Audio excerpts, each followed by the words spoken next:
Upon traversing into a parallel world, my grandfather is the wealthiest individual in the Dragon Kingdom, while my fiancée is the treasured jewel of the Xia Group. Wouldn't squandering their financial prowess be an utter waste? Gazing at the spendthrift system interface, Xiaoqiang fell into a contemplative reverie. If he squandered over 10 million more, he would attain the pinnacle of humanity. Ding! The system has been upgraded. Congratulations to the host for unlocking Starship technology. With longevity gene serums, intelligent brain-machine mecha swarms, and blueprints for bionic insect interstellar fleets, there is no choice but to indulge in extravagance. Chapter 89. The auction has concluded, and 850 attribute points have been credited. As the auction ended, Xiaoqiang handed his card to the auctioneer for payment. The auctioneer trembled as he cautiously accepted the purple gold card. Many were aware of this card, yet few had ever seen it, let alone touched it. Even Tianlin had utilized this card only on rare occasions. What do you intend to do with this raw stone? Mu Bai, who had not departed, inquired. He was quite curious about Xiaoqiang's plans for the stone. I'll take it home first. I have yet to decide, Xiaoqiang replied casually, as if it were merely a common rock. Mu Bai was rendered speechless. Such a reckless display of extravagance. Without even contemplating its purpose, he impulsively bid on it. Xiaoqiang remained oblivious to Mu Bai's expression. The 130 million pendant, coupled with this raw stone valued at 40 million, totaled an expenditure of 170 million, yielding 850 attribute points. He had yet to determine whether to save these 850 points for upgrading disassembly or assembly skills, or to exchange them for potions. For the time being, he set them aside. His gaze fell upon the raw stone, and he mused, how shall I handle this? This needs to be entrusted to professionals for further assessment of its intrinsic quality. Generally, it is used for crafting various jewelry. Given its quality, it is likely jade. If a high-quality imperial green jade is unearthed, you would strike it rich. Mu Bai only possessed superficial knowledge about jade. After all, he was not a professional. Does Brother Moon know such professionals? Xiaoqiang had scanned with his Timu glasses. If luck favored him, and he were to uncover a glass-type imperial green jade, it would make for exquisite jewelry for Xiaoqiang's coming-of-age ceremony. You have indeed inquired with the right person. I can provide you with a recommendation. Mu Bai recalled that he had such an expert in his circle. Then I shall rely on you, Brother Mu. Xiaoqiang responded politely. No need for formalities. I shall take my leave now and contact you later. Mu Bai left his contact information and exited the auction house. Young Master Yi, could you kindly hold on to this porcelain piece for me until I return with the funds? Xin Yanran stated as she prepared to leave. Wait, you may take the item. Just bring the money when you have the chance, he replied. This. Xin Yanran felt a bit embarrassed. How about this? I have a favor to ask of you. Noticing her discomfort, Xiaoqiang suddenly remembered something. Oh, I will do my utmost for anything within my ability. Help me investigate a person. Xin Yanran's face was filled with questions. Given the Yi family's influence, investigating someone should be straightforward. Unless, of course, this matter was one that should remain unknown to the Yi family.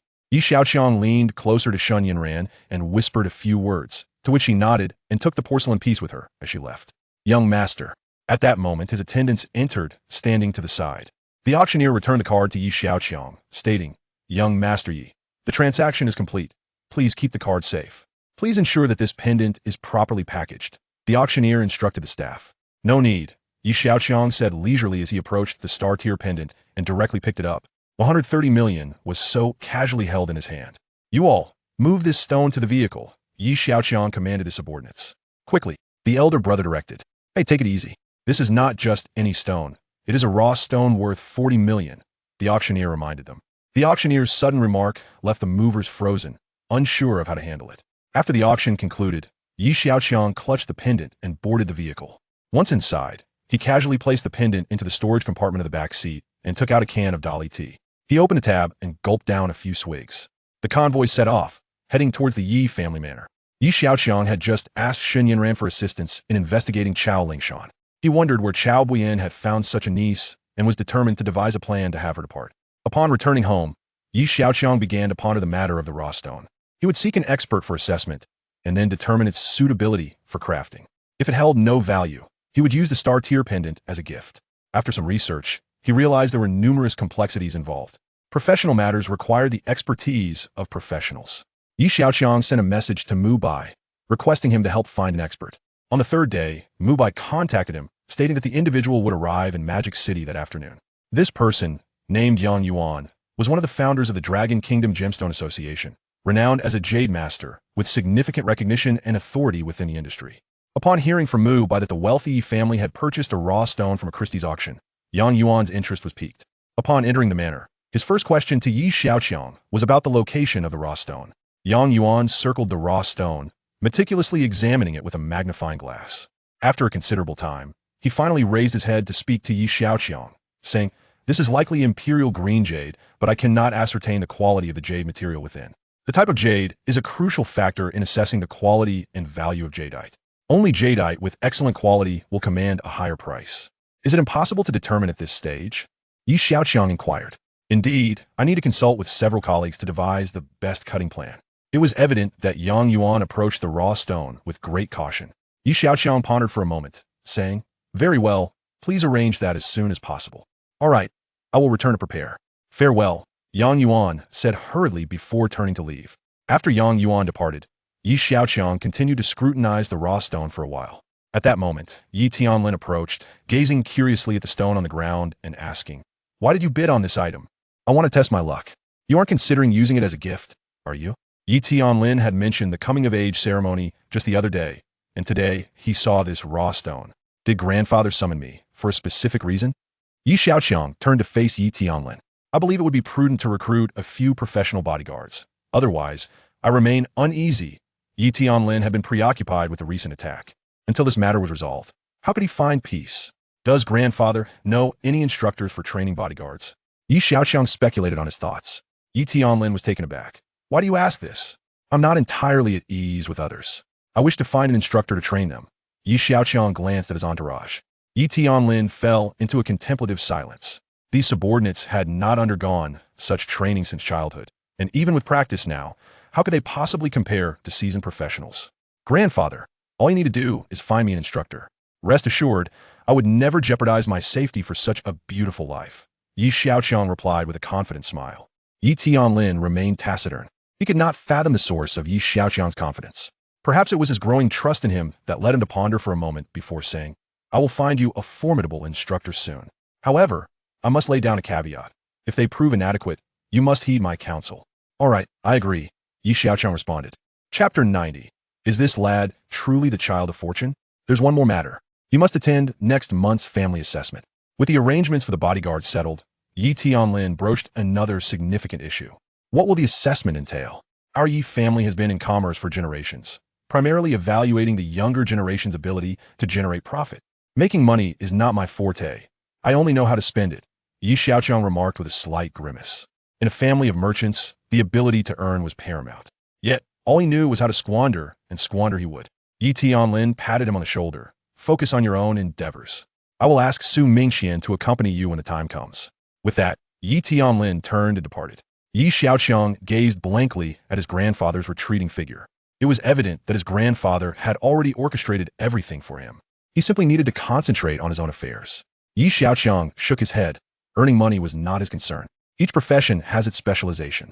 After a few more days, Yang Yuan returned with several specialists. In the central hall of the villa lay a raw stone. Yang Yuan and his team, equipped with flashlights and various tools, surrounded the stone, examining it for an extended period. Yi Xiaoqiang felt somewhat bored, sitting alone at a distance, observing the individuals revolving around the stone. The 12 beauties were not present, as the elder siblings were undergoing training with instructors in the garden. After considerable deliberation, they finally devised a plan for cutting the stone. The 5 of them wore solemn expressions. This 40 million yuan raw material was not to be taken lightly. Before cutting, they meticulously examined the stone's outer shell, patterns, and numerous characteristics. They also engaged in detailed discussions regarding tool selection and cutting locations. As the machinery roared to life, the group began to cut the stone with grave expressions. The old steward stood by, his heart lodged in his throat. Only Yi Xiaoqiang appeared at ease, watching the operations of the others with curiosity. As the outer layer was gradually stripped away, the entire raw stone gleamed with a luscious green hue. Yang Yuan's fingers trembled with excitement as he directed the flashlight towards the jade. A beam of light penetrated the jade, revealing a crystalline green light emanating from within. "Imperial green. This is imperial green," Yang Yuan exclaimed, his voice quivering with excitement. The other 4 began to illuminate the stone from different angles. "Indeed, it is imperial green, and such a substantial piece of it. Currently, there are a few minor impurities. We are uncertain about the interior." The five hesitated to continue cutting, and Yang Yuan turned to Yi Xiaoqiang, asking, "Young Master Yi, it is confirmed that this piece is imperial green. Its value is likely to double. Do you wish to proceed with the cutting?" The surface of the jade appeared promising, yet no one could ascertain its interior condition. At this juncture, choosing to sell would not only recoup costs but also yield a small profit. Of course, they could also opt to continue the risky endeavor of cutting. However, whether the outcome would lead to soaring gains or plummeting losses remained uncertain.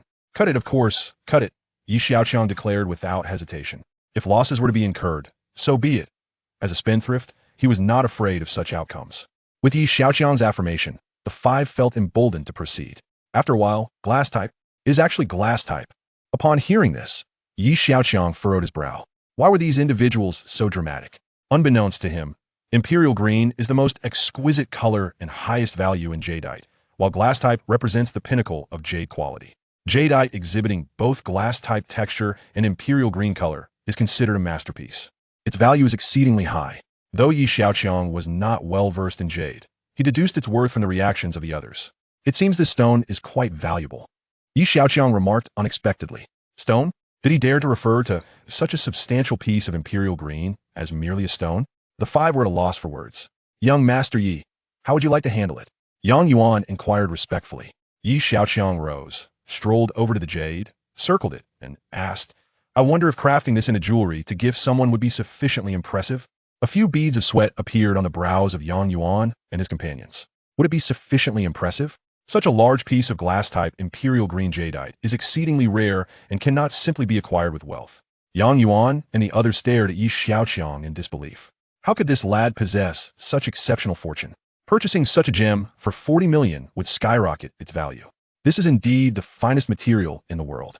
If you wish to create jewelry, you will need to hire a skilled sculptor, Yang Yuan responded. Who are the renowned sculptors? Well, Yang Yuan hesitated to answer. Each has their own merits. Each has their own merits? Yi Xiaoqiang chuckled. That simply will not do. If this is the finest material in the world, it must be crafted by the most skilled sculptor. Otherwise, would it not be a waste of such fine material? Yang Yuan found himself at a loss for words.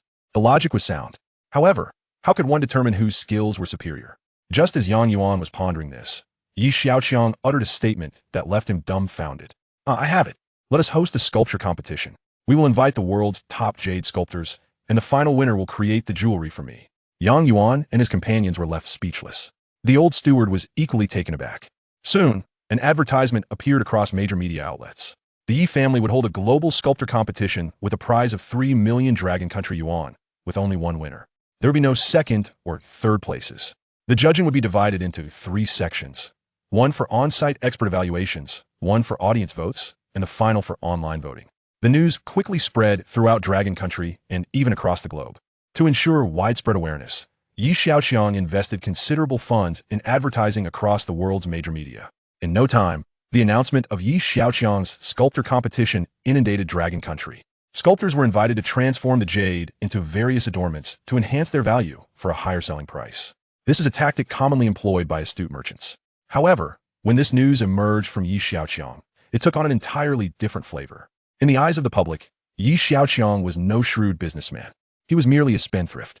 He could only and would only squander.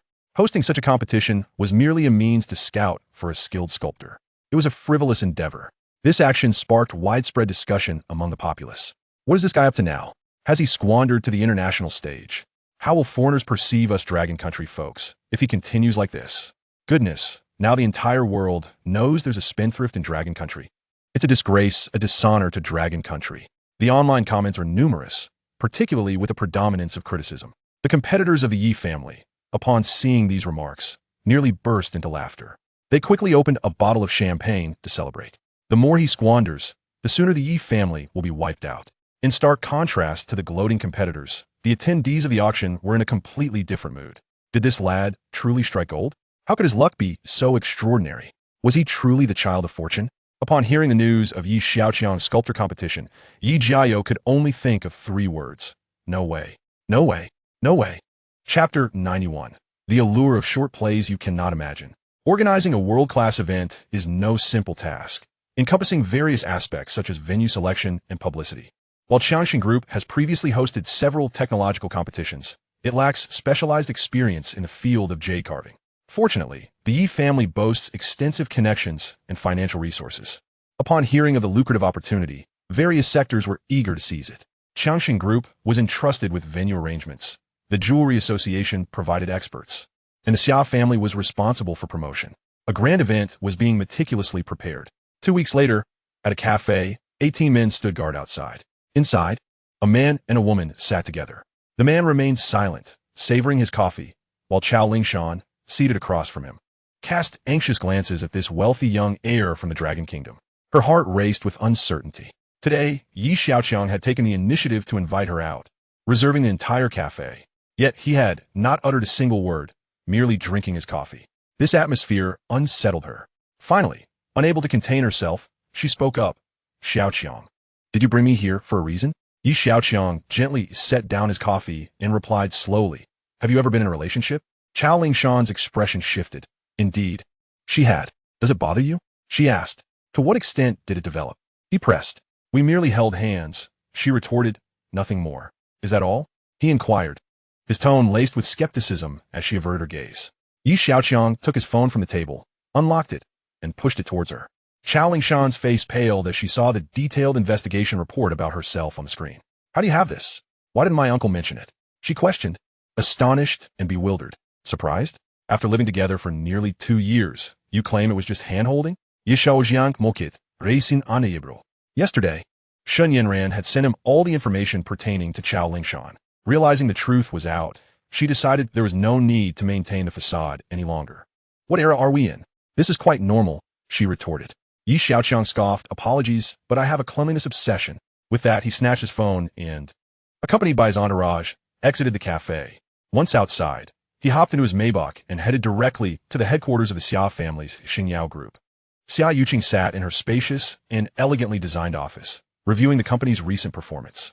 The short play Dragon Kingdom's first son-in-law had exceeded 500 million views, garnered nearly 20 million likes, and received 200,000 comments. It generated over 300 million in revenue, a remarkable feat considering the production budget was less than $1 million. Such an enormous return on investment was unprecedented in the industry. Lost in thought, she was interrupted by a knock on the door.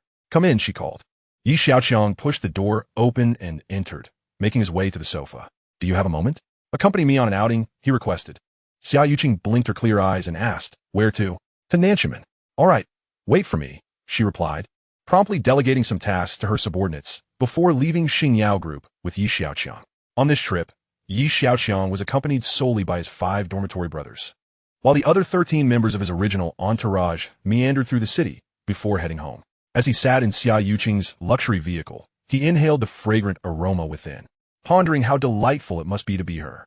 No wonder so many were enamored by her. In his previous life, he had been a nobody, but in this life, he was a wealthy heir, armed with a system. Why make a choice at all? He desired everything. Moreover, with her beauty and business acumen, he would not allow anyone else to claim her. The short play's revenue is decent, right? Xiaoqiang jaswali ingwidet, feignin ignoranje. It has surpassed 300 million, she replied. That's passable, he dismissed with a look of disdain. Xiaoqiang shot him a sideways glance, remarking, if you haven't managed a household, you wouldn't understand the value of basic necessities. However, recalling his extravagant purchase of the Xinglei pendant, she soon came to terms with it. What does 300 million even mean?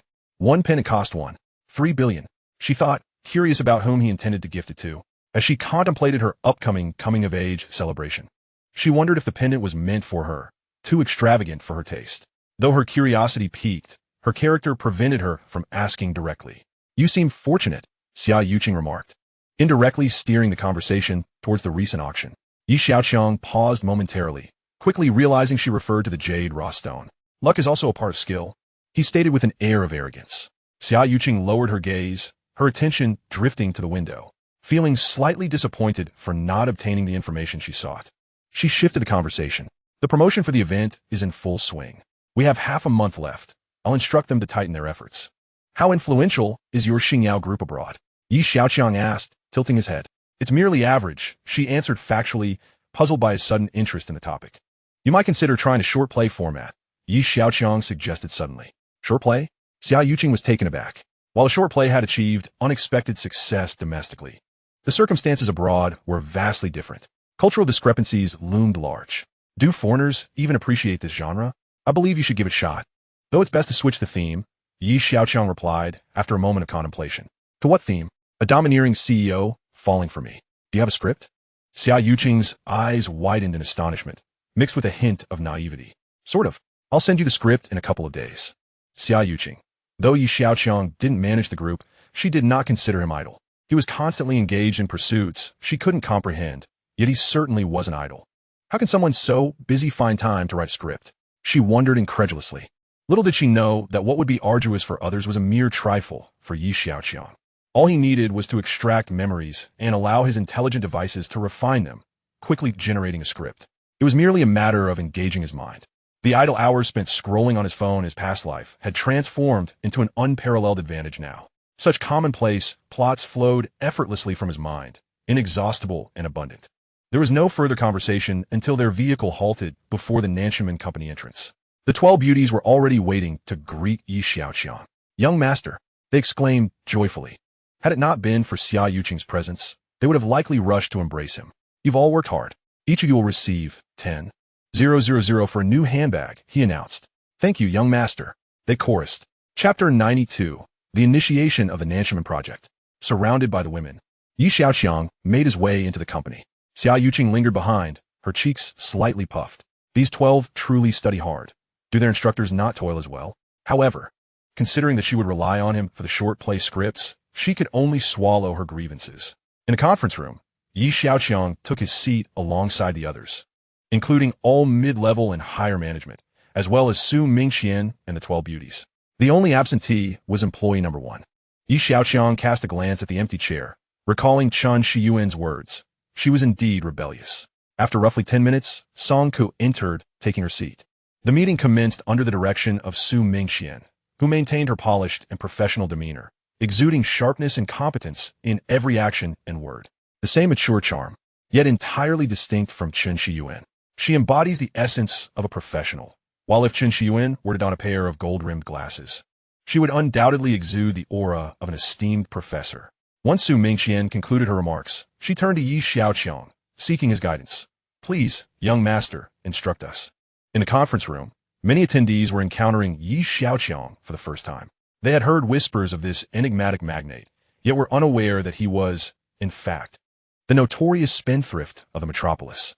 Their emotions were a tumultuous blend of curiosity and apprehension. There were numerous rumors surrounding this prodigal heir, but one fact stood out prominently. Serving under him promised a life of contentment. Salaries and bonuses were never delayed, and those who performed well could expect generous rewards. Thus, they could scarcely suppress the upward curving corners of their lips. However, every rule has its exceptions. Song Ke furrowed his brow. Young master, in this day and age, such a title still exists. Our goal is to make interstellar travel as simple as taking a bus. Of course, while this sounds straightforward, the execution is fraught with challenges.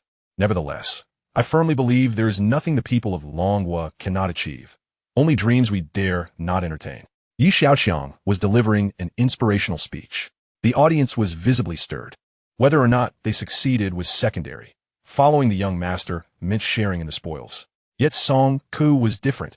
He was a man with aspirations. To reach such heights, we must undertake substantial preparatory work. Moreover, our technological gap compared to Jianlamai remains significant. Observing the audience as if they were invigorated by a stimulant, Song could douse them with a splash of cold water to bring them back to reality. Xiaoqiang shook his thick brows. Indeed, Jianlamai's technology is formidable, but so what? To avoid revealing his true capabilities, he kept his words measured. The technology within the system encompasses far more than merely achieving interstellar travel. Establishing a deep space fleet is well within reach. However, such astonishing information cannot be disclosed lightly.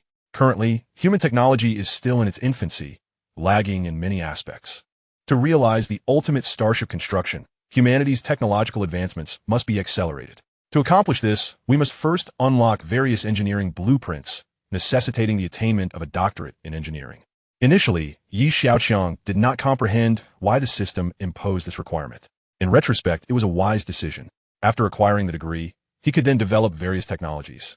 While it was surprising, it also made sense. Otherwise, attracting too much attention could lead to unwanted consequences. Of course, the journey of 1,000 miles begins with a single step. Chief Engineer Song believed the immediate priority was clear. Xiaoqiang turned his gaze towards Song Ke. Without modesty, Song Ke stated directly, "First, we must construct the engine, then assemble it into a rocket for payload testing. What progress has Xiaoqiang made? Xiaoqiang inwit. Elon at Xiaoqiang is currently working on a reusable commercial rocket." Song Ke replied succinctly, displaying his extensive knowledge on the subject. Xiaoqiang nodded. He had recently perused some related materials. "I propose we directly investigate a reusable rocket powered by methane. Additionally, we must expedite the development of electric propulsion engines." Song Ke was somewhat taken aback. Xiaoqiang's specificity indicated he had indeed conducted thorough research. "I concur. However, there's another pressing matter that requires our attention." Song Ke looked at Xiaoqiang and continued, "We urgently need an engine test stand and a suitable space launch site. The engine test stand is a critical facility for assessing engine performance and reliability, and its design and construction must account for numerous factors. The selection of the launch site is equally vital. These tasks require professionals to manage them. This issue will be coordinated by Sister Sue. Ensure it aligns with Chief Engineer Song's requirements." Xiaoqiang assigned the task. Su Mingyan responded affirmatively. Xiaoqiang's gaze swept across the room, and several department heads began reporting on their respective tasks. The meeting recorder meticulously documented each point, which would eventually be consolidated under Su Mingqian's oversight for unified arrangements. After over an hour of deliberation, all who had issues had spoken. "If there are no further matters, we shall adjourn," Xiaoqiang declared, concluding the meeting without unnecessary elaboration. Upon hearing this, the attendees began to disperse.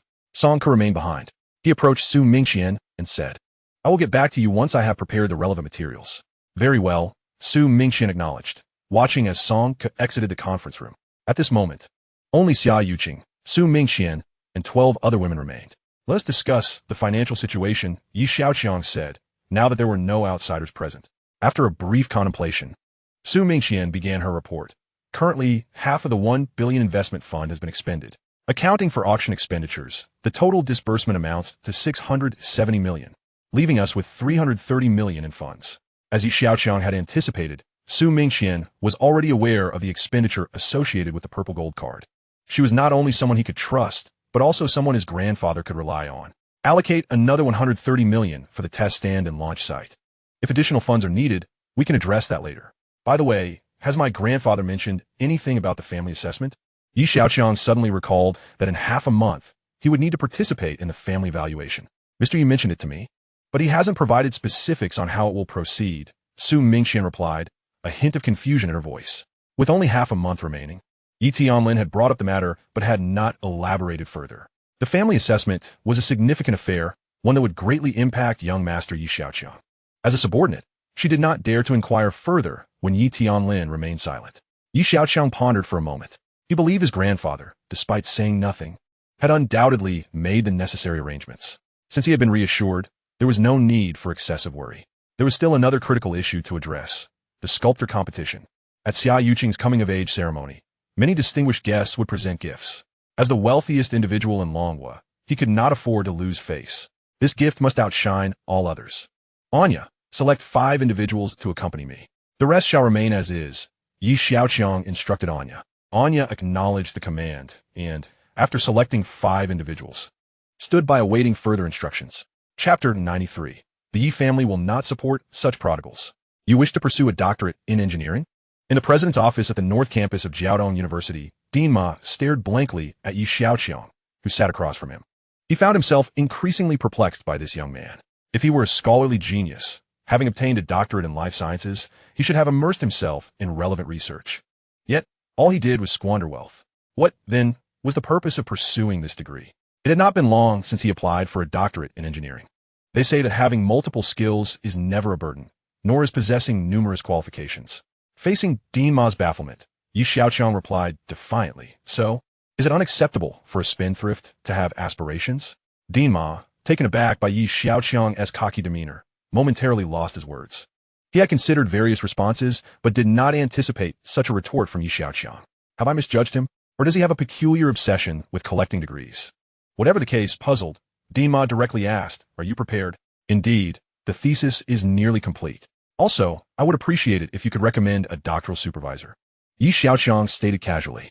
Dean Ma, caught off guard by the urgency of his request, nodded in agreement after a brief moment of contemplation. Very well. I will make the arrangements. A young person striving for progress deserves support. He would endeavor to secure opportunities for Yi Xiaoqiang, ensuring he could provide credible answers if the Yi family inquired later. As for whether Yi Xiaoqiang would succeed or fail, that was up to him. Thank you, Dima. Please expedite it. I am quite anxious, Yi Xiaoqiang emphasized before turning to leave the Dina's office. Dima remained rooted in place, unable to regain his composure for quite some time. Once outside, Yi Xiaoqiang let out a soft sigh. Recently, there had been an overwhelming number of tasks, but each had to be addressed one by one. Fortunately, he had many subordinates to assist him. The matter of the competition is no secret. Yi Xiaoqiang has dispatched several individuals to keep a close watch, as the fervor surrounding the event escalated. Those attending the auction were rife with speculation regarding the quality of the jadeite Yi Xiaoqiang was set to unveil. In the interim, Mubai had sought to inquire with Yang Yuan, yet Yang Yuan and his associates remained tight-lipped, refusing to divulge the truth. After all, Yi Xiaoqiang had not permitted them to speak, and such rules were not to be breached. Furthermore, offending the Yi family was beyond their capacity to endure. Reluctant to press further, Mubai's curiosity grew insatiable, prompting him to personally call Yi Xiaoqiang. However, Yi Xiaoqiang was equally evasive, deflecting the inquiry with ambiguous responses. Unable to glean any information, Mubai began to ruminate. Perhaps Yi Xiaoqiang was indeed showcasing a piece of jadeite of considerable value, deliberately stirring up excitement. He was, after all, a prodigal, seeking any pretext to indulge in extravagant spending. Mubai mused that even if that stone were to reveal an imperial green, its value would hardly surpass that of the Star Tears pendant. The only jadeite that might eclipse the Star Tears in worth would be a glass-like imperial green. Yet the conditions for such jadeite to form are exceedingly stringent. The likelihood of its occurrence is extraordinarily rare, a serendipitous event rather than a certainty. With such thoughts, he ceased his internal deliberation. Propelled by this vigorous promotion, Yi Xiaoqiang once again ascended the trending topics on the internet. This fervent discussion had now permeated the internal circles of the Yi family. The clan's assessments were of paramount importance to the younger generation of the Yi family. Those who succeeded in the evaluations would receive corresponding resource allocations based on their performance. The more capable they were, the greater the support they would garner from the family. Conversely, those lacking in ability would find themselves marginalized. Such a process of natural selection was essential for the enduring glory of the Yi family. Now, the youth of Yi Xiaoqiang's generation had fully matured. Peers like Yi Jiayou, Yi Jingyuan, and Yi Jingyi had each established their own enterprises. This assessment aimed to rank this cohort of young individuals. In Su City, the ancestral home of the Yi family, the patriarch Yi Tianming occupied the main seat. His gaze dark and expression impassive as he listened to Yi Minghui's incessant tirade. The focus of Yi Minghui's discourse was none other than the wayward Yi Xiaoqiang. Prior to his arrival, Yi Minghui had prepared extensively, amassing a plethora of accounts detailing Yi Xiaoqiang's reckless behavior, fearful of omitting even the slightest detail. In the midst of his recounting, he did not hesitate to embellish the narrative, employing every means at his disposal. As Yi Tianming listened, he cast sidelong glances at his younger brother, Yi Tianze, who sat quietly beside him, as immovable as an ancient tree stump. His understanding of his brother led him to discern that Yi Tianze was not devoid of thoughts. He was simply biding his time for the opportune moment to speak. After more than an hour of Yi Minghui's fervent speech, his voice grew hoarse and dry. Upon finishing, he reached for a nearby teacup and drained it in one gulp. According to custom, this was the moment for Yi Tianming to solicit the opinions of others. Yet, before he could utter a word, Yi Tianze cleared his throat lightly. Among the living in the family, Yi Tianlin was the eldest.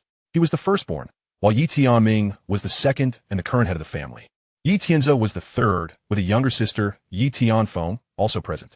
With Yi Tianlin absent and Yi Tianfeng married off, Yi Tianze stood as the eldest present, and his throat clearing silenced any inclination to speak prematurely. Yi Tianming took a sip from his teacup, awaiting his younger brother's pronouncement. The Yi family had thrived for generations through commerce. Their wealth and status derived from the wisdom and diligence of its members. Those of lesser ability might receive some consideration, tasked with responsibilities commensurate with their capabilities. Yi Tianze continued, pausing slightly, declaring that those idlers and reckless spendthrifts must be decisively expelled. The Yi family would not nurture such rogues. Yi Tianming furrowed his brow at Yi Tianze's weighty words, knowing the latter would not dare speak so bluntly had Yi Tianlin been present. What are your thoughts? Yi Tianming surveyed the room. Among the middle-aged attendees, Yi Tianlin's son Yi Mingyan had already passed, leaving only Yi Mingchen yet to voice an opinion. Unlike Yi Tian's family, Yi Tianming's side leaned towards Yi Tianlin's lineage. Yi Tianlin, now of advanced age, had lost his only son in a tragic accident, and his grandson had been missing for years. Who could fail to feel sorrow for such a fate? After all, it was not an easy task to reclaim a grandson, and perhaps a lack of oversight had led to his current state. Furthermore, Yi Xiaoqiang was unlike the other youths.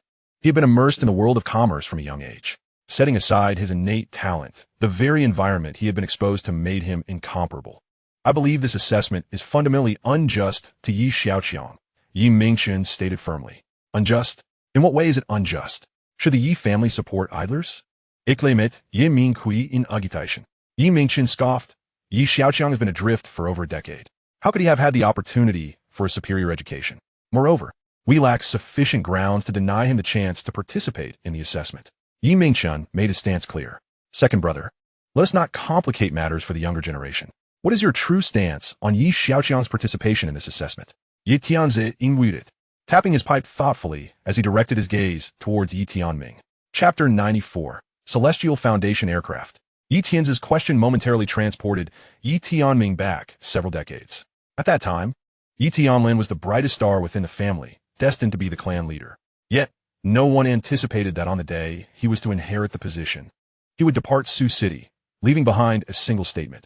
Yi Tianming was more suited to the role of patriarch. Many years later, the prosperous conglomerate founded by Yi Tianlin climbed to the pinnacle of the Dragon Kingdom, simultaneously securing a place on the Fortune Global 500 list, inciting envy among the family members. Perhaps it was fate's cruel jest. Not long after, Yi Tianlin suffered the loss of his only son, and his grandson's whereabouts became a mystery. Observing that the elder brother had no heir, many began to harbor ambitions. Yi Tianming glanced at Yi Tianzi and declared earnestly, setting aside the character of Yi Xiaoqiang. Since he is a member of the Yi family, he is entitled to participate in the clan assessment. Rising from his seat, he strode to the center of the hall, his gaze sweeping over the younger generation, including Yi Jiao and the others. It has been less than a year since the elder brother reclaimed Yi Xiaoqiang.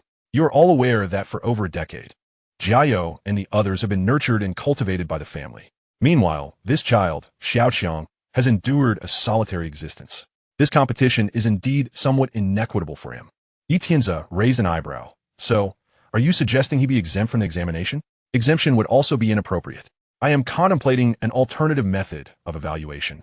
Yi Tianming replied slowly. I have heard that this child has recently been experimenting with various ventures. Why not assess the value of his endeavors? Assess value? How would that work? Yi Minghui queried, perplexed by his second uncle's intentions. Yi Xiaoqiang has not received formal commercial education, so he naturally lacks the knowledge of managing or profiting. As long as what he produces possesses market value, that suffices. If the value generated is roughly equivalent to the expenditure incurred, we shall consider him successful, Yi Tianming elucidated. Yet, deep down, he felt uncertain. He had gathered only scant information about Yi Xiaoqiang from Yi Tianlin, and it was insufficient. What if this lad finds himself in a deficit? Yi Tianzi pidesit. Then he shall be granted a year to learn, after which we shall reassess, Yi Tianming stated without hesitation. Yi Tianzi narrowed his eyes. The second brother was clearly stalling. This matter should not be rushed, and the constraints could not be tightened all at once. After a moment of contemplation, Yi Tianzi responded, very well. Let's proceed in this manner. Do any of you have further objections? Yi Tianming inquired once more. The assembly shook their heads in unison. Good, then it is settled. The meeting is adjourned. In Magic City, at the Yi family estate, has the second uncle visited? Yi Xiaoqiang inquired, a flicker of surprise crossing his countenance. He had assumed the only family member who had come was that distant third uncle from before. At that time, you were boarding at school, so I did not mention it to you.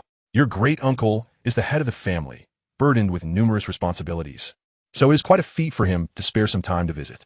Am I truly not required to prepare anything? Yi Xiaoqiang pondered whether to utilize the remaining week to diligently bolster his business acumen.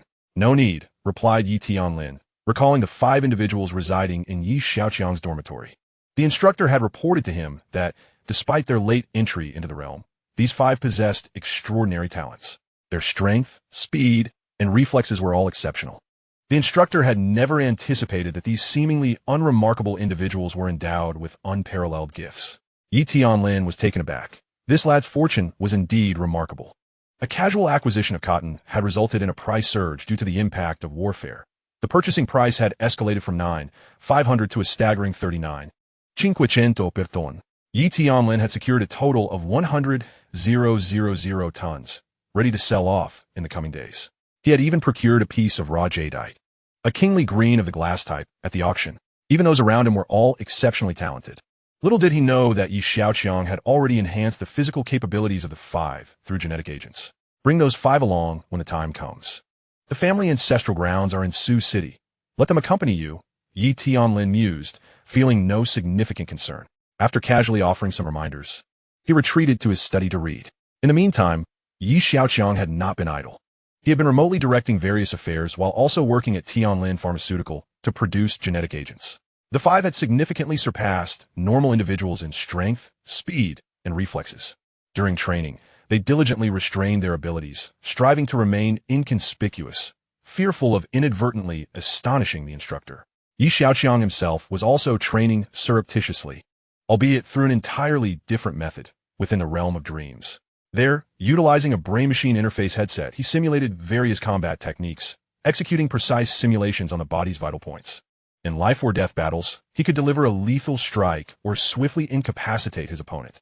However, currently, Yi Xiaoqiang's greatest interest lay in the orbital flight device. Clearly not a portable gadget, he found it inappropriate to summon it in plain sight. In the early hours of the night, Yi Xiaoqiang opened his eyes. He turned and rose from his bed, casting a glance out the window to ensure his family was peacefully asleep. With a single leap, he descended from the second floor to the grass below. He swiftly departed the villa, darting toward the rear garden like a nimble cat. The villa was equipped with numerous surveillance cameras, all of which Yi Xiaoqiang had modified. He had disassembled nearly everything that could be taken apart, and then reassembled it. Initially, Yi Tianlin and the old steward were somewhat speechless, but upon seeing everything restored to its original state, they ceased to pay attention. In truth, Yi Xiaoqiang had already taken measures, leaving a backdoor in the surveillance system. He could control the monitoring devices at will, even erasing recorded footage. Thus, as long as no one witnessed his actions, no one in the villa would be aware. At this moment, Yi Xiaoqiang arrived at the thicket in the rear garden.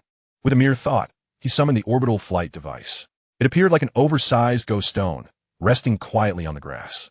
Its size was comparable to that of an opened umbrella, with an exceptionally smooth surface, so much so that even a fly would struggle to maintain its footing.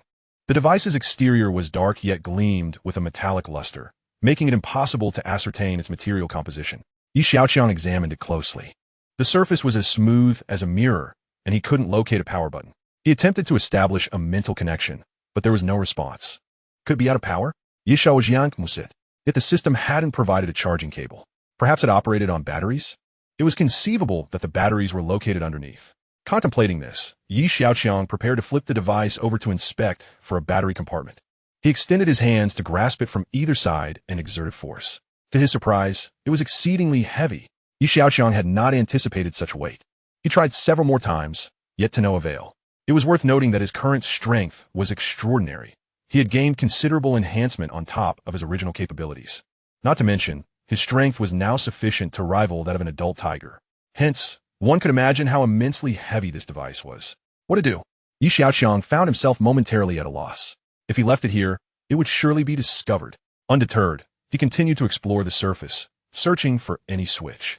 Suddenly, the dark contraption illuminated. The light was not blinding, but rather subtle. Yi Xiaoqiang stood in astonishment as the device responded to the Tianmu glasses. Insufficient power. 5. Request charging. Indeed, it was out of power. But how was it to be charged? Enter charging mode. Yes, no? With no time for deliberation, Yi Xiaoqiang selected yes. Charging initiated. The device emitted 3 flashes of light. Whoosh! Like a cannonball, it shot into the night sky, vanishing into the darkness. Yi Xiaoqiang lay in bed, tossing and turning, unable to sleep. Sneaking around in the dead of night felt akin to thievery. Was this truly happening? Were it not for the appearance of the power symbol on his Tianmu glasses, Yi Xiaoqiang might have doubted his own consciousness. On the third day, a cadre of servants stood in Yi Xiaoqiang's bedroom, each holding an array of garments, luxury watches, and accessories. The old steward was also present, continually offering suggestions to Yi Xiaoqiang. Today marked the day of departure for Sioux City. Observing the bustling crowd, Yi Xiaoqiang felt a sense of futility. Did he truly need to dress so elaborately? What difference would it make? The old steward chuckled. This is for the assessment. The old master insists that we must not appear diminished in stature. Xiaoqiang nodded in acknowledged. It seemed his grandfather indeed held expectations for him. He must not show weakness or suffer losses. This outfit will suffice, Xiaoqiang declared, pointing to a casual ensemble, a white t-shirt, brown trousers, and white shoes. He casually selected a million-yuan mechanical watch. All set. By the way, didn't my grandfather mention that Sister Su was to accompany me to Su City? Why hasn't she arrived yet? Xiaoqiang recalled the significance of Su Mingqian. She has long since arrived, having been in the old master's study, the old steward replied. Oh. Xiaoqiang assumed she had not yet come. It turned out she had been there all along, likely receiving instructions from his grandfather. Once attired, Xiaoqiang made his way to the first-floor hall. The 5 from his dormitory awaited him. Yilao De, Wu Lao Er, Shun Qinshan, Zhao Mingxi, and Wang Lao Wu. These 5 had become Xiaoqiang's core protectors, and he had even bestowed upon them the moniker Jinwei. Before long, Su Mingqian descended with Yi Tianlin from the study upstairs. Upon seeing Xiaoqiang, Yi Tianlin's first words were directed at the 5. When venturing outside, always prioritize safety. Yes. The 5 responded in unison. Yi Tianlin's words were succinct yet profound. They understood the underlying message. Xiaoqiang's safety was paramount. Since the previous attack, Yi Tianlin had been intent on assigning bodyguards to Xiaoqiang. This arrangement would significantly reduce their visibility. Fortunately, Xiaoqiang's enhancements through genetic agents had provided justification for their continued presence. They understood that Xiaoqiang was their everything, and his safety surpassed all else. Through their interactions, Yi Tianlin had observed that the 5 were indeed clever and dependable, prompting him to abandon his initial plan to assign bodyguards. All right, you made a part now. Take the opportunity to enjoy the sights of Su City, Yi Tianlin said, gently patting Xiaoqiang's shoulder. Grandfather, then we shall be on our way. After bidding farewell to Yi Tianlin, Xiaoqiang boarded the vehicle with his companions. For this journey, he brought only the driver, Su Mingqian, and the 5 from his dormitory. Su City was not very far from Modu, requiring approximately 1 hour and 40 minutes of travel on the highway. Inside the car, Su Mingqian sat beside Xiaoqiang, who sensed her stealing glances at him from time to time. Sister Su. Su Mingqian responded, flustereth. Ever since she exited Yi Tianlin's study, Su Mingqian has been in a daze, having followed Xiaoqiang for some time in her duties. It is today's conversation that has illuminated her profound ignorance of this young master. For instance, the textile factory. Su Mingqian had always presumed it merely produced ordinary fabrics, only to discover it was engaged in the creation of a new energy source known as fiber batteries. Moreover, there are 2 medicinal formulations developed by Xiaoqiang that have now passed inspection and are poised for mass production and market launch. Indeed, any one of these innovations could easily outshine their contemporaries. Not to mention, when compared to the younger generation within the clan, even individuals of Chao Buyuan's caliber have not amassed as much value in such a brief span. Had it not been for Yi Tianlin insisting she accompany him, she would never have fathomed the astonishing feats Xiaoqiang has accomplished. Young master, what is it? Xiaoqiang called out, but then fell silent. Su Mingqian, momentarily distracted, gradually replied. Noticing her unusual demeanor, Xiaoqiang did not press further. Instead, he casually inquired, have you been to Su City? I have been there twice, she replied. Once we arrive, could you serve as my guide? Of course, Su Mingqian said, thinking that Xiaoqiang might have further questions. But he seemed content to engage in light conversation. At that moment, Xiaoqiang's phone rang. Glancing down, he noticed it was an unfamiliar number. He did not think too much of it and answered the call. Is this Xiaoqiang? I am your second uncle, Yi Mingqian. Second uncle? Yi Tianlin had mentioned Yi Mingqian to him. Yes, you should be on your way to Su City now. I will have Jingyuan and Jingyi meet you at the expressway exit. Second uncle, you need not make such grand arrangements. The driver knows the way, Xiaoqiang politely declined.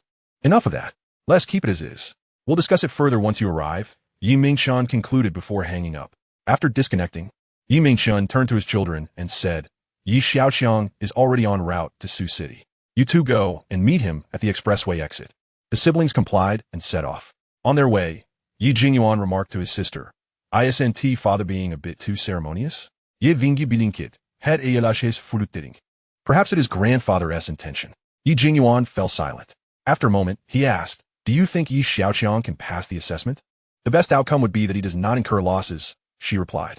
Yi Jingyuan shook his head. I heard that grandfather provided him with $1 billion, and he has nearly spent it all.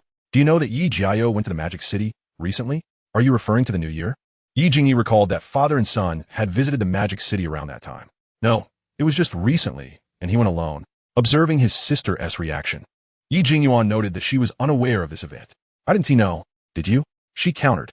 He heard about the Star Tears pendant and specifically went to the Christie's auction house in the Magic City for Xiaoqiang's coming-of-age ceremony. Oh, Yi Vingyi exclaimed. Once again, it's for that woman. Yes. It is said that Mu Bai from Kyoto was also present. Wait, aren't we discussing Yi Xiaoqiang? Why are we talking about him again? Yi Vingyi cheated. We haven't digressed. Yi Xiaoqiang was there too. And he outbid Yi Jiao for the Star Tears pendant at 3 billion. Does Yi Xiaoqiang also fancy Xiaoqiang? As for that, I cannot say. However, there have been rumors of a potential union between the two families. Curiously, despite the incessant speculation, neither side has made any official statements. Yi Jingyi gazed at her brother with wide almond-shaped eyes, taken aback. Having been preoccupied with her career, she was unaware of the extent of her brother's knowledge. Yet, after hearing his words, she felt that Yi Xiaoqiang's chances in the upcoming assessment were rather grim. As the siblings conversed, time flew by, and soon they arrived at the expressway exit. After waiting for approximately 10 minutes, a convoy approached them, its lead vehicle adorned with a small flag fluttering in the wind, an unmistakable sight. Chapter 96. Tomorrow promises a spectacle. As the vehicle rolled to a halt, the window descended. Yi Jingyuan glanced at Yi Xiaoqiang across the way and said, "Let us go." Yi Xiaoqiang nodded, and upon seeing the window rise again, he pressed the button to do the same. The driver followed Yi Jingyuan's car for another few dozen minutes, finally stopping at a traditional Su-style garden. Upon arrival, Yi Xiaoqiang trailed behind the siblings, remaining silent as they entered a private room where a middle-aged man sat at the head of the table. His crew-cut hair and impeccably tailored Tang suit conveyed a commanding presence, and his penetrating gaze was striking. "Good day, second uncle." Yi Xiaoqiang deduced the identity of the middle-aged man and greeted him first. Yi Mingqian nodded and gestured for him to take a seat. His gaze then shifted to Su Mingqian and the others. "Jingyi, please see to their accommodations. I have matters to discuss with Yi Xiaoqiang." At this, Su Mingqian quietly stepped outside, clearly aware that Yi Mingqian had words unsuitable for her ears. However, the five brothers hesitated, lingering in place. "It's all right. You may go," Yi Xiaoqiang reassured them, understanding their concern for his safety. The five brothers then departed the private room. "Are you out here alone, without a bodyguard assigned by your grandfather?" Yi Mingqian inwarded, perplexed. The five individuals had appeared to be university students, their demeanor not befitting professional bodyguards. How could he entrust such a precious grandson to them without concern? "Is there someone who would dare to assault me?" Yi Xiaoqiang retorted, simultaneously analyzing Yi Mingqian's subtle expressions. Yi Mingqian's expression darkened as he noticed Yi Jingyi returning, prompting him to close the door.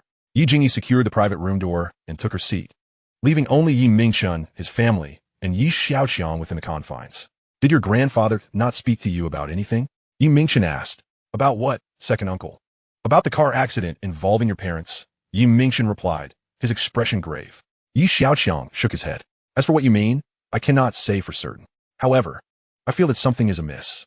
Such significant matters were only broached by Yi Mingqian after careful consideration. Yi Xiaoqiang lapsed into silence, recalling the assassination attempt from some time ago. "I was too young then and have no recollection," he replied. "Let us not dwell on that. This assessment poses considerable challenges for you. Are you aware?" Yi Mingqian expressed his unease regarding Yi Xiaoqiang's prospects in the evaluation. "I am aware," Yi Xiaoqiang replied, a hint of disdain gracing his lips. "But what of it?" Yi Mingqian observed his nonchalant demeanor, unsure whether it stemmed from a reckless attitude or a sense of confidence. Nonetheless, having reached this point, further discussion seemed futile. It was then that Yi Xiaoqiang understood why his second uncle was so eager to meet him ahead of time. Thereafter, the conversation drifted to familial matters, predominantly revolving around Yi Xiaoqiang's parents. Following lunch, Yi Xiaoqiang fabricated an excuse to decline Yi Mingqian's subsequent plans. He felt uneasy about residing at the Yi family estate. After bidding farewell to his second uncle's family, Yi Xiaoqiang and his companions settled into a fine hotel in Sioux City. This unexpected arrangement had disrupted his initial plans to explore Sioux City. Were it not for his grandfather's wishes, he would have been disinclined to participate in any such assessment. In the Magic City at the Xia residence, the three were enjoying lunch together. That short drama was quite something. Who came up with that idea? Summer Yaojia recalled the recently popular short drama, having long relinquished oversight of such matters to his daughter. The sudden emergence of a hit series from his own family struck him as novel. Xiaoqiang's gaze became distant, her mind recalling the visage of a certain individual. Since their first encounter, he had woven himself into the fabric of her life. Yuqing, your father is asking you a question, her mother, Xiaoqiang, reminded her. It wasn't me. It was Xiaoqiang who conceived the idea, Xiaoqiang finally responded, snapping back to the present. It was him? Both Summer Yaojia and his wife exclaimed in unison. Why is it always him? He wrote the script. He's been immensely helpful to the Xia family, I believe. Are you looking to express your gratitude to him? Zhou Yakin noticed her daughter's hesitance and interjected. Xiaoqiang glanced at her mother and nodded. Indeed, it was appropriate to express gratitude. However, that could wait until he returned from Sioux City. Xia Yaojia concurred with his daughter's sentiment. The Xia family was not one to forget kindness. Otherwise, they would not have continued to receive care from Yi Tianlin. He has gone to Sioux City? Xiaoqiang inquired. Upon witnessing her daughter's reaction, Xia Yaojia was surprised that she was unaware. He is participating in some clan assessment. Xiaoqiang set down her chopsticks, losing her appetite. Some prominent families conduct evaluations of their younger generations for future development. Though she was not privy to the specifics of the Yi family's assessment, it undoubtedly pertained to commercial value. Yi Xiaoqiang had generated numerous valuable creations, yet he had refrained from monetizing them or transforming them into commercial worth. This would be exceedingly detrimental to him in the evaluation. When does the assessment commence? Xiaoqiang asked. Yi Xiaoqiang departed this morning. It should commence tomorrow, Xia Yaojia replied. I'm full. I'll step out for a bit. With that, Xiaoqiang picked up her bag and descended the stairs. Xia Yaojia and the others exchanged glances. Once downstairs, Xiaoqiang summoned Ali, while Ahu had already headed to the company. In the office, Xiaoqiang instructed Xiao Wenkai. Please gather and compile all the profits that Yi Xiaoqiang has brought to the company. Be thorough and ensure I receive it before the end of the day. Xiao Wenkai was momentarily taken aback. Now, at once. Immediately, Xiao Wenkai complied, albeit with a puzzled expression. Within a villa in Sioux City, Yi Jiao regarded the 4 robust and spirited men before him with satisfaction. Young Master Yi, these are the finest bodyguards from the Xia Group in Kyoto. Each one is an elite. Fearing Yi Jiao's dissatisfaction, a subordinate hurriedly added. The Xia Group was among the top 3 bodyguard companies in Long Country, with a reputation that preceded it. Many wealthy and influential figures sought their services. Yet, Yi Jiao wished to ascertain this for himself. He gestured toward his previous bodyguards and said, Show me what you can do. A bodyguard from Zhongin stepped forward and addressed Yi Jiao's 3 guards. All of you, come at me together. The faces of the 3 men instantly darkened. You challenge 3 of us? Or shall we save our face? With no retreat available. They exchanged glances and charged together. In mere half a minute, all 3 lay on the ground. Yi Jiao nodded in satisfaction. Not bad.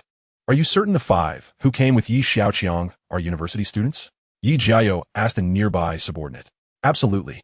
If you don't believe me, take a look. The subordinate replied, pulling out his phone, producing a photo from an unknown source. Look at their eyes and demeanor. They are clearly not professional bodyguards. Moreover, these 5 are Yi Xiaoqiang's roommates. I have investigated them thoroughly. Hearing his subordinate's confident response, Yi Jiao smirked.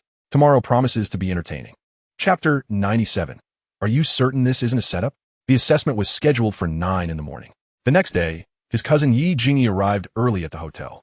Upon seeing Yi Xiaoqiang, impeccably dressed in the hotel lobby, she pondered, this cousin appears quite impressive. Observing his demeanor yesterday, he seems to have potential. Coupled with the family fortune left by our great-uncle, given time, he could certainly thrive. Yet, he chooses to squander these advantages, behaving like a prodigal. What a conundrum. Please guide me, Sister Jingyi, she thought, just as Yi Xiaoqiang approached. Yi Jingyi stood and exited the hotel, entering her vehicle, with Yi Xiaoqiang's car trailing behind. After a considerable time, the convoy arrived at an expansive estate, far larger than his own home. They drove for over half an hour within the grounds. Had Yi Xiaoqiang not known they were headed to the ancestral clan's land, he might have mistaken it for a national forest park. Ultimately, the convoy halted at a flat area. Yi Xiaoqiang alighted, surveying the surroundings. The complex featured numerous buildings, pools, theaters, and pavilions, spanning an estimated several tens of thousands of square meters. Indeed, a testament to the grandeur of their lineage. Led by Yi Jingyi, they continued towards the central structure. In the distance, Yi Jiao, accompanied by 4 others, fixated on Yi Xiaoqiang. I underestimated you. A prodigal, yet you possess the audacity to participate in the assessment. Yi Jiao remarked with a mocking smile. With that, he and his 4 bodyguards approached. Yi Xiaoqiang, with his keen eyesight, had already spotted Yi Jiao and his entourage. His specialized glasses even analyzed their expressions. Not counting Yi Jingyi, there were 7 individuals with Yi Xiaoqiang, while Yi Jiao had 5. Both groups advanced towards the main building. Sensing the impending confrontation, Yi Jingyi furrowed her brow slightly. Cousin, today is the assessment. It would be wise to avoid unnecessary conflicts. If others do not offend me, I shall not offend them. If they offend me, I shall retaliate. Yi Xiaoqiang replied, continuing forward. The 5 roommates closely followed him. At this moment, Yi Jiao signaled to one of his bodyguards, who understood the cue and approached Yi Xiaoqiang's side. This subtle shift did not escape Yi Jingyi's notice. Yet, both groups merely drew closer without incident. They soon reached the entrance. Though the door was sizable, the simultaneous arrival of both groups created a sense of congestion. At that moment, the bodyguard, relying on his strength and physique, suddenly surged forward to seize a position. With his speed, strength, and build, he dismissed Yi Xiaoqiang's 5 university student-like companions entirely. The eldest among them, sensing the encroachment, narrowed his gaze. Should the bodyguard secure the position, it would be akin to a mountain obstructing Yi Xiaoqiang's path, forcing them to wait until the others entered before they could follow. This maneuver was evidently intended to humiliate Yi Xiaoqiang. Unwilling to provoke, yet unafraid of confrontation, the eldest swiftly advanced to claim the position. The genetic enhancement had amplified his speed and reaction, allowing him to secure the spot first. The bodyguard's face lit with astonishment. How can this individual be faster than me? Seizing the position was his task. Yet, as a professional bodyguard, being outpaced by a mere youth was a shameful defeat.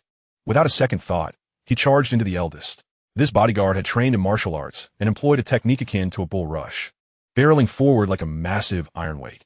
Yi Jiao watched with a cruel smile as the bodyguard charged. You can't move me, but can you move your companions? At that moment, Yi Xiaoqiang stood beside the eldest. If the bodyguard were strong enough to displace the eldest, he could also collide with Yi Xiaoqiang, potentially causing a chaotic tumble. The scene painted in Yi Jiao's mind was one of Yi Xiaoqiang sprawled helplessly on the ground. However, the ensuing events left him utterly dumbfounded. The eldest had indeed detected the ill intent of the bodyguard, yet his speed, strength, and reflexes far surpassed those of the bodyguard. With a smirk, he approached the imposing figure head-on. Thud! The bodyguard, akin to a sandbag, was sent flying, disappearing into the bushes without a trace. Silence. A profound silence enveloped the area. Aside from Yi Xiaoqiang and his 5 roommates, everyone else stood with mouths agape, unable to utter a sound, especially Yi Jiao and his group, who looked as though they had seen a ghost in broad daylight. After the eldest secured the position, the remaining 4 swiftly took advantageous stances. Never shall Yi Jiao and his entourage find an opportunity to exploit. Young master, please. The elder brother has granted Yi Xiaoqiang a concession on his status. Yi Xiaoqiang, do not overstep your bounds. Yi Jiao suddenly realized, taken aback by the fact that this bodyguard was so easily knocked aside. He must have been careless. The 3 remaining bodyguards beside him wore expressions of sheer terror. They were acutely aware of the strength of the comrade who had just been sent flying. Even they could not have hurled him that far. Yet these individuals did not appear to be skilled fighters. Yi Xiaoqiang rubbed the bridge of his nose. Are you certain this is not a case of stage confrontation? Regardless, I am not particularly concerned about this trifling sum. I shall compensate your subordinate for medical expenses later. Medical expenses? Is this merely about money? Within a family like the Yi clan, who would be lacking in such petty amounts? This is a slap in the face. Yi Jiao glared furiously, intending to humiliate Yi Xiaoqiang today, only to find himself in such a predicament. Noticing his silence, Yi Xiaoqiang smirked. Since you do not wish for compensation, then so be it. Old brother, how could you be so careless? You damaged those strawberry bodyguards and now require the young master to pay them. Although our young master is not short of money, it still creates a hassle for him. Wu Laodong complained from his side. Indeed. We will certainly be more cautious next time. The elder brother nodded repeatedly. After that, they all struggled to suppress their laughter. Cousin Jingyi, please continue to lead the way. Yi Xiaoqiang addressed the bewildered Yi Jingyi. Oh, all right, Yi Jingyi replied, moving ahead to guide them. Yi Xiaoqiang and his entourage followed closely behind Yi Jingyi as they progressed towards the main hall. As they traversed the hall, they drew the attention of many within the family. Is this the prodigal's son? He seems passable enough. Today, he has restrained himself considerably during the family assessment. Usually, he is accompanied by 18 male and 12 female attendants, traveling in a convoy of 11 luxury vehicles. Is it truly that extravagant? Even head of the family does not bring along so many attendants and vehicles. No wonder he is known as the greatest wastrel in the history of the Dragon Kingdom. Just a little flag on the front of his car cost $3 million in design fees. $3 million for a useless little flag? Indeed, he frequently lavishes gifts. Thousands upon thousands in rewards. Truly extravagant. No wonder the clan does not tolerate him. He is merely leaning on his great-uncle's influence. Without that, he is not. As the crowd buzzed with chatter, a sudden announcement rang out. The head of the family has arrived. Chapter 98. The most radiant star of the family. The hall was vast, with only Su Mingxian remaining beside Yi Xiaoqiang, while the other 5 stayed behind. Here, within the Yi family hall, there were no concerns regarding safety. With the announcement, the murmurs abruptly ceased, and all eyes turned towards the entrance. 2 elderly gentlemen, their hair peppered with gray, approached the hall, surrounded by a throng. The central figure possessed thick brows and large eyes, exuding an air of authority, with deep, inscrutable eyes that betrayed no emotion. Beside him, the other elder had slightly open eyelids and a shadowy gaze, as if harboring an unfathomable abyss. An aged hand grasped a smoking pipe. The gazes of both elders swept across the crowd, ultimately landing upon Yi Xiaoqiang. Yi Xiaoqiang's mind raced as he assessed the situation and called out to the elder in the center, "Greetings, second granduncle." He then turned to the side, addressing Yi Tianze, third granduncle. Yi Xiaoqiang offered a greeting, but omitted the customary respectful phrase. Yi Tianze emitted "Guruntit in Aknolit." The head of the family, Yi Tianming, smiled and nodded. He had not seen Yi Xiaoqiang since the last visit to Modu and had been too occupied to return afterward. Today, upon seeing him, he noted that Yi Xiaoqiang bore a resemblance to his father. "How is your grandfather faring?" Yi Tianming inquired, his authoritative demeanor softening. "Rest assured, second granduncle. My grandfather is in excellent health. Living to 100 is certainly within reach," Yi Xiaoqiang replied, casting a sidelong glance at his third granduncle and that particular uncle. Yi Tianze's eyes reflected disdain. 100? With his burdensome lifestyle, reaching 80 would be commendable. Yi Minghui smirked, thinking, "You had better pray he reaches 100, otherwise you shall surely regret it." "Ha ha!" Yi Tianming laughed heartily. "You have a way with words, young one. We shall converse further later." Yi Tianze impatiently interrupted. This is not the time for idle chatter.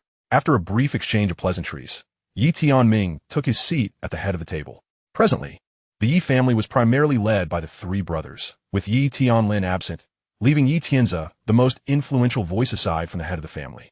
Yi Tianze, half closing his eyelids, lit his pipe and took a puff, declaring, "Since we are all gathered, let us commence."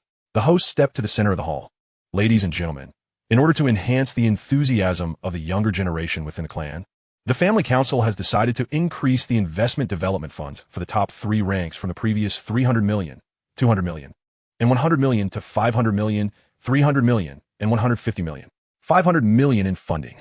If one secures a top 3 position, wouldn't that lead to soaring success? Alas, forget it. I'll just wash up and go to sleep. You must understand how challenging it is to place in the top 3. The host gestured, and the discussions gradually quieted. He announced, "I declare that this year's family assessment has officially begun. This annual assessment holds different significance for various factions within the family. The collateral branches, possessing relatively lower status, must excel in the assessments to gain greater family support. The issue, however, is that they are unable to compare with the direct descendants in any aspect. Thus, the notion of surpassing the direct heirs in the assessments is largely fanciful. Nevertheless, for them, this remains the best avenue to acquire valuable resources, rendering it significantly more appealing than for those without family backing." The assessment began with the collateral branches. Yi Lingfeng, 26 years old. Last year's ranking was 49th, receiving a 1 million development fund. The financial report of this family member was being presented by a secretary-like woman. Within a year, those who earned over 1 million were considered outstanding among them, with occasional prodigies boasting profits in the tens of millions. The assessment evaluates not only pure profits but also annualized return rates, total return rates, and various other metrics. However, these figures pale in comparison among the direct heirs. Yi Xiaoqiang cast a casual glance at the composed Su Mingxian, losing interest in the performance reports. He picked a grape from the fruit platter at the edge of the table, plucked it, and tossed it into his mouth, chewing leisurely. Puffed. He spat out the skin and seeds. His demeanor was relaxed, entirely uncharacteristic of someone participating in an assessment. He appeared more like an observer enjoying a spectacle. Yi Tianze's gaze subtly shifted towards him, initially startled before an imperceptible smirk crossed his lips. Next, we have last year's runner-up, Yi Jiaoyou. Yi Jiaoyou's financial secretary approached the center of the hall to present the report. Yi Jiaoyo, 22 years old. Last year's ranking was second, receiving a 200 million investment development fund. Investment projects totaled 200 million, yielding an annual profit of 80 million, with an annualized return rate of 40. Impressive. No wonder he is a core contender within the family. Among the family members, the disparity was glaring. The hall buzzed with conversation. The so-called prodigy just mentioned seemed minuscule compared to these core descendants. Yi Tianzi chuckled, tapping his pipe. The atmosphere was filled with congratulations. Next, we have last year's third-place finisher, Yi Jingyuan. Yi Jingyuan, 21 years old. Last year's ranking was third, receiving a 100 million investment development fund. Investment projects totaled 100 million, yielding an annual profit of 5,500,000, with an annualized return rate of 55. 55? Is it truly that high? Astounding. This annualized return rate surpasses that of young master Yi Jiaoyo. At this rate, one can only wonder who will take third place this year. Quiet down. There's still one prodigy yet to present. Indeed. Let us not forget the presence of another extraordinary individual. Here stands Yi Jingyi, the reigning champion from the last competition. At merely 18 years of age, she claimed the title and secured a staggering investment of 300 million yuan for her ventures. Her projects include chips, renewable energy, and polymer materials, with a total investment of 300 million yuan yielding an annual profit of 2.4 billion yuan, which translates to an astonishing annual return rate of 80. Did you see that? This is what we call genius, truly extraordinary. How has she achieved such remarkable success? Her investment acumen is unparalleled. The surrounding family members are filled with admiration. Yi Mingqian's smile could nearly reach the ceiling. She is undoubtedly the brightest star of the family, deserving of focused cultivation. At this moment, spontaneous applause fills the room. Yi Jingyi, feeling a bit shy, steps to the center of the hall to bow before everyone before returning to her seat. As the applause subsides, the host approaches the stage once more. The next contestant has a rather unique situation. His name is Yi Xiaoqiang, participating for the first time this year without the backing of family funds. Consequently, the family's evaluation criteria for him differ. As long as the commercial value generated by his expenditures allows him to break even, he will be considered successful. That's it. I thought he was here to vie for a top 3 position. Turns out he's just here for a graduation certificate. You may not know, but he might not even manage to secure that certificate. Surely not. Why such pessimism? He is a spendthrift, destined to squander resources. Break even? Dream on. Unlike the previous 3 contestants, the hall is filled with scornful voices. Just then, a shout interrupts the murmurs in the crowd. Head of the family, Miss Xiaoqiang from the Xia family requests an audience. Chapter 99. Truly a genius. Xiaoqiang, what brings her here? Why on such a momentous occasion? A flurry of questions fills the hearts of the Yi family members. Why has she arrived now? Doesn't she know today is the family assessment? Yi Tianzi glances at his brother, Yi Tianming, who is equally puzzled. Xiaoqiang is exceptionally intelligent and wouldn't he engage in such an untimely visit without a significant reason. It would be improper to turn her away after she has traveled so far. Given her character, she would not disrupt the assessment.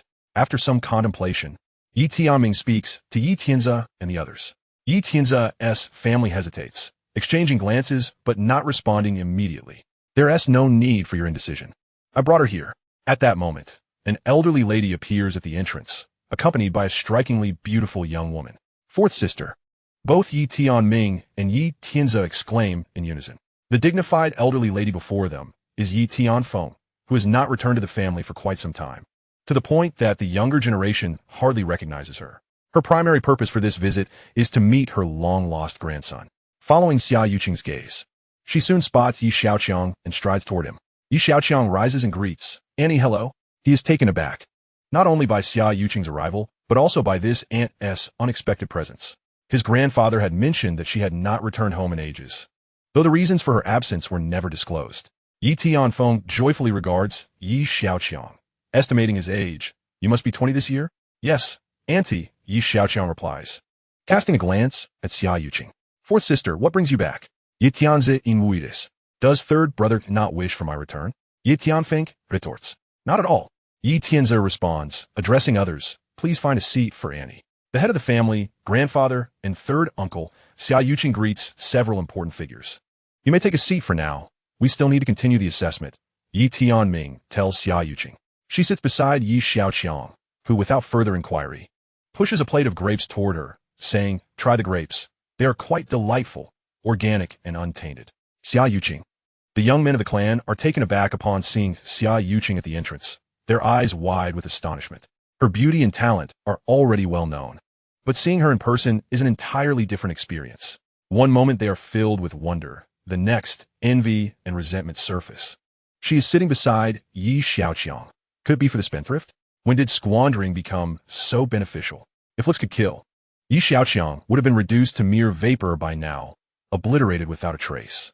However, Xiaoqiang remains oblivious to the hostile gazes around him. A tree without bark is doomed. A person without skin is invulnerable. The assessment continues, and now it is Xiaoqiang's turn. The host's announcement draws back many envious glances. As Su Mingqian rises to address the hall, after saluting, she begins. Xiaoqiang, 20 years old, is participating in the assessment for the first time. Chairman Yi has granted young master Xiaoqiang an investment of 1 billion yuan. What? 1 billion? 1 billion? Did I hear that correctly? The crowd erupts in disbelief. This amount far exceeds the reward for the first place, which is only 500 million this year. The younger generation's ultimate goal has been eclipsed by his starting point. Not only the younger members, but even the trio of Yi Tianming are left astounded. Silence. The host calls out as the room descends into chaos. Su Mingyan continues. The first project is the Jinhao Textile Factory, purchased for 1.2 million. Additionally, 500 tons of cotton were acquired at a price of 9,500 yuan per ton. Is there any potential for improvement? Yi Tianming, not particularly invested in the textile industry, inquires with curiosity. 1.2 million for a textile factory? Last year, numerous textile enterprises collapsed, and even this year, the market remains bleak.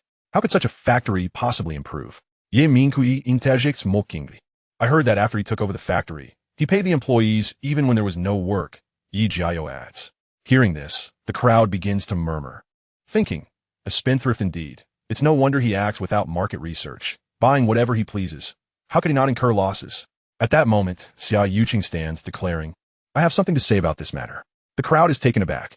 How does this relate to the Xia family? Some within the clan, informed, recall that Xiaoqiang's grand display at a school celebration boosted the Xia family stock prices. But how does that connect to the textile factory? Is it relevant to the assessment? If so, she may as well elaborate. Yi Tianming prompts at the school celebration. Xiaoqiang's monumental screen display raised the Xia family stock prices by nearly 600 million. My father and I agreed to share half of that with him. By this reckoning, Xiaoqiang's acquisition of the textile factory and the screen production cost a total of over 15 million, yet generated 300 million in profit. The annual return rate should be quite commendable, wouldn't you agree? Xiaoqiang's voice is clear and resonant, cutting to the core of the matter. 15 million yielding 300 million. That is simply extraordinary. A total of 600 million, and this can be counted? Yi Tianzi Gurumlis. Why shouldn't it be counted? Yi Tianfeng shoots an incredulous glance at her third brother. Such a stroke of luck could be considered valid. Moreover, it's merely a generous gift to the Xia family. What does it have to do with the Yi family? Yi Tianzi clearly disagrees. In an instant, the room divides into two factions. One side believes it should be counted, while the other does not. Observing the discord, Xiaoqiang pulls Xiaoqiang down, urging her to sit. Don't be hasty. Sister Su hasn't finished her explanation yet. Just enjoy the grapes. Xiaoqiang glances at the relaxed Xiaoqiang, and then at the composed Su Mingqian before slowly taking her seat. Yi Tianming casts a look at Su Mingqian. Please wait. It seems she has not concluded yet. Let us discuss the matter of the 500 tons of cotton. The chairman, inspired by young Master Yi, has conducted a meticulous analysis of the market situation and plans to acquire 100,000 tons of cotton at the price of 9,500 yuan per ton. 2 days ago, the complete liquidation at the price of 40,000 yuan per ton was accomplished, culminating in a net profit of 3 billion. 33 billion. Goodness, that amounts to 3 billion. The hall erupted once more into a clamor. Wait a moment.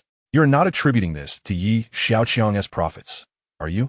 Yi Mingwei clearly expressed his dissent. Why not? Without Yi Xiaoqiang's initiative, Uncle would never have considered this. Yi Mingqian retorted sharply. That merely indicates Uncle possesses commercial acumen. What does that have to do with Yi Xiaoqiang? Yi Mingwei countered once more. Enough of your bickering. Let her finish enumerating all the expenditures before we discuss the profits. Yi Tianming interjected to quell the dispute. Upon hearing the surrounding discussions, Yi Xiaoqiang suddenly realized. No wonder Grandpa was competing with him for cotton. His unintentional action concealed a tremendous business opportunity. I am indeed a genius. Chapter 100. Who gave you the audacity to compare profits? Su Mingqian's speech was interrupted several times. Yet she remained unfazed, her countenance as serene as ever. This composure surprised Yi Tianming, and it was precisely this quality that revealed to him that Su Mingqian still had more to say. She continued, acquiring the pharmaceutical factory for 12 million, investing 14 million in a giant screen, purchasing 10 luxury sports cars at a price of 10 million each, along with a 25 million top-tier sedan, 3 million for the design of the team logo flag, and, at the auction, acquiring the star tier pendant and raw stone for 3 billion and 40 million respectively, plus spending hundreds of thousands on the short drama, The First Son-in-Law of the Dragon Kingdom, and finally, establishing the Nanshaman Company with a total expenditure of 900 million. 900 million. Gasps filled the audience. How long has it been? Less than a year, and he's already spent 900 million. Just listen. The 10 luxury sports cars alone cost 100 million. I heard they were for his subordinates. What a spendthrift. Absolutely extravagant. 3 million for a logo flag. Merely for show? This truly shatters my perception of extravagance. 900 million. How much must he earn just to break even? I do not believe he can recoup his costs. I share that sentiment. It is utterly impossible. Silence. Yi Tianming scowled as he reprimanded the murmuring crowd. Where are the profits? The amount spent is irrelevant. If you can spend, you must also be capable of earning. Curiosity was not limited to Yi Tianming. All the family members present were eager to discover how this spendthrift could recover the 900 million expended. Su Mingqian, unfazed, continued. Earlier, I mentioned the profits from cotton, yet some attributed it to the chairman. Thus, I shall present another profit. After young Master Yi took over the textile factory, he invested in a seemingly unpromising research project. The fiber battery. After an investment of 500,000, this technology achieved a breakthrough. It is now being utilized by the chairman to construct a fiber battery production line, which is predicted to have a market value in the hundreds of billions. Hundreds of billions. The crowd collectively inhaled sharply. They were not only astonished by this staggering value, but also by Yi Xiaoqiang's fortuitous luck. Such luck is simply invincible. This can only indicate he is fortunate. Just then, a discordant voice interrupted. Yi Tianfeng looked at Yi Minghui, who had just spoken, and retorted, "Is luck not also a part of strength?" Yi Minghui, with a sullen expression, found himself at a loss for words. "Are there any other profits?" Yi Tianming inquired once more. "Yes," Su Mingyan replied succinctly. "Earlier, I mentioned that after young Master Yi acquired the textile factory, he utilized it to produce fiber batteries and created a giant screen for the school anniversary gala, which propelled the value of the Xia family stock by 600 million. Additionally, he composed a song that launched the singer-song Tai to stardom. Her worth and market value are now approaching 500 million. Recently, the short drama The First Son-in-Law of the Dragon Kingdom surpassed 500 million views, generating 300 million in revenue. And the scriptwriter of this drama is none other than young Master Yi. No way. He can compose and write scripts? I never noticed. He is indeed a talented spendthrift. All this time, he was the scriptwriter for that short drama? I truly did not pay attention. I will take a look later. Did you not notice the investment-to-revenue ratio of the short drama? The hall fell silent once more, observing the shifting attitudes among many in the crowd. Su Mingqian paused before continuing. These are the entertainment-related profits, and all relevant data is in Miss Xia's possession. If you doubt it, you may verify. The aforementioned profits may invite some debate. The following 2 items pertain to the pharmaceutical sector. There is more. My heavens, is he a polymath? All right. I concede he has redefined my understanding of spendthrift. To pursue a doctorate in life sciences, young Master Yi sought mentorship from Elder Zhong. After obtaining his doctorate, he developed 2 medications, a new cancer drug and a treatment for congenital genetic defects. Both have completed patent applications and passed inspections, and mass production has commenced for market distribution. Preliminary estimates suggest that each medication possesses a market value in the billions. The crowd gasped, leaning back in astonishment. Su Mingqian's words repeatedly struck the audience with shock. The 3 billion from cotton is not considered. Then there are the fiber batteries. If we attribute the fiber battery to luck, what about the 2 medications? Each one alone far exceeds 900 million in value. Can you continue to deny this? Does your conscience not ache? Do you not feel shame? There is luck, and there is capability. Is there anyone who still disagrees? The profits brought to the Xia family, you claim do not count. The profits from cotton, you attribute to the elder brother. The fiber battery is merely luck. Then how do you explain the development of these 2 medications? Let me think. Yi Tianfeng feigned deep contemplation. Oh yes. The success in medication development merely signifies Elder Zhong's teaching prowess. How about I make an appearance and have you all seek his guidance to see if he can swiftly develop a medication as well? Yi Tianzi's family appeared ashen. This cannot be countered. This is utterly indefensible. At this moment, the evaluators were in despair. How should these profits be calculated? If we consider individual profits, it is already astronomical. If we consider the total profit, then it is a cosmic revelation. Yi Tianming was equally astonished. He had initially worried for Yi Xiaoqiang, but now it appeared he had been overly concerned. Is that all? Yi Tianming cautiously inquired, fearful that Su Mingqian might mention more. Having lived for so long, Yi Tianming had weathered many storms. Yet nothing compared to the shock he felt today. It was only when he saw Su Mingqian nodding and returning to her seat that he was assured there were no further bombshells. Now, everyone must be clear about Yi Xiaoqiang's expenditures and profits. As for the veracity of the data, it would be verified in due course. The moment Yi Tianming completed his statement, individuals responsible for data verification set out to confirm. After a brief interval, they reported to the family head in front of everyone. Upon confirmation, the aforementioned data is accurate. Though everyone understood that in such circumstances, no one would dare falsify data. Hearing it firsthand still left them incredulous. This meant that Yi Xiaoqiang, the spendthrift, had achieved an absolute advantage. No, he had overwhelmingly seized the first place in this assessment. Does anyone have any objections? The outcome is settled, and Yi Tianming, in his role as family head, felt compelled to ask one last time. No one responded, which was a tacit agreement. The Yi Tianzi family wore dark expressions, but found themselves at a loss for words. Yi Jiao clenched his teeth. He knew that soon the second uncle would announce the rankings. Yi Jingyuan's resurgence caught him off guard, but even with this surprise, he believed he could still secure third place. However, now that Yi Xiaoqiang had taken first, he would be pushed out of the top three. Beyond the top three, the highest reward was merely 10 million. A stark contrast. His gaze shifted toward Yi Xiaoqiang, where he saw the ethereal Xiaoqiang seated beside him. He steals my pendant, my woman, my ranking. Yi Xiaoqiang, I will not rest until you are vanquished. Chapter 101. The first benefactor of the prosperous group. The data is accurate, and no one in the hall would raise further objections. Yi Tianming, in his capacity as family head, proclaimed, I announce that the first place in this assessment is Yi Xiaoqiang. In second place, Yi Jingyi, and in third place, Yi Jingyuan, shall each receive family investment development funds of 500 million, 300 million, and 1.5 billion respectively. Second grandfather, as his words fell, Yi Xiaoqiang rose and walked to the center of the hall. After bowing to the elders seated above, he declared, Esteemed elders, I shall not accept this investment development fund. Please, second grandfather, allocate it to others. What? He refuses it? Could it be that he looks down upon it? After all, it is a sum of 500 million. A wave of astonishment rippled through the crowd. Yi Xiaoqiang was not naive. He understood that the family's wealth was not easily acquired. One could easily become entangled in obligations, and the prospect of being scrutinized by family representatives was far from appealing. Accepting this money would mean binding himself with an invisible cord, and Yi Xiaoqiang was resolute in his refusal. However, the thoughts of those present diverged sharply. They speculated that Yi Xiaoqiang, the spendthrift, must simply consider himself above such an amount, particularly since Yi Tianlin had generously bestowed upon him a sum of 1 billion. Yi Tianming found himself in a quandary. This was the first instance in the family assessment where someone had declined their reward after achieving a ranking. The chairman had earlier indicated that after deducting the 1 billion cost, the remaining profit of 2 billion from cotton would belong to Yi Xiaoqiang. At this moment of indecision, a remark from Su Mingqian ignited the atmosphere once more. Yi Tianming, upon hearing her words, could only manage a bitter smile. It became clear to him that today's events were orchestrated by his elder brother.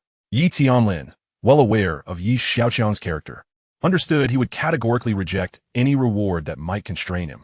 Furthermore, Su Mingqian's earlier statement was evidently part of Yi Tianlin's design, aimed at conveying to the family that despite Yi Xiaoqiang's reputation for extravagance, he was capable of generating unparalleled value.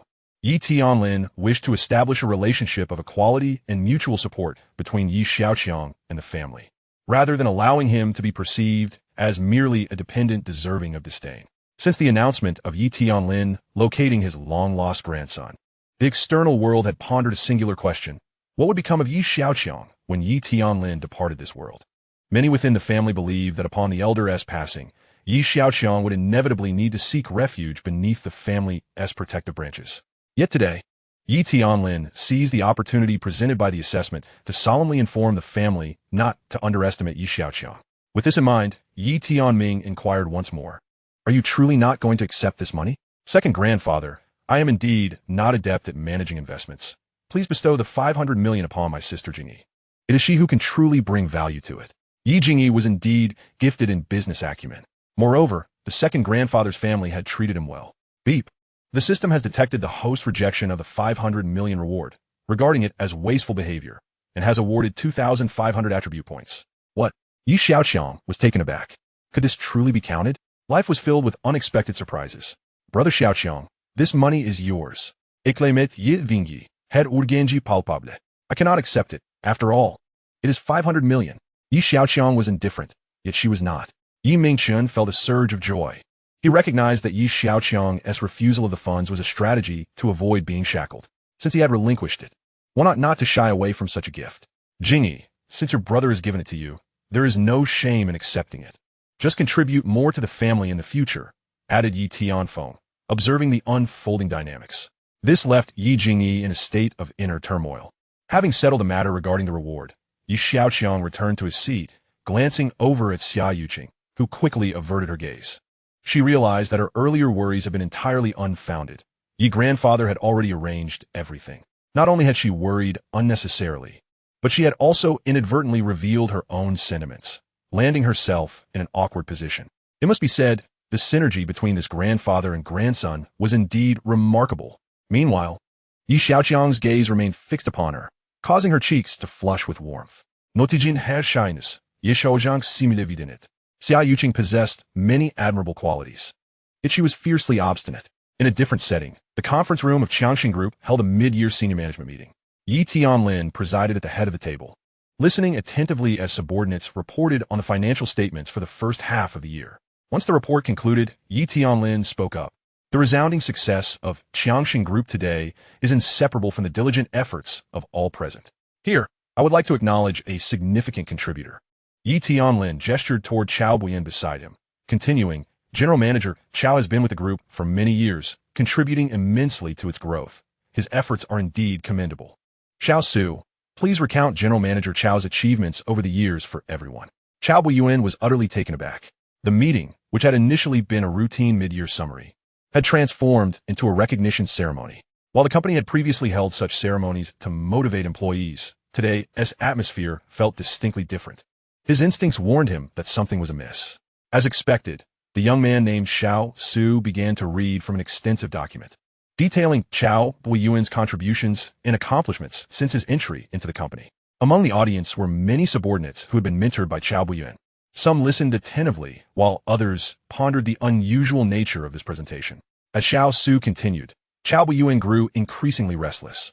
Why was he being lauded so extravagantly? Such praise was uncommon. He understood the principle of excessive praise leading to backlash. However, he could not discern the chairman's intentions. All he could do was remain calm, listening while analyzing the situation. Midway through the recognition report, a high-frequency term caught Chao Buyuan's attention. Loyal minister and meritorious minister appeared with alarming frequency. Why this emphasis? Although he maintained a composed exterior, his mind raced. The chairman was no ordinary individual. He had certainly reviewed this recognition document, and every word held significance. Loyal minister and meritorious minister. Regardless of the title, he remained merely a minister. Yi Tianlin was sending him a clear message. No matter how grand his contributions, he was still just a subordinate. This was the true intention behind Yi Tianlin's words. Realizing this, Chao Buyuan broke into a cold sweat. Just then, Xiao Su concluded the recognition report. Yi Tianlin, smiling broadly, led the applause, urging everyone to give a warm round of applause for General Manager Chao. The conference room erupted in enthusiastic clapping, while Chao Buyuan's back was drenched with sweat. As the applause gradually subsided, Yi Tianlin spoke again. I have another piece of good news to share. You are all likely aware that I have located my long-lost grandson. Congratulations to the chairman. Congratulations to the chairman. Yi Tianlin raised his hands and gently pressed them down, silencing the congratulatory shouts. I have given him 1 billion to allow him to gain experience. Xiao Su, please brief everyone on the specifics. Chapter 102. Following the young master, one will surely soar to great heights. 1 billion. Upon hearing this figure, the attendees in the conference room felt as though they had been struck by 1,000 blows. This sum was sufficient to invest in establishing large enterprises, real estate, or upscale residential communities. Yet, it was merely being allotted to allow Yi Xiaoqiang to gain experience. Such a vast fortune entrusted to that spendthrift was akin to casting a stone into the sea, with the likelihood of recovering it being slim. Amidst the collective anguish, Xiaosu began his briefing. As they learned about the 1.2 million acquisition of a textile factory, many recalled an incident when Su Mingxian submitted her report. She provided a detailed analysis and advised against the acquisition. Consequently, Chao Buiyuan had convened a meeting with the mid-level investment department. During that meeting, he had stepped out to take a call, returning to inform everyone that the project was at the chairman's behest. Reluctantly, they had approved the project, knowing that such an investment amount did not require his direct report to the chairman. He had employed a clever ruse, and no one had raised any suspicions. The crowd was perplexed. No matter how inept Xiaoqiang might be, it seemed inconceivable that the chairman would publicly denounce him at a company meeting. After all, one mustn't air family grievances. Chao Buiyuan felt a tightening in his chest, increasingly sensing that something was amiss. After Xiao Su enumerated all of Xiaoqiang's extravagant ventures, he shifted his focus. What followed was a litany of the profits generated by these extravagant projects. A single colossal screen, worth millions, brought a remarkable 600 million in market value appreciation to the Xia family. A song composed catapulted a burgeoning star into fame. An investment in research on fiber batteries yielded breakthroughs, with a market valuation nearing 1 trillion. A short drama, produced with an investment of several hundred thousand, garnered 300 million in revenue. Initially, the audience was filled with confusion, uncertain of the chairman's intentions. However, as the presentation continued, their mouths gaped wider, and their eyes widened in astonishment. Such an extreme reversal was a rarity even on television. Once Xiao Su concluded, Yi Tianlin spoke up. Xiao Su, please distribute this information to everyone. After the materials were shared, Yi Tianlin continued. Though Yi Xiaoqiang may lack business acumen, the projects he undertook are undeniably valuable. Inspired by his cotton acquisition, I analyzed the market and procured nearly 100,000 tons of cotton, all of which I recently sold for a net profit of 3 billion. Gasps filled the room at his words. Before he could finish, he added, moreover, there is a piece of data that may have escaped your attention. Due to Yi Xiaoqiang's influence, public interest in Xia Group has increased by 5 points, and this figure continues to rise. What does a 5-point increase signify? The Dragon Country boasts a population of nearly 1.4 billion. This increment is no trivial matter. As the audience absorbed the chairman's remarks, they exchanged glances. Realizing this was not the frivolous spendthrift they had envisioned, they were astonished to discover how much value Yi Xiaoqiang could generate. Although this young master may not excel in management, they certainly could. Moving forward, wouldn't it be delightful to follow in his footsteps and seize opportunities? There was a tumult of confusion in Chao Buiyuan's heart. Wasn't this young man a spendthrift? How had he managed to produce such high-value projects? He had considered Yi Xiaoqiang a spendthrift, growing complacent and lowering his guard. He never anticipated this situation would unfold. Observing the audience's reaction, it was clear they were beginning to waver. Chao Buiyuan finally grasped Yi Tianlin's intentions. The objectives of today's meeting were threefold. First, to commend him in front of the group, bestowing face and acknowledging his contributions while subtly reminding him of his position. Second, to use him as a benchmark, proving that Yi Xiaoqiang's contributions to the company were equally significant. Third, to inform everyone that following Yi Xiaoqiang would lead to a promising future. Indeed, the old fox was as shrewd as ever, Chao Buiyuan mused internally. It seemed Yi Tianlin had been planning for this day for quite some time. After surveying the faces in the room, Yi Tianlin continued. Now, I would like to introduce a few new colleagues for everyone to meet. Xiao Su, please bring them in. Xiao Su turned and exited the conference room. Moments later, 3 individuals entered. Qi Yu, Xia, and Lu Chenyang. This is Qi Yu, the inventor of the fiber battery. The gentleman beside him is manager Xia from Jinhao Textile Factory. I plan to establish several production lines, with Qi Yu overseeing technology and Xia managing operations. Yi Tianlin clarified the relationship between the new factory and Xiaoqiang Group. Clearly, he did not wish for the new factory to be under Xiaoqiang's control, thus granting Yi Xiaoqiang's team greater autonomy. Chao Buiyuan understood that this autonomy was intended for Yi Xiaoqiang, which would prevent him from effectively controlling the fiber battery factory. Xia, do you have confidence in managing this factory? Yi Tianlin inquired. Xia nodded vigorously. Before Yi Xiaoqiang acquired the textile factory, he had been a destitute owner unable to pay his workers, constantly on the brink of fleeing. However, since meeting Yi Xiaoqiang, his life trajectory had undergone a profound transformation. Now, the richest man in the Dragon Country was entrusting him with significant responsibilities. Thank you, young master. I am willing to work tirelessly for you. Upon receiving Xiaoqiang's agreement, Yi Tianlin pointed to Lu Qianyang, introducing him. This is manager Lu Qianyang from Tianlin Pharmaceutical Factory.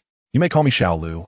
Lu Qianyang replied, wiping the sweat from his brow, knowing he was in the presence of the wealthiest man in the Dragon Country.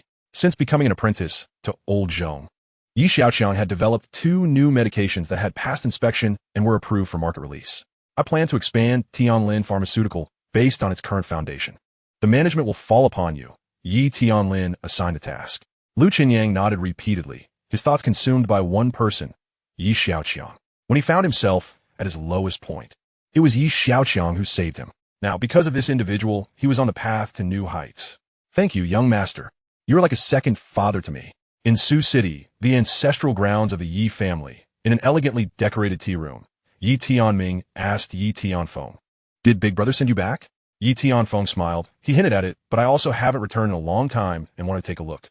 Yi Tianming chose not to dwell on the matter. Whether it was Big Brother's arrangement or not mattered little.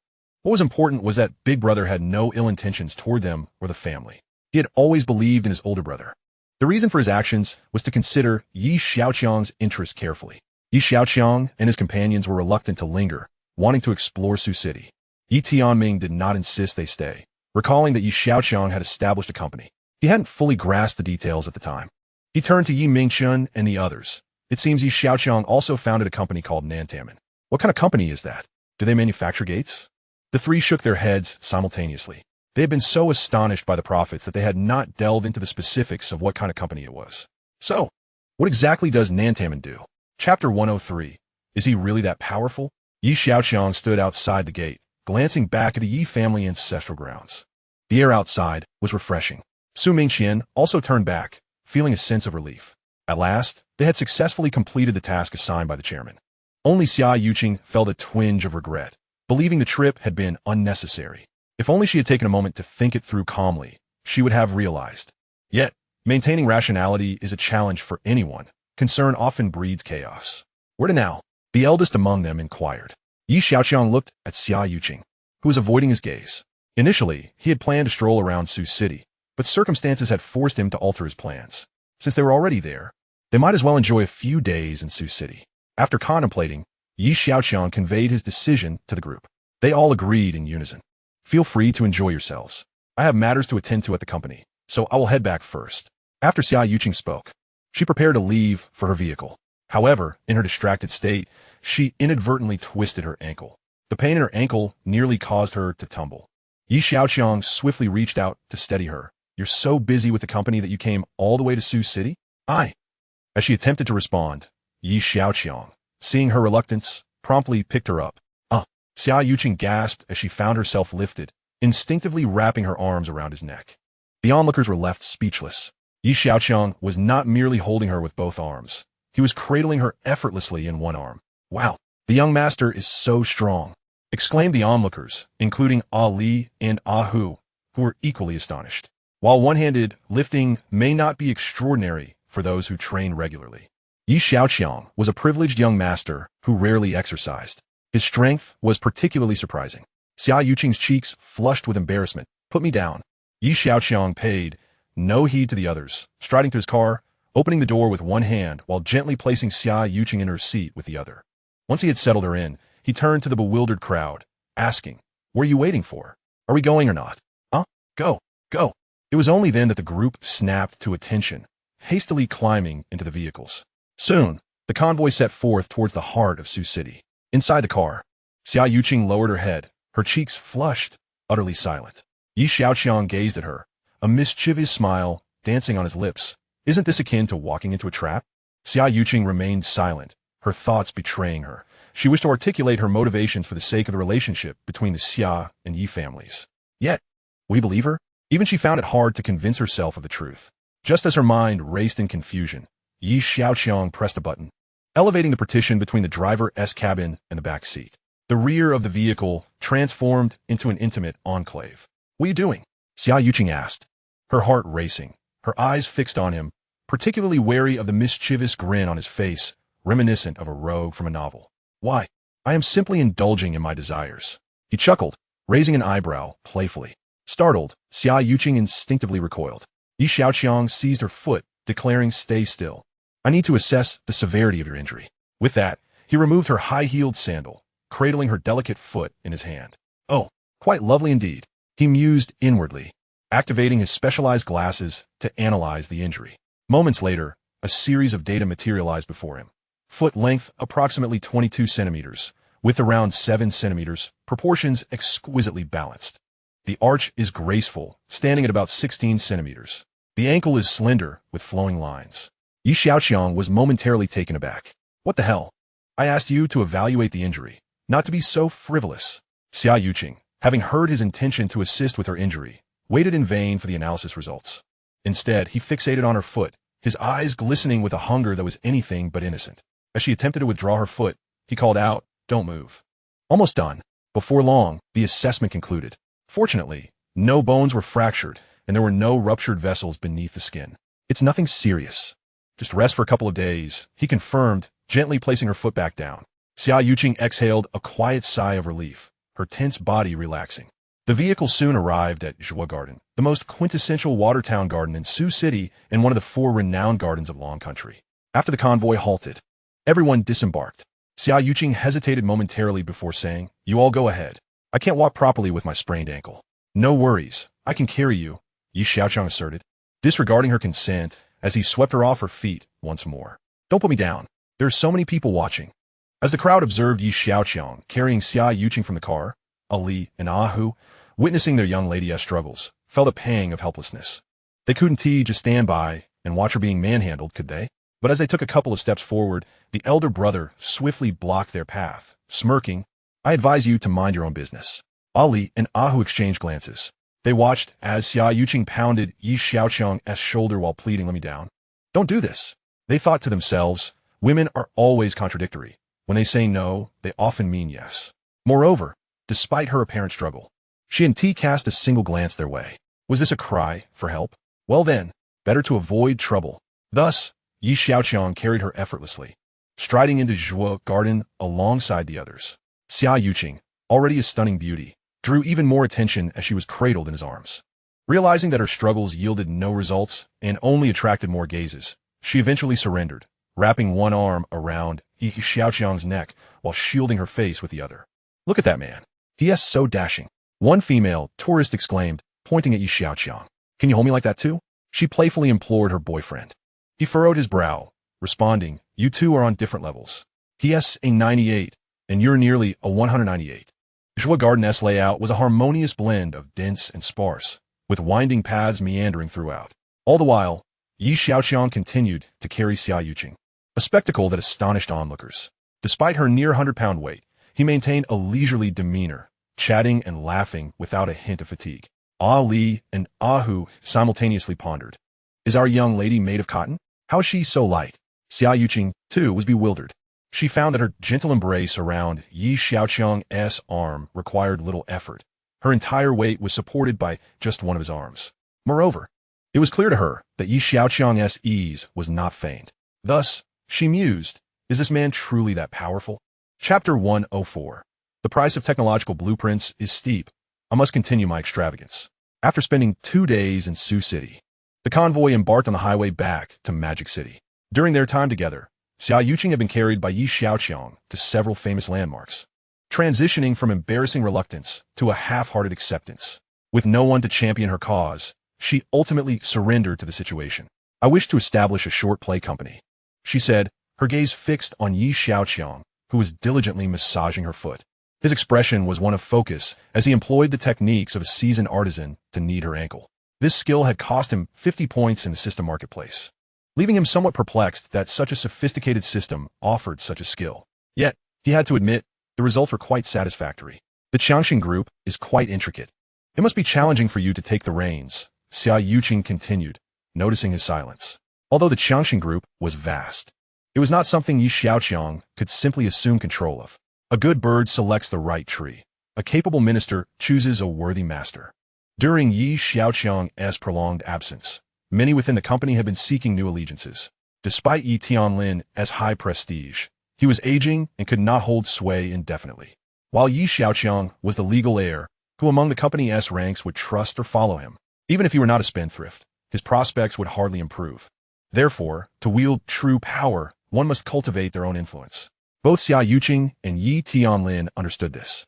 Yi Tianlin had already begun to pave the way for Yi Xiaoqiang, and similarly, Xiaoqiang was preparing him for the future. Yi Xiaoqiang listened to her analysis, his expression impassive. In truth, these matters had long occupied his thoughts. However, the waters were murky, and discerning friend from foe amidst the multitude was a daunting task. The car accident that befell his parents, along with the shadowy figure he had failed to see before the door swung open, had begun to reveal some clues. Yet, he was in no rush, knowing that his grandfather would likely live for many more years. Moreover, business acumen was his grandfather's forte. Professional matters were best left to those with expertise. His role was merely to indulge in extravagance. Just discuss it with Sister Sue. I'm not suited to manage a company. I'm only good at squandering, Yi Xiaoqiang remarked, maintaining his persona of a carefree spendthrift. Xiaoqiang, unfazed, recognized that each person possesses unique talents. Forcing someone inept at management into such a role usually leads to adverse outcomes. I want to name a new company. Could you offer some suggestions? Xiaoqiang inquired. Naming, he mused, was a simple task. Since both of them had a stake in the company, he suggested, let us each take a character from our names. We could call it Xiaoyu Short Plays. Without lifting his gaze from her foot, he replied, Xiaoyu Short Plays. Xiaoqiang reminisced, finding the experience rather pleasant. Simple and memorable. I feel much better now. Perhaps it's best to stop the massage. You've been at it for quite some time, and must be feeling quite fatigued. Xiaoqiang shyly withdrew her foot. Yi Xiaoqiang, feeling a tinge of melancholy, realized he was missing something to knead in his hands during the hour-long journey, which rendered him somewhat bored. The two continued their discussion regarding the future developments of their short play. Time slipped by unnoticed until the vehicle halted in front of the Xia family's villa. With Xia Yaojie absent, Xiaoqiang emerged from the house. As she stepped outside and beheld the scene before her, Xiaoqiang stood frozen. Yi Xiaoqiang was cradling Xiaoqiang in one arm, while she had her head nestled against his shoulder. He proceeded towards the villa, casually remarking as he passed Xiaoqiang, Auntie, I'm taking her to her room. No need to thank me. Xiaoqiang. Meng. Xiaoqiang turned to see Ali and Ahu, urgently inquiring, what happened? The two recounted how the young lady had twisted her ankle and how Yi Xiaoqiang had carried Xiaoqiang around Sioux City. Xiaoqiang stood in stunned silence for a moment. Yi Tianlin had mentioned to her that Yi Xiaoqiang had lived in poor conditions for over a decade, which had rendered him quite frail. When rumors of a marriage alliance between the two families circulated, Xiaoqiang had been deeply concerned, wondering if Yi Xiaoqiang had developed any lasting ailments over the years. If he had, how could her daughter's happiness be assured? Yet, witnessing Yi Xiaoqiang effortlessly lifting her daughter and hearing from Ali and Ahu that he had been doing so for days left her utterly astonished. Could it be that her future son-in-law was in such good health? It hardly seemed plausible for someone to have lingering health issues.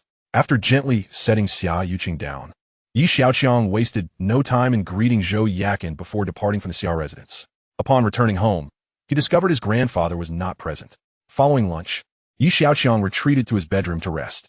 Though he called it resting, he was actually reflecting on his recent gains. With the enhancement of his equipment, he felt almost no fatigue, maintaining excellent mental and physical vigor. Currently, his disassembly and assembly skills had ascended to level 3. Disassembly and assembly skill LV3, 0, 50,000, supports equipment under 1 million yuan. Control quantity, 10 units. He could finally disassemble and assemble equipment worth millions. Yi Xiaoqiang glanced at the progress on the South Sky Gate. The first batch of technicians had been mostly recruited. Under Song Ke's leadership, they had commenced the development of a chemical fuel engine, with the test platform also progressing in tandem. A substantial issue loomed ahead, submitting a report to the relevant national departments. After all, future space launches would necessitate government notification. However, there was also the upcoming sculptor competition. As the scope of his endeavors expanded, manpower was becoming increasingly strained. For government liaison matters, Yi Xiaoqiang thought of the most suitable person, Chen Shiyuan. He swiftly dialed her number. Upon hearing the call connect, Yi Xiaoqiang spoke, Teacher Chen, I need a favor. Chen Shiyuan, on the other end, felt a bit anxious, fearing Yi Xiaoqiang was coming to reprimand her. Although she had not added any illicit substances to the orange juice, the circumstances of that day were difficult for her to explain. Yet, Yi Xiaoqiang had long since forgotten that prank. What is it? Chen Shiyuan replied. The upcoming launch tasks for South Sky Gate need to be reported to the relevant departments. Right? Yes. Could you assist me with that? I'm tied up here. Chen Shiyuan pondered for a moment. I can combine a couple of days to help you out. Why not resign and work in my company? I could use someone. Chen Shiyuan. Just as Xiaoqiang finished discussing the South Sky Gate matters with her, he received a message. Dima had informed him that he had found a doctoral supervisor in engineering for him and asked him to come to the school to fill out the necessary paperwork. In the afternoon, Xiaoqiang took a ride with his subordinates to Jiaodong University. Having previously undertaken a doctoral exam, this process was considerably simpler. Soon, Xiaoqiang completed the relevant procedures and awaited the day of his defense. Once he obtained his doctorate in engineering, he would unlock related technological advancements. Xiaoqiang glanced at the blueprints for engineering technologies. Even the basic ones required several hundred points, while the advanced ones made him frown. More funds would need to be invested, particularly taking advantage of the sculptor competition opportunity. Chapter 105. What I desire is a grand spectacle. Only a month remained until Xiaoqiang's coming-of-age ceremony, with the sculptor competition commencing in just 4 days. The competition format spanned 12 days, with an additional 2 weeks allocated for the winners to create jade artifacts. The venue rented for the competition was the largest in Modu, the National Exhibition Center of Longhua, covering 1.5 million square meters, equivalent to over 200 standard football fields.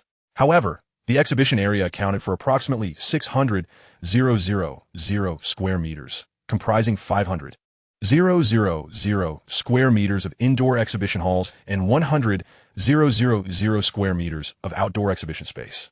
The rental fee was 10 yuan per square meter per day, amounting to 15 million yuan daily. Over the 12-day duration of the event, the rental cost alone would reach 1.8 billion yuan. Xiaoqiang surveyed the area, ultimately stopping at the 100,000 square meter outdoor exhibition space. This expanse was equivalent to several football fields. It would be a disservice not to create a spectacle worthy of such a vast area. Observing, Xiaoqiang lost in thought. Those around him speculated whether the young master was contemplating another extravagant expenditure. Young master Yi, haha.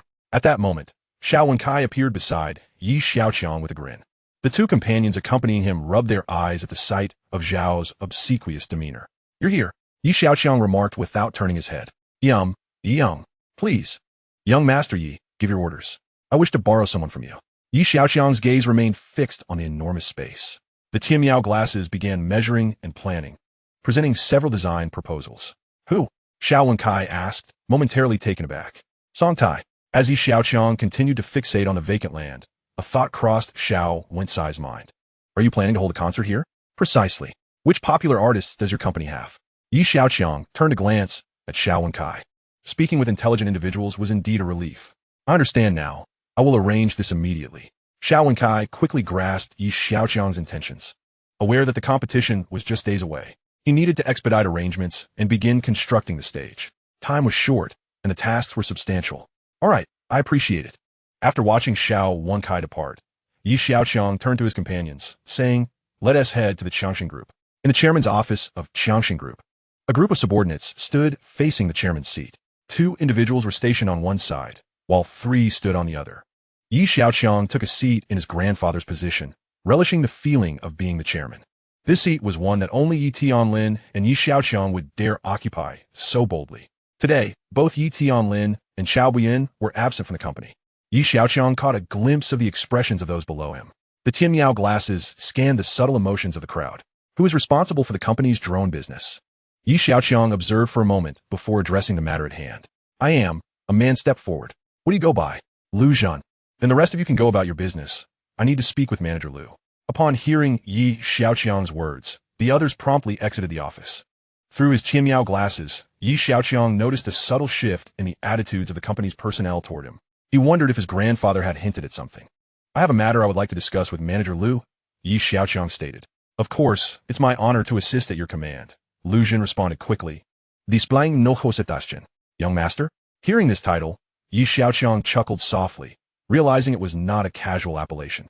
My subordinate understands, but I genuinely wish to call you young master, Lu Zhan replied earnestly. Xiaoqiang narrowed his eyes, scrutinizing him for a moment. Lu Zhan's performance took him by surprise. It was difficult to discern the truth within the layers of pretense. Yet, Xiaoqiang remained unhurried. He was not short of manpower. This individual could be observed for the time being. What is the maximum number of drones that can perform in coordination? Xiaoqiang inquired. After a moment of contemplation, Lu Zhan replied, approximately 5,000 drones. What level does that rank internationally? It is second only to the 293 drones of Jianli Meiyu Wi-Fi. Is that all? I was expecting a grand spectacle. Xiaoqiang expressed his dissatisfaction. Each additional 100 drones is exceedingly challenging. Lu Jin responded while wiping the sweat from his brow. Young master, you have no idea how difficult this is. Increasing the number of drones in a performance involves numerous factors. Such technicalities posed no difficulty for Xiaoqiang's technological system. However, lacking a doctoral degree, he was unable to unlock advanced technologies. At present, the most pragmatic approach to augment the number of drones lay in refining programming and enhancing creativity. The more drones there were in the performance, the more breathtaking it would be. Xiaoqiang envisioned using a vast array of drones as a screen during Song Tai's performance. The greater the number of drones, the larger the screen would be. Naturally, this would also escalate the level of difficulty. Show me the programming data. Xiaoqiang resolved to start from the programming aspect. In recent days, he had disassembled numerous smartphones and drones. Through this process, he gained profound insights into the construction and circuitry of these devices, as well as a considerable grasp of the software. Upon acquiring the drone formation program, with his intellect and equipped enhancements, he could optimize the programming to increase the number of drones. Lu Jun's eyes widened in disbelief. It was astonishing that Xiaoqiang wished to examine the programming data. To an uninitiated observer, such data might as well be written in an alien script. However, this astonishment quickly faded. Perhaps Xiaoqiang was acquainted with professionals in this field. Regaining his composure, Lu Jun promptly stated, "I will have someone deliver it now." After making a quick phone call, approximately 15 minutes later, a bespectacled young man arrived with a hard drive in hand. Lu Jun accepted it and gently placed it on the table. Everything is contained within here. Prepare for the other aspects. Once I optimize the program, you can give it a try. Xiaoqiang picked up the hard drive from the table and departed the office with 5 companions. Lu Jun stood in place, questioning whether he had misheard.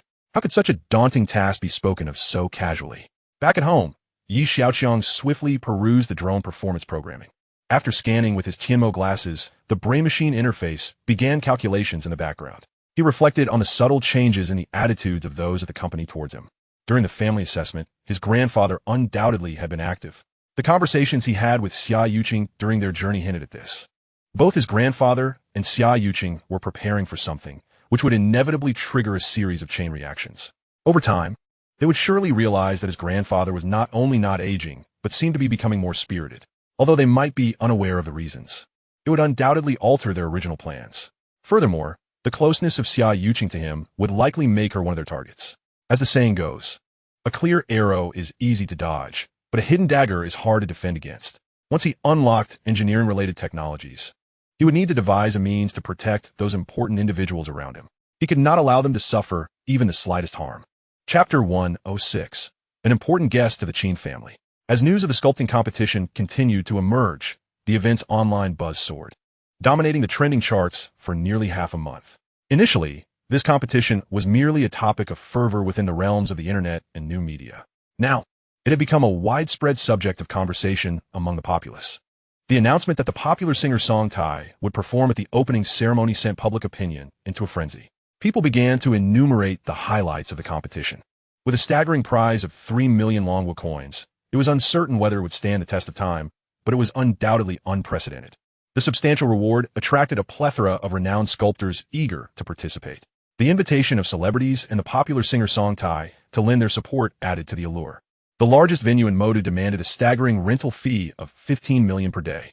The outdoor opening ceremony venue spanned an impressive 100,000 square meters, equivalent to 14 football fields. Rumors suggested that there would also be dazzling stage light performances. Just based on these key highlights, an influx of attention was garnered.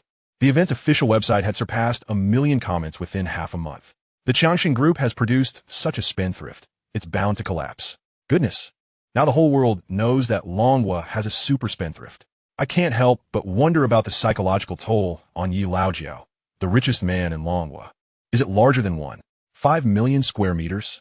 I heard Xiaoqiang bought a raw stone at the auction. Could it be that he uncovered something remarkable?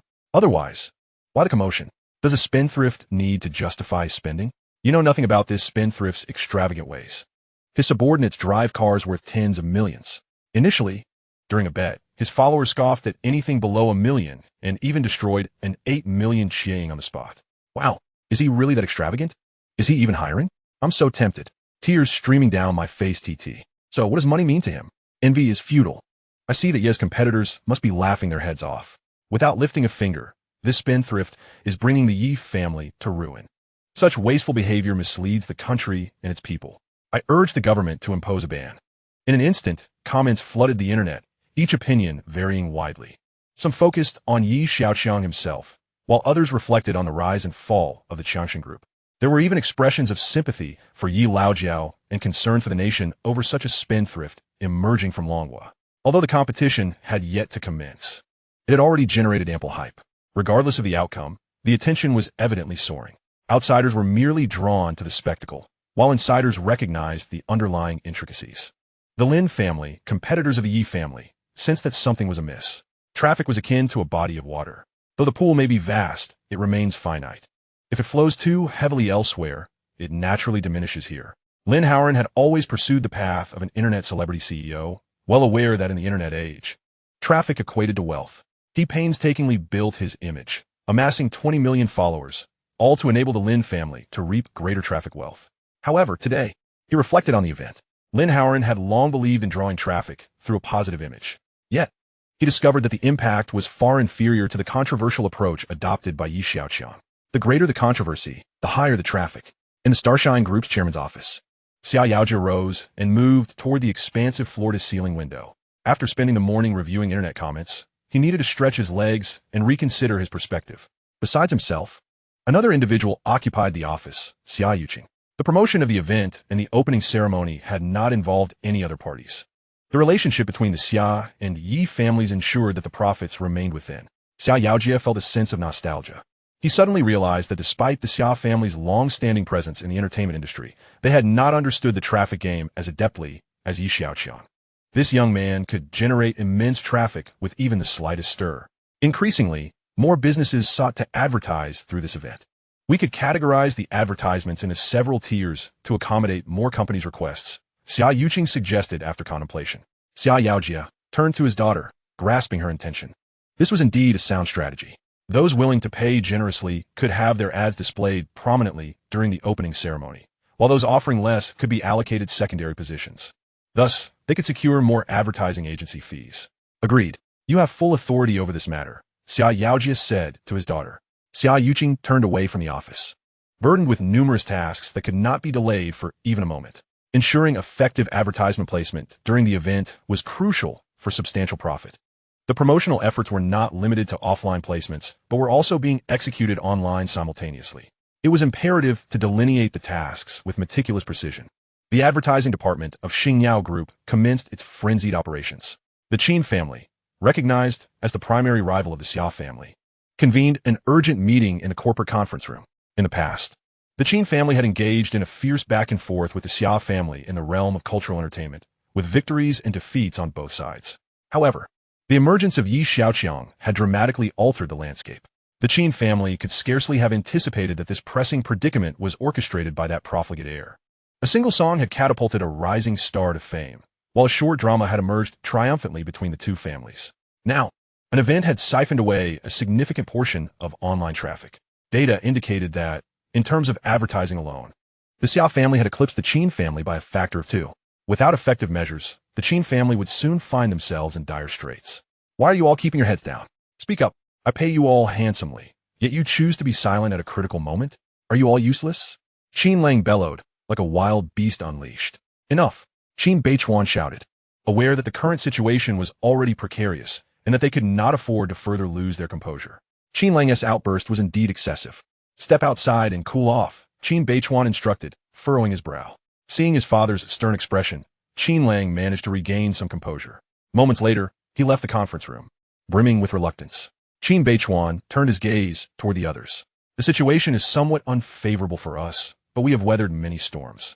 I have faith in your abilities to alter this predicament.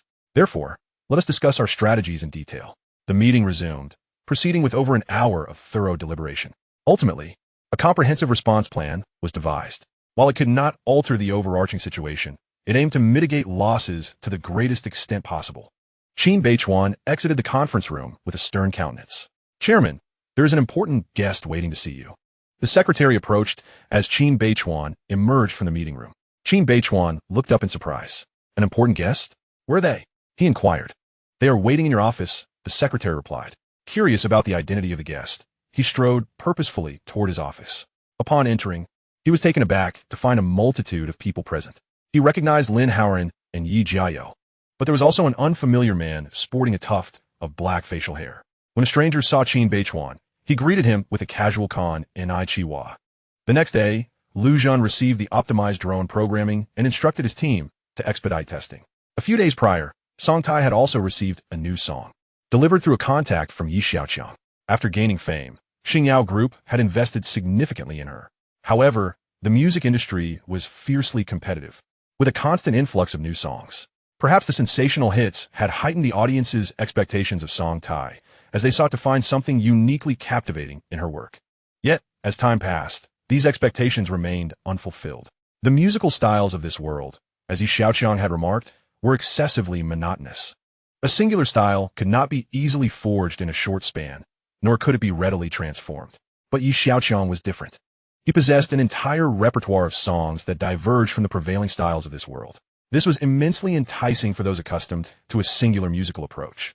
Now, Song Tai had finally received a new song from Xiaoqiang titled Emergency Love. Unlike the previous school celebration, Dream Creation Company had organized a dedicated team to meticulously analyze Emergency Love, even choreographing a dance specifically for Song Tai. With her naturally sweet appearance, complemented by delightful song and fitting choreography, it was believed that Song Tai could once again ignite the music scene. For this competition, the registration process for sculptors was divided into online and offline categories. Upon seeing the registration requirements, the vast online community became agitated. The criteria were exceedingly stringent, demanding a level of craftsmanship akin to that of a master stone carver. The Dragon Kingdom's Jewelry and Gemstone Industry Association categorized stone carving into 4 levels: Master Stone Carver, Senior Stone Carver, Intermediate Stone Carver, and Stone Carving Technician. In essence, to participate in this contest, one must attain the highest level of mastery. This is a selection of masters among masters. Indeed, a battle of the foremost masters. How many master-level sculptors are there in the Dragon Kingdom? Perhaps around 130. Will the victor receive a new title? Yes, they should be awarded the title of the Dragon Kingdom's foremost stone carver. You are mistaken. It should be the world's foremost stone carver. I am indeed curious to see what they can create. At the opulent estate of the Yi family, Yi Tianlin sat at the head of the table, surveying the individuals in the grand hall, his gaze ultimately landing on Lu Zhen. Did Xiaoqiang mention the specific function of the drone swarm? He inquired. He stated it was for creating a massive stage screen. Lu Zhen replied. The crowd paused momentarily, recalling the gigantic LED screen from the school celebration. However, this time, it would not be LED, but rather drones. Given Yi Xiaoqiang's style, the screen would likely be quite large. Curiosity arose among the attendees regarding the number of drones required. Yi Tianlin had also considered this and asked, how many drones will be needed? Based on the company's current technological capabilities, we can manage 5,000 units. However, young master Yi has modified the formation program. Lu Zhen responded. Gasps of astonishment rippled through the crowd. He can do that. Yi Tianlin expressed his disbelief. Although developing pharmaceuticals was impressive due to his time studying under Elder Zhong, this programming expertise seemed beyond comprehension. Had he truly learned it by tinkering with gadgets at home? That was extraordinarily remarkable. Observing the astonished expressions, Lu Zhen cautiously added, after optimization, the drone swarm has been increased from 5,000 to 6,000 units. 6,000 units. I recall the world record was just over 5,000 last year. It is said that adding even 100 units is exceedingly challenging, Xiaoqiang interjected, recalling his fondness for programs that challenge world records. The others widened their eyes, leaning back slightly in disbelief. Amidst the collective astonishment, Yi Tianlin let out a soft sigh. Alas, my grandson is excellent in every regard, except in business. At this, the others exchanged knowing glances, bemused by the elder's lament. Was he truly sighing? This felt like a display of false humility. Yi Xiaoqiang was already remarkably talented. Did they need to burden him with the expectation of business acumen as well? Sensing the peculiar atmosphere, Yi Tianlin realized that continuing to feign modesty might backfire. He cleared his throat and remarked, indeed, Xiaoqiang is not cut out for business. But we are. He can squander his fortune while we earn ours, each to their own. A silence enveloped the hall for several seconds. Regarding the drone display, I am reminded of an idea. Could we potentially showcase the company logo using the drone swarm? Xiaoqiang's eyes suddenly lit up. How intriguing. Yi Tianlin was the first to respond. This undoubtedly added another avenue for advertisement. The number of drones required to display the logo would be minimal, making it a feasible endeavor, though time was somewhat tight. From a technical standpoint, Lu Zhan analyzed. I grant you full authority to mobilize the resources of the group to ensure this project is completed. Yi Tianlin decisively resolved that such a monumental advertising opportunity could not be allowed to slip away. It was indeed a win-win situation for all involved. Not only can one earn advertising revenue, but also showcase the advanced technological prowess of the strong group. Why not seize the opportunity? Subsequently, the group continued their discourse, striving to maximize the benefits of the upcoming event. Meanwhile, at the Dragon Kingdom's Jewelry and Gemstone Industry Association in the Shanghai office, the list of judging experts was presented to Yi Xiaoqiang by the vice president of the association. Yi Xiaoqiang quickly glanced over the names, most of whom were unfamiliar to him. He focused instead on their prestigious titles behind their names. The grand event was organized not only to support this magnificent endeavor, but also to elevate the status of the exceptional raw jadeite, an extraordinarily rare glass-type imperial green jade. Such exquisite material naturally warranted the finest craftsmanship. Typically, the procedure involves commissioning a master sculptor for the task. However, Yi Xiaoqiang had different intentions. He sought to select the most exceptional artist among the masters to carve this stone, thereby further enhancing its value. After reviewing the list, Yi Xiaoqiang addressed the vice president, saying, "I shall rely on you, Uncle President, when the time comes. No need for pleasantries. Rest assured, we will ensure fairness and authority. By the way, please extend my regards to your grandfather." Noticing Yi Xiaoqiang's intent to leave, the vice president did not insist on his stay. Yi Xiaoqiang had numerous matters to attend to and, after exchanging pleasantries, departed from the association. Just as he left, a subordinate approached, stating, "President, Old Huang has arrived. He mentioned he has matters to discuss with you." Old Huang? Isn't he supposed to be reclusive? Yi Xiaoqiang pondered, what brings him here today? Could it be related to this rare jadeite? Chapter 108. How come he seems younger? Old Huang, what brings you here today? In the office, an invigorated elder sat on a wooden chair, his dark hair and slightly graying temples betraying his age. "President Liang, you must be aware of my purpose for visiting, so let us not beat around the bush." Old Huang fixed his gaze on Vice President Liang of the Jewelry Association, getting straight to the point. "Ha ha ha." Vice President Liang laughed heartily. "It's been years, and you remain as straightforward as ever. You know my character. Are you going to tell me or not?" Old Huang pressed once more. Vice President Liang hesitated. "Well, no one has instructed me to divulge this information. That young man is the grandson of Yi Tianlin. Isn't he recently acquired a piece of jade raw stone at the Christie's auction. You're already aware and still asking?" Liang replied, somewhat impatiently. "What type is it?" Liang tapped the glass ashtray on the desk, teasing. "Haven't you washed your hands of it? Are your hands itching again?" Old Huang's face grew awkward. He had indeed made such a proclamation, yet that was due to the rarity of exquisite jade. He had no interest in participating in the sculpting competition. However, rumors circulating online piqued his curiosity. Though Yi Xiaoqiang was well known as a spendthrift, if he truly possessed a piece of extraordinary raw stone, it would be a tremendous loss to overlook it. Observing the changing expressions on Old Huang's face, Liang remarked playfully, "I can only say, your participation will be worth your while." Old Huang suddenly lifted his head, his eyes gleaming. "All right, I'm signing up." Soon after, the news of the reclusive master sculptor Huang entering the competition surged to trending status. Online discussions ignited once more. Am I seeing this correctly? Master Huang is participating? Didn't he retire? You don't know. His jade carving skills are exceptional. His famous work, gathering fragrance and auspiciousness, is housed in the Dragon Kingdom's Intangible Cultural Heritage Museum. Such an impressive figure is competing? Indeed, but I wonder how expensive the tickets will be. Honestly, it's not about the price anymore. It's whether we can even get tickets. When will tickets go on sale? I'll camp out a day in advance. Not for anything else, but for my goddess, Song Tai. The addition of Master Huang once again stirred a wave of excitement. This move triggered a chain reaction, as several opponents who had previously lost to Huang expressed their discontent and vowed to settle the score. In no time, masters gathered in abundance. Xiaoqiang, taken aback by this unexpected turn of events, realized that even attempting to keep a low profile was no longer an option. "Master, the Xia family is inquiring about the ticket pricing," Anya reported. "Tickets? Xiaoqiang looked at her in astonishment. Tell them it's free. Who needs tickets? At Xia Group, Xia nearly choked on his tea upon hearing that Xiaoqiang was not charging for tickets. Not charging for tickets? This is truly lavish. He mused. However, he considered it might be a blessing in disguise. After a moment of contemplation, Xiaoqiang remarked, but it will certainly pose challenges for maintaining order and security. Indeed, the news of the free event quickly reached the mayor's office in Shanghai. This kid from the Yi family really knows how to stir up trouble. He making things difficult for me? Majorly pondered. Although it does increase our burden, it might not be entirely negative, the mayor's secretary responded. Oh, how so? This event is likely to attract numerous tourists from out of town, which could generate significant revenue. Hearing this, Mayor Li's expression softened a bit. The immediate task is to devise several contingency plans. Remember, safety is paramount. We cannot allow any disturbances. Get a few directors to convene a meeting to discuss maintaining order during the event.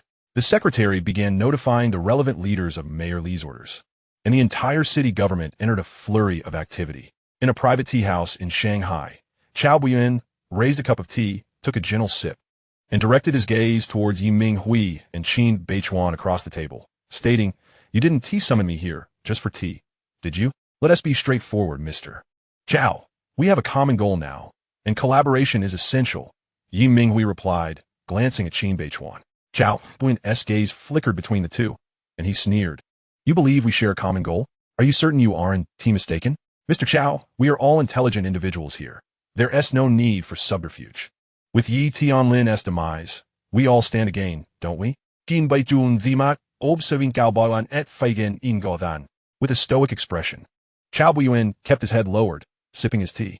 He was aware of Qin Beichuan's deep-seated animosity towards Yi Tianlin. Had it not been for Yi Tianlin's unwavering support for the Xia family, the Qin family could have easily ousted them from the entertainment core circle. Recently, Yi Xiaoqiang had publicly humiliated him by smashing his Qiang, further tarnishing the Qin family's reputation. As for Yiming Hui, he had long coveted his uncle's wealth. Each individual harbored their own thoughts, yet they shared a singular objective. Yi Tianlin must die. This was the prerequisite for the realization of their individual ambitions. You have had the most opportunities to meet Yi Tianlin. We wish to know how his health has been lately. Yiming Hui leaned forward. If possible, perhaps we could apply a bit more pressure, Qin Beichuan added. Upon hearing their words, Chao Buiyuan furrowed his brow in contemplation. The more he thought about it, the more he felt something was amiss. He recalled that Yi Tianlin had recently appeared quite unwell. Yi Tianlin was definitely enduring considerable strain. Yet as of late, Chao Buiyuan reflected, the old man seemed to be regaining his vigor. But how could that be? Just months ago, he had specifically consulted a doctor who had reported that Yi Tianlin's bodily functions were deteriorating rapidly, and his health was not promising.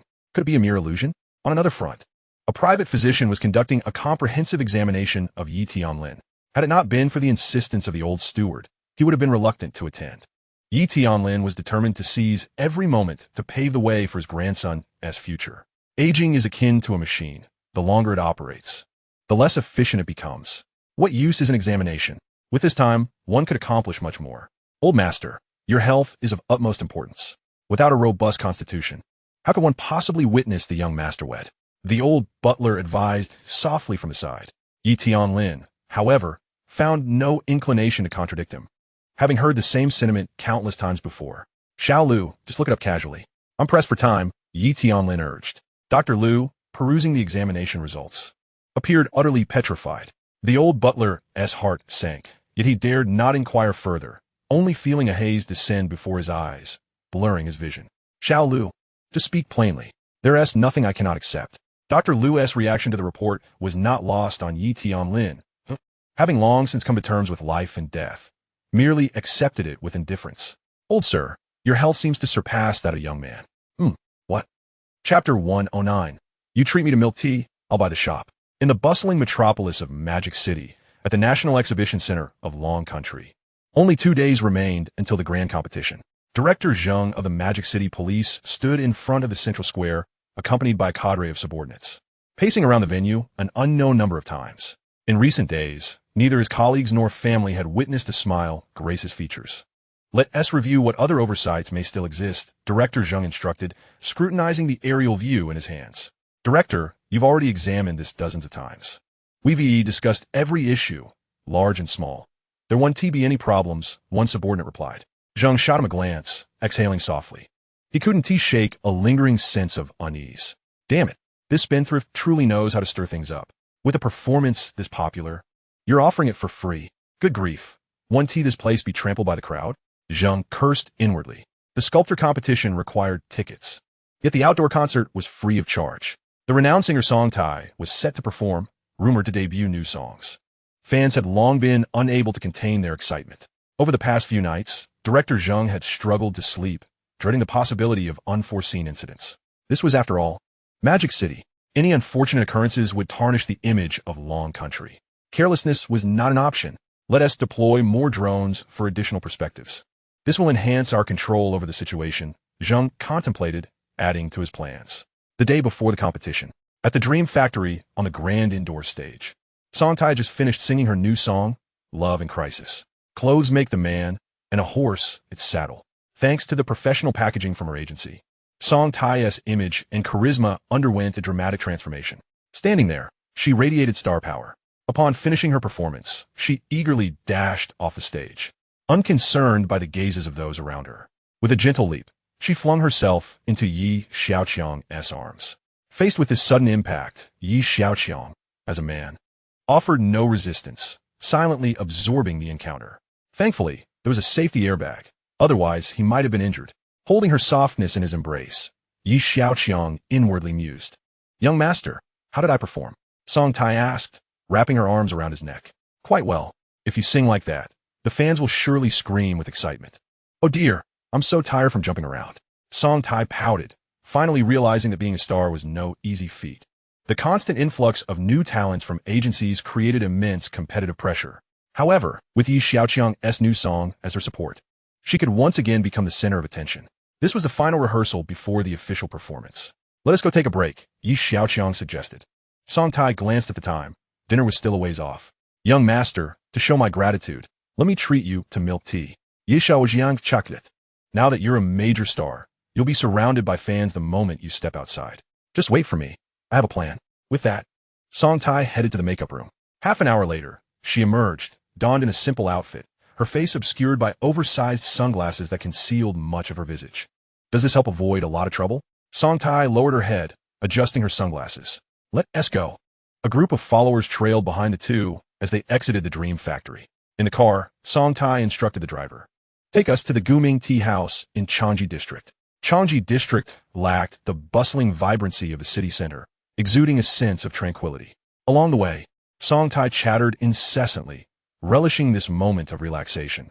After a while, she suddenly felt a bit sheepish. Young master, have I been talking too much today? Not at all. I haven't had such a candid conversation in ages.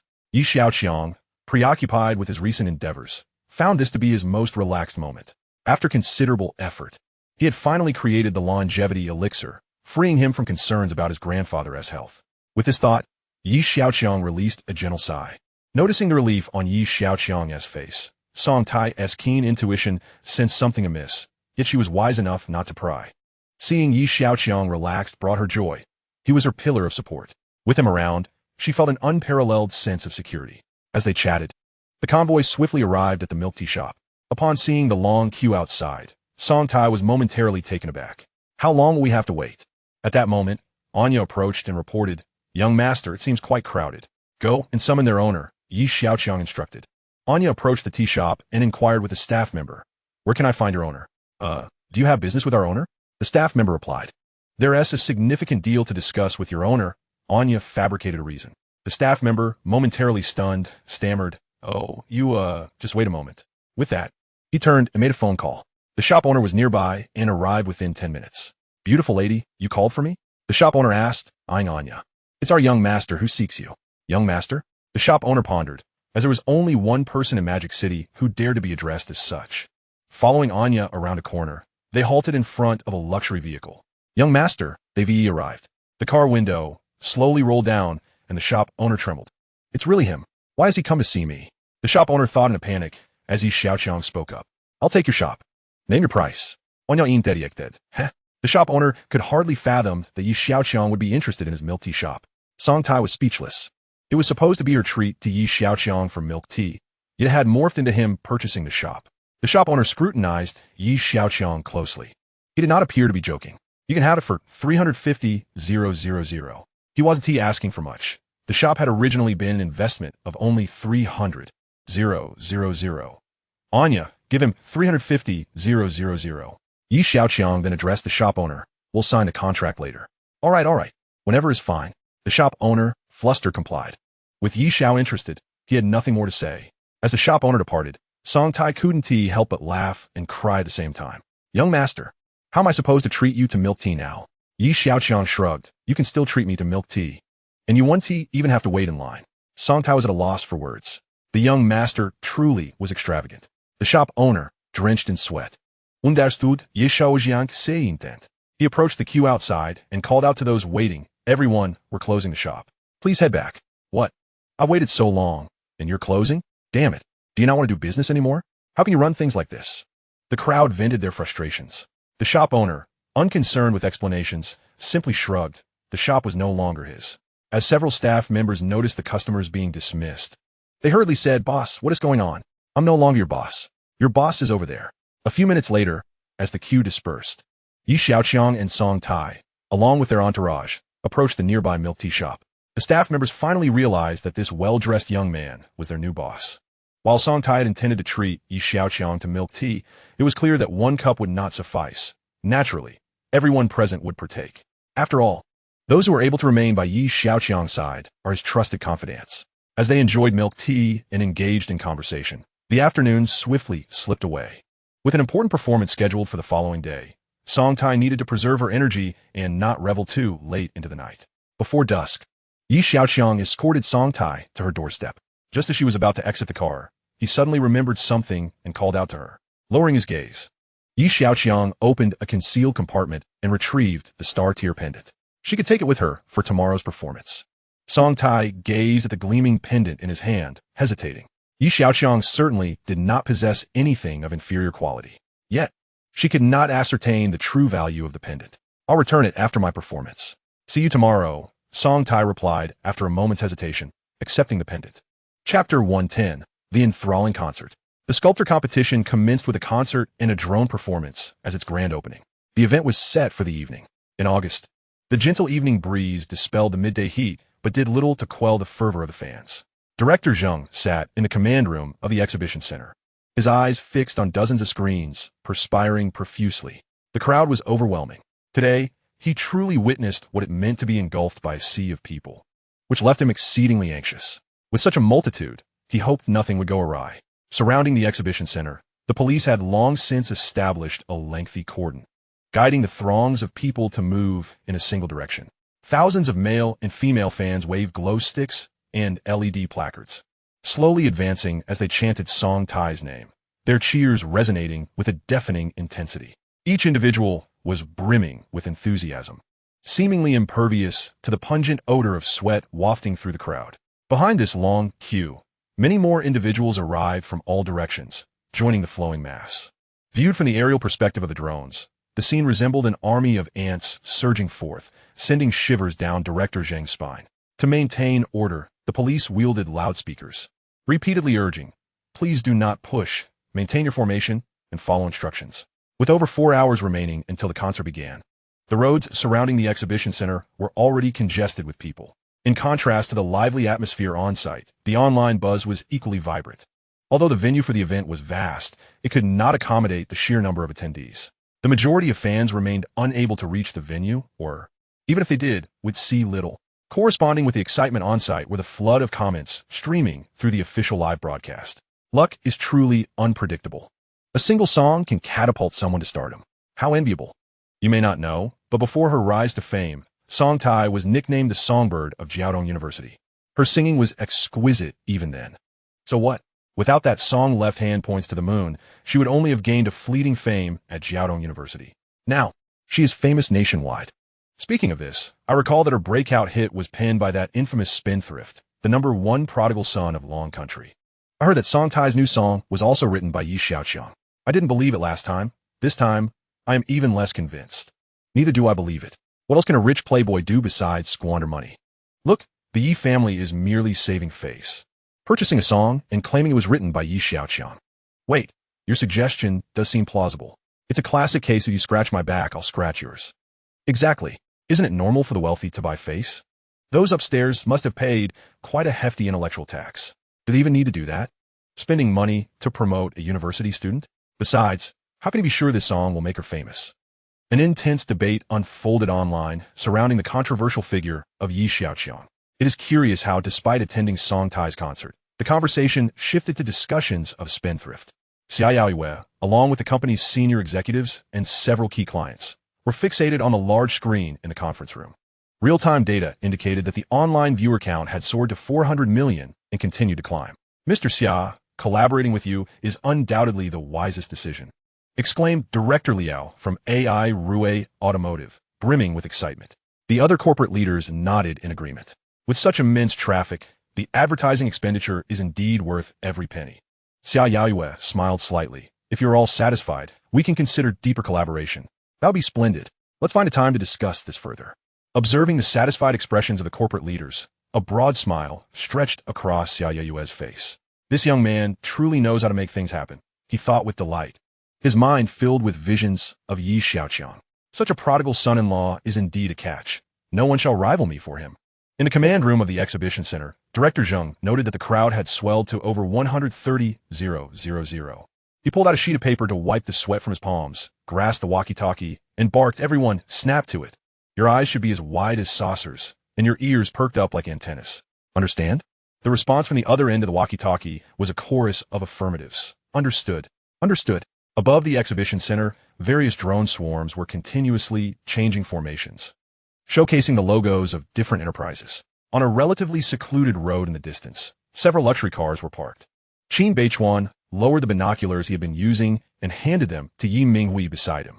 After observing for a while, Yi Minghui's expression darkened further. The family assessment had not significantly affected him. Having just returned, he was already causing such a commotion. Was this mere extravagance? With such a display, the advertising revenue alone could be staggering. This young man is a considerable threat, Qin Beichuan remarked. He is merely adept at orchestrating events. He is not to be overly concerned. Besides, he always travels with a large entourage, drawing far too much attention. Yi Minghui disagreed with Qin Beichuan. Noticing his response, Qin Beichuan glanced at him, beginning to see some merit in his words. This young man garners attention wherever he goes, practically announcing his presence to the world. How could they find opportunities? Did you not visit your uncle during the New Year? I recall you mentioned his health was poor, likely not long for this world. Since Xiaoqiang is difficult to handle, perhaps we should consider Yi Tianlin. In Qin Beichuan's view, Yi Tianlin was the most vulnerable link, the one to be cut at the root. In truth, Yi Minghui shared this sentiment. Yi Tianlin, advanced in years and burdened with labor, had appeared gravely unwell the last time he was seen. Yet, just days ago, Chao Buyuan claimed that Yi Tianlin seemed rejuvenated, as if he had regained his youth. This left him perplexed, yet he could not fathom why Chao Buyuan would deceive him. Would he have to summon the audacity to visit this uncle and probe the truth? Yi Minghui shook his head, feeling that such an action would be excessively conspicuous at this juncture. He pondered a possibility, albeit uncertain.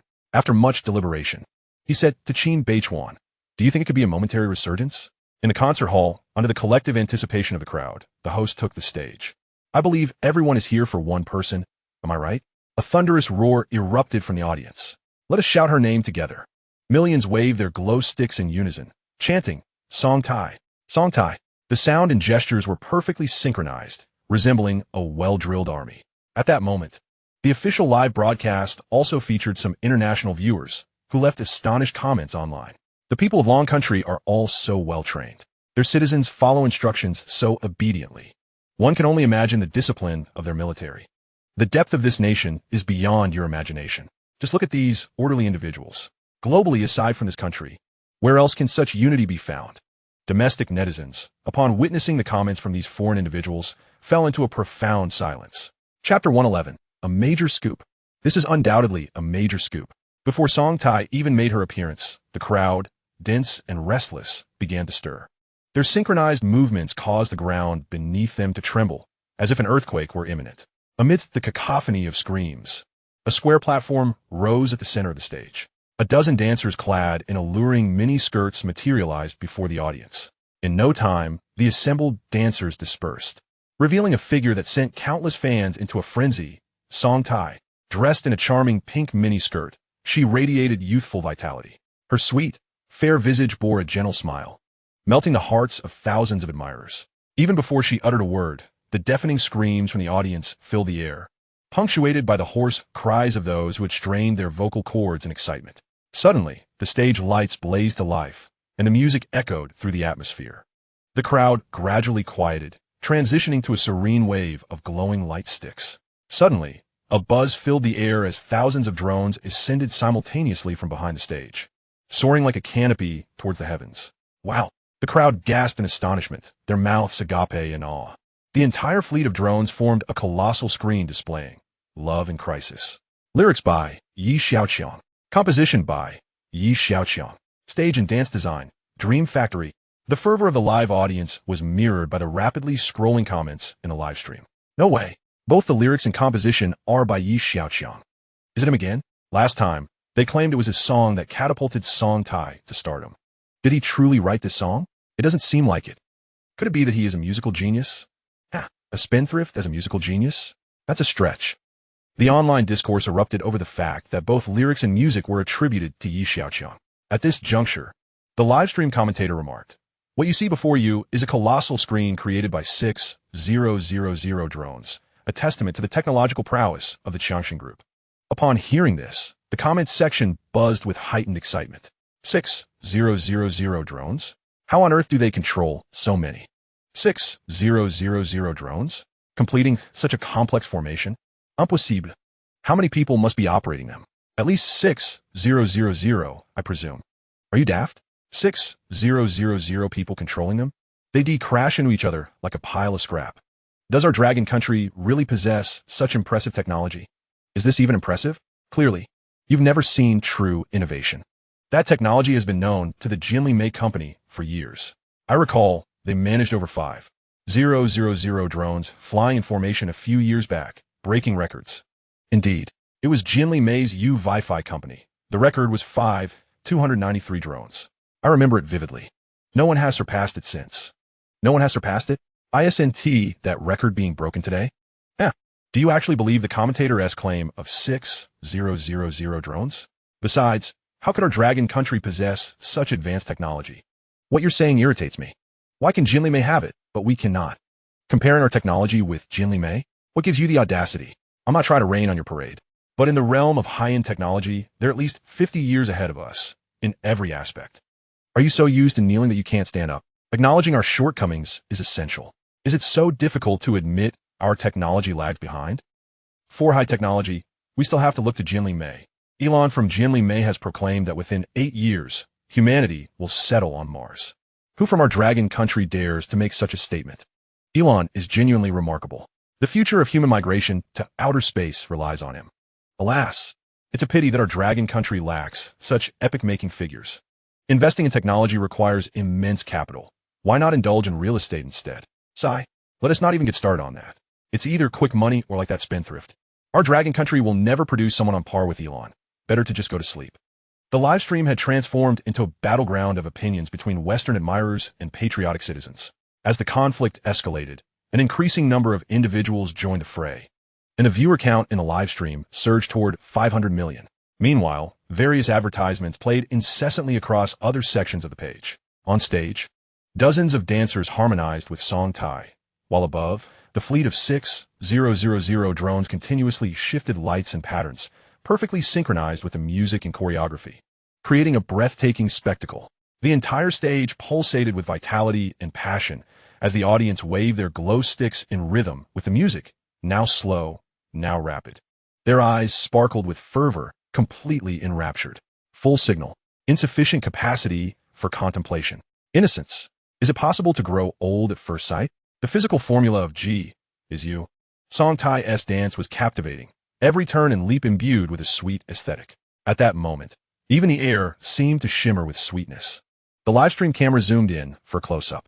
Look, that pendant around Song Tai's neck is exquisite. Oh, had it not been for the close-up, I wouldn't have noticed. That pendant resembles a droplet of blue tear. It's truly beautiful. Tear? Could it be the rumored star tear pendant? Star tear pendant? That name sounds intriguing. I like it. No way. Could it really be the star tear pendant? What's the matter? Is this pendant of significant importance? It's said to be a symbol of a small goal. What? A small goal? Impossible. Could it be that expensive? How could such a valuable pendant be on her? That management company must be quite extravagant. Wait, I think I heard that the star-tier pendant was purchased by Xiaoqiang. Is that true? If so, it makes sense. On doit elaborar upstairs. Their relationship is not ordinary. Songtai rose to fame thanks to Xiaoqiang's song. Could they be involved romantically? Is that surprising? One is a wealthy third-generation heir, and the other a star. Now with the star-tier pendant as ironclad evidence, their connection is definitely noteworthy. Indeed, their relationship is absolutely remarkable. Wait, if what you're saying is true, doesn't that mean Xiaoqiang has been cheated on? Huh? How did she come into this? Are you unaware of the marriage alliance between the Xia and Yi families? Oh my, a major scoop. This is undoubtedly a major scoop. It seems Song Tai's management company is still under the Xia family.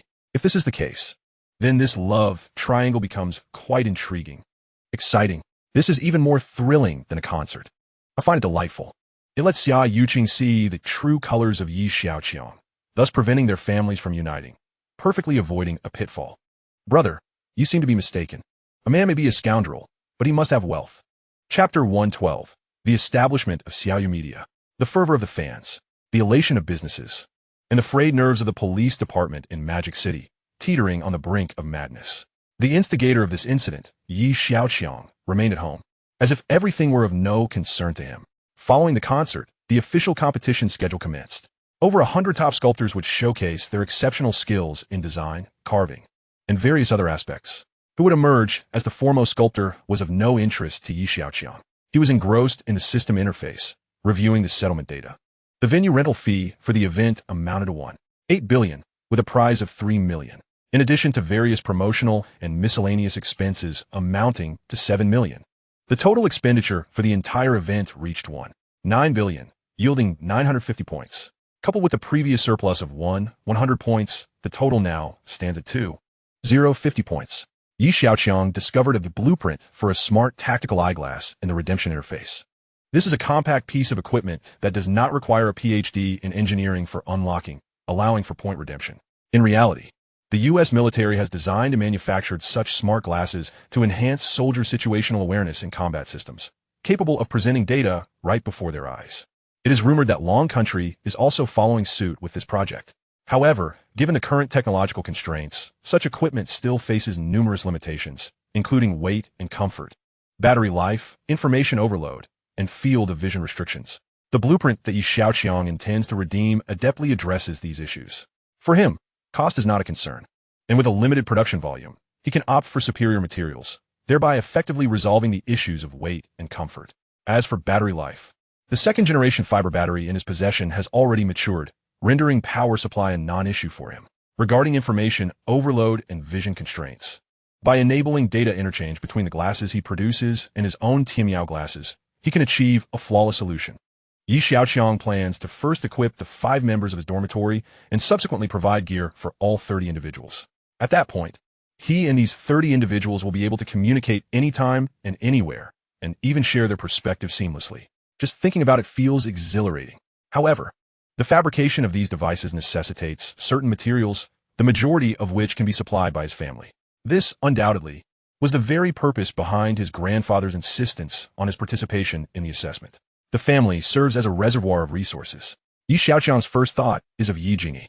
As anticipated, upon receiving his call and grasping his intentions, his cousin readily agreed. Before the materials arrived, Yi Xiaoqiang arranged for a small workshop to be constructed within the estate. The workshop is equipped with a variety of tools specifically for crafting small items. The following day, the intense competition commenced. Although the event lacked the fervor of a concert, it nonetheless attracted considerable attention, with online viewership exceeding 100 million. After all, such prestigious events are not easily accessible. With such a massive following, advertisements naturally could not cease. In the office of the chairman of Xia Group, Xiaoqiang smiled and remarked, "Uncle Yi, the Xiaoyu company has been successfully registered. Please take a look to see if there are any issues."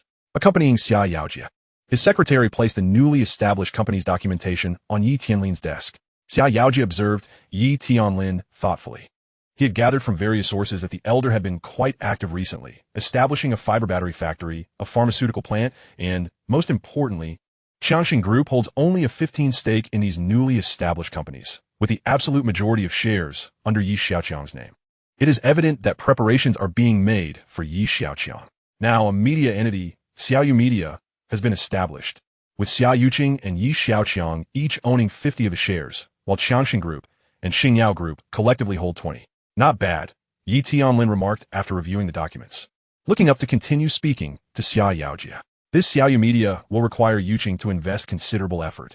Chong lacks business acumen, so I shall ask Su Mingqian to share some of the responsibilities. Upon hearing this, Xiaoqiang immediately responded politely, Uncle Yi, you are too kind. While Chong may not be adept in management, he certainly knows how to attract attention. Without the stir he has caused, we wouldn't have made such substantial profits. The advertising revenue from this event alone reached 4.8 billion. Given Yuqing's upbringing in a business environment, it is only fitting that she take on more responsibilities. Xiaoqiang grinned broadly at the mention of advertising revenue, unable to suppress his delight. My grandson is quite the strategist. Each person has their strengths. He may squander his family fortune, but we are earning our money. Although Yi Tianlin was not directly involved in the entertainment media sector, he had acquired a fair amount of understanding over the years. The frenzy during the concert was an undeniable fact. Such excitement undoubtedly presents lucrative opportunities. Furthermore, the dazzling display of drones that day had captivated both the nation and the world. Many event organizers seeking performances had set their sights on Xiaoqiang Group's fleet of drones. The day after the concert, within just half a day's time, over 10 clients approached to sign contracts for renting the drone fleet for performances. Earlier that morning, Zhao Yunlong had called him, expressing the military's interest in collaborating with Xiaoqiang Group to jointly research drone formations. It can be said that the impressive performance of the drone fleet has sparked optimism in the market regarding Xiaoqiang Group, resulting in a rise in its market value. Meanwhile, at Xia Group, Song Tai's meteoric rise has propelled her worth to new heights. Online trends reveal that she has become the most popular female singer of the moment, firmly securing her position as a top star. Consequently, the various endorsement deals and appearance fees have also surged. At this moment, Xiaoqiang sat in her office, scrutinizing various business data. Just then, Xiao Wenkai appeared before her with a complex expression. Xiaoqiang lifted her clear, water-like eyes and inquired, Mr. Xiao, is there something you need? Xiao Wenkai opened his mouth, hesitated, and then swallowed his words. He genuinely did not know how to broach the subject. Xiaoqiang cast him a puzzled glance, unable to comprehend what could possibly render Xiao Wenkai so hesitant. After much deliberation, Xiao Wenkai resolved to speak, knowing that the truth would eventually come to light. Miss, are you aware that young Master Yi participated in the auction? Xiaoqiang responded with confusion. What about it? Young Master Yi purchased a star-tier pendant at the auction for 1.3 billion, and now it is adorning Song Tai's neck. Xiao Wenkai did not conceal the information, sharing the online gossip with Xiaoqiang. Xiaoqiang frowned slightly, her reaction indicating that she was clearly unaware of this matter. Is that so? After a moment of silence, Xiaoqiang uttered 3 words. Xiao Wenkai was taken aback, unable to discern the emotion she conveyed. He watched as Xiaoqiang moved her mouse, beginning to search for information about the incident online. In the comment section below the official website, an eye-catching headline read, Shocking. National goddess Xiaoqiang has been cheated on.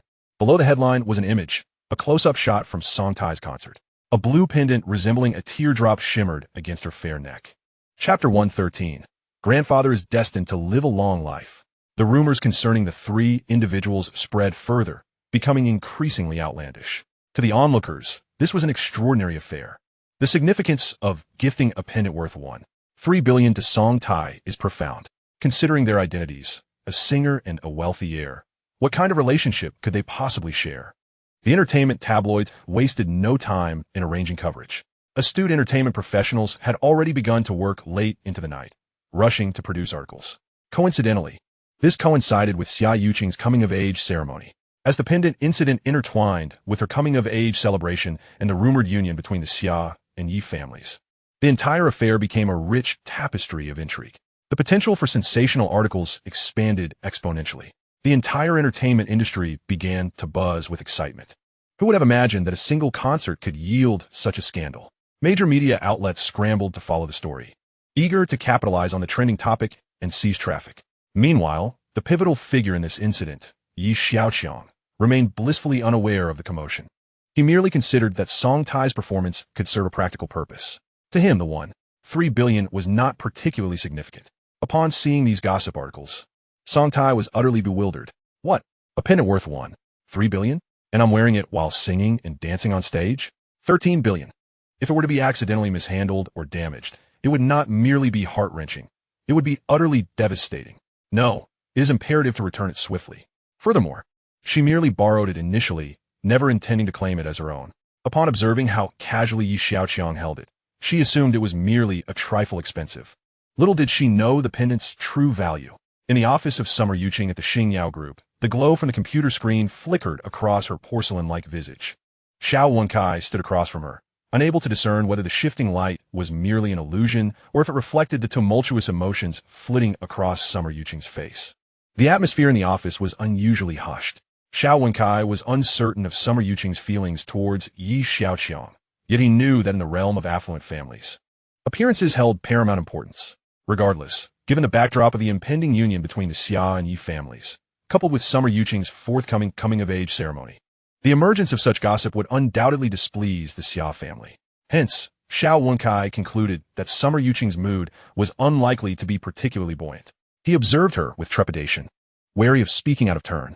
After a prolonged moment of gazing at the myriad of sensationalized comments circulating online, Summer Yuqing eventually averted her gaze. With eyes as serene as autumn waters, she calmly instructed, "Notify all departments to convene an emergency meeting immediately. We must devise a strategy this morning to capitalize on the influx of attention this situation has generated." What? Xiaoqiang was taken aback. Capitalize on the buzz? Summer Yuqing's unexpected response led him to question his own hearing. We must fully engage and seize this entertainment opportunity. You must be more aware than I of the wealth of opportunities it presents. Noticing Xiaoqiang's bewildered demeanor, Summer Yuqing spoke clearly and evenly. Xiaoqiang reaffirmed his understanding. She bore no hint of petulance. She was remarkably composed. Understood. I shall attend to it at once. Recollecting himself, Xiaoqiang swiftly transitioned back into work mode.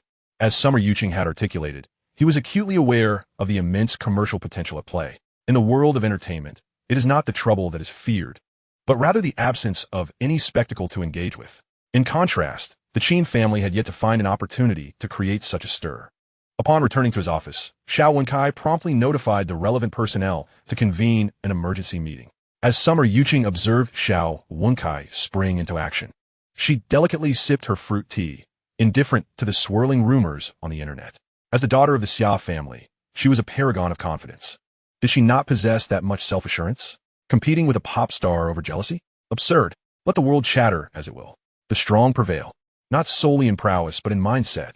Her mind was now solely preoccupied with the prospect of turning the situation into a lucrative venture. This was a spectacle, a focal point, and indeed the key to wealth. How could she let this opportunity slip by? What fear did she have of rumors?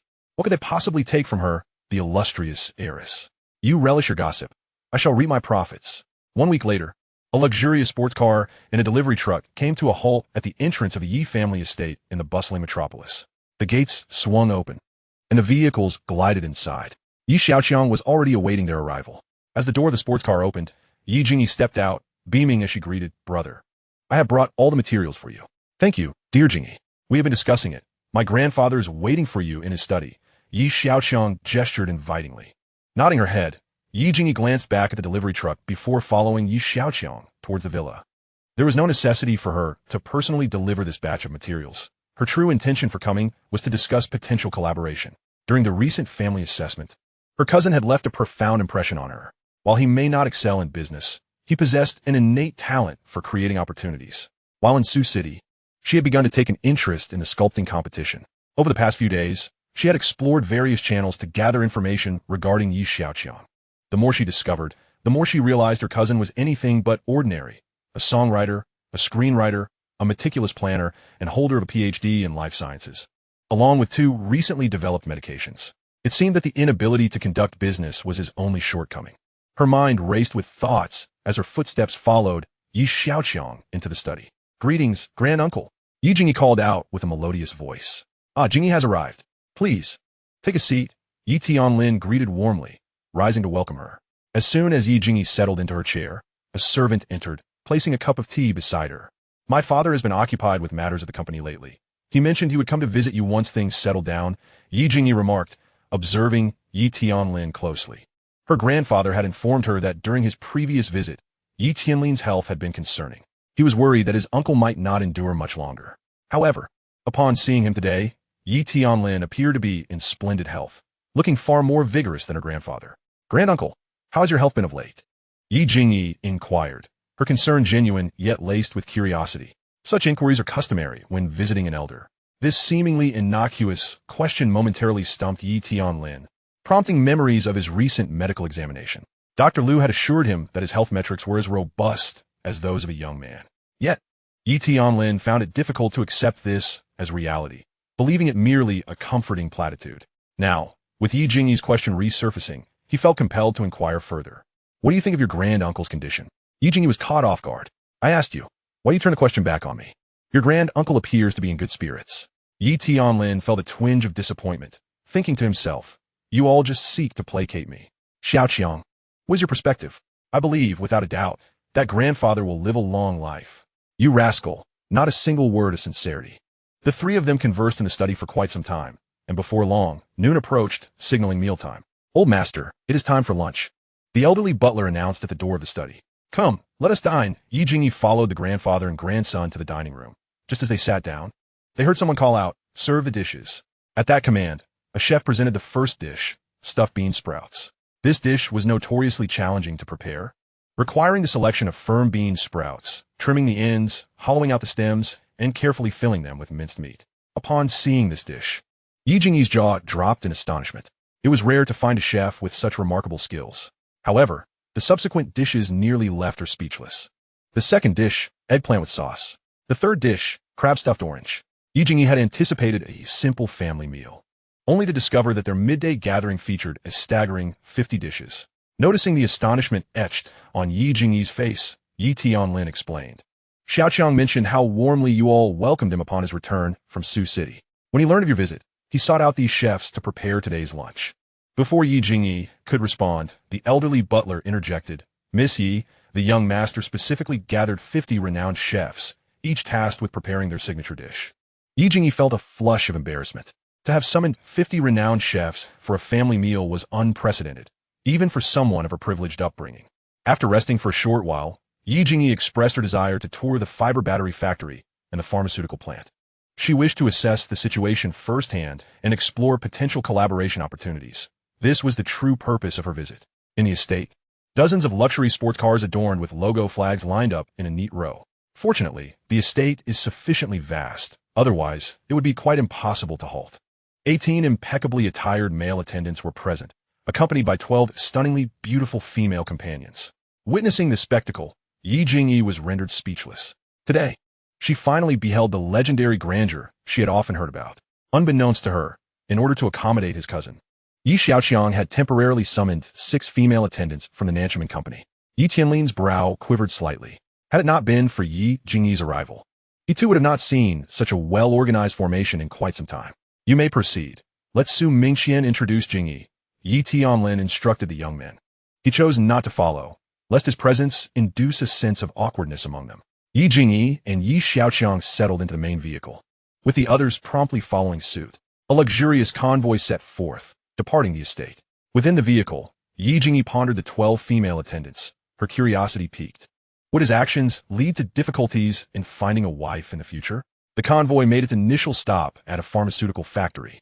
Upon disembarking, Yi Xiaoqiang was taken aback by the immense scale of the facility. "How vast is this factory?" he inquired, surveying the expansive grounds. Yi Jingyi found herself at a loss for words. Did he truly not know the size of his own establishment? "Yi Xiaoqiang shuruk shipipish." Su Mingqian interjected with a smile. The young master is not adept at management, hence he has not paid much attention. Ye vingi suddenly realized heroversikt. It was evident that the companies under Yi Xiaoqiang's name were managed by others. Regarding the pharmaceutical factory's scale and operational status, Yi Xiaoqiang had only a cursory understanding, as Su Mingqian had been diligently overseeing it on his behalf. Additionally, Lu Qinyang was also involved, alleviating the need for his concern. The pharmaceutical factory was designed to encompass 100,000 square meters, with a current operational area exceeding 30,000 square meters, and further expansion would be undertaken as needed. Given that they had only recently ventured into the medical field, the anticipated annual sales were projected to surpass 10 billion, with a net profit of 4 billion. Su Mingqian continued her detailed exposition. Yi Jingyi listened intently, both amazed and astonished. She had previously contemplated entering the pharmaceutical industry, but the sector presented numerous challenges, including exorbitant R&D costs, prolonged development timelines, and various uncertainties throughout the research process. Many drugs failed during clinical trials, rendering previous efforts and investments futile. Yet, her cousin Xiaoqiang's two formulations had progressed remarkably smoothly from research to production. Was this merely luck or a testament to his capabilities? Yi Jingyi found herself in deep contemplation. In contrast, Xiaoqiang was entirely unconcerned. His primary focus was on the gene formulation laboratory. He beckoned Lu Qinyang, who immediately understood, approaching him and whispering, "Rest assured, young master. There are dedicated personnel overseeing it, and I will conduct regular checks to ensure everything is flawless." Hearing this, Xiaoqiang felt a wave of relief wash over him. That place was the secret laboratory for his gene formulations, and it could not afford any mishaps. After completing their tour of the pharmaceutical factory, the group proceeded to the fiber battery plant. Before the convoy even arrived, Xiaoqiang was already at the entrance, leading a group to welcome them. When it came to social etiquette and flattery, Xiaoqiang was undoubtedly the most astute. As the convoy halted before him, Xiaoqiang had just approached when a synchronized voice rang out, "Welcome, young master." Yi Jingyi was taken aback. Clearly, she had never encountered such a scene before and was quite unprepared. Indeed, Sister Su, reward each of them with 5,000, Xiaoqiang commanded. Understood, Su Mingyan responded promptly, fully aware of Xiaoqiang's style. However, Yi Jingyi was left with a furrowed brow, incredulous at the formality, nearly believing she had stepped onto a film set. Previously, she had only heard of such absurdities. Now, she was experiencing firsthand what true absurdity entailed, just as she was marveling at the spectacle. The next utterance was even more outrageous. "Thank you for your grace." After touring the fiber battery plant, Yi Jingyi suddenly recalled the Nanshuman company mentioned during the family assessment. She remembered her brother saying there was a company by that name. "What kind of company is it?" she inquired. Xiaoqiang, upon hearing her question, decided to fulfill her curiosity. Subsequently, the convoy transported everyone to the Nanshuman company. Before departing for the Magic City, her grandfather and father had urged her to investigate what this Nanshuman company entailed. Last time, she had been so astonished that she had overlooked it entirely and failed to inquire further. After Xiaoqiang's departure, Yi Jingyi's family convened a small meeting to conduct a thorough discussion and analysis of the impressive enterprises her cousin had established. The analysis revealed that this young man was truly remarkable. Within nearly a year, he had accomplished a great deal. He had propelled a singer to fame, produced a hit short drama, and even managed to develop pharmaceuticals in his spare time. He possessed both skill and the ability to innovate. And even luck seemed to follow him. The cotton he had hoarded skyrocketed in value. Just from this alone, Yi Tianlin had profited substantially. Following the meeting, Yi Mingchen could not help but exclaim, "How is it that this young man isn't reaching for the heavens?" Now, arriving at this place, known as the Nanshuman Company, when Yi Jingyi listened to the introductions and began to comprehend the company's purpose, her mind echoed her father's earlier remark. How is it that this young man isn't reaching for the heavens? Chapter 115. Do you know what this implies? Xiaoqiang spent 2 days showing his cousin Yi Jingyi around the Magic City. Through these interactions, she discovered that, aside from his somewhat eccentric demeanor, her cousin was genuinely quite amiable, especially towards his entourage. Yi Jingyi could genuinely sense the joy radiating from everyone in his company. Upon returning to Sioux City, she relayed her experiences in the Magic City to her father and grandfather. Additionally, a new collaborative agreement was in the works. Following the assessment and amidst the fervor of ongoing events, the family recognized the immense business opportunities presented by Xiaoqiang. Naturally, a commercial partnership with Xiaoqiang was a logical progression. Yi Tianlin was wholeheartedly supportive of this development. It was evident that the grandfather was deeply concerned for his grandson, striving to prepare him adequately before departing this world. To lessen reliance on the affluent, he established a new company in collaboration with the Xia family, forming Xiaoyu Media. Now, a cooperative intent had been reached with the family, flourishing on 3 fronts. It was prudent to avoid placing all eggs in one basket, ensuring greater security for Xiaoqiang's future. As Yi Tianlin busied himself with the new partnership, Xiaoqiang was also hard at work. He remained in his room, crafting intelligent tactical glasses. The table was strewn with an array of materials, display lenses, microchips, and garments fashioned from fiber batteries. After 4 days of diligent effort, he ultimately completed 5 pairs of intelligent tactical glasses. The 5 roommates bore witness as components transformed into fully functional eyewear. It must be said, Xiaoqiang was indeed impressive. Their eyes conveyed a single sentiment: extraordinary. Try them on, Xiaoqiang instructed the 5. They each donned a pair of glasses. The lenses resembled a display screen, featuring an array of menu-like windows brimming with functions. How does one operate this? The eldest among them pondered, perplexed by the absence of a keyboard or mouse. Utterly at a loss for control. You select operations with your gaze, Xiaoqiang explained. The group attempted to manipulate the functions with their eyes, though awkward at first. They were utterly fascinated. This eye-tracking technology, also referred to as gaze tracking, had only reached a certain level of practicality in the current realm of reality. The technology was significantly impacted by complex environments, making it challenging to maintain precision and accuracy. Moreover, it demanded substantial computational resources, presenting formidable obstacles to its practical application. The spectacles crafted by Xiaoqiang are capable of transmitting information in real time to his own apparatus, allowing him to harness the formidable computational power of his gear to address various challenges. The glasses resemble a terminal, while the true mainframe resides within Xiaoqiang himself. The group, intrigued, fiddled with the device for quite some time. Suddenly, Wu Laosi inquired, "Aren't you going to equip yourself with one?" Xiaoqiang, retorted. "Aren't you all my eyes?" Wu Laosi nodded in agreement. Indeed, a pair of eyes could not possibly observe as much as 5 pairs combined. The 5 continued to familiarize themselves with the new equipment when Xiaoqiang received a message. His doctoral thesis defense in engineering was scheduled for next month. After calculating the timeline, it seemed to coincide with Xiaoqiang's coming-of-age ceremony. Meanwhile, the gossip surrounding the Xinglei pendant was intensifying. At the Dalibao Herbal Tea Company, a group of employees congregated in the large office, discussing the sensational love triangle that had taken the internet by storm. "Do you think Xiaoqiang truly likes Xiaoqiang?" one asked. "You ask me, and who should I ask in return?" Another replied. "However, I can assure you, Goddess Xia is adored by every man. As for whether she has feelings for Xiaoqiang, that remains a mystery." It was unexpected that Xiaoqiang would spend 3 billion on a pendant, not gifting it to Xiaoqiang, but rather to Song Tai. How do you know he has tea prepared an even better gift? Someone countered. What could possibly surpass the Xinglei pendant? That is a staggering 3 billion. Another exclaimed.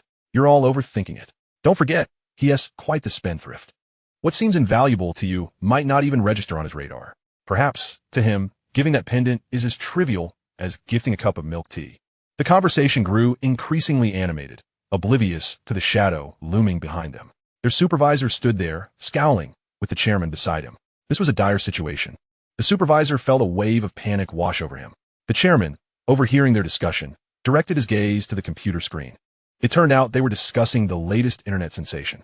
As the chairman casually glanced, his pupils suddenly constricted. "Enlarge that image for me," he commanded, causing the chatter to cease abruptly as everyone turned to look. The sight was shocking, nearly causing their souls to flee. Goodness, the chairman had been observing them all along. The supervisor smacked his forehead, realizing their predicament. The computer belonged to an employee named Xiao Ma, who stood frozen, his lips quivering, unable to utter a word to the chairman. "Quickly, enlarge that image on the screen," the chairman urged, his impatience palpable. The supervisor, sensing the chairman's urgency, disregarded his own fears. After all, they were all in deep trouble. He pushed aside the bewildered Xiao Ma and enlarged the image as requested. The photograph, taken by an unknown individual, depicted Xiaoqiang enjoying a beverage from a can, clearly labeled with the words, "To avoid heat, drink Dali, Bao, herbal tea." At that moment, the chairman's eyes sparkled with excitement. "What's your name?" he asked the employee. Mimali, she stammered. The others silently mourned for their colleague Ma Li for 3 seconds. "You two, bring this image to my office," the chairman instructed before turning back to his own office. The supervisor scratched his head, contemplating the old adage, "What is destined to happen cannot be avoided." In a daze, he grabbed the printed image and accompanied Ma Li to the chairman's office. Upon their arrival, they found not only the chairman, but also the company's finance officer present. "Award this Ma Li employee 50,000 yuan, the chairman declared. "Chairman, please don't fire me. I have car and mortgage loans," Ma Li pleaded, tears brimming in her eyes, fully aware of her grave mistake, desperately seeking another chance from the chairman. "Fire you?" the chairman exclaimed, taken aback. "This is a bonus. You don't want it?" "Huh."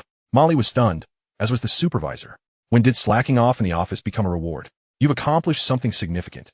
The company naturally must reward you," the chairman reiterated. Molly was even more bewildered. Come here, Xiaoqiang, the chairman beckoned the supervisor. Xiaoqiang obediently approached.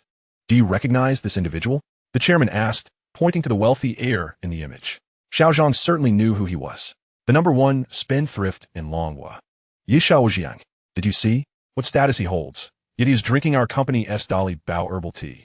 Do you comprehend the implications of this? The chairman's eyes gleamed with ambition. Chapter 116. Brother is a legend in the entertainment industry. The sculptor competition had reached a fever pitch. Over 100 masters had battled fiercely, leaving only a fraction remaining. The intensity was palpable. With merely 3 days left until the competition's conclusion, the organizers ushered the final 6 contestants into a mysterious room, the contents of which remained unknown to the outside world, igniting a flurry of speculation among the audience. Upon exiting, the masters appeared invigorated, each eager to showcase their finest skills. At this point in the competition, their motivation transcended the 3 million yuan prize. The ultimate victor would earn the title of the world's foremost sculptor. Moreover, a mysterious piece of raw jade awaited them. Meanwhile, significant changes were unfolding at the Xia Group.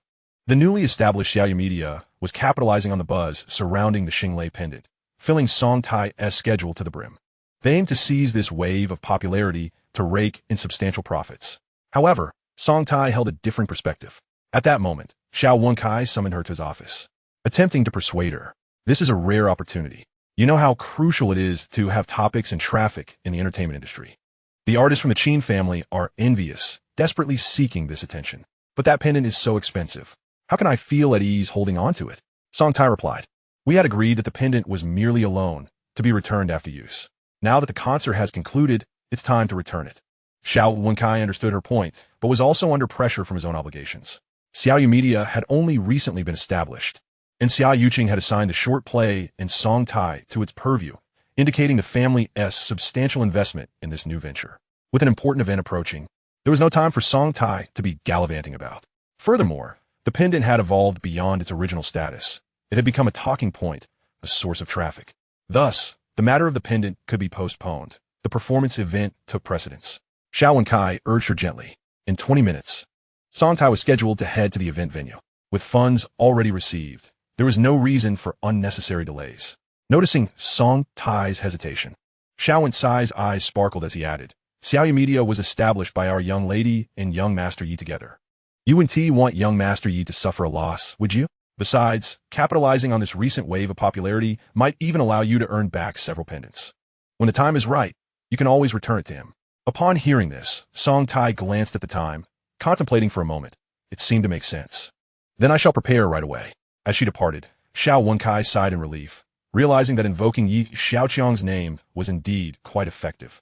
Unbeknownst to Yi Xiaoqiang, events were unfolding outside of his secluded workshop, where he was diligently crafting the spectacles. The urgency of the glasses was not pressing, and progress was measured. After assembling several drones previously, he had now constructed 2 robotic dogs from various components. Initially, the estate's servants found these innovations intriguing, but over time, they grew accustomed to them. In modern society, they had seen such high-tech products on television. Little did they know, these seemingly ordinary unmanned devices had been extensively modified by Yi Xiaoqiang, whether airborne or terrestrial, as well as the surveillance throughout the estate.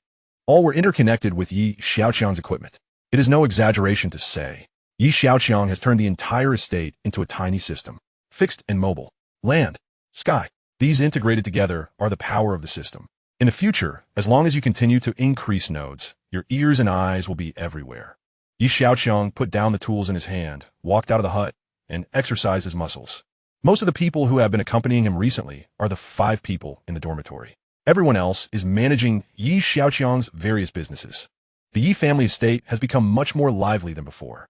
Many people come in and out every day, most of whom are under Yi Xiaoqiang's command. A servant came to Yi Xiaoqiang, young master. There's a person named Gua, by looking for you outside. Yi Xiaoqiang immediately used his Qianmo glasses to retrieve the field of view from the entrance camera. He was surprised to find a beautiful woman standing next to Gua Bai. Yi Xiaoqiang didn't think much about it. Just ask later and you'll know. He said to the servant, let him in. Yes, it is. The servant responded with a sound and turned around to leave. Gua Bai approached and respectfully said, young Master Yi, the new Dramamai construction site boyfriend is an inheritor of a wealthy family, has been filmed for 10 episodes. Miss Xiao would like you to take a look and provide further guidance. Yi Xiaoqiang glanced at Guo Bai. The beautiful woman who came with him is still at the door and hasn't come in. Let's go into my room and talk. Yi Xiaoqiang didn't ask much and walked towards the villa after finishing speaking. Guo Bai followed behind Yi Xiaoqiang and entered the room. Yi Xiaoqiang watched several short dramas that had been filmed on the computer. Guo Bai stood aside, secretly observing the changes in Yi Xiaoqiang's expression. Due to the popularity of the first son-in-law of the Dragon Kingdom, Guo Bai rose to fame overnight. He never expected it. As an 18th-tier director, I managed to make a comeback in life through short dramas. The popularity of short dramas is no longer underestimated by anyone. Those colleagues who used to do better than him are all envious, jealous, and resentful. If it weren't for meeting the noble Yi Xiaoqiang, there wouldn't be Guo Bai like him today. No jadais, Guo Bai admires Xiaoqiang immensely. He also learned that popular singer Song Tai rose to fame through a song he wrote. He is truly a legendary figure in the entertainment industry. Whoever is praised becomes popular. Ask who else is in the entertainment industry today. Not bad. The expression could be more precise. Also, actresses should try to choose some eye-catching ones. After reading it, Yi Xiaoqiang gave some suggestions. Upon hearing this, Guo Bai understood the meaning behind it. Young Master Yi, someone wants to see you. I don't know if you would like to see me. Is that the beautiful woman who came with you? Yi Xiaoqiang Simidet. I saw in the surveillance that you are not the only one. Yes, it is. Her name is Yu Yi, and she's an alumnus of my wife. She wants to perform a short play and seeks the opinion of young Master Yi. Guo Bai introduced. Guo Bai's intention is very clear. He wants to fight for a long-term contract, which means he wants Yu Yi to sign with Xiaoyu Company. Let her come in and I'll take a look. Yi Xiaoqiang thought for a moment and said. Guo Bai saw that Yi Xiaoqiang agreed and turned around to go out and bring the person in. Hello, young Master Yi. I am Yu Yi from the Magic City Drama Academy. Yu Yi was a bit reserved when she first met Yi Xiaoqiang. Still with a professional background, not bad. What do you think, Director Guo? Yi Xiaoqiang looked at Guo Bai. Young Master Yi, just call me Guo Bai. Guo Bai wiped the sweat off his forehead. You are an expert, as long as you say it's okay. How dare he make a decision on this matter? Upon seeing that Yi Xiaoqiang did not immediately agree, Yu Yi pinched the hem of her clothes with her fingers, feeling restless and unsure. Yi Xiaoqiang carefully looked at Yu Yi again. Both appearance and temperament are of the highest quality. Making short dramas definitely has traffic. Let's try shooting a few first. If the performance is good, then consider signing the contract. Chapter 117. Details see high and low. The final venue of the sculptor competition. After multiple rounds of intense competition, 6 skilled carving masters stood out and became the final competitors of this competition. 6 pieces of raw jade stones are placed in the center of the arena. 6 pieces of jade raw stones are not of high quality, but rather props for this final. The condition of each raw stone is different, which greatly tests the sculptor's skills. 6 people were previously taken into a mysterious room. There's a rare high-glass imperial green rough stone in the world. It has a rich color and is lush green. Several people are masters who have been engaged in jade carving for most of their lives. This rare high-quality imperial green is the first time I've seen it in my life. At this moment, they stood in front of the raw stone prop, their eyes burning with determination, and the rare jade, raw stone came to mind. They are well aware that this is a once-in-a-lifetime opportunity. If it can be successfully carved into a masterpiece, it will surely be recorded in the history of jade carving. They each demonstrated their own unique skills and advanced carving techniques based on the specific conditions of their respective raw stones. Slant knife, translucent carving, hairspring carving. Even the rare Han 8 knives make the audience exclaim and marvel at it. It can be called a visual feast. The carvers are all focused, and the audience were all mesmerized by it. Time passes by minute by second, yet we are completely unaware of it. Finally, 6 people completed their respective works, and the on-site judges also gave their votes. They put their respective ballots into the ballot box. This box will be monitored 24 hours a day without interruption.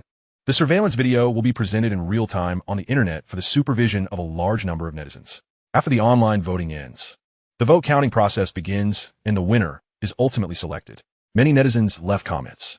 If it weren't for this game, they wouldn't have known that these hidden masters are still hidden among the people of the Dragon Kingdom. A topic about intangible cultural heritage has become a hot topic on the internet. Compared to the excitement of the competition, Yi Xiaoqiang encountered difficulties. He just received a message that the doctoral defense in engineering happens to be on the same day as Xiaoqiang's coming-of-age ceremony. Yi Xiaoqiang looked at the time. Tomorrow should be the moment when the dust of the championship settles. Let's take a look at tomorrow's results before making any plans. The next morning at 9 o'clock. The most exciting moment is coming soon. Give the camera to the host. He held the final result in his hand. After summarizing on-site experts and online voting, I declare the final winner to be Master Huang Yi. At the same time as the host announced the results, the competition data was displayed in real time on the internet and on-site screens to prove the openness and fairness of the competition. Upon hearing the final result, the stone in Huang Yi's heart finally fell to the ground. He can't say he's absolutely certain about this competition, but that piece of jade raw stone is too tempting for him to give up. The other 5 people seem extremely disappointed at this moment. This means they will miss out on that top-quality raw stone. However, the 5 people still have a sense of unwillingness. As soon as the competition ended, they found Huang Yi. Lao Huang, we lost to you, and we are convinced. But we want to see how you plan to make this raw stone. We will never interfere. One of the 5 people said to Huang Yi. The other 4 people nodded one after another. This is their common voice. Huang Yi fronit. Feeling a bit embarrassed. I understand your feelings. Just saying this doesn't count. The 5 people lowered their heads and felt somewhat dejected upon hearing the words.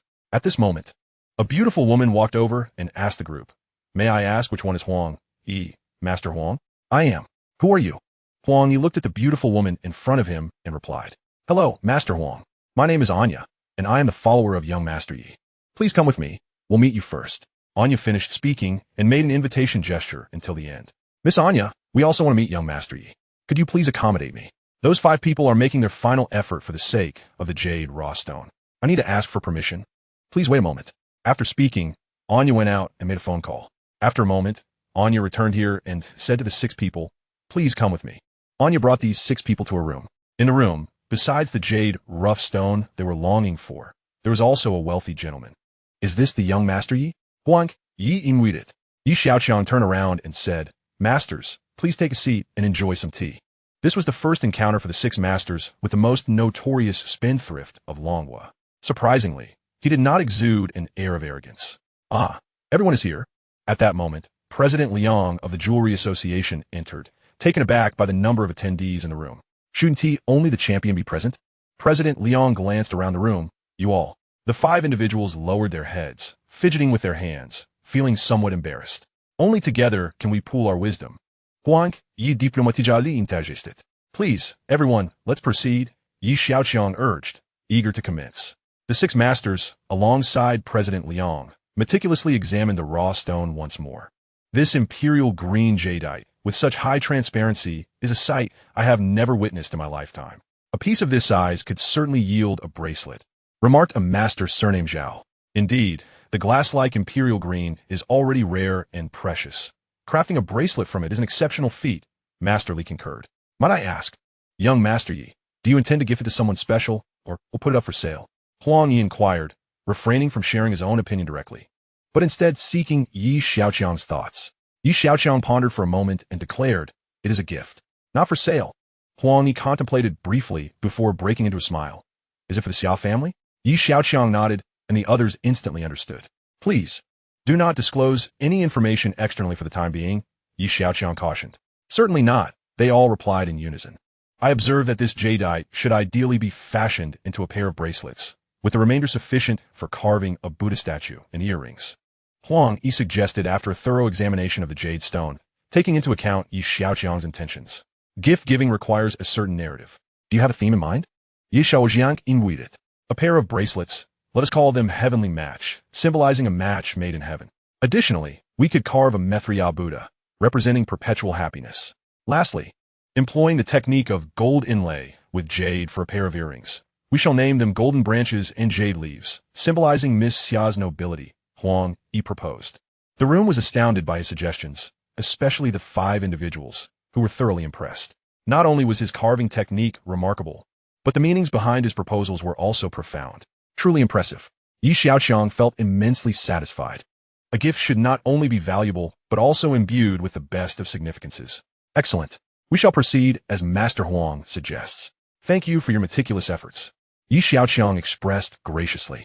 Huang Yi furrowed his brows slightly. "Young Master Yi, if you wish for these ornaments to complement the recipient, it would be best to ascertain some measurements. For instance, regarding the bracelets, do you know Miss Xia's wrist size?" The group was once again filled with admiration.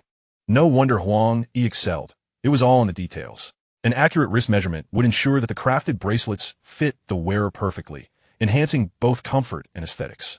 Yi Xiaoqiang smiled. "This is indeed not a challenge. When I was with Xiaoqiang, I utilized my TMO glasses to measure all the necessary data." "All right, I will send you the data right away." Chapter 118. Xiaoqiang's coming-of-age ceremony. The carving competition concluded, yet the discussions remained fervent. Xiaoqiang's extravagant investment in this event sparked various speculations. Some asserted that it must be related to the jadeite he purchased at the auction, believing that the quality of that stone was extraordinary. However, as the conjectures continued, many felt it was unwarranted. After all, merely renting the venue for the competition cost 1.8 billion. Could that piece of raw stone possibly be worth 1.8 billion? What astonishing fortune would that require? As the debate progressed, more individuals concluded that Xiaoqiang's lavish expenditures needed no justification. After all, a spendthrift would always find ways to squander. Ultimately, whether it was worth, it was not something a spendthrift ought to concern themselves with. The competition had concluded, yet another topic began to heat up: Xiaoqiang's coming-of-age ceremony. This was a matter of great significance for the Xia family. Ordinary individuals were naturally barred from attending the event. However, that did not impede their curiosity. Previously, Xiaoqiang had gifted a star-tier pendant valued at 1.3 billion to Song Tai. Not only was the pendant exorbitantly priced, but it also bore excellent connotations, being hailed as the tears of angels, a symbol of happiness. What comparable gift could he possibly present now? On this day, the Xia family was adorned with decorations, exuding an atmosphere of festivity. As the fourth largest conglomerate in the nation, the Xia family held a pivotal position in the business realm. Xiaoqiang, as the cherished daughter of the Xia family, was the focal point of attention. Her beauty could be likened to a celestial being, with exquisite features that appeared to be masterpieces crafted by the heavens, captivating the hearts of countless young talents. Her illustrious family background paved a splendid path for her life. Yet she remained humble and unpretentious. On the contrary, she exhibited extraordinary talent in business, with keen insight and decisive judgment that left many seasoned business veterans in awe. Today marked Xiaoqiang's coming-of-age ceremony. Prominent figures from various sectors arrived bearing lavish gifts to extend their congratulations, and luxury vehicles formed a long line outside the estate. The banquet hall was resplendent, with crystal chandeliers casting a brilliant glow. Elegantly dressed guests gathered in clusters, engaging in hushed conversations, with the topic invariably revolving around the young lady of the Xia family. Dressed in a custom white gown, Xiaoqiang resembled a fairy descending to earth. She gracefully navigated through the crowd, smiling as she greeted each guest, her every gesture showcasing the poise befitting an heiress. "Miss Xia, happy coming-of-age day. Here is a meticulously prepared gift for you." A young man in a suit presented an exquisite gift box. Xiaoqiang thanked him with a smile, while a servant beside her accepted the congratulatory gift. Such scenes unfolded continuously throughout the banquet, with precious jewels, rare artworks, and an array of extravagant gifts leaving attendees in awe. "Isn't that young Master Mu from Kyoto? He has arrived as well?" It was not surprising, considering Xiaoqiang's status as a paragon of excellence, a coveted target for all distinguished gentlemen, including the elite of Kyoto. In the distance, Mu Bai approached with an air of grace. The Mu family's influence was significant throughout Longhua, and many families aspired to forge connections with them. "Uncle Xia, Aunt Zhou, this is a gift I prepared for Yuqing," Mu Bai greeted while scanning the crowd for Xiaoqiang. "It's sufficient that you came. No need for gifts," Xiaoqiang replied, politely accepting the present. "I wasn't sure what to bring, so I hastily prepared this Yangtze River 10,000 li map," Mu Bai stated earnestly. Upon Mu Bai's arrival, many gathered around him, eager to befriend him. Upon hearing Yangtze River 10,000 li map, Xiaoqiang briefly paused. Initially, the painting had not been widely recognized, but in recent months, its value had skyrocketed 7 to 8-fold, now exceeding 90 million in market price. "Oh, is that Master Zhang's Yangtze River 10,000 li map? Mr. Xia, could we perhaps take a look?" Someone in the crowd inquired. "Indeed, I've heard that the value of this painting has soared to incredible heights," another chimed in. Seeing the enthusiasm of the crowd, Xiaoqiang felt compelled to oblige. The 3-meter-long Yangtze River 10,000 li map was carefully unfurled, and indeed, seeing in person was far more impactful than hearing about it. Today was worth it. Master Zhang's craftsmanship was truly impeccable. The surrounding attendees began to express their admiration. This painting outshone all others in both value and taste. From afar, Xiaoqiang spotted Mu Bai approaching. Upon seeing the painting, she merely smiled and said, "Thank you for the gift, Brother Mu." Mu Bai's previously uplifted smile gradually faded.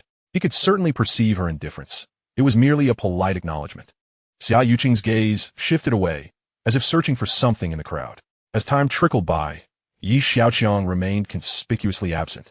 causing a profound heaviness to settle in Xiaoqiang's heart. In the hall, hushed whispers began to circulate among the guests. Have you seen anyone from the Yi family? No. I can understand why the old master didn't come. After all, his age renders him averse to such boisterous gatherings. Yet, the tardiness of Yi Xiaoqiang is quite perplexing. Perhaps he is too ashamed to show his face. What do you mean by that? You truly don't know? Yi Xiaoqiang has acted most absurdly, gifting a star pendant worth $1.3 billion to a pop singer. Today, he must be unable to present any respectable gift. This is simply a blatant disregard for the Xia family, remarked a woman clad in a resplendent qipao, her face brimming with schadenfreude. A dapper gentleman in a tailored suit chimed in. This is clearly an attempt to humiliate Xiaoqiang and disgrace the entire Xia family. I fear the union between the Xia and Yi families is doomed. His voice was pitched just right for those nearby to hear distinctly. Oomph. Yi Xiaoqiang is nothing but a reckless spendthrift. On one side, we have a pop star, and on the other, the Xia family. How can he not discern which holds more weight?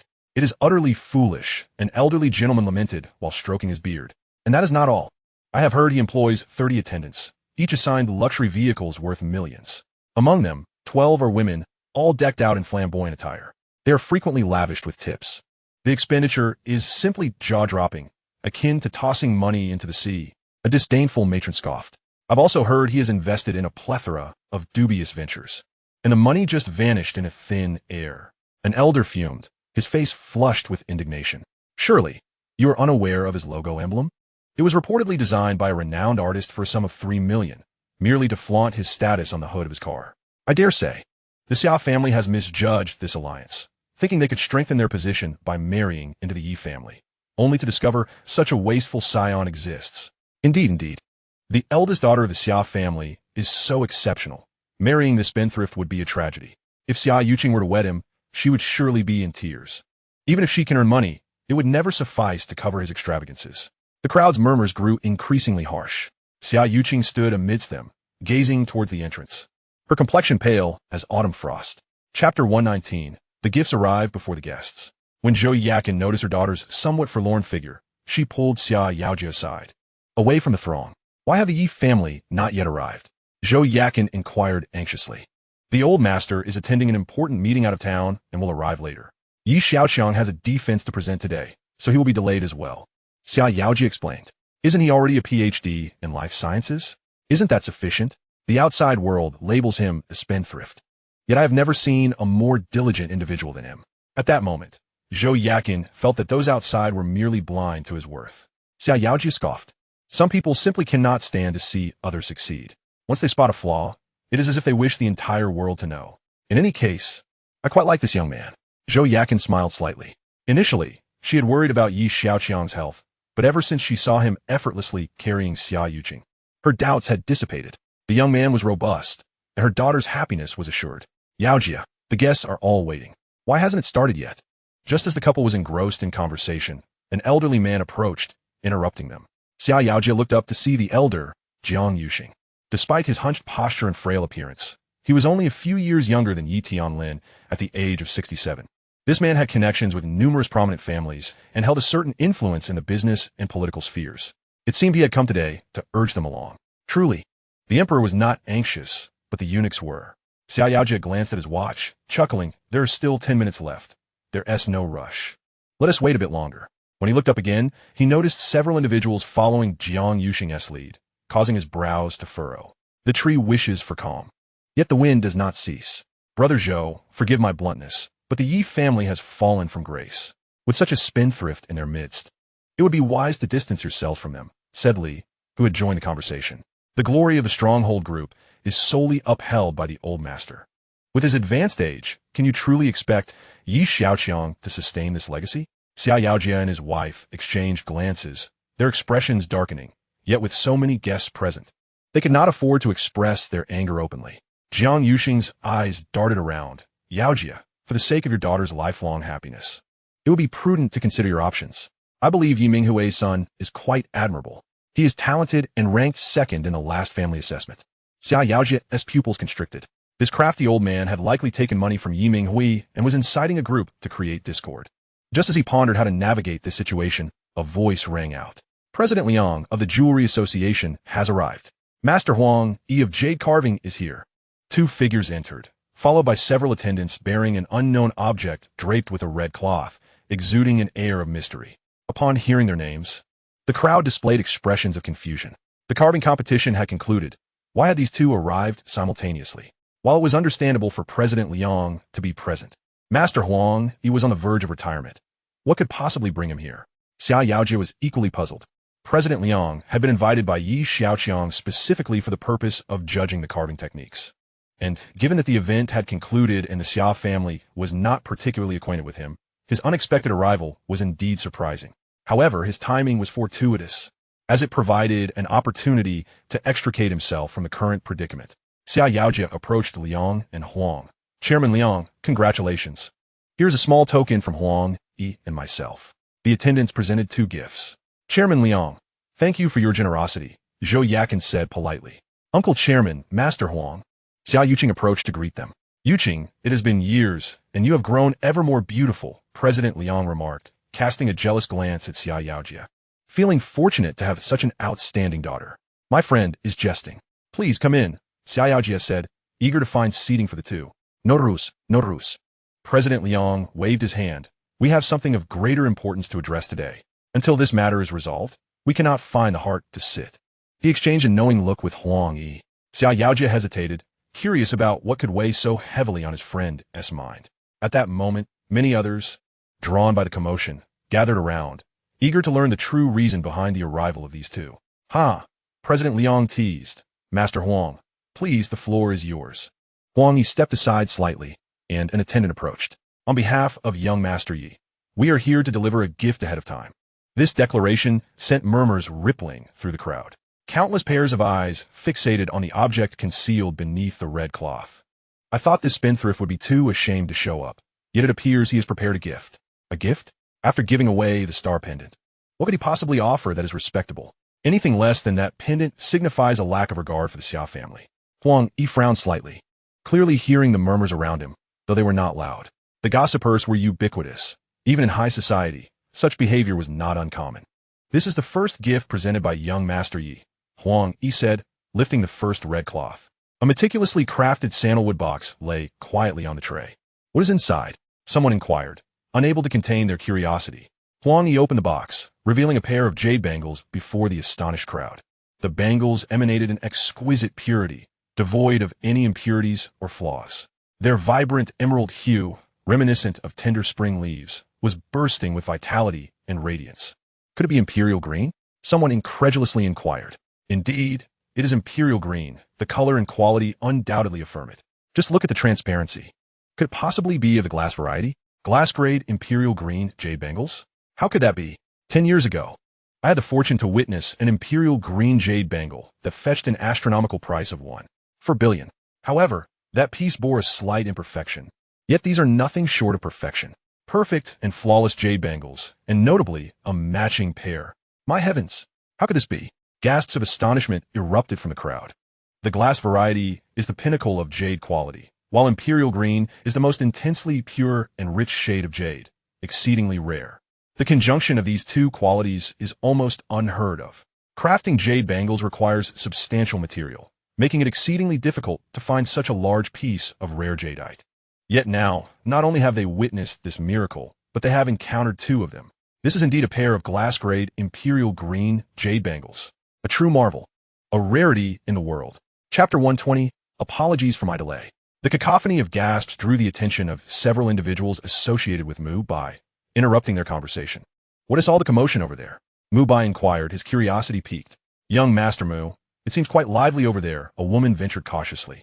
Let us go have a look, Mu Bai replied, exhibiting a magnanimous demeanor.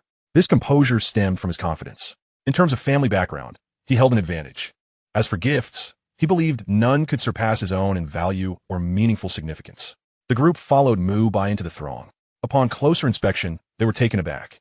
Such exquisite jade. Which family is bestowing such a lavish gift? I dare say these are a pair of imperial green bangles.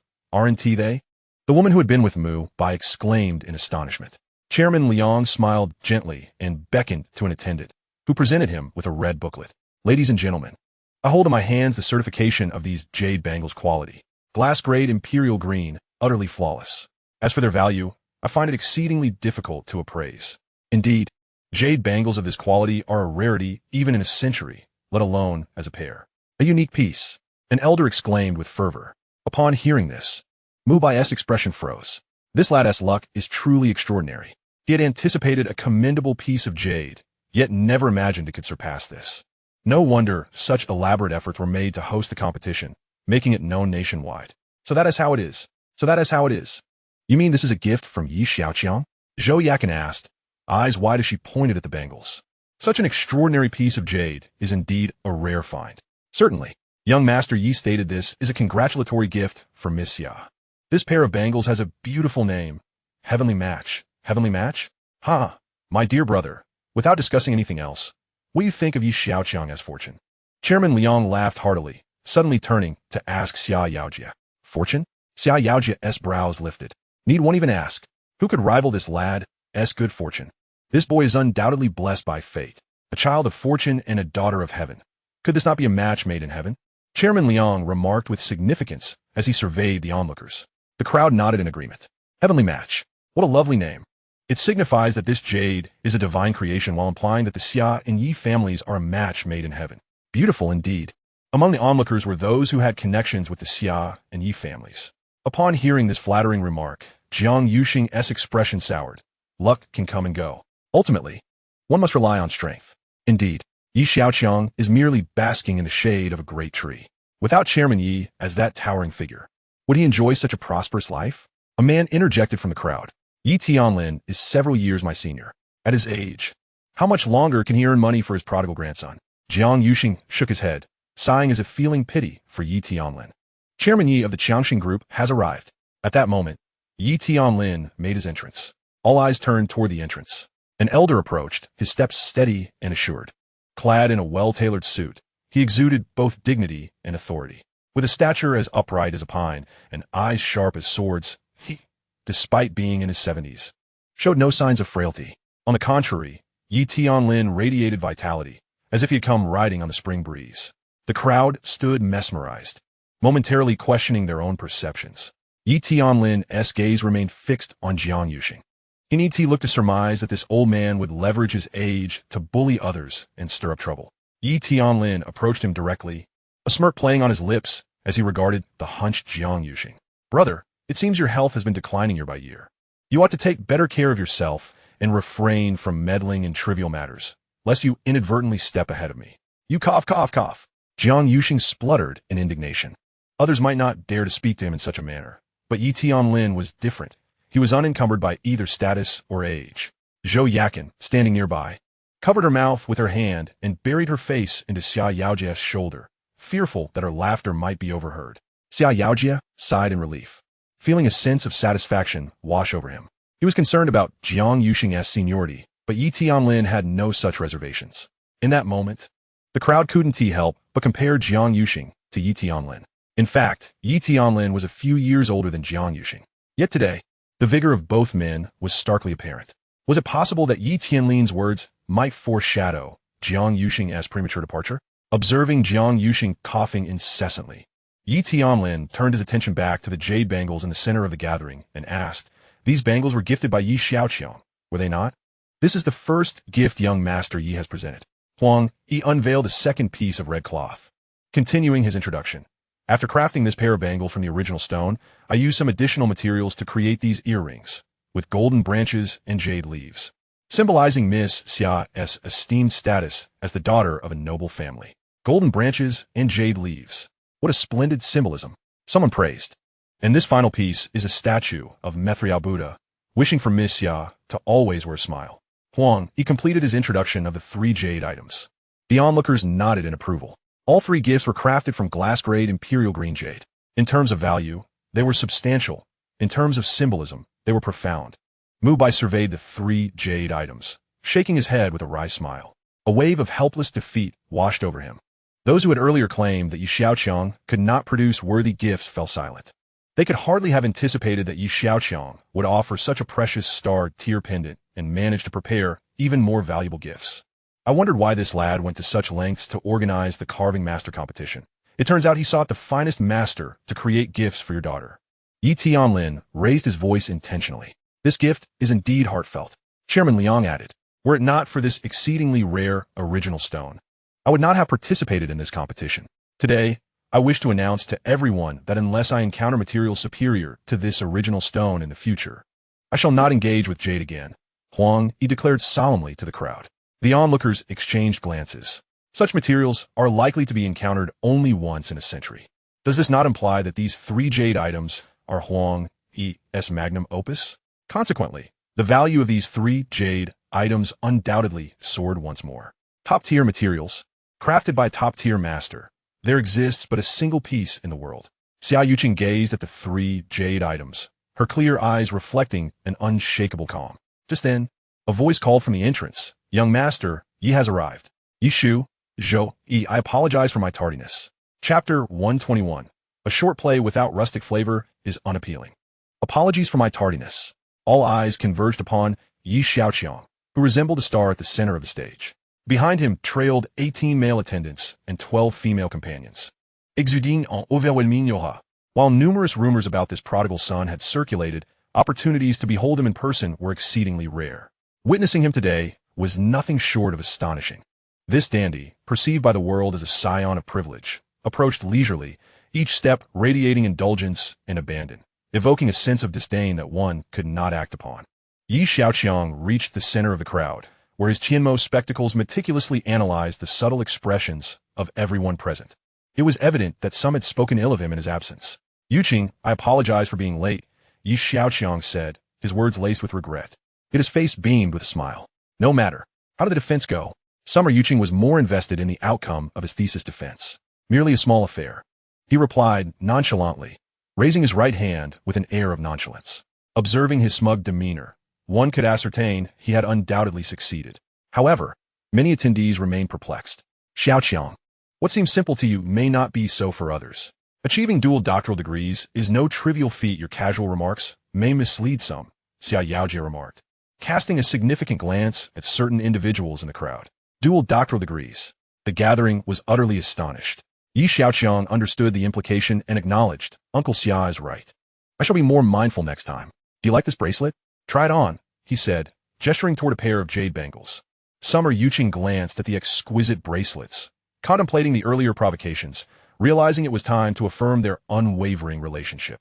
As she extended her hands toward the bangles, the women around her gazed in awe, their eyes filled with deep envy. Summer Yuqing slipped one of the bangles onto her wrist, the vibrant green jade harmonizing beautifully with her fair skin. She marveled at how perfectly it fit her wrist. Miss Xia, do you find the bracelet fitting? Huang Yi inquired with a smile.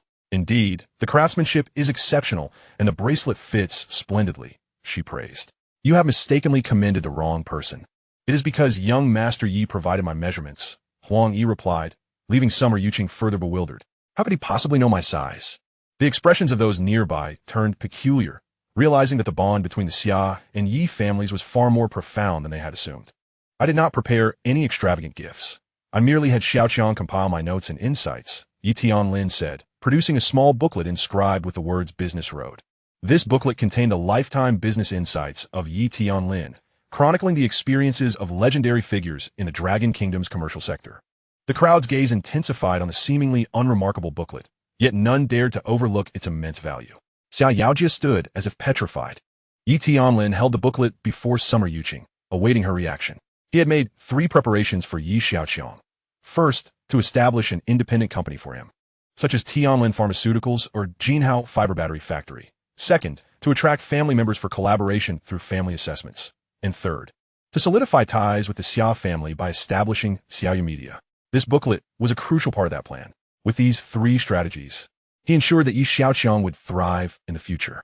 Observing Yi Tianlin's efforts, Yi Xiaoqiang thought to himself, grandfather truly cares deeply. Regrettably, he could not divulge this secret at present. Little did Yi Tianlin know, he was overly concerned. Long life, devoid of pressure. When Summer Yuqing hesitated before accepting the booklet, she ultimately took it, fully aware of what receiving it entailed. As the MC announced the commencement of the coming-of-age ceremony, all guests began to take their seats. Qin family. Qin Beichuan was hosting an important guest in his living room. Esteemed Mr. Sanzang, this is what I referred to as a short play, Qin Beichuan explained. Introducing a new genre called short play to his guest, the president of NTV Entertainment Company under the Sanzero Consortium, responsible for operations in the Dragon Kingdom. Sanzang. Exporting cultural products to the Dragon Kingdom not only generates revenue, but also facilitates cultural infiltration.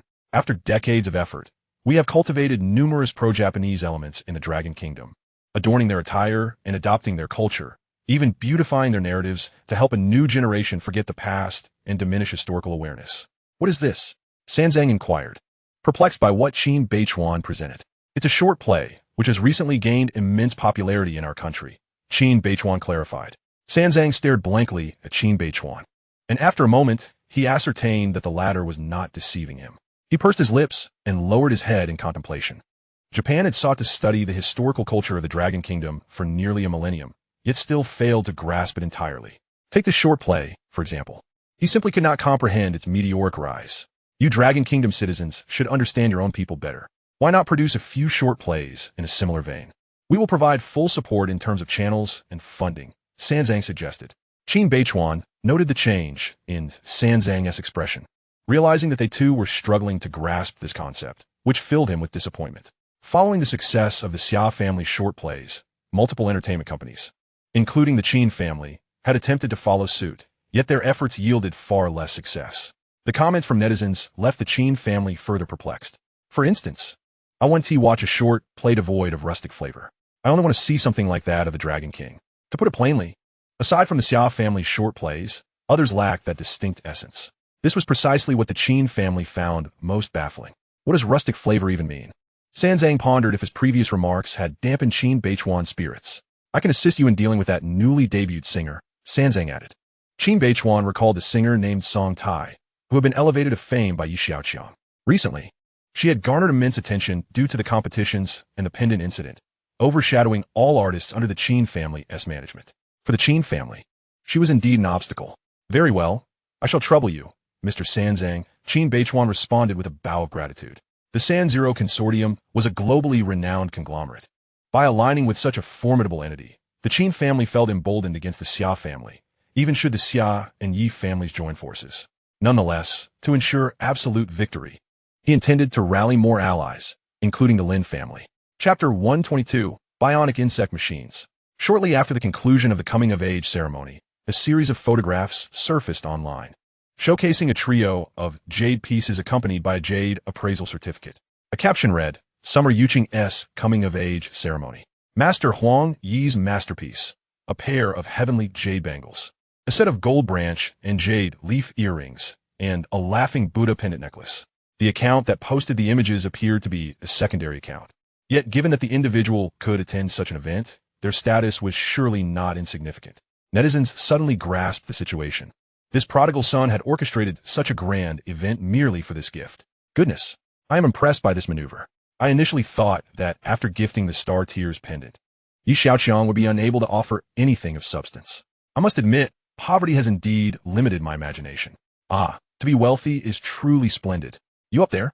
Do you think this is merely a matter of money? Even under such circumstances, it is unlikely that you could achieve anything of such grandeur. Wouldn't you agree? Indeed. If it were me, I would simply indulge in shopping. I would never conceive of organizing such a sensational event. To procure a master sculptor for this gift, one would go so far as to host a grand competition. Through this contest, Master Huang Yi is affirmed as the foremost sculptor recognized by the Dragon Kingdom, and this piece represents his final work before retirement. Coupled with the rarity of the jade itself, the value of these 3 jade artifacts is simply incalculable. Do you think this is merely a matter of spending money? This requires genuine dedication. If he were to do this for me, regardless of global opposition, I would unhesitatingly marry him. Sister upstairs, wake up. Your package has arrived. Oomph. So what if there are a few broken coins at home? I could do it too. At the rate he is squandering, I fear that before he can secure Xiaoqiang's hand, the strong group will be completely depleted. At that point, the richest man would become the most destitute. Xiaoqiang would surely be devastated. Indeed, he is merely a prodigal son, and yet you all seem to envy him to death. In an instant, Xiaoqiang and Xiaoqiang became the focus of public discourse. Previously, the fluctuations in the stock market caused by the unstable relations between the Xia and Yi families have gradually stabilized. Consequently, the market is filled with optimism regarding the futures of both companies, with related stocks experiencing a continuous rise over several days. In the Lin family, Lin Howren and his father sat in silence within their study. They were well aware of the recent public discussions online. Whether regarding the pop star song Tai or the viral short dramas, not to mention the recent sculptor competition. These are matters of entertainment that the Qin family ought to consider. They initially believed these events would not affect the Lin family in the short term. However, they soon realized that the situation was far more complex than they had imagined. The Yi family has unexpectedly established a medium-sized pharmaceutical factory. What astonished them further was the simultaneous mass production of 2 pharmaceutical products. Lin Xiaoqiang turned to his son and inquired, "Haoran, what are your thoughts on this matter?" Lin Haoran's emotions were somewhat conflicted. This new factory is an expansion of the original Tianlin Pharmaceutical, a facility with which he was intimately familiar. At one point, he had left Lu Qinyang hanging there to drive down prices, almost forcing him to yield. Yet, unexpectedly, someone else had swooped in. To make matters worse, it was that wastrel. The pharmaceutical sector is the Lin family's primary venture. It was through this that they rapidly amassed wealth, securing their position as the second most prominent family in the Dragon Kingdom. Pharmaceuticals require substantial investment and extensive time. The development of a single medication must pass through numerous experimental evaluations before it can be marketed. This process often results in failures, rendering previous efforts futile. This is precisely why many entrepreneurs shy away from this industry. The Lin family has dared to venture into it and has managed to thrive, largely due to their partnership with the Sanling Consortium. It was this alliance that allowed the Lin family to rise swiftly within the business landscape of the Dragon Kingdom. An impressive achievement indeed. However, the Yi family differs significantly.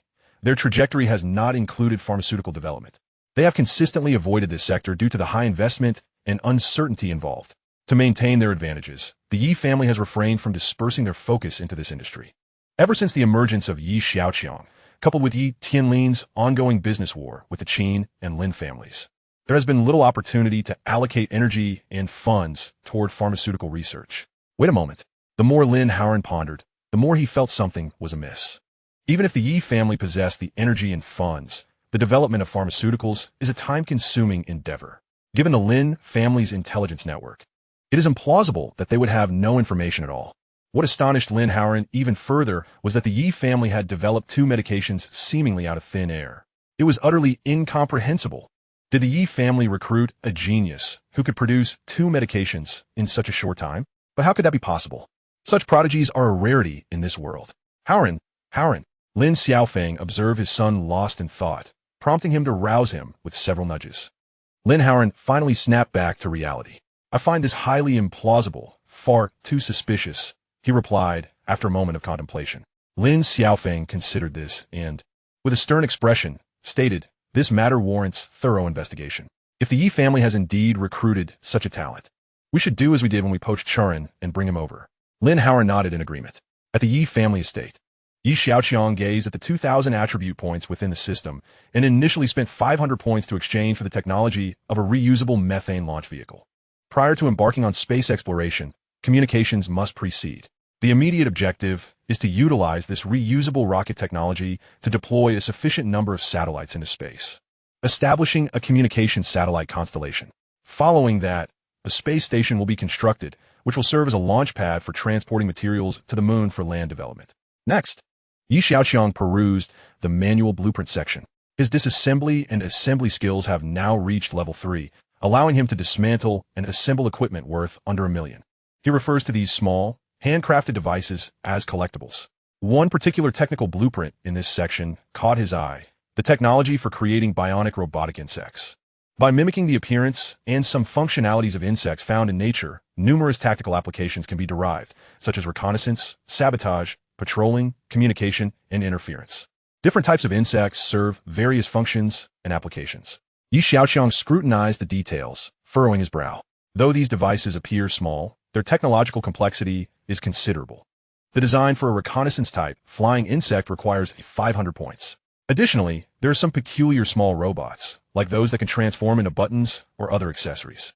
After researching for some time, Yi Xiaoqiang spent another 1,000 points to acquire the bionic robotic spider and button robot.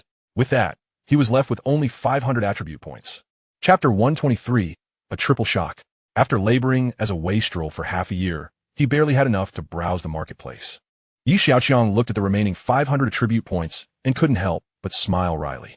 However, with the reusable rocket technology in hand, it was time to put it to good use. He intended to pass this technical blueprint to Song Ku for the construction of the spacecraft. Yet before meeting with Song Ku, Xiaoqiang recalled an important matter: company security. His companies housed numerous coveted technologies. It's not just about fearing theft. It's also about preventing anyone from setting their sights on them. Although the company already has a security system in place, Xiaoqiang felt it prudent to bolster it further. Thus, he dedicated 2 days to creating several specialized safes. With these preparations complete, Xiaoqiang summoned his subordinates and, along with his convoy, headed to Tianlin Pharmaceutical. Upon learning of Xiaoqiang's visit, Lu Chenyang had been waiting at the factory entrance for quite some time. When Xiaoqiang arrived, he glanced at Lu Chenyang. Unlike Xiaoqiang, who would have brought a throng of people to create a grand spectacle, Lu Chenyang stood alone. "Come, take me on a tour of the factory," Xiaoqiang said as he approached Lu Chenyang. While Lu Chenyang was puzzled by Xiaoqiang's intentions, he did not dare to be negligent and led him on a tour around the factory premises. After completing the tour, Xiaoqiang proceeded to the surveillance room. After reviewing the monitoring records for a while, the two returned to the office. At that moment, a metal box lay on the floor of the office. Lu Chenyang cast a surprised glance and said to Xiaoqiang, "The technical documentation is monitored by specialized personnel, and network security is regularly inspected." He had deduced Xiaoqiang's purpose for visiting. "Indeed, well done. However, just to be on the safe side, let's keep all technical documentation in this box," Xiaoqiang replied. Xiaoqiang pointed to the box on the floor.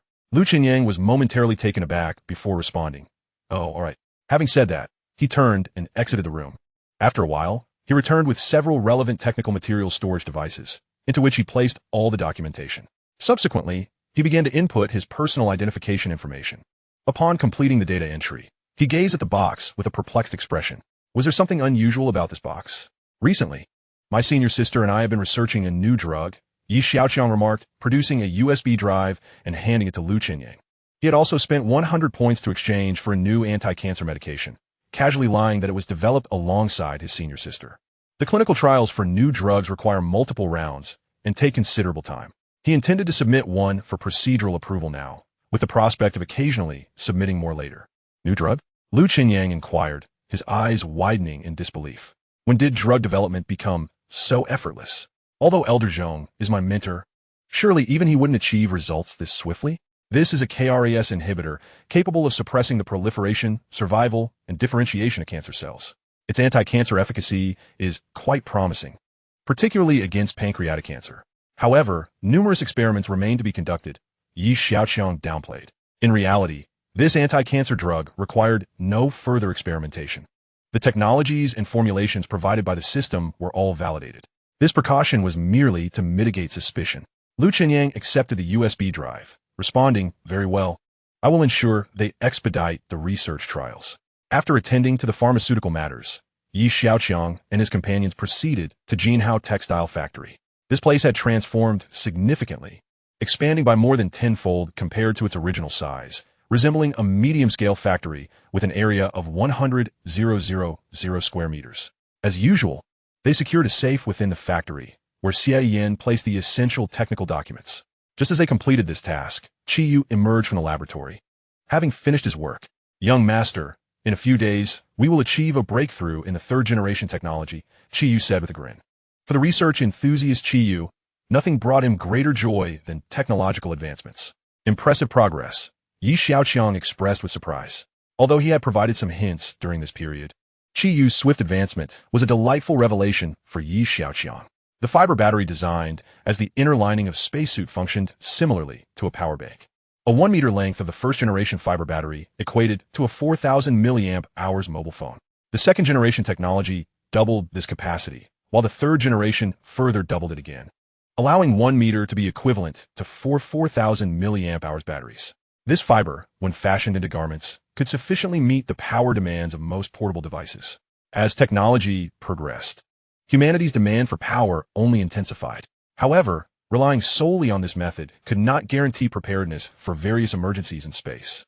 Thus, Xiaoqiang had already envisioned a new research direction for Qiyu, thermoelectric materials. This involved a bismuth telluride cellulose composite thermoelectric film battery. By integrating high-performance bismuth telluride thermoelectric materials with low-cost cellulose in a network structure, it exhibited exceptional deformation capabilities. conforming to the intricate curvature of the human body while maintaining temperature differentials with the surrounding environment, thus enhancing the efficiency of thermal energy conversion into electrical energy, potentially powering microsystems. Prior to arriving here, Xiaoqiang had copied this technology onto a USB drive. I've recently been contemplating a new material for thermoelectric generation. Please assist me in experimenting and improving it when you have time, Xiaoqiang said, extending the USB drive towards Xiyu. Xiyu accepted the USB drive, his eyes gleaming with enthusiasm. Thermoelectric generation? Xiyu exclaimed, his eyes widening. He had only heard of this technology before, primarily in the realm of avant-garde theoretical research. Its potential applications were vast, but the challenges of development were considerable. Even the initial breakthroughs in fiber batteries have been prompted by Xiaoqiang's insights. Now, he marveled at the fact that Xiaoqiang possessed information on this subject. In Xiyu's eyes, Xiaoqiang was a genius masquerading as a prodigal. Perhaps for him, this research posed little challenge. All right, I must take my leave. I have another appointment, Xiaoqiang said, unaware of Xiyu's thoughts.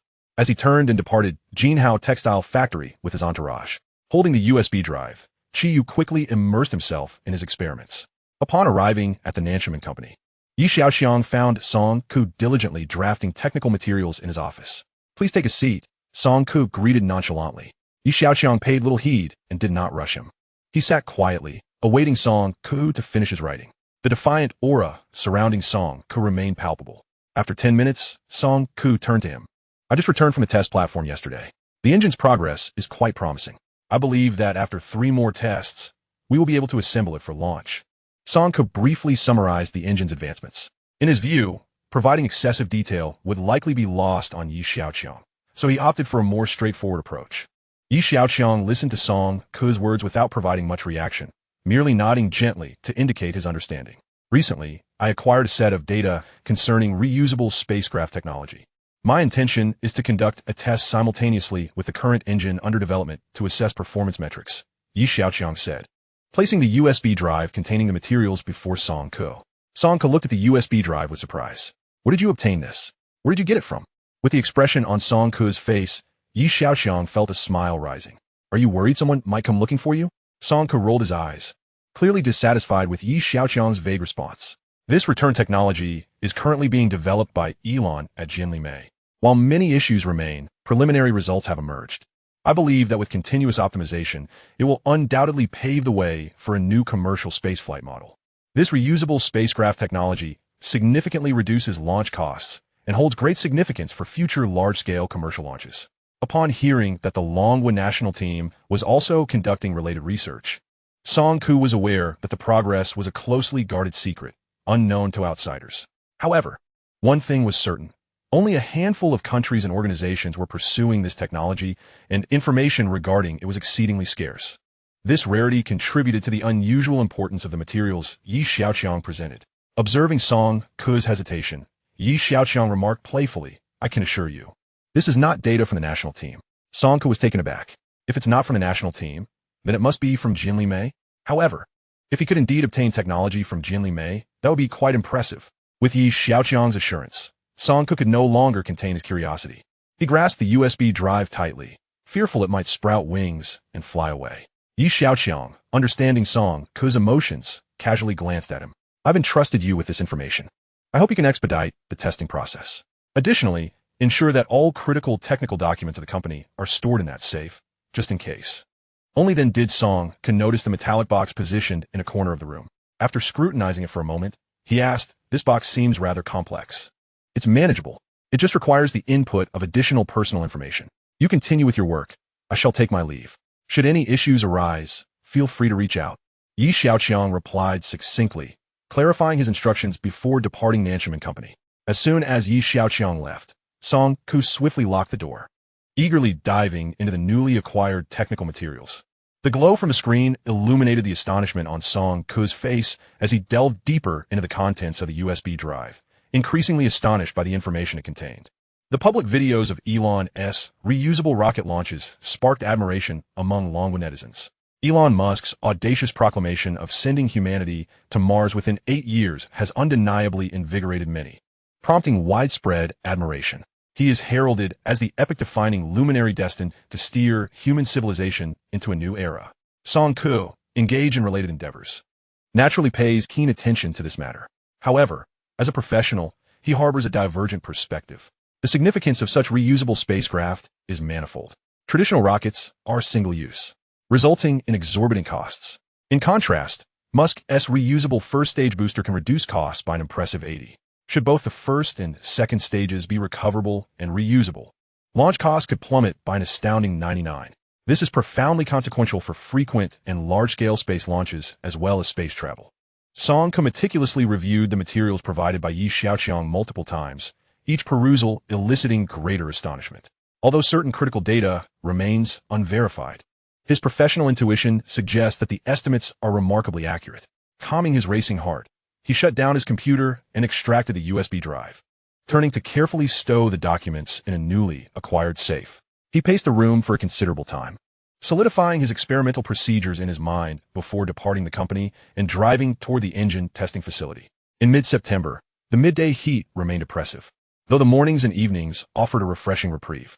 The vibrant metropolis of Shanghai teemed with life under the night sky, yet the outskirts appeared eerily tranquil. Beneath the swaying shadows of trees, two figures lurked furtively. "Brother, do you think the Lin family is being too stingy? They're only offering 200,000 and another 200,000 upon completion. I doubt their reliability." "Why do you say that? The Lin family has always been cunning. Something valued at 400,000 is worth far more than that." The listener fell silent for a moment. "Let us not worry about it for now. Let us go inside and take a look. Once we have the goods, we can delay giving them to them and observe their reactions before raising the price." "Agreed. Let us begin." With that, the two figures stealthily crept into the factory under the cover of darkness. The security guard patrolled the premises, stifling a yawn. He glanced at the monitors, pondering the necessity of such extensive surveillance for such a large facility. Leaning lazily back in his chair, he grumbled about the burdens of his job. The Tianlin Pharmaceutical Company boasted a comprehensive security system with 24-hour monitoring. With the rapid advancement of technology, intelligent systems far surpass human capability. As the guard contemplated this, he dozed off in his chair. A soft click echoed from the technical documentation room as a small door behind the safe creaked open. From within, several spider-like bionic insects emerged, scaling the walls and settling in inconspicuous corners of the ceiling, poised like hunters awaiting their prey. Outside, the two figures huddled in the shadows. "What is happening, brother? Have you got it?" A voice inquired with urgency. "Almost there. In 10 seconds, I'll shut down their security system." The speaker exuded confidence. "Good. Hurry up." As he urged on, he remained vigilant, acutely aware of his surroundings. If it weren't for the months without practice, I'd have hacked this pathetic system already. 10 seconds later, done. "Let us go." As the words left his lips, the two figures slipped into the factory.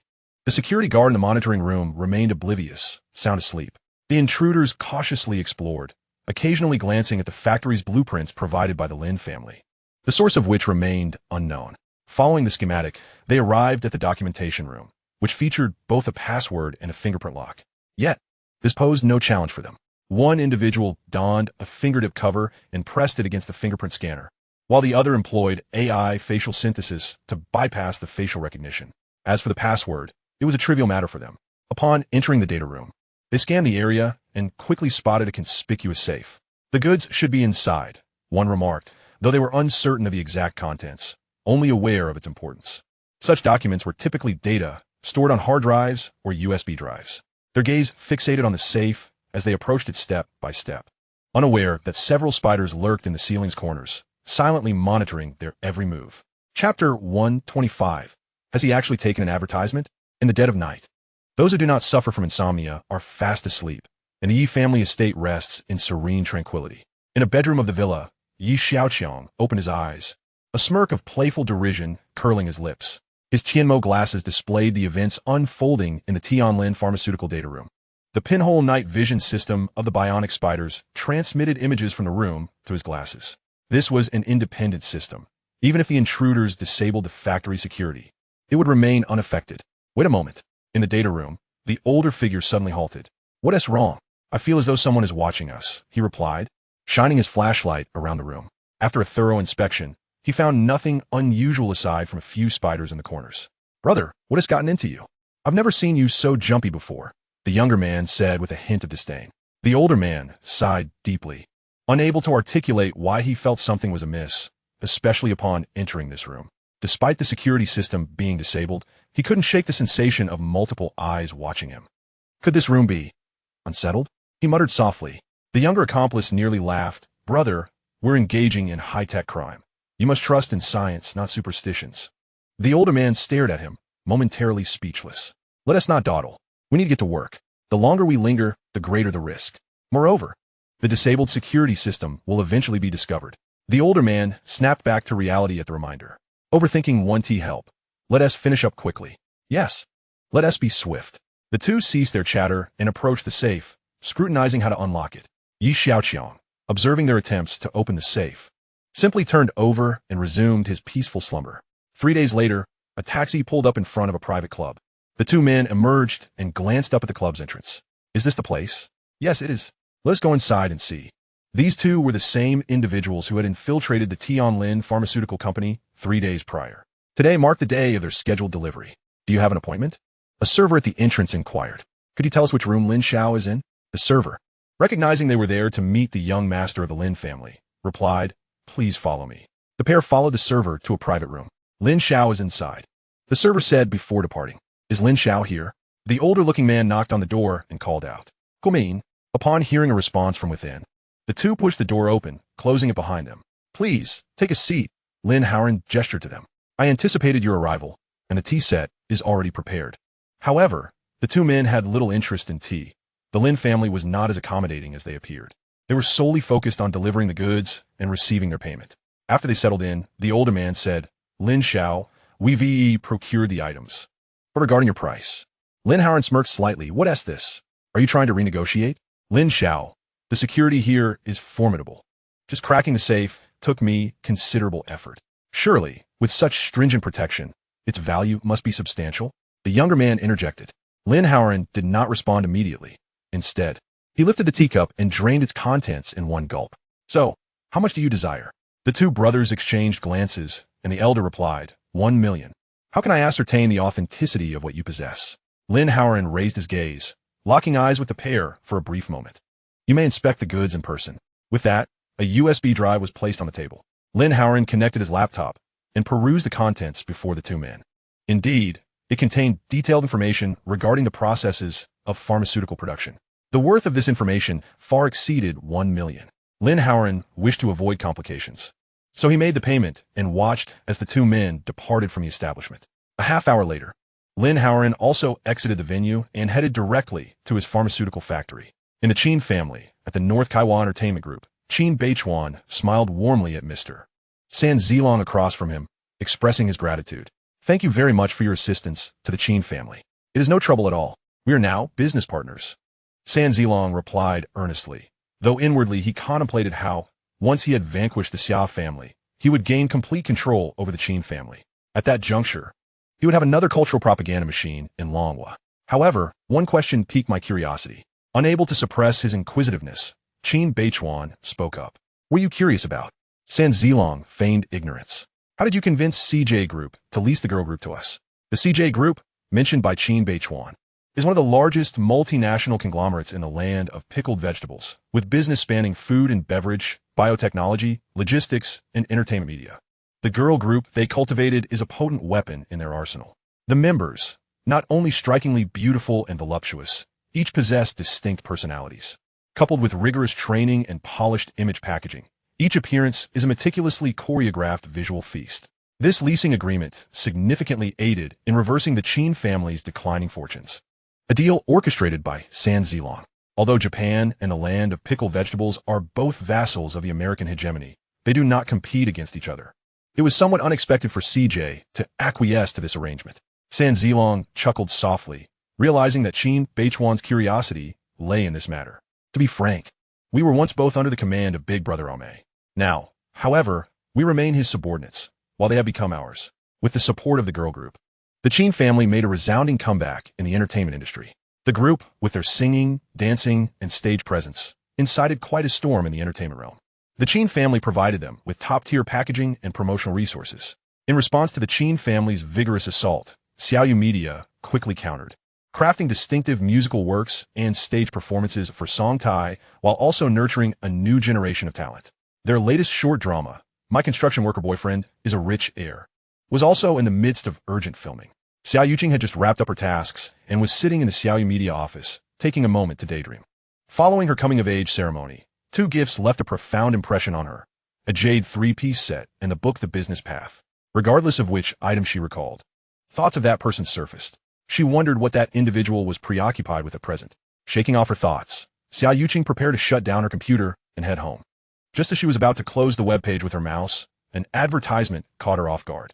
In the advertisement, a handsome young man, dressed extravagantly, stood beside a luxury car, holding a can of Dolly Bao herbal tea, surrounded by alluring women.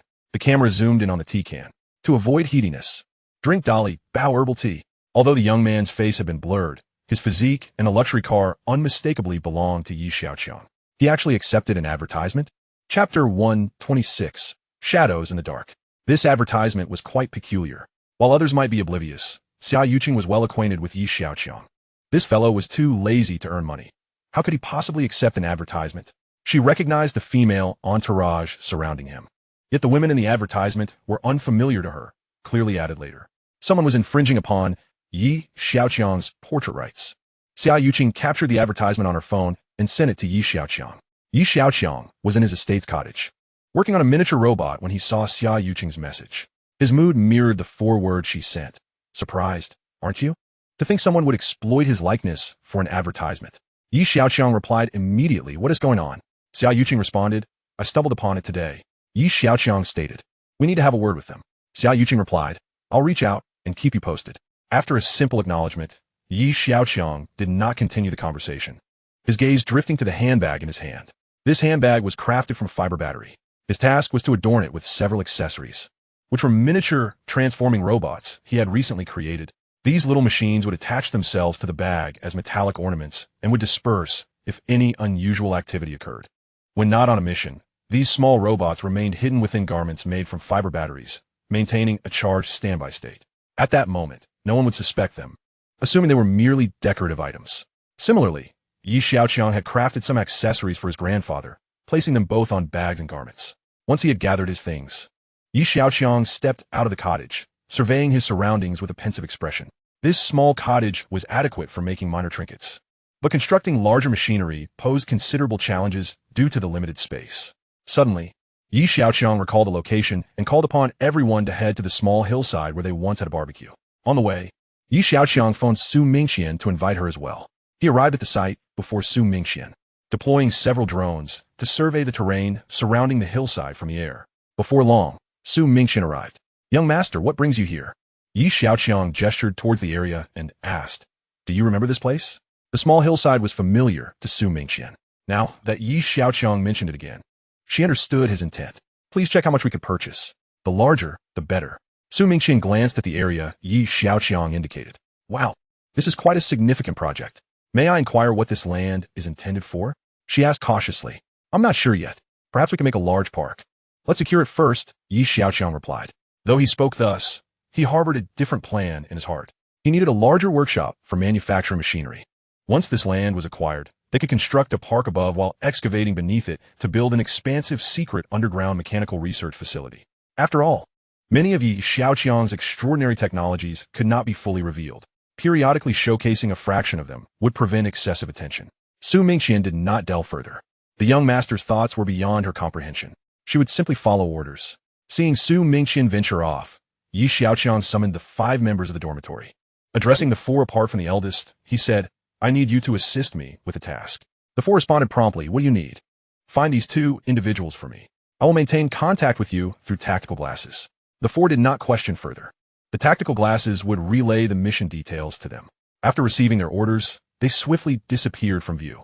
Following the instructions, the 4 headed to a remote location, driving a pre-prepared vehicle towards the site designated on the tactical glasses. They arrived at a dilapidated scrap factory, which had stood abandoned for nearly a decade. Yet today, it welcomed 2 unfamiliar visitors. The 2 individuals in question are indeed the ones who infiltrated the Tianlin pharmaceutical factory that fateful night. "Brother, what has come over you? We have secured the money. Why do you still harbor such suspicions?" "Little brother, an unsettling feeling lingers within me. I believe we are being followed." "Brother, have you lost your mind or grown timid? Who would dare follow us? We've changed routes multiple times. Even if it were a ghost, we would have eluded it. Give me 10 minutes. I need to conduct a thorough check. The two fell into a sudden silence. The elder brother began to meticulously examine himself and his belongings. Half a meter away, a spider lay motionless in a hidden corner. After a thorough inspection yielded no anomalies, the elder brother prepared to gather his things and leave, unaware that a spider had stealthily descended beneath his bag. As they opened the door, they froze, paralyzed with shock. Two figures stood at the entrance. Alarm bells rang in their minds as they turned to flee, only to find that the two figures were quicker. Without any visible effort, they were captured, rendered powerless, and filled with dread. The two at the door dragged the brothers into the factory, followed closely by two others. These were none other than the dormitory quartet surrounding Xiaoqiang: Wu Laoer, Shun Qianshan, Zhao Mingxi, and Wang Laowu. Wu Laoer grinned and inquired, "Where do you two intend to go? Who are you?" The brothers gasped, wide-eyed with terror. "You must be the Dark Knight and the Flying Shadow." "However, I can't quite discern who is who," Wu Laoer remarked, scrutinizing them. The brothers exchanged a glance, their hearts sinking when they realized their aliases were known to these four. "I am the Dark Knight," the elder brother declared. Realizing the extraordinary nature of their captors, he instantly abandoned any thoughts of escape. The Flying Shadow felt a deep sense of regret. His earlier intuition had been entirely accurate. Yet, he couldn't fathom how their whereabouts had been compromised. Without wasting time, Wu Laoer produced a mobile phone and showed them a video. Footage of their nocturnal infiltration of the Tianlin pharmaceutical factory. Faced with undeniable evidence, the Flying Shadow asked, "What do you intend to do with us? You have two choices. First, you can serve time in prison. Second, you can collaborate with us." "Collaborate with you?" The Flying Shadow's instincts flared with caution. These individuals were not to be underestimated. What filled him with despair was his ignorance of how they had tracked him down. Both the Dark Knight and the Flying Shadow had earned their monikers through sheer capability, boasting a flawless record spanning over a decade. The brothers were at a loss, unable to comprehend how they had fallen into such a predicament. There are greater powers at play, was a truth they could not deny. "In fact, I am merely acting on impulse. It appears you have no real options," Wu Laoer added dismissively. "What do you want us to do?" the Flying Shadow asked. "Resign to their fate. You will steal the technology from those you previously pilfered from," Wu Laoer replied. The Dark Shadow considered this and inquired, "And then what?" "You need not concern yourself with the details. Simply comply," was the curt response. "What have you injected us with?" they exclaimed in horror, their eyes wide with fear as they gazed at the four. Chapter 127. If you're worried about heat, drink Dali tea.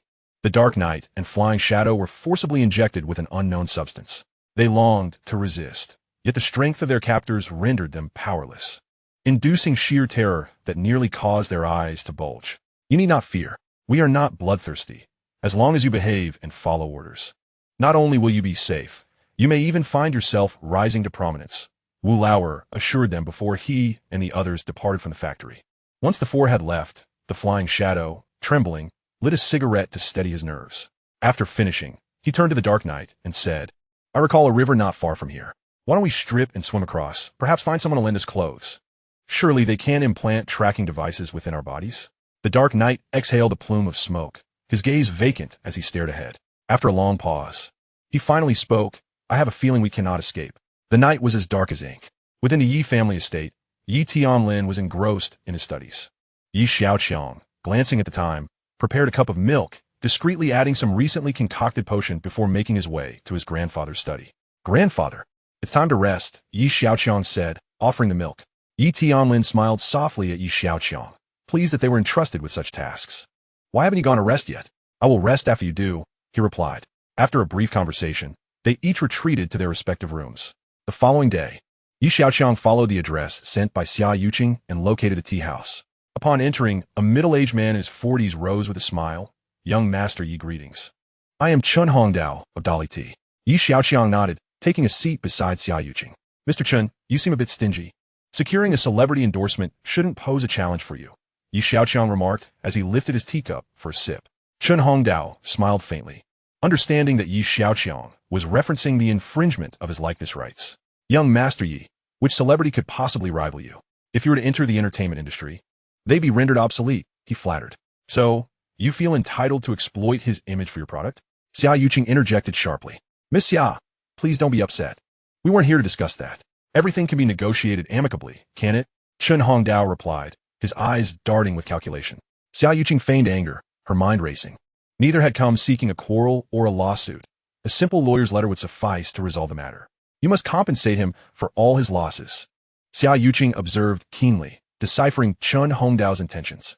Chen Hongdao chuckled. Conversing with an astute individual was indeed refreshing. 30%, he proposed, extending 3 fingers towards Yi Xiaoqiang. Before Yi Xiaoqiang could respond, Xiaoqiang interjected 40% plus 5% equity. Chen Hongdao raised an eyebrow, wincing at the suggestion.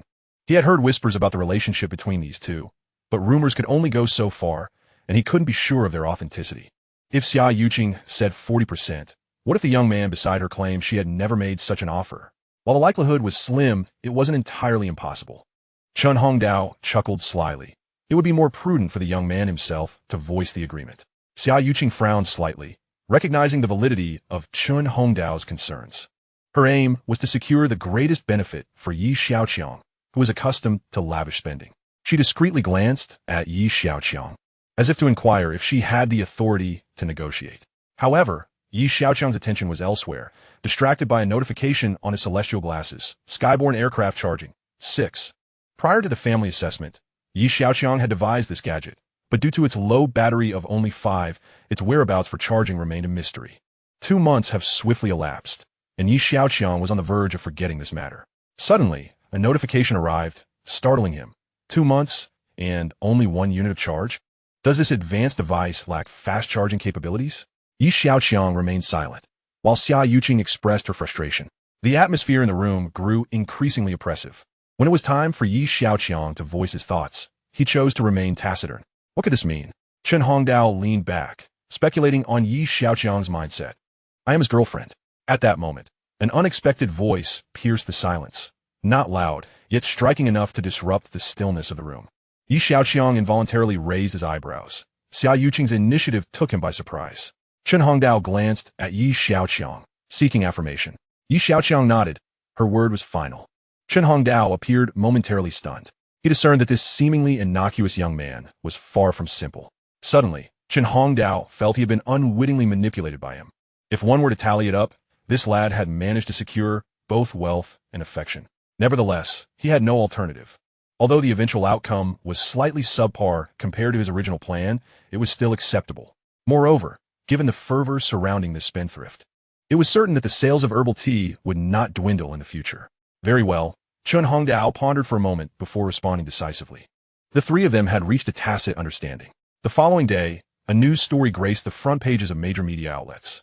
The Dali Bao Herbal Tea Company faced severe backlash from Yi Xiaoqiang's team for using his likeness to endorse their products without authorization, resulting in a staggering compensation payment of 200 million.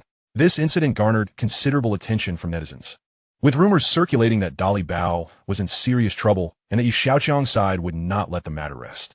However, as time passed, this anticipated fallout failed to materialize and gradually faded from public consciousness.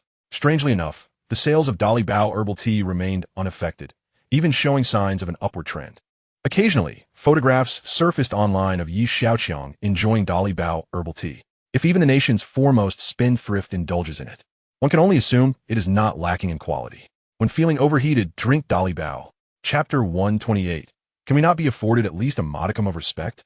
Lin Xiaofeng stood by the window of his study, gazing at the moon partially obscured by clouds, humming a tune.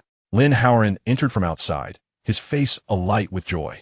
Dad, we have conducted experiments in the lab, and the results are identical to the new medicine from the Yi family available on the market. Oh, are the experimental results reliable? Lin Xiaofeng was taken aback by the smooth progress. Rest assured, the entire experiment was overseen by Charan. He is the eldest disciple of old Master Zhong, Lin Haoran assured him, expressing great confidence in Charan's capabilities. Lin Xiaofeng nodded appreciatively. That's good, that's good. How long until it hits the market? Approximately 10 days. Lin Haoran continued. Should we double the production? I believe with our family's strength, we can certainly push Tianlin Pharmaceutical out of the market. Lin Xiaofeng furrowed his brow, deep in thought. Having confirmed that the formula retrieved from the Yi family posed no issues, the Lin family had already invested 500 million, which was 4 times Tianlin Pharmaceutical's capacity. If production were to double again, coupled with the Lin family's connections and influence in the pharmaceutical market, they could undoubtedly oust the Yi family's new factory. At that point, the market for this new drug would be dominated solely by the Lin family. All right, go ahead and make the arrangements. Let the Yi family see who the true leader of the pharmaceutical industry in Longhua is. Lin Xiaoqiang concluded, unable to suppress a hearty laugh.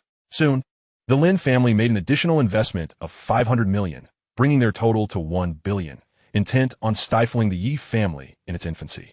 Under the cover of night, at a Lin family pharmaceutical factory, two figures stealthily infiltrated the premises, moving through dappled shadows. These two were the Night Shadows, clad in dark attire. Each bore a metallic case on their backs, weighing approximately 10 kilograms. Utilizing their agile skills, they ascended to the roof of the factory. This is the place, Fei Ying stated, arriving at a designated spot as indicated by his tactical glasses. Dark Knight set down the case he carried. Brother, I hesitate to voice my thoughts.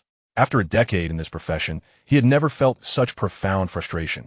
Following their capture by Wu Lauer and his companions, they attempted to flee once more, but were caught yet again. Those four had warned them that this was their last chance, should they be apprehended again.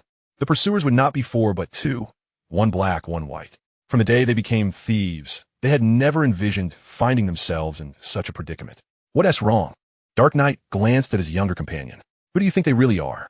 Don't ask what shouldn't be asked, Dark Knight retorted, unwilling to engage further. He felt increasingly vexed, as if haunted. Fei Ying pondered for a moment before changing the subject. Fine, let us leave that aside. What do we call this situation now? Dark Knight, glancing at the metallic cases on the ground, understood what Fei Ying referred to. Having no means of escape, they accepted their fate. Preserving their lives while earning money was not such a bad outcome. Their mission was dictated by these tactical glasses, and the two mysterious cases were to be retrieved from a designated location. Initially, they had anticipated a challenging task, but it turned out they merely had to place the cases in the designated location without being detected. For them, the task was exceedingly simple. Fei Ying rubbed his nose, feeling an urge to weep. Brother, it's one thing to be controlled by them, but they show us no respect for our profession. What kind of situation is this? Just placing the cases here. What use are we even? Dark Knight remained silent. Initially, he believed the other party valued his skills, only to discover they regarded him as nothing more than a lackey. What a farce. At least they should afford some respect to their profession. Forget about respect. As long as we earn money, that's what matters. Dark Knight replied, signaling Fei Ying to hasten and complete the task. The two moved to another rooftop, placing the case from Fei Ying in the designated spot. They then quietly exited the premises. At the Yi family estate, Xiaoqiang activated his Qianmu glasses, connecting with the two metallic cases located 50 kilometers away. All the equipment he crafted could interlink with his gear, albeit with distance limitations. Fortunately, the previous notification had indicated that the sky-based flying device had charged to 60. Though it may seem like a mere increase of 1, it was sufficient for remote connectivity.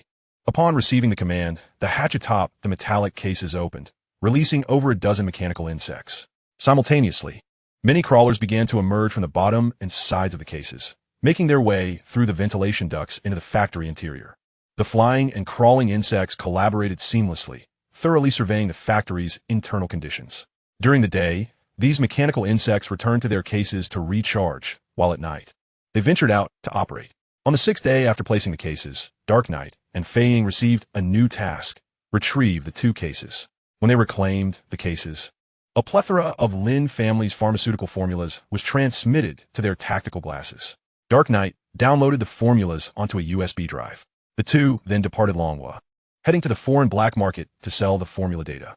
Several days later, Fei Ying gazed at the sudden influx of $500 million in their account, his excitement palpable. At the current exchange rate of 1.65, that amounted to 32.5 billion Longhua currency. Brother, I never anticipated earning $500 million would be so effortless. Dark Knight sighed deeply, feeling 100-fold admiration. Truly, there are always those more skilled than oneself. Brother, look at those four.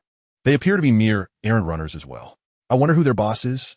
Lindong, congratulations on the official launch of the new drug. Do not forget the share you promised us. A partner from the Lin family congratulated. Of course not. Wealth is meant to be shared. Lin Xiaoqiang replied with pleasantries, then turned to Lin Howren and said, double the bonus for that Churan. I will take care of it right away. If it weren't for him, the new drug wouldn't have entered production so swiftly. Xiaoqiang, go check on why Dr. Chu hasn't arrived yet. Lin Howren urged a subordinate to summon him. Today marked the official production launch of the new drug, an event hosted by the Lin family to showcase their strength while enhancing collaborations with partners and suppliers. Xiaoqiang, filled with anticipation, entered the laboratory to call for Chu Ran.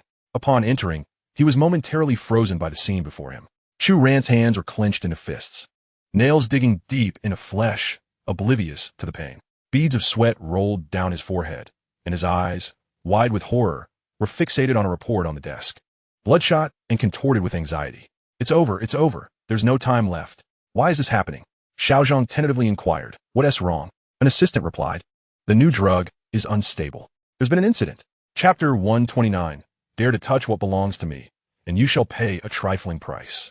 The Lin family reveled in the joy of the new drug's production. The congratulations from guests echoed in Lin Xiaofeng's ears. Eventually, all attention turned to Lin Haoran, the family's beacon of hope. His 2 million followers attested to the impeccable impression he left on the public.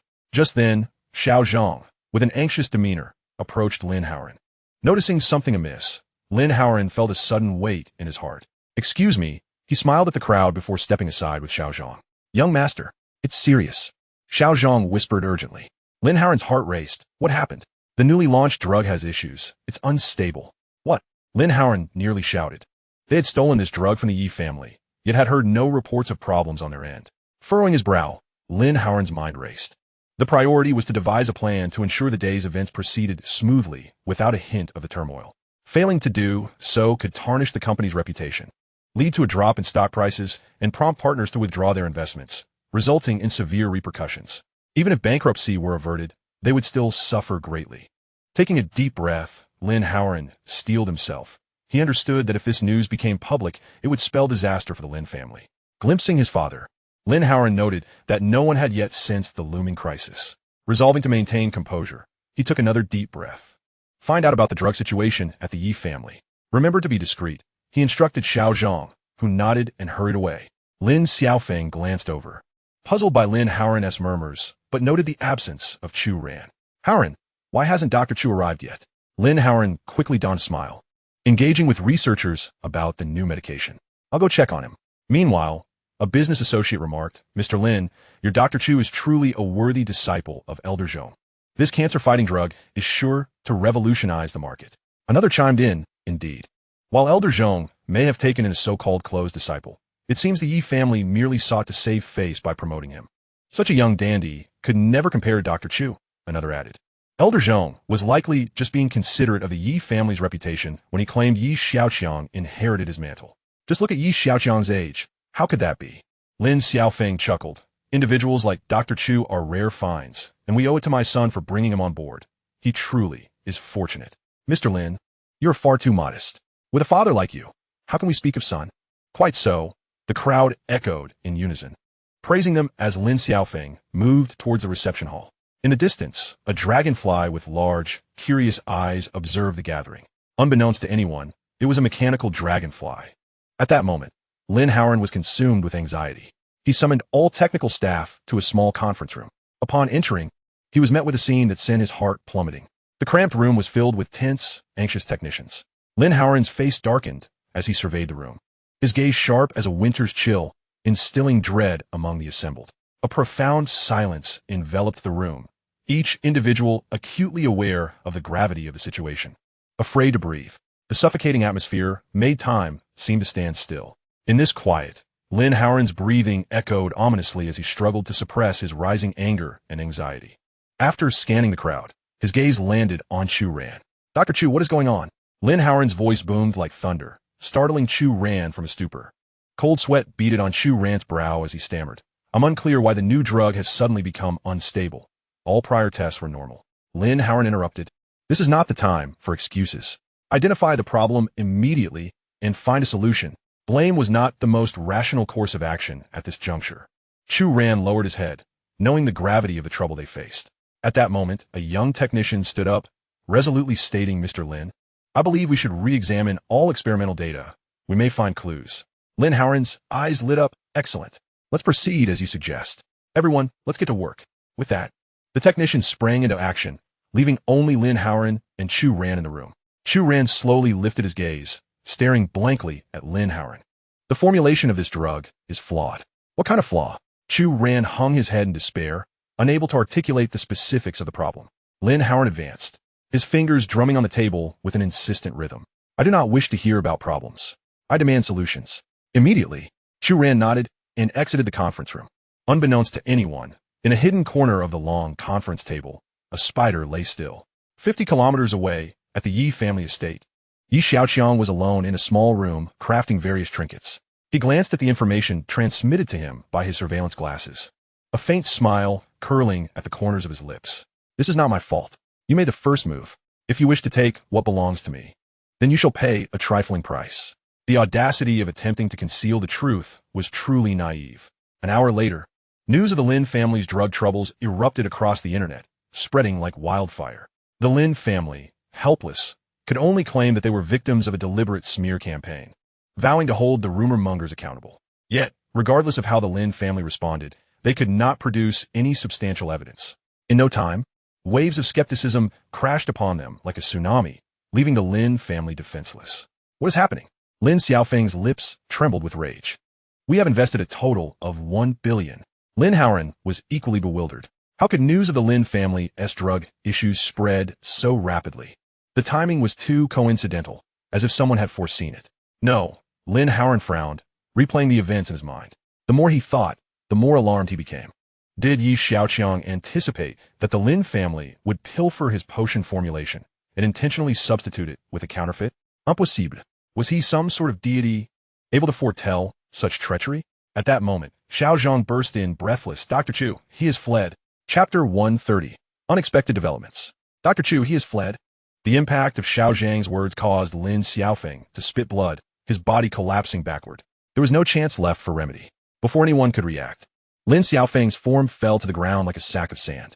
Chairman, a flurry of chaos ensued.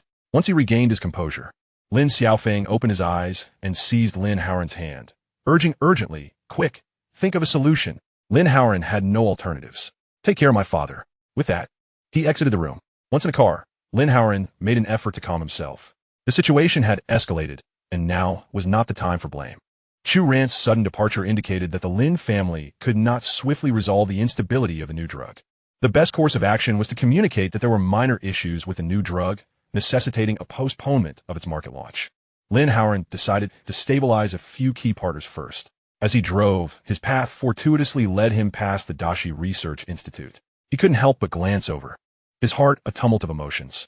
Inside the institute, Zhang Xiaoyi was seated at her desk, scrutinizing experimental data. Surrounding her were her junior colleagues. Senior sister, have you seen the news? There's another sensational scoop. Zhang Xiaoyi remained fixated on her data, not turning to the group, and casually replied. Is it more gossip about our junior brother? The competition of the Sculptor Grand Prix, the Star Tier Pendant, and the Jade three-piece set had become the talk among her juniors. Such trivial gossip served as a delightful distraction from the tedium of research. Most importantly, Xiaoqiang was still their junior brother. No, this time it has nothing to do with him, one junior sister explained. Zhang Xiaoyi turned to her, curious. What kind of scoop is it? Well, it's not entirely unrelated, is it? Another junior brother interjected hesitantly. Hurry up and spill, Zhang Xiaoyi urged. The Lin family is developing a new drug, structurally identical to our junior brothers. What a coincidence. Zhang Xiaoyi was momentarily stunned. While this was possible, the timing felt uncanny. The junior continued, but there's news online saying the Lin family's drug has issues. It's highly unstable. Could they have overlooked something while stealing? Someone jested. Zhang Xiaoyi quickly checked online and found a plethora of news regarding the Lin family's new drug. Once she grasped the situation, her phone rang. She glanced at the unfamiliar number. Upon answering, a familiar voice greeted her. Junior sister, let's meet at Peninsula Coffee. It was Chu Ran. Zhang Xiaoyi scoffed. What is the point of meeting?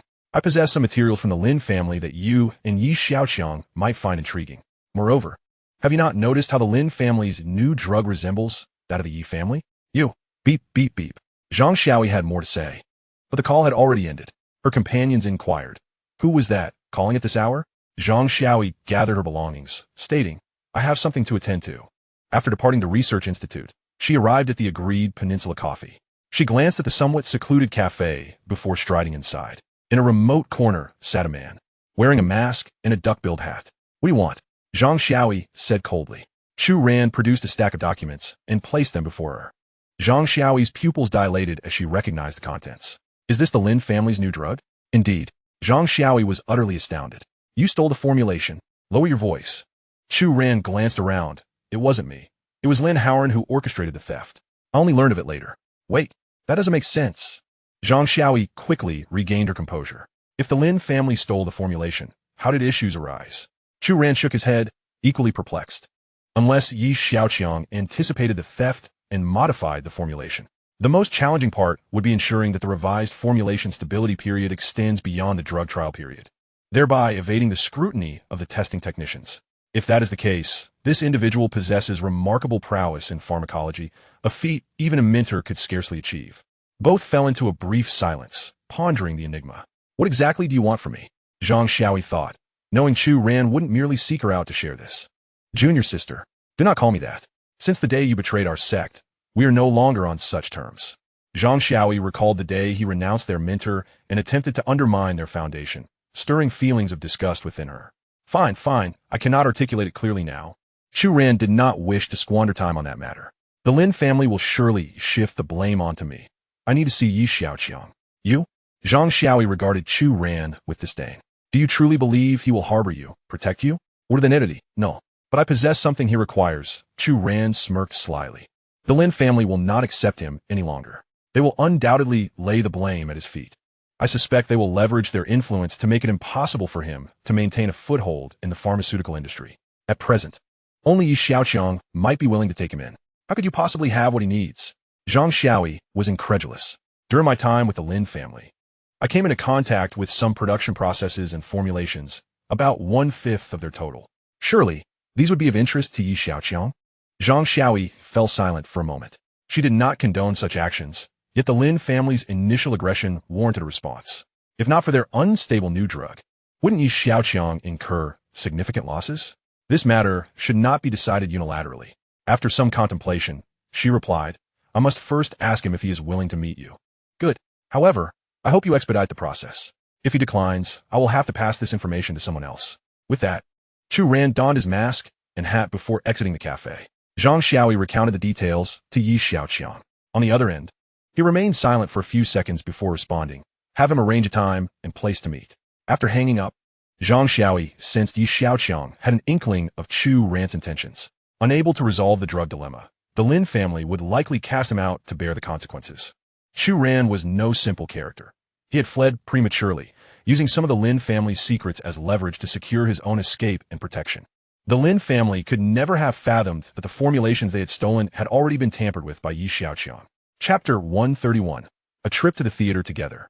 The following day, at 9:30 a.m., a luxurious convoy adorned with the Yi family logo halted at the entrance of Xiaoya Media Company. Xiaoqiang stepped out of the car, gazing up at the company building, and proceeded inside. It was his first visit since the company's inception. The grand entourage caught the attention of the receptionist, who, clad in a fitted skirt, hurried over. Are you Master Yi? How may I assist you? Xiaoqiang regarded the astute young woman and requested, Please lead me to my office. The receptionist, initially puzzled, quickly deduced that this was indeed the only individual who would not know the location of his own office in his own company. Young Master Yi, please follow me. The receptionist said with a cheerful smile as she led the way. Soon, Xiaoqiang found his office. Glancing sideways, he pointed to a closed door and inquired, What is this room? Miss Ya's office. Oh, Xiaoqiang nodded, alright. You go ahead and be busy. You all can wait for me in my office for a while. He instructed the few people beside him. At this moment, the corridor was left with only Xiaoqiang. He raised his hand and knocked on Xiaoqiang's office door. Come in. Xiaoqiang pushed the door open and entered.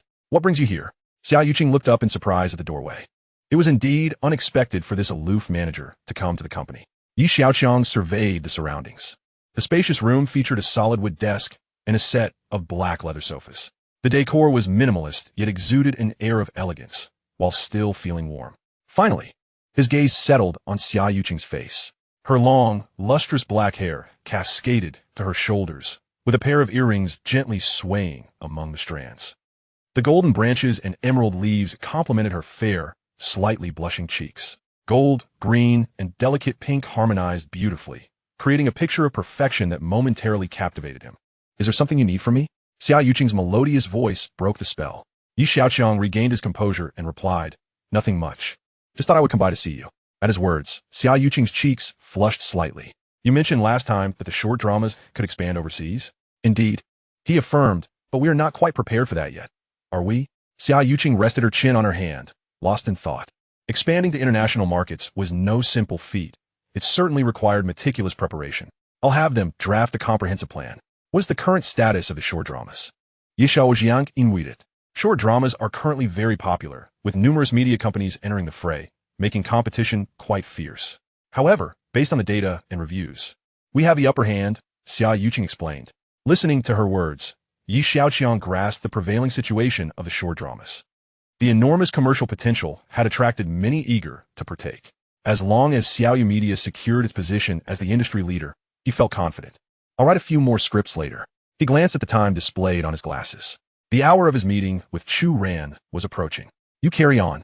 I will take my leave, he said. Where to? Xiaoqiang asked instinctively without hesitation. Xiaoqiang hesitated for a moment. Xiaoqiang's inquiry was natural, especially now that they were officially a couple. With a smile, Xiaoqiang replied, there has been an issue with a new drug from the Lin family. Xiaoqiang looked somewhat puzzled. What does that have to do with you? Who are you meeting? Chu Ran. Him? Why does he want to meet you? Xiaoqiang was taken aback. She had not anticipated that it would be this person. He is no longer with the Lin family. He contacted Zhang Xiaoyi yesterday to request a meeting. He claims that the Lin family's new drug has actually stolen the formula from Tianlin Pharmaceutical. Xiaoqiang had heard of Chu Ran's betrayal and his attempts to undermine his former associates. Such a person could hardly be trusted. Meeting him, he likely has ulterior motives. With this thought, her wariness heightened. Indeed, that is my suspicion as well. However, he mentioned he possesses something I desire. The Lin family's formula? Xiaoqiang quickly deduced. Very astute. The formula from Tianlin Pharmaceutical was stolen, yet Xiaoqiang appeared unfazed, indicating that he had not suffered any real loss. You don't seem particularly interested in the Lin family's formula, Xiaoqiang remarked, relying on her instincts. Xiaoqiang chuckled, feigning mystery as he replied. I have no interest in the formula, but I do enjoy a good spectacle. A spectacle? Xiaoqiang was perplexed by Xiaoqiang's cryptic words. Yes. The drama of dogs biting dogs is the most entertaining. Xiaoqiang paused, then said, wait a moment, I will go with you. She made a quick phone call to Xiao Wenkai to relay some instructions before leaving Xiaoyu Media with Xiaoqiang, rather than heading directly to the meeting location. Xiaoqiang picked up Lin Haoran along the way. Upon meeting, Lin Haoran said nothing but cast a glance at Xiaoqiang and Xiaoqiang, lingering a few seconds longer on the latter. As the car window closed again, Xiaoqiang could not help but ask, how did you notify him to come along? One cannot bite a bone that is not up for grabs, Xiaoqiang replied with a chuckle. Arriving at the agreed meeting spot, Lin Haoran and his four subordinates mingled within Xiaoqiang's entourage, swaggering toward the private room. Chu Ran observed Xiaoqiang, somewhat surprised to see Xiaoqiang had also arrived. However, it was of little consequence. Rumors of their relationship had long circulated. Chu Ran paid little attention to Xiaoqiang's entourage, as his spendthrift often brought a large group with him.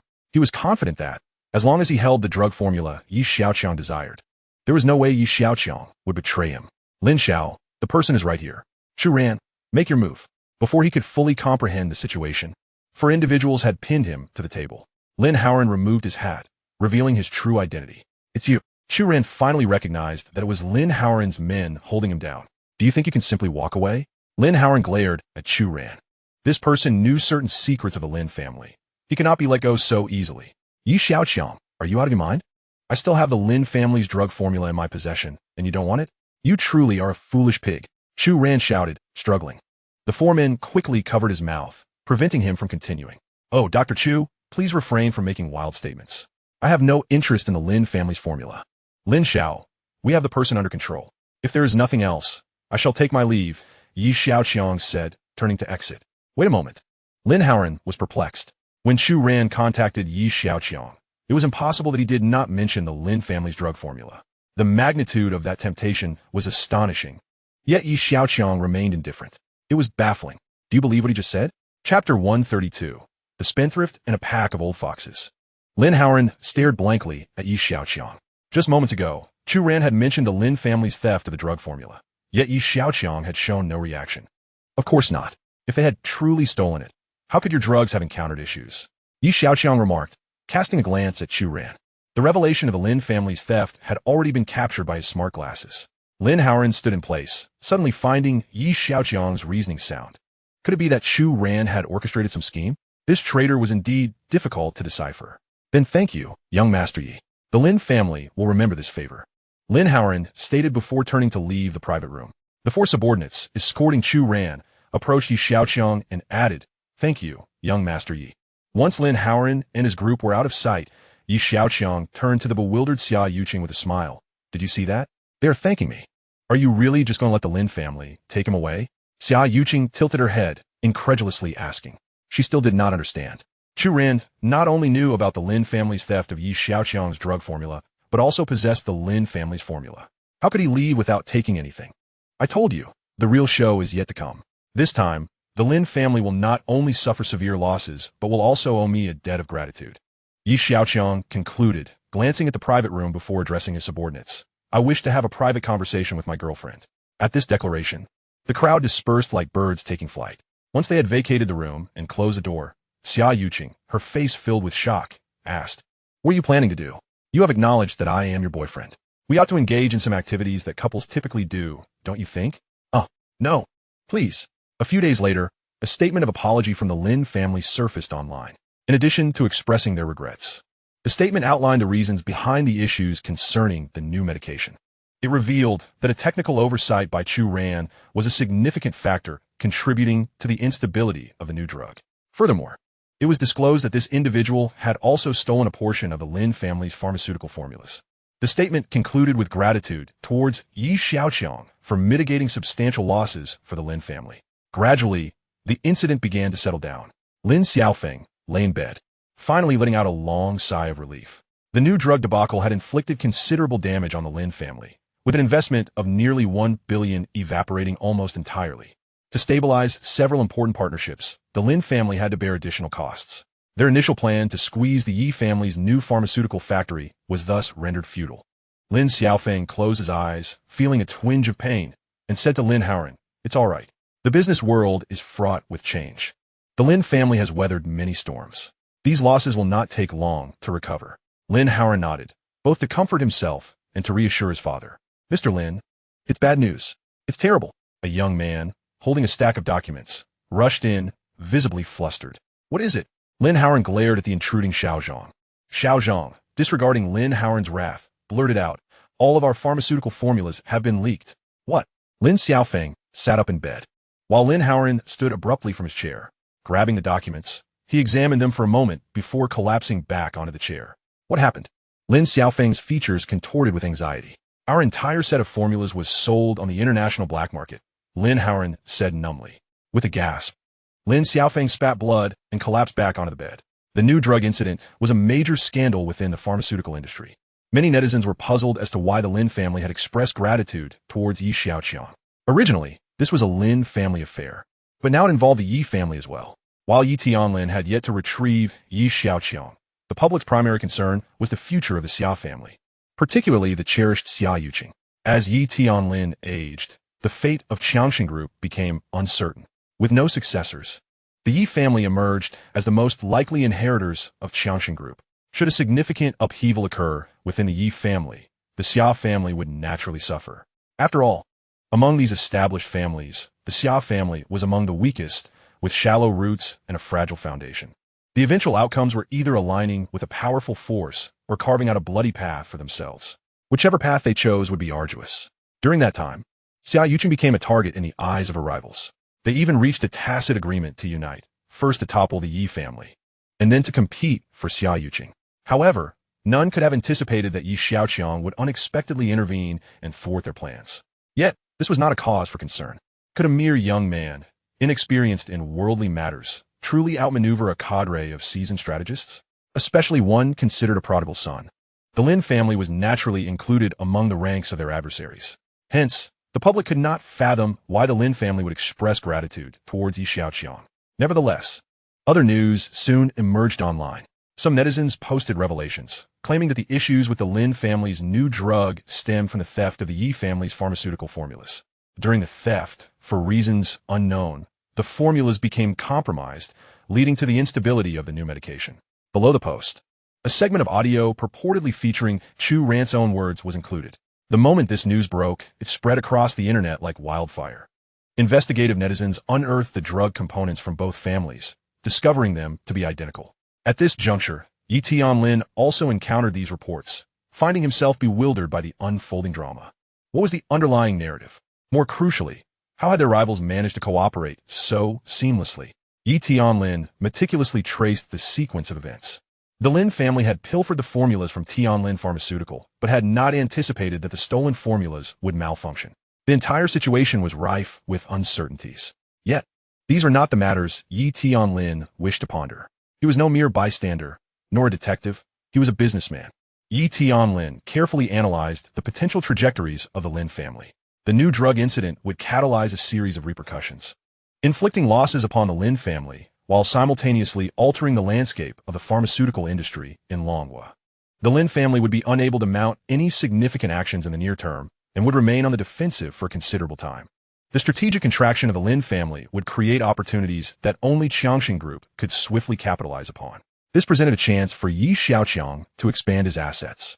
Yi Tianlin picked up the phone and called Lu Qinyang. Within an hour, Lu Qinyang appeared in Yi Tianlin's study. Lu Qinyang, you've seen the news. The Lin family is gravely wounded. What are your thoughts? Yi Tianlin inquired. I have several new drug formulas from the young master that are currently undergoing rigorous testing. Lu Qinyang replied, handing over the relevant information to Yi Tianlin. Upon hearing this, Yi Tianlin paused for a moment before breaking into a smile. I underestimated this young man. After reviewing the documents in hand, he affirmed, excellent. You all must work diligently and keep a close watch. If we do not fill this void, others will. Understood. Chapter 133. My apologies, I couldn't hold on. No one had anticipated that the Lin family would inadvertently trip over their own feet. Unlike the fierce commercial battles imagined in 1's mind, the Lin family had stumbled without any intervention from their competitors. Such falls are not uncommon. The business world is inherently volatile. For a family of Lin's stature, the impact should have been minimal. However, the reality was that this stumble had been quite severe. The cornerstone, Lin Xiaoqiang, lay bedridden. Although Lin Haoran could shoulder some responsibilities, Lin Xiaoqiang, in his 40s, was at the height of his vigor and served as the Lin family's spiritual leader. With this sudden turn, he seemed to age a decade overnight. Lin Haoran found himself compelled to make painful decisions to stabilize the situation. Thus, the Lin family entered an era of strategic contraction. In contrast, the Yi family continued to receive positive news. However, no one connected this rise and fall to the Lin family's long-standing adversary, the Yi family. The Lin family publicly expressed gratitude towards Yi Xiaoqiang. Moreover, the Yi family's new drugs were market novelties, representing types that others had struggled to conquer without success. The public was astonished by the Yi family's sudden foray into the pharmaceutical industry and shocked by their newfound strength. At the Yi family estate, Yi Tianlin gazed out the study window at the small house in the garden, where fresh soil was being heaped. His brows furrowed in curiosity. What was this young man up to? Was he planning to construct an underground city? Just as Yi Tianlin pondered this, the elderly butler entered. Sir, we have a situation. Yi Tianlin turned around. What is it? The butler, catching his breath, replied, Isn't the young master involved with a company called Nanchaman? It turns out the rocket launch failed and it crashed. Was there any injury? Yi Tianlin immediately inquired. Fortunately, there were no casualties, the butler reassured. Yi Tianlin let out a sigh of relief, glancing at the small house still spewing soil, and instructed, go inform him. The butler turned to find Yi Xiaoqiang. Yi Tianlin opened his phone and searched for news related to the incident. Online reports included images, videos, and brief explanations of the situation.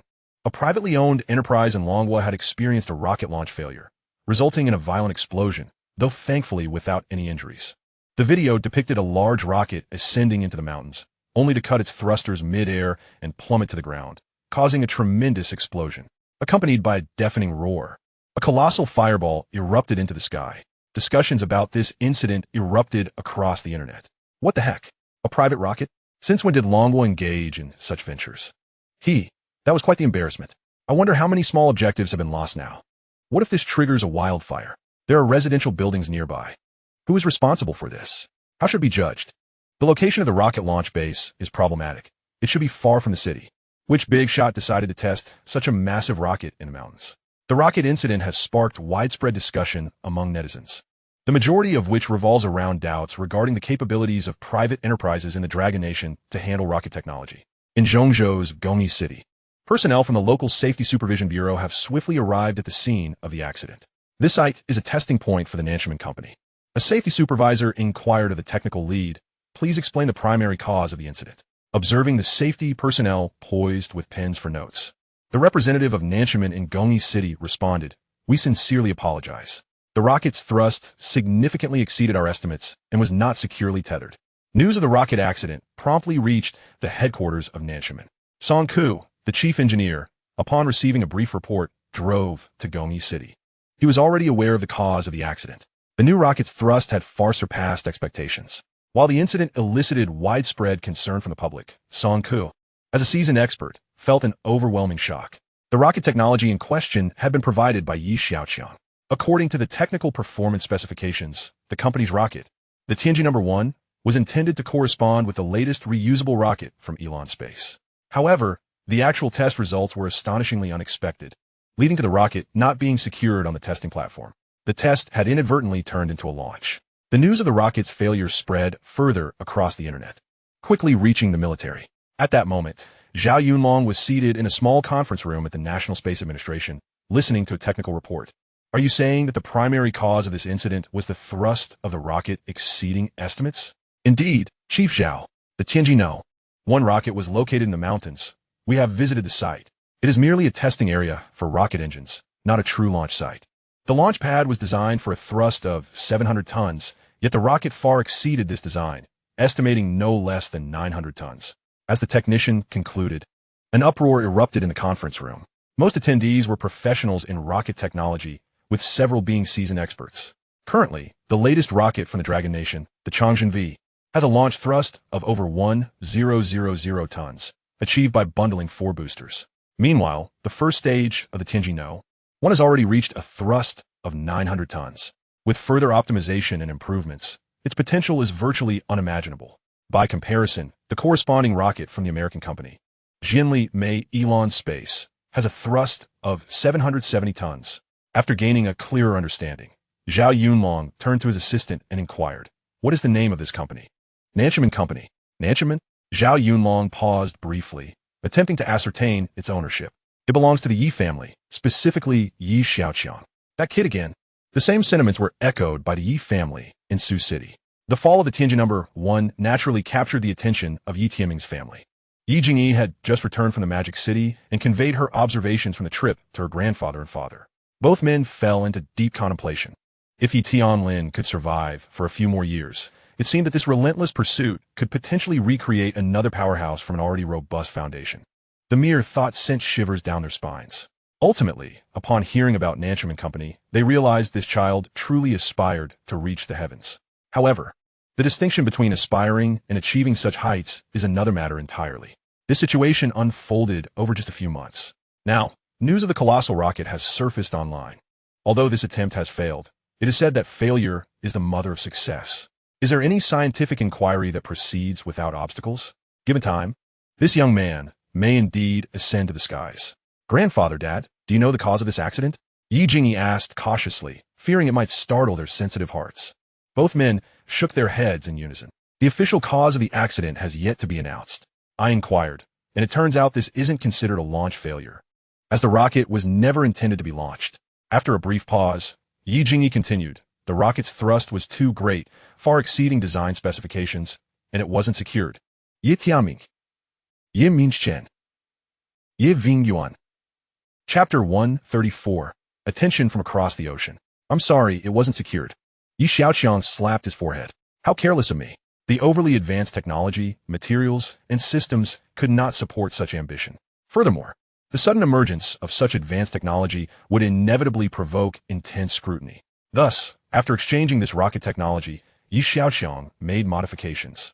What he provided to Song Ku was merely a low-end, stripped-down version. Even so, it still exceeded expectations, resulting in the incident and garnering significant external attention.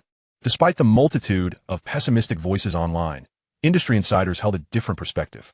The news spread across the internet, eventually reaching the Jianli main NASA across the ocean. Director Nelson, what are your thoughts on the Dragon Nation's recent misstep? A senior official from the Jianli American Department of Defense inquired. Nelson fell into deep thought, his brows furrowing with concern. He reviewed the online videos repeatedly. Many netizens believed it to be a failed test launch, but he understood that it was not a launch at all. A test launch would never be conducted in such mountainous terrain. He deduced that this was merely a test run. The securing mechanism on the fixed platform had failed to tether the rocket, which, propelled by its tremendous thrust, broke free and caused the incident. There are two possibilities. One is that safety measures were inadequate, indicating negligence. The other is that the rocket's actual thrust far exceeded its design, resulting in the incident. If it is the latter, then it is not a failure, but a success. Based on the videos, it can be roughly estimated that this rocket's performance is on par with Elon's latest reusable launch vehicle. This suggests that the Dragon Nation will possess a launch vehicle with greater thrust and lower costs than Jinli Mei in a future space race. This represents an unparalleled advantage, greater thrust, and more economical launch costs. After pondering for a long while, Nelson replied, "The specific details remain uncertain. However, this incident indicates that a powerful technological enterprise has emerged in the Dragon Nation. You must keep a close watch." The Department of Defense official remained silent for a long time. This was the first time he had witnessed Director Nelson with such a serious expression. "I understand. I will report this matter to Minister Austin upon my return." After Song, Ku concluded the relevant matters regarding the rocket accident. He drove back to the Magic City from Gongyi City. On the way, he received a call from Chen Shiyuan, requesting him to visit the Yi family estate, as Yi Tianlin wished to see him. Song Ke had never been to the Yi family estate, so he arranged a meeting point with Chen Shiyuan, and the two made their way to the estate together. Chen Shiyuan glanced at Song Ku while driving. What is the reason for this? People were aware of the accident, but few knew the true cause behind it. Song Ku pondered for a moment. It wasn't secured. What? On the way, Song Ku elaborated on the cause of the accident in detail to Chen Shiyuan. Upon learning the true reason, Chen Shiyuan appeared incredulous. Initially, she had assumed it was a technical error. Now she realized that the actual performance had far exceeded expectations. Moreover, Song Ke mentioned that this rocket engine technology was provided by Xiaoqiang. So, where did Xiaoqiang acquire such advanced technology? Chen Shiyuan quickly dismissed this notion. The only countries capable of engaging with such advanced technology are the Jinli Mei and the Dragon Nation's national team. Furthermore, the technology in Xiaoqiang's hands is even more advanced than that of both nations. Reflecting on Xiaoqiang's recent achievement of a PhD in engineering, Chen Shiyuan murmured, "Could it be that he developed it himself?" The two arrived at the entrance of the Yi family estate, still pondering these questions. Since the incident involving the aphrodisiac, Chen Shiyuan had not frequented this place for some time. Although she had committed no wrongdoing, their encounters always felt somewhat awkward. As the two stood at the entrance, the surveillance camera pivoted automatically towards them. Two drones ascended from within the courtyard walls. The pair stood there bewildered, feeling as if they were under more scrutiny than if they were entering the Ministry of Defense. After a series of verifications, the gates swung open, revealing two robotic dogs in their line of sight.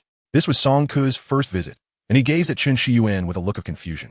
Chen Shiyuan shook her head, silently thinking, "I am equally in the dark." Following the machines, they proceeded towards the study. Once they arrived, the robotic dogs turned and departed. "Please, have a seat," Yi Tianlin beckoned. "These are just some trinkets that Xiaoqiang has devised." Chen Shiyuan cast a glance at Yi Xiaoqiang, who was observing her intently, prompting her to avert her gaze hastily. "Chairman Yi, good day," Song Ku greeted as he sat down slowly. "Song Ku, you've worked hard this time." Yi Tianlin expressed his gratitude. "You have been managing numerous intricate affairs on Xiaoqiang's behalf." Upon hearing this, Song Ku quickly replied, "This is merely my duty." Chen Shiyuan's expression momentarily froze. It was indeed rare for such pleasantries to emerge from Song Ku's lips. However, Song Ku did not perceive it as mere niceties. He genuinely meant it. Following the incident, he had been handling relevant matters while simultaneously harboring a profound curiosity about Yi Xiaoqiang, especially in light of the recent Lin family pharmaceutical affair.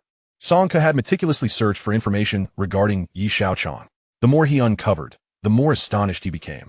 Although the entertainment industry was foreign to him, the magnitude of the upheaval was undeniably impressive.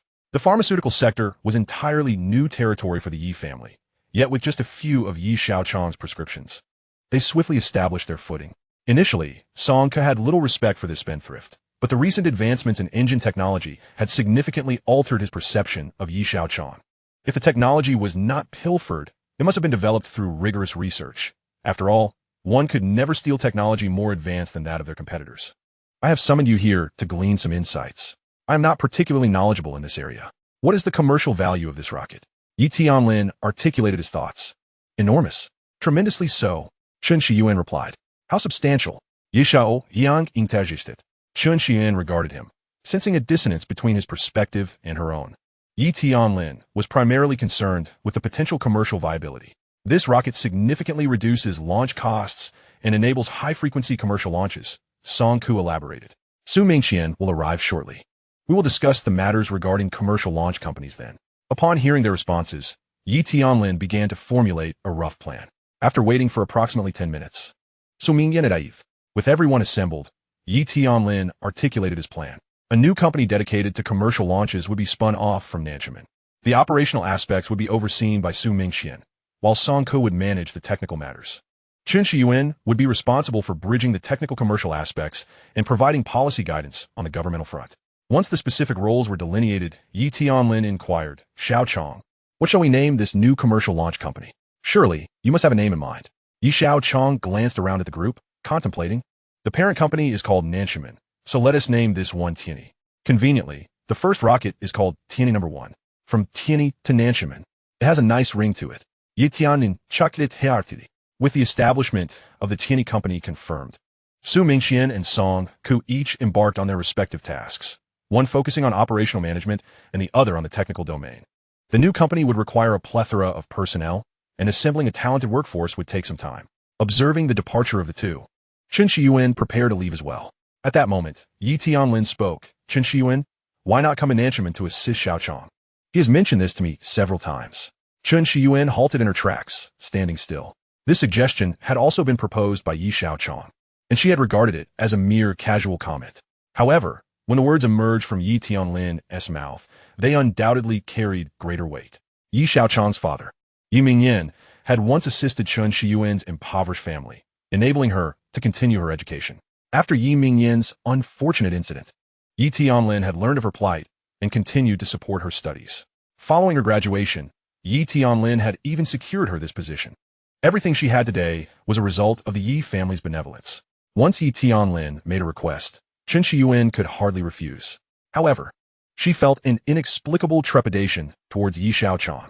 For reasons unknown, there was an irresistible allure about him.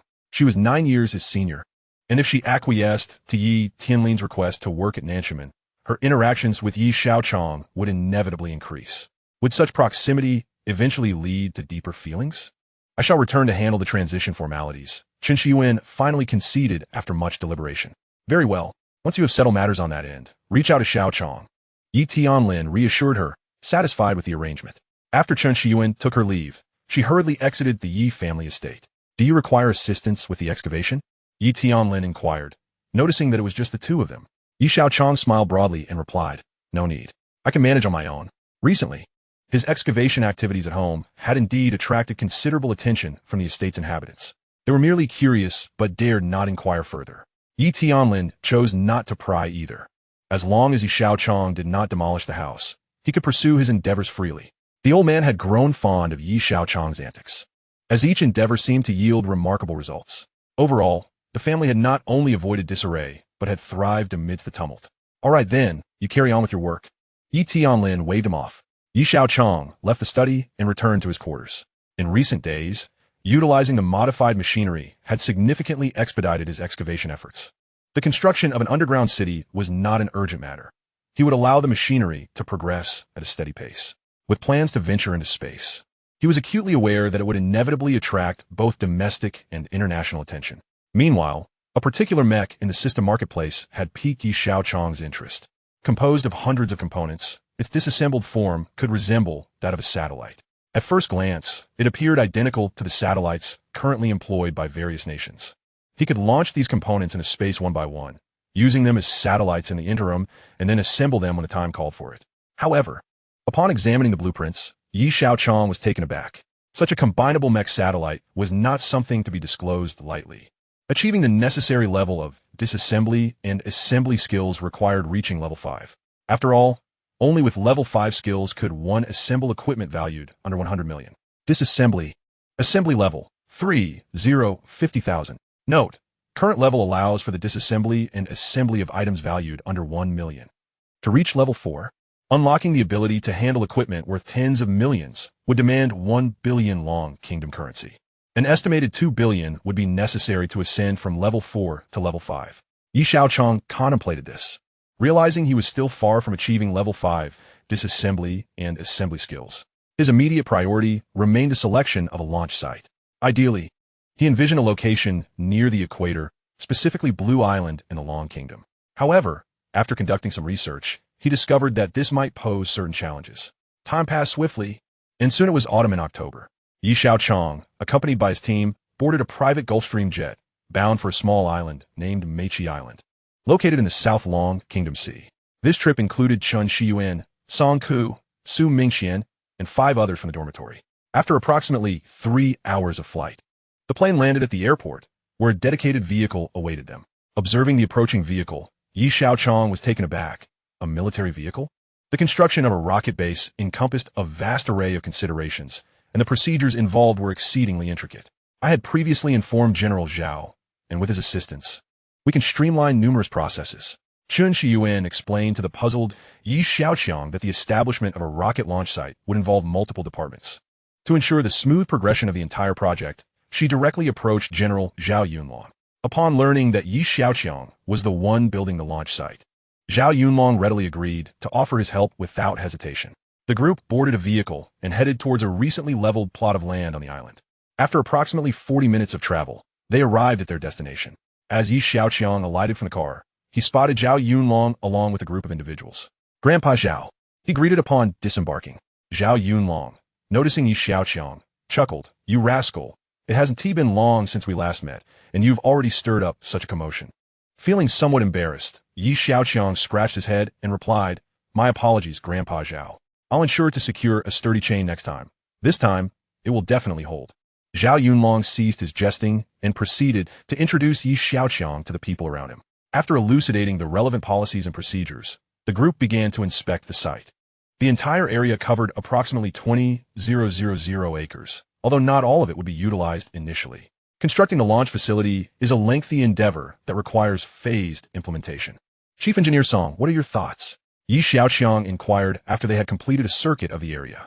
Song Ku calculated briefly before responding, "Before we came, the technical department assessed that around 2,000 acres should suffice for construction. We can expand later as needed." With that, Song Ku took the site plan and circled the designated area with a pen. Xiaoqiang's primary purpose for this visit was to finalize the location.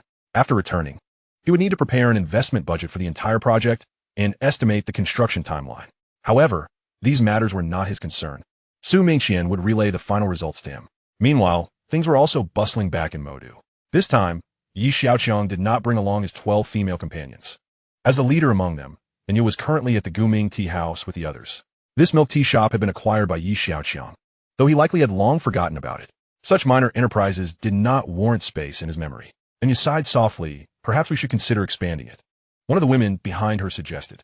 They had been following Xiaoqiang to learn some business management skills and could use this milk tea shop as a practical exercise. After a year of being in Xiaoqiang's orbit, their admiration for him had only grown. Whether it was the bankrupt Xie Yin or the desperate Lu Chenyang, the ordinary university student Song Tai, or even the 18th tier director Guobai, all had flourished under the influence of the young master.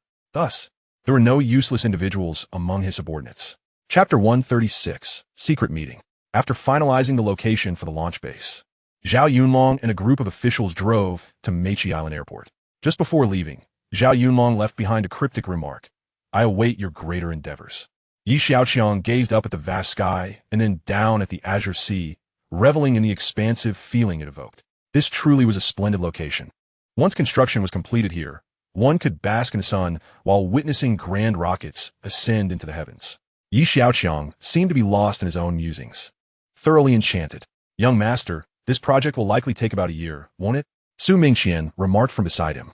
Xiaoqiang smiled nonchalantly one day. "I will take all of you to play in space." At the Lin family residence, Lin Howren had just returned from his father's room and hurriedly boarded a vehicle heading to a clandestine meeting location. Nestled at the foot of a small mountain in the southwestern part of Modu, the secretive estate was heavily guarded. After an extensive identity verification process, Lin Howren's vehicle entered the estate and came to a halt. This was Qianshan Manor, modest in size, yet remarkably tranquil. Lin Howren exited the vehicle and walked inside, traversing a dimly lit corridor until he reached a pavilion. The 4 individuals within simultaneously turned their gazes towards him, seemingly awaiting his arrival.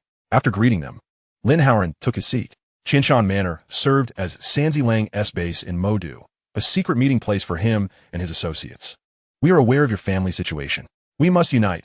We cannot allow the Yi family to continue their expansion," Sanzilang stated solemnly.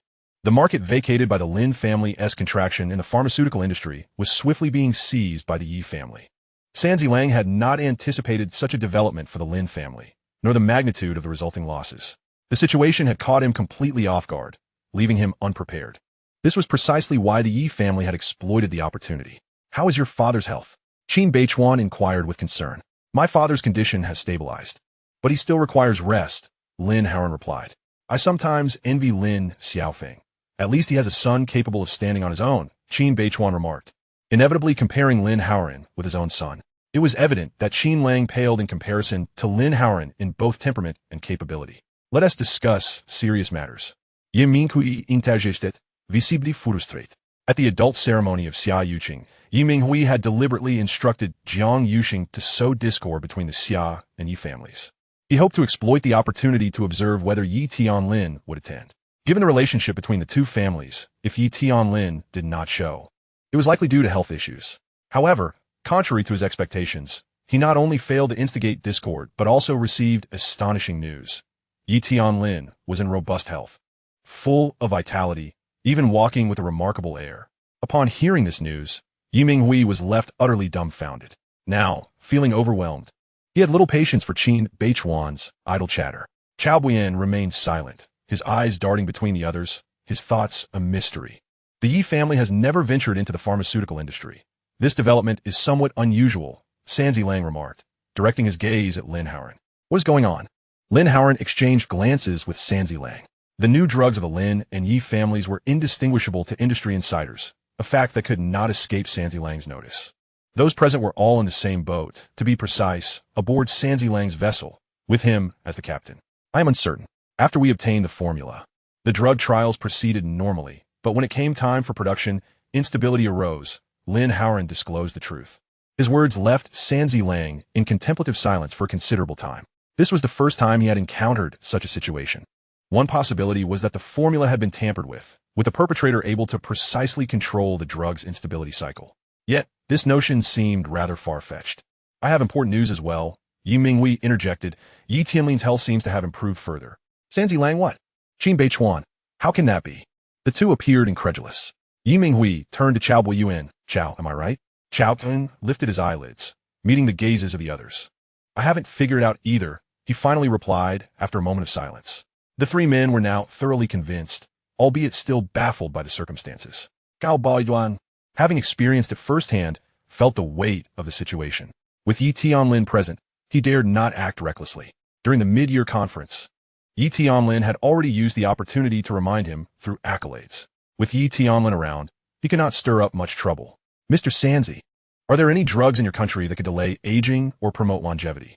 Qin Beichuan suddenly posed the question. Sanzi Lang was taken aback.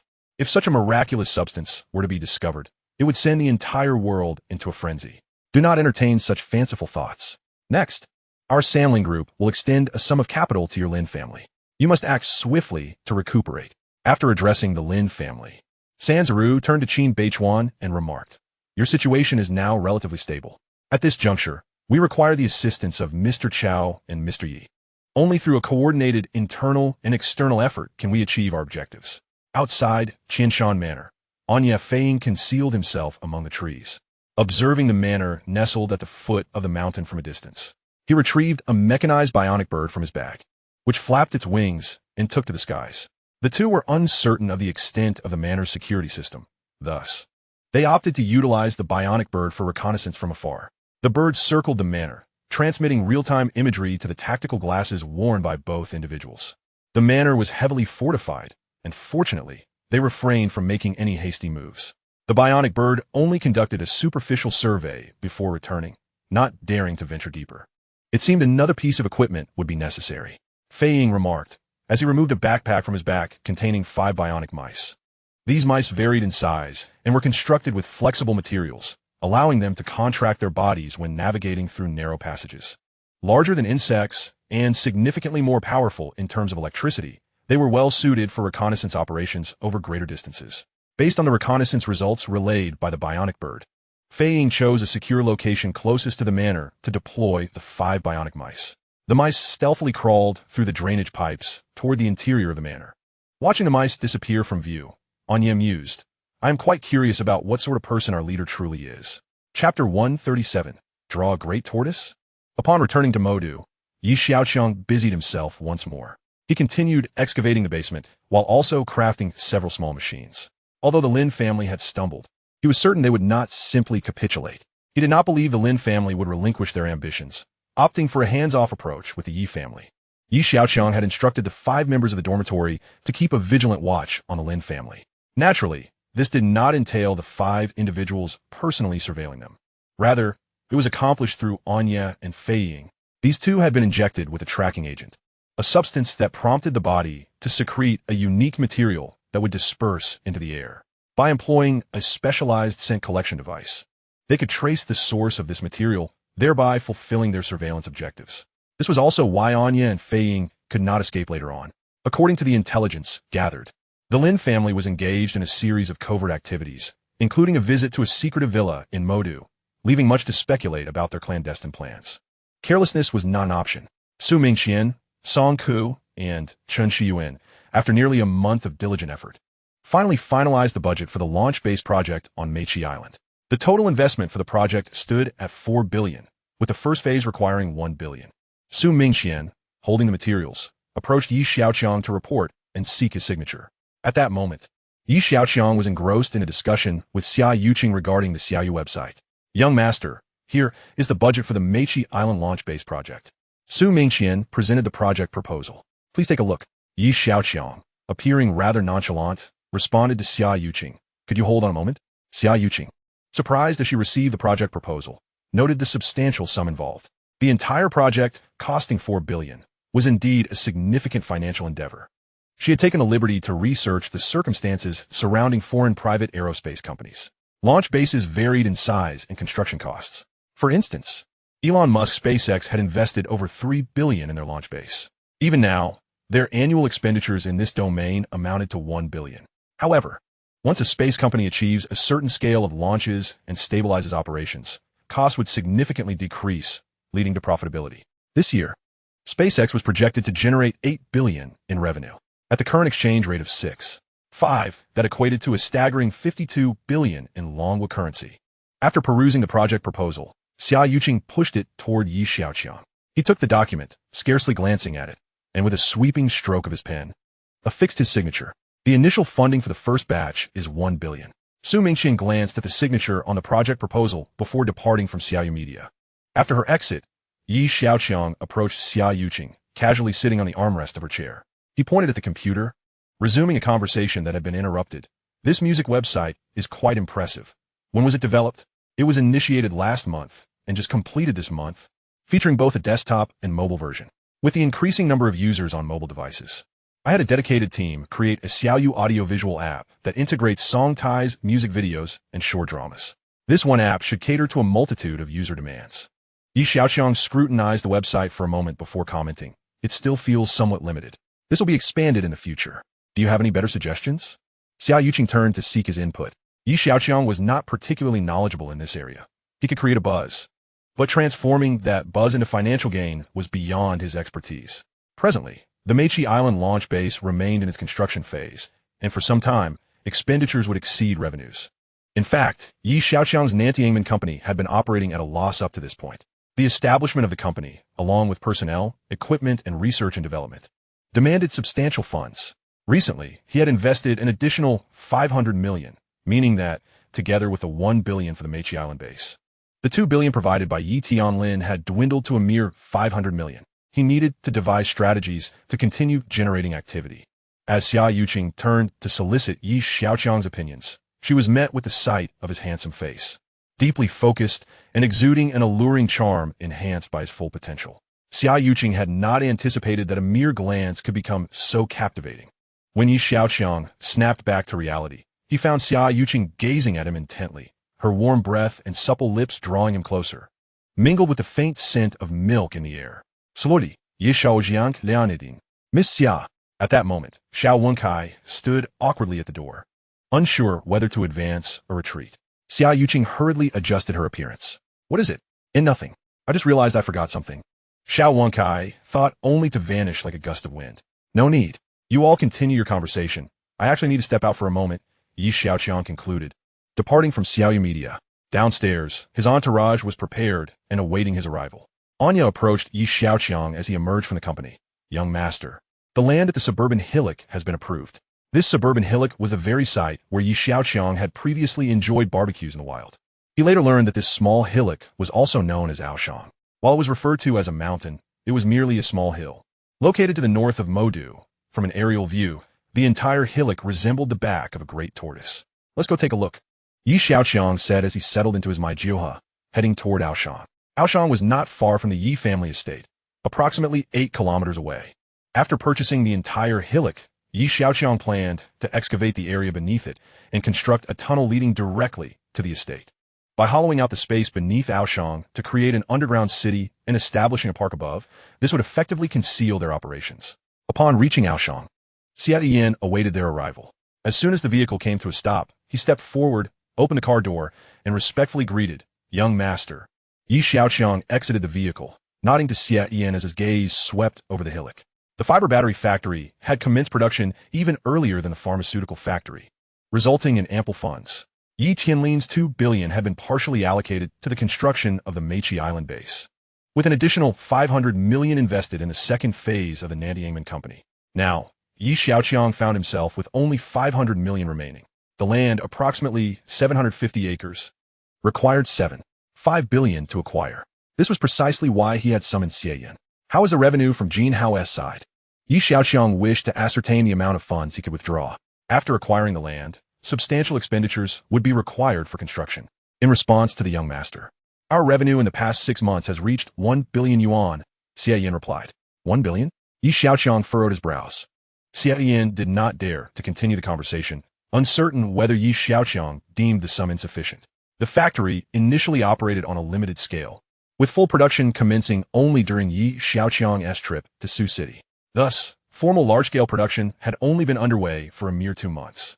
Such profitability was already quite remarkable. Anya presented the land's blueprint. Yi Xiaoqiang took the blueprint, and his aide handed him a pen, prompting him to begin sketching. After a brief moment, Yi Xiaoqiang addressed Anya, saying, "Let us enclose it in this shape." Anya and Xiaoyan curiously leaned in for a closer look. A giant turtle? Chapter 138. The mysterious singer, Zhou Bingluan. Xiaoyan observed the large turtle shape on the map, and then glanced at the small hill's contours. Was Yi Xiaoqiang planning to create an enormous turtle on this piece of land? This was indeed perplexing. "All right, this is mine now. Find someone to enclose it," Yi Xiaoqiang said, nodding in satisfaction at the small hill. The Mechi Island launch base, the AO Mountain Land, along with the investment in the second phase of the South Gate, had cost 22.5 billion yuan, yielding 11,250 attribute points. To dismantle and reassemble and advance to level 4, 50,000 attribute points were required, and he had only reached 1/5 of that. He decided to accumulate points for now. The points needed for upgrading dismantling and assembling skills increased significantly. The points earned from mere indulgences were insufficient. Moreover, he needed to exchange for some technological blueprints. A sense of urgency was palpable. Given this trajectory, future expenditures were bound to be even more substantial, and he needed to initiate some ventures. Yi Xiaoqiang sat in the car, contemplating the matters related to the Xiaoyu website. On the Tianmo glasses, Yi Xiaoqiang accessed the downloaded application. After creating an account, the app prompted him to choose a nickname. After some contemplation, he entered 3 characters in the nickname field, Zhou Bingluan. The app then displayed a message. "Please hurry to create your own work." The creations could be images, text, or audio and video. Quite commendable. Xiaoqiang truly is a business prodigy, Yi Xiaoqiang mused. After establishing and refining his account information, he began rummaging through his memory for songs. Yi Xiaoqiang recalled numerous songs that did not belong to this world, with the most distinctive being those of Jay Chou, particularly his ambiguous singing style, which clashed with the precise enunciation demanded in this realm. He selected the song The Longest Movie and uploaded it to the website. This uploaded work was merely a simple audio file, devoid of images or text. Once completed, he closed the application. At that moment, the convoy had arrived at the estate. Upon returning home, Yi Xiaoqiang made straight for his bedroom, expending 250 points to exchange for 5 cosmetic formulas, which he copied onto a USB drive. After completing this task, he proceeded to the hall downstairs. "Anya, here are 5 cosmetic formulas. Please take them to the Dashi Research Institute so that my sister Zhang and the others can test their efficacy." Xiaoqiang instructed as he handed the USB drive to Anya. She accepted it and turned to leave the estate. After fulfilling Xiaoqiang's request, Anya did not return directly, but instead headed to Guming Tea House. Before the car arrived, she could see a long queue forming in front of the milk tea shop. Roughly estimating, there were at least 100 people, with more arriving continuously. After some deliberation among Anya and her associates, they enlisted Song Tai to endorse this milk tea shop. The shop was also hosting an event where patrons had a chance to receive Song Tai's autograph with their purchase. What did having a chance mean? It implied a probability, with the definitive interpretation resting with the merchant. Generally, milk tea prices range from 15 to 25 yuan, while Guming Tea House charged between 80 and 120 yuan. Clearly labeled, they operated with transparency. Even so, customers flocked to purchase. This was largely due to a past instance where someone encountered Song Tai while buying milk tea and even took a photo with him. Such anecdotes proved highly enticing, despite the fact that 999 out of 1,000 people experienced no such luck. The bustling business of the milk tea shop exceeded Anya and her companions' expectations. Within just over a month, the net profit had quadrupled compared to before the acquisition. Anya chose not to report this to Xiaoqiang, opting instead to surprise him. The operational model of this milk tea shop held great potential. Anya continued to invest her earnings into opening more stores, including a pastry shop. The prices for these products were more than 4 times higher than those of comparable establishments, yet the enthusiasm of customers remained undeterred. On many occasions, customers even found themselves unable to purchase items due to high demand. The strategy relied on exclusivity. Passers-by could not comprehend, and fans could not obtain. In the blink of an eye, 3 days had passed.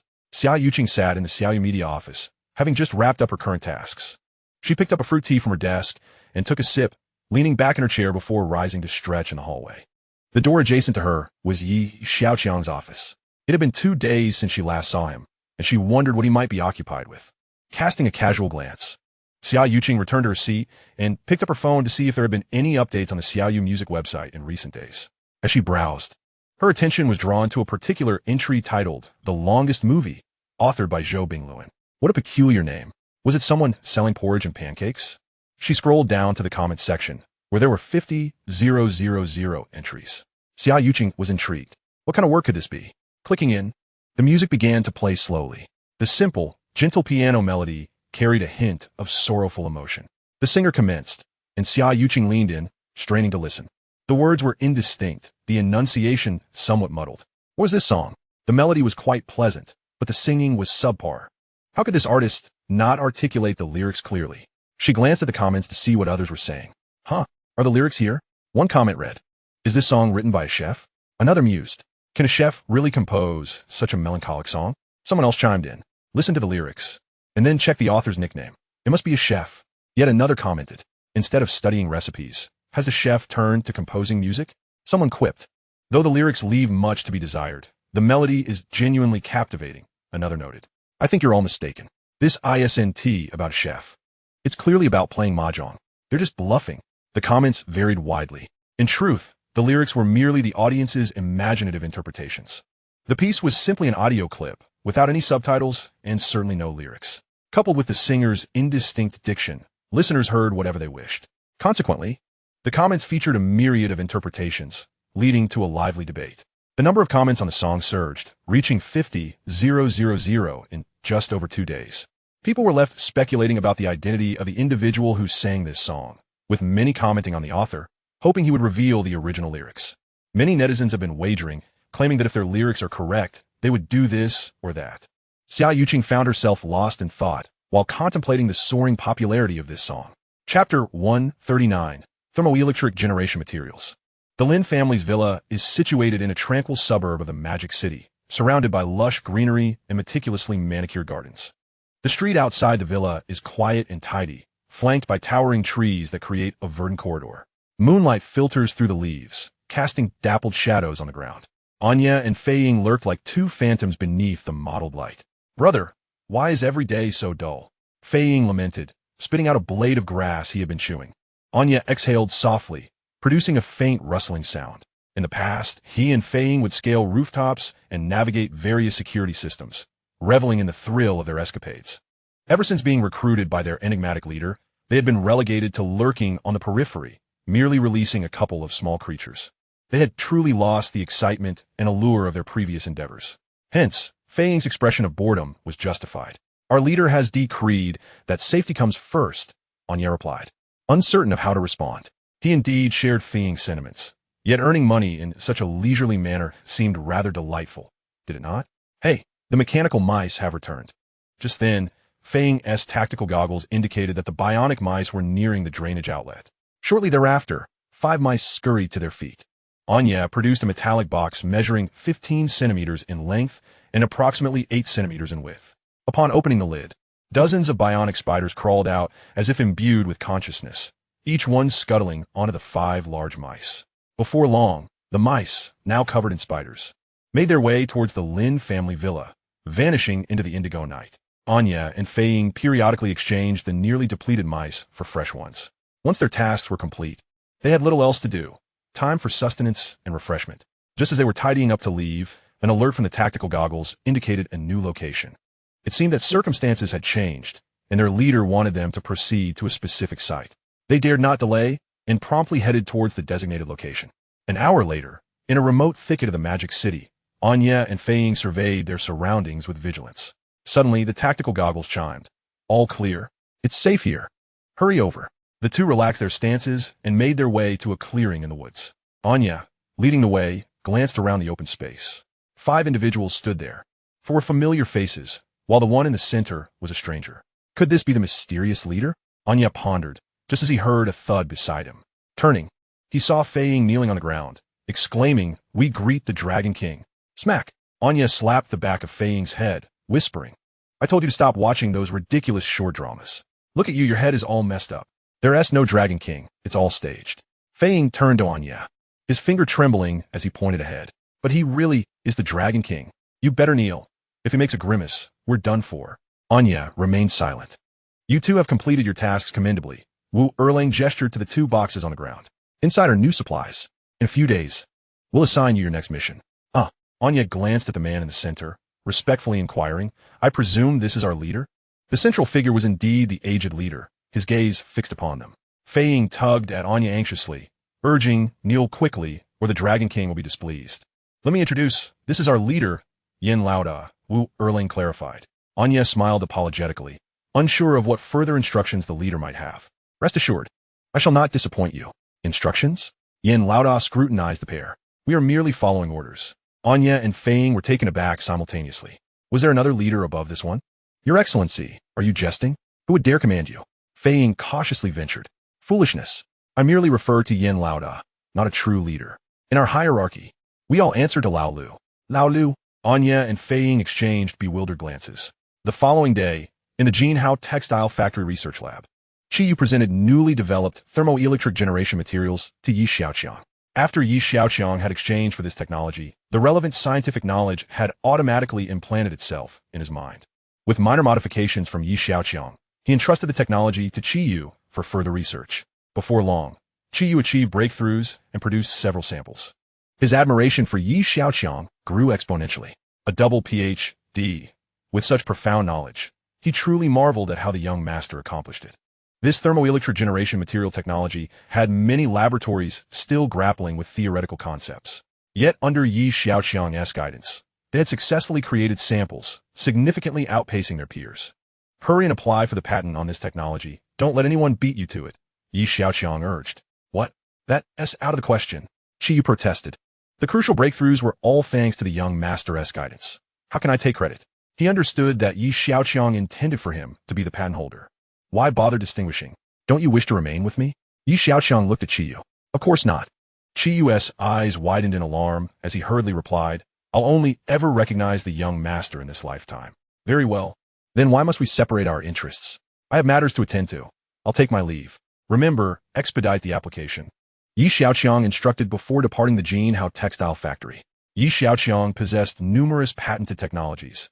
As long as he continued to indulge, they would keep flowing in. He was not concerned about trivial matters. Qiyu watched Xiaoqiang's retreating figure, tilting his head and furrowing his brow. Why would the young master, so richly endowed with talent, insist on being a spendthrift? Was he truly so invincible that he felt lonely? Upon returning home with the thermoelectric generation materials, Xiaoqiang immediately retreated to his secret chamber. The manufactured spiders had excellent concealment, but their diminutive size limited their battery capacity. To minimize energy consumption and extend standby time, these small spiders could not engage in extensive movement and often require the bionic mice to transport them to designated locations.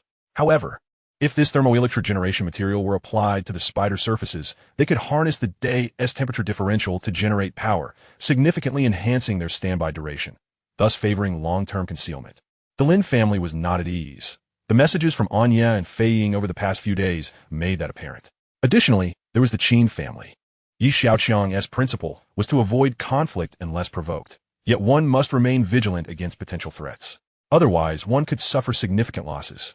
He was intrigued by the mysterious figure residing in that estate, who prompted the Lin family to seek an audience. This enigmatic individual warranted caution. At present, Xiaoqiang needed to establish a multitude of surveillance lines. Only by comprehensively understanding his adversaries could he better prepare for any eventualities. Half an hour later, a new generation of bionic spiders, capable of long-term concealment, was successfully created. Chapter 140, Family Collaboration. Yi Mingwei departed the Magic City, returning to Su City. A servant placed freshly brewed tea on the table, gently exiting the room and shutting the door behind them. Yi Tianze exhaled a ring of smoke, slowly inquiring, "What is the situation over there?" He was already aware of the issues concerning the Lin family's new medication. It was perplexing that such a typically prudent family had stumbled into such a significant blunder. Yi Mingwei took a sip of tea, responding, "The Lin family pilfered the formula from Xiaoqiang's pharmaceutical factory. Yet curiously, Xiaoqiang's medications have consistently proven effective." Yi Tianze took a few more puffs on his cigarette. There hasn't been a peep from Xiaoqiang. It seems he is unaware that his formula has been stolen. If that is the case, why is the stolen formula from the Lin family unstable? This conundrum indeed defied comprehension. What did the Japanese have to say? Yi Tianze asked. "I have no idea." Yi Mingwei paused for a moment. Sanziro had declared his unwavering support for the Lin and Qin families. With his backing, the Qin family had achieved a certain stability. However, no one anticipated that the usually steadfast Lin family would encounter such turmoil. Yi Tianze, Xiaoqiang ajigarete, listenet attentively. What are they saying now? Intergested ye iayo. The Lin family requires time to recuperate. The Xiaoqiang Group will assist the Qin family in dealing with the Xia family, while contemplating some material sanctions against the Yi family. Yi Mingwei responded, his gaze fixed on Yi Tianze. Yet his father remained silent, engrossed in his thoughts. "This is a prime opportunity, grandfather. We must act swiftly," Yi Jiao remarked. Looking towards Yi Tianze. "There is no rush," Yi Tianze replied, his tone measured. "Let them grapple for a while, and we shall seize the moment when the time is right." Yi Mingwei fell into contemplation, understanding his father's intent. They would collaborate with these families to confront Yi Tianlin, merely putting on a facade to avoid raising suspicion. Their primary focus should be to manage their own affairs first. Let the others contend. When the dust settled, they would harvest the benefits of the weakened parties. Suddenly, Yi Mingwei recalled something and inquired of his father, "What is this Chao fellow truly scheming?" "Hemepe," Yi Tianze scoffed. "A wolf clad in sheep's clothing. Once Yi Tianlin is no longer around, he will reveal his true self." Meanwhile, the Yi Tianming family convened for a meeting. There are rumors online that the Lin family has stolen Yi Xiaoqiang's formula. Why has Yi Xiaoqiang not reacted at all? Yi Jingyuan pondered, increasingly perplexed by the online chatter. The molecular formulas of both families' new drugs have been posted, one preceding the other. It was inconceivable that Yi Xiaoqiang was unaware. Additionally, it was reported that Charon intended to leak part of the Lin family's formula to Yi Xiaoqiang. Yet he not only rejected it, but also handed over the person to the Lin family. Subsequently, the Lin family publicly thanked Yi Xiaoqiang in a statement. "I don't understand. It makes no sense," he exclaimed. "Whether or not it makes sense is irrelevant. What matters is that Xiaoqiang is truly a harbinger of good fortune. Everything he touches turns to gold. Take this Nanjiamen, for instance. Outsiders assume it was a failure, but in reality, the outcome far exceeded expectations." Mention of Yi Xiaoqiang left Yi Mingchen at a loss for words. "This kid has striking luck. Jingyi, do you think your granduncle's health appears quite robust?" Yi Tianming, Sudendi Rijalit. "Indeed, he hardly resembles a 70-year-old man," Yi Jingyi replied, recalling the day she observed Yi Tianlin. Yi Tianming fell silent, contemplating. People vary greatly. Some look youthful even at 70, but Yi Tianlin is clearly not one of them. After locating Yi Xiaoqiang, Yi Tianming had visited his elder brother, and at that time, Yi Tianlin had not looked well. I've inquired about this. At the coming-of-age ceremony for Xiaoqiang, everyone who met my uncle remarked similarly. Yi Mingchen added, perhaps finding Yi Xiaoqiang has lifted my granduncle's spirits, thus improving his health? Ye Vingyuan Sipijulatit. Let's not delve too deeply into this. In any case, with Xiaoqiang back, everything seems to be improving. That will suffice for today. We have a family meeting tomorrow. By the way, have you gone to Modu to discuss collaboration with Xiaoqiang? Has he decided on any projects? Yi Tianming, unwilling to dwell further, prepared to take his leave. He mentioned plans for large-scale production of humanoid robots. What? Yi Tianming halted mid-step, waving his hand dismissively. Never mind. We can discuss it further when everyone is gathered.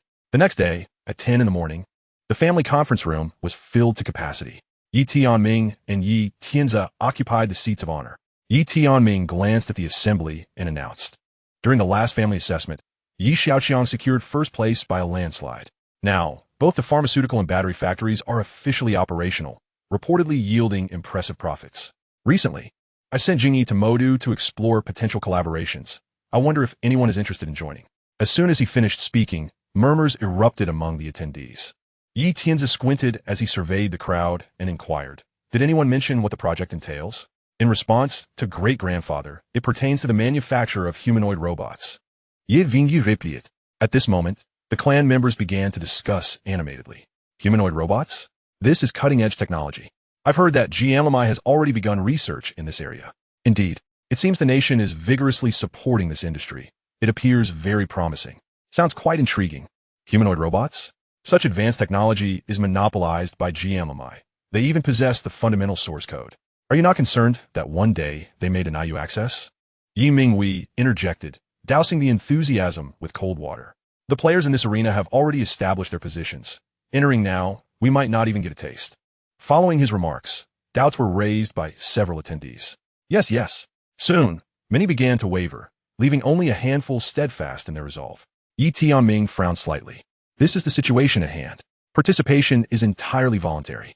We shall commence registration. Those interested can sign with Yi Jingyi, while those uninterested may take their leave. Yi Mingchen remained silent.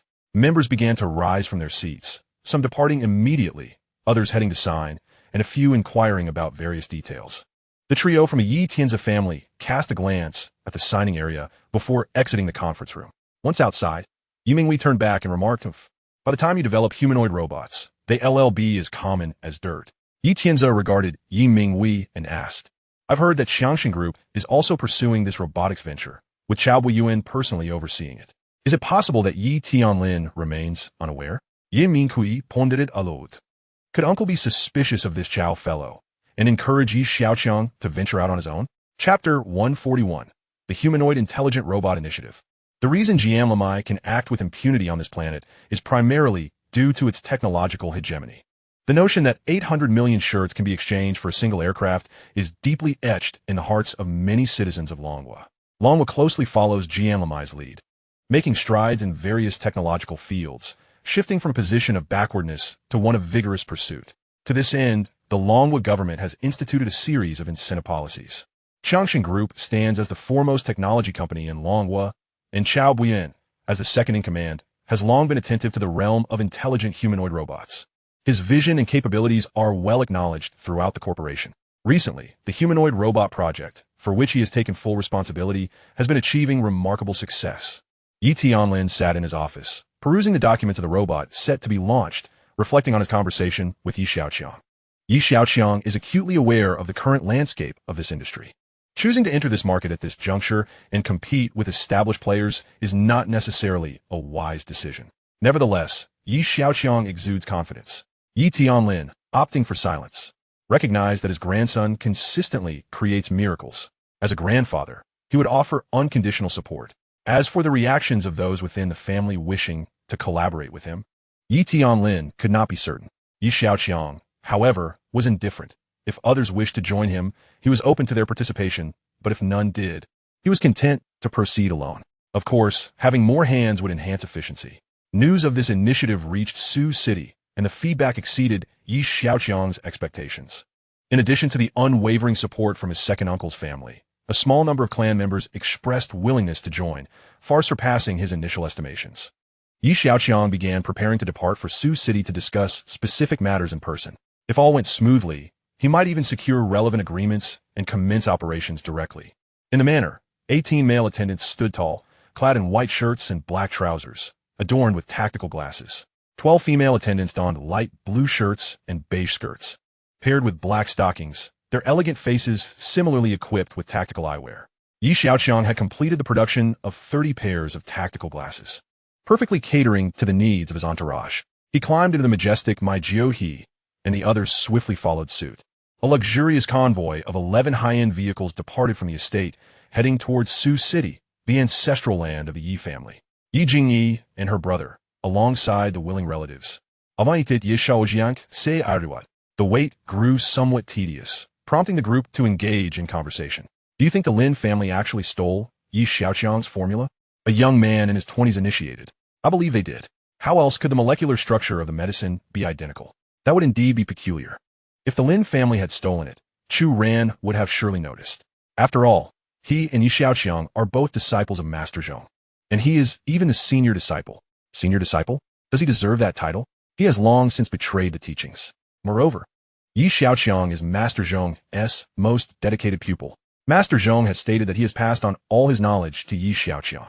I think this situation clearly indicates that Chu Ran is simply outmatched. Yi Jingyi and her brother listened to the discussions without interjecting, their hearts tumultuous beneath their calm exteriors. The prevailing sentiment hinted at Yi Xiaoqiang's grand ambitions. As the conversation flourished, time slipped away unnoticed. They have arrived, Yi Jingyi suddenly announced. The crowd surged outdoors where, in the distance, a grand convoy approached. As the vehicles drew nearer, the prominent Yi logo fluttered proudly on the leading car, exuding an air of authority. The convoy halted before them, and Yi Xiaoqiang exited, greeting the assembled crowd. Thank you all for your patience. Just as the crowd began to respond, a throng of individuals poured out of the vehicles. Today, they were witnessing the full ensemble of the entourage, 18 spirited young men and 12 captivating women, all adorned in striking black attire. The young men exuded composure and capability, while the women radiated charm and allure.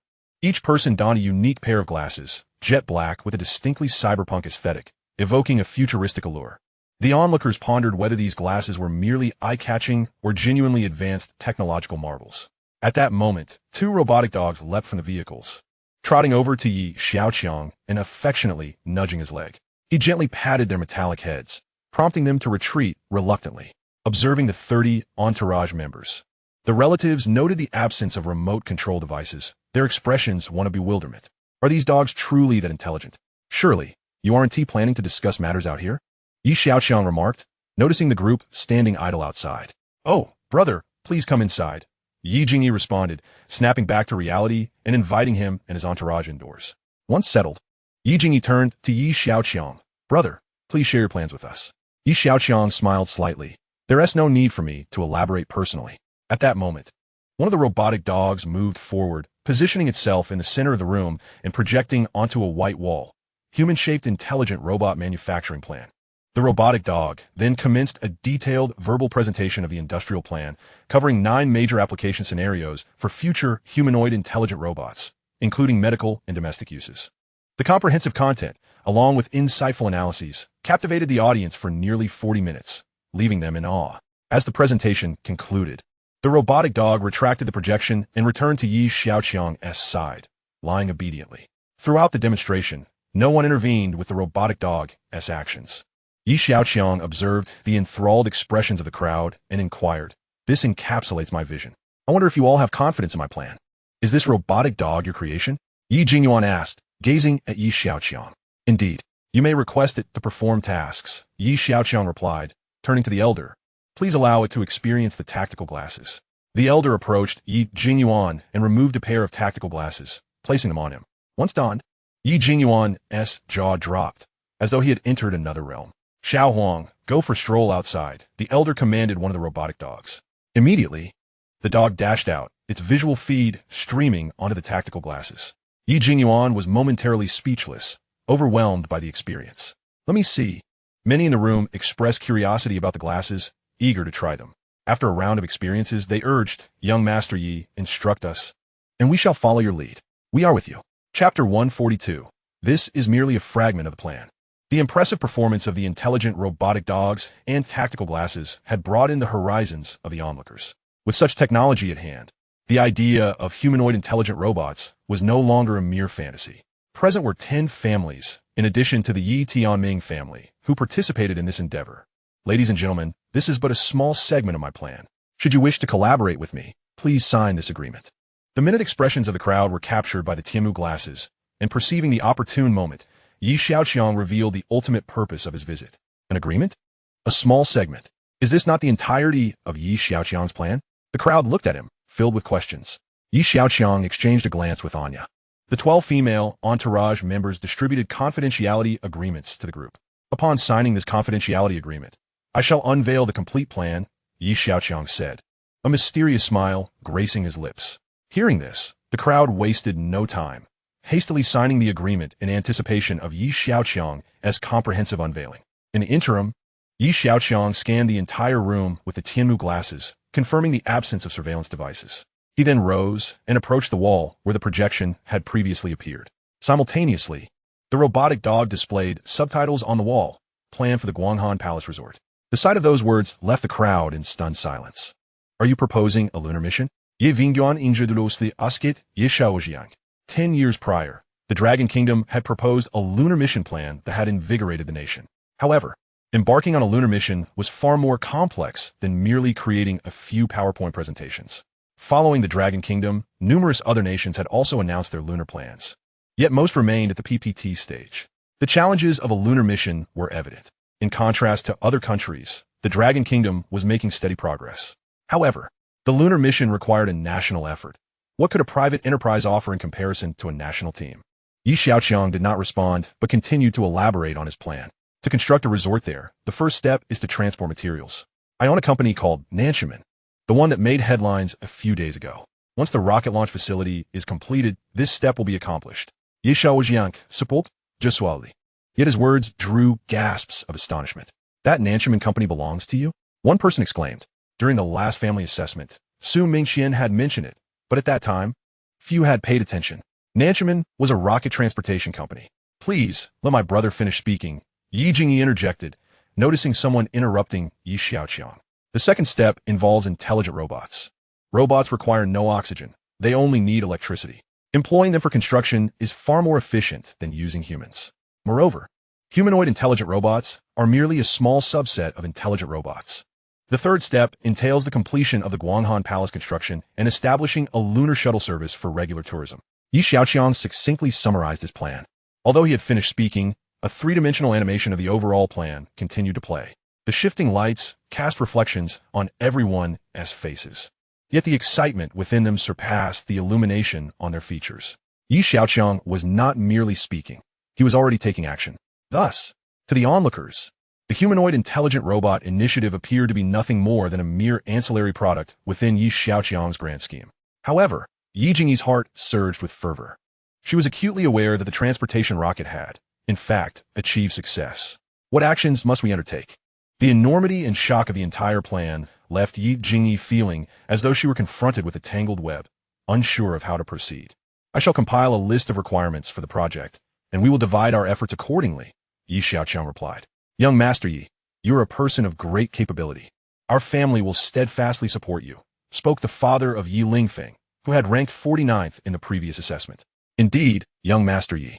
Please instruct us on how we may assist. Everyone present had a favorable relationship with Yi Tianming's family, and they bore witness to Xiaoqiang's remarkable performance. Fiber batteries, medicine, entertainment, aerospace.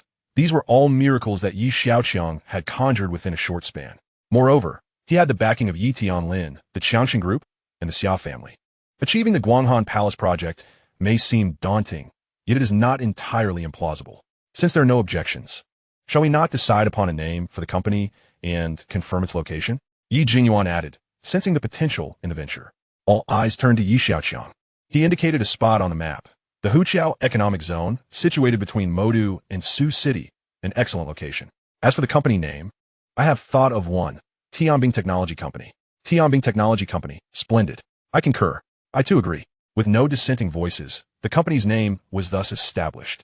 A palpable excitement enveloped the group, as if they were witnessing a pivotal moment in the annals of history.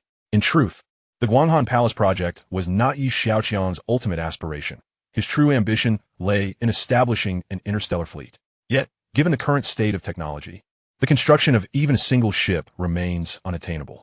The manufacturing of an automobile necessitates a comprehensive industrial chain. How much more so for a Starship? Yi Xiaoqiang aimed to seize this opportunity to gradually refine the industrial chain, paving the way for future Starship construction. Meanwhile, in Modu, Chao Fuyuan sat in his office, his brow furrowed in deep contemplation. What on earth is this boy planning? As he toyed with the pen between his fingers, he pondered. Yi Xiaoqiang's ambition to create humanoid robots was no secret. Such a monumental endeavor could hardly be conducted in secrecy. Chao Buyuan no longer dared to underestimate Yi Xiaoqiang. He had sensed this during the last encounter at Qianshan Manor. The boy appeared harmless, yet he exuded an increasingly perilous aura. Chao Zong, a knock sounded at the door. Gumin.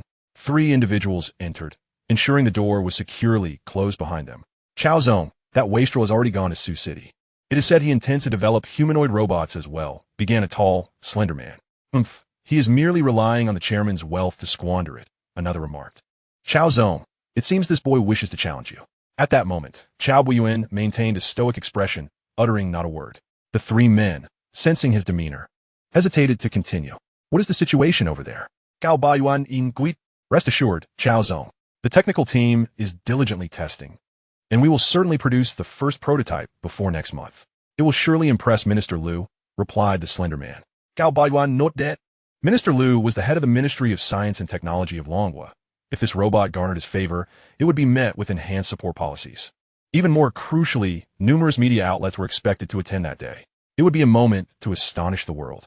Chapter 143. It is on the surface of the sun. In the Lin family, Lin Xiaofeng lay in bed, his complexion pale. What is the current situation? Coughing. Lin Xiaofeng struggled to complete his sentence. Dad. Lin Howren trembled as he spoke. Observing his father's pained expression, Lin Howren slowly confessed, the formula has been leaked. Realizing he could no longer conceal the truth, he revealed it to his father. Lin Xiaofeng wore a bitter smile, unable to fathom that the Lin family would face such an inexplicable downfall. They had stolen Yi Xiaoqiang's formula. Yet the product not only failed to launch successfully, but also incurred substantial losses due to its instability. Although the new drug had resulted in significant setbacks, the Lin family's foundation remained intact. They could rely on their existing pharmaceutical products to recoup their losses. However, who could have anticipated that all their formulas would be fully disclosed? How many competitors would emerge as a result? It was akin to cutting off their own supply. Lin Xiaofeng gazed hopelessly at the ceiling, his eyes vacant. At Qianshan Manor, 2 individuals occupied the pavilion. Sanzaru withdrew his gaze from the distant horizon, his thoughts swirling. I never expected the typically steady Lin family to encounter such turmoil, he remarked, confusion evident in his tone. He was already aware of the leak concerning the Lin family's formulas, which perplexed him greatly. How could they fail to secure their own formulas and instead see all their secrets exposed? Who could be responsible for this? If it were an insider, it would be improbable for them to leak everything. The Lin family was conducting an investigation and had not identified any suspicious individuals. Conversely, how could outsiders manage to stealthily pilfer such a wealth of confidential technology? As news of the Lin family's formula leak spread, it was only a matter of time before a plethora of competitors emerged. The situation would increasingly turn unfavorable for the Lin family. How have things been on your end lately? Sanzaru inquired. Generally well, Qin Beichuan replied, a frown creasing his brow. Sanzaru's expression sharpened. What do you mean by generally well? After a moment's contemplation, Qin Beichuan explained, recently, a mysterious singer has surfaced on the Xiaoyu media platform, garnering significant attention online. Other than that, there is not much to report. A mysterious singer? What makes them mysterious? Sanzaru inquired, bewildered. Their singing is distinctive, yet no one can discern the lyrics. Qin Beichuan clarified after some thought. Baka, is that what you call singing? Sanzaru huffed, realizing he was increasingly perplexed by the people of Longhua. What is Yi Xiaoqiang up to lately? Sanzaru's focus shifted back to the young man, who had piqued his interest. The Sanling Consortium had infiltrated Longhua with numerous spies, each monitoring the nation's every move. While Yi Xiaoqiang's activities intrigued him, he was not inclined to waste resources on him at present. He was currently engaged in a humanoid robot project. Humanoid robots? Isn't that Chao Buyuan's initiative? Sanzaru found it difficult to comprehend this wayward youth's intentions. Flitting between entertainment and technology, what exactly was he aiming for? How could one individual possess such boundless energy? The underlying reasons remained elusive. Could it be a strategy to position himself as a credible successor to Xiaoqiang Group? Qin Beichuan could not conceive of any other rationale. By legal standards, Xiaoqiang Group rightfully belonged to Yi Xiaoqiang. Yet how many within the organization would truly acknowledge this heir? When Yi Tianlin eventually relinquished control, it was likely that the group would publicly bear the Yi surname while, in reality, it would be dominated by the Chao family. Is Yi Tianlin aware of this situation? Sanzuru questioned. He must be, Qin Beichuan replied. Upon hearing this, Sanzuru furrowed his brow in deep thought. It was one thing for Yi Xiaoqiang to be an inexperienced youth. But why was Yi Tianlin also acting irrationally? Chao Buiyuan's robot project was progressing swiftly, with projections indicating it would enter small-scale production in 6 months. Meanwhile, Yi Xiaoqiang had only just embarked on his project. Was he merely waiting to bask in the afterglow? You should return now. Keep a close watch over that situation. We cannot afford any further complications, Sanzuru instructed. Qin Beichuan acknowledged the directive and made his way to his vehicle. The car had been waiting in the garden, and as Qin Beichuan settled inside, he departed the manor. Sanzuru observed the retreating vehicle, his eyes flickering with uncertainty. Not far from the pavilion, a large-eyed dragonfly curiously gazes in this direction. On the highway from Sioux City to the magic metropolis, a luxurious convoy speeds along. Yi Xiaoqiang is seated in a 25 million yuan Maybach, engrossed in studying a space-based aircraft. Its exact location remains uncertain, yet it is assuredly situated somewhere beyond the atmosphere. This revelation leaves Yi Xiaoqiang profoundly amazed. That night, the space-based aircraft departed autonomously, unexpectedly venturing into the cosmos. Once its power reaches 6, he can communicate with it through the devices he possesses. Yi Xiaoqiang discovers that the purpose of the Tianmo glasses is to visualize information. The brain machine headset functions more as an auxiliary device, merging human consciousness with intelligent AI. It swiftly translates thoughts or intentions into commands, controlling all connected devices. The hair-like structures on the headset not only collect olfactory molecules and perceive the environment, but also serve as exquisitely designed receiving antennas. Meanwhile, the space-based aircraft in outer space performs the function of remote network communication. Naturally, Yi Xiaoqiang speculates that these devices may possess even more capabilities. He has attempted to integrate items created using exchange technology into this network system, indicating that he possesses a unique system of his own. This system can conceal itself within other systems, akin to leaving behind a hidden door. Once intelligent robots achieve large-scale mass production, one can only imagine what this means for Yi Xiaoqiang. To establish a robotic army, 2 significant challenges lie ahead. The first is large-scale production, which is already underway. The second requires waiting for the space-based aircraft to charge to a certain level. The question remains, where does it recharge? After such a lengthy duration, it has only accumulated a power level of 1. Yi Xiaoqiang is intensely curious about this and attempts once more to connect with the aircraft and send commands, seeking to obtain visual information. System connecting, please wait.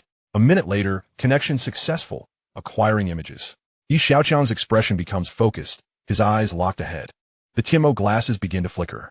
The scene inside the vehicle gradually blurs, giving way to a fiery crimson. Am I falling into a dye vat? Yi Xiaoqiang muses. As his vision sharpens, he is engulfed by heat and fury. It feels as if he is immersed in a sea of flames or molten lava beneath the earth. This ocean appears to be suspended over a colossal cauldron, constantly churning and boiling, as if vast flowers are blooming in the sky. Yi Xiaoqiang recognizes this scene all too well. It is, astonishingly, the surface of the sun. Chapter 144. Excavate 5 national swimming centers for me. Tianbing Technology Company. Yi Tianlin ponders the name of the new company. Although Yi Xiaoqiang appears to be flailing about, upon deeper reflection, each endeavor seems to have its distinct direction. Tianlin Pharmaceutical is encroaching upon the Lin family's domain, while Xiaoyi Media has significantly increased the pressure on the Qin family. Now, yet another entity, Tianbing Technology, seems to be aimed squarely at Chao Buiyuan. The Lin family's affairs appear to bear no relation to Yi Xiaoqiang, who seems more like a victim in this scenario. However, Yi Tianlin does not share this perspective. The Lin family not only failed in their schemes, but also leaked all their formulas. Everything is far too coincidental. There is no evidence linking these events to Yi Xiaoqiang, yet Yi Tianlin suspects that Yi Xiaoqiang's involvement is inevitable. As for the methods he employed, Yi Tianlin cannot fathom. Nevertheless, this may be for the best. Even if Yi Xiaoqiang were responsible, he has done so cleanly, leaving no trace of repercussions. The upheaval within the Lin family has considerably alleviated Yi Tianlin's direct pressures. The Qin family, having gained the support of foreign consortiums, has temporarily established a competitive stance against the Xia family, making the outcome still unclear. Yi Tianlin's focus shifts to Tianbing Technology Company. What did Yi Xiaoqiang say about this company? He inquires of the opposite Su Mingqian. Su Mingqian has become the foremost commercial manager under Yi Xiaoqiang. Upon hearing the question, she replies, he emphasized the urgency. The faster, the better. You need to coordinate swiftly with Yi Jingyi and others to finalize the budget and other matters. I will allocate 1 billion to you upfront. If you encounter any difficulties, reach out to me directly. Yi Tianlin extends his utmost support. Su Mingqian acknowledges her orders and departs from the chairman's office. Yi Xiaoqiang has already provided a comprehensive plan for the construction of Tianbing Company, and all that is needed is for everyone to execute the plan. Upon receiving the news, Yi Tianming also expresses his full support. The funds from both sides are soon in place, and the 10 partner companies signing the cooperation agreements activate their respective networks to procure various raw materials. Though Tianbing Technology Company is starting late, its progress is swift due to meticulous planning and collective efforts. In November, the weather in the magic metropolis gradually cools.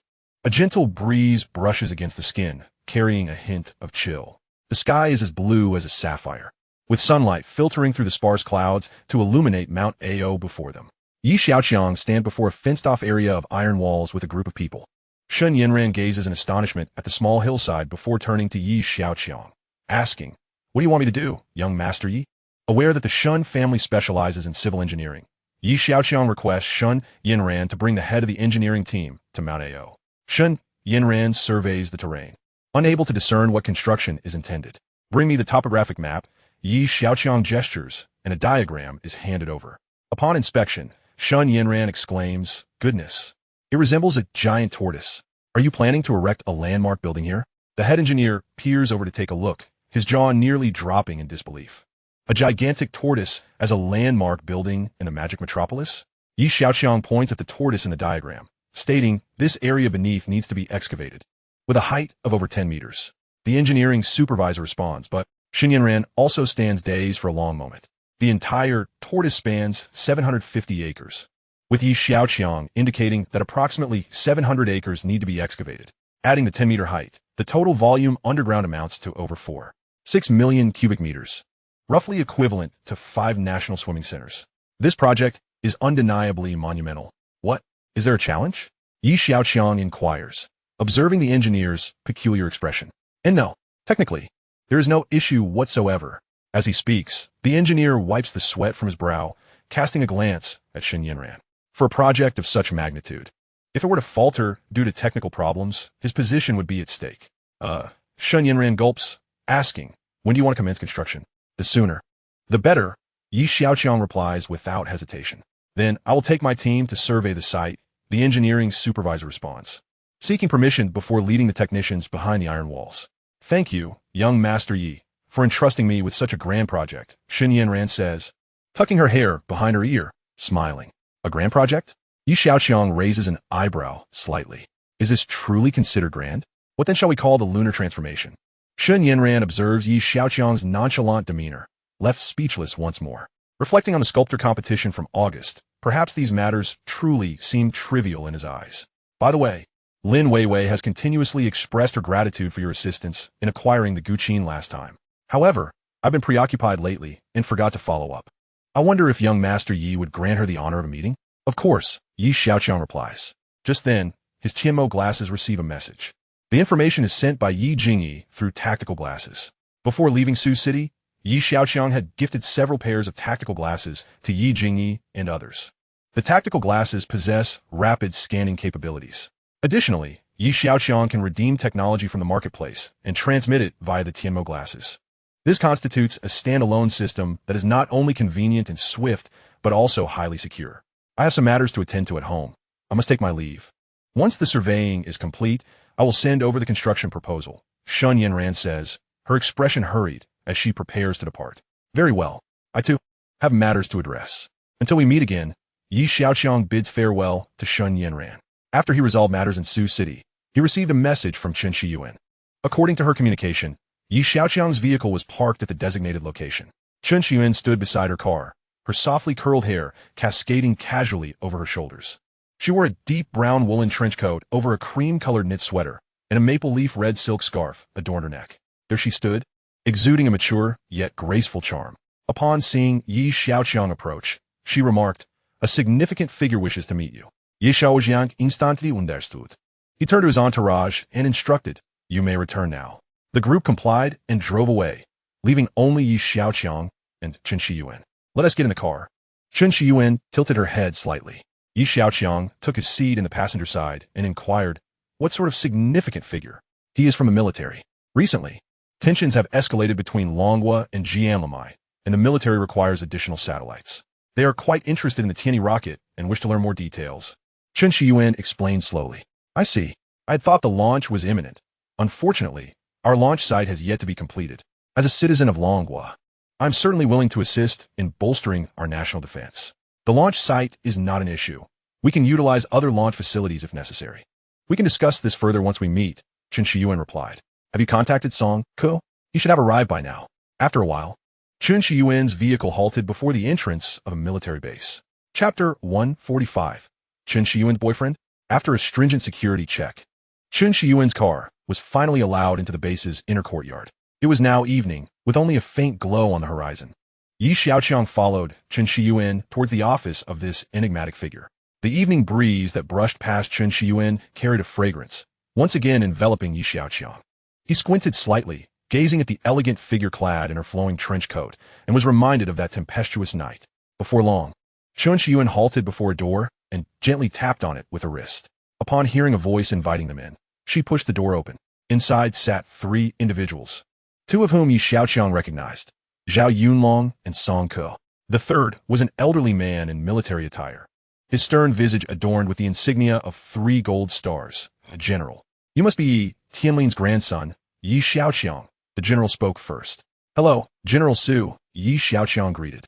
"All right, there are no outsiders here. Old Zhao has a good relationship with your grandfather. He has always been a staunch supporter of our national defense, and we often keep in touch. You may call me Grandpa Su," the general said. "Your rocket work is commendable. I just had a conversation with Xiao Song. He mentioned that normal launches would require several more months," General Su added with a sigh. "Given the current global turmoil and the escalating tensions between Longhua and Jianlamai, we urgently need a substantial number of satellites for better defense against adversaries. Our national launch capabilities can no longer meet the high frequency of launches required. So we are keen to leverage private sector assistance," Zhao Yunlong elaborated. Upon hearing this, Xiaoqiang quickly grasped the situation. Currently, Longhua's launch methods were limited to non-reusable, one-time launches. The preparation period was lengthy, and costs were considerable. The existing launch frequency was insufficient to meet the current demands. The private sector's rocket launches were still in their infancy, with many enterprises in the preliminary stages of project initiation. The recent incident at Nanximen had drawn significant military attention, as it was the closest company to commercial launches. Before Xiaoqiang's arrival, General Su had been informed about the progress of the Tianyi rocket through Song Ko. Formal launches would require further testing, which could take over 3 months, an agonizing delay for the impatient military. Once Xiaoqiang understood the full scope of the matter, he declared, "Since the military is in such urgent need, let us prepare for the first launch next month." "Really?" General Su's eyes brightened. He hadn't expected Xiaoqiang to accelerate the timeline and even specify an exact date. Before Song Ko could utter a word, Xiaoqiang's glance interrupted him. In the past, Song Ko would never have swallowed his words so easily. In the military, there are no empty promises. However, we need a testing site. I wonder if we could arrange access to a launch facility for trials, Xiaoqiang assured confidently.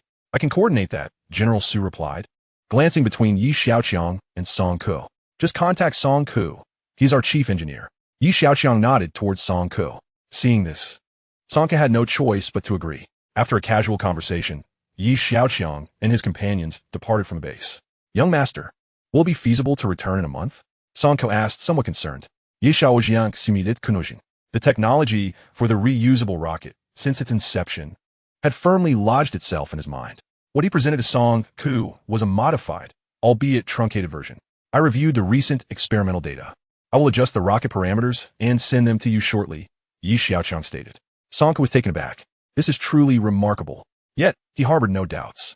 "All right, I will expedite the testing," Song Ko replied. Regarding the venue arrangements, I'll rely on you.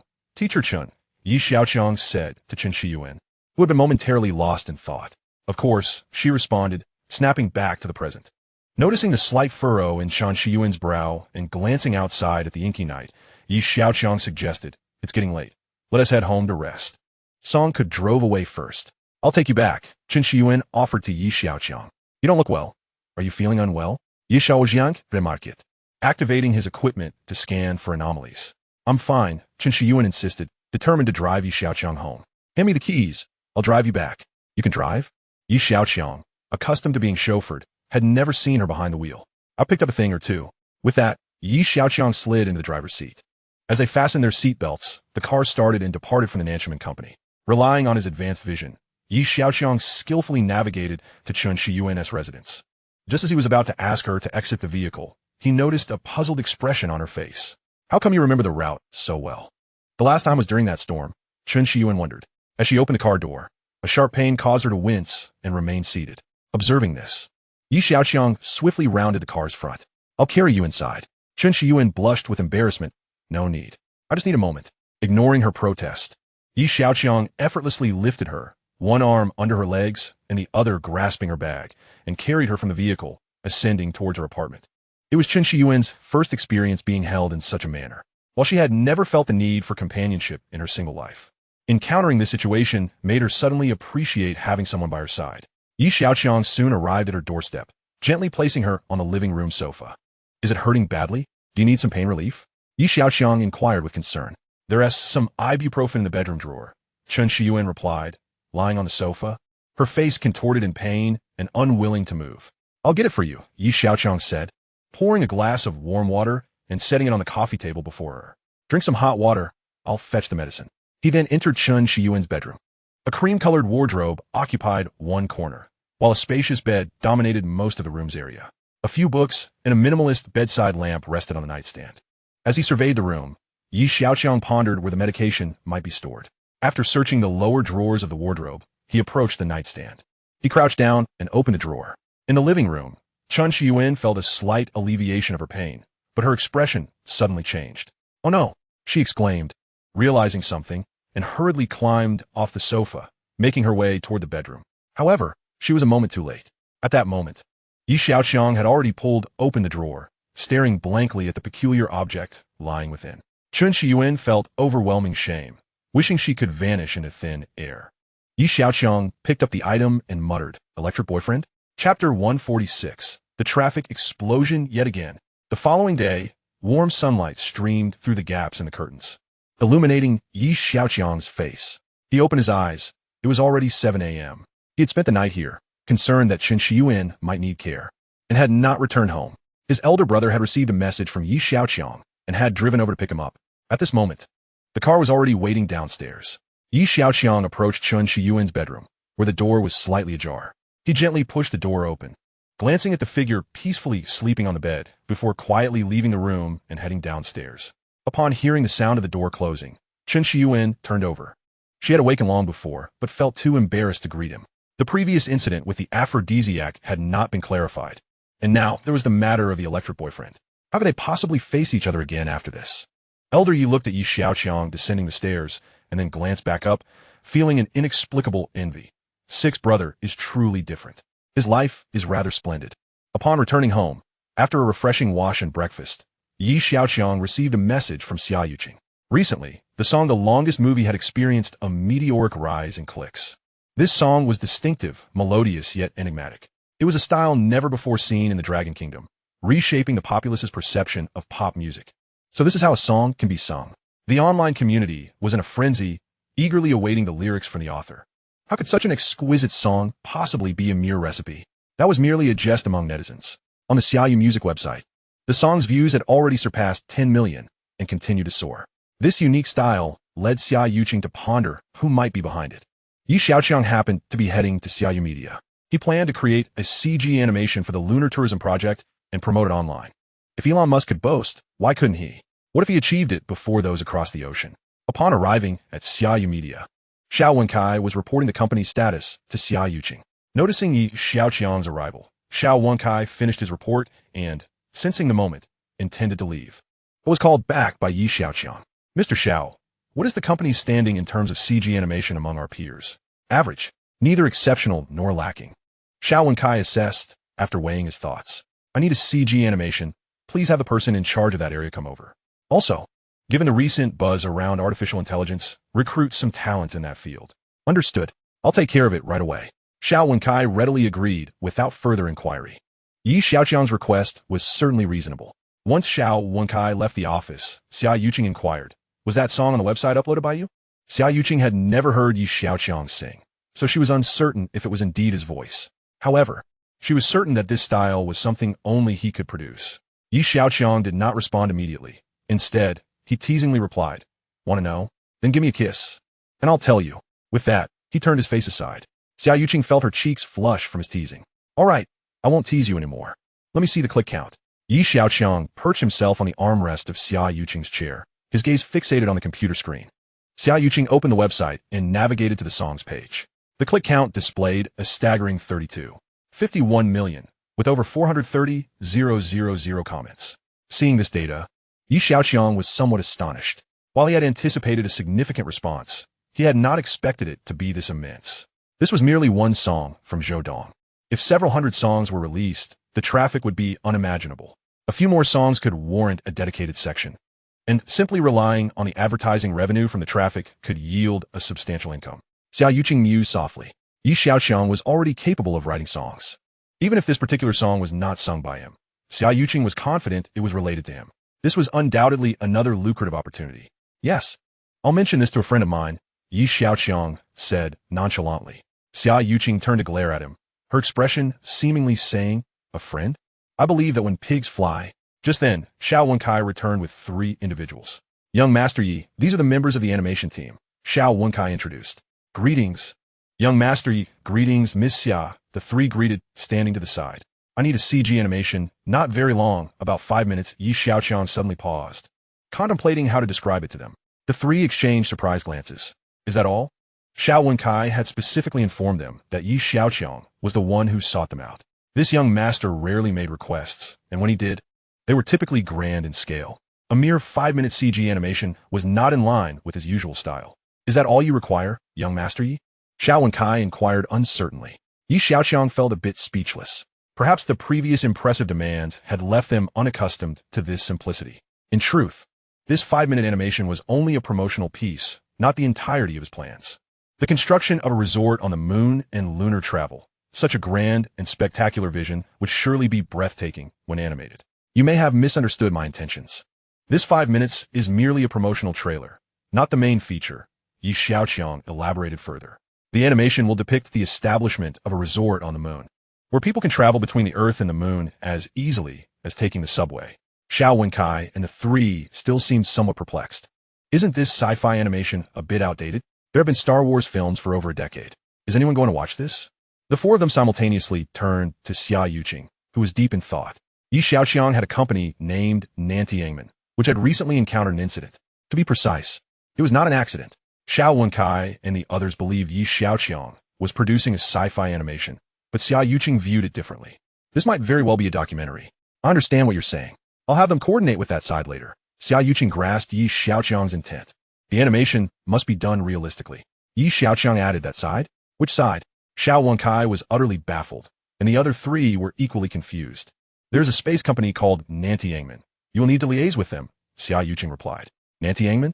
This was the first time Xiao Wenkai had heard of this company. "Did you see the recent news about the rocket crash?" Xiaoqiang brought up the news. The 4 recalled the incident. A moment later, Xiao Wenkai suddenly realized this company. "It can't possibly belong to young Master Yi, can it?" Xiao Wenkai's eyes widened. "How many companies does he actually own? This will be a task for you all." After Xiaoqiang spoke, he prepared to leave. He had just received a message from Shun Yanran, who had arranged to meet him in the afternoon. Chapter 147. Listening to tunes in the courtyard? Xiaoqiang had not stayed long at Xiaoyu Media before preparing to depart. Xiaoqiang had intended to ask where he was going, but the words remained unspoken. Although they were already in a romantic relationship, Xiaoqiang felt it inappropriate to impose too much. Such a constraining relationship would likely provoke the other S aversion. She simply nodded lightly, saying 4 words, "Take care." After Xiaoqiang left, Xiao Wenkai inquired, "Who should I contact over there?" "Wait a moment." Xiaoqiang dialed Su Mingqian's number. Miss Xia, how may I assist you? Su Mingqian responded promptly upon recognizing the caller. Sister Su, do you have a moment? Please come to my location. There are matters that require coordination, Xiaoqiang stated. Certainly. You shall arrive shortly, Su Mingqian replied. After a brief interval, Su Mingqian arrived at Xiaoqiang. Good day, Miss Xia. As she greeted Xiaoqiang, her gaze briefly flickered to the side, acknowledging Xiao Wenkai. You must be Mr. Xiao, correct? Greetings, Misu. I am Xiao Wenkai, he replied with a smile. Mr. Xiaoqiang intends to create a promotional CG animation for Nanchum & Company and may require your assistance in coordinating this matter. Xiaoqiang elucidated the purpose of Su Mingqian's visit. Recalling the Guanghan Palace Resort project, Su Mingqian responded, I will send the plan to Mr. Xiao once I return. Tomorrow morning, I will accompany Mr. Xiao there. Excellent. I appreciate your efforts, Sister Su, Xiaoqiang remarked with a gentle smile. It is no trouble. This is part of my duties, Su Mingqian replied. Exchanging contact information with Xiao Wenkai before departing Xiaoqiang. Time swiftly passed, and afternoon approached. Xiaoqiang glanced at the clock, aware that their scheduled meeting was imminent. On this occasion, he had not brought many individuals along, just 5 from his dormitory. The remaining personnel had been assigned to various tasks. With his expanding enterprises, Xiaoqiang found it increasingly necessary to enlist more hands. The situation would improve once robots could be mass-produced, alleviating the manpower shortage. Xiaoqiang and the 5 from his group arrived at AO Mountain. Xinyan and the project manager had already arrived ahead of schedule. Young Master Yi, I would like to report on the cost issues, the project manager said, casting a glance at Xiaoqiang. The direct costs include labor and machinery fees. Currently, the labor cost is 3 yuan per cubic meter, and the machinery fee is 7 yuan, totaling 10 yuan per cubic meter. The management fee is set at 15. Thus, the final unit price amounts to 20 yuan per cubic meter. Based on our calculations, we need to excavate 6 million cubic meters of earth, resulting in a total cost of 92 million yuan. However, I must clarify that this is our estimate under normal circumstances. If we encounter complex geological conditions underground, the price may fluctuate, the project manager elaborated. He pondered the necessity of excavating such a vast area underground. Could it possibly be for the construction of an underground castle? Merely the excavation seemed close to a small target. Would the subsequent construction not incur even greater expenses? Does young master Yi have any questions? Xinyan inquired. Observing Xiaoqiang intently. None. Let us proceed as stated, Xiaoqiang replied decisively. The project manager felt as though his heart had been gripped tightly. After all, this was 92 million yuan. Yet, in the eyes of this young master, it seemed to provoke no reaction whatsoever. What others regarded as a colossal sum appeared to him merely as a sequence of numbers. Xinyan and Xiaoqiang further discussed matters relating to the project as dusk began to envelop the surroundings. To express gratitude for your assistance with the Guqin auction, Lin Weiwei has entrusted me with inviting you to dinner tonight. I wonder if you would honor us with your presence? Xinyan's visit was not solely for project discussions, but also to fulfill a friend's request. Xiaoqiang stood there, momentarily hesitant, his brow slightly furrowed in contemplation. Lin Weiwei. Lin Howren. Although the Dragon Kingdom is vast and populous, sharing a surname is common. Nevertheless, this connection piqued Xiaoqiang's caution. After silently repeating the names several times, he inquired, what is her relationship with the Lin family? Xinyan discerned his thoughts. If Lin Weiwei and Lin Howren shared a close bond, it was likely that Xiaoqiang would decline the invitation. Although they hailed from the same family, they were certainly not of the same ilk. Do you trust me, young Master Yi? Xinyan asked, her gaze clear and sincere. After a moment of deliberation, Xiaoqiang replied, then please guide the way. Both parties entered their respective vehicles and departed AO Mountain. Following Xinyan's car, Mike Joha navigated through winding roads, passing through a grand entrance, and continued for approximately 10 minutes before stopping in front of building. Xinyan exited first and approached Mai Jioha. Young Master Yi, we have arrived. After disembarking, Xiaoqiang surveyed his surroundings. In the center stood a pavilion-like structure, adorned with 3 prominent characters, Fengyun Pavilion. The 5 from his group also disembarked, scanning the area with vigilant eyes. Their tactical glasses activated night vision and infrared modes, examining the environment. Noticing the peculiar eyewear adorning the 5 men, Xinyan assumed it was merely for effect and curiously observed them without pressing further. Young Master Yi, please, she beckoned. Following her gaze, Lin Weiwei approached, clad in a flowing gown. Young Master Yi, please come inside. In a brief moment, Lin Weiwei had drawn near. The last time he had seen her was during the school anniversary gala, where he had only observed from afar through a video. Now, witnessing her in person was entirely different. Her skin was as fair as snow, delicate and smooth. She possessed a petite and graceful stature, exuding an aura of fragility that evoked sympathy. Xiaoqiang cast a glance and followed the two women into a courtyard. The overall ambience of the courtyard was steeped in antiquity. In the center, an ancient guqin was displayed, the very one he had assisted in acquiring at the auction. Adjacent to the guqin were two small wooden square tables, and further back, three larger square tables were arranged. A variety of tea and pastries had already been laid out on the tables, which momentarily surprised Xiaoqiang. Such a setup felt reminiscent of a refined gathering. "Please, young Master Yi, take a seat," Lin Weiwei said, pouring tea into Xiaoqiang's cup and then filling Shen Yinran's cup as well. Subsequently, Lin Weiwei moved to the three larger tables to serve tea to the five men. "We can manage ourselves," they responded as they took the teapot. Lin Weiwei did not insist and instructed a nearby waiter, "Bring out the dishes." Returning to Xiaoqiang's side, Lin Weiwei said, "Since you could not attend the gala, I will perform a piece exclusively for you tonight." Before Xiaoqiang could respond, she gracefully turned and settled before the guqin. Watching Lin Weiwei, whose expression was serious as she prepared to play, Xiaoqiang found himself lost in thought. What was her true intention for this evening? Chapter 148, Lin Weiwei's True Motive. The courtyard resonated with the ethereal sound of the guqin. Lin Weiwei's playing was undoubtedly impeccable. The five men savored the exquisite dishes while listening to the delicate melodies. Utterly captivated. In ancient times, this would have been a privilege reserved for emperors and dignitaries. Yet, Xiaoqiang found little inclination to focus on the music. Surely, one could not require such elaborate gratitude for merely assisting with a guqin auction. Was she attempting to enchant him with her music? Not a chance. Xiaoqiang and Shen Yinran engaged in casual conversation while his mind was preoccupied with the nature of this gathering orchestrated by Lin Weiwei. As the performance concluded, Lin Weiwei gently lifted the hem of her gown and approached Xiaoqiang. "This piece is said to be heard only in the heavens. How rare it is to encounter it on earth," Xiaoqiang praised. "Young Master Yi, you flatter me. Should you ever wish for an encore, please inform me in advance, and I shall gladly play for you," Lin Weiwei responded. Xiaoqiang, however, was not easily swayed by her charm. He smiled lightly. "You jest, Senior Weiwei. Now that I have dined and enjoyed the music, it is time for me to take my leave. Thank you for your hospitality. Please wait a moment, young Master Yi," Lin Weiwei interjected, unwilling to let him depart just yet. "In fact, there are still some matters I wish to discuss with you." Xiaoqiang inyardly chuckled, realizing she indeed had ulterior motives. "Do you not wish to know my relationship with Lin Howren?"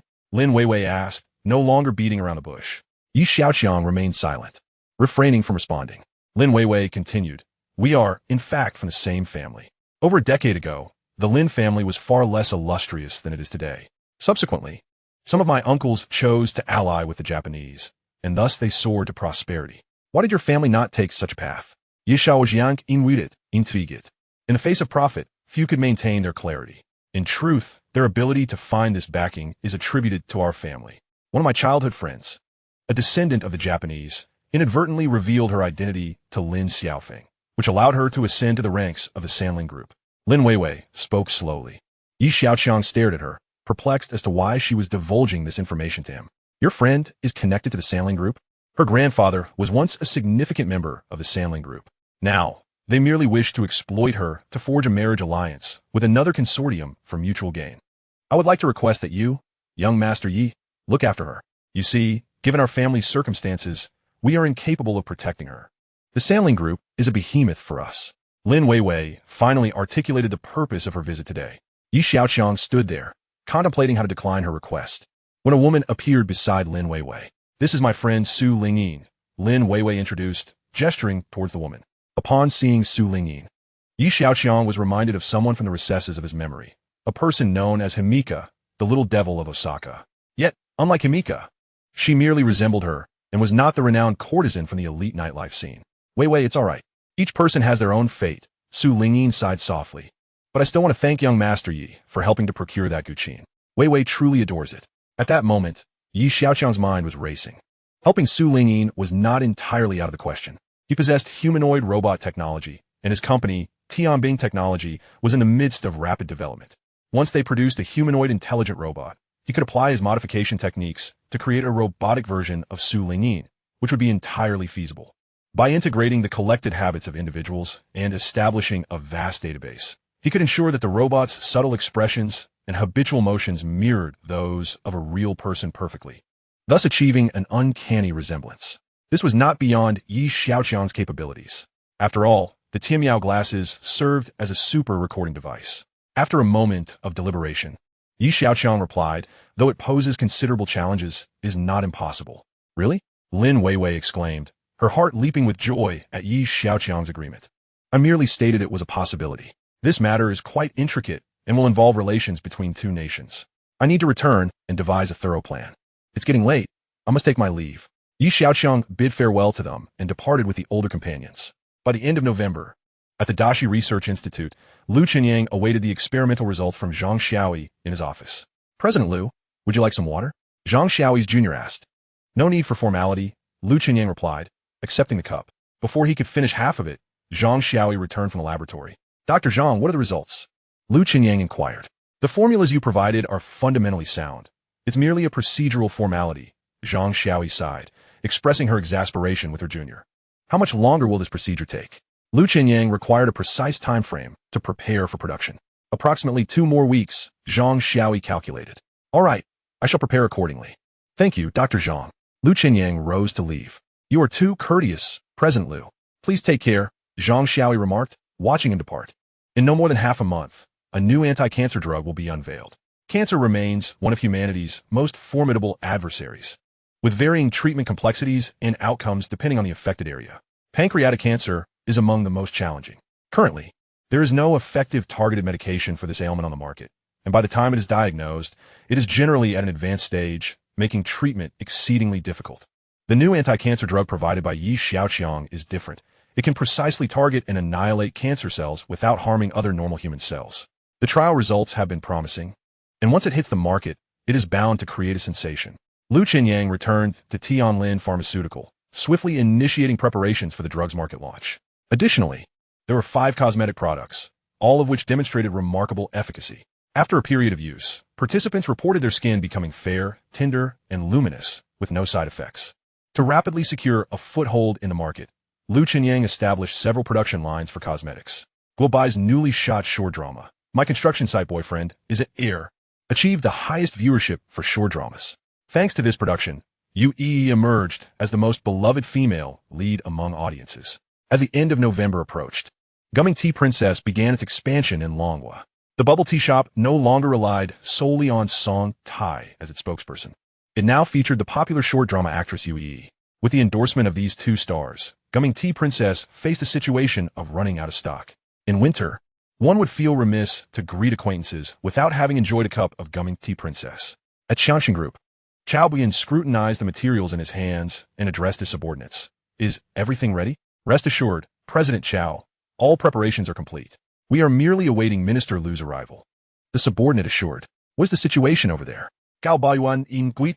The subordinate immediately understood that Xiaoqiang was referring to the progress of Xiaoqiang's Tianbing Technology Company. They are still in the process of establishment. Currently, they have only completed the factory construction. Chapter 149. Another year-end approaches. By the end of December, as the year drew to a close, it was a time for reflection. The prominent families and conglomerates of Longhua were conducting their year-end assessments, a practice that had become customary. However, among the major conglomerates, a distinctive entity had emerged, Xiaoqiang as conglomerate. Centered around Xiaoqiang, it comprised both his personal investments and collaborations with his family. At this moment, a gathering of business magnates convened at the Ningxiamen Company. The spacious, well-lit conference room was filled with high-ranking executives from various companies attending the meeting. Yi Tianlin sat at the head of the long conference table, radiating vitality and enthusiasm. As everyone took their seats, they awaited the arrival of the most crucial figure, Xiaoqiang. However, Xiaoqiang was noticeably delayed. Despite this, there was no hint of dissatisfaction among the attendees. On the contrary, they were all eager to showcase their achievements in the upcoming meeting. One subordinate approached Yi Tianlin, whispering a few words before retreating. Xiaoqiang mentioned he had a matter to attend to and may arrive later. Then let us commence the meeting, Yi Tianlin announced.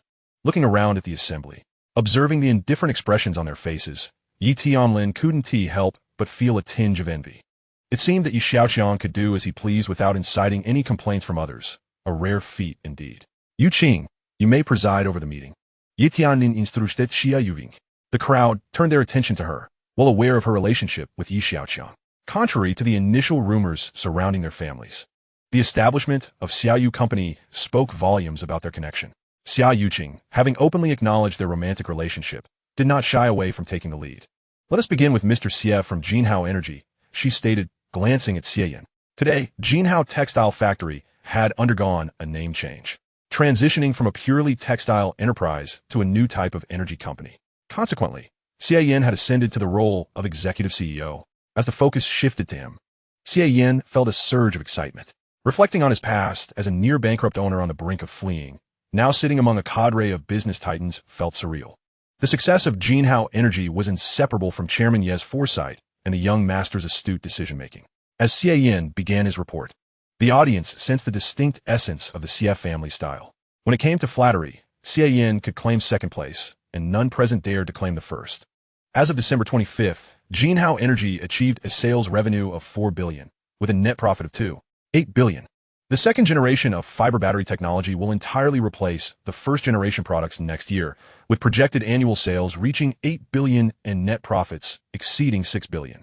Xiaoyan passionately detailed the progress of Jinhao Energy, prompting Yi Tianlin to speak next. In a small factory teetering on the brink of bankruptcy, under the astute leadership of General Manager Xia, it transformed from a state of loss into one of immense profit, exceeding billions. Such exemplary teamwork and innovative marketing strategies merit emulation by all. As the chairman's words resonated, applause erupted within the conference room. Xiaoyan felt somewhat embarrassed, fully aware that this was merely the chairman bestowing upon him a flattering accolade. Once the applause subsided, Xiaoqiang continued, Mr. Liu, please elaborate on the situation of Tianlin Pharmaceutical Company. Tianlin Pharmaceutical currently has 2 medications in mass production, yielding sales of 20 billion and a net profit of 14 billion, with a profit margin of 70. Additionally, 5 new cosmetic production lines are set to commence operations by the end of January next year. Furthermore, an innovative targeted anti-cancer drug has just completed clinical trials and is expected to officially launch in February. This novel medication is particularly effective against pancreatic cancer. Pancreatic cancer drugs, someone exclaimed in astonishment. Pancreatic cancer is one of the greatest challenges in modern medicine, with years of research yielding no effective treatment. A diagnosis of this disease is akin to a death sentence. This miraculous medication undoubtedly represents a beacon of hope for pancreatic cancer patients. Has it indeed passed clinical trials? Yi Tianlin inquired, voicing a question that lingered in everyone's minds. Although Liu Qinyang had already mentioned it, skepticism remained palpable. Indeed, Chairman, Liu Qinyang replied with unwavering confidence, leaving everyone in awe. This revelation indicated that Tianlin Pharmaceuticals was merely at the beginning of its ascent, with boundless potential for the future. Mr. Xiao, please share the recent developments at Xiaoyu Media, Xiaoqiang prompted, drawing the group back from their reverie. Established just over 2 months ago, Xiaoyu Media primarily engages in short dramas and popular music. By the year's end, the revenue from short dramas is projected to reach 15 billion, with Xiaoyu Media capturing 10 billion of that. The company has nurtured numerous stars, including Song Tai and Yu. The endorsement fees for these celebrities amount to 10 billion, with Song Tai commanding 7 billion and Yu 3 billion. In addition, Xiaoyu Media's website has generated 5 billion in advertising revenue. Recently, a mysterious singer joined the platform, and their song The Longest Movie has amassed over 100 million views, with 21 million participants in discussions. Over 200 companies are currently in talks with us regarding advertising partnerships, although this revenue remains uncalculated. Mr. Xiao concluded his presentation on Xiaoyu Media's accomplishments, prompting those who had yet to speak to wipe their brows, feeling the weight of comparative underperformance in this high-stakes environment.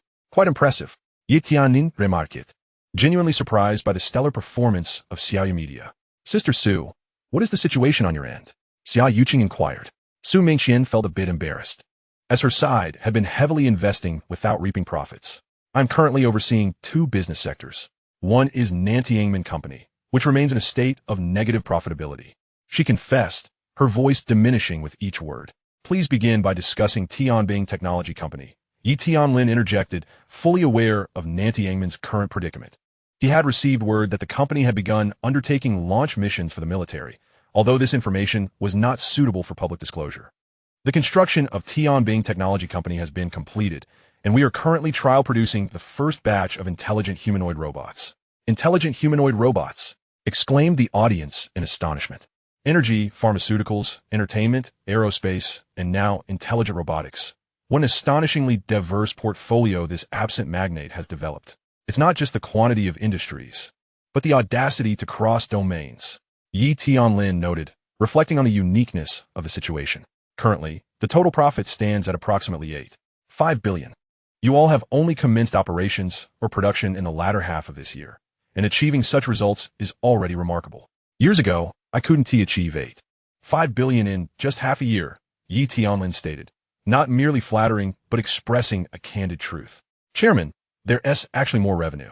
Xiaoqiang interjected as Yi Tianlin contemplated the impressive figures. More? Please do share. He urged, excitement evident in his voice. This should be classified as Yi Xiaoqiang's endorsement fee. Endorsement fee?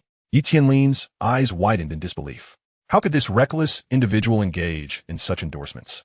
Isn't that beneath him? Xiaoqiang explained. Yi Xiaoqiang has a penchant for a beverage called Dali Bao, and the company somehow obtained a photo of him to use for promotion. We reached out to their chairman, Chen Hongdao, and they agreed to offer compensation. The audience expressed understanding, their expressions shifting to realization. Yi Tianlin chuckled. And how much was the compensation? The Dali Bao beverage company has projected sales of 12 billion this year, with a gross profit of 70, equating to 8.4 billion. They are compensating based on 40 of the gross profit, which amounts to 36 billion. 36 billion. The crowd gasped, each member's eyes widening at Xiaoqiang's revelation. The endorsement fees for Songtai and UE total only 1 billion combined, yet Yi Xiaoqiang alone stands to receive 36 billion in compensation. Truly a mobile golden idol. Yi Tianlin was at a loss for words. He never actively sought wealth, yet it seemed to pursue him relentlessly. Could it be that he is the reincarnation of a wealth god? If he continues this extravagant spending, will he become the world's richest individual? Yi Tianlin turned his gaze back to Xiaoqiang, sensing she had more to share. Additionally, Yi Xiaoqiang has acquired a stake in Dali Bao, worth 5 of the company. With the company's valuation set to double, Yi Xiaoqiang's stake has increased from 2.5 billion to 5 billion. Thus, his total earnings from Dali Bao alone amount to 36.1 billion. Coupled with the previous 8.5 billion, he has earned an astonishing 121.1 billion in just 6 months. Unbelievable. Chairman, just as the attendees believed the summary meeting was nearing its conclusion, Anya, sitting in the corner, spoke up. Lacking the confidence of her esteemed counterparts, she hesitated. Do you also have something to contribute? Yi Tianlin inquired, curious about her input. Well, today as surprises could certainly accommodate 1 or 2 more, he encouraged. Once, Songtai purchased a milk tea shop called Guming TG in order to treat the young master. Subsequently, the sales of the milk tea exceeded 1,000 cups, leading us to open an additional 10 locations, which have all sold out as well. On average, each store sells 100 cups of milk tea daily, resulting in a total profit of over 150 million in 4 months. Onyori counted 10 stores and a profit of 100 million in 4 months. If we were to open 1,000 stores nationwide, wouldn't that yield nearly 30 billion in a year? The entire room was once again rendered speechless. When did earning money become so effortless? Or rather, how did it become so deceptively simple for Yi Xiaoqiang? Yi Tianlin surveyed Anya and then glanced around at each individual present, realizing the wealth of talent that lay hidden within. Remarkable. You are Anya, correct? I am entrusting this project entirely to you. Please come to my office later, and I shall allocate additional funds. 10 milk tea shops are merely the beginning. Yi Tianlin stated with a warm smile. In the past, when expanding Tianlin and Jinhao, he had only allocated 1 billion. In a mere 6 months, the returns had surpassed 10 billion. Observing Yi Xiaoqiang's entourage, Yi Tianlin felt a sense of reassurance. Nevertheless, challenges remained. While the Lin family had momentarily lost their thread, the Qin family still posed a significant concern. Compared to them, Yi Tianlin was more wary of his third brother and Chao Buiyuan. His brother Yi Tianzhou was cunning and calculating, harboring undisclosed schemes. As for Chao Buiyuan, his facade of loyalty was transparent to Yi Tianlin, who remained vigilant against any potential overreach. Acting rashly could disrupt the morale of the entire group. At this moment, outside the residence of Chao Buiyuan, an ordinary car was parked at a distance. Inside sat 2 figures, Dark Knight and Flying Shadow. What kind of people has our boss provoked? Last time, it was the Lin family. And this time, if I'm not mistaken, it should be the second in command of the Xiaoqiang Group. Residing at the place of that surname Chao, Flying Shadow murmured while observing the distant mansion. Stop prying into our boss's affairs. No, I mean Six Brothers matters. Dark Knight frowned, clearly unaccustomed to such conversations. Boss is Six Brother. Six Brother is boss. So, shall we withdraw now? Withdraw. We'll return tonight with the sharp-nosed ones. After conducting a rough reconnaissance of Chao Buyuan's residence, the two drove away. As the moon ascended the branches, 5 large rats stealthily infiltrated the Chao family villa under the cover of night. 2 figures lingered in the shadows outside for a moment, confirming all was normal before turning to leave. Inside, Chao Buyuan sat in his study, the table cluttered with asset lists. With merely half a year until the mid-year meeting of the group, that rascal Xiaoqiang had managed to concoct such a multitude of projects, each with tremendous potential. Xiaoqiang had always presented himself as a reckless and extravagant youth. On the surface, he seemed harmless, yet in truth, he was anything but. Especially after the incident with the Lin family, Chao Buyuan felt a tightening sensation around his neck. Although there was no evidence linking Xiaoqiang to the Lin family's current misfortune, his instincts warned him it was undoubtedly connected. What had that rascal done in secret to cause the once steadfast Lin family to fall so grievously? Darling, it's time for bed, called his mistress, as Chao Buyuan drifted into a daze. Gazing at the alluring beauty clad in lace sleepwear, he currently felt devoid of any vigor. Sensing something amiss in Chao Buyuan's demeanor, the mistress did not press further, saying, "I'll wait for you in bed." Chao Buyuan pulled his thoughts back. Could it be that Xiaoqiang's venture into pharmaceuticals was aimed at the Lin family? Was his current endeavor in intelligent humanoid robots a means to contend with me? Has he already begun to take action? Chao Buyuan pondered within, in stark contrast to the tranquility of the Chao residence. The most luxurious nightclub in the Magic City was pulsating with life. It had been entirely booked by the nation's most notorious spendthrift, Xiaoqiang, who was hosting an annual celebration at the nightclub. He stood atop a table, passionately addressing the crowd. "Thank you all for your hard work. For the young master." Xiaoqiang surveyed the crowd with satisfaction. "Let us get the show on the road." No sooner had he spoken than 2 bunny girls wheeled in an electronic lucky wheel. The wheel boasted 12 segments, each corresponding to a different prize. There were no vague promises, only tangible rewards. The lowest prize was a generous 300,000, while the grand prize was a villa worth a staggering 12 million. The crowd's eyes widened at the sight of the prizes. The young master truly is extravagant. Do I need to explain how this works? Each person gets 1 chance, and how much you win depends on your own luck. Don't blame me for being stingy if you end up with less, Xiaoqiang remarked before resuming his seat. The female entourage approached to knead his legs and casually offered him a herbal tea. Please line up, one by one.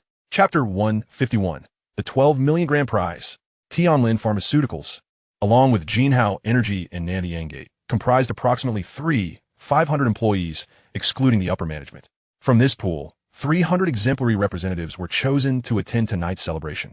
However, personnel from the Tianbing Technology Company and Xiaoyu Media, which collaborated with the family, were not present.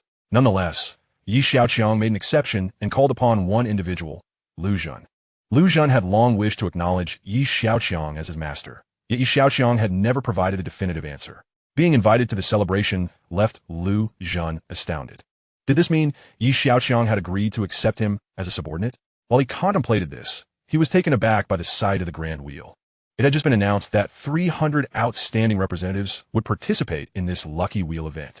A rough estimate suggested that this extravaganza would inevitably cost several small fortunes. Such lavish generosity? Lu Zhen had often heard tales of Xiaoqiang's extravagance, frequently rewarding his subordinates, but witnessing it firsthand left him rubbing his eyes in disbelief. At that moment, the announcer called out the first contestant from the production department of Jinhao New Energy, Wang Yuan. As the announcement concluded, Wang Yuan stepped forward, approaching the wheel. Just as he steadied himself, Xiaoqiang waved at him, seemingly more excited than he was. Fortunately, Wang Yuan remained grounded and glanced back at Xiaoqiang. General Xia, observing Xiaoqiang's mouth movements and where he pointed towards Xiaoqiang, realization dawned upon him. With a thud, Wang Yuan, before even spinning the wheel, knelt before Xiaoqiang, exclaiming, "Thank you for your grace." Xiaoqiang, caught off guard, sputtered out his herbal tea. No need for such formalities. All eyes were on Wang Yuan as he approached the lucky wheel. Yet Xiaoqiang turned to Lu Zhen and inquired, "How does my event compare to that of the group?" Lu Zhen was startled. The group Xiaoqiang referred to was naturally the Xiaoqiang Group. Once the young master took over the group, he could certainly host such an event. As soon as the words left Lu Zhen's mouth, he felt something was lacking and quickly added, "We all eagerly await your takeover." After all, the chairman is getting on in years and shouldn't be overburdened. Eager for me to take over? Xiaoqiang chuckled lightly. How much? Just as Lu Zhen uttered a word, he suddenly realized something, and his subordinates understood. He then pulled out his phone to start recording the spectacle on stage. Meanwhile, Anya and the other female attendants set up their phones to begin live streaming. When Xiaoqiang practiced disassembling equipment at the manor, someone had idly started a live stream, which was titled, I have more money than you. The explosive title, combined with Xiaoqiang's fluid disassembly and assembly skills, swiftly garnered tens of thousands of followers. However, due to various reasons, the live stream had been halted for a time. Initially, only a handful of people entered and exited the stream. But with the appearance of the bunny girls and the lucky wheel, new viewers continuously flocked in and rarely left. The flow of people in the live stream increased, and the comments at the bottom of the screen multiplied rapidly. What is this place? I don't know.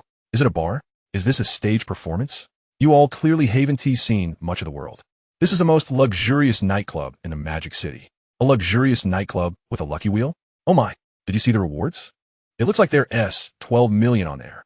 Wang Yuan stood at the lucky wheel, his eyes fixated on the prizes above. A guaranteed 300,000, with the grand prize at 12 million. This was exhilarating. The charming bunny girl beside him asked, Mr. Wang, how is your heart? Those with heart conditions can't participate in our project. My heart is just fine, Wang Yuan replied, rubbing his hands together, eager to try. 12 million villa. Is it real? My heart is also good. Please tell me, can I join? I don't believe it. This must be a production gimmick. The barrage of comments continued, and the number of viewers began to surge. The bunny girl wasted no time and signaled to Wang Yuan that he could begin. With excitement, Wang Yuan extended his hands and firmly pressed the button to start the wheel. The pointer swept across the villa prize several times before finally stopping on a luxurious car worth 900,000. Though not the top prize, it was still quite impressive. Wang Yuan joyfully accepted the car keys from the bunny girl and returned to his seat. The second contestant from the research department of Tianlin Pharmaceuticals was Li Qi. A bespectacled woman approached the lucky wheel. What do you predict you'll take home as a prize? I hope to win the biggest one. Great. Good luck. The wheel is yours.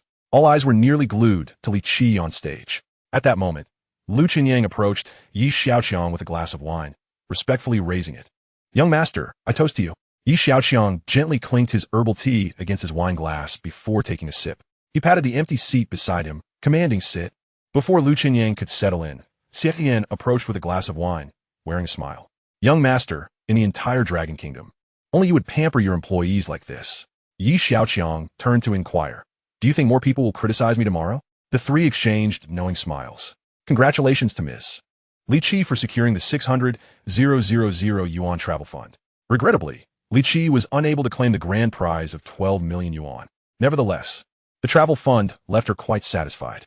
Thank you for your generosity, young master, Li Qi remarked as she departed. Now, please welcome our third guest from the Engineering and Technology Department of Nanshan Company, Zhang Kai. As Zhang Kai took the stage, the number of viewers in the live stream suddenly surged into the thousands. What kind of company is this so extravagant? A 600,000 yuan travel fund. My goodness. Don't tell me this is real. It must be staged. I refuse to believe it. I don't believe it either. It's already a stroke of luck to have a boss who doesn't dock your pay, let alone a spinning wheel of fortune. This will start at 300,000. Is this a joke? Could there really be such a generous boss? Impossible. Absolutely impossible. Tianlin Pharmaceuticals? Wasn't there someone from Tianlin Pharmaceuticals just now? What? Do you know them? Wow. Tianlin Pharmaceuticals belongs to Xiaoqiang. Ah, that makes sense. Only he would have the audacity. Only he would be so lavish. It's him. It has to be him. This familiar feeling. Young master, where are you? I'm coming to find you. Young master, are you still in need of help? I could even carry your toilet. Me too. At the nightclub, the bunny girl once again confirmed. Zhang Kai, are you ready? Zhang Kai suppressed his racing heart and nodded. He pressed the start button on the grand spinning wheel, and the pointer whirled rapidly. At that moment, countless hearts beat in sync with its motion. The pointer gradually slowed, with various rewards flashing by. Finally, when the pointer came to a halt, it landed precisely on the 12 million yuan grand prize. Chapter 152, A Future Glimmering with Promise. The 12 million yuan grand prize was born. The entire nightclub fell into a stunned silence. This was not what most had anticipated. It is well known that lottery games often conceal tricks. A grand prize of 12 million yuan is no trifling sum. Prior to this night, no major boss had ever dared to offer such a substantial reward to employees. Even if this grand prize were merely an illusion, the guaranteed minimum of 300,000 had already left the 300 outstanding employee representatives thoroughly content. Word would spread, and they would become the envy of their peers.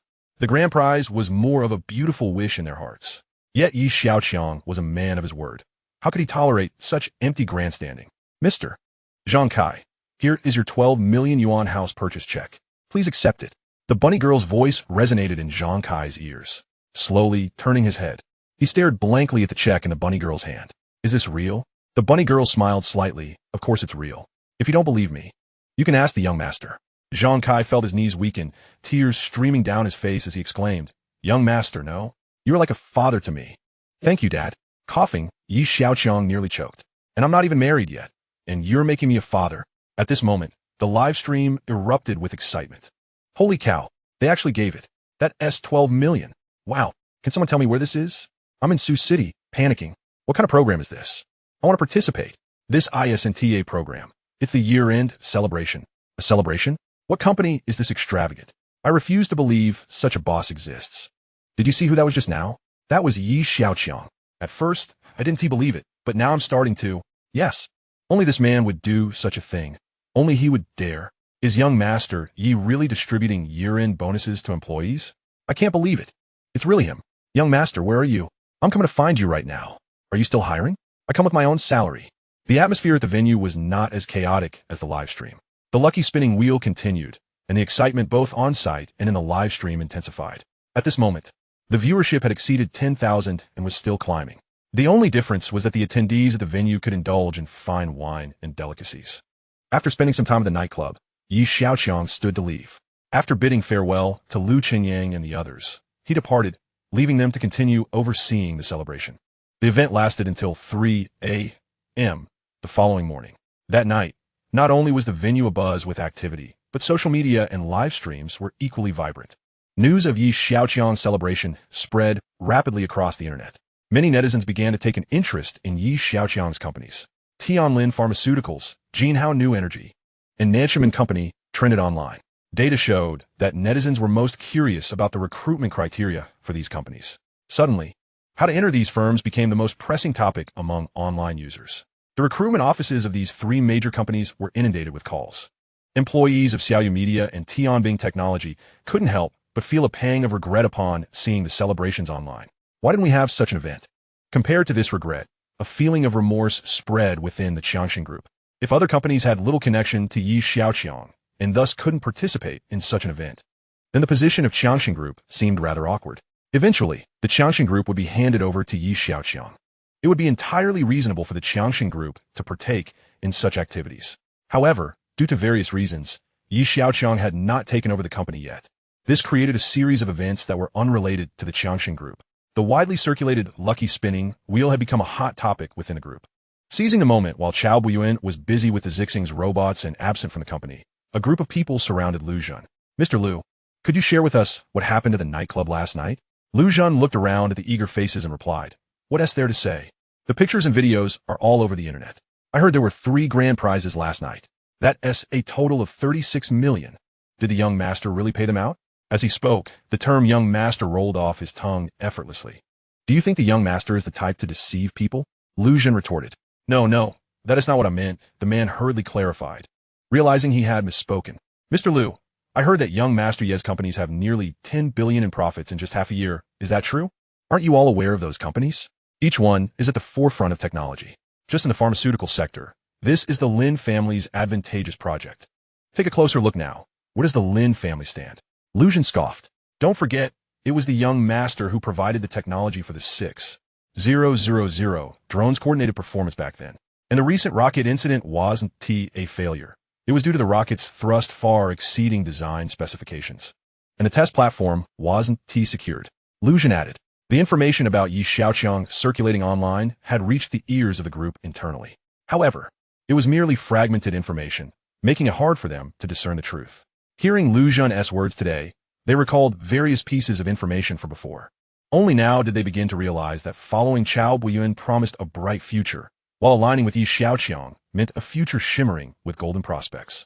In the exhibition hall of the Zixing's humanoid robots, Chao Buiyuan was accompanying Minister Lu on a tour. Before the shelves, robots are collaborating with employees to place goods from carts onto the shelves. When an employee removes an item that the robot was about to move, it swiftly identifies another item and places it on the shelf. Throughout the demonstration, the robot autonomously makes decisions and cooperates with the staff, successfully completing the task of shelving the cart's goods. After the tour, Minister Lu nods in satisfaction and remarks, "Mr. Chao, the intelligence of your smart walker is indeed impressive." Chao Buiyuan smiles and replies, "Minister Lu, this technology is considered top-notch in the industry. This robot has already achieved about 70 of the efficiency of a regular employee, and I believe it can be further optimized." Well, that's excellent. Having such talented individuals at Xia Group is a blessing for both the company and Chairman Yi. Minister Lu praises. He seems to recall something and inquires, "I heard Yi Xiaoqiang is also working on an intelligent robot project. What progress has he made?" One of Chao Buiyuan's subordinates steps forward and responds, "It is said that the factory has just been established." Minister Lu pauses, remarking, "Entering this industry at this stage seems a bit late." "Minister Lu, let's take a look inside," Chao Buiyuan invites. "All right, let's go." Chapter 153. Subject 3. Start. Chairman Mr. Chao is currently hosting Minister Lu. It is said that Minister Lu is very satisfied with Smart Walker. A subordinate reports to Yi Tianlin. Yi Tianlin notes, still engrossed in the documents before him. After a moment, having finished reading, he notices the subordinate is still present. Is there something else? The subordinate hesitates before responding. Many department heads from production, technology, and human resources wish to consult the chairman about some matters. Yi Tianlin's eyes dart around, surprised by the number of people. "Then let us head to the conference room. They are already waiting there for you." "Oh." Yi Tianlin is taken aback, wondering what has prompted this today. Without further thought, he rises and heads to the conference room, which is already filled with attendees. Yi Tianlin scans the room, questioning, "What urgent matters do we have?" "Chairman, this matter is indeed urgent. As you know, young Master Yi will eventually take over the family business. Shouldn't we have him return to the company to familiarize himself with the environment?" The head of the marketing department speaks first. "Yes, exactly." Others chime in. Yi Tianlin is momentarily stunned. It is the first time so many have proactively suggested that Yi Xiaoqiang take over the company, filling him with joy. However, he does not show it, instead frowning. "This is a matter I have considered. Surely you know that Yi Xiaoqiang is not adept at managing a company. We can be his right-hand support," the finance department quickly asserts. "If that's the case, you will have a difficult time," Yi Tianlin replies, still appearing troubled. "It is our honor to serve the young master."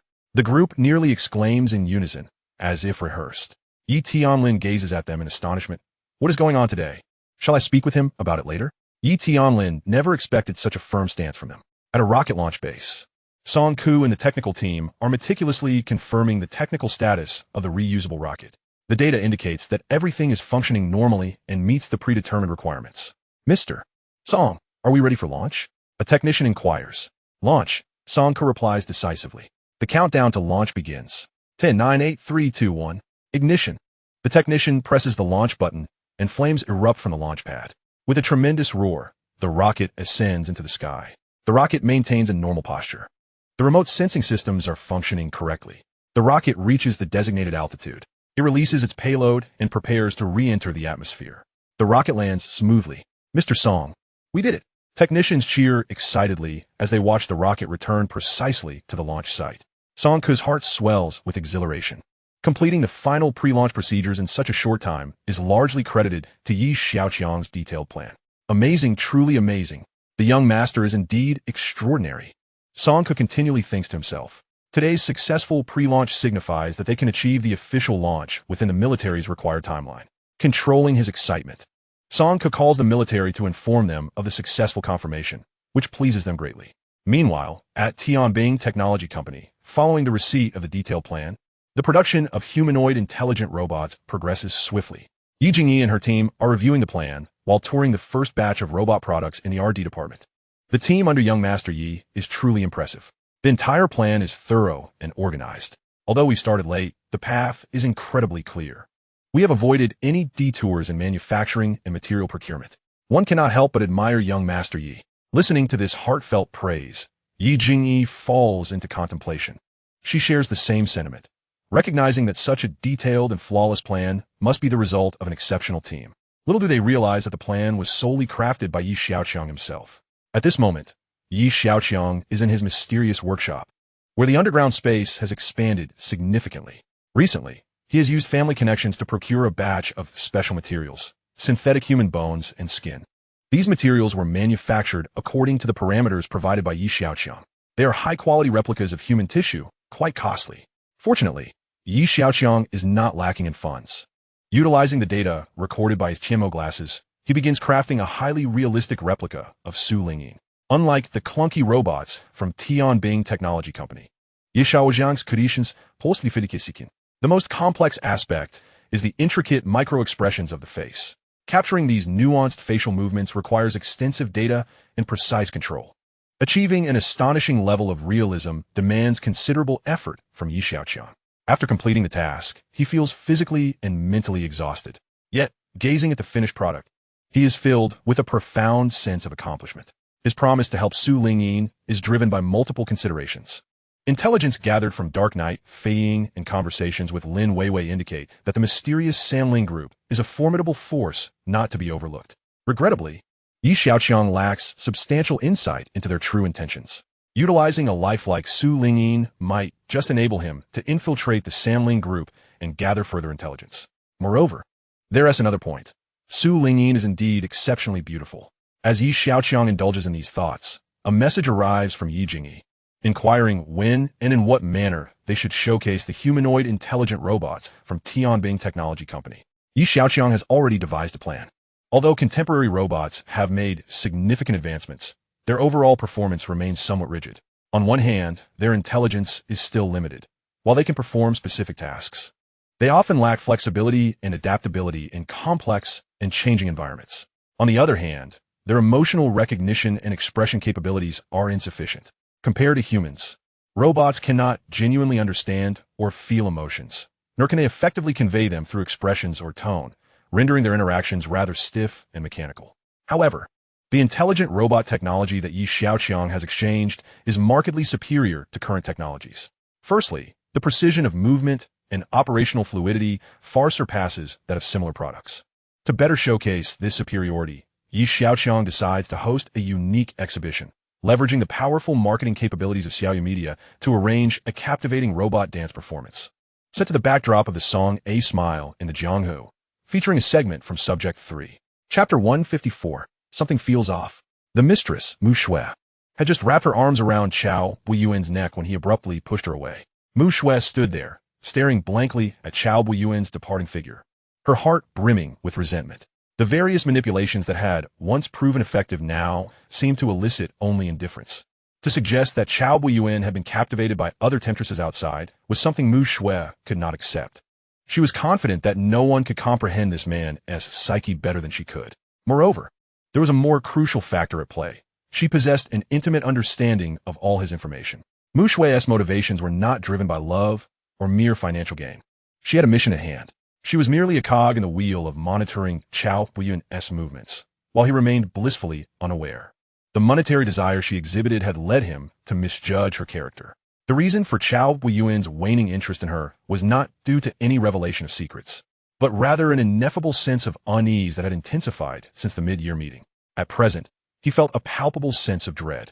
The Lin family's fall from grace had been utterly perplexing, and the severity of their misfortune was staggering. Not only had they failed to acquire the coveted prescription, but their own formulas had also been leaked. The Lin family faced ever-increasing exclusion from the pharmaceutical market, their market share steadily diminishing. In contrast, Tianlin Pharmaceuticals, as a rising star, had not only remained unscathed, but was instead flourishing. This was the first time Chao Buiyuan had witnessed a nascent pharmaceutical enterprise targeting the high-end market right from the outset, seemingly indifferent to the mid to low-end segments. The Qin family and Xiaoyu Media had reached a stalemate, neither side able to outmaneuver the other. Yet, Xiaoqiang was not one to remain idle. He was likely concocting a grand scheme. If it were any other competitor, Chao Buiyuan would harbor no fear. But Xiaoqiang was different. He played by his own rules, leaving Chao Buiyuan unable to predict his next move. I must devise a plan, he murmured to himself, feeling that this impasse could not persist. Just as he finished his thought, he instinctively scanned his surroundings. For reasons he could not quite articulate, He felt as though several pairs of eyes were fixating on him from the shadows. Yet this was his own home. He couldn't help but let out a bitter laugh at the absurdity of feeling so paranoid due to one Xiaoqiang. This was a situation he had never anticipated. Chao Buiyuan changed his attire and headed out the door. The driver had been waiting outside the villa, and upon seeing Chao Buiyuan enter the car, inquired, "Where to, Mr. Gao?" "To the Yi family manor." At the Yi family manor, after lunch, Yi Xiaoqiang personally poured a glass of juice and handed it to Yi Tianlin, saying, "Grandpa, here, that's a glass of juice." Yi Tianlin smiled as he accepted it, having developed a habit of enjoying juice after meals and milk before bed. Remarkably, after adhering to this routine for a few months, he felt in unusually good health, as if he could run a marathon or even wrestle a Siberian tiger. Of course, he recognized such notions as mere delusions. At 70 years of age, merely being self-sufficient was commendable. The idea of wrestling a tiger was utterly fanciful. As Yi Xiaoqiang observed his grandfather drink the juice, he remarked with satisfaction, "I told you, Grandpa, following my regimen, reaching 100 years is a certainty." Unbeknownst to Yi Tianlin, the juice contained a secretly added, strength-enhancing agent. If he were to partake in a marathon now, he would undoubtedly secure first place. Just then, a notification appeared on the Tianmo glasses. "Chao Buiyuan is approaching." Upon seeing this message, Yi Xiaoqiang's lips curled into a smile. Some individuals were undoubtedly on edge. Moments later, Chao Buiyuan's vehicle arrived at the entrance of Yi family manor. He alighted from the car, glancing at the machine dogs and drones that had come to investigate, hesitating briefly before making his way to the study.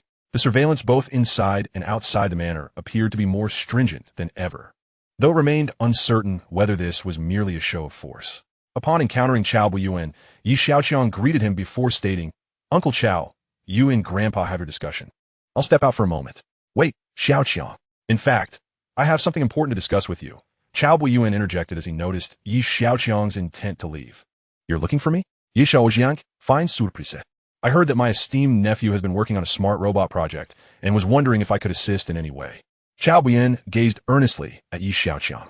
Yi Tianlin cast a discerning glance at Chao Buiyuan. This man possessed formidable abilities, yet his intentions were not pure. Having him nearby was always a potential threat. However, Chao Buiyuan had consistently presented himself as loyal, making it challenging for Yi Tianlin to find a justifiable reason to act against him. Until he had sufficient grounds to take action, he could only feign ignorance. "Uncle Chao has been keenly interested in this project and is well informed. You both might as well discuss it," Yi Tianlin suggested. Yi Xiaoqiang understood his grandfather's implication. A reminder to remain vigilant around Chao Buiyuan. The bioengineered insect drones had infiltrated the Chao family villa. They had not found substantial evidence against him. It was deduced that the individual who had caused the original Ho's sudden demise was not Chao Buiyuan, as it did not align with his interests. However, it was evident that those who wished harm upon Grandpa Yi Tianlin had ties to the Chao family. Yi Xiaoqiang had not anticipated the depth of Chao Buiyuan's cunning, and for the time being, he had not gathered enough evidence. Clearly, Chao Buiyuan was also using the guise of assistance to probe into the progress of the robot project. "Uncle Chao, you're so busy yet still concerned about my matters. I feel a bit embarrassed." Yi Xiaoqiang scratched his head. "What you just said sounds distant. Given my relationship with your father, assisting you is the least I can do. Since Uncle Chao is willing to help, I am more than happy to accept your offer. I happen to be facing some challenges myself." Yi Xiaoqiang acquiesced, eager to see what tricks Chao Buiyuan might employ. "All right, arrange a time. Now. Chao Buiyuan was taken aback. He had not expected Yi Xiaoqiang to set a time so swiftly. Was there no need for prior concealment? Did he not fear complete exposure? Does Uncle Chao lack time? Yes. Chao Buiyuan composed himself now. "Prepare the car." Yi Xiaoqiang pulled out his phone and called Yin loud to Uncle Chao. "Let's be on our way." After speaking, he turned to Yi Tianlin and said, "Grandpa, we're stepping out for a while. We want to be back for dinner." "Oh, all right. Drive safely." Yi Tianlin replied, somewhat bewildered by Yi Xiaoqiang's decision. However, he trusted that Yi Xiaoqiang had his reasons.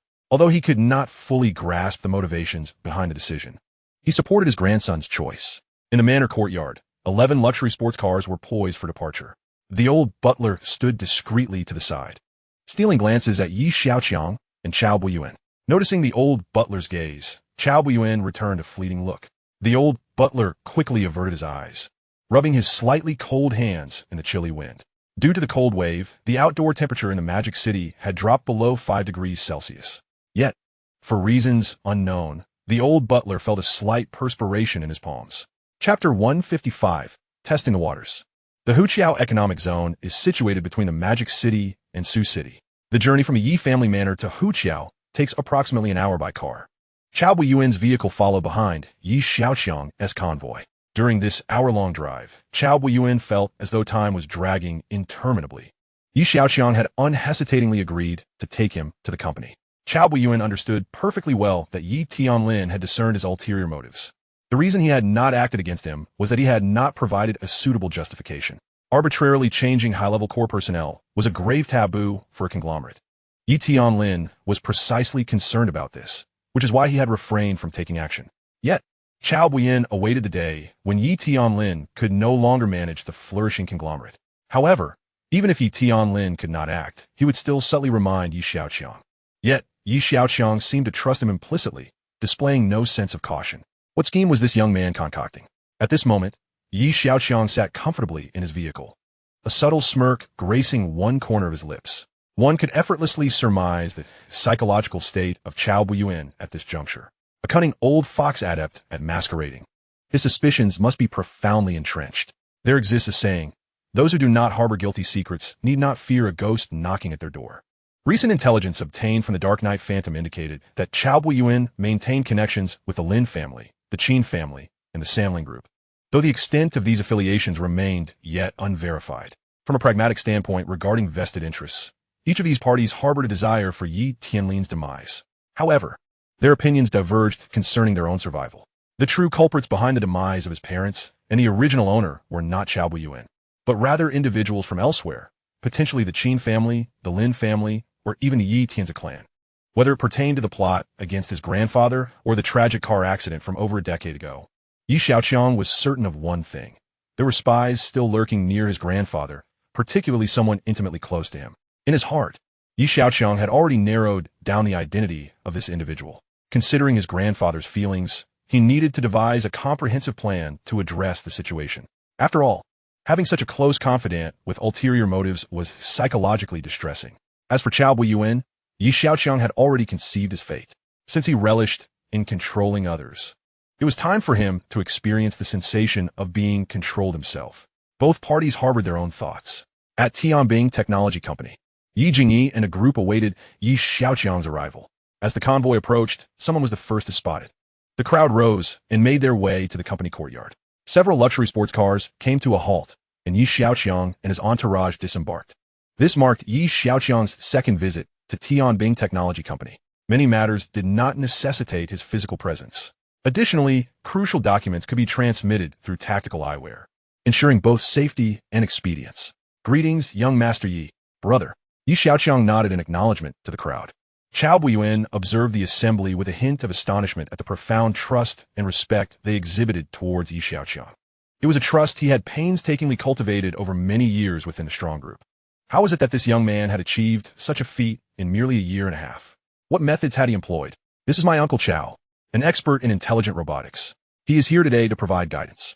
Let us extend him a warm welcome. A round of applause erupted in response. Like the others, Yi Jingyi was puzzled. How could someone surnamed Chao be so benevolent? Guidance was a stretch. He was merely here to learn. As Chao Buiyuan listened to the applause, he felt the chill of discerning gazes around him, prompting him to adopt a modest demeanor. Shall we proceed to the company?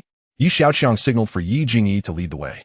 The group followed her toward the robotics production workshop. The massive silver structure soon came into view, gleaming under the sunlight with a stark brilliance. Surrounding the factory were neatly arranged transportation tracks and an efficient logistics system, ensuring the swift movement of raw materials and finished products. Upon entering the factory, the first sight that greeted them was an enormous automated production line. This line, akin to a great dragon, undulated through the entire facility. Various advanced mechanical devices operated with precision, producing a faint humming sound. Raw materials were continuously fed into the production line, where they underwent a series of intricate processing and assembly stages, gradually taking shape as nascent robots. In the raw materials preparation area, vast mechanical arms busily transported assorted metal components, electronic parts, and precision fittings. These materials had undergone rigorous selection and testing to ensure the quality and performance of the robots. As the production line progressed, the structural forms of the robots began to materialize. Welding robots brandished dazzling arcs of electricity, firmly binding metal parts together with impeccable accuracy. Every weld was executed flawlessly. Nearby, assembly robots meticulously installed electronic components and sensors within the robots' bodies. In the software installation zone, advanced automated equipment infused complex programs and algorithms into the robots' control systems. These programs endowed the robots with various intelligent functions, enabling them to perform diverse tasks. Engineers monitored the entire process with great intensity, ensuring each robot was successfully equipped with the correct software. The robots on the production line continuously advanced, poised for the next rigorous quality inspection. The inspection area's equipment thoroughly evaluated the robot's performance, functionality, and safety. Any substandard product will be promptly discarded. The entire factory buzzed with a sense of industrious orderliness. Xiaoqiang gazed in astonishment at the unfolding scene before him. The establishment of such an orderly production line in such a brief period left him in awe. It had taken him over a year to develop the first production line for Xiaoqiang. Yet, this one had materialized in mere months. Without a well-established plan, such an accomplishment would have been impossible. But from where had Xiaoqiang procured such a detailed and mature strategy? Though Xiaoqiang employed some competent talents, the realm of intelligent robotics was an entirely different landscape. Uncle Chow, what is your assessment? Xiaoqiang cast a sidelong glance. Quite impressive. Chao Buiyuan offered a candid remark, affirming the hardware technology was sound. However, intelligent robotics entails a crucial element, the programming algorithms which correlate to their intellect. Xiaoqiang was acutely aware of this. With current technology, high-precision sensors, and other hardware were essentially meeting the requirements. However, to achieve heightened intelligence, a robust algorithm must serve as the foundation, supported by rich and accurate big data. This was also a primary reason robots often appeared somewhat sluggish. Xiaoqiang possessed this technology, yet he was not inclined to hasten the evolution of these robots. After all, this was his genuine trump card. Let's examine their intellectual capabilities. Xiaoqiang gestured toward the demonstration area ahead. Chapter 156, Microscopic Blood Cell Robots. Chao Buiyuan's foremost concern was the robot's level of intelligence. In terms of material hardware, the disparities among leading robot manufacturers were negligible. A figure like Xiaoqiang, unafraid to spend, would not settle for inferior hardware materials. The previous assessment had confirmed Chao Buiyuan's suspicions. Consequently, the sole factor capable of distinguishing the competitors was the degree of intelligence. Disregarding hardware conditions, the differentiation of software was not so readily apparent. One could only judge it based on the robot's responses to various situations. Algorithm optimization, software architecture enhancement, and big data collection were all technologies relevant to elevating a robot's intelligence level. These techniques shared a common characteristic. They required substantial time for refinement and improvement. This posed a significant challenge for many manufacturers. As a result, capable companies often recruited a multitude of relevant talents and required substantial data to fill the gaps. Chao Buiyuan had, during this period, leveraged the strong group's reputation to attract a wealth of talent, establishing big data models through various channels, exhausting every effort. Now, he was curious to discover the extent of intelligence that Xiaoqiang's hastily assembled Tianbing technology company could achieve. After a brief walk, the group arrived at the demonstration area. Xiaoqiang glanced at the finished robots displayed on the platform and instructed the staff, commence. The staff issued verbal commands to the robots.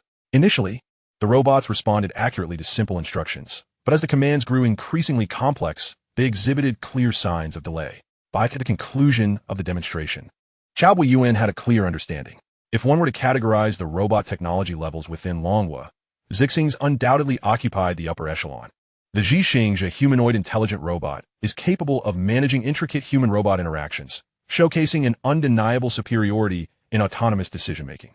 Observing the robot before him, which evidently lags a staggering 15 generations behind the Xiaoqiang, Chao Buiyuan inquired, "What is the name of this robot?" Every developed product ought to bear a name. Much like the Xiaoqiang in my hand. Tianbi numero uno, replied Xiaoqiang. Chao Buiyuan smiled enigmatically. Not bad. If it could participate in the International Intelligent Robot Conference, it should achieve commendable results. Are you interested in attending? At that moment, the tension that had gripped Chao Buiyuan's heart began to dissipate. The intelligent robots produced by Xiaoqiang's company fall short in comparison to his own products. It seems he had been overly concerned. Upon hearing this, everyone turned their gaze toward Xiaoqiang. Sounds good, but how do we register?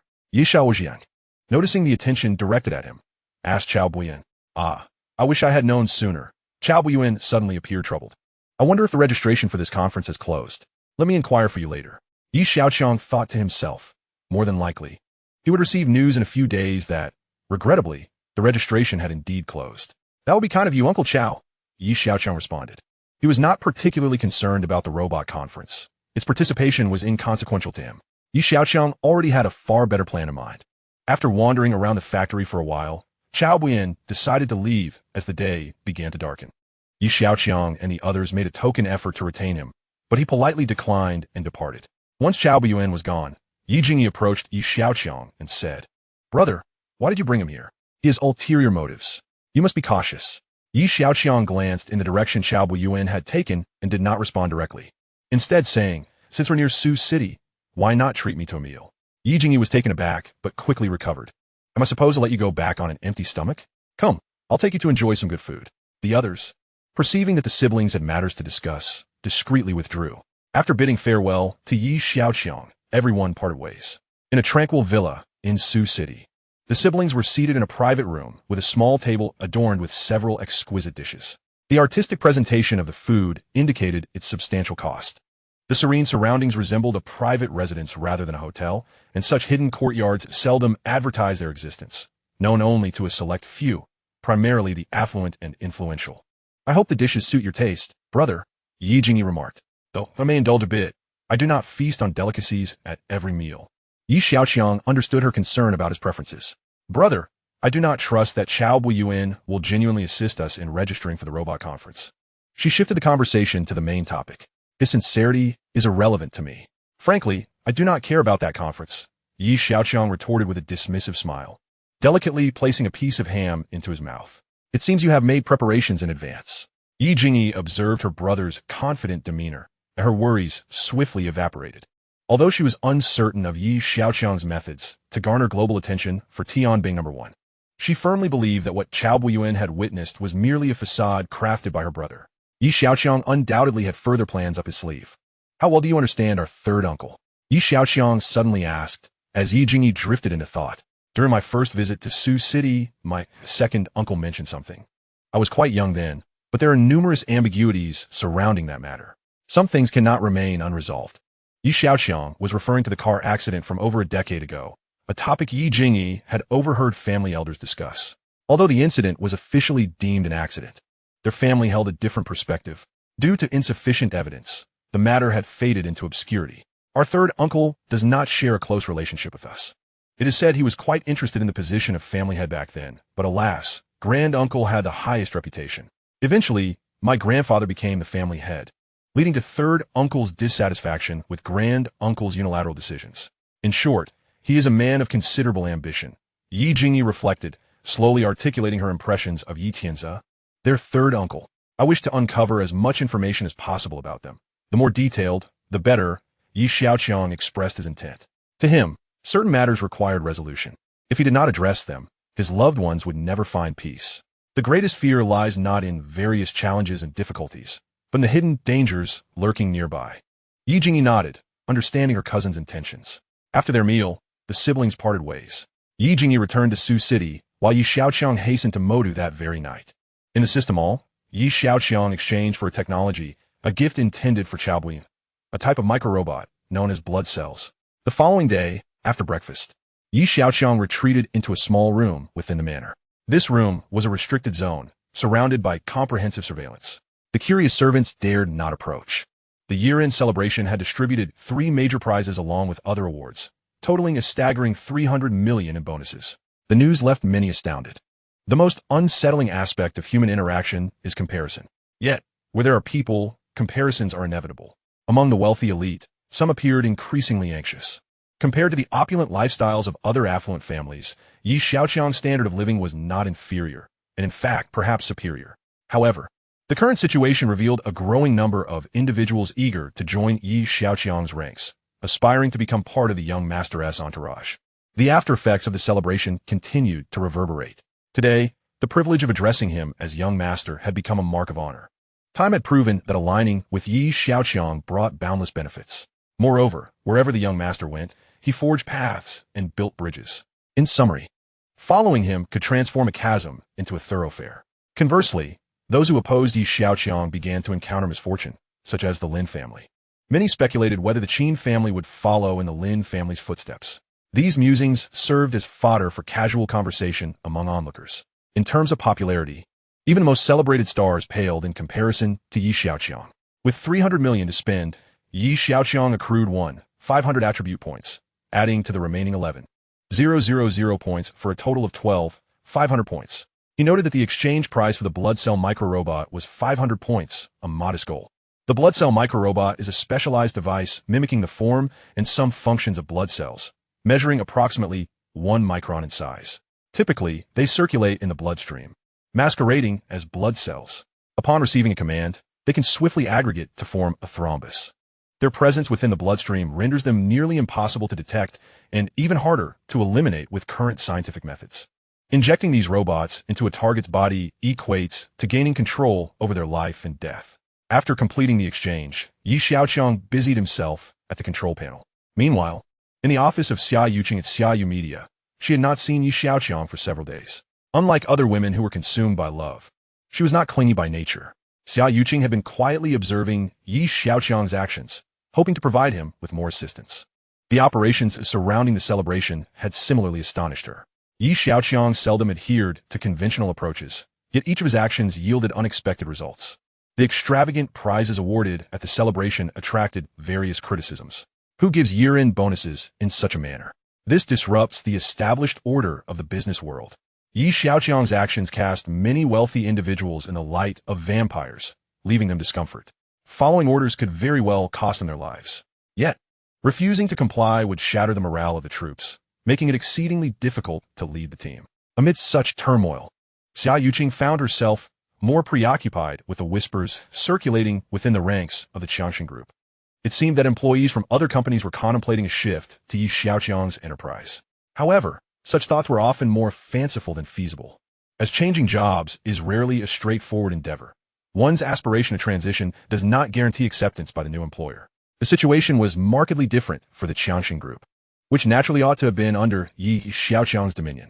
Initially, they had scorned this prodigal son, but now they were regretting their disdain. Yi Xiaoqiang subordinates florishit, and his company was prospering beyond measure. Most importantly, Yi Xiaoqiang was renowned for his generosity. He never hesitated to reward those who contributed to his success. Who wouldn't relish serving such a master?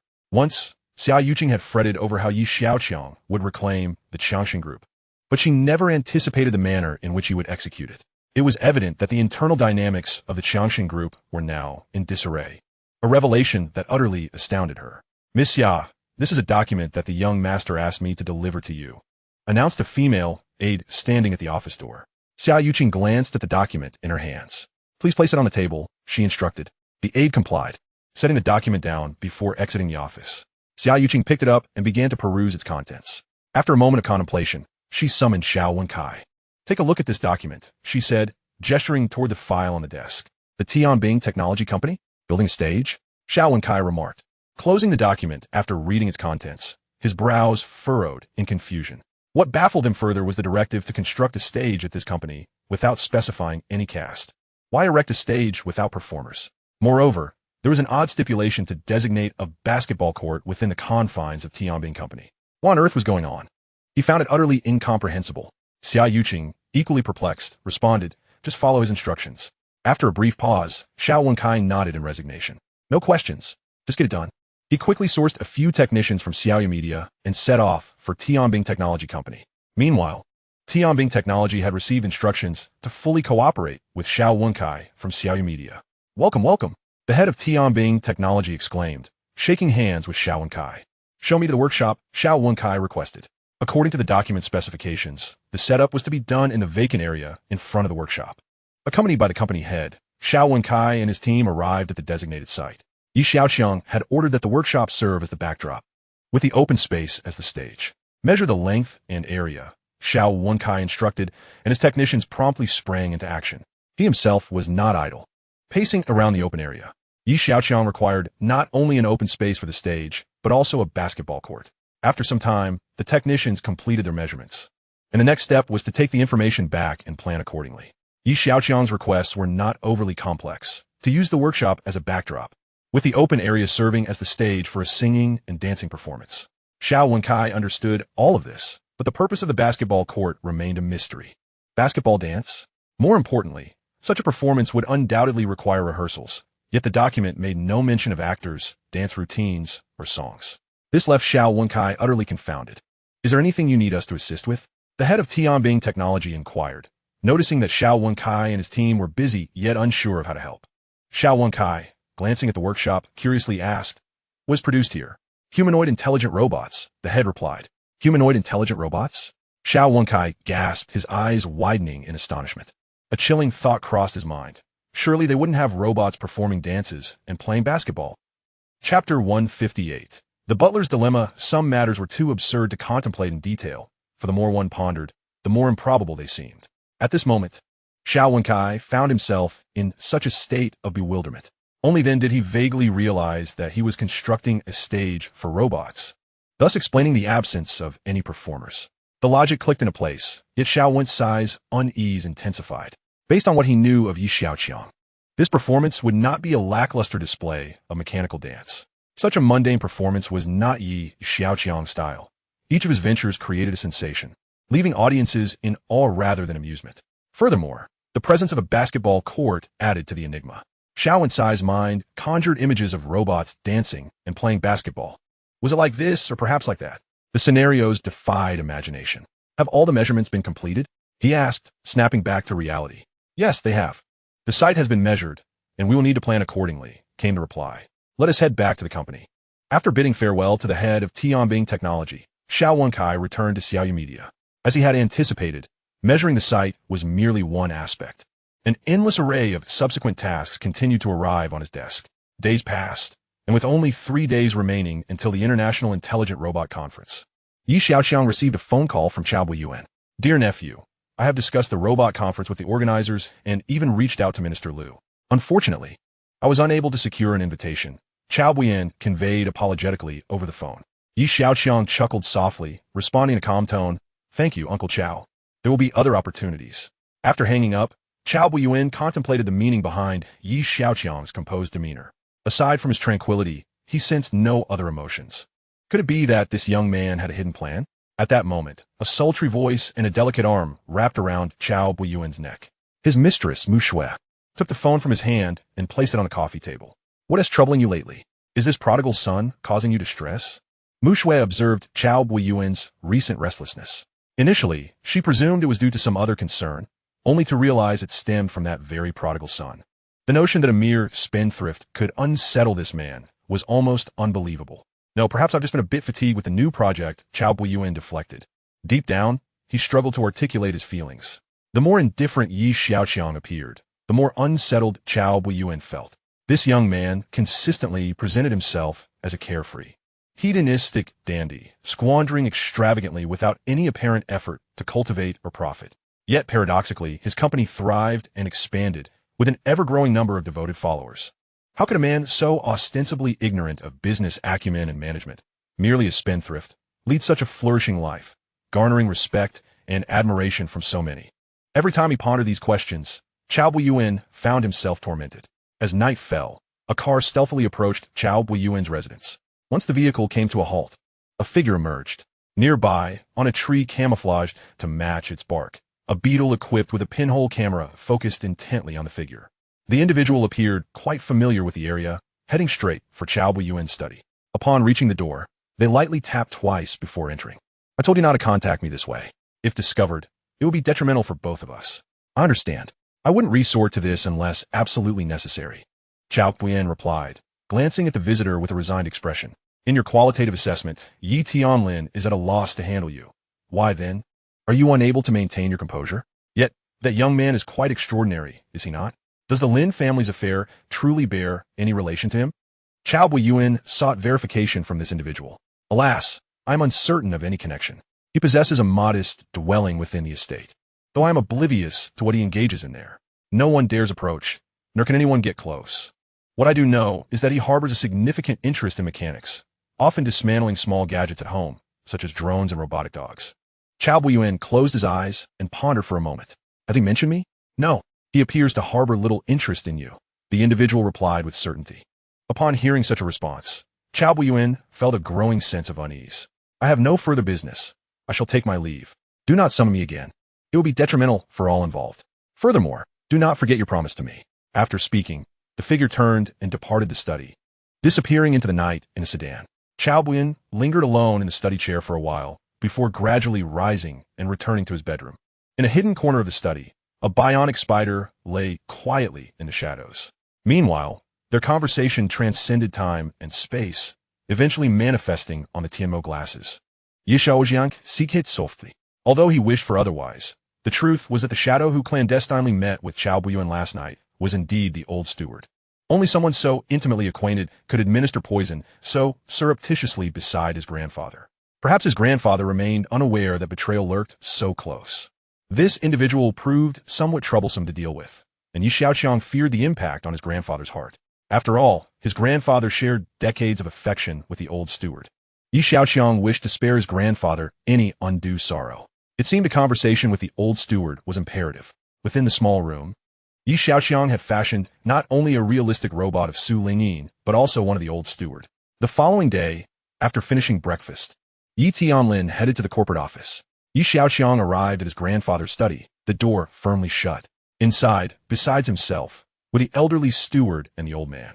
The old steward surveyed the surroundings, his heart filled with trepidation. He forced a calm smile and inquired, "What instructions does the young master have?" Xiaoqiang retrieved his phone and played several recorded dialogues. Among them was the conversation he had with Chao Buiyuan the previous night. The old steward's complexion paled, his eyes widening in shock. How did Xiaoqiang come by these? Speak for yourself, Xiaoqiang demanded, harboring lingering doubts. He wanted the old steward to divulge the details, so he could integrate them with a broader context for a comprehensive judgment. The old steward sighed and recounted the events slowly. You need not recount the scene of your return to the old master. Some desire your grandfather's demise, as well as yours. The car accident from over a decade ago stands as proof. They are terrifying. Yet, there exists one among them who does not wish for your demise. He desires you to live. I do not believe in humanity, but I do believe in self-interest. For the sake of his interests, he will certainly strive to protect you.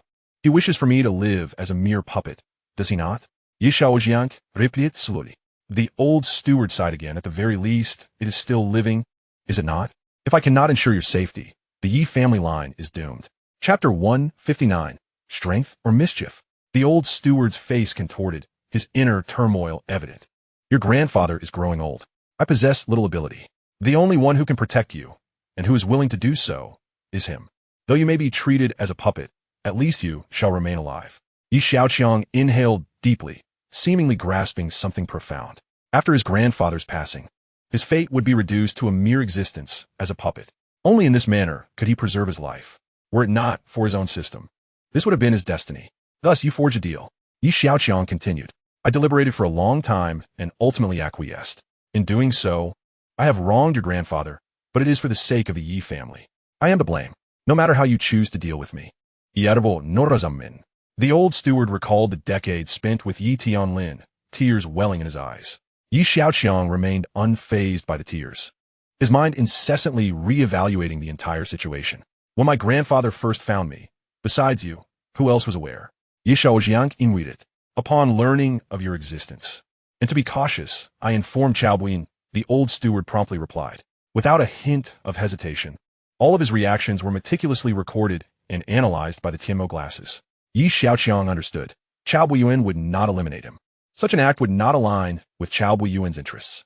Therefore, the shadow lurking outside that dilapidated old door could not possibly be Chao Buiyuan, nor would it be someone acting on his orders. The only plausible explanation was a breach of information. It was very likely that there were spies embedded beside Chao Buiyuan, perhaps even unbeknownst to him. How shall I deal with you? Xiaoqiang inquired, fixing his gaze on the old steward's eyes. Whatever the young master decides, I shall harbor no grievances, the old steward replied, his resolve unwavering. Xiaoqiang placed an orange-red pill on the table and consumed it. The old steward glanced at the pill, displaying no hesitation as he grasped it and swallowed it whole. His decisive action showcased his unwavering desire for death. Moments later, the old steward's vision darkened, and he was caught by the elderly man beside him. What shall we do? The elderly man asked Xiaoqiang. He will awaken shortly. The elderly man said as he laid the old steward on a chair. After a brief interval, the old steward regained consciousness, albeit with a vacant stare. That will suffice. You need not concern yourself with him any longer, Xiaoqiang remarked before addressing the old steward. Come with me. The old steward, resembling a marionette on strings, followed Xiaoqiang outside to the small room. There, Xiaoqiang utilized specialized equipment to extract his memories, subsequently copying and transferring them to the simulated old steward. As the night deepened, the elderly man placed the old steward, now stripped of certain memories, into a vehicle and departed the city under the cover of darkness. Xiaoqiang regarded the tactical glasses in his possession with great curiosity. They had been given to him by Xiaoqiang's subordinate for convenience in communication. With only 2 days remaining, he needed to hasten to complete the task assigned by Xiaoqiang. Simultaneously, Xiaoqiang busied herself at Xiaoyu Media. According to Xiaoqiang's instructions, an announcement was made on Xiaoyu Media's official website. In 2 days, a musical performance and a basketball exhibition would be held at Tianbing Technology Company. At first glance, this announcement seemed devoid of allure. However, it stated that the enigmatic singer Zhou Bingluan would make an appearance at the performance. Moreover, the lyrics would be displayed synchronously during Zhou Bingluan's performance. Once this information surfaced, online discourse erupted fervently. Finally, the opportunity to catch a glimpse of the mysterious singer had arrived. Additionally, the lyrics would be made public. This signified a resolution to a long-debated topic. Xiaoyu's website buzzed with activity, and the mysterious singer Zhou Bingluan surged back into the trending searches. Xiaoqiang observed the series of arrangements made by Xiaoqiang, her mind swirling with questions. He may not excel in management, but he was undoubtedly a master of orchestrating events. With just a few maneuvers, the buzz had been generated. Although she could not discern the specifics of Xiaoqiang's plan, Xiaoqiang sensed that this would inevitably provoke considerable commotion. Curiously, what relationship existed between Zhou Bingluan and Xiaoqiang? The enigmatic figure seemed to heed Xiaoqiang's directives, indicating a close rapport. Yet, why had he never mentioned it? As the new year commenced, various trending events clamored for attention. At that moment, 2 stories occupied the top 2 spots. One announced the imminent appearance of the mysterious singer, while the other pertained to the International Intelligent Robotics Conference. One belonged to the entertainment sector, while the other fell within the realm of technology. At first glance, these 2 seemingly unrelated happenings dominated the trending feed. However, there were indeed some similarities between them. Both promised to usher in unprecedented change. Zhou's distinctive and ambiguous vocal style had redefined public perceptions of the music industry. Could music be sung in such a manner? The key point is that it sounds rather pleasant. Similarly, the robot conference heralds the advent of a new era, an era of coexistence between humans and robots. 2 years ago, numerous manufacturers ventured into this domain. To enable robots to enter countless households akin to automobiles, mass production has become a prevailing trend. The price of individual robots once soared to 990,000 yuan, a figure that most could accept. Furthermore, the soaring costs of marriage and the imbalanced gender ratio have sparked a latent demand for humanoid robots. Those with wealth may wed real individuals, while those without may opt for robots. This is also one of the significant reasons why the International Robot Conference has garnered attention. Coincidentally, these 2 major events transpired on the same day. The Robot Conference featured both online and offline components, while the performance by Tianbing Technology Company was exclusively available for online viewing. Tickets to the conference were limited, forcing most attendees to choose the online option. However, many preferred this choice as it allowed them to open 2 web pages and simultaneously watch both events. Tomorrow marks the day of the International Robot Conference, and Xiao Buyuan is in his office, solemnly briefing his team. The conference will attract numerous domestic and international media, presenting an exceptional opportunity for external display. You must meticulously review the plan once more to ensure everything is flawless, Xiao Buyuan asserts with a serious demeanor. His subordinates nod in agreement. Once he finishes his instructions, he waves them off. Alone, he opens his computer and peruses information online. The fact that Tianbing Technology Company, despite its absence from the conference, has still managed to create such a significant stir leaves Xiao Buyuan somewhat uneasy. He leans back in his chair, meticulously recalling the scenes he witnessed that day. The intelligence of Tianbing No. 1 is certainly inferior to that of Xixing's. The commotion created by Xiaoqiang is merely an attempt to attract more attention. Yet, such tactics cannot undermine Xixing's leading position in the realm of humanoid intelligent robots. After all, technology must ultimately rely on strength to speak for itself. The gimmicks may suffice in the entertainment industry, but are inadequate here. Chapter 160. You are too beautiful. In January, the weather in the Magic City is somewhat chilly, though the rising sun gradually warms the earth. The International Smart Robot Conference is being held on schedule in the Magic City, a city brimming with fashionable technology and allure. The exhibition venue is a colossal modern structure, its exterior resembling a massive silver cube. Outside the venue, people queue in long lines awaiting entry. Inside the main exhibition hall, various display areas have been designated, showcasing an array of intelligent robots from numerous manufacturers worldwide. At this moment, alongside the visiting guests who have already entered, several renowned domestic and international media outlets are present. These media outlets surround Minister Liu, directing microphones and cameras towards this significant official from Longhua. Minister Liu introduces the current state and future goals of robot development in Longhua to the media. Various functionalities and application scenarios of the robots continuously appear on the cameras of the media. The crowd wanders about, observing and conversing. Minister Liu, in your opinion, what position does Longhua occupy in the realm of intelligent robots on a global scale? A reporter inquires. One would say we're in the first tier, Minister Liu responds. Which technology company do you believe best represents Longhua's technological prowess? As he speaks, Minister Liu and his entourage arrive at the display area for household service robots. Minister Liu gestures towards the showcased robots, stating, "Let us first take a look at this household service robot." The cameras of the media immediately focus on the area he indicated. A petite and exquisite robot navigates a simulated home environment. Some cleaning rooms while skillfully avoiding furniture and ensuring every corner is spotless, while others busily prepare meals in the kitchen, expertly following recipes to create delectable dishes. A housewife stands before a cooking robot, her face alight with surprise as she watches it swiftly produce a stunning French dessert. She exclaims, "Wow, this is simply marvelous." "Hello there, little robot. Can you truly create all sorts of culinary delights?" The cooking robot responds in a gentle electronic voice, "Greetings, dear owner. I can craft various delicacies according to your desires. As long as you provide the recipe, I can present it flawlessly." The housewife inquires, "But what if you make a mistake? For instance, burning the food or misplacing the seasoning?" Confidently, the robot replies, "That will not occur, dear owner. My programming has undergone rigorous testing and optimization, enabling me to precisely control the heat and seasoning quantities, ensuring each dish is delicious. Moreover, I continuously learn new recipes and cooking techniques to surprise you further." The housewife nods with a smile. "That sounds wonderful. With you around, cooking will be much easier. By the way, can you do anything else aside from cooking?" The robot responds, "Of course, dear owner. I can also clean rooms, do laundry, take care of children, and more. Just give me a command, and I will do my utmost to serve you." The housewife replies appreciatively, "You truly are a versatile little helper.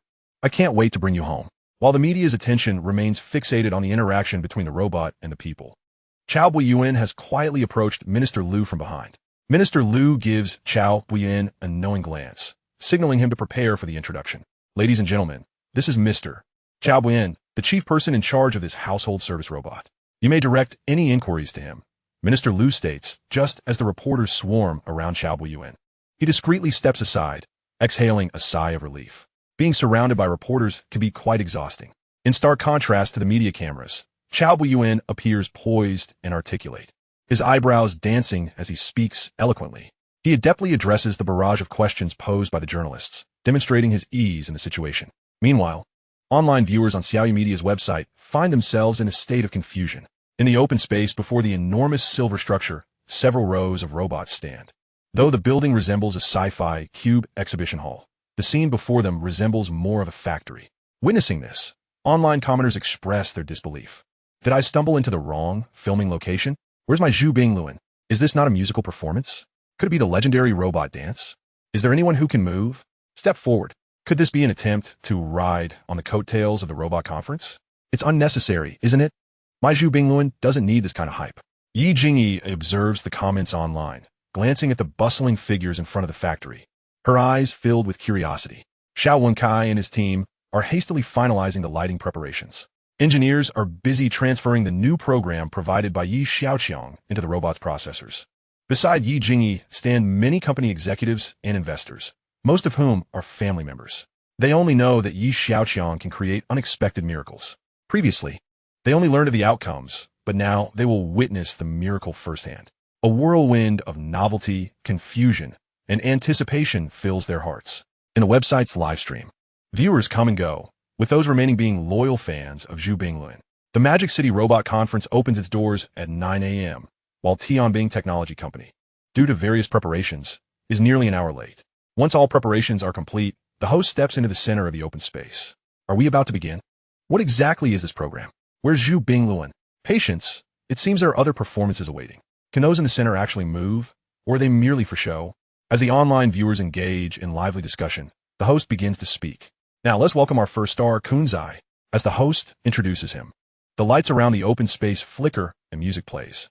The camera suddenly shifts, revealing a figure clad in a black jumpsuit with a center-parted hairstyle striding towards the audience.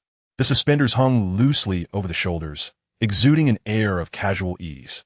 Greetings, everyone, I am Kunzai. I have a passion for singing, dancing, rapping, and playing basketball. Next, I shall present the song You Are Too Beautiful. As Kunzai's voice faded, the background music instantaneously shifted. You are too beautiful. Kunzai's body began to sway rhythmically with the music. He turned, his legs slightly bent, lowering his center of gravity. With a shoulder shimmy, each movement aligned perfectly with the accompanying beat. However, the audience, both inside and outside the venue, looked utterly bewildered. What is this? Singing, dancing, rapping, and basketball?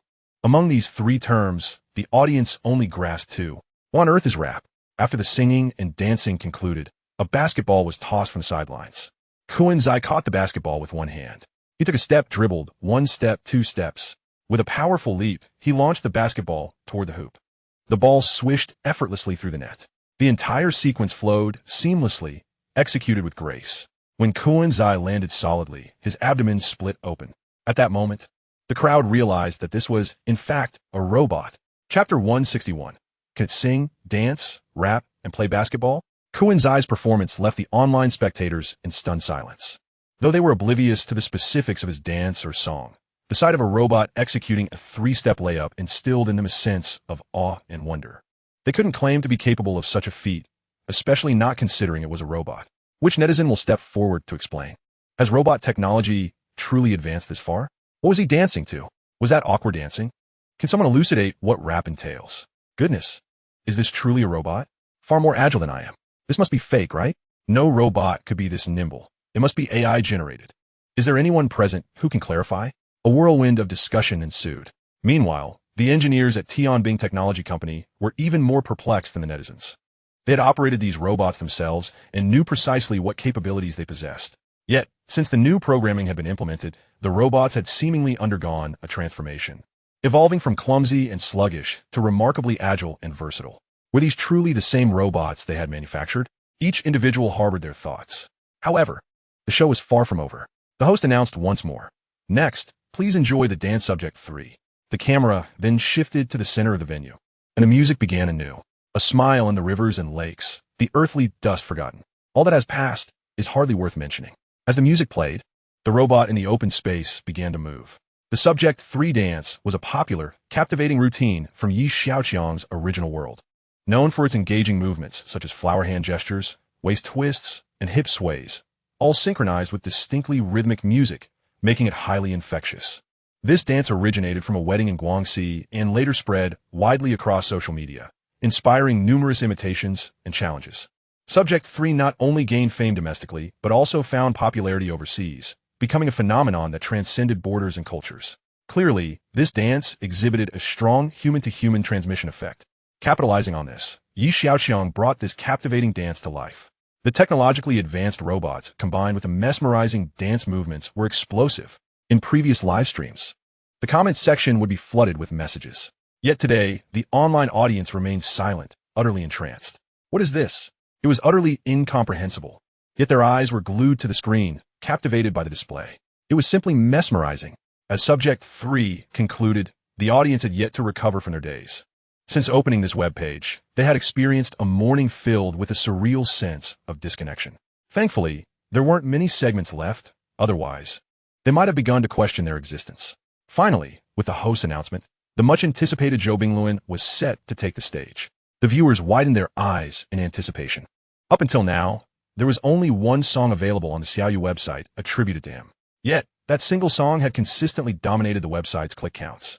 The lyrics were of little importance. What mattered was the ambience and the feeling it evoked. Regardless of what he sang, they could sense the emotions he aimed to convey. Following this, Countless individuals attempted to imitate Zhou's unique singing style. However, no matter how others tried to replicate it, the essence always fell off. Today, they would finally witness the real deal. How could the netizens not be excited and ecstatic?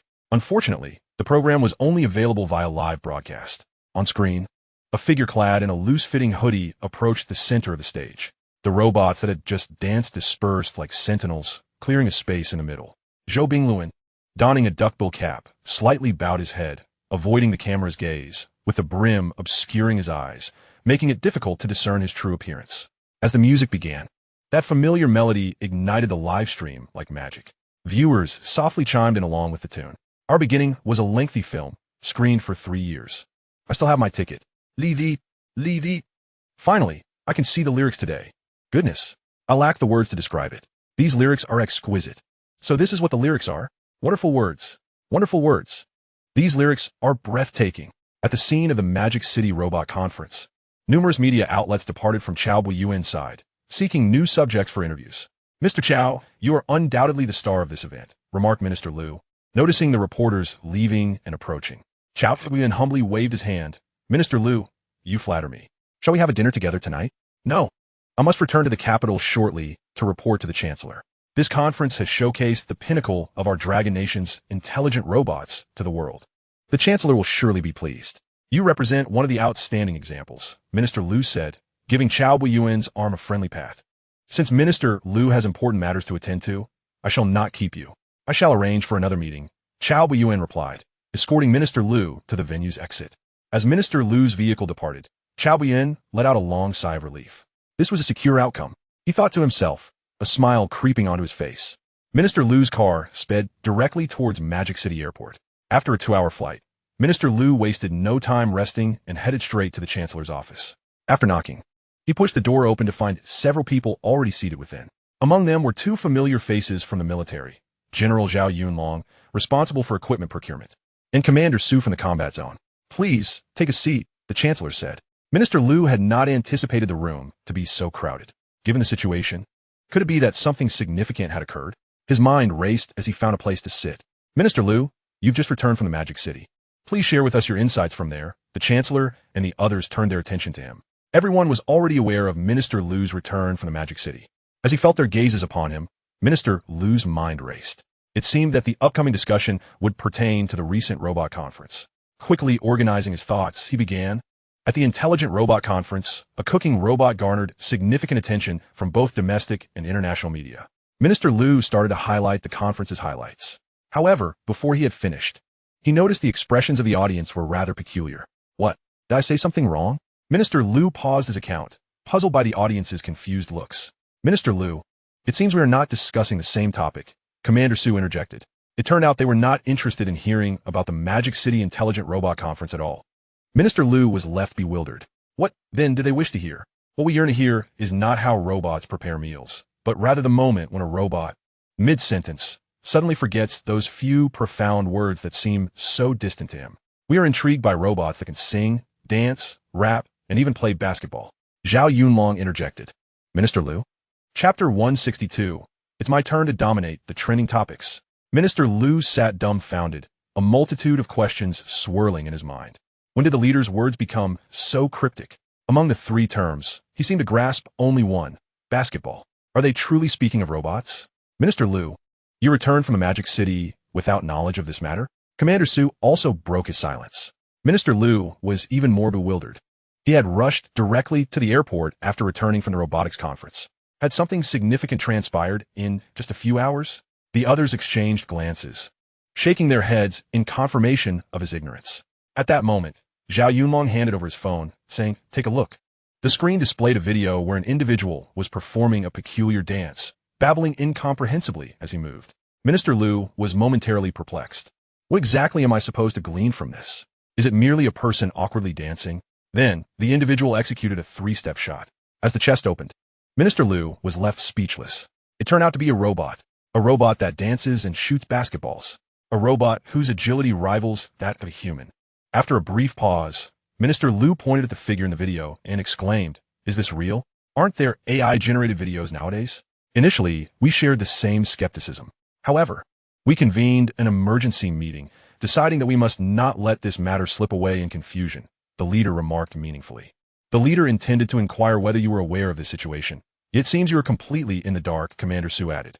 This incident occurred in the Magic City? Minister Liu pondered, contemplating the likelihood. The video was broadcasted live online by a company called Xiaoqiang Media.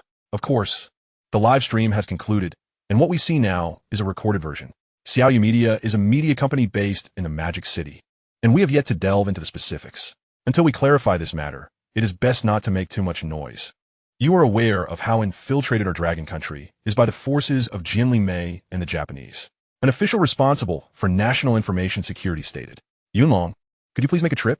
With the Yi family in the Magic City and your good relations with them, it might facilitate the investigation. The leader addressed Zhao Yunlong. Yi Tianlin is the wealthiest individual in Dragon Country and maintains close cooperation with the military. The military and the leader hold Yi Tianlin in high regard. Zhao Yunlong's inquiry into this matter could be handled as discreetly as possible. All right, I shall investigate the situation right away. Zhao Yunlong acknowledged the leader's intent, rising to depart the leader's office and heading towards the airport. If Dragon Country indeed possesses this technology, utmost confidentiality must be maintained.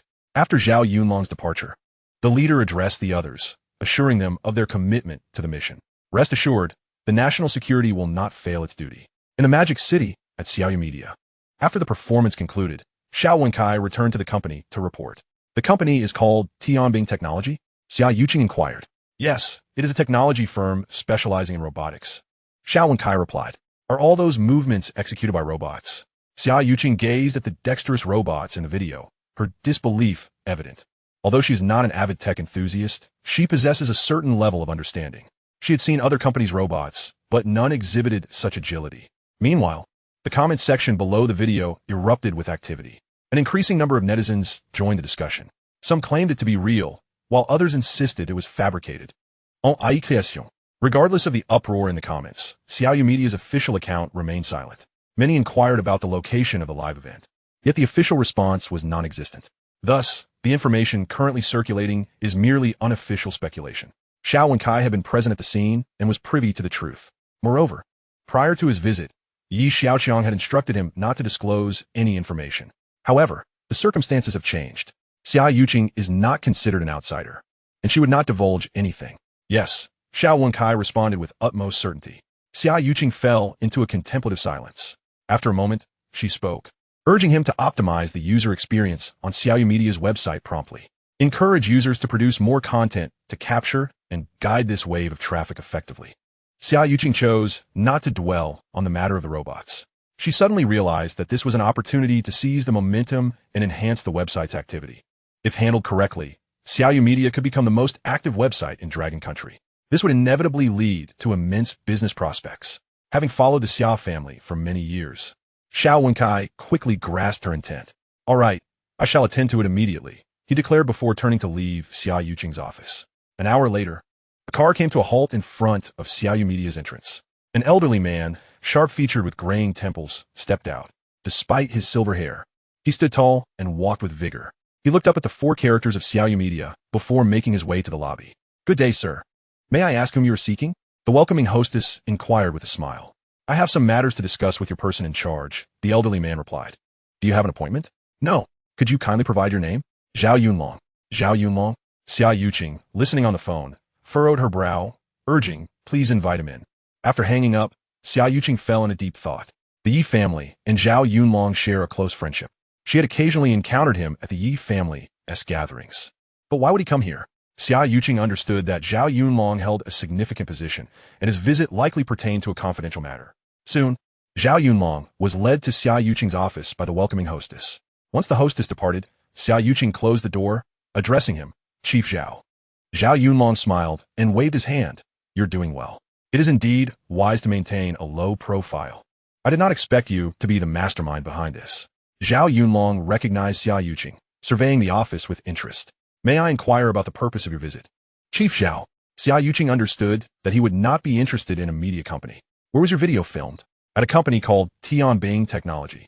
Xiaoqiang replied without reservation. Tianbing Technology? Where is that located? In the Huqiao Economic Development Zone, near the border of Magic City and Su City? Yes, Xiaoqiang nodded. Do you know who the head of the company is? Zhao Yunlong inquired. Ye Vingi. All right, I understand, Xiaoqiang said briskly before departing the office. Xiaoqiang watched him leave, her mouth opening slightly, yet no words came forth. Meanwhile, Xiaoqiang enjoyed a leisurely bath, opened his phone, and relished the thought. Surely, I must now dominate the trending topics. Upon opening the trending interface, Xiaoqiang was taken aback. Chapter 163, dominating the top 5 of the trending list. The first page of trending topics displayed 5 entries, none related to the Intelligent Robotics Conference. The top entry read, I can sing, dance, rap, and play basketball. The second entry below it, what is rap? The third trending topic, did you learn machine? You are too beautiful. The fourth, could there still be someone who cannot dance? Subject 3. The fifth, lyrics of the longest movie revealed. How beautiful the lyrics are. On the next page, only at the 6th trending topic did the information regarding the Intelligent Robotics Conference appear. What on earth transpired in just a few hours? Upon closer inspection, he realized that the top 5 trending topics all stem from a live video by Xiaomedia. Upon opening the video, Xiaoqiang increasingly felt that the background seemed eerily familiar. After gazing for a while, he slammed the table, suddenly enlightened. He knew this place all too well. Wasn't this the factory of Tianbing technology? He scrutinized the complete video further. A robot capable of cooking? Their creations could even sing, dance, rap, and play basketball. Watching the robot's fluid and agile movements left Xiaoqiang utterly astonished. Is this real? Impossible. Such cutting-edge technology cannot exist in this world. Moreover, he had been to that factory. What he witnessed firsthand was merely mediocre. Their technology was even inferior to Xiaoqiang's. How could they possibly have trained a robot to move so gracefully in just a few days? It must be a video fabricated by AI. At 6 o'clock in the evening, the temperature outside in the magical city was a mere 3 degrees. Xiaoqiang was sitting by the stove, listening to soft tunes, in a state of bliss. After a moment, he opened his eyes and sipped from the exquisite wine on the table. Just as he set the cup down, Su Lingyin promptly refilled it. After the song concluded, Lin Weiwei approached and asked, Young Master Yi, how did I perform on that piece? Just as Xiaoqiang was about to respond, his phone rang. It was a call from Yi Jingyi. Brother, Director Zhao is at the company. You should come over quickly, she urged. Xiaoqiang felt a wave of disappointment wash over him. After a brief acknowledgement, he hung up. Are you leaving already, young Master Yi? Lin Weiwei inquired. There's no choice.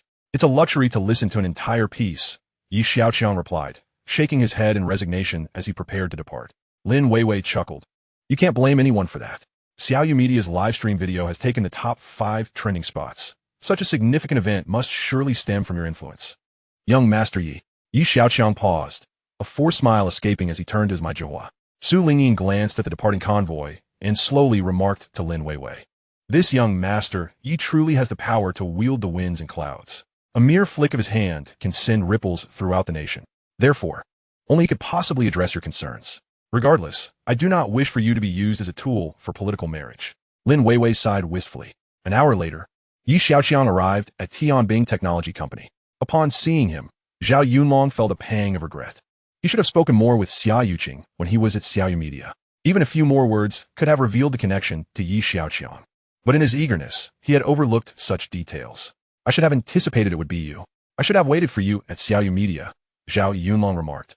Ying, Xiaoqiang. Grandfather Zhao visited Xiaomedia? Xiaoqiang was taken aback, not realizing that Zhao Yunlong had traced his way here from there. Had I asked a few more questions, I could have avoided this unnecessary detour.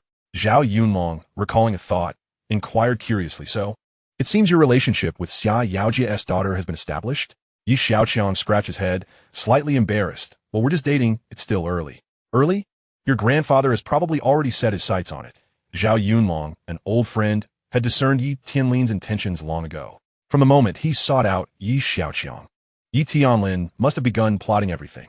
I wonder what urgent matter brought you here today, Grandfather Zhao? Xiaoqiang asked, seeing that there were no outsiders present. Zhao Yunlong posed a serious question. Are those robots genuine? Xiaoqiang chuckled at this. Observing Xiaoqiang's expression, Zhao Yunlong had an inkling. Such impressive robots. And you only use them to play basketball? Zhao Yunlong said sarcastically. What is the difference between that and using a gemstone to prop up a table? Xiaoqiang laughed heartily and replied playfully. What else should I do? If they were larger, carrying a rocket launcher, wouldn't that be even more beneficial for the nation and the people? Zhao Yunlong squinted, realizing that was indeed his line of thought. All right then, Stop pretending you're oblivious. To be frank, this project has garnered significant interest even from the Chancellor. He specifically sent me to investigate this matter. Additionally, you haven't disclosed anything to the public. Have you? Zhao Yunlong's demeanor became serious. Grandfather Zhao, we merely released the video. Nothing else has been mentioned. Yi Jingyi interjected. That's good. I've seen some of the discussions online. Some believe it while others do not. Let them stir up a ruckus. However, this matter will soon catch the attention of foreign nations, particularly Jinli Mei. Our task now is to create confusion and buy some time to take action. A few smoke screens would be beneficial. Let Jinli Mei analyze it. Zhao Yunlong contemplated, finding the chaos rather advantageous. Does the Chancellor intend for the robots to be military-grade? Xiaoqiang was aware that the video would inevitably attract governmental scrutiny. He was just surprised by their swift reaction, even alarming the Chancellor of Longhua. Is it possible to implant some military skills into these robots? Perhaps a military 400-meter obstacle course routine? I could arrange for them to come and demonstrate. Zhao Yunlong mused, envisioning the robot's agile maneuvers, convinced that an obstacle course would be feasible.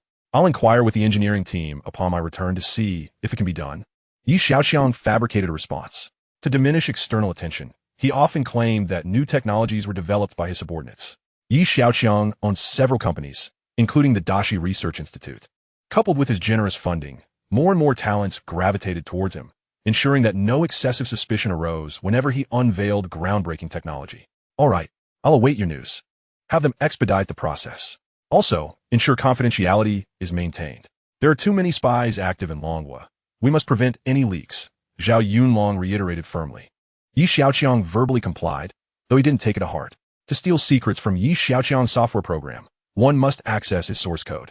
This complex code meant that if they attempted to utilize it, they would inevitably fall under Xiaoqiang's control. Were they to develop their own, it would take no less than 50 years to achieve such dexterity in robots. This is the power of technological dominance. Technologies like these were but a drop in the ocean within Xiaoqiang's systems. All right, I'll follow up and urge them to hurry. Xiaoqiang accepted the task. Chapter 164. False, false, all false. A live stream video dominated the top 5 trending topics. This marked an unprecedented event since the inception of trending charts in Longhua. The fervent topic left major media companies in the entertainment industry envious. Xiaoyu Media, a company founded less than half a year ago, had 2 youthful behind-the-scenes owners. Xiaoqiang had recently completed her coming-of-age ceremony, and Xiaoqiang was barely in his 20s. In the entertainment world, this company was new, and even its owners were quite young. Yet, who could have anticipated that such a fledgling company would lead the trend? If others were creating popular elements, then Xiaoyu Media was crafting a fashionable era. The creators of this fashionable era were none other than Longhua's foremost spendthrift. The collaboration of Xiaoqiang and Xiaoqiang had left many business tycoons deep in thought. Xiaoqiang's business acumen was evident, but it was well understood that Xiaoqiang's creativity was even more formidable. Increasingly, people were astonished to discover that these two, when combined, were truly invincible. Overnight, Xiaoyu Media's website was flooded with numerous imitation works. Whether it was Machine YouTube Beautiful or Subject 3, they firmly held the pinnacle of online trends. Qin Jiabe Kaiwa Entertainment Group. Qin Beichuan grimaced as he reported the current situation to Sanji Lang. Sanji Lang's expression grew darker with each word. As the head of Samling Group in Longhua, he had fervently vowed upon his arrival that he would become the most influential consortium in Longhua within 5 years. Now, however, Sanji Lang found himself drifting further from this goal. Why is Xiaoqiang so formidable? Whatever he touches turns to gold. Has even fate conspired in his favor? Sanji Lang seethed, his breath heavy with frustration. The Samling Group's support for the Lin and Qin families was primarily aimed at dismantling the Xiaoqiang Group, gradually realizing their intention to control Longhua. As the fortunes of Xiaoqiang Group appeared to dwindle, the unexpected emergence of Xiaoqiang altered the entire situation. Merci à Prodigal System. Yet capable of stirring up great turmoil, he has thwarted the grand plans of the organization. Sanzilang could not comprehend how a seemingly naive and Urdu-well managed to accomplish such feats. Presently, the Lin family was on the brink of collapse. If this young man continued his antics, the Qin family would undoubtedly find themselves in peril. Were it not for the support of the girl group, the Qin family would have been the first to stumble. Summon that fellow with the surname Chao. I wish to speak with him. Sanzilang pondered for a long while and decided to approach Chao Buyuan. Chao Buyuan was the individual who had interacted the most with Xiaoqiang from their side. However, Chao's intentions were suspect. He was unlikely to be amenable to collaboration. Qin Beichuan recognized that Chao Buiyuan harbored ambitions to monopolize the Xiaoqiang Group and would be reluctant to share the spoils. Baka, when I tell you to go, you go. This is an order. Sanzalang exploded in anger. Yes, yes, Qin Beichuan replied, nodding submissively like a sycophant. Upon exiting the corporate headquarters, Qin Beichuan hastened to Chao Buiyuan's residence. Though Chao Buiyuan was reluctant to entertain the visit, he had no choice but to accept, not out of fear of Qin Beichuan, but rather due to the formidable presence of Sanzalang from the Sanling Group. The Sanling Group was an international conglomerate involved in heavy industry, energy, finance, trade, and real estate, boasting an extensive global business network and clientele, with products and services highly competitive in international markets. Their financial clout was immense, and their influence was equally staggering. In the brief span of an hour after leaving the corporate office, Qin Beichuan had successfully invited Chao Buiyuan. May I inquire what Mr. Sanzalang wishes to discuss? Chao Buiyuan asked cautiously. Have you viewed the video on the Xiaoyu Media website? Sanzalang gazed intently into Chao Buiyuan's eyes. I have. Such a significant event makes it difficult for me to feign ignorance, Chao Buiyuan admitted. As someone involved in robotics, do you believe the robots in that video are genuine? Sanzalang inquired. For a moment, Chao Buiyuan hesitated. To be honest, he found it hard to believe that anyone could create such technology at present. As far as I know, given the current technological advancements, it is impossible to achieve the effects depicted in that video. If Mr. Sanzalang doubts this, he may inquire further. As the Sanling Group possesses many advanced technologies, Chao Buiyuan replied after contemplation. Sanzalang's gaze on Chao Buiyuan fluctuated between certainty and doubt. After viewing the video, he had consulted several engineers within the group who had all responded that it was impossible. So, does that mean the entities in the video are fabricated? Sanzalang noted that the video's background appeared to be a factory setting. I do not believe the robots in the video could exhibit such agility. Yet the backdrop is indeed real, Chao Buiyuan responded. Oh, what leads you to be so certain? Sanzalang questioned, intrigued. Because I have been to that location. It belongs to a company named Tianbing Technology, Chao Buiyuan explained. Tianbing Technology? Sanzalang's gaze drifted as he pondered. How have I not heard of this company? It was established quite recently, approximately 3 months ago, Chao Buiyuan clarified. I see. Sanzalang seemed to grasp the implications. No wonder you doubt the video's authenticity. Were I in your shoes, I too would remain skeptical. So, does that mean all of this is fabricated? Qin Beichuan interjected, elated. Who is behind this company? Sanzalang asked with curiosity. It was co-founded by Xiaoqiang and several members of his family. Why is it always him? Qin Beichuan began to lose his composure upon hearing the name. Why does he appear everywhere? Sanzalang mumbled, stroking his chin. Establishing a robotics company is not particularly challenging. The real difficulty lies in producing advanced robotic products. Such high-tech manufacturing demands stringent hardware and software requirements, along with meticulous planning. How could a company that has been operational for only 3 months possibly produce robots that surpass their competitors by such a margin? Upon this realization, Sanzalang's understanding deepened. Indeed, it must be fake. The video is undoubtedly generated using AI synthesis, he concluded with conviction. Yes, it's all fake. Qin Beichuan eagerly concurred with Sanzalang's assessment. However, we must not let our guard down. Regardless, this young man has seized the online spotlight, which is highly detrimental to your company. Sanzalang cautioned as he noticed Qin Beichuan's smugness. Presently, Xiaoyu Media continued to dominate the online discourse. They needed to devise a strategy to alter the current unfavorable circumstances. As the news spread, Yi Qianze in Sioux City also took notice of the trending video online. Exhaling a puff of smoke, he inquired of his subordinate, is this video genuine or not? At present, I cannot ascertain its authenticity. I will need to utilize analysis software for further confirmation, the subordinate replied. Very well, proceed. Yi Qianze waved him off. Chapter 165. What is true? After agreeing to Zhao Yunlong, Yi Xiaoqiang departed from Tianbing Technology and made his way back to Modu. After a comfortable night's rest and a hearty breakfast, Yi Xiaoqiang arrived at Aoshan. The excavated earth had formed a small mound.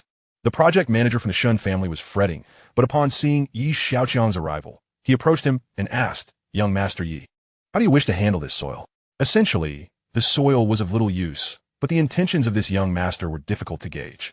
After considerable deliberation, he felt it prudent to consult him. Yi Xiaoqiang surveyed the mound of earth and immediately thought of the Mechi Island rocket launch site. He estimated that the island was still too small. Last time, how many cubic meters of earth were we supposed to excavate? Yi Xiaoqiang inquired. Around 4.6 million cubic meters, young Master Yi, the project manager replied after a moment's thought. That is not insignificant. It's just enough to fill the island. Xiaoqiang contemplated the fate of the soil. The project manager had not grasped Xiaoqiang's intention. Does your company have shipping operations? Xiaoqiang asked him. No, but if young Master Yi requires it, we can consult our young lady. The project manager suddenly paused, realizing, are you suggesting transporting this soil to the sea to fill the island? The realization struck him belatedly. However, this was not entirely his fault. How many could keep pace with Xiaoqiang's thought process? Precisely. At that moment, amidst the outdoor temperatures of 2 to 3 degrees in Modu, the project manager wiped the sweat from his forehead. May I ask, young Master Yi, where is this island located? In the South Longwas Sea, Mechi Island. The project manager's legs nearly buckled, nearly causing him to stumble. Transporting by sea from Modu to the South Longwas Sea would likely span nearly 2,000 kilometers. Estimating the cost, the shipping fees might reach 4 to 500 million. Forget it. I'll just consult your young lady. Xiaoqiang decided not to delay further, as he still needed to visit Xiaoya Media. Early in the morning, Xiaoqiang and several senior executives arrived at Xiaoqiang's office to report on the recent developments and the company's responses. The top 5 trending topics have been dominated by Xiaoya Media for several days. In light of these hot topics, various departments within the company had mobilized to further amplify the momentum. Many celebrities from Xiaoya Media had joined the engagement efforts. Stars like Song Tai and Yu Yi quickly collaborated with well-known internet personalities on their personal accounts to release new videos, challenging Subject 3. Although netizens continued to debate the authenticity of the dancing robots in the video, these discussions began to wane. In a culture that prioritized entertainment, who cared about the truth? An endless stream of various challenges emerged online, with trends proliferating. You're too beautiful, and Subject 3 quickly became the foremost topics of conversation among Longwas social circles. The registered user base of Xiaoya Media surged at an average rate of 13 million daily, with active users approaching 80 million. The platform had ascended to become the most active self-media website in Longwa. After listening to a report from a senior executive, Xiaoqiang lifted her gaze and spotted Xiaoqiang standing at the door. Dad? The room turned towards the entrance, rising in unison to greet him. Good day, Chairman Xia. I hope I haven't disrupted your meeting. Xiaoqiang smiled at the gathered crowd. Not all. Please, have a seat, Dad, Xiaoqiang responded, standing up. Xiaoqiang waved his hand dismissively. You all seem quite busy. I wouldn't want to delay you. He gestured toward the few individuals behind him. I know you're short on manpower lately, so I've brought you some capable hands. The newcomers bowed slightly to Xiaoqiang. At your service, Mississippi. These individuals were carefully selected by Xiaoqiang from the Xia Group to assist. Uncle Xia, you're here too. At that moment, Xiaoqiang appeared behind Xiaoqiang. Upon turning to see him, Xiaoqiang could not suppress his irritation. You make such a fuss, yet you just sit back and relax. If my daughter ends up exhausted, I'll make sure to hold you accountable. Xiaoqiang had anticipated Xiaoqiang's arrival. A glance at the people accompanying him made everything clear. Consider a weight loss program, he thought. As soon as Xiaoqiang finished speaking, Xiaoqiang quickly added, fearful of any awkwardness for Xiaoqiang. Xiaoqiang shot his daughter a stern look. Ah, forget it. Daughters always lean towards the outside world. Take care, Uncle Xia, Xiaoqiang said with a smile. Bowing his head, Xiaoqiang pointed a finger at him, but chose to remain silent. Although he had threatened to settle the score with Xiaoqiang, he couldn't bring himself to do so. It was merely a father-esque concern for his daughter. After Xiaoqiang departed, Xiaoqiang joined the meeting. The short drama team plans to simultaneously film 10 episodes this month. To maintain our leading position in the short drama sector, we must expand our library ahead of competitors, stated a responsible party for the short drama business. Your proposal is commendable, Xiaoqiang immediately affirmed. However, we need additional manpower. Furthermore, there is a significant shortage of short drama scripts. The head of the short drama business lamented. Short dramas can be produced swiftly once scripts are available, but currently, the demand far exceeds the supply. Without scripts, even the most skilled can do little. I will make an effort to procure more scripts. But this is merely a stopgap measure. We must fundamentally address the issue of script shortages, Xiaoqiang interjected. Indeed, I have decided to launch a new website to attract more authors to create additional scripts. Xiaoqiang proposed a solution. The meeting continued. With the increasing number of registered users on the website, the operations and management required more personnel, as reported by the head of the website operations technology department. The advertising department is witnessing a surge in business. Many merchants are calling to inquire about placing ads on our company's website. The heads of various departments recounted the challenges they faced. Xiaoqiang frowned slightly, methodically organizing her thoughts. She realized that all department heads were echoing the same concern, a lack of manpower. The rapid development of Xiaoyu Media had exceeded her expectations. Although Xiaoqiang had temporarily reassigned some staff from Xia Group, it was still insufficient to bridge the significant gap in manpower. Notify the HR department to immediately formulate a recruitment plan. Each department should promptly report urgent personnel needs and a number of recruits required, she commanded. Additionally, General Xiao, you are responsible for planning the creation of a short drama script website. Meeting adjourned. With that, everyone began to disperse. In the office, only Xiaoqiang and Xiaoqiang remained. Have there been any developments from the Qin family? Xiaoqiang inquired. Xiaoqiang stared at him blankly, slowly shaking her head. Why are you looking at me like that? Xiaoqiang notiget had unuswal gaze. Kuan Zai is a robot, and Zhou Bingluan is also a robot. Xiaoqiang was taken aback. What you saying is real. Chapter 166. Who are you really? Kuan Zai is a robot, and Zhou Bingluan is also a robot. Xiaoqiang was fully aware that all of this was a facade. Robots can move fluidly, but they are incapable of creativity, whether it be dance or a beautiful song. Such things can only be produced by human talent. Xiaoqiang was no fool. She recognized that the only person capable of such feats was Xiaoqiang. He appeared to be merely a reckless spender, yet that was merely a disguise for the world. This man possessed an alarming strength. I'm real. If you don't believe me, touch me, Xiaoqiang said, taking her hand. Women, at times, can be overly sentimental. Xiaoqiang was no exception. She merely appeared as a strong woman to outsiders. Did you write that song? She asked, resting her head against Xiaoqiang's chest. Kiss me, and I'll tell you. Xiaoqiang replied with a mischievous grin. Xiaoqiang was not particularly concerned about the answer. She stood on her tiptoes and pecked him on the cheek. Xiaoqiang smiled in satisfaction. Shall we meet again tonight? Xiaoqiang lifted her head. Are you leaving now? Yes, I have some matters to attend to. Wait for me tonight, he said, kissing her forehead before departing from Xiaoyu Media. In Sioux City, Yi Tianzi's expression was grave. Are you saying the video is authentic? He asked again. After thorough verification on our end, the video does not appear to be fabricated. The individual spoke cautiously, fearing any miscommunication. Yi Tianzi took a deep drag from his pipe, and after a few seconds, wisps of smoke slowly escaped from his nostrils. His dark eyes remained fixed in thought for a long time before they stirred slightly. You may leave now. After a considerable pause, Yi Tianzi finally spoke. Once the individual departed, he sat alone in the shadows, puffing away at his pipe, seemingly pondering an eternally perplexing question. Why did Xiaoqiang, who clearly lacked management acumen, gather so many talented individuals around him who were utterly devoted to his cause? What did these individuals seek in him? Despite having known Xiaoqiang for merely 2 years, Yi Tianlin had yet to witness any remarkable achievements or talents from him. Yet he continued to grow stronger with each passing day. If this continued, it would hardly matter whether he acquired the strong group. Yi Tianzi mulled over this for a long time, ultimately failing to reach a conclusion. The most pressing issue now was to prevent Xiaoqiang from expanding further. Father, this matter requires decisive action. Yi Minghui, who had entered the room after the other individual left, urged. I am aware. No need for your reminder. Yi Tianzi retorted curtly. I will address them about this matter later. Hearing this, Yi Minghui let out a sigh of relief. Should we keep a closer watch? He inquired. Handle it as you see fit. Just remember not to alert the snake in the grass. Yi Tianzi instructed before leaving.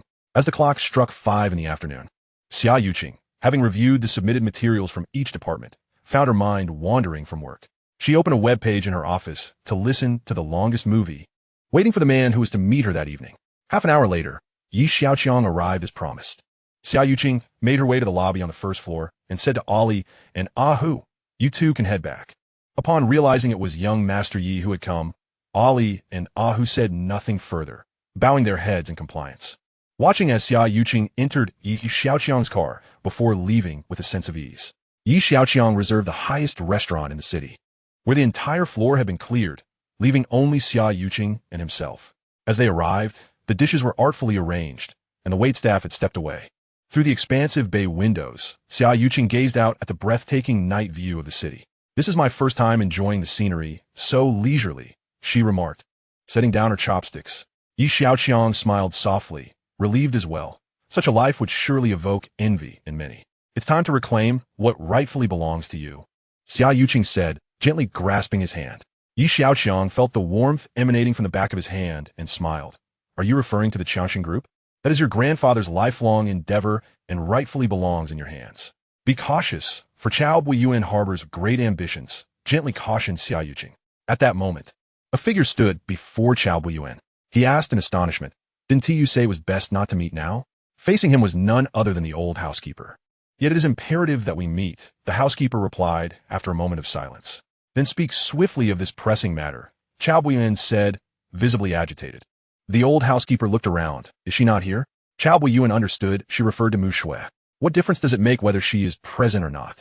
It is unsafe here. Follow me," the housekeeper stated tersely, striding towards the courtyard. After a brief hesitation, Chao Buiyuan followed. The housekeeper stood by the car. "Let us speak in a more secluded location." Chao Buiyuan surveyed the vicinity and then entered the vehicle, departing from his residence. Under the cover of night, the small car made its way to a hidden cottage. Following the housekeeper inside, Chao Buiyuan inquired, "What is it that you wish to convey?" The cottage housed only him and the old housekeeper, who was partially shrouded in shadows. "I have long wished to ascertain whether the car accident from over a decade ago was in any way connected to you." Chao Buiyuan was taken aback by this inquiry. "Why ask? They are all dead. What benefit would that bring me? Even if I wished for Yi Mingyin's demise, how could I ensure Yi Xiaoqiang remains unharmed?" He retorted sharply. The housekeeper's face was obscured by shadows, betraying no emotion. "However, the moment I disclosed the young master's whereabouts to you, someone followed him. Had I not been vigilant, the young master could have met a tragic fate," the housekeeper challenged. Chao Buiyuan was momentarily stunned. "Is that so? I was unaware. But I assure you, it was not me. My sole desire is for Yi Tianlin to perish, allowing me to manipulate Yi Xiaoqiang to control the entire Xiaoqiang Group. Targeting Yi Xiaoqiang serves no purpose for me. Why would I do such a thing?" He refused to concede guilt. The housekeeper fell silent, seemingly weighing the veracity of his words. "Then why did you have someone follow him?" "What?" Chao Buiyuan turned back in confusion. Suddenly, darkness enveloped him, and he lost consciousness. Time passed before Chao Buiyuan awoke, bound and restrained. "What is the meaning of this?" he shouted, realizing his predicament. "Cease your cries. No one will hear you. Your earlier words have been recorded," the housekeeper replied emotionlessly. "That's impossible," understanding dawned on Chao Buiyuan. "You're not the old housekeeper. Who exactly are you?" Chapter 167. The Young Master's Return. "Who are you?" Chao Buiyuan's resounding inquiry echoed through the room, but he was met with silence, save for his own voice. The old housekeeper appeared deaf to his desperate shouts. Moonlight filtered through the window, casting an ambiguous glow on the housekeeper's face. Unbeknownst to Chao Buiyuan, the housekeeper had grasped a thick syringe, slowly advancing towards him. Panic gripped Chao Buiyuan as he opened his mouth to scream, yet no sound emerged. "The master has decreed that after this injection, you will be compliant." "What is this? No, please!" he shrieked, veins bulging in his neck. Yet, his cries altered not a single circumstance until the syringe's contents coursed through his veins. "Am I to die?" he pondered. "The master has stated that no one shall leave this world alive." The words sounded less like those of the old housekeeper and more akin to a devil's proclamation. Chao Buiyuan shook his head, repeatedly insisting, "You are not the old housekeeper. What have you injected me with?" "This is a form of blood cell automaton. At the master's behest, they will form clots within your body. Do not entertain thoughts of blood transfusions. Such measures are futile, truly. Believe me, unless you wish to die immediately, your life is perpetually at the master's mercy." Upon hearing this, Chao Buiyuan's eyes dimmed. He did not wish to die. The master has no interest in your life. Since you delight in controlling others, you shall now savor the experience of being controlled. Of course, should you find this unbearable, suicide is an option. The housekeeper's chilling voice echoed once more. "No, I do not wish to die. I want to live." Chao Buiyuan's forehead throbbed with tension. "I will comply with whatever you require, as long as you spare my life." The housekeeper scrutinized him, as if assessing the sincerity of his plea. After a moment, he approached Chao Buiyuan and untied his bonds. "You're free to go. Remember, wherever you may venture, your life belongs to the master." As soon as the housekeeper's words fell, Chao Buiyuan rushed towards the door. Just as he reached it, a sharp pain twisted in his chest, causing him to collapse to the floor. "Spare me. I will obey the master." At that moment, death felt closer than ever. Chao Buiyuan realized that this master was none other than Yi Xiaoqiang. Uncertain of the methods Yi Xiaoqiang had employed, he now held no doubt. His very life lay in the hands of this individual, with no means of resistance remaining. "Remember, wherever you are, your life belongs to the master." "Understand." Gao Buiyuan zipli. The excruciating sensation suddenly dissipated, and he stumbled out of the cottage, disappearing into the night. The vibrant nightlife of the city mirrored in Xiaoqiang's clear eyes. "This marks the second year," she mused. Yi Xiaoqiang pondered her words. In less than 2 years, he had established his own enterprise. More importantly, he had her by his side, a truly bountiful harvest. Yet there remains one final step, Xiaoqiang implied. Yi Xiaoqiang understood she referred to the Xia Group, which he had yet to reclaim entirely. Days were still ahead. Yi Xiaoqiang simulated. The two chose not to delve further into the matter. After dining, they took the elevator from the 120th floor to the lobby of the central building. Upon exiting the lift, Lu Zhen rushed up to Yi Xiaoqiang. What brings you here? Yi Xiaoqiang glanced at the time. It was already 8:30 p.m. Good evening, young master. Good evening, young mistress. Lu Zhen greeted with an exuberance that made Xiaoqiang blush with modesty. What is the matter? Yi Xiaoqiang inquired. Noting that Lu Zhen would not come here without cause. It is not I who sought you. It is they. Lu Zhen gestured toward the lobby entrance. Only then did Yi Xiaoqiang notice a throng of individuals gathered outside. As Lu Zhen waved to them, they surged forward en masse. To his surprise, they were all affiliated with the Xiaoqiang Group, including union representatives and board members, dozens in total. You sought me? Yi Xiaoqiang asked, puzzled. Surely, there was no need for such urgency. Xiaoqiang was equally astonished, observing the rosy complexions of these individuals. Evidently, they had braved the cold wind outside for quite some time. Yet strangely, they appeared quite cheerful despite their exposure to the chill. Young master, we have finally found you. One individual exclaimed, brimming with excitement.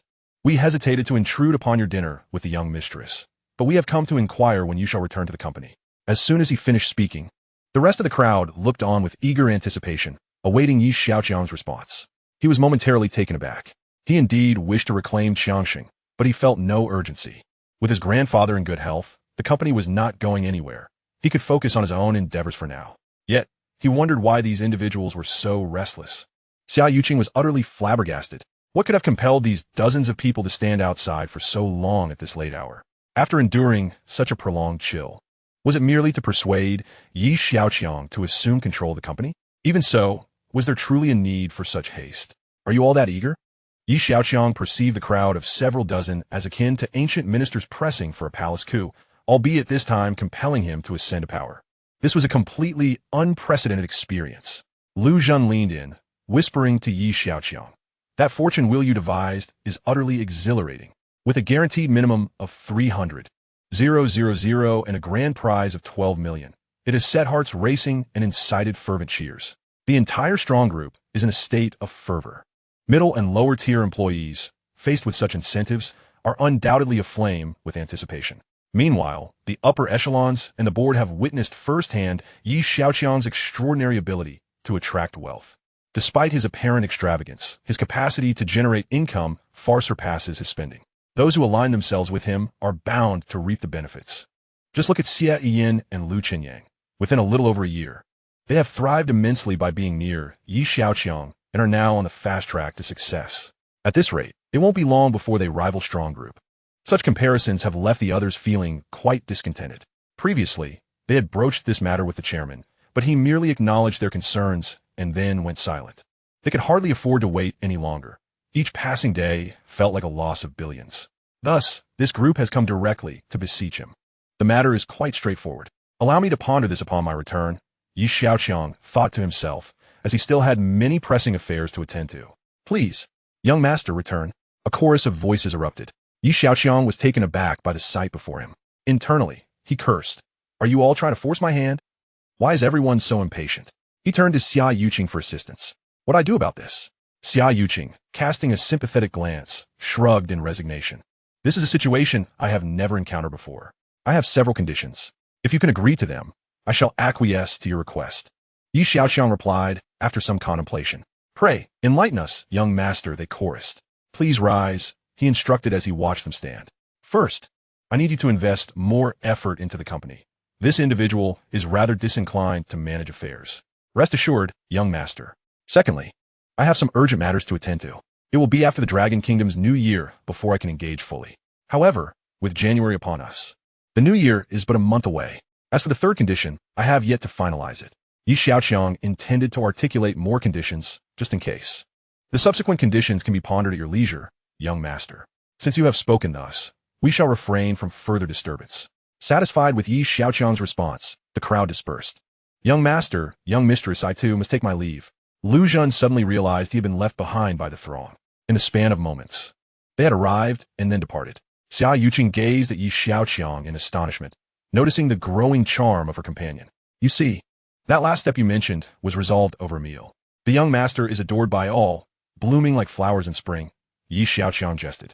I was contemplating how to assist you with that step. It seems I was overly concerned. Xiaoqiang took a step forward. It's getting late. Please escort me home.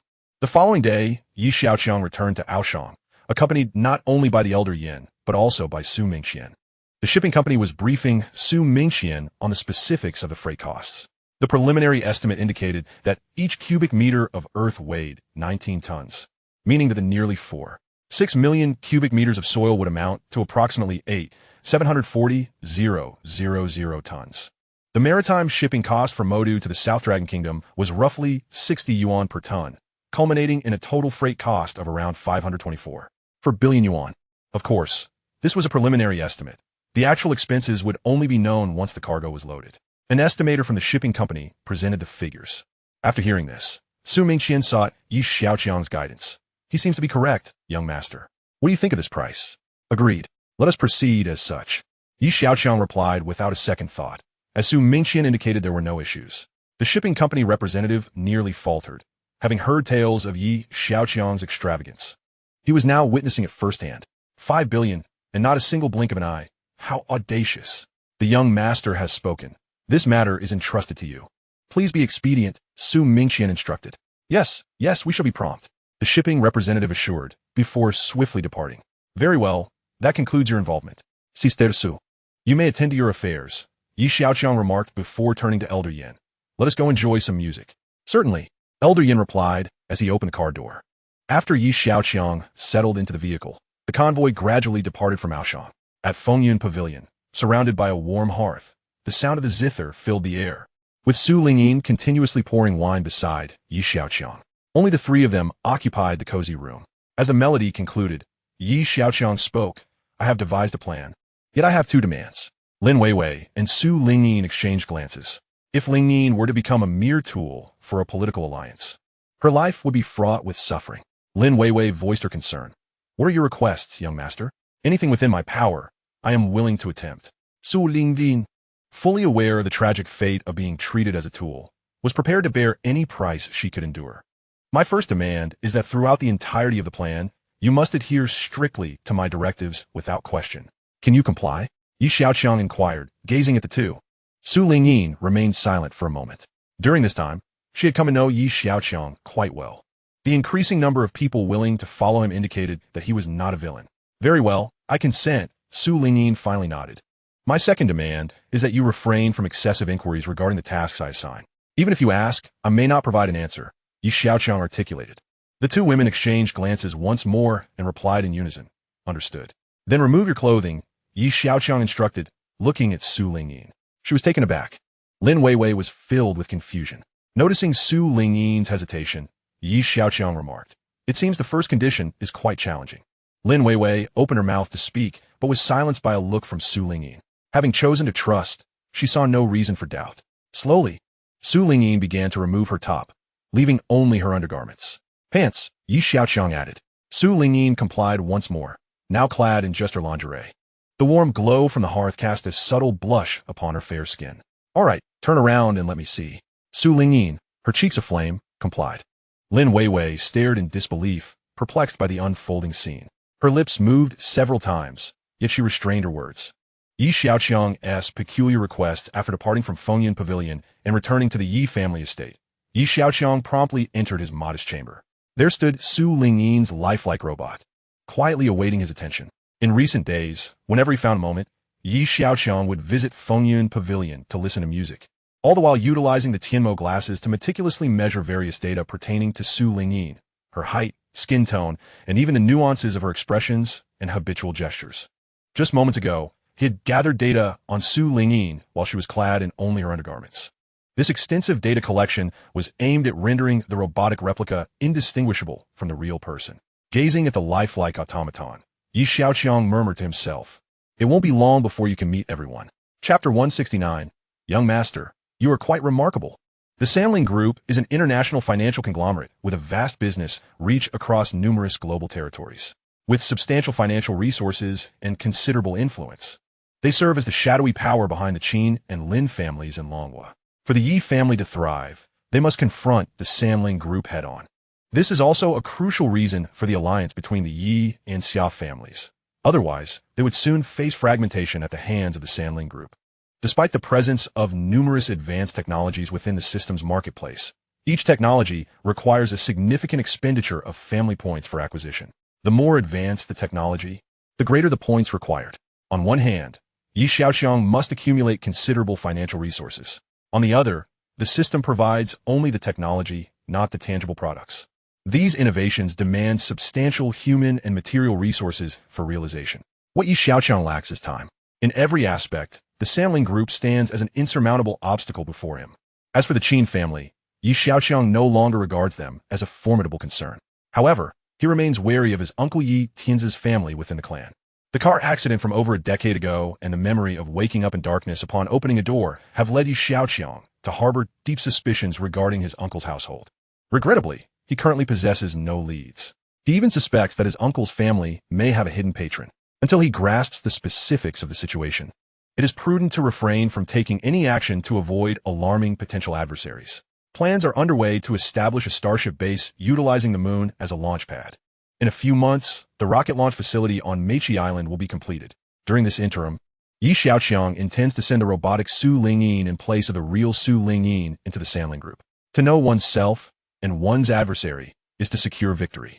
This lifelike Su Lingyin possesses ample internal space, capable of housing various sub-robots, such as an array of bionic insect drones. These mother-child robots, working in unison, are believed to have great potential once infiltrated into the Sanling Group. Several pressing issues lie before Xiaoqiang. Firstly, he seeks to enhance the intelligence of the robotic Su Lingyin. He has designed two operational modes for her, an autonomous mode and a remote control mode. In autonomous mode, specific objectives are set for her, allowing the robot to execute tasks based on the current circumstances. In remote control mode, Xiaoqiang can intervene in the robot's actions through a relay terminal. With a space-based vehicle at his disposal, he can maintain remote control over the robotic Su Lingyin from any location. Moreover, the most critical aspect remains to keep the infiltration of the robotic Su Lingyin into the Sanling Group under wraps. This necessitates a meticulously crafted plan. This has been a topic of extensive contemplation for Xiaoqiang. Every detail must be considered, as once the plan is initiated, there must be no room for error. Furthermore, it is imperative to avoid leaking the existence of this highly sophisticated robotic technology, as it possesses the potential to revolutionize the world. Young master, the old master requests your presence. A voice from outside interrupted Xiaoqiang's thoughts. 2 meters away from his chamber, a servant called out to a mechanical dog. No one is permitted to approach within 2 meters of the small room. This is a rule established by Xiaoqiang himself. Even if Yi Tianlin felt curious, he refrained from breaching this regulation. A mechanical dog patrols the perimeter of the room 24 hours a day, ensuring that not even a fly can infiltrate. After the servant departed, Xiaoqiang tidied up and ventured out, heading toward Yi Tianlin's study. Xiaoqiang, the group company hopes you will return. I understand you are busy and reluctant to manage the company. I assured them that a mere appearance from you would suffice. I will handle everything else, Yi Tianlin stated, attempting to alleviate Xiaoqiang's concerns. He knew his grandson well, recognizing that he would prefer to be a carefree figure rather than invest his life into the family business as he had. Indeed, Xiaoqiang's approach of generously rewarding his subordinates has instilled an infectious enthusiasm among them, causing them to work fervently. For instance, within the pharmaceutical company under Xiaoqiang's purview, employees are prohibited from working overtime, yet they voluntarily extend their hours, seemingly unstoppable. They strive to excel and become exemplars, all without needing encouragement from management, driven solely by a desire to qualify for the year-end lucky draw. Do not inquire further. Their motivation stems from an unparalleled love for their work. I will accompany you to the company after the new year, Yi Xiaoqiang replied promptly once Yi Tianlin finished speaking. Yi Tianlin was taken aback. He had anticipated needing to persuade him further, yet Yi Xiaoqiang agreed so swiftly.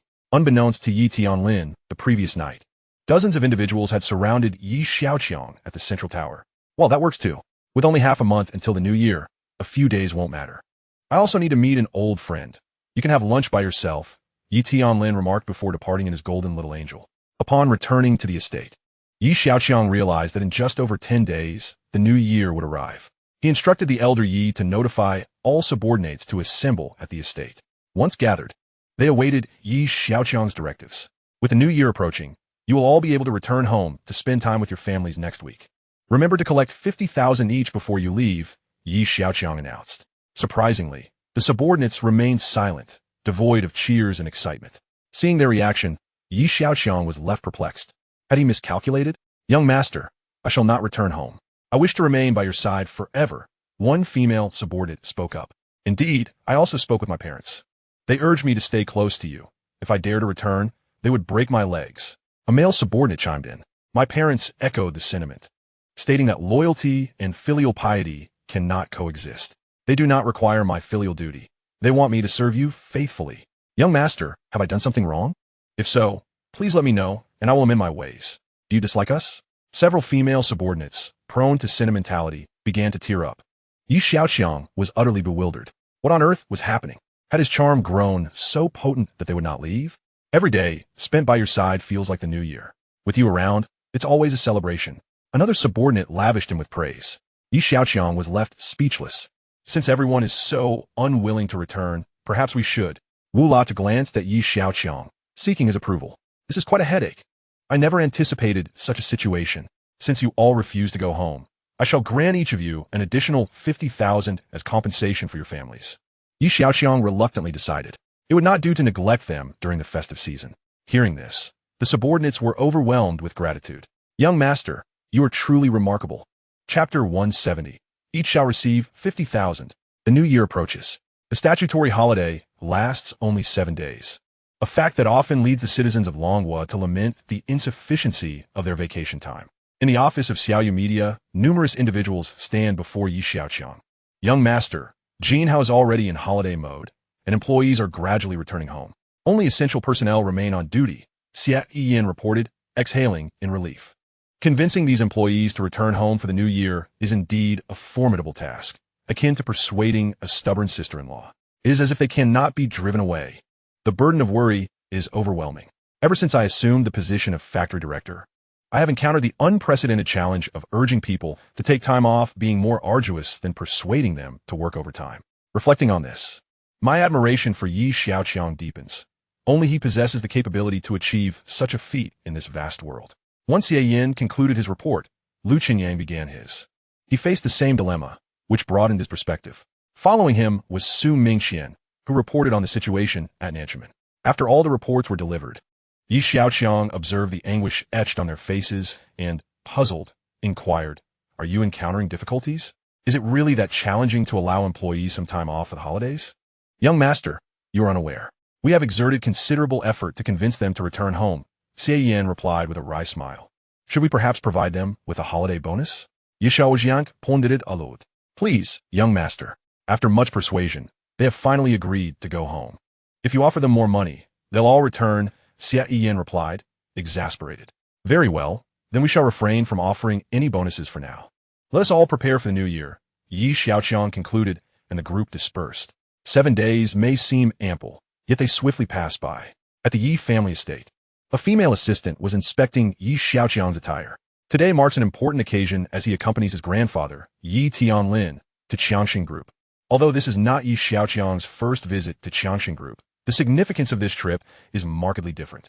Once again, 10 luxury vehicles formed a convoy, but this time, Xiaoqiang and Yi Tianlin each traveled in their own cars. The convoy, comprising 12 top-tier luxury cars, departed from the Yi family estate, heading towards the financial hub of Lujiazui in the bustling metropolis.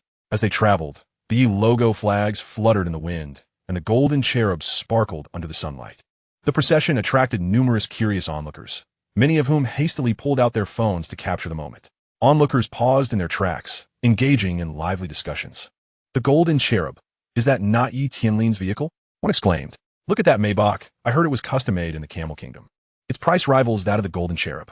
ISNT that Maybach Yi Xiaoqiang's ride? Why is he traveling with Yi Tianlin? Where could they possibly be headed? Another speculated. Given the direction they're taking, it seems they are bound for Xiaoqiang Group. In less than 2 years, Yi Xiaoqiang has established multiple companies. He is quite impressive. What is so impressive about that? It's merely because he has a wealthy grandfather. If I had such a billionaire grandfather, I could do the same. I heard Yi Xiaoqiang never manages the companies. He just squanders money outside. If it weren't for his grandfather supporting him, he wouldn't be living so luxuriously. Not to mention, the recently popular Xiaoyu Media was co-founded by Xiaoqiang and Xiaoqiang. But since its inception, Xiaoqiang has managed everything alone. I also heard that Xiaoqiang hardly ever steps foot in the office. Alas, the more I hear, the more it pains my heart. Xiaoqiang is so beautiful, yet she is earning a living to support him. Is he even a man? If I had such a stunning fiancée, I would be working tirelessly to provide for her. Indeed, he is a young master while you are merely a sycophant. Hey, who are you referring to? All right, enough bickering. Their starting point is a destination we can never hope to reach in our lifetime. Is there any point in discussing this? Soon, a towering skyscraper came into view. For Yi Tianlin, the grandeur of the building was a familiar sight. He gazed through the car window, casting a fleeting glance and momentarily reflecting on his life as accomplishments. Just as he was about to divert his gaze, his attention was captured by the scene before him. A crowd had gathered outside Xiaoqiang Group, pointing and murmuring toward the building. Stop the car, Yi Tianlin instructed the driver. The entire convoy halted by the roadside. Yi Xiaoqiang, noticing the sudden stop, was taken aback. They were only about 200 meters from the Xiaoqiang Group building. As Chairman Yi Tianlin exited the vehicle, everyone else followed suit, forming a protective barrier around him. Yi Xiaoqiang also stepped out, following the direction of the onlookers' gazes. To his astonishment, he saw enormous letters displayed on the massive LED screen on the outer wall of Xiaoqiang Group. Welcome, young master, to the company for guidance. Yi Tianlin was taken aback. This unexpected grand display was beyond his anticipation. He frequently visited the group, but had never witnessed such a spectacle. At this moment, the crowd murmured in confusion. What is going on? Did Xiaoqiang Group take some wrong medicine today? Welcome home. Am I seeing things? What kind of sorcery is this spendthrift employing? The crowd exchanged bewildered remarks, struggling to comprehend the scene before them. Enough chatter. They are arriving. Someone finally cautioned as the murmurs ceased. Xiaoqiang approached Yi Tianlin, silently gazing at the words on the screen. They are here to welcome you, Yi Tianlin remarked, filled with both surprise and excitement. He was astonished by the group's newfound admiration for Yi Xiaoqiang and thrilled to witness this day. At last, his worries were alleviated. Grandfather, let us go inside and take a look, Yi Xiaoqiang said, equally bewildered by the spectacle. Very well, let us proceed, Yi Tianlin replied, and together, they walked toward the Xiaoqiang Group building. In the grand lobby of the building, dozens of high-level representatives awaited their arrival. Yi Tianlin was further surprised to find Qiao Buiyuan among them. As Yi Xiaoqiang approached, everyone simultaneously exclaimed, "We welcome the young master." Yi Xiaoqiang cleared his throat lightly and remarked, "Next time, please refrain from such grand gestures. It can disturb the public." The crowd was momentarily speechless. A large group settled into the main conference room of Xiaoqiang Group. Yi Tianlin turned to Yi Xiaoqiang and said, "You take the lead in today's meeting." He had anticipated this day for a long time. Yi Xiaoqiang surveyed the assembly, inquiring, "How many employees does Xiaoqiang Group currently have?" The room fell silent for a moment, surprised that this was Yi Xiaoqiang's first question. "Young master, Xiaoqiang Group currently employs 130,000 individuals," the head of the HR department replied. "Who is the head of the finance department?" Yi Xiaoqiang asked. "I am," came the response. "Distribute 50,000 to each employee." Yi Tianlin was momentarily speechless. The others were equally stunned. 50,000 each, with 130,000 employees? That amounts to 5 billion. The head of the finance department was drenched in sweat. "What is the matter? Is my command ineffective?" Yi Xiaoqiang shot a glance at the flabbergasted official. "After the meeting, I will see to it." The finance head wiped the sweat from his brow. "Do it now." Yes. As the finance head hurried away, Yi Xiaoqiang chuckled, and his gaze suddenly fell upon Qiao Buiyuan. Qiao Buiyuan felt a fleeting pang of anxiety, which quickly dissipated. "Uncle Qiao," he called out. "Qiao Buiyuan Juntet." "Young master, how may I assist you?" This address left everyone in the room in stunned silence, as they turned to stare at Qiao Buiyuan, questioning their own hearing. "Uncle Qiao, your contributions to Xiaoqiang Group are invaluable," Yi Xiaoqiang spoke gently. Yet, Qiao Buiyuan felt as though struck by lightning. The softest words carried an overwhelming weight, leaving him breathless. "This is merely my duty," he replied, his back damp with sweat. "Manager Liu." Yi Xiaoqiang shifted his attention away from Qiao Buiyuan and addressed Liu Zhan. Liu Zhan was momentarily taken aback. "Young master, I am here." He had not anticipated being called upon so suddenly. Yi Tianlin observed quietly, a frown forming as he failed to grasp the situation. "Uncle Qiao does not appear well. Please assist him with some of his current affairs," Yi Xiaoqiang continued. Lu Zhen was bewildered. Yi Tianlin was equally perplexed. The entire conference room fell into confusion. However, Chao Buiyuan understood all too well. With a tear-streaked face, Lu Zhen furtively cast a glance at Chao Buiyuan, who remained with his head bowed, avoiding his gaze.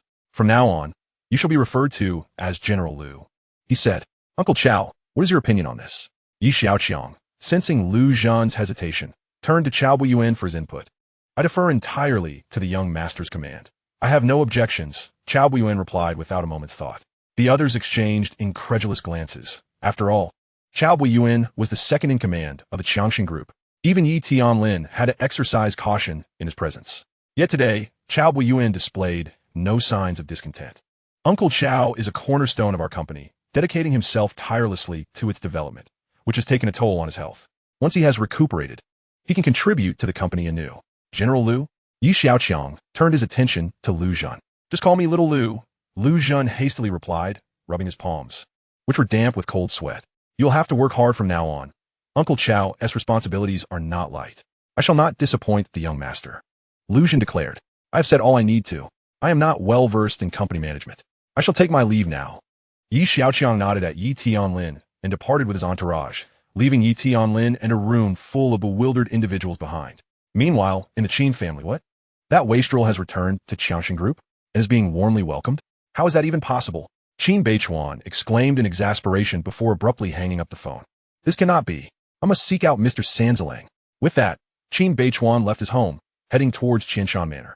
In Su City, Yi Minghui informed Yi Tianze of Yi Xiaoqiang taking over Xiaoqiang Group. How could this be? Would that Chao character agree to such a thing? Yi Jiao nearly leaped from his seat. It is said that he has been usurped. Yi Minghui Sikit. Yi Tianze, holding his pipe, suddenly stopped, his eyes widening in disbelief. Father, where did you hear this news? Do you truly believe it? Yi Yao Chaklet. What kind of person is Chao Buiyuan? Would he remain unresponsive to being usurped? Even storytellers wouldn't dare concoct such a tale. Is the information reliable? Yi Tianze's normally stoic demeanor was now visibly shaken. I will have someone investigate further. However, it is indeed the collective will of the senior management for Yi Xiaoqiang to return and take over Xiaoqiang Group, Yi Minghui stated, pulling out his phone to show Yi Tianze some images. The large LED screen on the Xiaoqiang Group building displayed bold characters, announcing a grand ceremony. Such a momentous occasion could not be fabricated. Yi Tianze fell silent, grappling with incomprehension. How could this wastrel have achieved so much? Roughly calculated, it had been less than 2 years since Yi Tianlin had brought him home. What could one accomplish in such a brief span? Yet this young man had managed to establish 3 major companies. Not only that, but he had also collaborated with the Xia family to create Xiaoyu Media and founded Tianbing Technology within the family. And now, even Xiaoqiang Group had fallen into his hands. It was known that Xiaoqiang Group had its fair share of rebels, particularly Chao Buiyuan, the second in command, whose ambition was to control the entire organization. Yet now, he had not dared to utter a word of protest. What hidden truths lay beneath this? What methods had Yi Xiaoqiang employed? How could this be? Yi Tianze murmured. Grandfather, this must surely be the doing of great uncle. How could Yi Xiaoqiang possess such capability? Who, besides great uncle, could possibly keep Chao Buiyuan in check? Yi Yao pondered, growing increasingly indignant. I share your sentiment. I will seek out further information, Yi Minghui remarked, casting a glance at Yi Tianze. You both may attend to your matters. I wish to be alone for a while. Yi Tianze waved them off. After Yi Minghui and his son departed, Yi Tianze sat in solitude for a moment. He rose and picked up his phone, dialing a number. Simultaneously, Sanzilang processed the information delivered by Qin Beichuan. Following Qin Beichuan's departure, Sanzilang placed a call to the headquarters of Sanling. Across the ocean, at the Jinli America Department of Commerce, the director of the Industrial Safety Bureau, Alan, reported with grave seriousness to Deputy Minister Lego and Minister Gina. Esteemed Minister, Deputy Minister, the robots in this video exhibit extraordinary agility, far exceeding our understanding of Long Nation's robotics technology. After viewing the video, Lego inquired, could this video possibly be AI generated? Gina shared this suspicion, glancing at Alan, awaiting his response. Our technical department conducted an analysis and found no clear evidence of AI fabrication. Alan responded with precision. While we found no obvious signs, we cannot dismiss the possibility. What is your perspective? Gina asked Lego. In recent years, Long Nation has seen a surge of technological enterprises rapidly advancing in their technological capabilities. Although we still maintain superiority in most fields, This development cannot be overlooked, especially concerning this particular company. It must not be allowed to progress further. I propose we err on the side of caution and take decisive action, Lego concluded. Gina rested her chin on her hand in contemplation. After a moment, she declared, I will report this matter to Congress immediately. I must request a technological blockade against Long Nation. Chapter 172. Should we extend certain support? In a military training ground in Long Nation's Modu, a 400-meter military obstacle course lay before a soldier and a robot, the latter being a product of Tianbing technology. The soldier, a squad leader, had achieved an impressive time of 1 minute and 37 seconds in the obstacle course. He surveyed the towering metal figure beside him, astonished. My opponent today is this hulking metal beast? Xiaoqiang accompanied Commander Su, watching from a distance, while Yi Jingyi stood beside Yi Xiaoqiang. Ready, set, go. At the sound of the referee's whistle, the squad leader and the Tianbing No. 1 robot surged forward almost simultaneously. They raced ahead, confronted by a row of wooden stakes. The squad leader expertly vaulted over the stakes, while Tianbing No. 1 mirrored his actions, smoothly navigating the obstacles. Next came the low wall and the climbing ladder. The squad leader finished in 1 minute and 37 seconds, while Tianbing No. 1 clocked in at 1 minute and 40 seconds. The 3-second gap was enough to impress Xiaoqiang and the others. Provided it had sufficient power, the robot could run indefinitely, unlike a human. Commander Su was left speechless. He had not anticipated such agility from Tianbing No. 1. If mass-produced and deployed, it could drastically shift the balance of power. Yi Xiaoqiang glanced at the two leaders, thinking to himself, fortunately, a portion of the programming had been limited, along with the robot's processor constraints. Otherwise, they would have been utterly astonished. Very impressive. When will this be ready for mass production? Commando Su Inquit. VCBDSC, these are among the company's finest technologies. There are still occasional system bugs. So mass production will require more time, Yi Xiaoqiang replied candidly. The agile robots utilized the best hardware paired with programs he had exchanged from the system marketplace. Each component was essential. Moreover, the finest hardware relied on imports from abroad. Understood, Commander Su acknowledged, realizing he was perhaps a bit too eager. If any issues arise, we will communicate in the future. What is the pricing? Yi Xiaoqiang lowered his head, remaining silent. Yi Jingyi was aware of Yi Xiaoqiang's tendencies. He rarely engaged in discussions about business transactions.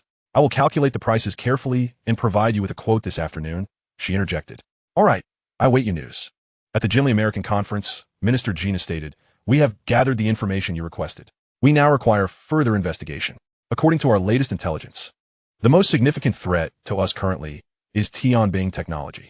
The robots produced by their company exhibit remarkable intelligence, and more importantly, they utilize our advanced chips, stated a member of Congress.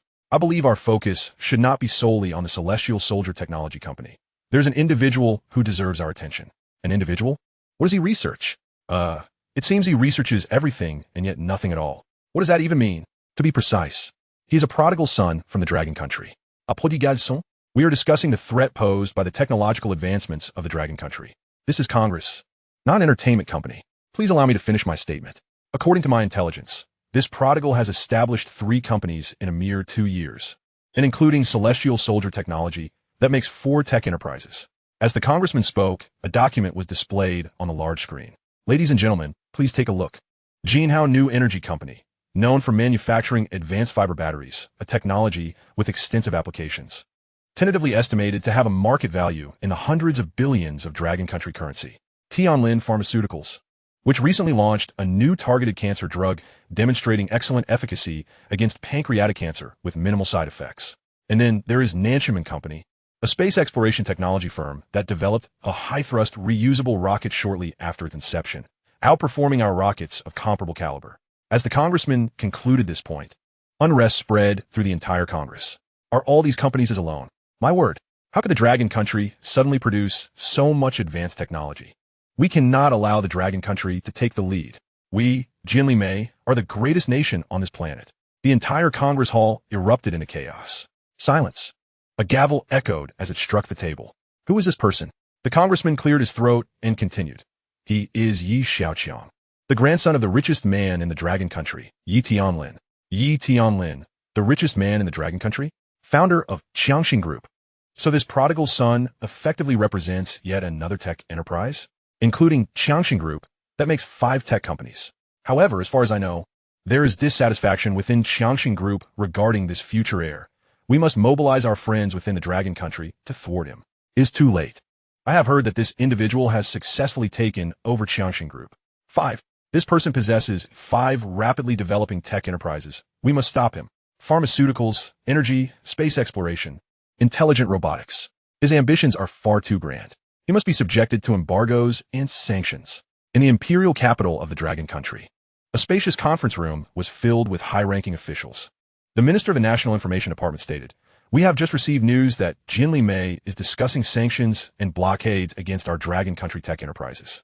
The Minister of Information took considerable time to brief the leader and the attendees on the unfolding events. The companies targeted for sanctions and blockades by Jinli Mei all belong to Xiaoqiang. The leader expressed surprise, but he was not the only one astonished. The entire conference room was taken aback. How could a prodigal from the dragon country possess so many tech enterprises in less than 2 years?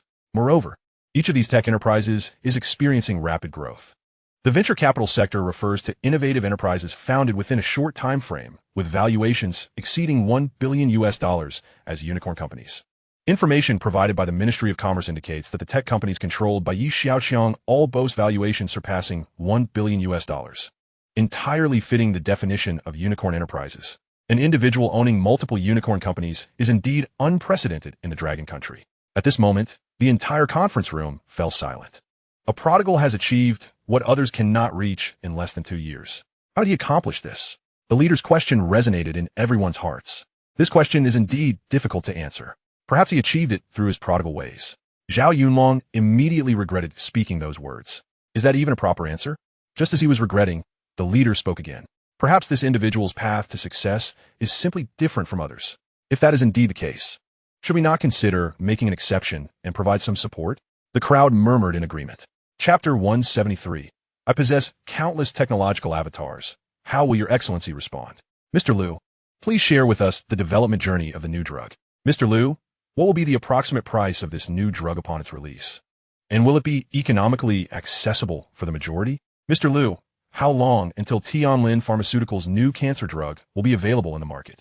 The media reporters surrounded Lu Qinyang, relentlessly inquiring about Tianlin Pharmaceuticals' latest targeted cancer drug. Please stay tuned to our official public account for detailed information. Lu Qinyang replied evasively, preferring not to elaborate. The reporters, however, were unwilling to miss this opportunity for an interview. Mr. Liu, one last question. What has contributed to Tianlin Pharmaceuticals' immense success in such a short period? One reporter, reluctant to let Lu Qinyang depart, posed the final question with a glimmer of hope. Upon hearing this query, Lu Qinyang momentarily hesitated. Since you asked, I must mention our young master. The reporters were taken aback. Just moments ago, Lu Qinyang appeared disinterested, yet now he spoke fervently upon mentioning their young master. It dawned on the reporters that it was not that Lu Qinyang was unwilling to engage. Rather, they had approached the topic incorrectly. They quickly adjusted their questioning approach. Soon, major media outlets were inundated with news coverage focusing on Tianlin Pharmaceuticals. Tianlin Pharmaceuticals' cancer drug shocks the market, bringing new hope to cancer patients. Tianlin's new drug, a pioneer in cancer treatment, safeguarding lives. A breakthrough in cancer treatment, Tianlin Pharmaceuticals' new drug honored with a launch. Tianlin Pharmaceuticals innovates a new cancer drug, redefining miracles of life. Various headlines regarding Tianlin Pharmaceuticals' latest cancer drug dominated the front pages of major newspapers and news websites. Simultaneously, various sectors of society placed high hopes on this targeted cancer drug from Tianlin Pharmaceuticals. Numerous medical institutions also expressed their willingness to actively cooperate with Tianlin Pharmaceuticals' promotional efforts, closely monitoring the drug's therapeutic effects. On the day of the drug's launch, the entire pharmaceutical industry was shaken. Tianlin Pharmaceutical stock skyrocketed, becoming the focal point for investors. The news spread rapidly. Lin Xiaofeng, the head of the Lin family, was so overwhelmed upon hearing this news that he had to be rushed into the ICU. Lin Howren despairingly realized that the Lin family could no longer compare to Tianlin Pharmaceuticals. The Lin family's position in the pharmaceutical industry had been completely supplanted. Ha ha ha. Xia Yue's lips stretched into a grin that almost reached his ears. Xiaoqiang sat in the office of Xiaoyu Media, yet to see her father. When she heard his booming laughter, "Oh dear daughter, I might have to indulge in a few more drinks at noon today," Xia Yue exclaimed halfway through his sentence as he appeared at the door. What joyous occasion warrants such elation? Xiaoqiang had not seen her father this happy in a long time. You haven't missed the news, have you?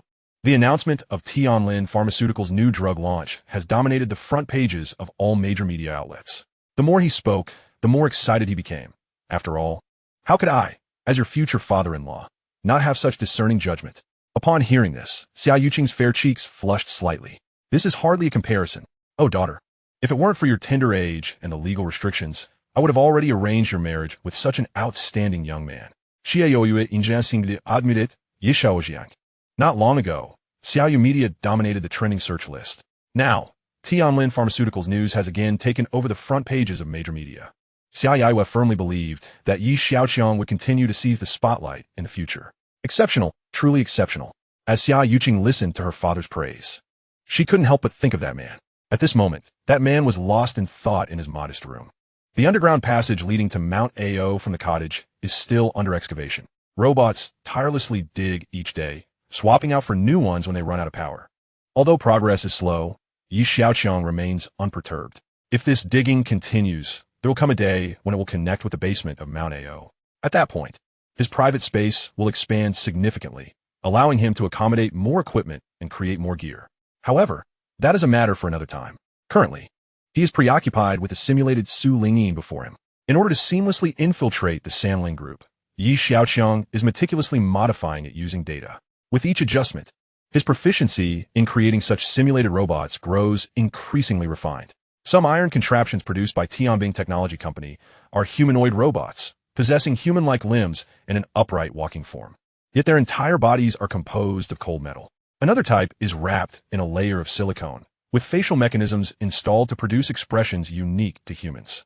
These silicone-wrapped simulated robots are becoming increasingly lifelike, but due to technological limitations, a mere glance can easily discern their authenticity. However, the simulated robot crafted by Xiaoqiang is markedly different. He employs only the finest, high-cost manufacturing materials, making them quite expensive. Few can afford to be as lavish as he is. Furthermore, the simulated robots he creates are entirely the product of his own hands, assembled with his skills. Unsurprisingly, the realism he achieves far surpasses that of the external counterparts. It took him a considerable amount of time to produce merely two. One is the elderly butler, and the other is Su Lingyin. This skill of disassembly and assembly improves with level-ups, enabling him not only to create more expensive gear, but also to enhance the quality of the items produced. Xiaoqiang breathes out and opens his skill panel. Currently, his disassembly and assembly skill is at level 3. To elevate it to level 4, he requires a total of 50,000 points, which necessitates spending 10 billion. Transporting the soil from Mount Ao via sea freight costs 3 billion, while the funding from Xiaoqiang Group amounts to 5 billion. Adding the 300 million spent at the celebration and the 11,000 points he has retained, his total attribute points now stand at 18,400. He is still 31,600 points away from leveling up. Upgrading the skill does not yield enough points to exchange for technology, and exchanging for technology will further delay the skill's upgrade speed. This feeling of being caught in a bind makes Xiaoqiang grimace. Who understands the plight of a family man? Squandering wealth is no easy task. Nevertheless, through his experience in creating simulated robots, Xiaoqiang has conceived a new idea. Since he can replicate others, could he not also replicate himself? The crux of replicating others lies in data collection, while replicating oneself poses the challenge of gathering relevant data. However, with the simulated elderly butler at his disposal, he can collect data from his own perspective. If he manages to produce multiple lifelike versions of himself, would it not rival the avatar techniques found in fantasy novels? A thought suddenly sparks in Xiaoqiang's mind. I possess myriad technological avatars. How will you respond, my esteemed adversary? Chapter 174, The Sanction Crisis. In Sioux City, at 6:30 in the evening, the Yi family is engaged in light conversation. The television, which has been on, captures little of their attention. Tianlin's new cancer-fighting drug has hit the market, and the media is rife with news about Xiaoqiang. Yi Tianming notices the recent headlines. Yet this young man has never graced a cover, maintaining an air of modesty. Yi Mingchen adds, my cousin is just that kind of person. Unlike some who relish the limelight. Yi Jingyi chuckles, this child is no simpleton. I've heard he has successfully taken over Xiaoqiang Group, marginalizing Chao Buiyuan. Yi Tianming could never have imagined that Chao Buiyuan would be so compliant. Even if Yi Tianlin himself were to speak, Chao Buiyuan would not acquiesce so readily. Indeed, none of us expected this. The family chats unknowingly for half an hour. At precisely 7 o'clock, CCTV begins its news broadcast. The government of Xiaoqiang is considering sanctions against certain enterprises in Longhua, believing that these businesses are utilizing Xiaoqiang's advanced technology to manufacture industrial and military products that could pose a threat to their national security. The list of sanctioned companies includes Tianbing Technology Company, Limited, Nanchun Company, and Xia Group. The sanctions encompass, but are not limited to, prohibiting the sale of advanced chips, chip manufacturing equipment, and other industrial machinery to the companies on the list. The Longhua government condemns Xiaoqiang's brazen actions and expresses strong dissatisfaction. The group, who had just been enjoying their conversation, now sits in stunned silence.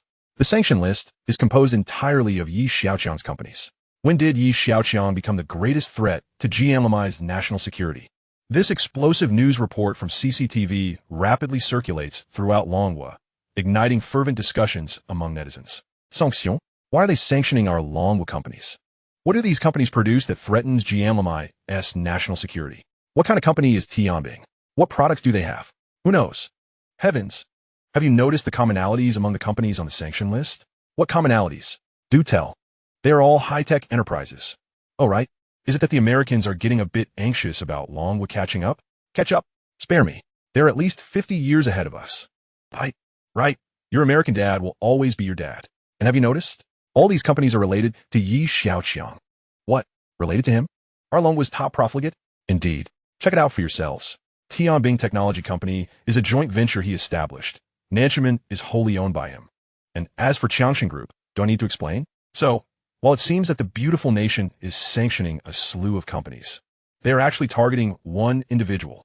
Wow, is Master Yi making the beautiful nation across the ocean so nervous all by himself? Damn, a person who has garnered the attention of a global superpower. Master Yi is impressive. All hail the young master. Impressive, you say? Just based on him alone? Even with the entire might of Longhua, it may not suffice. Remember, Xiaoqiang is the beacon of the world. They have a plethora of allies. What does Longhua have? What backing does Xiaoqiang have? 1450 can't sit still. Did I hit a nerve? The following morning. I presume the Yi family can no longer flaunt their wealth now. Qin Beichuan, seated in a pavilion at Qianshan Manor, bursts into laughter upon hearing the news of Xiaoqiang's sanctions. Foolish Longhua people, they have no idea of Xiaoqiang's might, Sanziro mocks. We Japanese only revere the strong. The reason we are so obedient to Xiaoqiang is that they are indeed formidable. Formidable enough to blockade any nation in the world. Qin Beichuan's expression momentarily falters but quickly returns to its usual composure. Mr. Sanziro has a good relationship with the Xiaoqiang government. Xiaoqiang possesses numerous tech enterprises, all of which have a high demand for high-end chips. Without these chips, I wonder how he will continue to develop. Sanziro is exceedingly pleased with this preemptive strike, confident that its obstructive effects will soon manifest. Their products, deprived of high-end chips, will lose their market competitiveness. At that point, how will they compete with us? Qin Beichuan grits his teeth in anticipation. The thought of such retribution sends tremors through his cheeks, as the image of the Yi family's decline and collapse looms vividly in his mind. At the headquarters of Xiaoqiang Group, the large conference room is filled with the company's upper management. They converse in hushed tones, their discussions revolving solely around one topic: sanctions. Silence. The purpose of today's meeting is to analyze the implications of the sanctions imposed by Jianlimei on us. Yi Tianlin's expression is unusually grave. The company's high-end products have an almost total dependence on high-performance chips. If these are entirely restricted, we will completely lose our competitive edge in high-end products. Stated a senior executive. How much revenue will this reduce? Yi Tianlin inguided. The preliminary estimate is around 30. 30? That amounts to over 200 billion yuan, exclaimed another senior executive. Yi Tianlin fell silent. This is merely a preliminary estimate. The chip sanctions will also trigger a series of cascading effects. I believe that once the sanctions are implemented, the losses will only increase. I propose that we begin stockpiling high-end chips through various channels immediately. To buy ourselves time to respond, suggested someone in the conference room. This is a commendable suggestion. The finance department will soon assess how much liquid capital we currently have. Yi Tianlin instructed. I recommend that we promptly establish a specialized research and development team to independently develop chips and completely sever our reliance on Jianlimei. This proposal is indeed worthy. However, from project initiation to actual development, we do not know how long it will take before we can utilize them. A distant solution cannot quench immediate thirst. Indeed, Developing chips is no easy feat. Jianli Mei and their allies have spent many years establishing such a mature industrial chain. The discussion around self-developed chips was met with a collective sigh of resignation. The intricacies of chip manufacturing involve numerous technologies. It is not something that one company can achieve alone. With this thought, everyone felt deflated, akin to punctured balloons. Chairman, should we immediately inform the young master about this? Someone suddenly suggested. Although this is dire news, it is indeed necessary to inform him. We can discuss it later. Our immediate priority is to find ways to stockpile high-end chips before the sanction bill is enacted. Yi Tianlin contemplated before responding. Understood. Understood. Chapter 175, A Generous Gift from Across the Ocean. The political news has been dominated for several consecutive days by the sanctions bill from Jianli Mei. This legislation has garnered significant attention from both the Dragon Nation's government and its citizens. It will greatly impact the nation's largest technology companies, Xia Group and the emerging intelligent robotics manufacturer Tianbing Technology. Naturally, Nanshan Company is also affected, albeit to a lesser extent than the other two companies. A sense of pessimism has begun to permeate the company. The days ahead will be extremely challenging. At this moment, they're all thinking of the same person. Where's the young master? How will he respond? In March, the temperature in the Magic City has warmed a few degrees, averaging around 10 degrees Celsius. Yi Xiaoqiang arrived early at Xiaoqiang to inspect the excavation progress. In another half-month, the underground section will be entirely excavated. Young Master Yi, shall we reinforce the underground section once the excavation is complete to prevent collapse? Should we also assist you with the decoration then? The project manager inquired. No need. Just reinforce it and seal the entrance for me, Yi Xiaoqiang replied. Once the underground reinforcement is complete, the tunnel excavated from the small house will be nearly at the edge of Xiaoqiang. At that point, he can have direct access from the small house to the underground city of Xiaoqiang. With such a secret base, he can confidently craft a multitude of equipment. The project manager, unaware of Yi Xiaoqiang's intentions, was momentarily taken aback upon hearing that he wanted to seal the excavated underground section. After all the effort put into creating such a vast underground space, he would then seal it? Does young master Yi harbor aspirations akin to those of ancient emperors? Is he beginning to select a site for his own mausoleum? Reflecting on the large tortoise shape he had outlined, the project manager's imagination took flight. Hollowing out below and constructing buildings above, it was unmistakably similar to what one sees in archaeological news. What is the matter? Is there a problem? Yi Xiaoqiang queried, noticing the project manager's dazed expression. No, the project manager stammered, unwilling to pry further. Whatever young master Yi says goes. Young master, I finally found you. Lu Zhen panted as he jogged over. Is there something urgent? Yi Xiaoqiang asked, observing Lu Zhen's anxious demeanor. Young master, something serious has happened. We need to return. Many people are waiting for you, Lu Zhen replied. Yi Xiaoqiang's reaction surprised Lu Zhen, as it seemed he was unaware of the sanctions. Yi Xiaoqiang followed Lu Zhen directly to the headquarters of Xia Group. Upon arriving, he found many people already waiting for him. Zhao Yunlong and Yi Jingyi were also present. Yi Xiaoqiang, what have you been up to? Something major has occurred, Zhao Yunlong remarked, considering the calm demeanor of Yi Xiaoqiang to be quite remarkable. Ye Vingyi, equally astonished by Yi Xiaoqiang's lack of awareness, asked, Brother, you don't know what is going on, do you? Yi Xiaoqiang observed the anxious faces around him and glanced at Zhao Yunlong, finally realizing that something significant had transpired. Everyone was taken aback. How could he not be aware of such a monumental event? It is no wonder, in recent days, he had indeed been very busy, diving into his small room to conduct research upon returning home. Meanwhile, Yi Tianlin had been absent for several days, searching through various channels in an attempt to mitigate the impact of the sanctions as much as possible. We have been sanctioned. Lu Zhen relayed the news to Yi Xiaoqiang. Upon hearing the entire account, Yi Xiaoqiang struggled to suppress the elation swelling within him, forcing himself to contain his smile. Jianli Mei, oh Jianli Mei, why must you engage in a technological blockade and sanctions against me? The Dragon Nation is vast and resource-rich, possessing a wealth of mineral resources, particularly in high-tech resources, with rare earth reserves leading globally. As for technology, is there anything lacking in the system all? Upon hearing the news of the impending American sanctions, he couldn't help but glance at his 18 for 100 attribute points to calm himself. Worst case, I simply 1T upgrade my skills. At most, I can convert all these attribute points into technology. A technological blockade against me? How amusing. To establish an interstellar fleet, a complete industrial chain is essential. Much like how the Dragon Nation cannot simply build an aircraft carrier without a shipyard, Various supporting facilities are also necessary. An aircraft carrier of 100,000 tons can accommodate 5,000 to 6,000 personnel, essentially functioning as a floating city at sea. One can only imagine the complexity and scale required for a starship, far surpassing that of an aircraft carrier. The grand industrial chain plan has been a persistent headache for Xiaoqiang, setting aside the vast attribute points for exchange. Suddenly unveiling a plethora of technologies would seem overly ostentatious. However, the circumstances have changed. You have pushed me to this point. It is time to reveal a trove of technology. Young master? Young master? Everyone, seeing Xiaoqiang lost in thought, assumed he too was startled.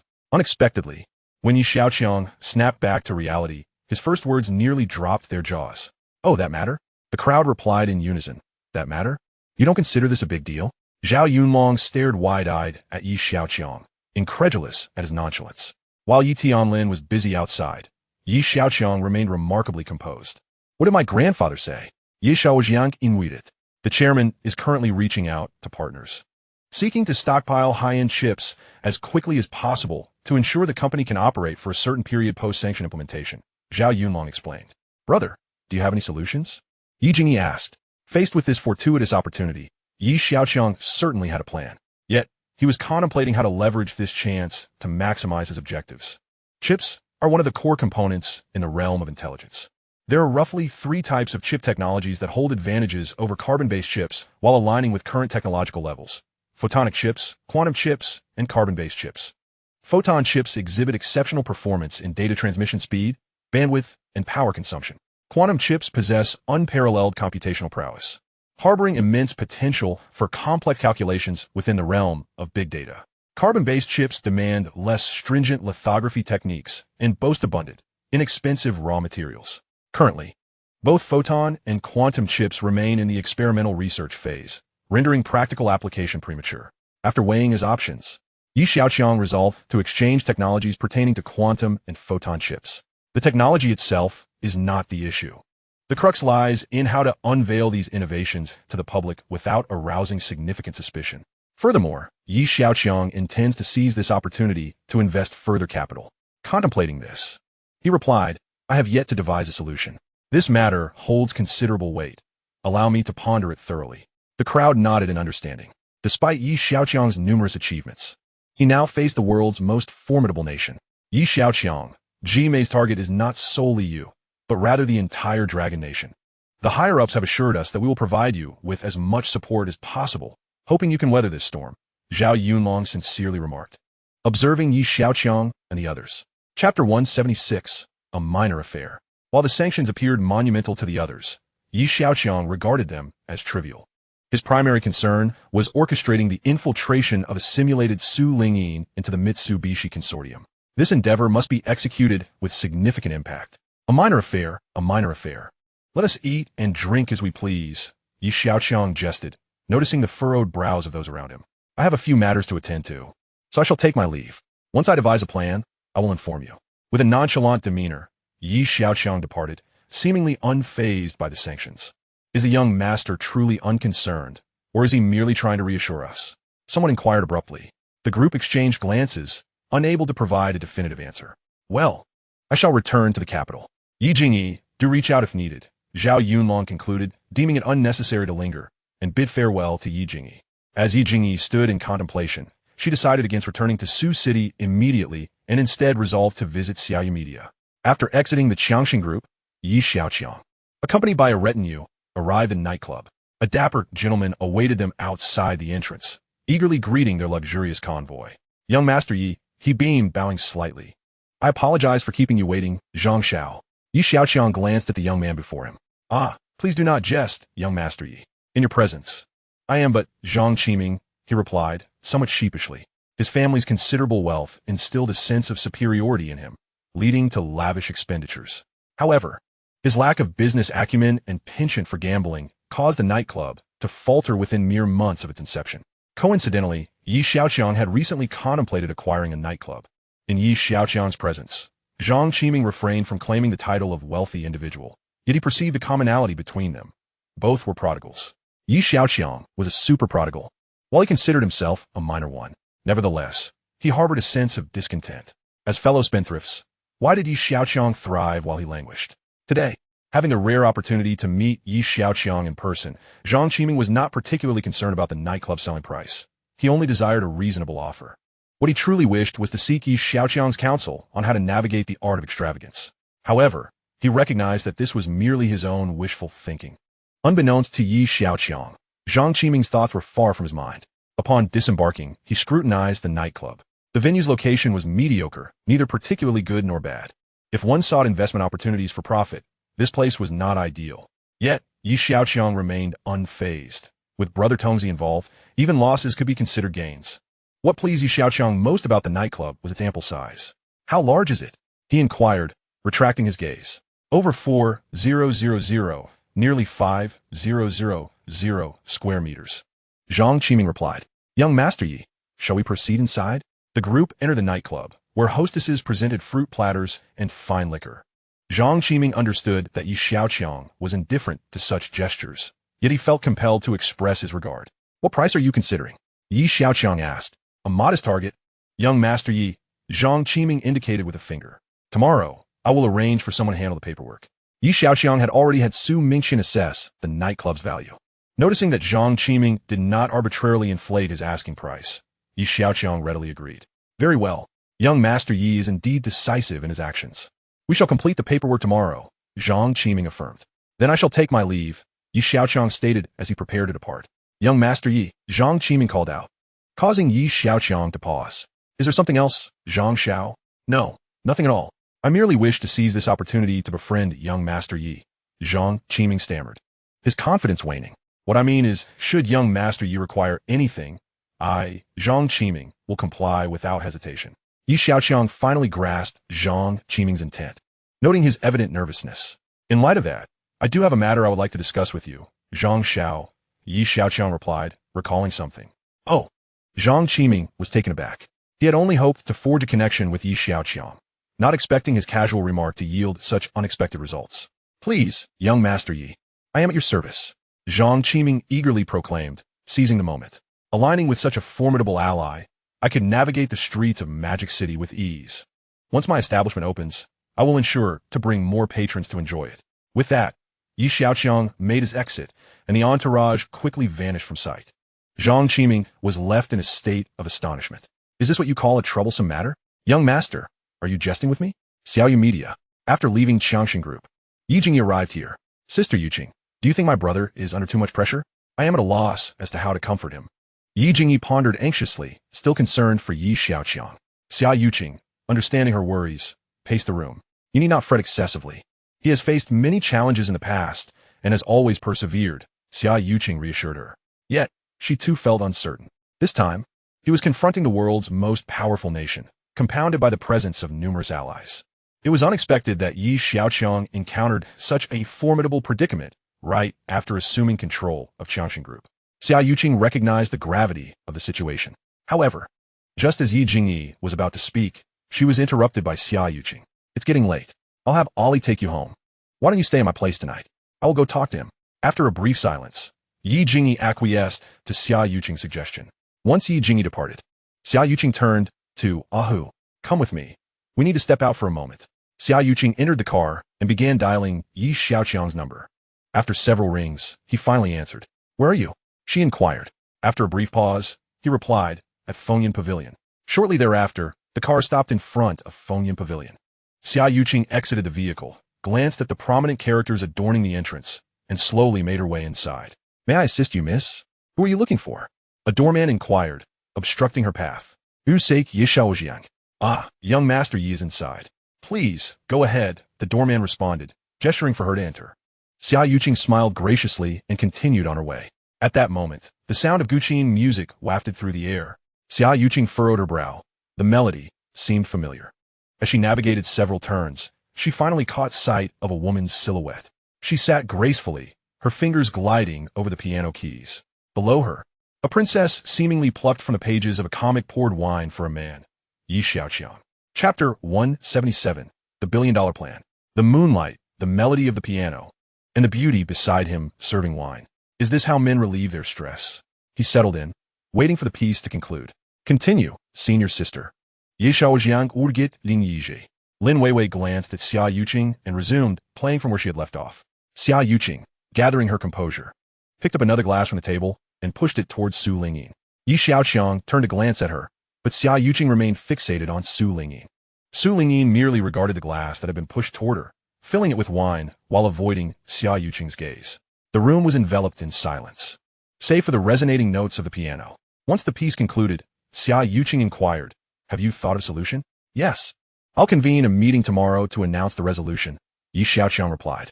Xiaoqiang, skeptical, wondered if he truly had devised a solution after a few drinks. "It's getting late. Let us head back," Yi Xiaoqiang said, rising to bid farewell to Lin Weiwei and her companion. Xiaoqiang followed suit. As soon as she stood, she felt unsteady, swaying uncontrollably. Yi Xiaoqiang, quick to react, caught her, noting the flush on her cheeks. She had succumbed to inebriation. Xiaoqiang had never touched alcohol before, but a moment of impulse, she had partaken when she saw Yi Xiaoqiang surrounded by wine. Now, the effect for taking hold. Steadying herself, with Yi Xiaoqiang as support, she declared, "I'm fine." Exiting the Fengyun pavilion, Yi Xiaoqiang assisted Xiaoqiang into his car. Once the vehicle started, he intended to take her home first. The cold wind outside heightened her intoxication as they left the building, rendering her even more dazed. She leaned her head against Yi Xiaoqiang's shoulder, suddenly feeling as though the car was swaying. With one arm around her waist and the other lifting her chin, he asked, "Are you feeling nauseous?" Xiaoqiang shook her head, her reactions merely dulled. Yi Xiaoqiang gazed at her. Her tipsy state seemed to enhance a certain indescribable allure. Her dazed eyes, slightly flushed cheeks, and succulent-looking lips resembled forbidden fruit from an orchard, exuding an irresistible charm. Leaning down, Yi Xiaoqiang pressed a gentle kiss to her lips, then licked his own, sensing a hint of sweetness. The sensation jolted Xiaoqiang back to clarity. Previously, they had only brushed cheeks and foreheads, but today marked her first kiss, fleeting yet electrifying. After savoring the moment, Yi Xiaoqiang's gaze intensified as it fixated on her lips, which appeared to grow closer. When he uttered a symbolic no, his mouth was immediately silenced by hers. Xiaoqiang stiffened, her hand gripping his waist involuntarily, emitting a series of unintelligible murmurs. A sharp pain at her waist made Yi Xiaoqiang halt, staring at her in astonishment. Xiaoqiang's face was crimson, as if she had just resurfaced after a long dive. She panted heavily, her chest rising and falling. "What are you doing, pinching me?" Yi Xiaoqiang lamented. Xiaoqiang, equally bewildered, protested, "It was my first kiss. I have no experience. Who intended to pinch you? That was merely a bodily instinct. You took advantage of me." Xiaoqiang retorted defiantly. Yi Xiaoqiang was perplexed. "We're already a couple. What is wrong with a kiss?" He countered, bewildered. "You took advantage of me while I was drunk. That is not right." Xiaoqiang reasoned after a moment's thought. "Isn't it invalid if you're not sober?" Yi Xiaoqiang pondered. The logic of women left him utterly confounded. After arriving at Xiaoqiang's home, Yi Xiaoqiang refrained from entering, turning the car toward the Yi family estate. Back in his room, he reclined comfortably on the bed, still relishing the sensations from the car. Soft, tender, fragrant, sweet. The next day, key personnel from various companies received notice of a meeting scheduled for the afternoon. Each company had a conference room, and an office was prepared for Yi Xiaoqiang, although he had rarely utilized it. The meeting was set for 3 o'clock in the conference room of the Xia Group headquarters. With half an hour remaining before the meeting, the room was already filled with attendees. Has the young master devised a plan? One person inquired of Lu Zhan. Lu Zhan shook his head, indicating he was also in the dark. Yi Jingyi felt increasingly anxious. Xiaoqiang had returned late the previous night, and her unsteady gait suggested she had been drinking. But Yi Jingyi dare not pry. "I'm not trying to dampen anyone's spirits, but we're in serious trouble. This matter has garnered significant attention even from the upper echelons of the Long Kingdom government. I've heard that Jian Limei has begun applying pressure on his allies, and soon, more nations will likely join in the sanctions." Hearing this, despair gripped the assembly. Even with a stockpile of high-end chips, it was merely a stopgap measure. Stop speculating. The young master has weathered storms far greater than this. What seems daunting to you may not even register as a concern for him. Xiaoqiang, noticing the prevailing pessimism, sought to bolster morale. He had witnessed Yi Xiaoqiang transform the decayed into the miraculous. Yet, he acknowledged the gravity of the situation. As discussions continued, time swiftly elapsed. The young master has arrived. The crowd turned as Yi Xiaoqiang entered with his entourage, accompanied by Xiaoqiang. After taking his seat, Yi Xiaoqiang surveyed the gathering. Most attendees were present. I've spent the entire day yesterday contemplating and have finally formulated a strategy, he announced. Though Xiaoqiang mentally filtered his words. A day of contemplation? How rigorous. I hadn't noticed. Since they refused to sell, we shall produce our own, Xiaoqiang proposed. Young master, developing chips requires overcoming numerous challenges from research to manufacturing, and we lack the time for that, a voice interjected skeptically. That is precisely the crux of what I wish to convey. We must carve out a new path.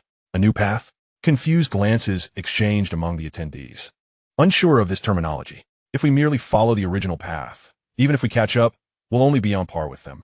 This time, I aim for surpassing them. Xiaoqiang spoke with conviction, his eyes brimming with confidence. What does this new path entail? Someone queried. I plan to focus on quantum chips and photonic chips, Xiaoqiang declared. As he spoke, the audience's jaws dropped. They had heard of these two types of chips, still in the research phase, representing the future of advanced technology. The question lingered. Could Xiaoqiang Group endure until that time? Just as the crowd pondered, Xiaoqiang's voice resonated once more. To this end, I propose a billion-dollar plan. Chapter 178. Master of the Meme. The billion-dollar plan. In the conference room, everyone perked up, attentive. While Xiaoqiang spoke, Anya had already activated the large screen in the room. It displayed the types of engineers needed for the research and manufacturing of photonic and quantum chips. The finance department had prepared 100 billion for recruiting professionals in those fields. Xiaoqiang elaborated, detailing his billion-dollar recruitment initiative. It was estimated that they could recruit around 500 to 2,000 engineers. The audience collectively leaned back, astonished. Few companies could afford to invest 100 billion at once, and it was unprecedented for someone like Xiaoqiang to allocate such a sum solely for recruitment. Previously, Xiaoqiang had contemplated this in his mind.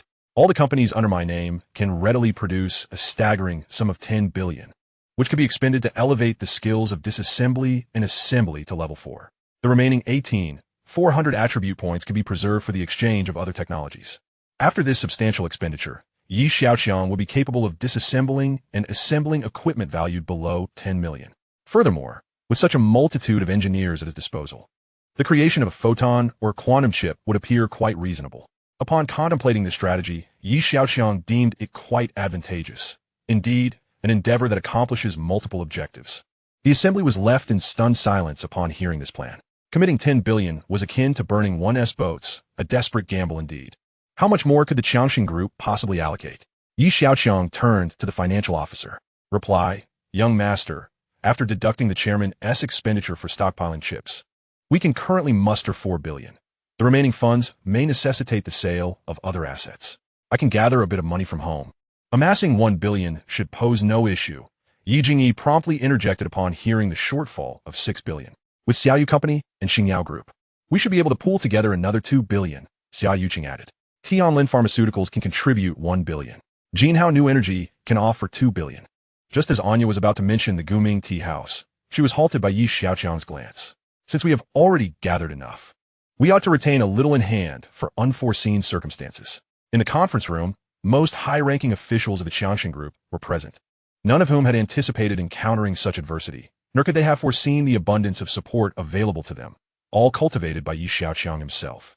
Thus, we have successfully gathered the 10 billion, Xiaoqiang remarked with an air of ease. Therefore, there is no need for anyone to feel anxious. In comparison to the vastness of the starry sea, what are these minor difficulties? The gathered individuals turned their gazes towards Xiaoqiang, their eyes filled with reverence. They etched this phrase into their hearts. In comparison to the vastness of the starry sea, what are these minor difficulties? Very well, everyone shall disperse and take action. Frowning will not resolve any issues. The most important thing in life is to find joy. With a wave of his hand, Xiaoqiang departed from Xiaoqiang Company, followed by a throng of subordinates. The remaining group lingered in contemplation for quite some time. I told you, the young master remains unperturbed. Why should you be anxious? Xiaoqiang suddenly interjected. With that, he exited the conference room. Moments later, others began to comprehend the situation. Indeed, what Xia said is correct. The young master is unfazed. So why should we be? The crowd dispersed like startled birds, each mentally repeating this phrase as they left. As the gathering gradually diminished, Yi Jingyi turned to the pensive Xiaoqiang and asked, is that all? She had anticipated a grand arrangement. Yet Xiaoqiang had concluded the matter in just a few sentences. Let us first secure the funds. Xiaoqiang responded before taking her leave. at the Yi family estate. Both Yi Tianlin and Yi Xiaoqiang were absent. Within one of the villa's rooms, only Chao Buyin and the old steward remained. Are you suggesting I maintain contact with them? Chao Buyin seemed to grasp his role. Just as before, maintain communication as needed. However, Chao Buyin found himself in a quandary.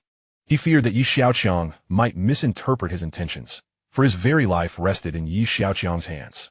Should he suspect me of harboring ulterior motives, I would be unjustly condemned. That will not happen. Your every move is closely monitored by the master, the old steward remarked after a pause. For instance, how many times you may indulge in certain activities in a single evening. Enough. Let's not delve into that.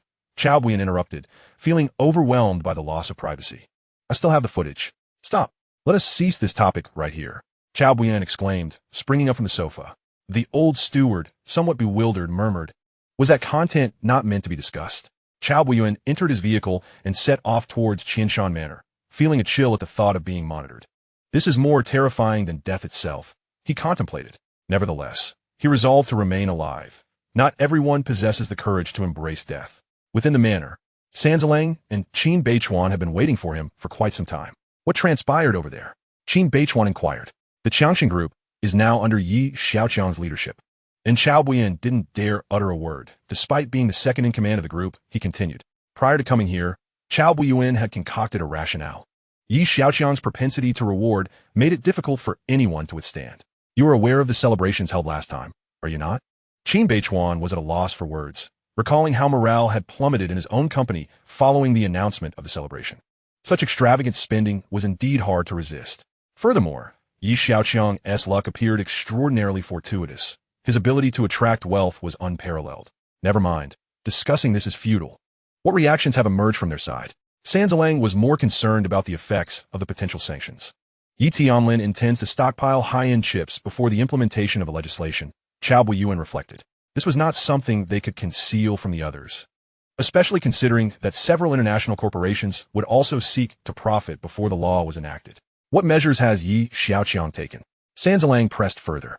He is preparing to launch a 10 billion plan. A 10 billion plan? Qin Beichuan's voice escalated dramatically. Does he not understand how challenging it is to develop chips? Jianlamai achieved chip production only through numerous allies. Does he truly believe he can accomplish this on his own? This is nothing short of a delusional fantasy. Sanzalang scoffed. By the time he succeeds, the Xiaoqiang Group will likely be in ruins. I had hoped this prodigal could devise some brilliant strategy, but it seems he is merely dabbling in the entertainment industry. Qin Beichuan recognized that Yi Xiaoqiang's approach could not possibly extricate his company from its plight. Only dabbling in the entertainment industry? Chao Buyin couldn't help but chuckle bitterly. Yi Xiaoqiang was far more adept than merely that. He could manipulate people in various ways, such as through heart attacks or strokes. He was nothing less than a master of subterfuge. Chapter 179, a moment of relaxation for the young master. A convoy adorned with a logo bearing the character Yi cruised along the road, drawing the attention of numerous onlookers. Unperturbed, the convoy made its way directly to Zhang Qiming's nightclub. By the time Yi Xiaoqiang arrived, Zhang Qiming was already waiting at the entrance with a beaming smile. Accompanied by Su Mingxian. Young Master Yi, they greeted. Master, Yi Xiaoqiang acknowledged as he stepped into the nightclub. Once seated, Su Mingxian remarked, I confirmed the contract with Zhang. We are now just waiting for you to sign. A contract was laid before Yi Xiaoqiang. He took the pen, signed his name, and instructed Anya. Make sure to transfer the funds to Zhang later. Understood, Anya replied, finally grasping that Yi Xiaoqiang intended to acquire the nightclub, which explained her exclusion from the 10 billion plan. Sister Su, how is the renovation design progressing? Yi Xiaoqiang inquired, unimpressed by the original decor. The design has been completed.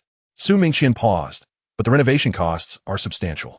How much? 250 million. Zhang Qiming nearly leapt from his chair in disbelief.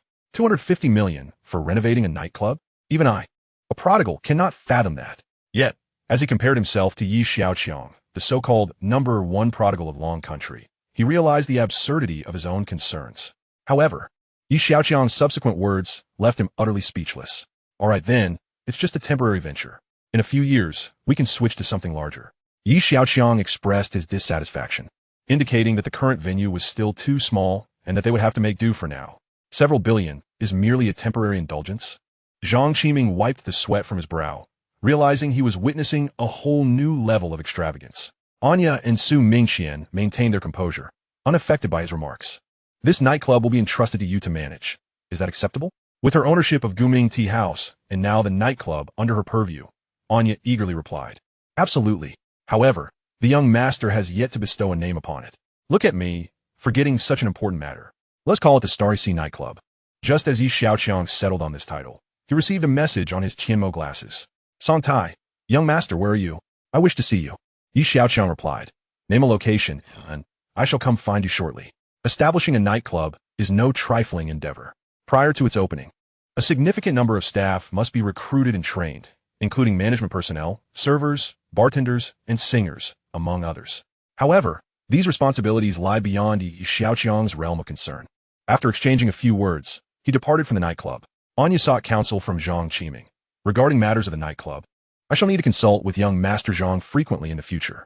Since the young master has entrusted this task to me, I must dedicate myself wholeheartedly to honor his trust. Zhang Qiming cast a glance at Anya. Beautiful, alluring, and capable, unlike the women around him who merely seek his wealth. Fixated solely on acquiring designer handbags. Alas, the disparity between individuals is disheartening. Please, General, and do not speak so.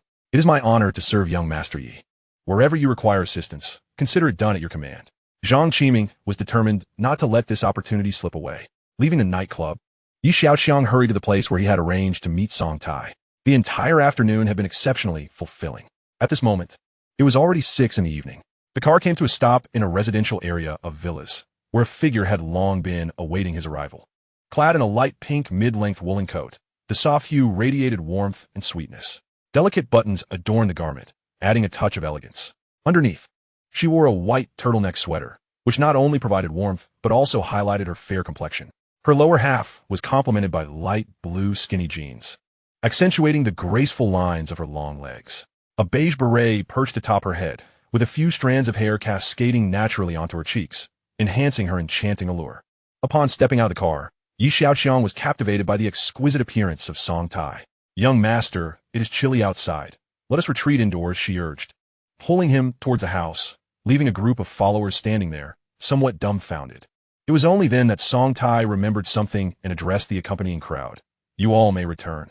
The young master is quite safe here. With that, she disregarded the others and entered the house without a backward glance. Xiaoqiang gazed at the villa and asked, Did you purchase this? Song Tai smiled faintly. This place pales in comparison to the young master's residence. In Shanghai, it is considered a somewhat remote area. This house was merely 4 million. Speaking of real estate prices, Song Tai couldn't help but feel a pang of nostalgia. In the past, she would never have dared to use the word merely in relation to 4 million. The life she now enjoyed, living in such a house, was all thanks to the man beside her. Everything she possessed today was a gift from him. The house is quite nice, Xiaoqiang mused, contemplating. Is this merely an invitation to view the property? Please take a seat. We can discuss matters while dining. Upon entering, Song Tai removed her coat and hung it up with ease. They arrived at the dining room, where the table was already laden with an array of dishes. It may not rival a grand hotel, but all of it is prepared by my own hand. I hope it suits your palate, young master, she said, introducing her culinary creations while continuously picking up food with chopsticks to serve Xiaoqiang. Quite good, he nodded in approval, surprised that the renowned singer was also an adept cook. Since becoming a singing sensation, Song Tai had seldom met with Xiaoqiang. Tonight, she seemed to be overflowing with words. Upon hearing about the sanctions, she lamented her lack of business acumen and management skills. Even though she understood the immense pressure Xiaoqiang faced, she felt utterly helpless to assist him in any way. This evening was merely an attempt to help him relax, for which she had prepared a lavish spread. After a few rounds of drinks, Song Tai excused herself to the bedroom, returning with the star tier pendant. Here, this is for you. We agreed it was a loan. Xiaoqiang glanced at the pendant, feeling a bit perplexed. He was uncertain how to handle it. Song Tai seemed to sense his thoughts and suggested, if you find it difficult to gift, perhaps sell it for some cash. It might prove useful to you. Xiaoqiang paused momentarily, but soon grasped her implication. Recent news of sanctions must have reached her, leading her to believe he was in need of funds to navigate through tough times. To him, selling the pendant would yield little benefit, especially since he was not in dire need of money. Then let us sell it, he replied. Very well. Tomorrow, I shall seek an auction house. Was tonight merely about this? Xiaoqiang inquired, gesturing toward the star-tier pendant. Yes, but not entirely, Song Tai said as she returned to the bedroom. The door was slightly ajar, and he could hear rustling sound from within. Xiaoqiang was left in a state of confusion. Why did she leave mid-sentence? Chapter 180, X-Ability Hidden Attributes. Just as Xiaoqiang was lost in thought, the sounds from the room ceased. Moments later, a figure emerged into view. She had changed from her turtleneck sweater and skinny jeans into an off-the-shoulder beige mini dress, showcasing a pair of strikingly long legs. Whether it was the warmth of the room or the effects of the alcohol, her cheeks appeared flushed, accentuating her snow-white skin. "Young master, you should change into something more comfortable and relax," she suggested, holding a stack of clothes in her hands, leaving him bewildered. "Recently, I heard on the news that your company was sanctioned by that detestable Jianli Mei. I couldn't offer any assistance, so I learned a set of massage techniques, hoping to help you unwind." Song Tai's voice grew softer as she spoke. However, Xiaoqiang understood her intention. She believed he was under significant stress and wanted to provide him with a means to relieve it. I've been a bit weary lately. Relaxation sounds good," he said reluctantly, taking the clothes and retreating into the bathroom. After a brief shower, Xiaoqiang emerged, changed. "Please, take a seat," Song Tai instructed, having him sit at the edge of the bed while she knelt beside him, placing her hands on his shoulders. "Is this pressure all right?" she inquired as she began to knead. "Are you comfortable?" Xiaoqiang closed his eyes, savoring the sensation of her touch and the fragrant aroma that filled the air. It was an exceptionally soothing experience, allowing him to feel utterly relaxed. Although he had no real psychological burdens, he nonetheless enjoyed the moment. "Where did you learn this?" 3 days ago, Song Tai replied bashfully, realizing that her somewhat awkward technique likely made him aware of her inexperience. "Do you think your fans would drown me in envy if they knew you were giving me a massage?" Song Tai, now a popular singer with millions of fans, was perceived as a goddess among them. Yet here she was, massaging him. If word got out, it would surely send shockwaves through her fan base. Without the young master, there would be no superstar, she remarked. Xiaoqiang couldn't help but smile at her words. "Lie down." Xiaoqiang reclined on the bed, only to soon feel a soft weight pressing down upon him. A pair of hands moved rhythmically across his back. However, he noticed that the area under pressure was becoming increasingly warm. Something felt off. Rather than relaxing, he felt an urge to indulge. "Is something wrong?" Song Tai asked, sensing a change. "Your touch doesn't seem to be relieving my tension. It rather ignites a desire for indulgence."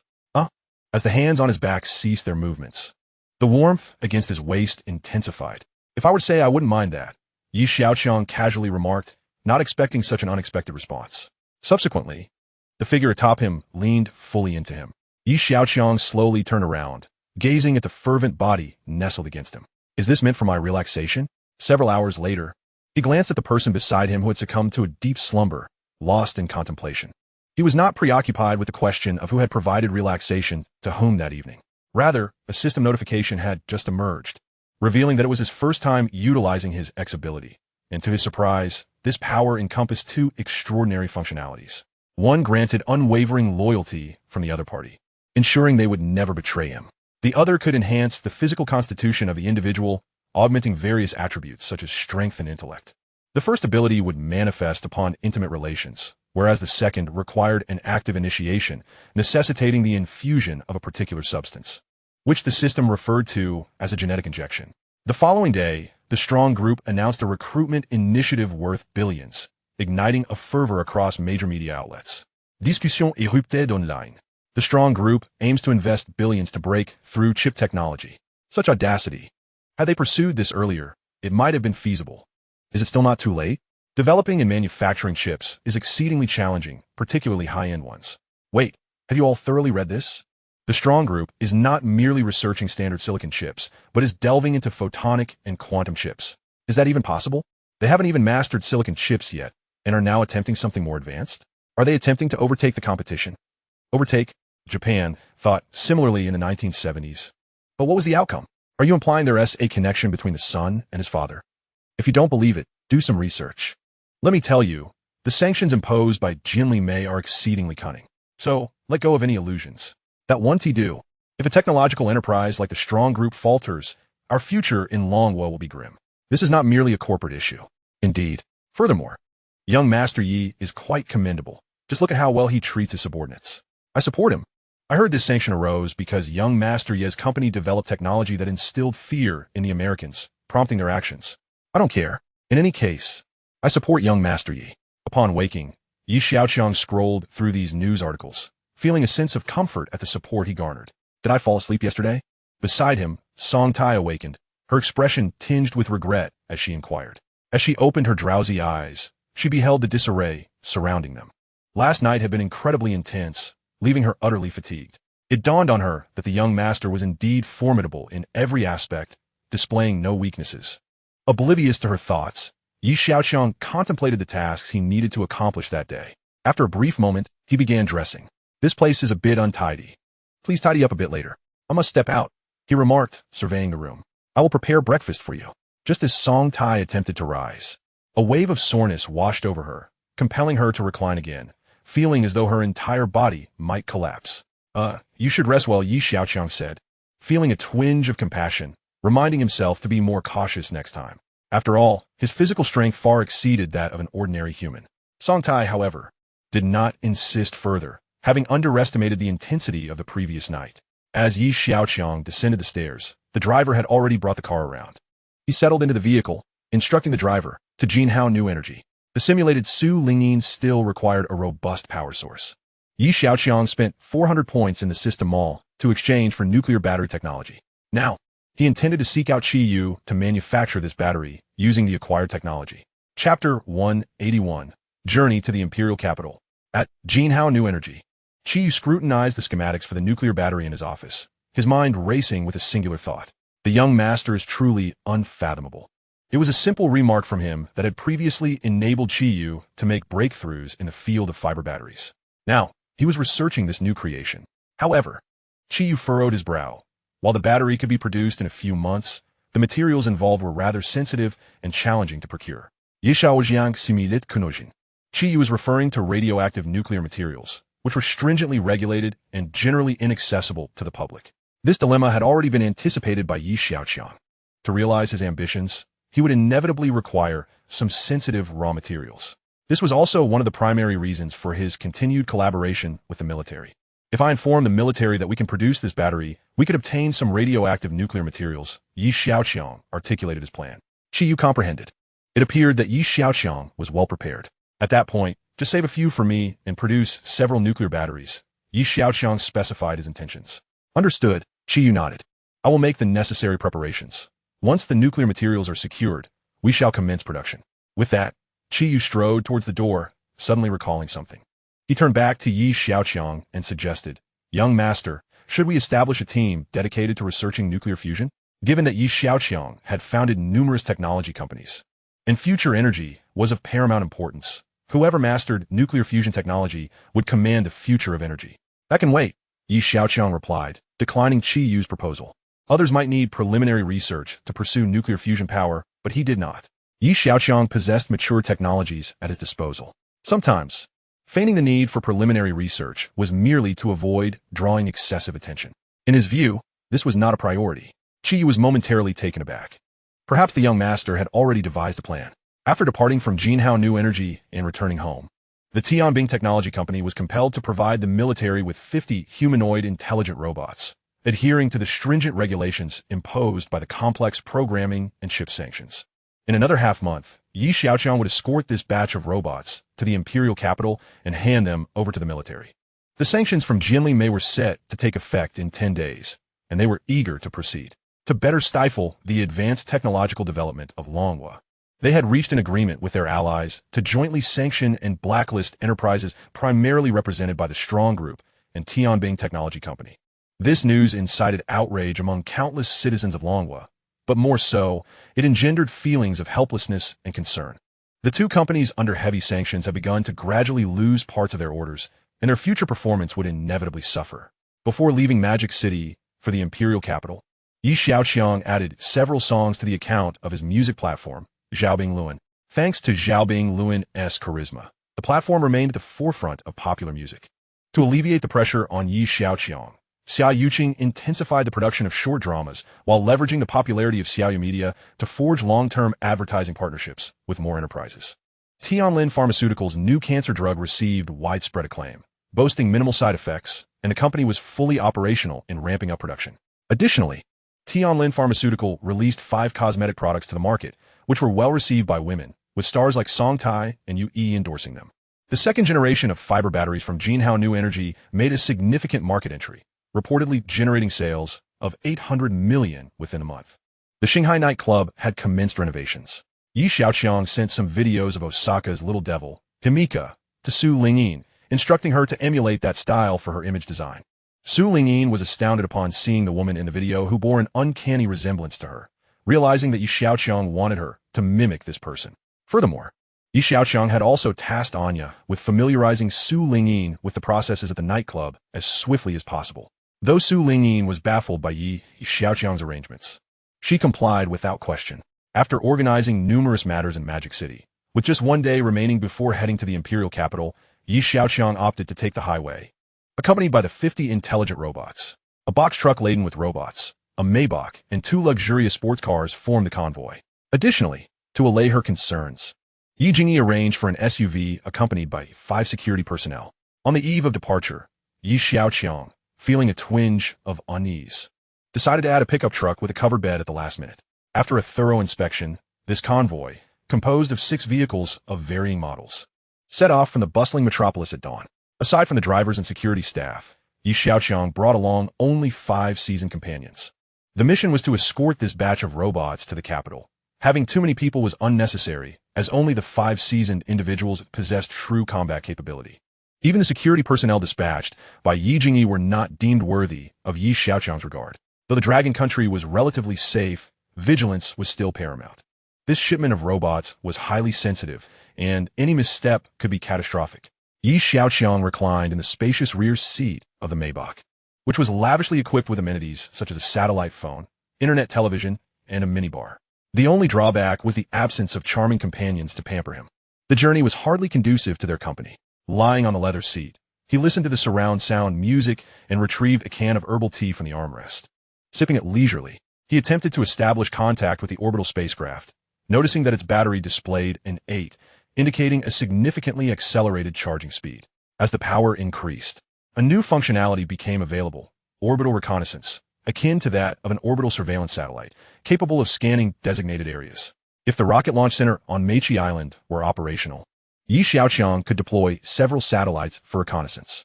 Reflecting on this, he calculated the timeline. In 2 months, around May, the Mech Island rocket base should be operational. Once he resolved the chip issue, he could embark on a journey into space. Everything was progressing according to plan, he mused, as he leaned back in his seat and closed his eyes in contentment.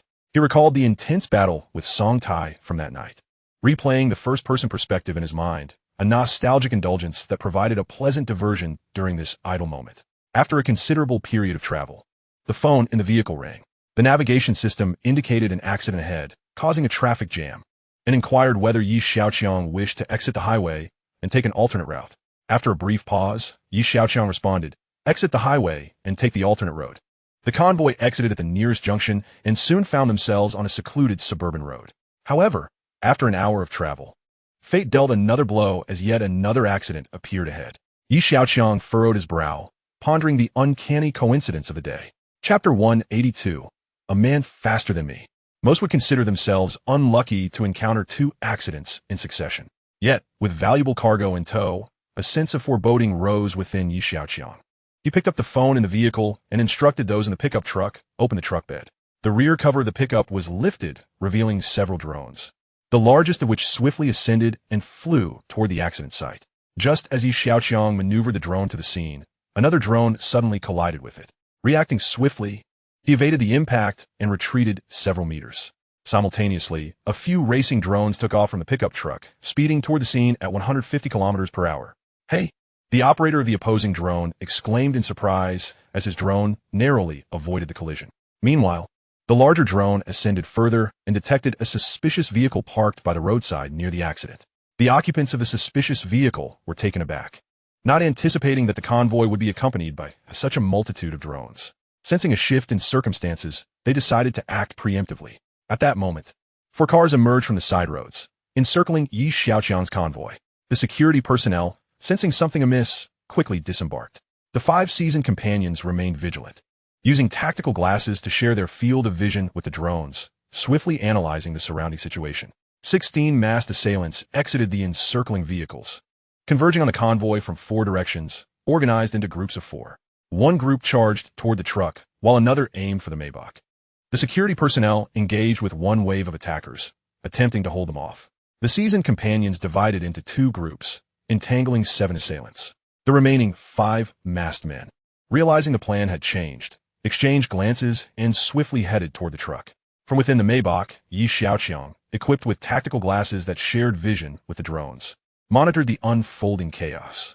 The adversary also deployed a drone, surveying the entire scene from above. Fortunately, Xiaoqiang had brought along multiple racing drones, small and incredibly fast. They were crucial for neutralizing the enemy's aerial surveillance. Utilizing his tactical glasses, he locked onto the opposing drone and commanded one of his racing drones to collide with it. Just then, the 5 masked men reached the truck, preparing to pry open the cargo door with crowbars. Xiaoqiang directed another racing drone toward the 5 assailants. With remarkable speed and his precise control, the drone collided with the enemy's aerial unit, resulting in mutual destruction. Meanwhile, under the distraction caused by another racing drone, the 5 masked men were forced to halt their attempts to open the door. One notably short masked man, his face twisted with anger yet silent, found himself stuck in a precarious situation. The 5 masked men, exhibiting calm demeanor and seasoned movements, clearly displayed signs of professional training. Given their proficiency, it was likely they had undergone military training. Although the seasoned companions could match the masked men in terms of strength and reflexes, their lack of combat experience was apparent. Realizing that the students before them were formidable opponents, the masked men felt a surge of alarm. However, their adaptability was remarkable. Unable to subdue their immediate adversaries, they opted to stall them, prioritizing the completion of their mission. The situation became increasingly tense. The seasoned companions found themselves overwhelmed, while the security personnel struggled to maintain their ground. The 5 assailants, seeing no opportunity to breach the truck, shifted their focus toward the Maybach, another target of theirs. The short masked man gestured to his 4 companions, indicating that he would take the lead. Understanding the signal, the 4 continued their attempts to pry open the door, diverting the attention of the racing drones. Recognizing the urgency of the situation, Xiaoqiang resolved to intervene. He pushed open the car door and moved toward the seasoned companions, determined to assist them in swiftly neutralizing the masked men before the security personnel succumbed. Simultaneously, he dialed Zhao Yunlong's number.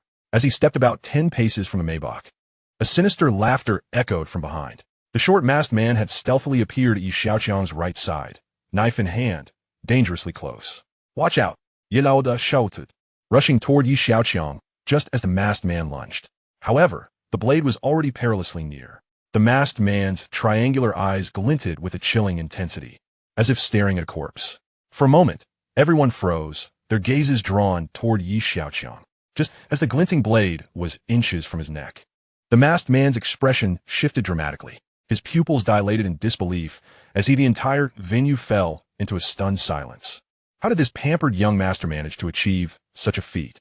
In that fleeting moment of bewilderment, the time machine abruptly changed direction, hurtling towards the masked assailants entangled with the elder leader and his companions. Despite their attempts to evade, the collision allowed the elder leader's group to seize the opportunity and send several adversaries flying. "Don't mind me," Xiaoqiang shouted. The elder leader's group swiftly joined the security personnel to eliminate the masked attackers. At that moment, the dynamics of the scene shifted dramatically. Realizing the tide had turned against them, the masked assailants began their retreat. "Do not pursue," Xiaoqiang called out to the crowd. Preserving the cargo was of utmost importance. "Who sent you?" Xiaoqiang inquired, gazing down at the apprehended masked man. With a sinister grin, the masked man clenched his teeth, foaming at the mouth, and collapsed lifelessly to the ground. Before long, personnel from the police and military arrived on the scene. A military officer approached Xiaoqiang. "Are you the Xiaoqiang that Colonel Zhao mentioned?" "Indeed," Xiaoqiang replied, glancing at the convoy, relieved to see no one was injured. "What happened here?" A police officer pointed at the deceased masked man. "Officer, this matter has been assigned to the military for handling per higher orders," the military officer informed him. The police officer felt uneasy about this and was about to voice his concerns when his phone rang. After ending the call, the officer stated, "You may take over here. We are withdrawing." The military officer knelt down, removed the masked man's hood, and took several photographs. "How many accomplices did he have?" the officer inquired. "Approximately a dozen," Xiaoqiang responded. "This individual's identity requires further investigation. To ensure the safety of the convoy, please accompany us," the officer suggested, seeking Xiaoqiang's consent. He had been instructed to ensure the protection of this group. "Very well. We will tidy up here and then set off," Xiaoqiang replied, returning to the Maybach. Once everyone was prepared, they embarked toward the capital under military escort. Chapter 183, An Uncommon Assault. With military protection, the convoy felt considerably more secure. This was the first encounter the Elder Leaders Group had with such an assault. After this experience, they realized their combat experience was still lacking. Xiaoqiang sat in the vehicle, lost in thought. The security in the Dragon Country had always been exemplary, and firearms were strictly controlled. The events of today indicated that the mastermind behind this attack was not an ordinary individual. Had it not been for the drones he had brought along and his ability to control multiple drones simultaneously, the adversary might have succeeded. It was late upon their arrival in the capital, and everyone retired to their prearranged rooms for rest. The convoy and robots were guarded by military personnel. The next morning at 9 o'clock, Xiaoqiang followed the military officer to a building. In an office, Xiaoqiang and Commander Su were already waiting for him. "Please, have a seat," Xiaoqiang, Commander Su gestured. "What exactly transpired yesterday?" Xiaoqiang asked, a mix of concern and astonishment on his face. Such an incident occurring in the Dragon Country. Xiaoqiang recounted the events and presented the video footage captured by the drones.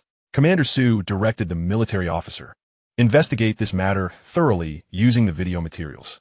"Understood," the officer replied, exiting the room with the footage. These individuals possess remarkable skills. They are no ordinary foes. Xiaoqiang assessed. From the beginning, they communicated solely through glances, as if they had rehearsed this attack numerous times. Only the one who committed suicide spoke a few words. From the accent, it seems he could not speak Mandarin. Xiaoqiang pointed out this detail. "Rest assured, we will conduct a meticulous investigation." This group was likely after the goods on the vehicle. Commander Su shifted the topic. "You must also take care of yourself." "Thank you for your concern, Commander Su. In addition to escorting the robots, I have an important research project to show you." Xiaoqiang's words surprised both men. Xiaoqiang's face lit up.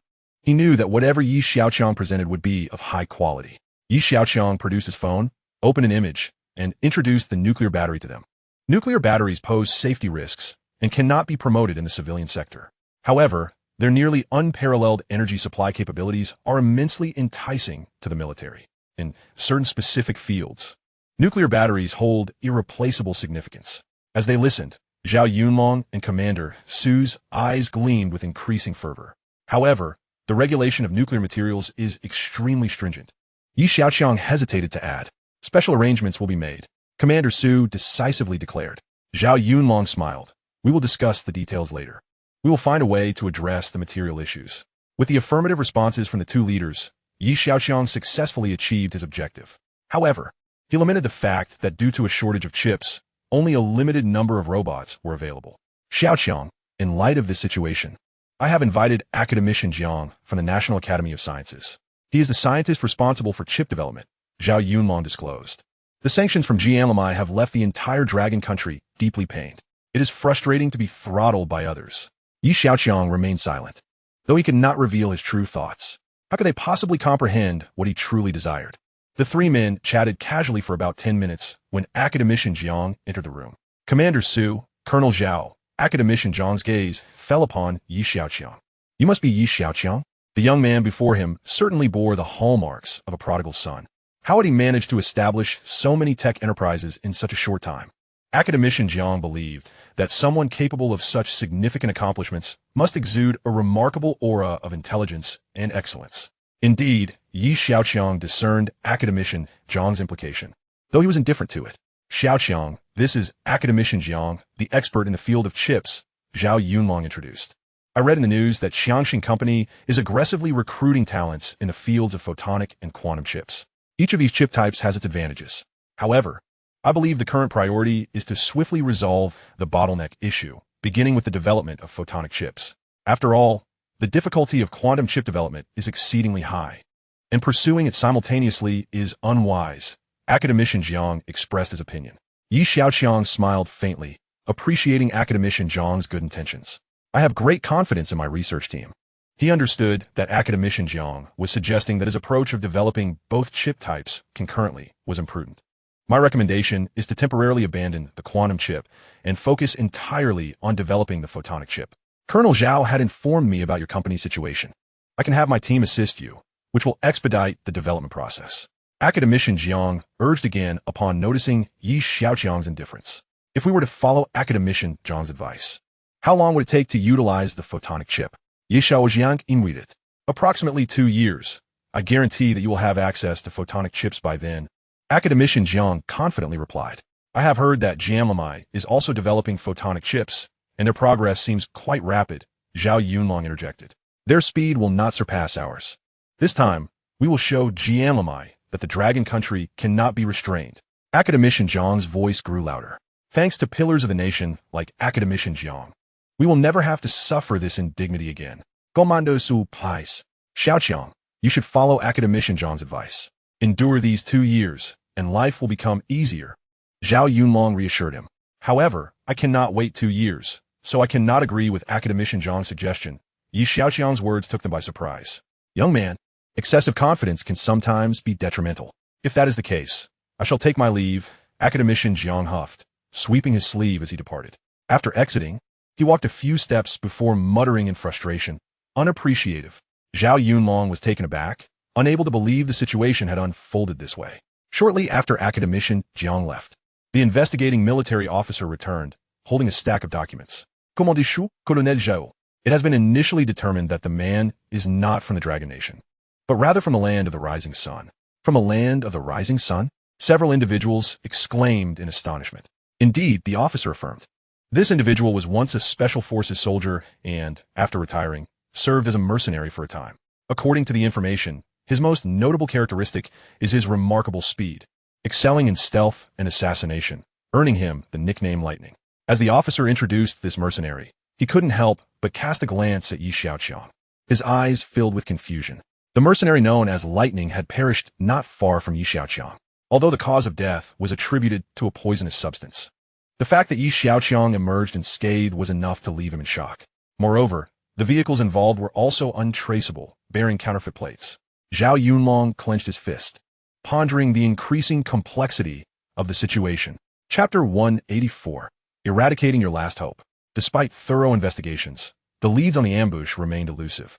Fortunately, both personnel and supplies had come to no harm. Zhao Yunlong recalled the bizarre car accident from over a decade ago, an incident that had caused Xiaoqiang to lose his parents and become lost for many years. You must pay attention to your safety, as well as your grandfather's. There may be those who wish you harm, Zhao Yunlong suddenly cautioned. Thank you for the reminder, Grandpa Zhao. I will be more vigilant. Let us leave this batch of goods here. If any issues arise, I will send an engineer to resolve them. As for mass production, we will only address that after overcoming the chip dilemma, Xiaoqiang remarked, both of them already aware of his impending departure. There were numerous matters awaiting him in a magic city, and particularly at this moment, he could not afford to be away for long. I will arrange for military vehicles to escort you back, Commander Su interjected. There is no need for such trouble, Xiaoqiang replied, not out of politeness, but because he truly had the confidence to say so. You are now an important figure. Should anything happen to you, not only would your grandfather hold me accountable, but it would also be a loss for the nation, Commander Su insisted, proceeding to find specialized personnel for the escort. With the conversation reaching this point, Xiaoqiang ceased to decline further. Upon returning to the research institute, Academician Jiang summoned Sun Qian, the head of the photon chip project. How is the progress? He inquired. Everything is proceeding as planned. All is normal, Sun Qian responded. The enemy agents have been particularly active lately. We must be vigilant about confidentiality. Additionally, ensure that data backups are meticulously maintained, Academician Jiang instructed with a serious countenance. As Sun Qian listened, he thought to himself, every day it's just strict regulations. Why hasn't he mentioned my promotion? Academician Jiang repeatedly emphasized the importance of data security. Sun Qian patiently listened, able to recite the regulations verbatim. The reason he remained calm was ultimately tied to his aspirations for advancement. Yet, after waiting in vain, Academician Jiang did not bring it up. As he observed Academician Jiang preparing to leave, Sun Qian could no longer restrain himself. Academician Jiang, about the promotion we discussed last time. What time is it now? Why are you still bringing this up? Once this project is completed, your contributions will be undeniable. Academician Jiang replied, visibly displeased. Yes. Sun Qian muttered, bowing his head, yet his resentment only grew. He always deflects with that excuse. After Academician Jiang departed the research institute for home, an urgent phone call jolted him awake at 3 a.m., the hour when most slumber. Upon answering, his complexion turned pale. What? The research lab is on fire. What about the data? What happened to the data? Half an hour later, Academician Jiang rushed to the institute, panting. Glaring at the charred remains of the laboratory, he shouted, "Where's Sun Qian? Have him come see me immediately." Academician Jiang, "It's bad. Sun Qian." His phone is turned off, came a reply. Academician Jiang was taken aback. Moments later, the sound of police sirens echoed outside. A police officer and several officers entered. "Who is Academician Jiang?" "I am," he replied, his tone growing grave. This was no ordinary fire. If research data were lost, the repercussions would be dire. "Is there a researcher named Sun Qian here?" the officer inquired. "Yes," Academician Jiang responded, sensing a foreboding feeling. "What is wrong, officer?" "We found his body in a wooded area on the outskirts of the city. Please accompany us to the police station for an investigation." Academician Jiang felt as if struck by lightning. Just then, several men entered from outside. "Who is Academician Jiang?" one of them asked. "I am," he said, dazed, unsure which department they belonged to. "We are from the National Security Bureau. We suspect a breach of critical information and need your cooperation for investigation." The men, claiming to be from National Security, addressed the police officers, "Apologies, comrades. We're taking over this case." Presenting their credentials, the police officers, upon verifying their authenticity, departed. "Please conduct a thorough examination for any losses. We will discuss further later." The national security agents instructed, their gaze fixed intently on Academician Jiang. Once he had dealt with the laboratory matters, he accompanied them to a covert office location. "Please provide a detailed account of the situation and do not withhold any information," one of the national security personnel requested. "The experimental data has been destroyed, and it is likely the backup was also consumed in the blaze." Academician Jiang spoke heavily, each word laden with gravity. "You can't confirm that the backup was indeed destroyed?" The national security agent corrected him. Academician Jiang nodded. "According to our information, there were signs of an external cyber attack on the laboratory network just hours before the fire, raising the risk of data theft. Additionally, your researcher's son, Qian, has been found deceased in the wooded area. We suspect the experimental data has been compromised. Impossible. He would never do such a thing." Academician Jiang denied vehemently, shaking his head in disbelief. "Whether that is the case or not will require further investigation. For now, please cooperate with us actively." In Sioux City, within a dimly lit room, a figure stood like a specter by the window. The faint moonlight cast shadows across half his face, and a fierce glint flickered in his eyes.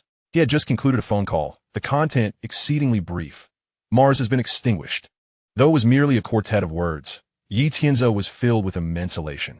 For Yi Xiaoqiang's final hope had also been extinguished.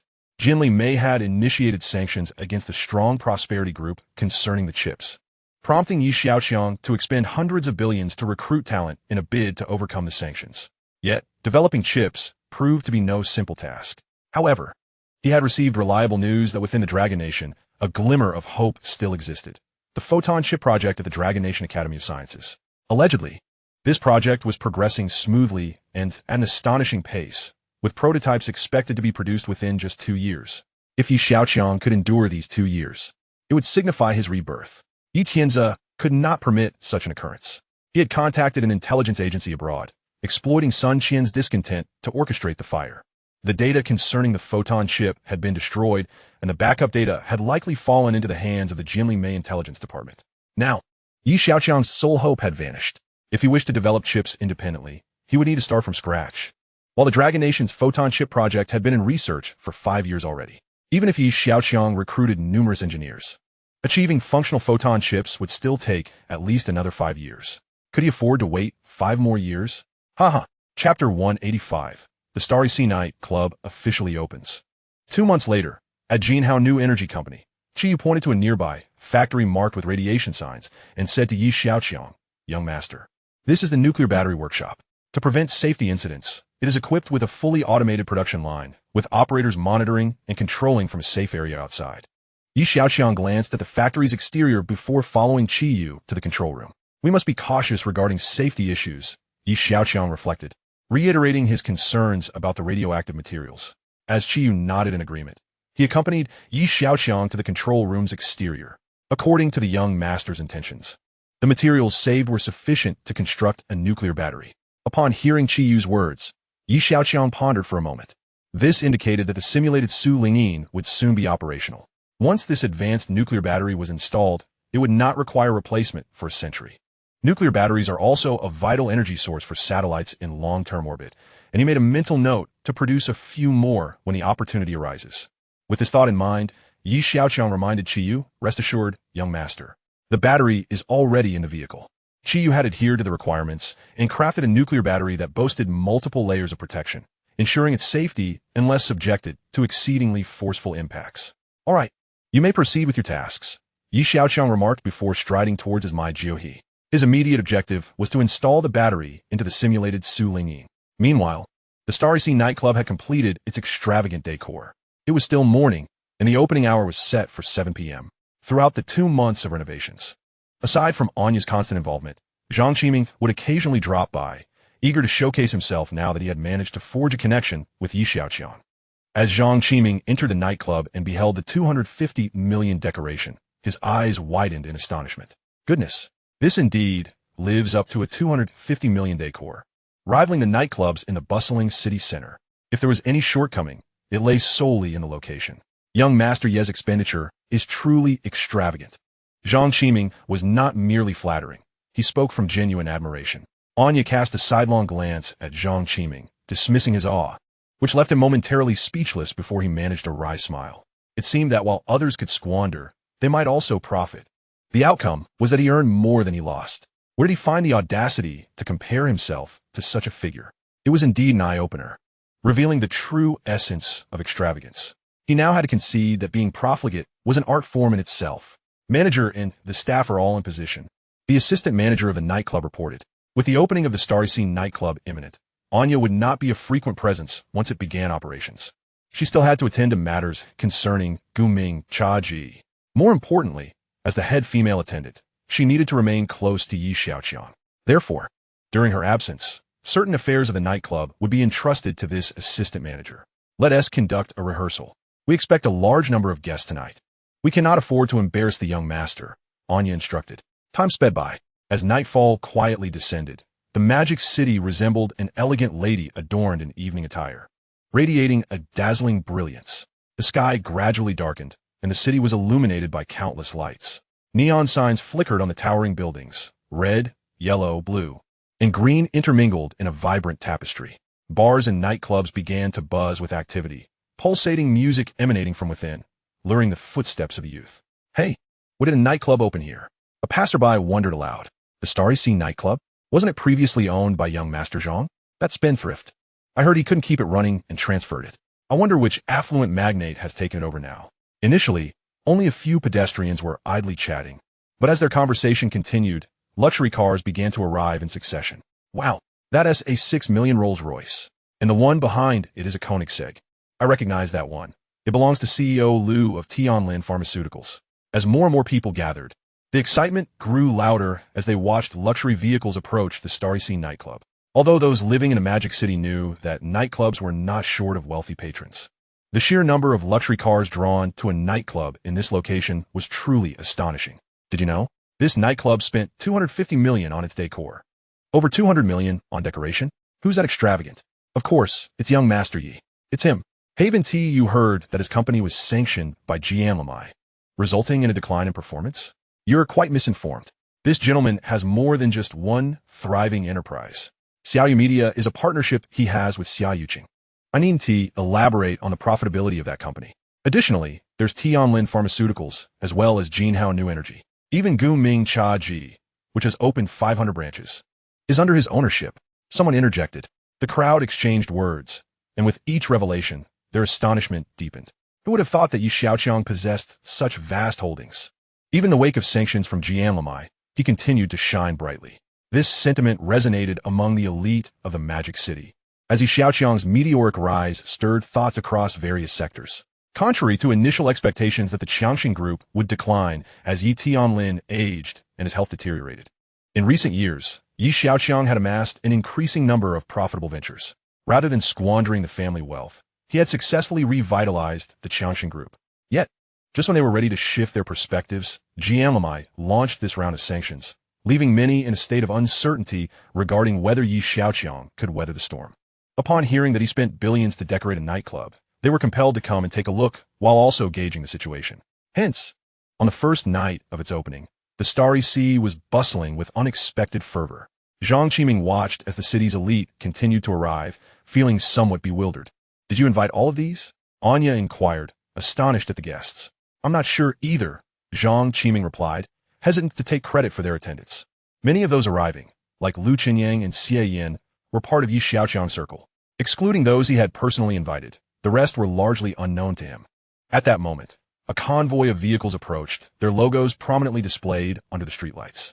10 luxurious sports cars pulled up, and 18 male attendants emerged, standing rigidly in 2 neat rows. On the other side, 11 female attendants donned short skirts, standing gracefully beside them.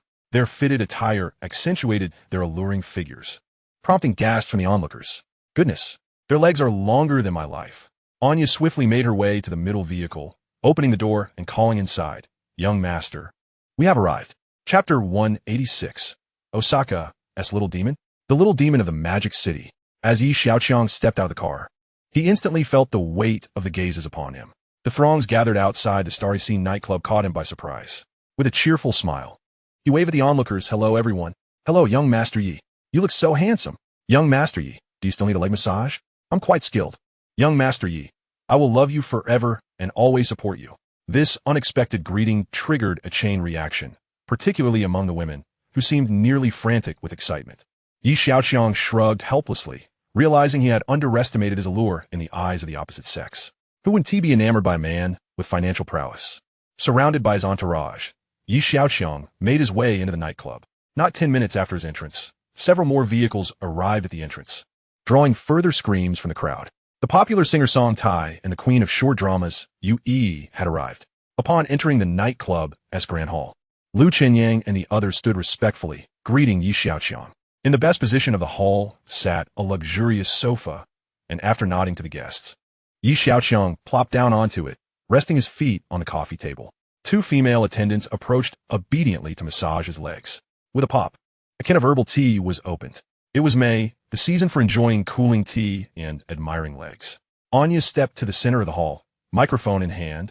"Our young master has declared that today marks the grand opening of the Starry Sea nightclub, and all expenses are on the house. Thank you for your support. Please indulge yourselves." As the last words faded, the nightclub's lights shifted dramatically, and music began to play. Sensually dressed women weaved through the throngs of guests, balancing trays laden with exquisite beverages. At the heart of the hall, a temporary runway had been erected. A rock band took the stage first, igniting the atmosphere. Meanwhile, the guests remained lively, seizing the opportunity to engage in casual exchanges with Xiaoqiang. In one corner of the hall, Xiaoqiang and a few friends were engaged in lighthearted conversation. "Young Master Yi appears entirely unaffected by the sanctions," one remarked. Xiaoqiang glanced at him, scoffing lightly. "As for whether he is impacted in other respects, I cannot say. However, his expenditure habits remain unabated. The lavish decor of this nightclub alone cost $5 billion. A collective gasp escaped the group. "And that is not all. I've heard that another $600 million has been spent on the AO Mountain project," Xiaoqiang disclosed mysteriously. "Oh, Mountain. I heard young Master Yi purchased that land, but I hadn't heard of any plans for construction. How could he spend so much? What exactly he has planning, I have no idea. In any case, he remains entirely unaffected, eating, drinking, and spending as he pleases." Xiaoqiang raised his glass and drank deeply, a sense of envy and admiration swelling within him. "What are we waiting for? Let us toast him," he urged, leading his friends toward Xiaoqiang. "To young Master Yi. To young Master Yi." They bowed slightly, their glasses raised. Xiaoqiang responded by lifting his bottle of Dali Bao. "May everyone enjoy the evening." Just as they chatted, a wave of cheers erupted in the venue, heralding the arrival of the popular singer Song Tai to the stage. "Young Master Yi." A figure approached beside him. It was Lin Weiwei. The presence of a beautiful woman prompted the others to tactfully excuse themselves. "Please have a seat." Xiaoqiang gestured towards the vacant space on the sofa. Lin Weiwei took a seat beside him without hesitation. "I haven't seen Lingyin in quite a while. She texted me that I would see her here tonight," Lin Weiwei confessed, a sense of unease creeping in as she sought reassurance. She was uncertain whether the sanctions would impact Xiaoqiang's plans. Although she trusted him, the absence of her best friend for so many days caused her to worry. Xiaoqiang, understanding her feelings, reassured her, "You will see her on the runway shortly." Lin Weiwei looked at him in surprise. At that moment, Song Tai had completed her first song and had spotted Lin Weiwei sitting next to Xiaoqiang. Upon leaving the stage, she made a beeline for them, taking a seat on Xiaoqiang's other side. "Is there going to be a fashion show on that runway?" Song Tai inquired, pointing to the center of the hall. "Indeed, there are more splendid performances yet to come," Xiaoqiang replied. Lin Weiwei cast a glance at Song Tai before her gaze returned to the runway. The former Song Tai had transformed into a celebrated singer with millions of fans, an almost surreal metamorphosis, all thanks to Xiaoqiang's endeavors. He had even created the latest trending internet memes. In the realm of entertainment, Xiaoqiang had ushered in a new era. The show continued. The lights danced once more as the fashion show commenced. Models adorned in various trendy outfits began to grace the runway. The guests pointed and commented, surprised that although the event was free, it was exceptionally rich in content. Many affluent ladies, captivated by the fashionable garments on display, felt an urge to try them on. Lin Weiwei, however, was not in the mood to appreciate the fashion show. Her composure stemmed solely from the possibility of Su Lingyin's appearance. Her best friend had been missing for 2 months. How could she possibly be on the runway? Was she one of the models? Lin Weiwei was perplexed about Su Lingyin's sudden foray into modeling. Just as she pondered, a woman stepped onto the stage. She possessed a delicate and exquisite visage, with elongated eyes that slightly turned up at the corners, radiating a lively and playful aura. Her fair, flawless skin glowed with a healthy, rosy hue. She exuded an enchanting charm that was both sweet and mischievous, reminiscent of a character from a comic book. The moment she appeared, she captivated the attention of every male present, even drawing the gaze of many women. She is stunning. Even I, as a woman, am taken by her beauty. Who is she? Song Tai asked Xiaoqiang. Before he could respond, Lin Weiwei suddenly realized. At first, she had only felt an indescribable beauty emanating from the woman. But the more she looked, the more familiar she seemed. She is Su Lingyin. Lin Weiwei's revelation caught Song Tai's attention. You know her? She's my best friend. I almost didn't recognize her, Lin Weiwei replied, turning to Xiaoqiang, her face filled with confusion. Had Su Lingyin been preparing for this during her absence? Xiaoqiang intended for her to perform in nightclub, but this was such an unexpected venue. Do not worry. I understand your thoughts, Xiaoqiang assured her, his gaze fixed on the runway. Su Lingyin's entire look was designed to reflect the image of the Osaka Little Devil from his memories. They bore an uncanny resemblance. However, in this world, there was no Osaka Little Devil, only the Shanghai Little Devil. Chapter 187. This is indeed a universal photon chip. Lin Weiwei was left astounded. After months apart, her best friend appeared to be an entirely different person. Countless questions swirled in her mind, but recalling her agreement with Xiaoqiang, she could only hold back. She didn't understand why he had orchestrated this. Could such measures truly extricate her friend from the trap of a political marriage? Song Tai's thoughts were equally complex. She felt a strong premonition that Lin Weiwei's best friend was destined to become a legend within the nightclub scene. Xiaoqiang observed the crowd's reactions with keen interest. It would not be long before representatives from the Xia Group would come knocking. How could they allow a mere tool of a political marriage like Su Lingyin to mingle in the nightclub? If word got out, the Xia Group would lose face. Xiaoqiang's goal was to have the Xia Group publicly take away the imitation Su Lingyin. The inaugural trial operation of a Shanghai nightclub left a lasting impression on those present that night. The opulent decor, well-trained staff, and exquisite lighting and sound were remarkable. Most importantly, there was the unforgettable Su Lingyin. Anya announced on the spot that Su Lingyin would be the star attraction of the Shanghai nightclub. Once the news broke, many would remember this establishment. 2 days later, Lu Zhan arrived early at the Yi family estate, waiting in the living room for Xiaoqiang, who was enjoying breakfast. Grandfather, you needn't worry about the chip issue. I will soon devise a solution. Xiaoqiang had repeatedly attempted to reassure him, but to no avail. Some matters were difficult to articulate directly. Without chips, high-end products could not be manufactured, and how could they compete? By the way, how is your progress with the chip research? Yi Tianlin casually inquired, not harboring much hope. Creating chips was not a task that could be accomplished in a day or two. I'll check the progress shortly. However, I believe it should be roughly ready in a few months. Xiaoqiang thought about Lu Zhan waiting in the living room. After some consideration, he decided against disclosing the chip progress to his grandfather. After all, that speed was astonishing. A few months, Yi Tianlin exclaimed, his eyes wide. Do you know how long the National Research Institute has spent on this? They started 5 years ago. Even so, the earliest completion is still 2 years away. Yi Tianlin suddenly sighed, recalling some bad news he had received recently. Old Zhao informed me about your trip to the capital. In the future, let your subordinates handle such matters. It's too dangerous for you to go personally.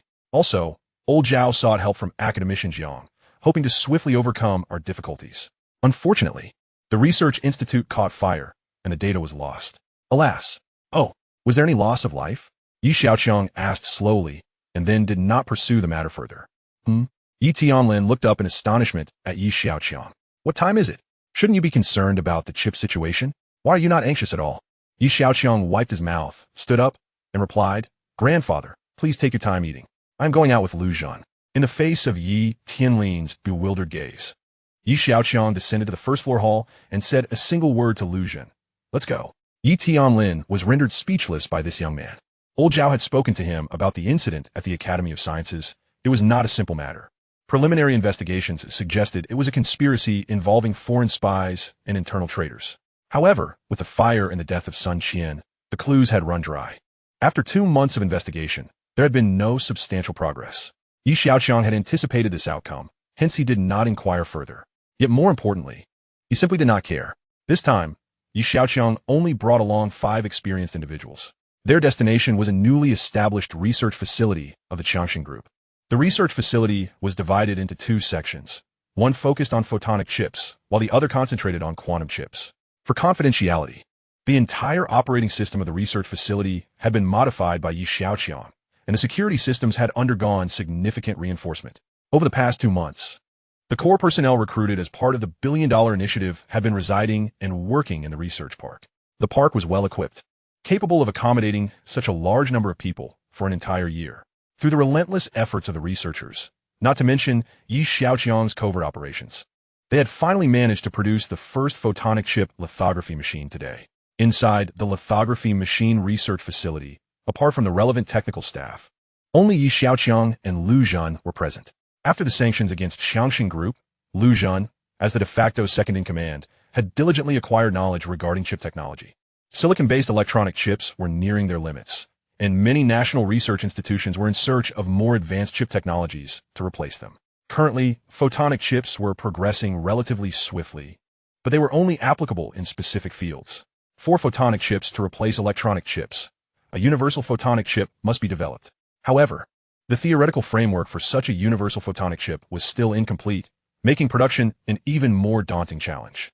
In summary, without a theoretical foundation, it was challenging to create a physical product. Yet, amidst this predicament, any breakthrough was imbued with inspiring significance. This was precisely the spiritual impetus that the Xiaoqiang Group and Tianbing Technology Company desperately needed. Lu Zhan had done considerable homework prior to his arrival and was well prepared psychologically. In the center of the research facility lay a machine covered by a massive canvas, quietly awaiting revelation. The technical staff pulled back the canvas, unveiling a lithography machine before everyone's eyes. Did we succeed? Lu Zhan's eyes widened in disbelief.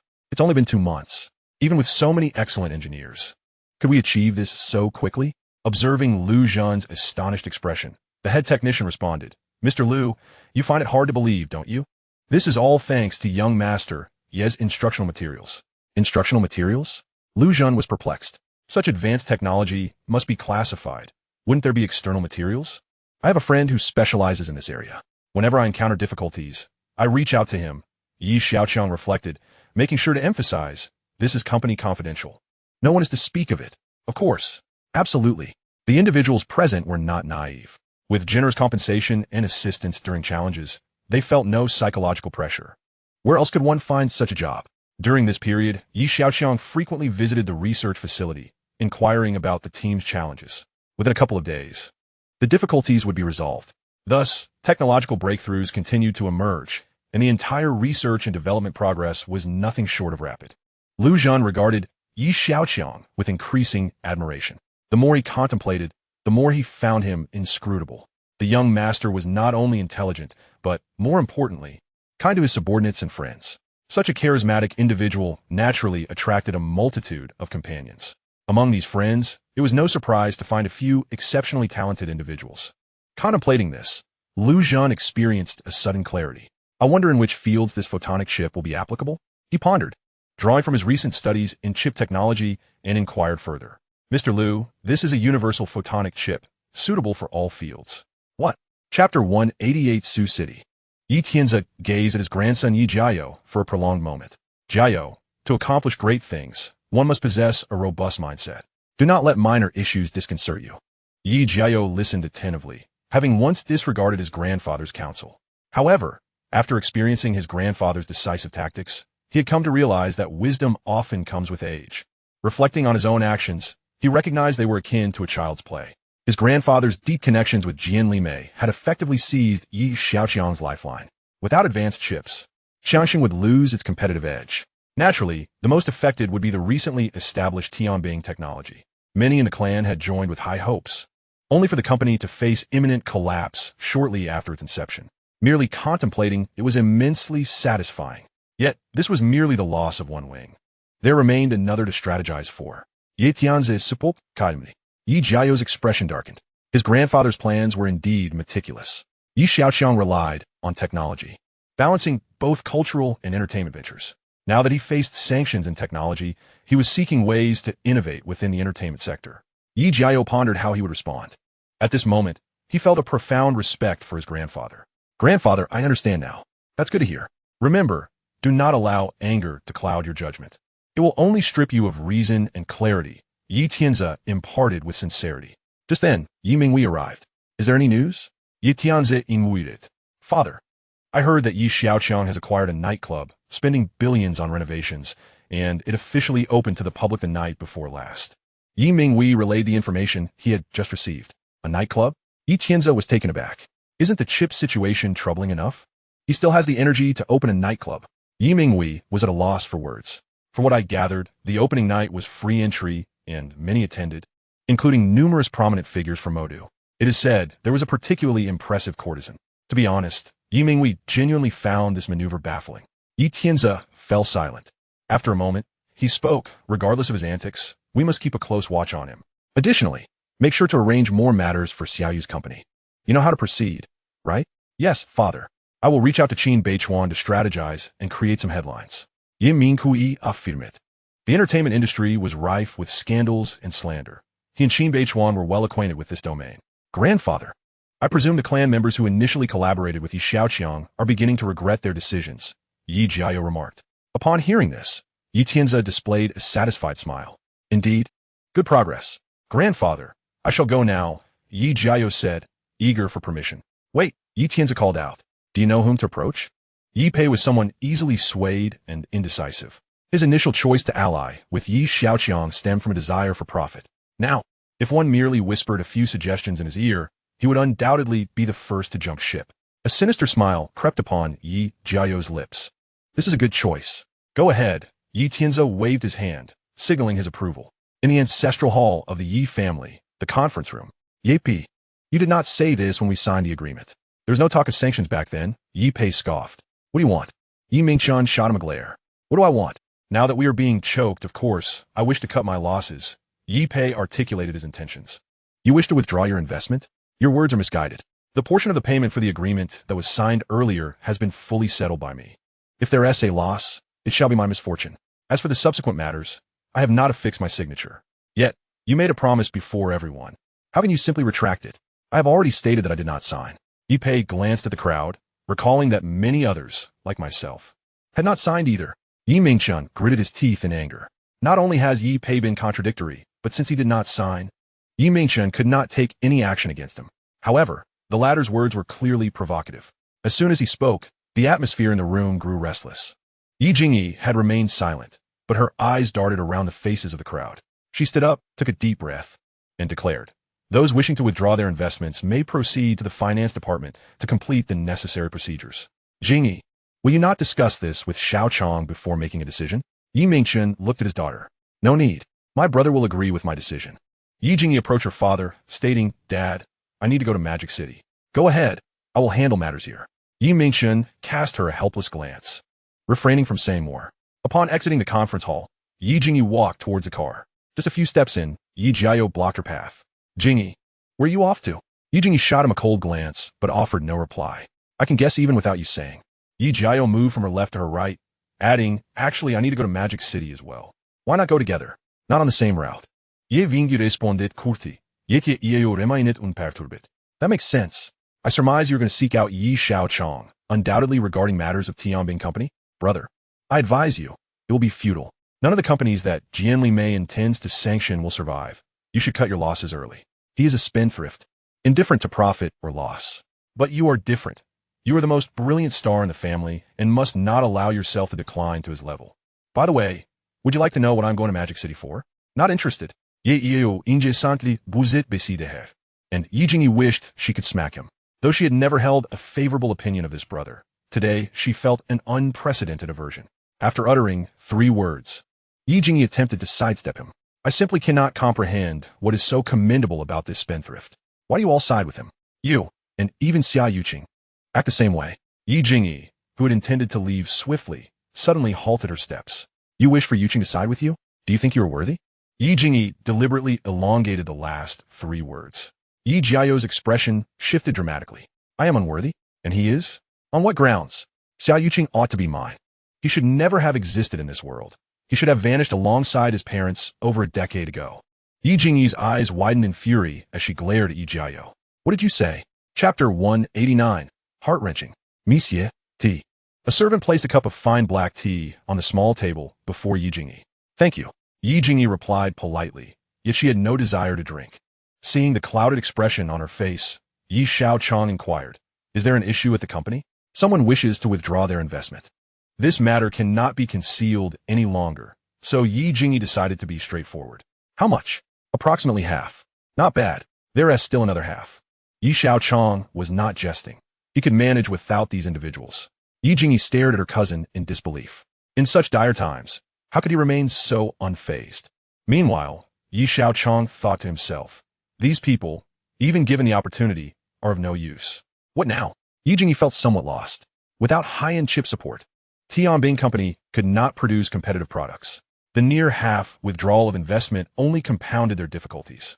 If this continued, Tianbing Company would face closure. In this world, there is no shortage of fair-weather friends. Since they are but grass, they hold no value. You should not let them weigh on your mind and affect your mood. Kulme, brother will take you out to relax. Yi Xiaoqiang offered some comfort and then shouted to the staff in the manner. Let us go. Yi Jingyi felt 3 black lines appear on her forehead. A familiar situation, a familiar flave. Moments later, this convoy, no, perhaps the most conspicuous luxury car fleet in all of Longhua, set forth on the road. Where to? Yi Jingyi asked as she sat beside Yi Xiaoqiang. Given the circumstances, they were undoubtedly heading to indulge in extravagance. She could not help but admire her brother's mindset. While others were frantic like ants on a hot stove, he remained composed, indulging as if nothing significant weighed on him. Before long, the convoy came to a halt, seemingly having reached their destination.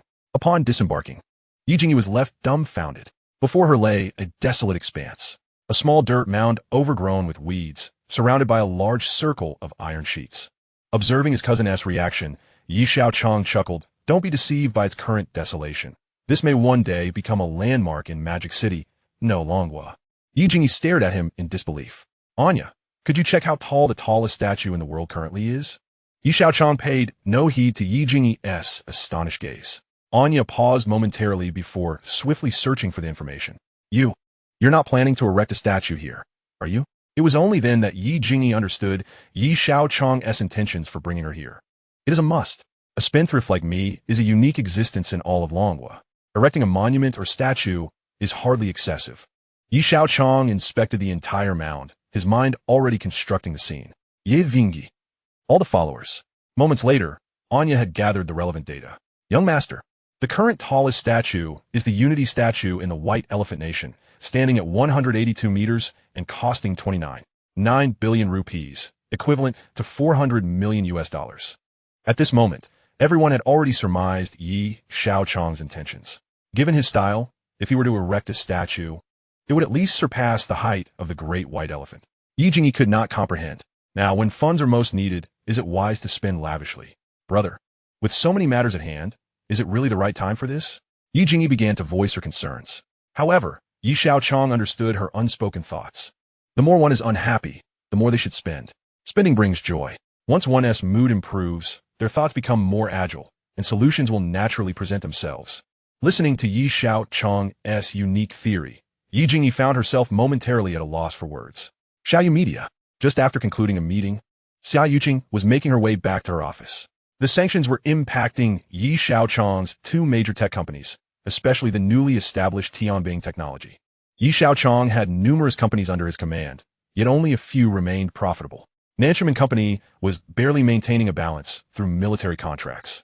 To navigate this crisis, Xiaoqiang sought to raise 10 billion from other companies to implement the chip plan. Meanwhile, he also needed to sustain the struggling Tianbing technology. The financial pressure now fell on Tianlin Pharmaceuticals, Jinhao New Energy, and Xiaoyu Media. During the recent meeting, Xiaoqiang had made several significant deployments. She decided to continue increasing manpower and financial investment in advantageous projects, such as short dramas and music.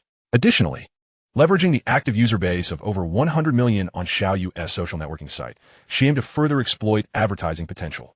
Over the past 2 months, advertising revenue had surged by 3 billion, a year-on-year increase of 25. As Xiaoqiang walked back, she pondered if there were any other areas she might have overlooked. "Miss Xia, a guest is waiting for you in your office," a secretary approached her. "Oh." Xiaoqiang was interrupted from her thoughts. "Who is it?" "Young Master Yi." "When did he become a guest?" Xiaoqiang momentarily found herself at a loss, until she laid eyes on the individual in the office. Her brow furrowed immediately.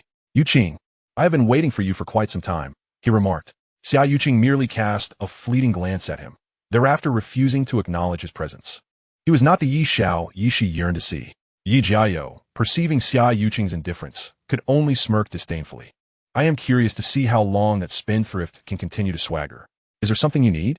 Xiaoqiang uttered, her voice crisp and concise. "If I am not mistaken, you are currently preoccupied with rescuing his company, are you not?" Yi Jiao retorted with a mocking tone, a trace of cold amusement gracing his lips. "What is it to you?" Xiaoqiang replied, her bright eyes fixated on the computer screen. "You toil so hard to earn money for him, yet he spends it to establish a nightclub. Surely, you cannot be unaware of this?" Yi Jiao continued, noting that Xiaoqiang remained silent. "I have heard that he has even managed to find a beauty to be his courtesan. Now the entire upper class of Magic City is aware of it. You are working diligently to earn a living while he is reveling in leisure. Is it truly worth it? With so many women surrounding him daily, does such a man truly deserve your affection?"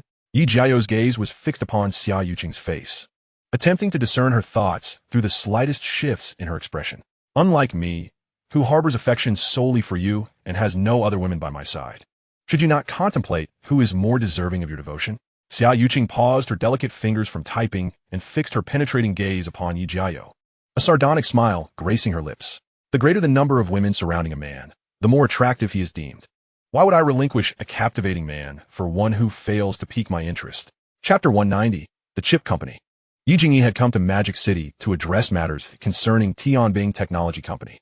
After spending 2 days there, Yi Xiaoqiang took her around to explore, yet he did not broach the subject again. On the 3rd day, after finishing breakfast, Yi Jingyi sat to the side, burdened with thoughts, eager to ascertain whether Yi Xiaoqiang had devised a viable solution. Just as she was about to speak, Lu Jin approached. "Young master, everything is prepared." "Very well. Let us depart." Yi Xiaoqiang signaled for his subordinates to proceed with preparations. "Brother, since you have matters to attend to, I shall take my leave," Yi Jingyi remarked, sensing that a solution would not materialize in the short term. It appeared she would have to return and provide comfort to everyone. "Are you in such a hurry to leave before the issue is resolved?" Yi Xiaoqiang observed Yi Jingyi's silence and continued, "Come, let us return to Tianbing Company together." Yi Jingyi slightly furrowed her brow. "You still have much to address here. I can merely offer them some consolation." "Consolation? Is that truly effective?" Yi Xiaoqiang countered. "What else can we do? Yi Vingyi quid it, perpliet. If the chip issue remains unresolved, what else can we offer but consolation? Have you retained the list of those who withdrew their investments?" Yi Xiaoqiang suddenly inquired. "Huh. Ensure you keep the list of those who withdrew their investments. It will not be easy for them to return. Let us proceed to Tianbing Company." With Yi Xiaoqiang's command, a formidable contingent made its way towards Tianbing Technology Company. Yi Jingyi had yet to fully comprehend Yi Xiaoqiang's previous remarks as she boarded the vehicle with the others. After over an hour, the convoy arrived at Tianbing Technology Company. Upon reaching their destination, they found a considerable number of individuals already gathered in the company courtyard, though this number had dwindled by nearly half since its inception. "Young Master Yi." The enthusiasm of the welcoming crowd was notably lacking. The sanctions lingered, and unless there were breakthroughs in chip development, this dire situation would remain unchanged. Yi Xiaoqiang surveyed the crowd and surmised their sentiments. "I have heard many have withdrawn. Why do you remain?" he inquired. "Young Master Yi, since we initially agreed to join, we must share both the profits and the challenges. We trust in your character, but no one anticipated such a predicament," someone responded.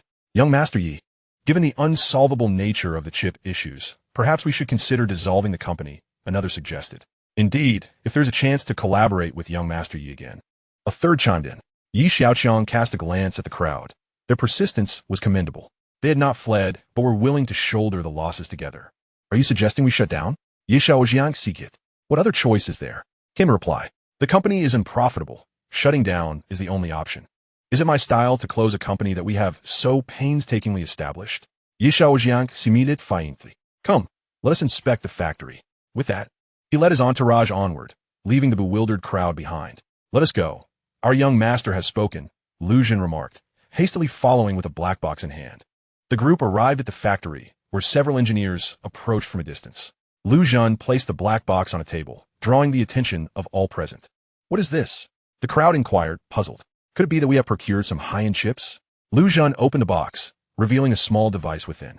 This is a prototype of the developed photonic chip, he explained, gesturing to the mysterious device. Photonic chip. The crowd's eyes widened in disbelief. How is this possible? In such a short time, it has already been developed and manufactured? Some expressed skepticism, their voices trembling. Come, try it out. Lu Jin beckoned one of the engineers who had been standing by, transfixed. The engineer cautiously activated the device for testing. Moments later, he exclaimed, its performance surpasses that of electronic chips by nearly 1,000 times. Yet its power consumption is merely 1/10,000th. This is indeed a photonic chip. Only a photonic chip could exhibit such outstanding performance. Though his expression still reflected disbelief, rational evaluation of the data confirmed the reality of the situation. How can this be? Murmurs of astonishment rippled through the crowd, repeating the same incredulous phrase. Is there hope? Our company is saved. The realization dawned upon them. Currently, the output is still modest, and it will require some time before large-scale production can commence, Xiaoqiang stated calmly. That is manageable. Yi Jingyi responded, her spirits lifting. Initially fearing that Xiaoqiang maintained a mere positive outlook, she now understood that he had already anticipated the breakthrough in chip development. No wonder he seemed unperturbed. With the issues surrounding the photonic chip resolved, mass production will be significantly more straightforward. Wait, I have something to clarify, Xiaoqiang interjected after a moment's thought. Please proceed. Young Master Yi, came the response. Those who remain are those I trust, and they are trustworthy in return. There are individuals working in the shadows to sabotage our efforts, and I hope you will maintain discretion regarding this matter. You are correct, young Master Yi, that Yi Pei was evidently used as a pawn. Someone recalled the events of that day. Indeed, we must also guard against Yi Jiao sending people to cause disruption, Yi Jingyi asserted, her fists clenched. Oh, Xiaoqiang's gaze sharpened. Yi Jingyi's direct mention of Yi Jiao took him by surprise. Given the nature of Yi Jingyi and Yi Jiao's relationship, she would not have named him unless there were significant reasons to do so. By the way, brother, I forgot to warn you. He has also come to Magic City. You should be cautious. Yi Jingyi, preoccupied with the affairs of Tianbing Company, had overlooked mentioning Yi Jiao's arrival. Did he provide any reason for his visit to Magic City? Yi Xiaoqiang inwaited. Yi Jingyi had already cautioned him, indicating that Yi Jiao likely harbored ulterior motives for his visit. No, we had a brief quarrel, but I did not press further, she confessed, feeling a pang of regret for not asking more questions at the time. She wished she had remained calm enough to discern his true intentions. However, he did mention someone. Who? Wingye. Yi Jingyi recalled the conversation, calculating the days. He must have visited Xiaoyu Media to seek out Xiaoqiang. Yi Xiaoqiang pondered this. To think he believes he can win Xiaoqiang's heart. Such delusions. For now, let's not dwell on him. Let us delve into the establishment of a chip production line. Yi Xiaoqiang is reluctant to squander time on trivialities. Pressing matters take precedence. In order to mass-produce photonic chips, several production lines must be constructed. This entails not only the erection of new facilities, but also a comprehensive array of supporting infrastructure. It is akin to founding a new company. My suggestion is to establish a new chip manufacturing company. What do you all think? Chapter 191. The leading courtesan Su Lingyin. Among the myriad cities of Longhua, the Magic City stands out as the most enchanting. Its intricate historical backdrop, diverse cultural tapestry, and its position at the forefront of the nation's trends render it unparalleled. The vibrant life truly commences at night, as the lights twinkle. A multitude of luxury vehicles congregate outside a nightclub situated in a less-than-prime locale. This establishment is none other than the recently acclaimed Shanghai nightclub. At this moment, a young gentleman stands at the entrance, flanked by two bodyguards clad in black. Young Master Yi, shall we enter? Let's take a look. Yi Jiao replied after a moment's pause. The trio proceeded into the hall, where a male attendant approached with a smile. Good evening, sir. May I kindly request the entry fee? Entry fee? Yi Jiao was momentarily taken aback. Many night venues require an upfront payment, and having frequented such establishments, he was aware of this custom. However, the thought that this money was going into Yi Xiaoqiang's pocket left him feeling somewhat disgruntled. How much? He asked coldly. 120. 000 what? Yi Jiao nearly leapt in astonishment. Having visited nightclubs before, he knew that fees typically range from a few hundred to a few thousand, and even the most extravagant venues rarely charged more than 10,000 to 20,000. You're asking for 120,000 right off the bat. Indeed, it is 120,000. The attendant regarded him with a hint of curiosity. Ah, young master, it seems this is your first visit. If you doubt me, feel free to inquire with others. At that moment, numerous patrons in the hall turned their gazes toward him.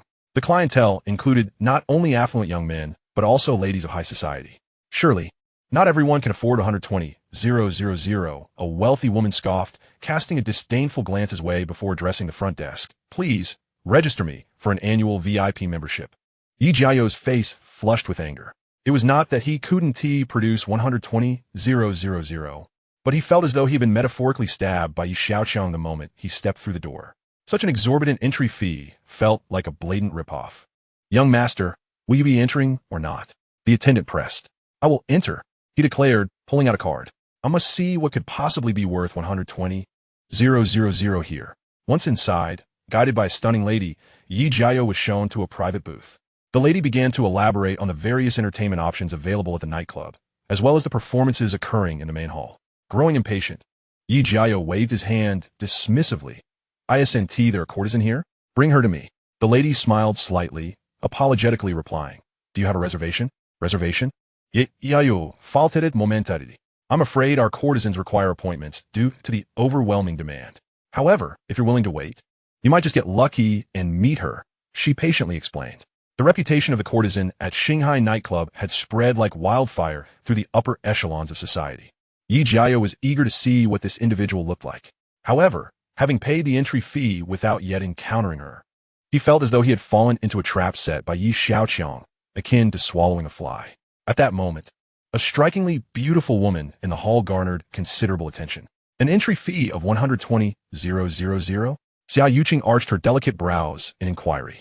Miss, I was about to say something to Ahu when Xiaoqiang interrupted. It's fine, I will pay. After completing the transaction, a lady approached her. Madam, do you have a reserve booth? 4 to 8. Very well, please follow me. The lady led the way. Ahu, leaning close to Xiaoqiang, whispered, Miss, why not reveal your identity?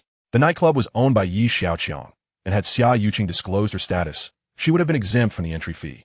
I simply wish to remain inconspicuous. No need to draw attention, Xiaoqiang reiterated. Upon reaching the booth, the lady commenced her usual introduction of the entertainment options.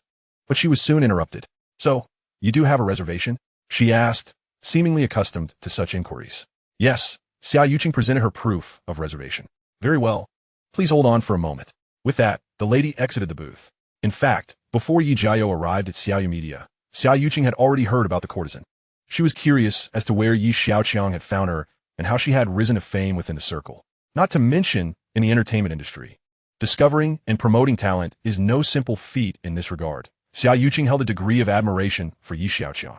This courtesan was notoriously difficult to book. Xiaoqiang had attempted several times, even offering additional remuneration.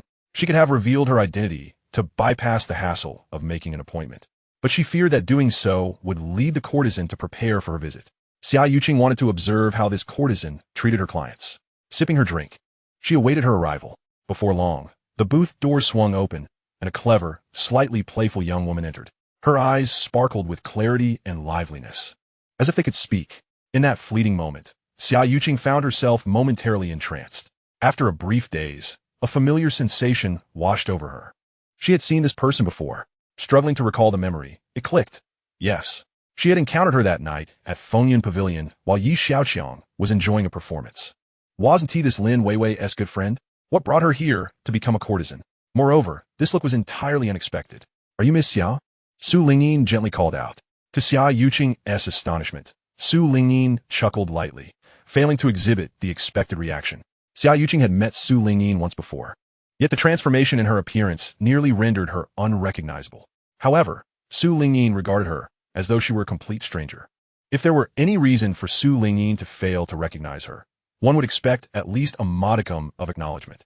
Yet, Xiaoqiang noted that Su Lingyin's eyes held no trace of recognition, as if they had never met. What's going on, Miss Xia? Su Lingyin inquired again. Xiaoqiang snapped back to reality. Are you feeling unwell? Su Lingyin asked with concern. Oh no, not at all. Su Lingyin pushed a glass of cocktail toward her. For someone like you, burdened with stress, it's important to know how to unwind. A little drinking can alleviate worries. After saying this, she raised her glass in a gesture towards Xiaoqiang. Meanwhile, Yi Jiao sulked as he sipped his drink, caught in a dilemma of indecision. He could neither leave nor stay, inwardly cursing Yi Xiaoqiang 1,000 times over. Just then, the booth door swung open once more, revealing a charming lady. Young master, the guest who had an appointment with the courtesan left early. There's a window of opportunity. Would you like to meet her? Yi Jiao instantly perked up at the news. Yes. Very well. I'll bring her to you shortly. Chapter 192. Today, this matter may prove troublesome. Yi Jiao had not anticipated the courtesan would be so elusive. Initially, he thought Yi Xiaoqiang was merely engaging in marketing theatrics, exaggerating for effect. Thus, he opted for a discreet visit to ascertain the situation. His intent was simple, to discern whether the claims were inflated, and if so, he would expose the truth, allowing others to revel in the spectacle. Conversely, if the rumors held merit, he was eager to see what this person looked like and to understand the allure that captivated so many. What he did not foresee was the courtesan's genuine inaccessibility. Just as he contemplated giving up, a twist of fate emerged. Soon, the booth door was pushed open, and Yi Jiao's eyes widened in astonishment. The likes of him, a scion of a wealthy family, have encountered numerous beauties. Yet, the one before him possesses an indescribable allure. How shall I address this gentleman? Su Lingyin Inguit? I am surnamed Yi. Yi Jiao merely revealed his surname, eager to observe her reaction. Ah, so does Master Yi. Shall we indulge in some drinks and conversation? Su Lingyin summoned a selection of beverages. What is your name? Su Lingyin. The two began to engage in conversation over their drinks. Yi Jiao, accustomed to such scenarios, prepared to initiate his mischief, for he had come seeking trouble. Strangely enough, this enchanting woman seemed to possess a certain charm that made him forget his initial intentions. Before long, they had consumed considerable amounts of alcohol, and his head began to feel heavy. In his increasingly blurred vision, a delightful and captivating figure swayed before him. Stirring his senses further, he reached out to grasp her wrist, only to have it swiftly shaken off. Master Yi, please conduct yourself with dignity. Oh! Yi Jiao smirked with disdain. In such an environment, one would dare to speak of purity while serving as a companion. What harm is there in mere touch? I could easily reward you with a generous tip. I have more than enough money. I'm sorry. I am merely here to share drinks and conversation. Not as you might imagine, Su Lingyin retorted, her teeth clenched. Ha ha! Yi Jiao laughed, his eyes reddening. Do you intend to amuse me to death? Merely sharing drinks and conversation? Do you expect me to believe that? Come here. Xiaoqiang, having seen Su Lingyin, found her reaction quite peculiar. There must be secrets unknown to her. She concocted a flimsy excuse to leave, intending to linger in the nightclub to uncover some clues. Just as she was about to depart empty-handed, she heard raised voices from a nearby private room, drawing a crowd. Standing at the back of the gathering, Xiaoqiang caught sight of the two embroiled in the dispute, Yi Jiao and Su Lingyin. Having consumed too much, Yi Jiao was flaunting his entitlement, firmly gripping Su Lingyin's wrist. What are you pretending for? I have plenty of money. In the distance, Anya and Zhang Qiming approached. Oh, isn't that Master Yi Jiao? Zhang Qiming exclaimed in surprise. Anya looked at him quizzically. Zhang Qiming briefly introduced the situation, prompting Anya to furrow her brow. It would be wiser to report this matter to the young master. Yi Xiaoqiang answered the phone, and upon hearing Anya's report, he pondered. So, this fellow has come onto my turf. Meanwhile, the crowd around the private room had swelled. Yi Jiao's revelation of his identity attracted even more onlookers. Yet, they were too intimidated to voice their grievances. The Yi family was not one to be trifled with. The few individuals who had considered intervening hesitated. Release me. If you do not let go, my brother will not spare you. Su Lingyin glared at him, her voice raised. Your brother? Who is that? Ye Xiaoqiang. Ye Froze. I was unaware that he had a sister like you. Su Lingyin's wrist was being gripped even tighter. Enough. From the crowd, Xiaoqiang stepped forward. What are you doing here? Yi Jiao was caught off guard, the effects of the alcohol diminishing. Let her go, Xiaoqiang said coldly. The hand gripping Su Lingyin's wrist loosened slightly. Xiaoqiang's gaze remained fixed on that hand. Moments later, that grip tightened once again. Why should I heed you? It won't be long before you regret this. I hear there have been numerous issues involving your media company lately. Xiaoqiang's expression tightened as she retorted. Does that concern you? I hope you won't come begging for my assistance later. Yi Jiao glanced at Su Lingyin, but his words were clearly directed at Xiaoqiang. Beg you? What gives you the audacity? Just then, a voice rang out from behind Xiaoqiang. The crowd parted immediately. Master Yi, Master Yi. Yi Xiaoqiang nodded at the crowd. Seeing Xiaoqiang there surprised both him and Anya, especially Anya, who had been completely unaware. Release my sister. Yi Xiaoqiang's tone suddenly turned icy. Your sister? I recognize her as my sworn sister. Let her go. I shall say this only once more. 1, 2. The nightclub as security, upon seeing Yi Xiaoqiang, sprang into action, moving toward Yi Jiao. Yi Jiao's 2 bodyguards stood back to back, warily guarding against the approaching crowd. Oof, you got some nerve. The effects of the alcohol wore off significantly for Yi Jiao. A wise man does not court danger.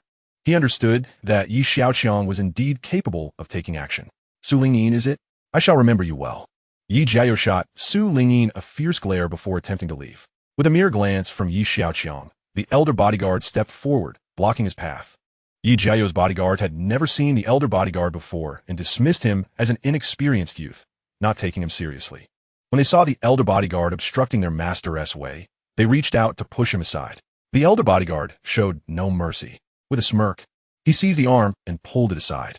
Yi Jiao was well aware of the elder bodyguard's prowess, but all of this transpired in the blink of an eye. By the time he realized something was amiss and attempted to warn others, it was too late. The black-clad bodyguard felt a rush of wind by his ears as the surroundings spun wildly. Bang! He crashed into a nearby table, sending drinks flying everywhere.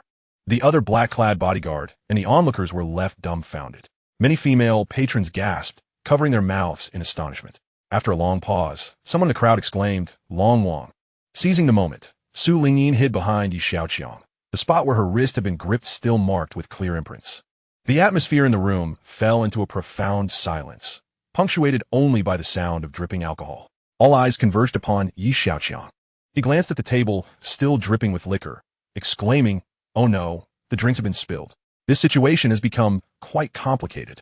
Chapter 193. Spending 5 million just to drink and chat? This situation has indeed become complicated. Many who frequented this place did so to foster relationships with Yi Xiaoqiang. The recent controversies had significantly impacted him. Numerous patrons were weighing their options. Some were still observing, while others had begun to choose sides. It's akin to business. When you believe a venture is guaranteed to be profitable, you may find yourself unable to participate. Life itself is a gamble. Aside from the few who can control the game, the rest ponder how to align themselves. Once you align with the right faction, it can save you years of struggle. Yi Xiaoqiang's temper is well known among many in the city. The legacy of the Qin family left a profound impression on them. The bodyguard standing next to Yi Jiao finally grasped the gravity of the situation. The adversary was none other than the most infamous spendthrift of the Dragon Kingdom. They might not dare to strike their master, but they certainly would not hesitate to target him. Yi Xiaoqiang had ample resources and was absolutely willing to act. The bodyguard grew increasingly anxious, leaning toward Yi Jiao's ear and whispering, Young master, there are too many of them. A wise man does not court danger. You must exercise restraint. Superficially, young master, you must exercise restraint and not stoop to their level. Internally, please don't push me into the fire pit. I'm not one to withstand a beating either. Yi Jiao maintained an outward composure, yet internally, he was in a state of panic.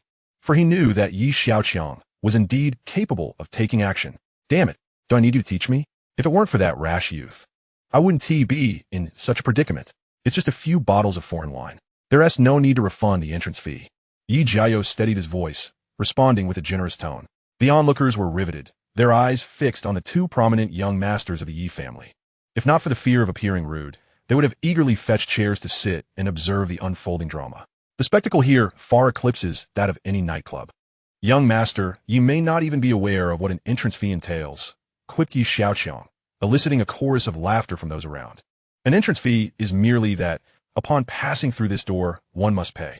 Any additional expenses are calculated separately, a member of the onlookers elucidated. Yi Jiao was taken aback. Was this not outright extortion? To pay 120,000 just to enter? Indeed.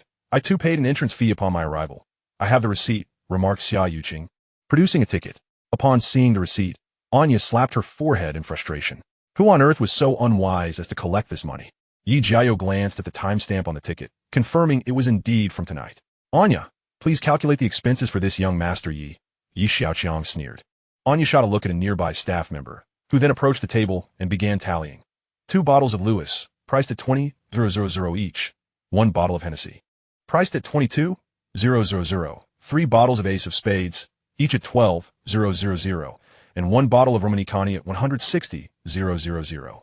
After a thorough count, the total came to approximately 18 bottles of assorted fine wines, amounting to 280,000. Ye iaios bro, furo it deeper. He could afford this sum. Yet the entire situation was exceedingly vexing. Moreover, it was the other party who initiated the confrontation. Why should he bear the cost? Ye Xiaoqiang, notijing ye iaios silenje. Disown his thoughts. Addressing the crowd, he proclaimed, surely everyone has witnessed who struck first? Fair is fair. You must compensate for these expenses. Indeed, echoed the crowd, plunging Yi Jiao's heart into despair. Yi Xiaoqiang was clearly the local big fish. Even if one were a dragon, one must still navigate within this pond. I have 300,000 in my card. Yi Jiao exclaimed, producing a card. Take it all. No need for change. Yet, as he took a step toward the exit, he was once again obstructed. Not so fast. That was merely for the drinks. The bill is not yet settled. Yi Xiaoqiang's voice rang out once more. What? Yi Xiaoqiang, do not be excessive. This young master Yi is attempting to dodge his debts. With a mere glance from Yi Xiaoqiang, a throng encircled them once more. Have some grace. Young master, you must exhibit some decorum, the bodyguard implored, his eyes brimming with helplessness. Yi Jiao was seething with fury. Yi Xiaoqiang says it olingins irist, remarking, your wrist is already bruised. Should you not compensate for some medical expenses? In an instant, tears of grievance welled in Su Lingyin's clear eyes, evoking a wave of sympathy that washed over everyone present. Yi Jiao gaped, nearly slack-jawed. This woman was simply a master of theatrics, effortlessly conjuring a heart-wrenching expression. 500,000. Surely that suffices. Ye Yao conjured it. However, glancing at Yi Xiaoqiang, he sensed that the ordeal was far from over. What more is there? Let's be swift. Your commotion tonight has disrupted the nightclub's business and affected her mood. Out of respect for my third uncle, I shall refrain from charging you for the nightclub's losses. However, you must compensate for Su Lingyin's lost wages, Yi Xiaoqiang mused. Yi Jiao studied Yi Xiaoqiang for a moment and inquired, are there any additional fees? None, Yi Xiaoqiang shrugged. Yi Jiao secretly exhaled in relief. At last, it seemed they were nearing a conclusion and could depart. Very well, how much is the compensation for lost wages? Yi Jiao pressed, eager to resolve this matter and leave. How are you feeling? Do you need a few days to rest? Yi Xiaoqiang asked Su Lingyin. She lifted her clear gaze and replied, 1 day. 1 day? Are you certain? Yi Xiaoqiang reiterated. Su Lingyin not that. Sighing, Yi Xiaoqiang lamented, alas, my sister is simply too kind-hearted.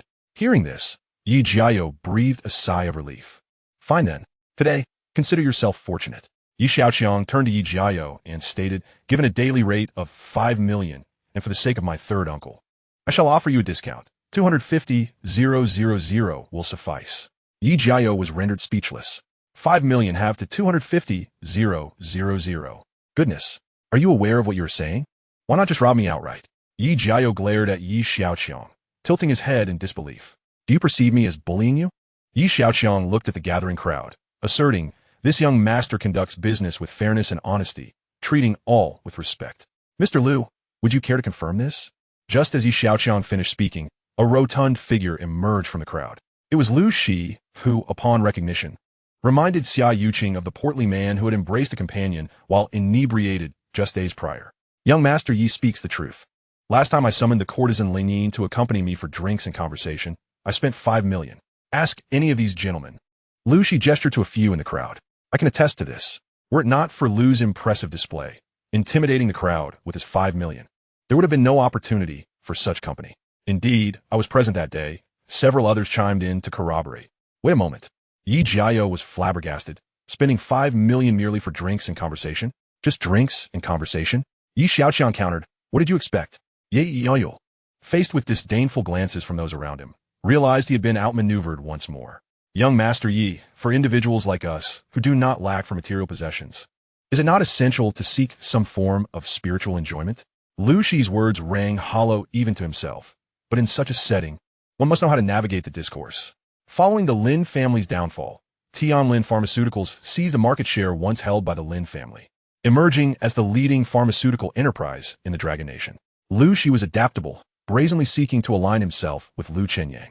Lu, however, deemed it necessary to consult with Yi Xiaoqiang first. Fortunately, Lu Shi and Yi Xiaoqiang had no significant grievances between them. Subsequently, Lu Shi spent 5 million at the Shanghai nightclub to solidify his allegiance, finally securing his place. Who among the patrons of a Shanghai nightclub was unaware of Su Lingyin's association with Yi Xiaoqiang? No one dared entertain any inappropriate thoughts. The total came to 2,830,000. Pay the bill, and you may leave, lest anyone accuse me of bullying. Yi Xiaoqiang, sensing the moment was opportune, presented the final amount. Yi Jiao's complexion turned a ghastly shade. His lips quivered as he struggled to voice a protest. Nearby, a bodyguard in black gently tugged at Yi Jiao's sleeve, mouthing the word, "Grace." Suddenly, a resounding slap echoed as Yi Jiao struck the face of the black-clad bodyguard. "Damn it! Can you afford to cover the damage to this expensive suit?" Yi Jiao shouted at the bodyguard before turning to Anya. "Swipe the card." Anya smiled slightly, inviting him to follow her. After settling the bill, Yi Jiao turned to leave. Just as he reached the entrance, a cheerful voice called from behind. "We welcome you to visit again." The nightclub's hall had been cleared, and Yi Xiaoqiang addressed the remaining crowd, urging them to continue. "Tonight, drinks are 30 off." As the crowd dispersed, resuming their activities, Xiaoqiang remarked, "The fashion show was quite impressive. It attracted a fair number of patrons. The nightclub, after all, is part of the entertainment industry, and Xiaoqiang recognized the commercial potential harbored. Shall we linger a while longer?" Yi Xiaoqiang invited. Xiaoqiang shook her head. "Then let us return home." In the car, Xiaoqiang remarked, "Last month, the advertising revenue was approximately 1 billion. Let us allocate it to Tianbing technology to weather the storm. Things aren't too stable on your end either. I've noticed a surge in online trolls recently. It's best to reserve the funds for your use." "I'm not currently in need of money," Yi Xiaoqiang replied. Xiaoqiang shot him a look. "Are we still being polite with each other?" Yi Xiaoqiang pulled her close, inhaling the scent of her hair. "Not with you, I assure you. I truly haven't reached that point yet." Xiaoqiang turned to look at Yi Xiaoqiang, confirming that he was not merely putting on a brave front. After blinking a few times, she inquired, "How is the chip situation progressing?" "It's coming along quickly," replied Xiaoqiang, her head full of questions. "What does quickly even mean?" "It means it's progressing swiftly. Just wait for the news." 5 days later, at Nanchang Corporation, Yi Xiaoqiang gazed at the aerial footage of the Meichi Island rocket launch facility on his computer. A small island floated upon a sapphire-like sea, adorned with lush greenery and golden sands continually caressed by the waves. At the approximate center of the island stood a colossal launch pad, upon which a carrier rocket was poised like a sword piercing the clouds. The long-awaited launch facility had finally been completed, and the transported earthworks had increased the island's area by approximately 1/4. Song Ke pointed towards the newly added area of the island. "How many satellite missions are left on the military side?" Yi Xiaoqiang pondered the next steps while observing the completed base. "About 5 more, Song Ke calculated. We can now expedite the Guanghan Palace plan." Yi Xiaoqiang had been waiting for this moment for quite some time. "I believe we still need to complete some preparatory work before the moon landing," Song Ke reminded, recalling some critical matters. "You mean the communication satellites?" Yi Xiaoqiang recalled the space-based vehicles. This device, astonishingly, possessed anti-gravity propulsion and could also serve as a communication relay. However, this remained a secret, one that could not be disclosed. Thus, to establish a complete Earth-Moon communication system, it was indeed necessary to launch some communication satellites, as Song Ke suggested. "Exactly. Only then can we accomplish the moon landing and subsequently establish a base," Song Ke replied. "Please draft a plan for me to review, and then we can approach satellite manufacturers." At Qianshan Manor, several figures gathered in a pavilion. Tianbing Technology Company is on the verge of collapse, Yi Mingwei stated with a smug smile. "Nearly half of the investors have pulled out. At this rate, they be closing their doors in just a few days?" Qin Beichuan raised an eyebrow at this news. They should consider the enormity of GMMI. A private company daring to contend with a superpower is simply laughable." Sen Zilong scoffed. "You'll need to apply more pressure on them," Yi Mingwei suggested, glancing at Qin Beichuan. "Rest assured, we must reclaim both principal and interest at this juncture." Qin Beichuan grinned broadly. "However, Yi Minghui noted a shift in tone. This fellow seems either overly optimistic or has some backing, as he appears utterly unperturbed. I heard he even opened a nightclub, spending over 200 million on decoration. Is that so? Sen Zilong was taken aback. I think I heard something about that too. There's even talk of a courtesan. Qin Beichuan, preoccupied with causing trouble for Xiaoyu Media, had not taken this matter seriously. Yi Minghui's mention of a nightclub sparked a memory of the courtesan. Just then, a servant approached and said, "Sir, a young man claiming to be Yi Jiao is requesting an audience." The three exchanged glances before San Zilong said, "Let him in." After greeting the trio, Yi Jiao was asked by Yi Minghui, "What brings you here?" Upon recalling that night's events, Yi Jiao's expression darkened. That Yi Xiaoqiang somehow found a woman to serve as a courtesan, and someone is willing to spend 5 million just to drink with her. What? Qin Beichuan's eyes nearly popped out. Spending 5 million for a single drink was unfathomable. He had heard of a renowned courtesan, but could never have imagined the price would be so exorbitant. How do you know? Ye Minghui Inuited. Ye Yayo. Unwilling to conceal the truth, recounted the events of that day. What was the name of that woman? Qin Beichuan asked. Su Lingjin. Who? Say that again. Sen Zilong's eyes widened in shock. Chapter 195, The Hook. Mentioning Yi Xiaoqiang ignited a deep-seated animosity within the group, a desire to eliminate him at any cost.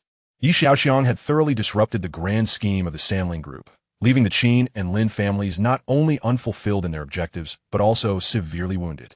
Despite the Qin family still standing, it was only by the full support of the Sanling Group that they managed to endure thus far. In stark contrast, Yi Xiaoqiang seemed to thrive in all his endeavors. He opened a nightclub, and the entrance fees alone were astonishing, attracting throngs of patrons.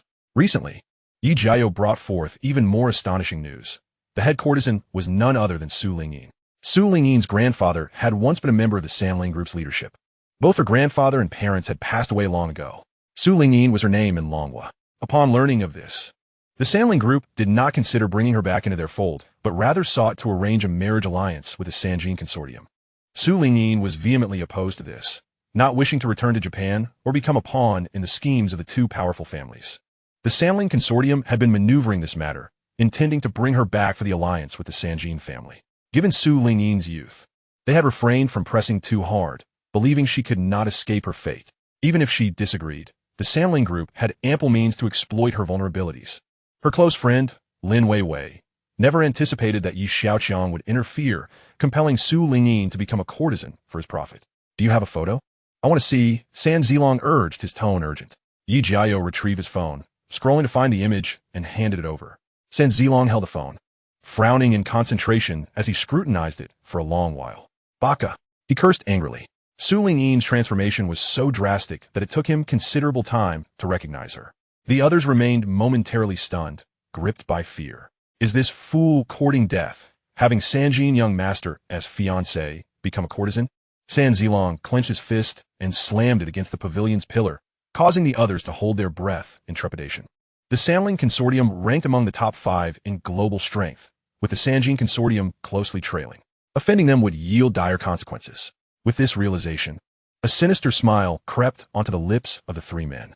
Meanwhile, at Nanshiman Corporation, to advance the next moon landing plan, it was imperative to establish a reliable communication satellite system.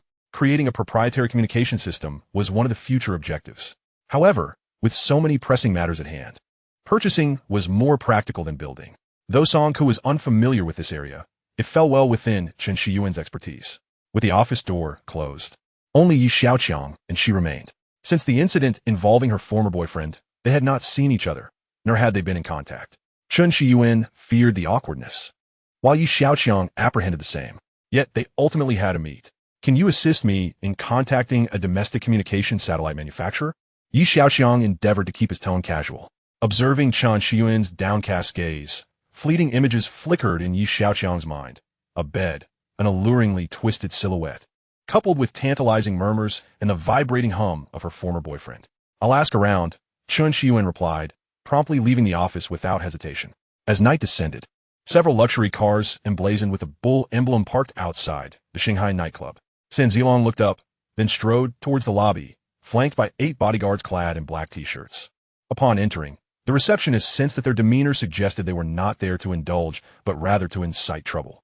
"Bring Yi Xiaoqiang out," San Zilong stated darkly. "Who are you?" a receptionist inquired, glancing at him. Xiaoqiang of the Samling Group, he declared, holding his head high. The front desk promptly relayed this information to Anya, who was currently beside Xiaoqiang. Upon hearing the news, Xiaoqiang chuckled with intrigue, addressing those around him. Let us go meet this Mr. Xiaoqiang. After waiting for a while in the lobby, Xiaoqiang's convoy arrived, and soon, the lobby was filled with numerous onlookers. 18 male attendants, accompanied by 12 female companions, occupied nearly half of the hall's expanse. Who is looking for me? Xiaoqiang inquired, standing amidst the crowd. Sandro flicked a strand of hair upwards, contemplating. How could you not see such a towering figure as myself? It's me. Xiaoqiang glanced in his direction. And who might you be? Sandro of the Samling Group. It appears we share no common ground. You aren't here to seek a waiver on the entrance fee, are you? At this remark, Sandro nearly choked on his own indignation. Does the Samling Group lack such trifles? He retorted, instantly regretting his words. Oh, this is bad. I've been drawn into his rhythm. Call Su Lingyin out. You can't just summon her at your whim. Xiaoqiang, replied tersely. Why not? Neither the Samling Group nor the Sanjin Group are entities you can afford to provoke. Sandro sneered with a hint of disdain. Mr. Sandro, it seems you're unaware of your surroundings. Allow me to remind you, this is the Dragon Nation. Just then, Su Lingyin emerged, trailed by a throng of curious onlookers. I made it clear, I wish to stay in the Dragon Nation, she declared. You are of Yamato descent, with Yamato blood coursing through your veins. You must return with me, Sandro insisted, resolute in his stance. I have stated before, unless she chooses to leave of her own accord, no one shall take her. As Xiaoqiang's words echoed, the 18 male attendants and the nightclub security braced themselves. Sandro frowned at the sight. The strong dragon does not suppress the local snake. Young Master Yi, do you truly wish to oppose the Samling Group? He threatened. Your words imply we might become allies. Xiaoqiang scoffed. Mr. Sandro, I advise you to return whence you came. Sandro's expression darkened further. A silence fell over them, punctuated only by the television in the hall blaring news, though none paid heed to its content. All eyes were fixed on the two prominent figures. After a moment, Sandro spoke again. She is a descendant of Yamato. Her grandfather is a significant figure in the Samling Group. If you insist on obstructing this matter, it may escalate to a diplomatic level. Xiaoqiang's gaze remained fixed on Sandro, aligning with his expectations. Elevating Su Lingyin's situation to a diplomatic incident would complicate matters for him. One must let her go. Otherwise, how could the original plan be executed? The system's marketplace brimmed with advanced technology awaiting his exchange, alongside skills for disassembly and assembly that needed enhancement. All of this required substantial funds. In the future, his company would inevitably clash with these major conglomerates on a global scale. Yet, one could not simply release her without raising suspicion. Mr. Sandro, please depart. Return when you are adequately prepared. Chapter 196. I will bear the penalty for breach of contract. Sandro shot him a fierce glare. Very well. It is admirable to see such courage from the wealthiest in the Dragon Nation. Until we meet again. After Sandro's entourage departed, Su Lingyin approached Xiaoqiang, her eyes glistening with unshed tears. Brother, I'm sorry for causing you trouble. Xiaoqiang patted her shoulder, reassuring her, as long as you are unwilling, it is of no use to anyone. It was only then that the surrounding crowd comprehended the revelation. The celebrated courtesan Su Lingyin possessed Yamato heritage. I apologize, everyone, but Lingyin is feeling a bit unwell. Please enjoy yourselves. I will escort her home, Xiaoqiang announced to the gathering before leading Su Lingyin away. On the way, Xiaoqiang placed a call to Lin Weiwei, succinctly briefing her on the evening's events. The car soon arrived at Fengyan Pavilion. As they exited, Lin Weiwei awaited their arrival. Noticing the redness around Su Lingyin's eyes, she comforted her. Rest assured, with young Master Yi here, all will be well. Su Lingyin nodded, pressing her lips together. A glimmer of resolve flashed in Lin Weiwei's eyes. She turned to Xiaoqiang, saying, she is in a fragile state. I will take her to rest. Young Master Yi, you may leave now. Xiaoqiang nodded and departed. Once alone with Su Lingyin, Lin Weiwei queried, this situation appears rather complex, does it not? Su Lingyin remained silent. You cannot deceive me. Whenever you lie, your lips tighten, Lin Weiwei sighed. Should they return, I may have to part ways with you forever. With that, the two women embraced, weeping bitterly. After exiting Fengyan Pavilion, Xiaoqiang entered his Maybach. On the back seat sat a female attendant, sporting tactical goggles. Upon his arrival, she removed her glasses and the silicone disguise, revealing her true identity. Was this perhaps a bit excessive? Su Lingyin had shared her perspective through the tactical goggles. Witnessing the poignant scene of two women in despair, stirring a pang of sympathy within her. At the very least, this indicated that the plan was flawlessly executed. Even her closest friend could not discern the ruse. Observing her sorrow, Xiaoqiang attempted to shift the lens of the situation. Su Lingyin gathered her thoughts, realizing the truth in this. How can I express my gratitude to you? She asked. Speak frankly. At this moment, her heart was overwhelmed with astonishment at the existence of a robot that mirrored her so closely. This automaton not only resembled her exterior, but also exhibited numerous habits and nuances that aligned with her own. Even her closest confidant failed to identify the difference. Previously, Su Lingyin had contemplated various strategies, but she never anticipated Xiaoqiang would employ such a method. Countless questions swirled in her mind. Alas, she had previously vowed not to probe further. Su Lingyin was at a loss for how to show her appreciation to Xiaoqiang, who seemed to lack nothing. How can you thank me? Let me ponder that. Xiaoqiang stroked his chin thoughtfully, tilting his head in contemplation. How about you become my maid? Like those in the anime? He envisioned Su Lingyin's courtesan attire, reminiscent of characters from manga. That seems rather simplistic, Xiaoqiang mused, momentarily taken aback. I was jesting. You cannot take that seriously, Xiaoqiang exclaimed, his mouth agape, eyes wide with disbelief. Su Lingyin shot him a glance of disdain. Xiaoqiang instinctively rubbed his nose, surprised by this unforeseen development. You cannot make any public appearances for the time being. Should this plan falter, all efforts would be in vain, Xiaoqiang warned. Where shall I go then? With her identity supplanted by the simulated Su Lingyin, she had effectively become a ghost. Come to my home, Xiaoqiang suggested after some thought. It was the safest option. Su Lingyin donned her silicone mask once more. Upon arriving at the Yi family estate, she and Xiaoqiang made their way towards the villa. Shortly after entering the bedroom, the old butler entered as well. Closing the door, Xiaoqiang stated, "This is my bedroom. I have instructed the staff that no one is to enter without my permission. This is the old butler, who is also a simulated robot. You may entrust him with your personal purchases. Moreover, the entire estate is under surveillance. If any issues arise, he will inform you immediately. You may reside here peacefully until this matter passes, and then you will be free." After arranging Su Lingyin's stay and briefing her with essential details, the old butler exited the room. "You can use those tactical goggles to contact me." Xiaoqiang pointed to the glasses she had worn earlier. "Where will you sleep tonight?" Su Lingyin suddenly posed a question. "Why, in the bed, of course." Xiaoqiang glanced at her, understanding her concerns. "This 5-meter-wide bed should suffice for both of us. We could draw a line in the middle and sleep on either side, all right?" Su Lingyin surveyed the large bed, noting its ample size. Indeed, it could comfortably accommodate the two of them, even with Lin Weiwei included, without feeling cramped. The following day, Sandrew boarded a flight back to Yamato, returning to the headquarters of the Xia Group. 3 days later, at 6:40 p.m., several vehicles were parked outside the Shanghai nightclub, with only 20 minutes remaining before its doors would open. Among the staff, someone recognized Sandrew's entourage and hurriedly contacted Anya. Before long, Xiaoqiang's convoy arrived. Sandrew, observing the approaching Xiaoqiang, smiled with feigned cordiality and remarked, "This gentleman beside me is our ambassador to the Dragon Kingdom, Mr. Hashimoto. Young Master Yi, it's a pleasure to meet you." Hashimoto extended his hand with a smile. Xiaoqiang cast a glance at him and replied brusquely, "If there's something to discuss, please do so. I'm not fond of handshakes. Young Master Yi is quite forthright. I shall be direct," Hashimoto continued. Su Lingyin, whose birth name is Iwasaki Ayaka, is the granddaughter of Mr. Iwasaki Jun from the Sanling Consortium. Due to various circumstances, she has found herself stranded in the Dragon Kingdom. As he spoke, Hashimoto produced some documents and presented them to Xiaoqiang. She is betrothed to young Master Sanjin Shou of the Xia Group. Thus, we have come to escort her back. Xiaoqiang listened intently as Hashimoto concluded his statement. At that moment, a crowd had gathered at the entrance of the nightclub. As I have stated before, unless she is willing, you cannot take her away, Xiaoqiang reiterated resolutely. Sanzaru, noticing Xiaoqiang's steadfastness, was about to interject, but was interrupted by another voice.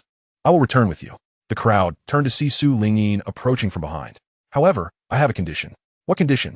Sanzaru inquired, surprised by Su Lingyin's change of heart.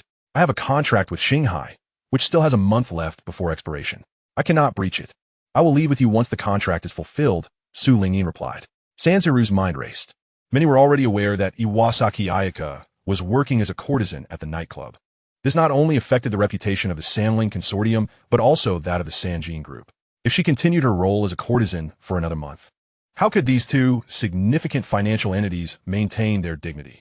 However, with the contract in play, he had no solid grounds to argue. I will cover the penalty for breach of contract, Sanzaru declared after a moment of contemplation. Chapter 197. Please see the news. Sanzaru wished to avoid any further complications. If this matter escalated, it would tarnish the consortium's reputation. The entire world would know that Iwasaki Ayaka was a courtesan in the Dragon Kingdom's demonic city, turning it into an international farce. How much could the penalty be? Sanzaru calculated in his mind. It couldn't exceed 5 million. The Sandling Consortium could afford that, though it would be a matter of face. Yet, so what? With the strength of the Sandling, it was merely a matter of settling accounts later. The Xiaoqiang Group held some international assets, but they were incomparable to the Sandling. Unless they remained in the Dragon Kingdom indefinitely, they would have to confront the colossal presence of the Sandling sooner or later. With this thought in mind, Sanzaru boldly agreed to the penalty. However, these were merely Su Lingyin's words. He remained apprehensive about what scheme Xiaoqiang might devise. He glanced at Xiaoqiang and asked, "Do you have anything further to say?" All eyes turned to Xiaoqiang's solemn face. He had previously declared that as long as Su Lingyin was unwilling, no one could take her away. But now she had expressed her intention to leave.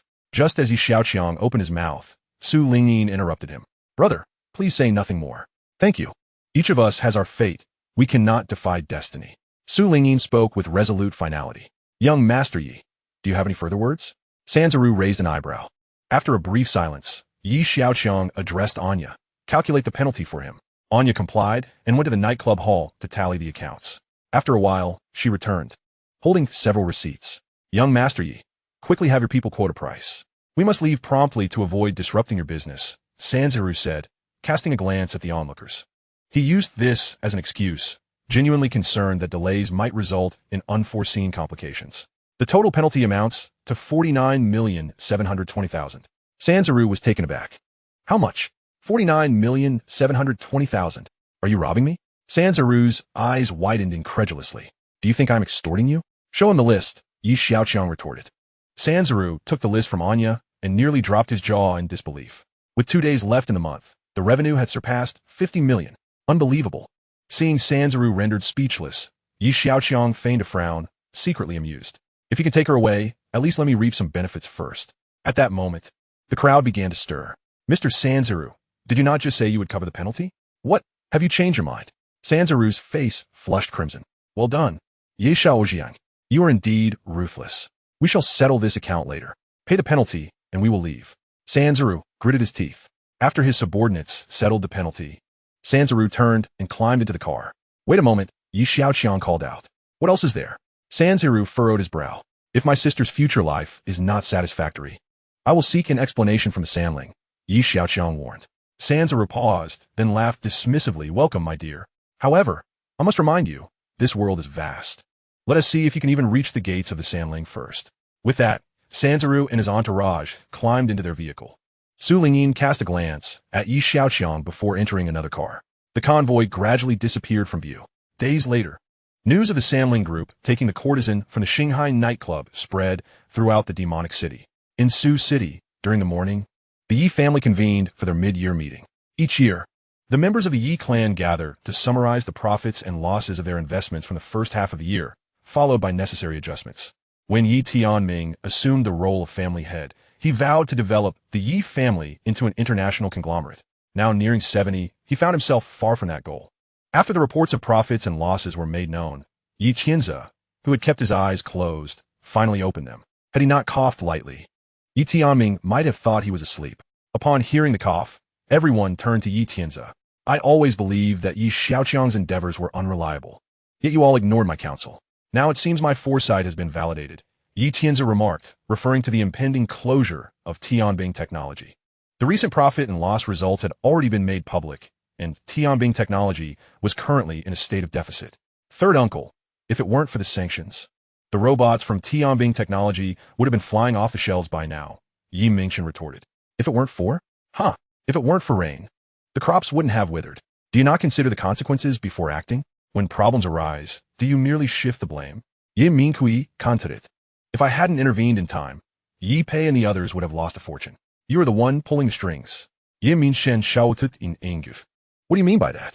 Am I supposed to watch Yi Pei and the others continue pouring money down the drain? Is their money just a gust of wind?"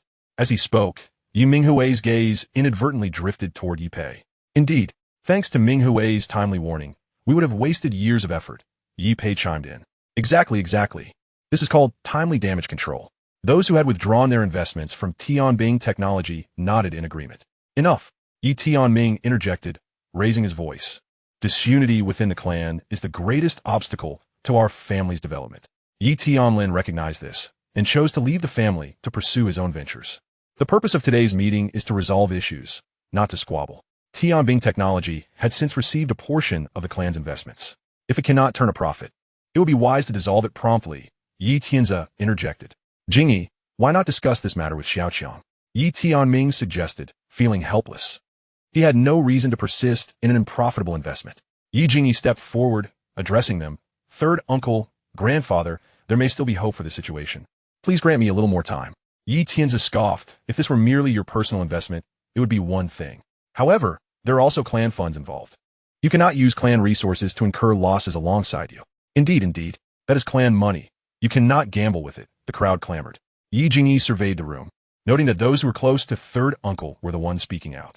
I believe you have misunderstood. I merely request a few moments of your time. Surely, a mere few minutes is not too much to ask, Yi Jingyi said with a calm demeanor, her gaze fixed upon the clock in the assembly hall. A few minutes? Yi Minghui scoffed. Could it be that Jian Limi will announce the repeal of the sanctioned legislation? Unperturbed, Yi Jingyi proceeded forward and switched on the television. Yi Tianze leisurely lit a cigarette, taking a couple of puffs while narrowing his eyes. Had the National Academy of Sciences not suffered that fire, enduring for 2 years might have allowed Yi Xiaoqiang to persevere. Meanwhile, the Magic City television station is now broadcasting the midday news. The Xia Group has announced the successful development of photon chips and has commenced small-scale trial production. Chapter 198.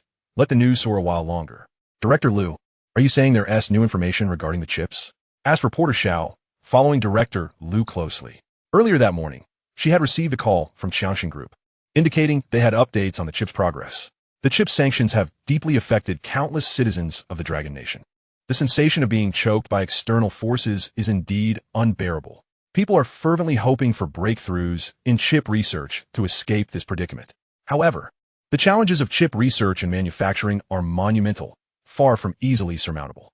Upon hearing this news, reporter Xiao hastily made her way to Xia Group. Director Liu smiled mysteriously. Indeed. Come, let's go take a look. Subsequently, reporter Xiao followed Director Liu into the car, departing from the Xiaoqiang Group headquarters. 40 minutes later, reporter Xiao pointed toward the display case and inquired, "Is this the chip?" "This is the photon chip we successfully developed. It has now entered small-scale trial production." Director Liu informed her. "A photon chip," reporter Xiao exclaimed, her voice rising several pitches. "Quickly, let us get this on air," she instructed her associates. 10 minutes later, the interview concluded. Director Liu chuckled. "We must wrap up today's interview. There are urgent matters to attend to at the group." Just as reporter Xiao was about to respond, her phone rang. "Hello, it's the station head." "Yes, I'm in the middle of an interview." "Absolutely, I'll be right back." After hanging up, reporter Xiao turned to Director Liu. "Mr. Liu, I'll arrange for a special interview next time. The station head just called for me to return promptly." Director Liu smiled at the hurried figure of reporter Xiao. Everything is just beginning. Upon arriving at the Magic City television station, reporter Xiao rushed to the station head's office. The station head was on the phone. "Yes, I am verifying the situation." "Right? I will report back once I have clarity." After hanging up, he saw the breathless reporter Xiao. "Xiao, what is going on? Did Xiaoqiang notify you about such significant news?" "Yes, I received a call from Mr. Liu this morning, stating there were updates regarding the chip's progress. Given the national interest in this matter, I decided to investigate," she explained. "Did they truly produce it?" The station head seemed incredulous. Mr. Liu said it himself. He wouldn't deceive us. The station head pondered, recognizing the improbability of such a large corporation deceiving the public. He had been preoccupied all morning and had not had the chance to review the news before being bombarded with inquiries. Just then, the phone rang again. "Hello, the main station?" "Oh, very well." After hanging up, the station head told reporter Xiao, "Prepare yourself. The main station is dispatching someone for an interview." In the ancestral assembly hall of the Yi family, Yi Jingyi turned off the television and addressed the silent crowd. "I told you, circumstances will take a turn. Now, do you believe me?" "Impossible." "I did not believe it." Yi Minghui vehemently shook his head. This could merely be false news. "But it is from the Magic City television station," someone interjected. "It has only been a little over 2 months since the sanctions began." How could a company with no research experience achieve this? Impossible. Absolutely impossible. Yi Tianze raised his voice unusually. Yi Tianming fell into contemplation. He understood the difficulties of chip research. Achieving breakthroughs in such a short time frame was indeed hard to fathom. Third uncle. It is premature to debate the veracity of this information. Perhaps we should set this matter aside for now and allow the news to unfold further. At the Dragonation Academy of Sciences, academician Jiang nearly leapt from his chair upon seeing the news about Xiaoqiang Group's development of photon chips. How could this be possible? As a specialist in photon chip research, no one understood the developmental challenges better than he did. Even with flawless laboratory data, crafting such a photon chip would typically require 2 years. Yet, how long did Xiaoqiang take? Just over 2 months. At that moment, his phone buzzed. Academician Jiang answered, "All right, I'll be there shortly." It was a call from Xiaoqiang requesting his presence. Without a doubt, the call was related to this news. Upon arriving at the conference room, he found several individuals already seated. Xiaoqiang got straight to the point. "I presume everyone here has seen the news. The chip issue holds profound significance for the Dragon Nation. It concerns not just a few companies, but the entire nation. The authorities are taking this very seriously and have decided that I will lead a team to verify the specifics. Academician Jiang, as a professional, you are invited to join my team. Do you have any questions?" Academician Jiang looked at Zhao Yunlong and replied, "None."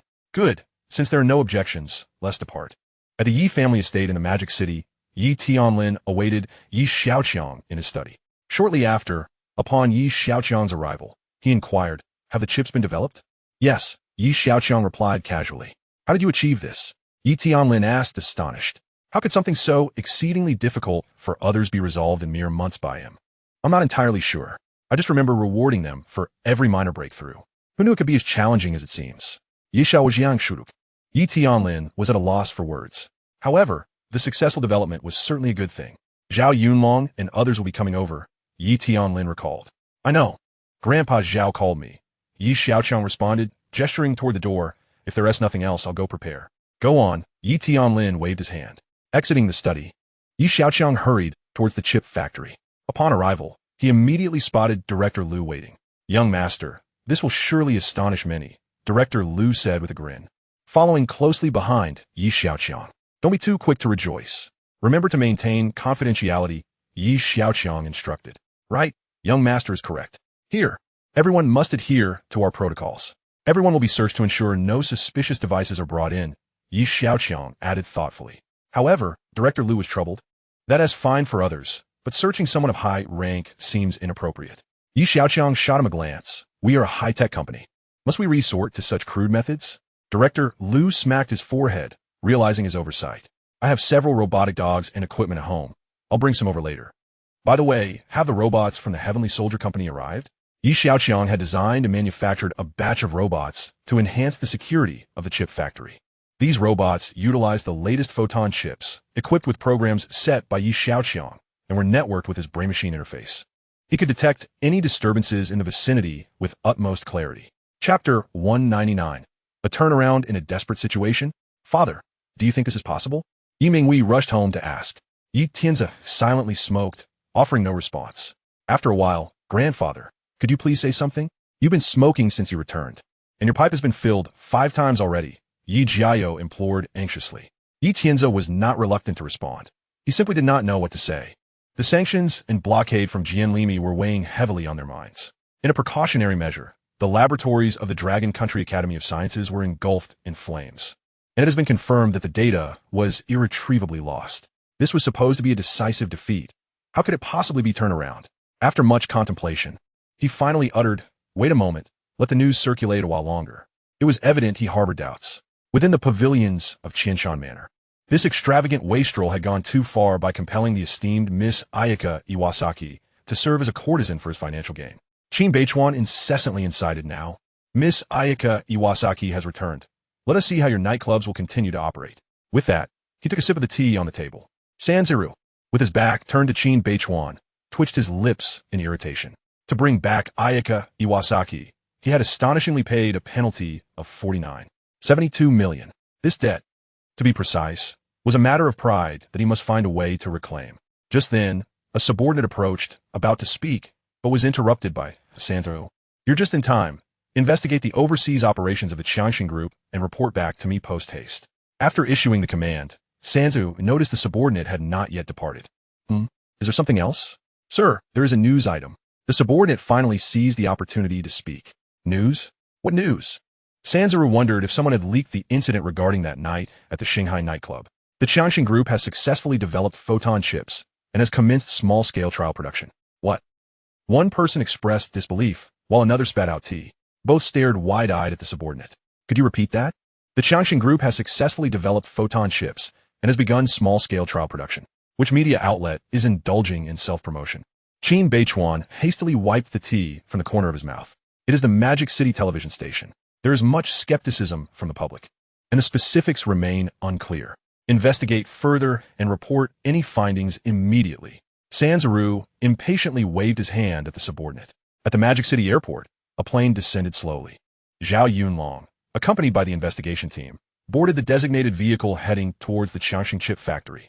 Lu Zhen approached Xiaoqiang, saying, "Young master, as you instructed, everything is prepared."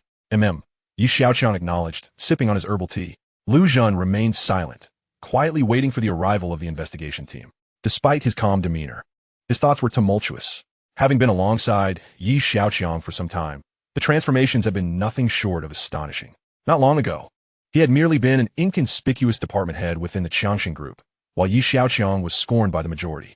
In such a brief period, the Xiaoqiang Group had managed to invite him back. Even more astonishing was the fact that someone of Chao Buiyuan's stature had retreated without a word, showing no dissent towards Xiaoqiang's authority.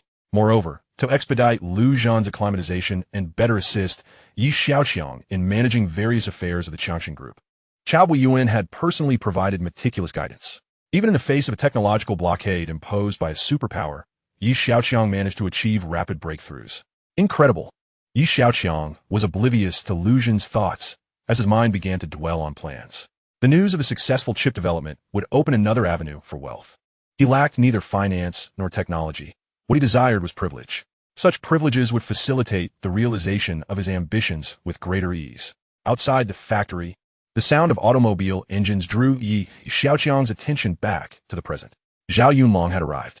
Exiting the vehicle, Zhao Yunlong remarked, "You truly continue to redefine our understanding. It is merely good fortune. I cannot fathom how they achieve success." Xiaoqiang replied, noticing the astounded expression of academician Jiang beside Zhao Yunlong. "I am here on behalf of the higher-ups to assess the situation," Zhao Yunlong said, casting a glance at the distant factory. "Welcome. However, for confidentiality purposes, we must conduct security checks. I appreciate your understanding." Academician Jiang scanned the surroundings. Inside the factory, numerous robotic sentinels patrolled the floor, while drones hovered above, conducting aerial surveillance. The entire chip factory exuded an air of stringent security, making it nearly impossible for even a fly to infiltrate. If only the research institute could be similarly fortified, they could have avoided the data fire that led to such devastating losses. The investigation team followed Xiaoqiang down a corridor that served as the sole access point to the chip production workshop.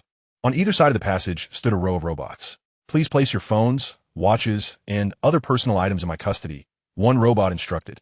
Holding out a tray and speaking in a mechanical tone. Leading the group, Zhao Yunlong retrieved his phone and removed his watch, stating, "Robust security measures are indeed necessary. We cannot allow adversaries any opportunity." Observing Zhao's actions, the others followed suit. After removing potentially suspicious devices, the security apparatus also scanned for minute recording equipment. Having traversed the lengthy corridor, the security check was completed. Each member of the investigation team donned dust-proof suits. Once all protocols were fulfilled, they entered a spacious and immaculate room. Before them stood a massive machine, the core equipment for photon chip production, the photolithography machine. As they beheld the operational machinery, their jaws dropped in astonishment. This was the critical equipment that had once held them in a vice grip. Its sudden presence felt surreal. Academician Jiang swallowed hard, instinctively stepping closer to the photolithography machine. Suddenly, a robotic arm seized him. "You have crossed the security line. Please maintain a safe distance, or I will be compelled to take forceful measures," a cold, mechanical voice warned. Only then did the group realize that a robot had appeared beside them. It was gripping Academician Jiang's arm and issuing a warning. Academician Jiang was taken aback. Initially stunned by the photolithography machine, he now turned to the robot, equally astounded. The robot appeared highly intelligent, and he sensed a palpable threat in its gaze if he dared to advance any further. Retreating a few steps, he rejoined the group. I apologize. For safety reasons, we must enforce these measures. Xiaoqiang's voice resonated. This batch of robots is the new generation equipped with photon chips. Their performance has increased 1,000-fold, and their energy consumption has decreased 10,000-fold. Hearing this, Zhao Yunlong's expression sharpened. If machines created with silicon-based electronic chips are already this formidable, how powerful will they become after integrating photon chips? Such advanced technology must be safeguarded with the utmost secrecy. We cannot afford to provide any opportunities for enemy agents. Zhao Yunlong's expression transitioned from shock to caution, and the accompanying team members nodded in agreement. Only academician Jiang remained entranced, gazing at the colossal photolithography machine as if reminiscing about a long-lost love. After touring the facility, the group arrived at the chip factory's office. Please have some tea, a robot offered, serving each member of the investigation team. Once seated, Zhao Yunlong inquired, Academician Jiang, you are the chip expert in our group. Please share your insights. Oh, Academician Jiang snapped back to reality. The spectacle he had just witnessed was so extraordinary that, had he not seen it with his own eyes, he would have dismissed it as mere fabrication. Taking a sip of tea to steady himself, he spoke from observing the entire production line. It is indeed a photon chip production line. Moreover, it is a universal photon chip. A universal photon chip? Many in the group looked puzzled.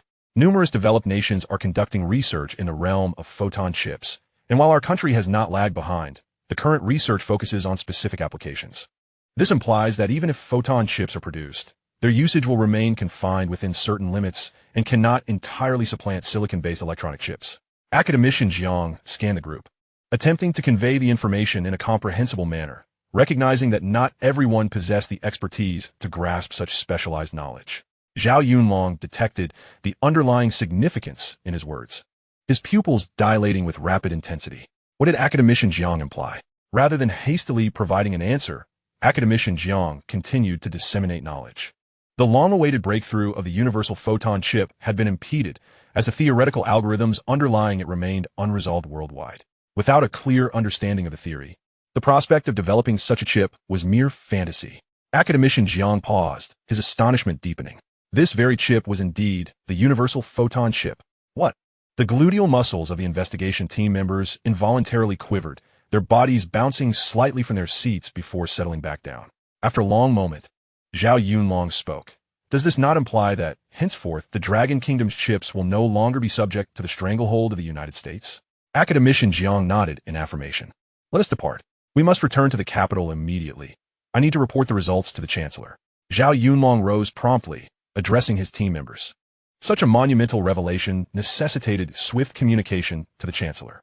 Upon seeing Zhao Yunlong stand, the others hastily followed him toward the exit.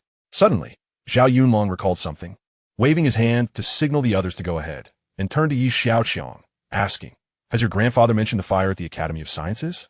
I suspect your recent attack and the fire at the Academy were part of a well-orchestrated conspiracy, but regrettably, I have failed to uncover any pertinent evidence.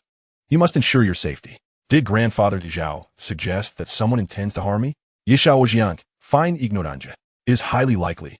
Your significance extends beyond just the Xiaoqiang Group. You are crucial to the Dragon Kingdom as well. Zhao Yunlong fixed his serious gaze upon Xiaoqiang. Xiaoqiang furrowed his brow. If that were indeed the case, then there was little he could do. They lurked in the shadows while I remained in the light. As the saying goes, it is easy to dodge a visible spear, but difficult to guard against an unseen arrow. I shall return and discuss this matter thoroughly with the Chancellor. Ensuring your safety is prioritized at the highest level. Zhao Yunlong concluded, not wishing to delay further. He promptly entered a vehicle and headed straight for the airport in the Magic City. Watching the investigation team's vehicle depart, Xiaoqiang mused, I shall await your good news. By the time Zhao Yunlong returned to the capital, night had fallen. He did not rest, but immediately leaned over his desk in the study, diligently drafting materials. The following morning, he arrived at the Chancellor's office with the prepared documents. Present in the office alongside the Chancellor were Commander Su and the Minister of National Security. Old Zhao has returned. What are the results? The Chancellor inquired, eager to discern the truth of the matter. The others also regarded him with concern. Following confirmation from Academician Jiang, Zhao Yunlong stated firmly, the Xiaoqiang Group has developed a universal photon chip capable of entirely replacing the silicon-based electronic chips of GMI. The Chancellor paused for a moment, then clapped his hands in delight. Excellent. We must ensure strict confidentiality. We cannot allow another incident like the fire at the Academy of Sciences. Minister Li of National Security immediately interjected. Indeed, we have breached Jianlami's blockade and produced chips more advanced than theirs. They will undoubtedly respond. Perhaps Minister Li should assign some national security personnel to assist. The Chancellor directed. There is one matter of even greater importance. Zhao Yunlong's expression turned grave. Oh, pray tell. The Chancellor rarely witnessed such a demeanor from Zhao Yunlong. Zhao Yunlong briefly reported on Xiaoqiang's attack. Such a thing has occurred. The Chancellor's face darkened with displeasure. Indeed, subsequent investigations revealed that the masked assailant who poisoned himself was a Japanese mercenary. Commander Su added, in light of this, it appears Xiaoqiang has indeed been targeted. Minister Li remarked, the Xia Group is the largest technology firm in the Dragon Kingdom. Xiaoqiang's subordinate, Jinhao New Energy, is also a manufacturer of fiber batteries. Moreover, his recently established Tianbing Technology and Nanshan Company are all cutting-edge technological enterprises. Zhao Yunlong recounted the companies associated with Xiaoqiang. The Chancellor fell silent for a moment. Thus, it is evident that Xiaoqiang's personal safety warrants our utmost vigilance. Xiaoqiang and his companies have emerged as the vanguard of the Dragon Kingdom's technological sector, a development of profound significance. Therefore, his personal safety becomes all the more paramount. It is truly unexpected. Yi Tianlin's grandson surpasses his grandfather in every regard. In such a short time, he has established multiple technology firms, each progressing at an astonishing pace. Minister Li could not help but commend. This is indeed a positive development.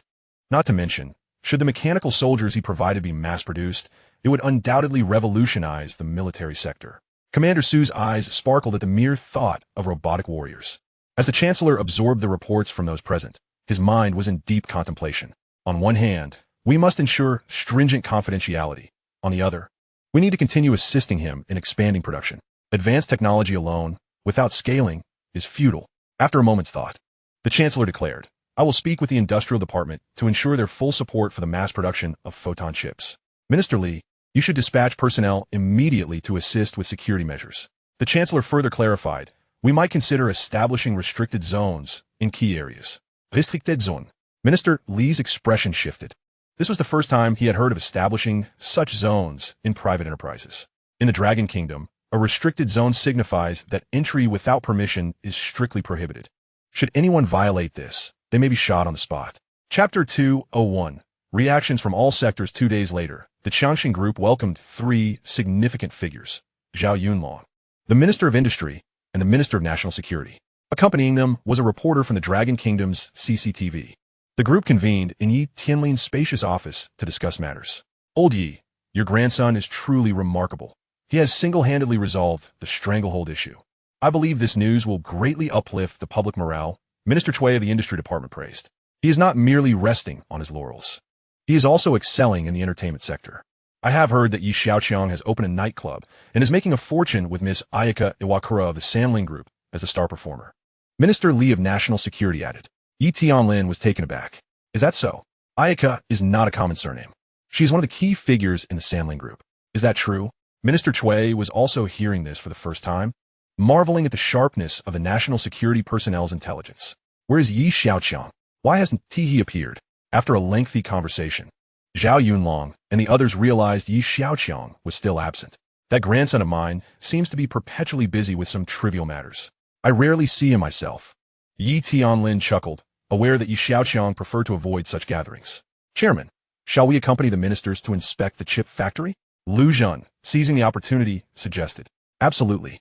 I was just thinking of going there, Minister Cui replied, rising to address the CCTV reporter. During the interview, we must prioritize confidentiality. The footage must be meticulously reviewed before airing. As they chatted, they made their way to the chip factory. Before long, it was noon. The news about the Xiaoqiang Group's photon chip commencing small-scale trial production aired on CCTV's Midday News. In Sioux City, the ancestral home of the Yi family, those who had withdrawn their investments from Tianbing Technology were filled with regret upon viewing the news. If the Magic City Television-S report could be dismissed as erroneous, how could the news broadcast directly by the central government be false? Yi Mingwei, you have deceived me. Yi Pei's voice echoed in the hall. Yi Jingyi was preparing to head to the Magic City, but was intercepted in front of her car. A throng of discontented relatives who had withdrawn their investments surrounded her. They had seen the news. The Dragon Kingdom is fully supporting the production of photon chips, offering various favorable policies. With the backing of photon chips, the future potential of Tianbing technology is unimaginable. In an instant, Tianbing technology became a sought-after investment project. Jingyi, we were indeed swayed by someone's persuasion. Indeed, Jingyi, deep down, we still believe in you and young Master Yi. Faced with their words, Yi Jingyi merely smiled faintly. As the saying goes, once this village is passed, that store is lost. With that, she turned and entered her car, which swiftly drove out of sight, leaving behind a group of people unable to express their sorrow. The credibility of the central government remains unassailable in the hearts of the Dragon Kingdom citizens. The announcement of a breakthrough in chip technology ignited a fervor across the entire Dragon Nation. Television news outlets showcased comments and evaluations from prominent figures across various industries. In the realm of academia, Professor Zhang Hua from the Dragon Nation University of Technology lauded the development, stating in an interview, "This is the pivotal moment for the Dragon Nation to overtake others, revealing to the world the promising future of our chip industry on a global scale." In the business sector, industry insiders expressed their exhilaration upon hearing the news, envisioning vast market potential and boundless business opportunities. Previously, many industries were constrained due to reliance on foreign chips, but this barrier has now been decisively shattered. Following the announcement, shares of the Xia Group soared, prompting venture capital firms to revise their expectations for the company. On the internet, the news became a hot topic among Dragon Nation netizens. User 1. Xia Group truly deserves the title of the top tech enterprise in the Dragon Nation. User 2. Wow, they broke through just like that? It's only been 2 months since the sanctions. I wonder what the psychological impact is on those across the ocean. User 3. Yi Xiaoqiang's luck is simply extraordinary. The 100 billion plan was implemented not long ago, and now we have a breakthrough in chip technology. A man who can produce imperial green jade truly possesses exceptional fortune. He is indeed the son of destiny. User 4. Don't just focus on Xiaoqiang. Does young Master Yi not have other tech companies? User 5. Let me give you a rundown of his companies. Jinhao New Energy, Tianlin Pharmaceuticals, Tianbing Technology, and Nanchaman Company, spanning energy, medicine, intelligent robotics, and aerospace. User 6. Wow, there are so many, in diverse fields. He is undoubtedly a leader in Dragon Nation technology. User 7. No need for further discussion. Research requires substantial funding. Supporting young Master Yi is tantamount to supporting the future of our nation. From now on, any product from young Master Yi's companies will be my first choice. User 8. Exactly. I support the above statement. We must take action to support him. Supporting him is equivalent to supporting our country. As the discussions grew more fervent, netizens even began to spontaneously purchase products. In her office at Xiaoyu Media, Xiaoqiang pondered deeply as she observed the sudden surge of posts on the website. After Yi Xiaoqiang's company faced sanctions and blockades, she had focused intently on acquiring knowledge about chip technology. The manufacturing of such high-tech products is even more challenging than the development of the 2 bombs and 1 satellite during the early days of the nation. The core technology is firmly controlled by Jianli Mei, making it exceedingly difficult for other countries to intervene. Yet, remarkably, it was Yi Xiaoqiang's 100 billion plan that resolved this issue. The 100 billion plan is undoubtedly a colossal undertaking. However, merely investing 100 billion does not guarantee the successful development of chips. Xiaoqiang recalled when Yi Xiaoqiang invested in fiber batteries. He succeeded shortly after the investment. There was also the magnificent jade he gifted her, a rare glass-type imperial green jade. Is it possible that such extraordinary luck exists in this world, and that it belongs to her future husband? At the Guming Tea House, a branch in the Magic City, a long queue formed outside. Hey, are you here to try your luck too? One person in line asked another ahead of him. Try my luck. What do you mean? The person turned to look back. Come on, everyone buying milk tea here is really just in it for Song Tai. Brother, you've got all wrong. I'm not here for her. Then what are you here for? ISNT, the shop owned by young Master Yi? The man inquired. That much is true. Are you a fan of his? Absolutely. Young Master Yi's 100 billion plan has freed the Dragon Nation from being constrained. I must support him. Yes, me too. Me too. Hey, handsome. You can't drink all that milk tea by yourself. We appreciate your support for our young master, but please consume responsibly, the beautiful shop assistant advised. Sorry, I can't be rational. Give me 10 cups. Chapter 202, A Surge in Wealth. The news of the development and trial production of photon chips spread rapidly throughout the Dragon Nation. The significance of this event could be perceived differently by experts and laymen alike. Yet for the citizens of the Dragon Nation, it was undoubtedly a joyous occasion. The news traveled across the ocean's seabed cables at a staggering speed of 300,000 kilometers per second, reaching other parts of the world. Various media outlets reported on the development, expressing admiration for the Dragon Nation's showcased prowess in high technology. Undoubtedly, this news elevated the Dragon Nation's status and influence on the global stage. The Jinlimei government also took notice of this news. An emergency meeting was convened by the Central Intelligence Agency and the Department of Commerce. What do you all make of this news? A member of the assembly inquired. Could it be fake news, a ploy to deceive us? The Dragon Nation is known for its trickery, which is why they established a department called the War Deception Bureau. Minister Gina, what is your perspective? Minister Gina tucked her loose hair behind her ear, stating, I find it implausible. If they were merely discussing standard photon chips. It might be possible, but the Dragon Nation's television stations are claiming it's a universal photon chip. It is widely known that many theoretical algorithms remain unbroken. How could they possibly manufacture a physical product? Could it be that they have already achieved breakthroughs in theoretical algorithms, but kept it secret? No, that is impossible. The Dragon Nation and we have been in fierce competition in the technological realm. If they had a theoretical breakthrough, they would never keep it hidden. So, are you suggesting that this news is likely false? At this moment, CIA Director Vincent chimed in. The Dragon Nation's National Academy of Sciences has been researching photon chips for 5 years. This is the institution that initiated the research. According to the intelligence I possess, their photon chips are still 2 years away from practical application. Of course, this pertains to chips for specific fields. Recently, we exploited their internal Discord to create a fire incident, seizing their data and inadvertently destroying their backup data. Everyone in the room was taken aback. So, does that mean they have to start their research from scratch? Minister Gina pondered aloud. Therefore, I do not believe they could have been able to pioneer the research of photon chips, especially not an imperfect universal photon chip. Director Vincent retorted disdainfully. I understand now. They would at most develop photon chips for a specific field and pass them off as universal ones. The attendees fell silent for a moment before ultimately agreeing with this assertion. In a Leaf family manor in the Magic City, in the expansive reception room on the first floor, Su Mingqian awaited Yi Xiaoqiang's arrival. After an indeterminate amount of time, footsteps echoed from upstairs. Su Mingqian looked up to see Yi Xiaoqiang approaching. Young master, she greeted, rising slightly and bowing. Sister Su, please have a seat, Yi Xiaoqiang replied, taking a seat beside her. Pointing to the topographical map of Aoshang on the coffee table, Yi Xiaoqiang said, I wish to excavate a circular river around Aoshang. So it appears as a small island. Su Mingqian glanced at the marked areas on the map, her eyes widening. If this map is drawn strictly to scale, that river is quite expansive. The river would be approximately 260 meters wide, with a depth exceeding 25 meters, Yi Xiaoqiang indicated on the drawing. He then drew several lines and continued, it will connect with the Pujiang River, ultimately leading directly to the sea. Su Mingqian was utterly astonished by his words. A water surface 260 meters wide and 25 meters deep. Are we planning to host aircraft carriers for a parade around the island? Yi Xiaoqiang paid no mind to Su Mingqian's reaction, stating, please consult with the company to see if they can produce an effect diagram and budget.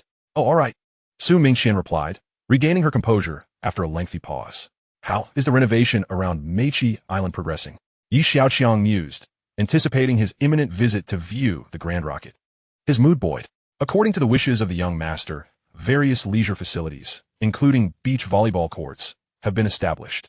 After pondering for a moment, Su Mingqian added, the airplanes at the airport are also ready for use at any time. Yes, after this busy period, it is indeed time to indulge in some relaxation. Yi Xiaoqiang stretched his limbs. Young master, Chen Hongdao is outside and wishes to see you, the old butler announced as he approached. Oh, Yi Xiaoqiang was taken aback, not expecting the proprietor of the herbal tea business to pay a visit. Let him in, he instructed, before walking towards the villa's entrance. A sedan was followed by a small van. Upon disembarking, Chen Hongdao greeted Yi Xiaoqiang with a beaming smile. Young Master Yi, it has been quite some time since our last meeting. What brings Chairman Chen here today? You're joking, young Master Yi. I merely thought to bring some herbal tea since I suspected you might be running low, Chen Hongdao replied, signaling his subordinates to quickly bring in the herbal tea. Let us discuss this inside, Yi Xiaoqiang said, inviting Chen Hongdao to sit in the parlor. Once they were settled, Yi Xiaoqiang remarked, I find it hard to believe that a trivial matter such as delivering herbal tea would require Chairman Chen to personally come. Chen Hongdao chuckled, realizing he could not hide his true intentions from Yi Xiaoqiang. Young Master Yi, you are now quite the sensation, your worth increasing exponentially. Yi Xiaoqiang smiled upon hearing this. Due to recent developments concerning chips, he had become a national idol in Longhua, frequently mentioned in news media and daily conversations alike. As his popularity surged, many things associated with him also experienced a rise in value, including the herbal tea he often consumed. Furthermore, this herbal tea was not a luxury item. It was affordable for nearly everyone. Consequently, Dali Bao herbal tea rapidly ascended to the status of the nation's favorite beverage, with factories operating at full capacity to meet the soaring demand. Are you looking to use me for advertising? Yi Xiaoqiang surmisit Chen Hongdao's intentions. Young Master Yi, I understand the protocols. You need not worry about my commitments, Chen Hongdao hastily assured him. For this matter, you should discuss it with my girlfriend, Yi Xiaoqiang suggested, deflecting the issue onto Xiaoqiang. Chen Hongdao's expression faltered. That girl is quite the negotiator. All right, I will approach her later, he conceded, albeit reluctantly, as he recognized his position of needing something from Yi Xiaoqiang. After bidding farewell to Chen Hongdao, Su Mingqian also took her leave. Yi Xiaoqiang instructed the elder brother, Yin, to gather the entourage, with the male entourage, including Yin, totaling 5, and the female entourage fully assembled. He announced in 3 days, we will depart from Meichi Island to witness the grand rocket launch. Please make the necessary preparations. Meichi Island? The women exchanged glances. Young master, is there anything we need to be cautious about? Chapter 203. He is a man with aspirations to reach the heavens. In recent days, Yi Tianlin has been preoccupied with various affairs, hosting senior officials from different departments, engaging with numerous media reporters, and negotiating collaborations with countless investment institutions. Although most company matters were delegated to Lu Zhan, his own workload remained substantial. Fortunately, he maintained robust health, allowing him to endure the demands. This morning, with no pressing matters, the servants did not wake him, granting him a few extra moments of sleep. When he finally arose, it was already 9 o'clock. Feeling hungry, Yi Tianlin made his way downstairs to the dining room. Passing by Yi Xiaoqiang's room, he noticed the door ajar and peered inside. The bedding was neatly arranged, and beside the wardrobe, a young woman in a maid's outfit was tidying up. Since when did we acquire such a young maid? He wondered. Sir, breakfast is ready. The old butler approached him. Who is this? Yi Tianlin inquired, gesturing toward the room. This is the new maid, assigned to serve the young master. The old butler replied calmly. Yi Tianlin clasped his hands behind his back and followed the old butler to the dining room, musing, this boy is indeed picky. What is wrong with someone a bit older? Where is he? He has already retreated into his little room, the old butler informed him. Yi Tianlin refrained from pursuing the matter further. At that moment, Yi Xiaoqiang was in the underground passage of his small room. The passage from his room to the underground city of Ao Mountain had now been fully connected, effectively creating a vast equipment manufacturing space. The next step would be to utilize the technology from the Tianbing company to produce a batch of robots, further transforming this space. Yi Xiaoqiang glanced at his skills panel. His disassembly and assembly skills had reached level 4, capable of handling equipment valued under 10 million. It seemed the time had come to prepare for a set of mechanized armor.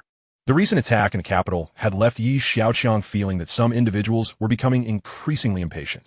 As he aimed to venture into space and construct starships, his enterprise could no longer remain confined to domestic borders. The world outside was captivating yet chaotic. Without strength, those in power would not heed your reasoning. Long were regulated firearms.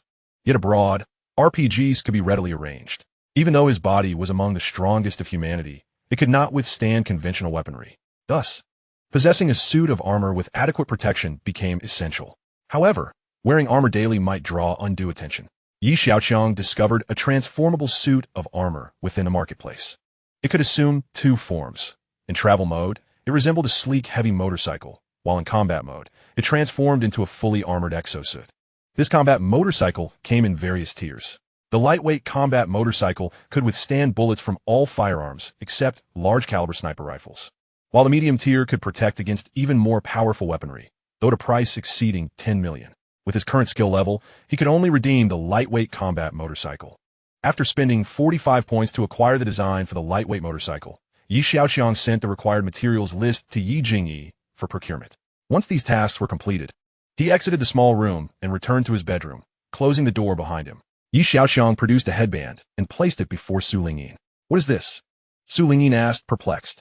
Try putting this on along with the tactical glasses, Yi Xiaoqiang instructed, offering no further explanation. After a moment of hesitation, Su Lingyin complied with his directions. Once she donned the headband and glasses, a line of text appeared on the lenses, asking if she wished to connect to Xiaoqiang. Su Lingyin looked at Yi Xiaoqiang in astonishment. Go ahead and try connecting, he encouraged her. Su Lingyin selected yes. In her field of vision, the distant mountains surrounded by lush greenery came into view. Glancing around, she realized she was sitting in her room, gazing out the window. This is its perspective. You are currently connected to it, Yi Xiaoqiang explained. Su Lingyin was taken aback, staring at Yi Xiaoqiang in disbelief. The headband is a brain-machine interface. It converts your thoughts into electromagnetic signals and transmits them over the network to Xiaoqiang, allowing you to control it. There are two modes, an autonomous mode and a remote control mode. I can control it with my thoughts? Su Lingyin grasped Yi Xiaoqiang's meaning, though her expression remained incredulous. I may need to embark on a journey soon, and during this time, you cannot roam freely. With this equipment, you can use it to explore the outside world, alleviating your confinement. Yi Xiaoqiang articulated his considerations. Su Lingyin's initial shock gave way to profound gratitude. Though her feet were bound, her spirit could roam free. When will you depart? She inquired. In 2 days. Then I shall prepare some personal items for you. Meanwhile, the 12 women, upon hearing about the trip to Mech Island, hurriedly sought to familiarize themselves with the island's general information. Thus, they gathered around videos and photos of Mech Island, studying its breathtaking scenery and the rocket launch base that resided upon it. Clearly, in addition to its stunning vistas, there was the spectacle of rocket launches. They had spent some time at Nanshaman. However, these were merely matters of corporate management, a realm where the major companies exhibited striking similarities. The spectacle of a rocket launch, on the other hand, is a rare sight to behold. Nevertheless, their perspectives diverged. Beyond this, they also beheld the beach and various entertainment amenities. Although the women remained silent, they were all preoccupied with a singular thought. Embarking on a beach getaway without an exquisite bikini is simply unacceptable. Not only must they alleviate the concerns of the young master, but they must also ensure his visual delight. After all, the young master's joy is of paramount importance. Xiaoqiang, are you departing the day after tomorrow? Xiaoqiang did not anticipate that Yi Xiaoqiang will be leaving Magic City at such time. There's an imminent launch mission over there, and I must go and observe, Yi Xiaoqiang replied. Xiaoqiang's eyes shimmered, her emotions a tangled web. Yi Xiaoqiang was no ordinary man. He was a man with aspirations to reach the heavens. Bring more bodyguards along the way. I heard there was an attack last time you went to the capital, Xiaoqiang remarked, her brow furrowed and tone serious. That incident occurred due to taking a back route. This time will be different. We'll fly directly, and it will be perfectly safe. No need for concern. Yi Xiaoqiang, risusureter. Xiaoqiang contemplated accompanying Yi Xiaoqiang, but regrettably, she was swamped with commitments at Xiaoyu Media and could not free herself. By the way, upon my return from Mech Island, we need to thoroughly explore the prospect of the company expanding overseas. Yi Xiaoqiang had contemplated this notion long ago, but the timing had never been right. However, circumstances had now changed. I've been pondering this as well, Xiaoqiang concurred. Transforming the company into an international commercial empire was Xiaoqiang's lifelong aspiration. The time had come to realize this dream. At that moment, Xiaoqiang rushed in, breathless, exclaiming, "This is bad. The company website has been hacked." Chapter 204. The swimsuit party? The Xiaoyu Media website had been compromised for over an hour, but ultimately returned to normal. It must be the Qin family's doing, Xiaoqiang said, clenching his fists. In recent times, they have resorted to slander, malicious editing, and traffic manipulation. The Qin family has truly spared no effort. While they had caused some trouble for Xiaoyu Media, it did not alter their disadvantaged position. Xia regarded Yi Xiaoqiang, who appeared somewhat concerned, and said, "I can handle this Qin family." Yi Xiaoqiang similed. Xiaoqiang was indeed of a proud disposition. He refrained from elaborating further and bid farewell as he departed Xiaoyu Media. After a day of rest, Yi Xiaoqiang set off with a group of 17 individuals directly to the private airport. Upon arrival, they were greeted by the sight of a Gulfstream G650 on the long runway, valued at 4.5 billion Dragon country dollars. The aircraft measured 34 meters in length, stood 7.8 meters tall, and had a wingspan of 35 meters, with a maximum range of 13,000 kilometers. The interior space was 26 meters wide, 195 meters high, accommodating 19 passengers and furnished with various entertainment facilities. This business jet was a product of Jianlimi Aerospace Company, representing the pinnacle of international long-range private jets. After more than 3 hours of flight, the plane finally landed at Mech Island Airport. As Yi Xiaoqiang disembarked, he spotted Song Ke waiting at the airport. "Young master, the optimal launch window for the rocket is tomorrow morning. Song Ku observed the sky and suggested, "Shall we grab a meal?" "No need. We've already dined on the plane. Let us head straight to the command center," Xiaoqiang replied, casting a glance at the island scenery. Though his thoughts were preoccupied with the rocket launch, Song Ku led the way for Xiaoqiang. The Mech Island rocket launch facility was still in its developmental stages. Staffed by 650 personnel, the island boasted complete support facilities to cater to their living needs. Considering the frequency of visits, Xiaoqiang had also commissioned the construction of some entertainment amenities. "Young master, are we staying here tonight?" Anya inquired, pointing at a row of houses ahead. These residences were observation houses situated a distance from the launch base, offering the best vantage point for watching rocket launches. Within sight were a swimming pool, a bar, and a beach. Xiaoqiang, upon hearing this, glanced at the luggage they were dragging and replied, "If we're staying here tonight, you all may as well wait." With that, he followed Song Ku into a jeep, heading toward the launch facility. As they drew nearer to the base, the launch tower loomed larger in their view. Upon arrival, the control room staff stood in unison as they saw Xiaoqiang enter. "Greetings, young master." Xiaoqiang nodded, signaling them to continue with their duties. "This launch involves the Starlink experimental satellites. If all goes well, we could initiate mass launches," Song Ku informed Xiaoqiang. "How many satellites are being launched at once?" Xiaoqiang inquired, his gaze fixed on the erected rocket. 13 satellites, Song Ku replied. 13 satellites at once? Xiaoqiang glanced at Song Ku, clearly unimpressed. "This is merely a test launch. Under normal circumstances, we can achieve a launch of up to 70 satellites," Song Ku said, pride evident on his face. However, his smile quickly faded as he noticed Xiaoqiang's evident dissatisfaction. Seeing Xiaoqiang's silence, Song Ku tentatively asked, "Is that insufficient?" Indeed, it is. Xiaoqiang sighed in discontent. Song Ku was rendered speechless. It is worth noting that GMLMS rockets of this caliber could only launch 60 Starlink satellites at a time. Xiaoqiang frowned. This rocket may suffice for launching a few satellites, but it won't be adequate for larger components. If we aim to establish a lunar base in the future, relying on this would be akin to ants transporting a mountain. Does the young master mean we need something larger? Song Ku was astonished, as he had considered this endeavor quite remarkable, only to realize it barely met Xiaoqiang's standards. It was understandable, given the current breakthroughs in photonic chips. Technicians like Song Ku should ideally trust in science, yet he found himself leaning towards intuition. In Xiaoqiang's world, no technological limitations were insurmountable. Certainly. Do you know which rocket currently boasts the greatest thrust? Xiaoqiang quid. Song Ku, dismissing the question as trivial, quickly replied, "The GMLME Starship, capable of transporting over 100 tons to low Earth orbit." He raised an eyebrow, asking, "Is the young master suggesting we aim for this?" "Aim for this? It should be double."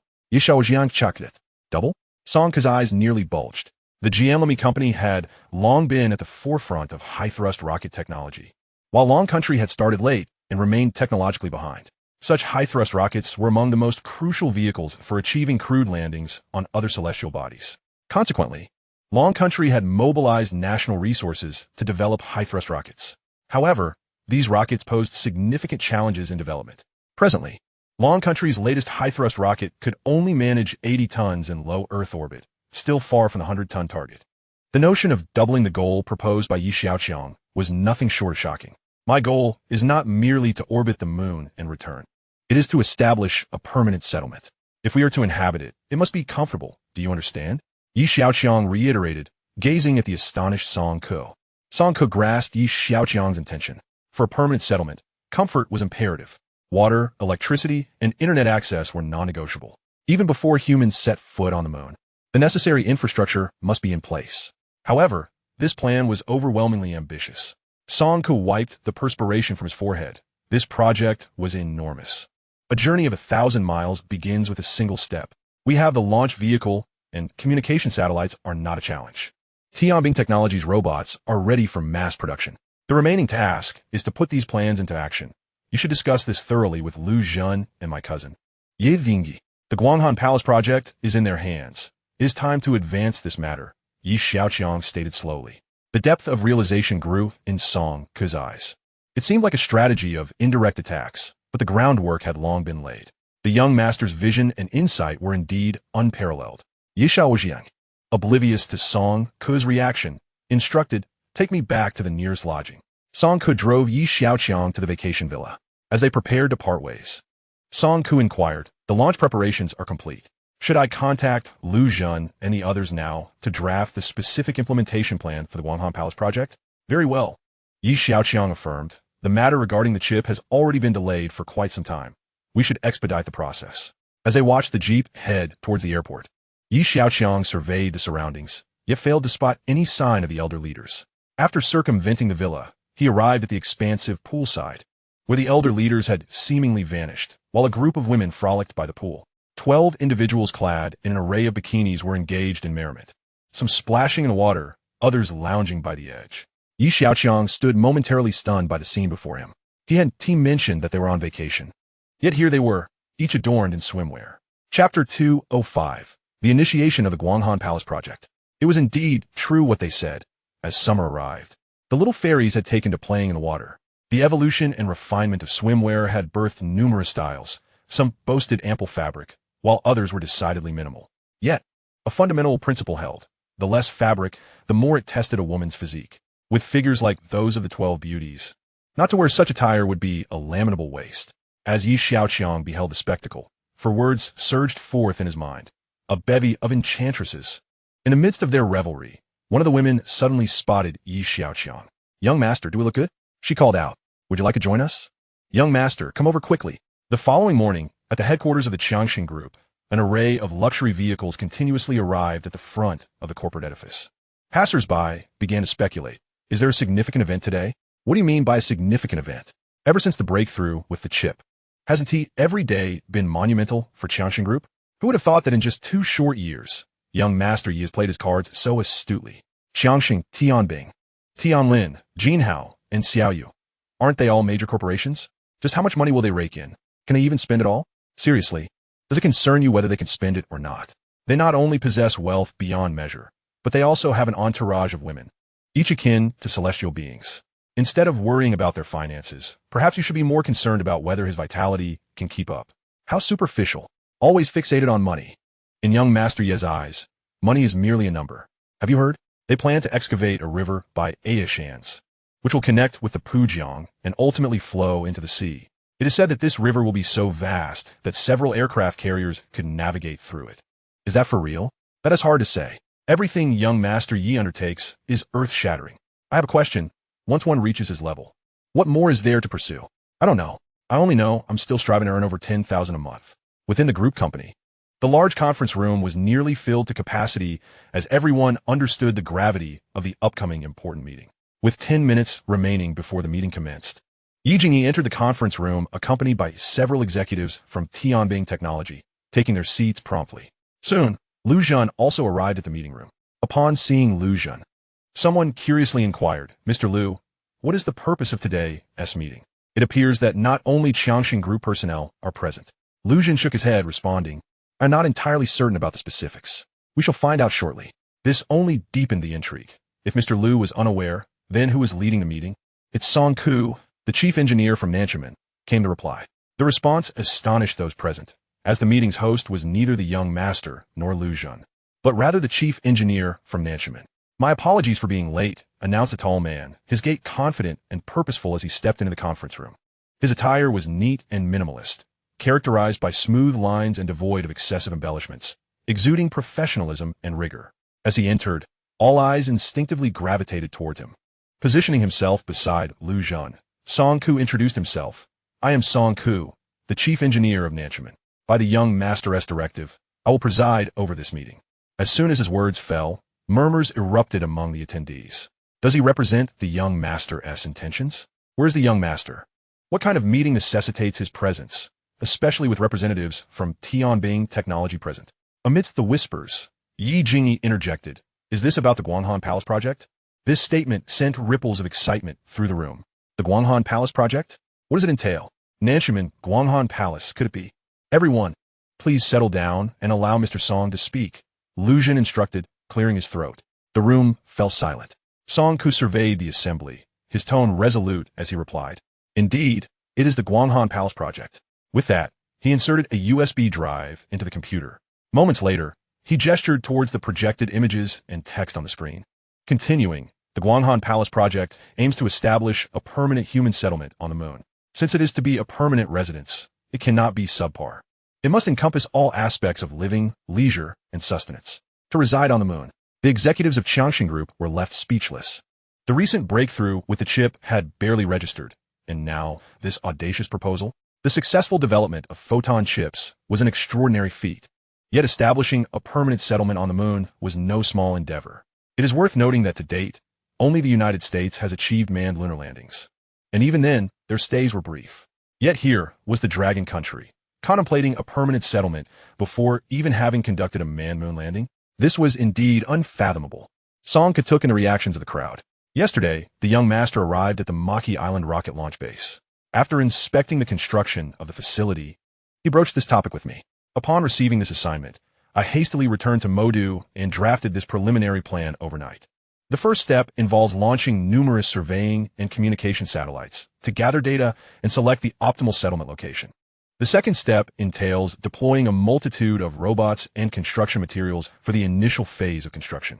The third step will involve operating the necessary support facilities for the settlement, allowing a select few individuals to experience life there. Finally, we will establish regular space transport between the Earth and the Moon.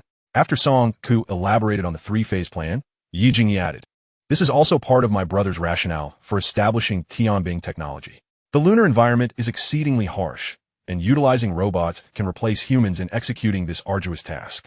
So, the young master had been planning this endeavor long ago? Lu Zhan pondered, still grappling with the enormity of the proposal. The meeting room fell into a momentary silence. The enormity of the plan overwhelming. Such a project will undoubtedly incur significant expenses. How do we intend to tackle the financial aspect? Someone raised the concern. Currently, the government has extended considerable support policies, providing crucial backing for the rapid establishment of chip production lines. We can simultaneously sell chips while executing the plan. Furthermore, we have Tianlin Pharmaceuticals and Jinhao New Energy as two lucrative resources. Funding should not pose an issue. Lu Zhan swiftly recalled these points. Upon hearing this, admiration swelled among the attendees. Everything was well within the young master's strategic grasp.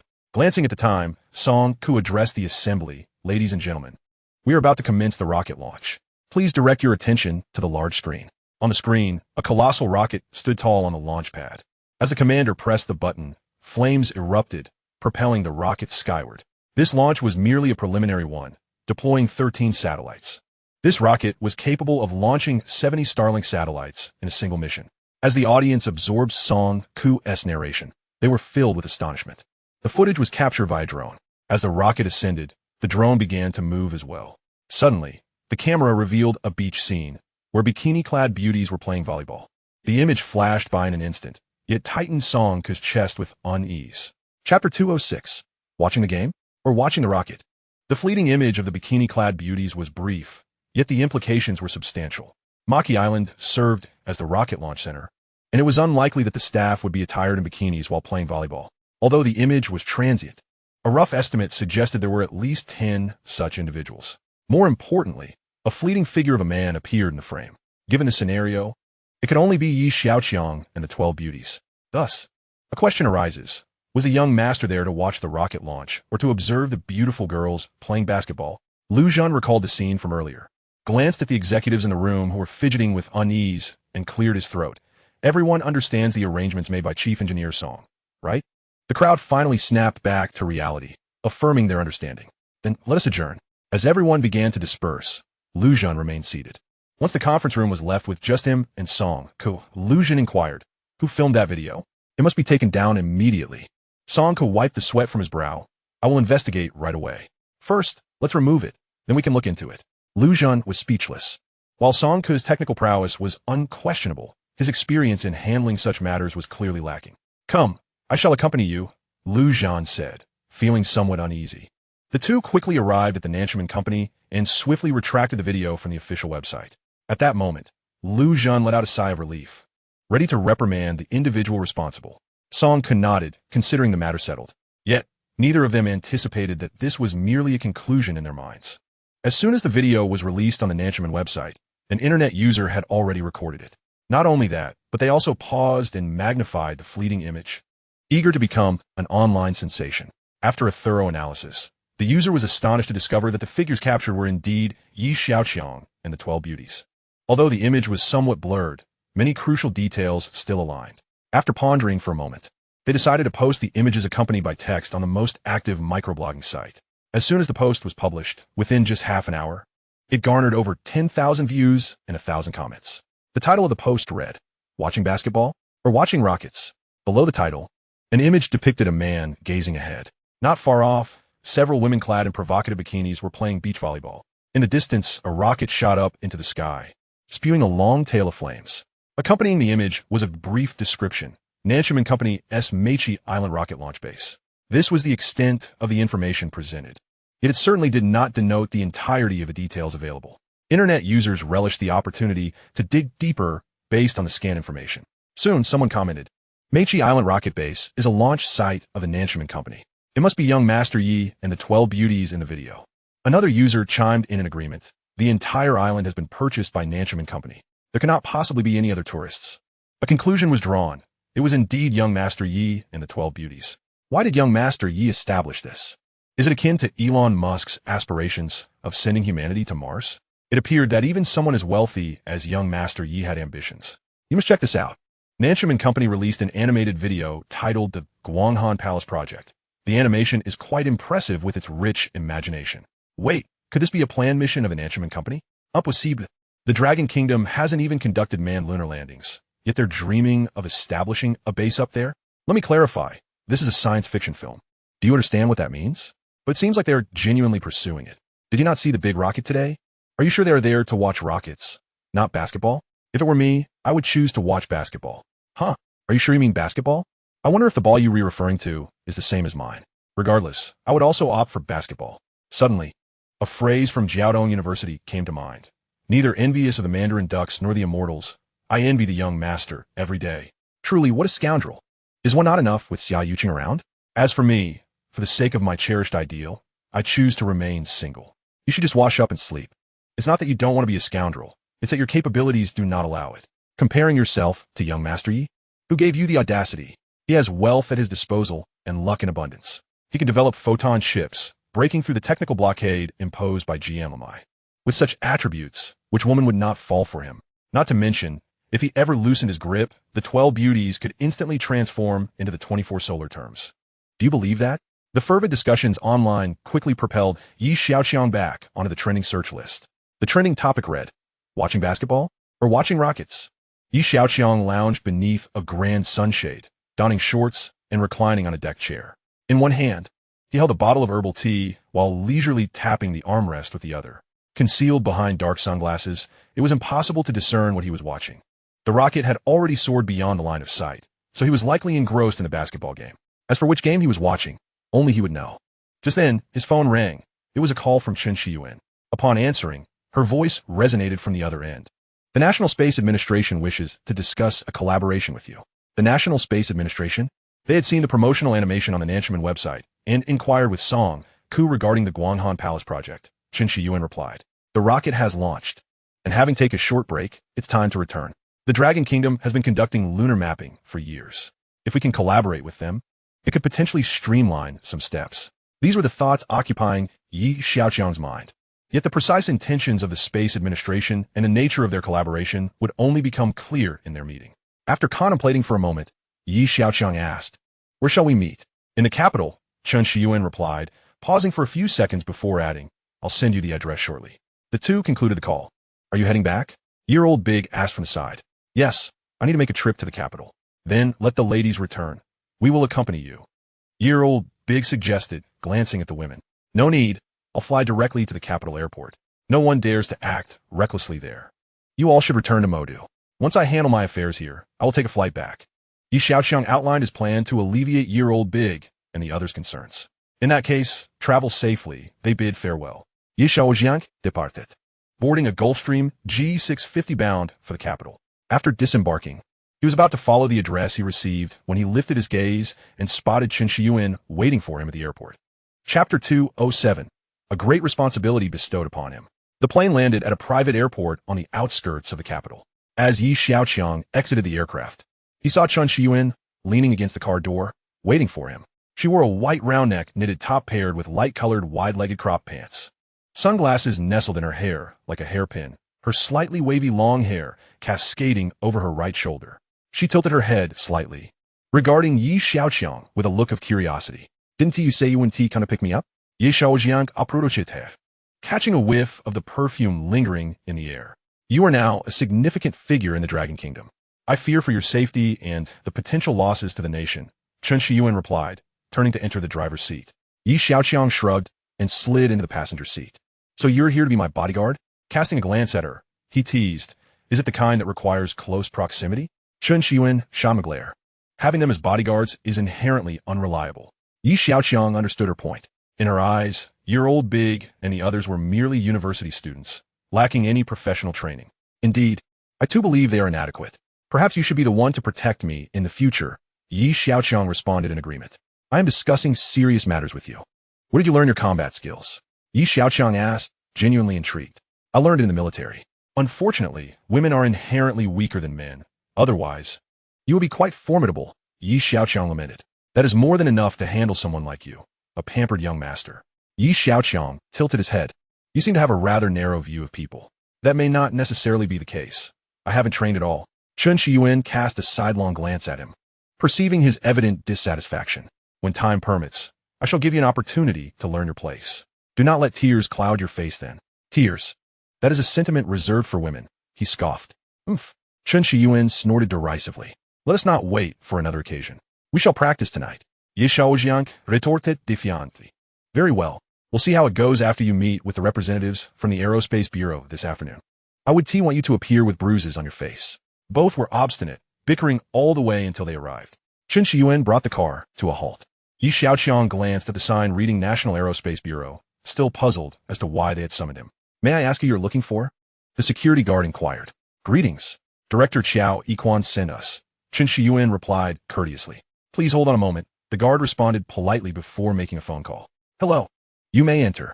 After confirming their identities, the guard granted them access. Hello, Director Chen. Xiaoqiang greeted them, then turned to Xiaoqiang. You must be the illustrious young Master Yi, the most popular figure in Longhua. Director Xiao, you flatter me. May I ask what brings you here? Xiaoqiang responded with a smile. Let us discuss this inside, Xiaoqiang suggested as he led them to his office. After they were seated, he stated directly, I shall be frank. Currently, Longhua and Jianlamai are competing fiercely across various domains, vying for supremacy. There are abundant resources on extraterrestrial bodies, and occupying strategic positions serves as a form of deterrence. The two nations are in a delicate balance of rivalry, as two nuclear powers cannot afford to ignite open conflict. Given the moon's critical importance, they are closely monitoring our every action, just as we are theirs. To manage the intensity of this competition, they are spreading rumors internationally, alleging our militarization intentions while simultaneously collaborating with private companies for development. In lands without ownership, the first to claim it shall possess it. Upon hearing this, Xiaoqiang grasped the situation entirely. Both nations sought control over this territory, but could not afford to openly clash. The most prudent method was to involve private enterprises to peacefully stake their claims. Who represents them? He inquired. The X-Space Company, founded by one Yibo. Xiaoqiang replied gravely. We are counting on you here in Longhua. Xiaoqiang raised an eyebrow, feeling the weight of responsibility that had suddenly been placed upon him. Xiaoqiang scrutinized Xiaoqiang's reaction closely. Noticing his silence, he continued, we will provide maximum support. You may propose any conditions. Xiaoqiang slowly lifted his gaze. I am not one to appreciate constraints. Xiaoqiang was momentarily taken aback, but quickly recovered, clarifying that this collaboration would bear no restrictions. We will offer as much support as we can. However, the commercial investments and returns from the entire operation will be your responsibility. That is acceptable, Xiaoqiang replied promptly, having awaited this affirmation. As they say, business is business. Xiaoqiang, observing Xiaoqiang, noted the lack of commercial acumen about him. It was understandable. After all, he was known as Longhua's foremost spendthrift, unconcerned with profit and loss. What support will you require? Xiaoqiang inquired further. You have launched numerous surveying satellites. I desire an accurate topographic map of the lunar surface, Xiaoqiang stated after a moment of contemplation. That is certainly feasible. I shall arrange for them to send you a copy. But confidentiality must be maintained, Xiaoqiang assured him, feeling relieved as it was not a difficult task. Director Chen will handle this matter, Xiaoqiang said, gesturing to Chen Shiyuan beside him. It is the year 2025.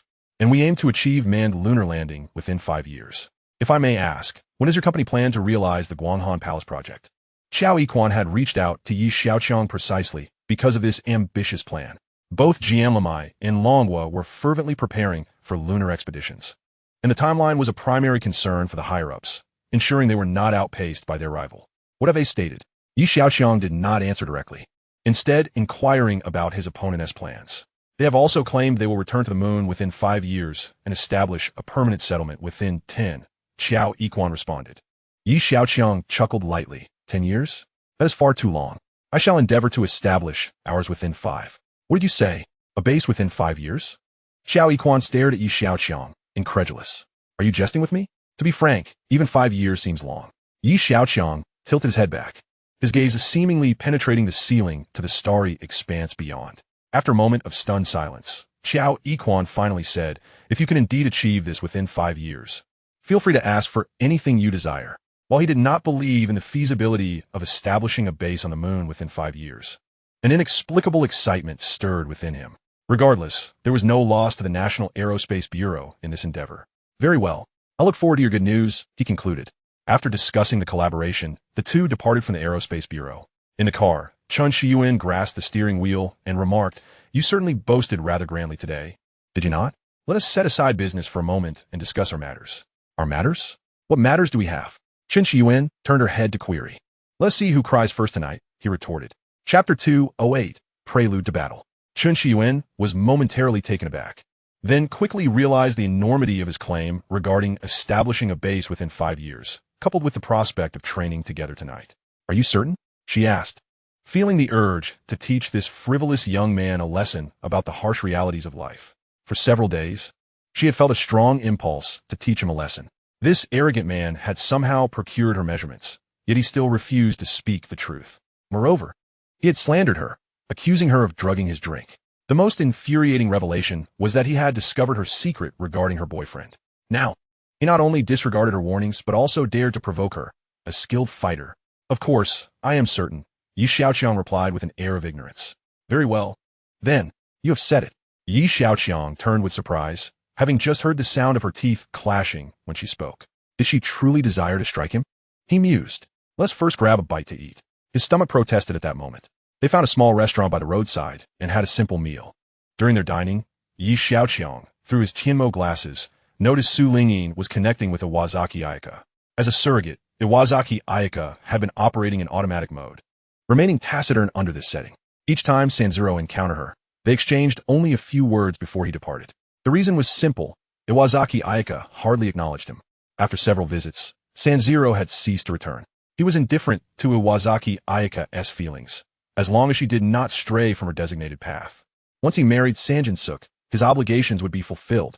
Su Lingyin, controlling Iwasaki Ayaka, intended to explore the Qinshan manor, only to discover she was restricted to a certain range of movement. In an effort to prevent Iwasaki Ayaka from escaping, Sanzuro had monitored her whereabouts. Su Lingyin silenti zezai. Relieved that Xiaoqiang had created Iwasaki Ayaka. Otherwise, she would have been the one trapped. In the past few days of connection, Su Lingyin had also noticed some peculiar options in the interface, including bionic insects, bionic reptiles, a 100,000 voltage option, and a meme drug. The names of these options were odd, and she was unsure of their purpose. Hesitant to try them, she decided to wait for Xiaoqiang's return to inquire further. Unbeknownst to her, all her actions were under Xiaoqiang's control. Seeing Xiaoqiang lost in thought while eating, Chen Shiyuan assumed he was having second thoughts. If you are reconsidering, why not just go home and rest after your meal? She suggested, softening a little. Are you backing out of our sparring? Xiaoqiang returned to reality, looking at her with a hint of provocation in his eyes. Chen Shiyuan rolled her eyes. Then let us hurry and eat, no more dawdling. After finishing their meal, they headed back to the car. The car traversed the route towards the Grand Hotel for a span of 10 minutes when Xiaoqiang exclaimed, pull over. What is the matter? Chen Shiyuan inquired as she halted the vehicle. Xiaoqiang gestured toward the nearby establishment. Shall we indulge in a little drink to elevate our spirits? Are you certain it's not merely to bolster your courage? Chen Shiyuan couldn't resist a teasing remark. Just give me a moment. With that, Xiaoqiang opened the car door and made his way into the shop. Moments later, he returned, carrying 2 bottles of Feiqian liquor. Let's go. Instead of pressing the accelerator, Chen Shiyuan cast a sidelong glance at Xiaoqiang. Are you sure you don't require anything else? What else do I need? Xiaoqiang inquired, his brow furrowed in confusion. Perhaps some ointment for bruises or pain relief. Alcohol can alleviate pain. Xiaoqiang pointed to the 2 bottles of Fate Yin. Half an hour later, the vehicle came to a stop in the hotel parking lot. They ascended to the 6th floor via the elevator. Chen Shiyuan occupied room 6024, while Xiaoqiang's room was 6025. Standing between the 2 rooms, Chen Shiyuan remarked, "Choose a venue for our main event. Let us convene in my room then. We can practice and then rest." Xiaoqiang opened the door and stepped inside. Although their rooms were adjacent, the layouts were strikingly different. Chen Shiyuan's room was a standard one, whereas Xiaoqiang had a suite complete with a spacious living area. He approached the sofa, placing the 2 bottles of liquor on the table, and surveyed the room. It was quite expansive, with a corner featuring a liquor cabinet displaying an array of fine spirits. Had I known you had reserved such a suite, these 2 bottles would have been unnecessary. What's your plan now? Chen Shiyuan asked. First, let us enjoy some drinks and engage in conversation, followed by a sparring session, and finally, a refreshing shower before a restful slumber. Xiaoqiang articulated his intentions. Chen Shiyuan glanced at the time. It was 6 in the evening, still early. Xiaoqiang retrieved 2 glasses from the liquor cabinet and returned to the sofa, where Chen Shiyuan had taken a seat.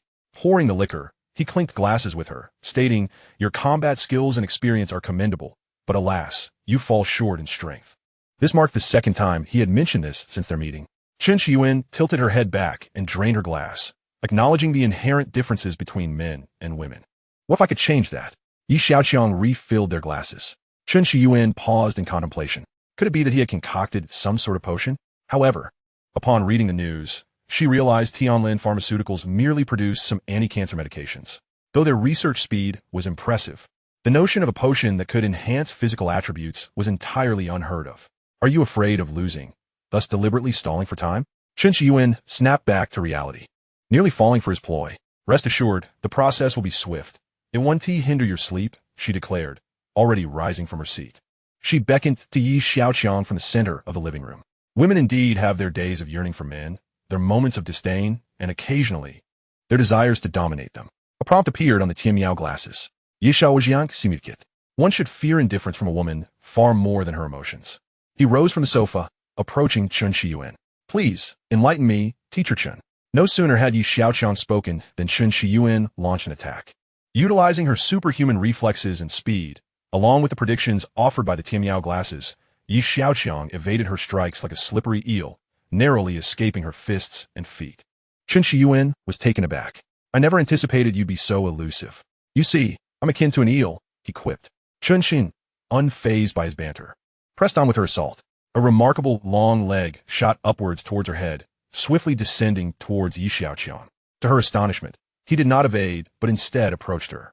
Xiaoqiang's speed was astonishing. Before her leg could descend, he had already reached her, using his shoulder to block the trajectory of her strike. With one leg standing, Chen Shiyuan lost her balance, her body tilting backward. Chapter 209, Equipment Unleashed. In the face of Chen Shiyuan's onslaught, Xiaoqiang continued to dodge, albeit with a calculated intent. Chen Shiyuan found herself cornered against a wall, her downward strike thwarted as Xiaoqiang hoisted her onto his shoulder. With her center of gravity compromised, her back pressed against the wall, though her waist remained slightly distanced from it. To alleviate the strain on her back, she placed her left hand against the wall.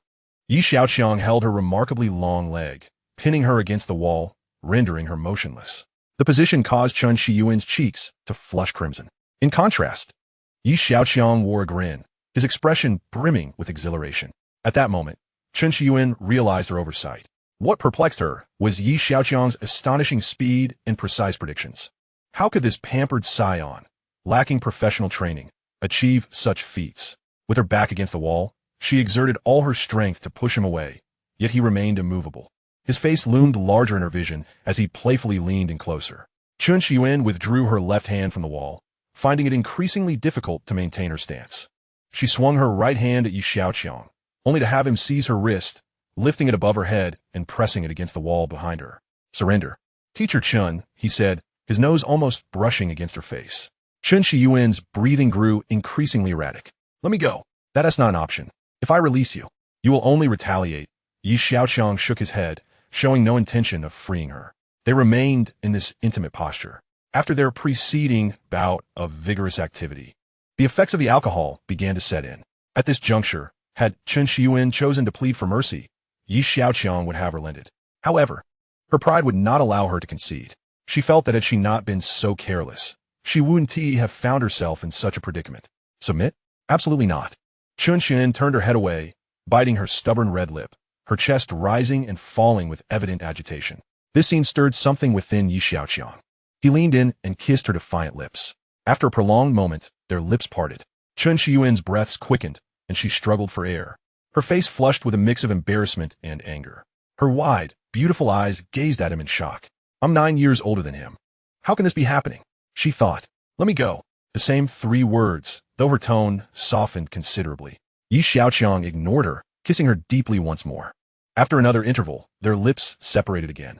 Chen Shiyuan's breathlessness intensified, causing her left hand to lose its strength and her body to slump downward. Xiaoqiang's right arm caught her waist, stabilizing her. He then fixed his gaze upon her, his eyes glinting with mischief. Weren't you going to make me cry? Chen Shiyuan's mind reeled, her strength utterly depleted, leaving her languid in his embrace. She could never have imagined finding herself in such a situation. So intoxicating. Seeing that Chen Shiyuan had ceased to resist, Xiaoqiang lifted her and carried her to the bedroom. He laid her upon the bed. Whether it was the influence of alcohol or the events that had transpired, she remained in a state of stupor. The two then embarked on another fierce battle, one so intense that various garments fell from their bodies onto the floor. First, a white knit top burst free, followed by a men's t-shirt. Ultimately, they were left clad only in their innermost layer. No, not like this. In Chen Shiyuan's eyes shimmered a glimmer of light, tinged with a hint of supplication. Yet, in Xiaoqiang's perception, such a gaze felt akin to an enhancement bestowed upon him, instantly igniting a fervent sensation within. He chose to disregard her. At this juncture, if he could not discern her duplicity, then Xiaoqiang might as well have lived in vain. After a token resistance, all his equipment was obliterated. The spoils of war scattered throughout the room. The battle grew increasingly fierce, with their low growls resonating like tumultuous waves in the sea, each surge more powerful than the last. Much later, Chen Shiyuan lay exhausted in Xiaoqiang's embrace, her entire being seemingly suspended in the void. Xiaoqiang lowered his gaze, admiring the beauty nestled within his arms. Her flushed cheeks resembled a forbidden fruit brimming with temptation. After a considerable time, Chen Shiyuan slowly inquired, "How did you know my measurements?" Xiaoqiang remained silent. The following morning, Chen Shiyuan awoke to find the bed devoid of one occupant. The sound of running water emanated from the bathroom. After a while, Xiaoqiang emerged, approached the bedside, and abruptly threw back the covers, urging her to rise as the sun was already shining brightly. "Hurry up and follow me," he commanded. Chen Shiyuan shot him an annoyed glance, pulling the covers back over her. "Are we returning to the Magic City today?" "Of course. There is something important I must attend to," Xiaoqiang replied. Chen Shiyuan's combat skills and experience were impeccable. Her only shortcomings lay in strength and speed. However, Xiaoqiang possessed genetic potions, and the system's marketplace offered enhancements for the human body. One approach involved modifying the body itself, while the other entailed external devices. The modification of the human body involved implanting powerful genetic fragments to enhance certain attributes. Such enhancement remained limited without extensive alterations to the body. For a more significant upgrade, one would need to alter the entire structure of the body, akin to creating a Kirin arm or a cyborg. Xiaoqiang abhorred such methods, as he disliked the notion of losing one's humanity. Thus, he opted for external devices, such as exoskeletons or mechas. For a captivating beauty like Chen Shiyuan, the combination of genetic potions and a mecha would be both visually stunning and formidable. "Is this related to me?" It appeared that Xiaoqiang insisted she accompany him. He nodded affirmatively. Chen Shiyuan wasted no time, swiftly dressing before departing the hotel with Xiaoqiang, heading straight for the private airport. Several hours later, they disembarked the plane, making their way toward Tianlin Pharmaceuticals. A special laboratory had been reserved, accessible only to Xiaoqiang. Chen Shiyuan followed closely behind, uncertain of his intentions. After passing through multiple security checks, they finally entered the laboratory. Inside, a low-temperature display cabinet housed an array of unfamiliar potions. Chen Shiyuan gazed curiously at the vials, her eyes wide with intrigue. Xiaoqiang retrieved speed potions, strength potions, and neuroreaction enhancement potions from the cabinet. "Were these?" Chen Shiyuan asked, eyeing the vials in his hands. Xiaoqiang proceeded to elucidate the names and effects of each potion. "Are these for me to drink?" Chapter 210. This person is exceedingly arrogant. Chun Shiyuan scrutinized the potions, then glanced at Xiaoqiang. She reached out to seize a vial, but he retracted his hand.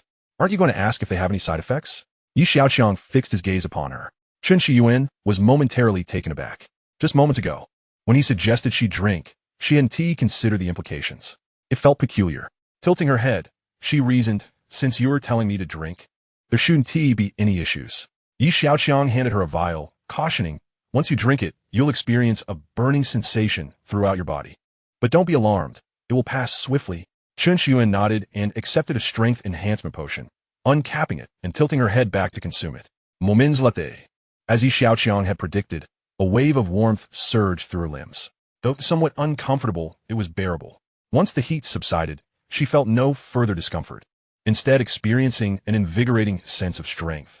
With her initial experience, Chun Shiyuan felt more composed. After finishing the remaining potions, they stepped outside the laboratory. Xiaoqiang pointed to a wooden rod, roughly the thickness of his wrist, and said, "Give it a try." Chun Shiyuan comprehended the implication, grasping the rod with both hands and applying a modicum of force, only to snap it cleanly in two. She was well aware of her own strength, and upon examining her arms, she noticed no significant change. This potion merely enhances your muscle fibers without increasing their quantity. Of course, I possess additional potions that can augment muscle fiber count, Xiaoqiang remarked, glancing appreciatively at Chun Shiyuan's curvaceous figure. However, it would be a shame to alter such a splendid physique. Upon hearing this, Chun Shiyuan recalled the events of the previous night, her ears flushing with warmth as visions of a more robust version of herself danced in her mind. Never mind, I'd rather remain slightly weaker as I am. Now that their relationship had deepened, Xiaoqiang felt it was time to convey something significant. From the inception of Nantiangmen, I envisioned establishing a base there. I require more resources, which means my companies cannot remain in the Dragon Kingdom indefinitely. He spoke slowly.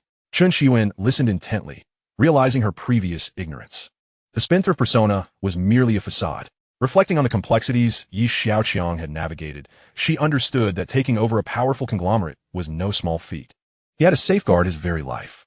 Now, he had reclaimed all that rightfully belonged to him. It was clear that this man was ready to implement his plans. Are you planning to develop overseas? Chun Shiyuan asked after a moment of silence. Xiaoqiang simulait subli. His ambitions extended far beyond mere overseas ventures. We will frequently depart from the Dragon Kingdom. Even in such a secure environment, there are those who wish to harm me. Once I step outside the country, the consequences are unimaginable. Thus, I must prepare adequately before venturing abroad. Chun Shiyuan's eyes suddenly sparkled. So you truly see me as your bodyguard? Xiaoqiang was taken aback, realizing she still believed her earlier oversight had led to this conclusion. Clearly, she was not one to concede easily. A bodyguard? Merely a bodyguard would not suffice. If we head to the Northern Hemisphere, you'll also be responsible for keeping me warm at night, he quipped with a mischievous grin. Chun Shiyuan felt an urge to retort, yet her mind suddenly cleared. Each time she succumbed to her emotions, she fell into his trap, despite being younger than her. This man had a knack for mischief. At the National Space Administration, Xiaoqiang was attending a meeting. The director, Yin Tao, surveyed the conference room and inquired of his secretary, "Is everyone present?" "Yes," came the reply. "Very well, let us commence the meeting." "Iquan, how did the discussions proceed?" As the head of the National Space Administration, Yin Tao was keenly invested in the matter. The Dragon Kingdom was engaged in comprehensive and multifaceted competition with Jianli Mei. It needed a robust technological enterprise to join the fray. "He has agreed," Xiaoqiang responded. "Ah, this young man is much like his grandfather, always willing to assist with national affairs." Yin Tao mused, recalling Yi Tianlin. The moon was an incredibly strategic location, and they could not afford to lag behind. Otherwise, they would be failing future generations. The others nodded in agreement. To counter our advancements, Jianli Mei has signed a demilitarization treaty regarding the moon, which essentially speeds up the development of commercial tourism to secure their foothold. The task is substantial with a 10-year timeline. I hope you all cooperate with Xiaoqiang to expedite the establishment of our habitation there. Yin Tao declared, his expression grave. It was evident that this was no simple undertaking, and all understood the daunting challenge ahead. Yet, in the arena of international competition, there was no choice but to forge ahead relentlessly. Yin Tao pondered for a few seconds before speaking again. The nation's various undertakings require funding, and we cannot provide him with too much support. Comrade Xiaoqiang, within the limits of our capabilities, let us assist as much as possible. We must overcome numerous challenges and complete this objective within a decade, so as not to betray the expectations of the people of Longhua. As Yin Tao's words resonated, the crowd felt a surge of emotion. Although the path ahead was fraught with difficulties, their resolve grew ever stronger. Rest assured, Director Yin, we shall not disappoint, someone declared, prompting many to echo the sentiment. Yin Tao looked upon them with satisfaction. Very well, I trust you all. In that case, let's adjourn. Wait a moment. Xiaoqiang suddenly interjected. After a moment's hesitation, he voiced his thoughts. Speak, Yin Tao urged, fixing his gaze upon Xiao. Xiaoqiang has agreed to undertake this task, but he believes the time frame is too extended. He intends to complete it within 5 years. What? 5 years? Does he understand the implications of his statement? Someone scoffed. Yin Tao's brow twitched in surprise. To cut the timeline in half amidst so many challenges was audacious. The room erupted in murmurs of disbelief.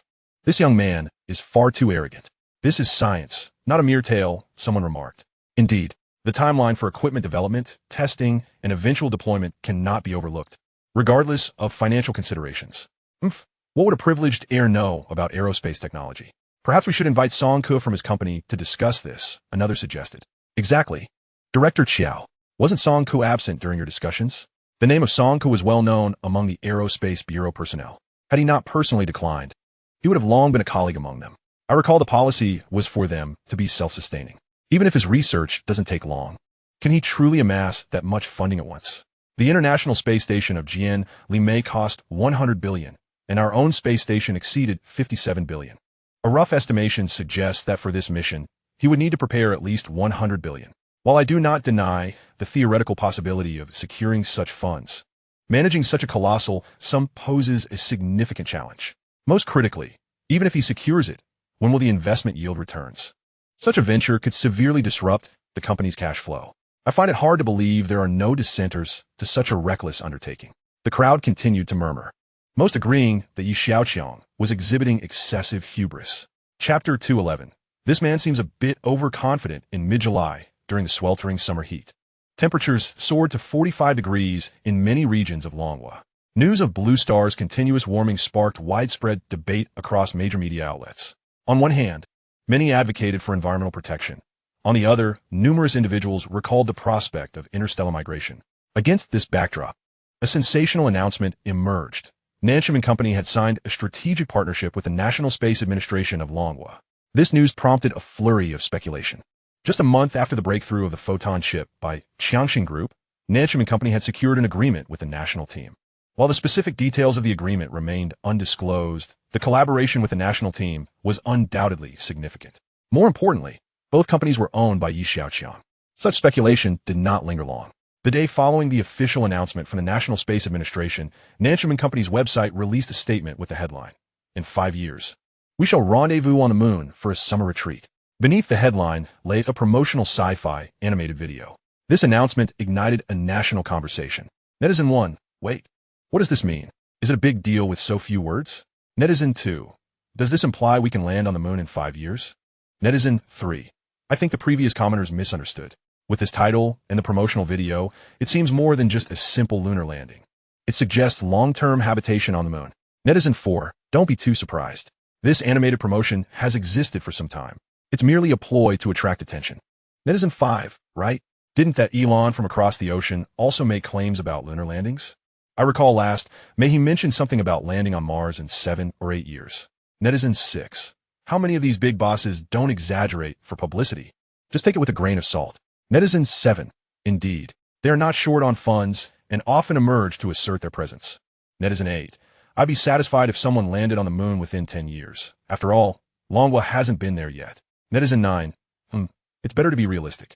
10 years does seem plausible, but this man is getting a bit ahead of himself. At the Xia family villa, Xiaoqiang gazed at the lavishly prepared dining table and called out to Xiaoqiang and his daughter, "Dinner is ready." Xiaoqiang, feeling somewhat hungry, promptly took a seat at the table. "Did you see?" Xiaoqiang approached with his phone in hand, exclaiming that Nanshim & Company is collaborating with the National Space Administration. "I always believed this child could achieve great things. Look, Jian Li Mei has successfully broken the chip blockade, and now, within a month, he has partnered with the national team." Xiaoqiang praised with a smile. Xiaoqiang suddenly furrowed his brow. "What's wrong?" Xiaoqiang's smile faltered slightly. What does the official announcement mean by going to the moon for habitation within 5 years? There are a plethora of comments below, Xiaoqiang pointed out, indicating the comments section of the official announcement. Xiaoqiang leaned in to view the screen with her husband. Xiaoqiang stood up, retrieving her phone to browse. Looking at these comments, Xiaoqiang mused, who posted this news? It sounds misleading and gives off a boastful impression. Indeed, the statement is rather grandiose, Xiaoqiang agreed. Xiaoqiang observed her phone in silence. Regarding the lunar landing, Xiaoqiang had previously held a meeting at Xia Group in June, but no specific timeline was established. She checked the National Space Administration's website again, which also did not provide a timeline.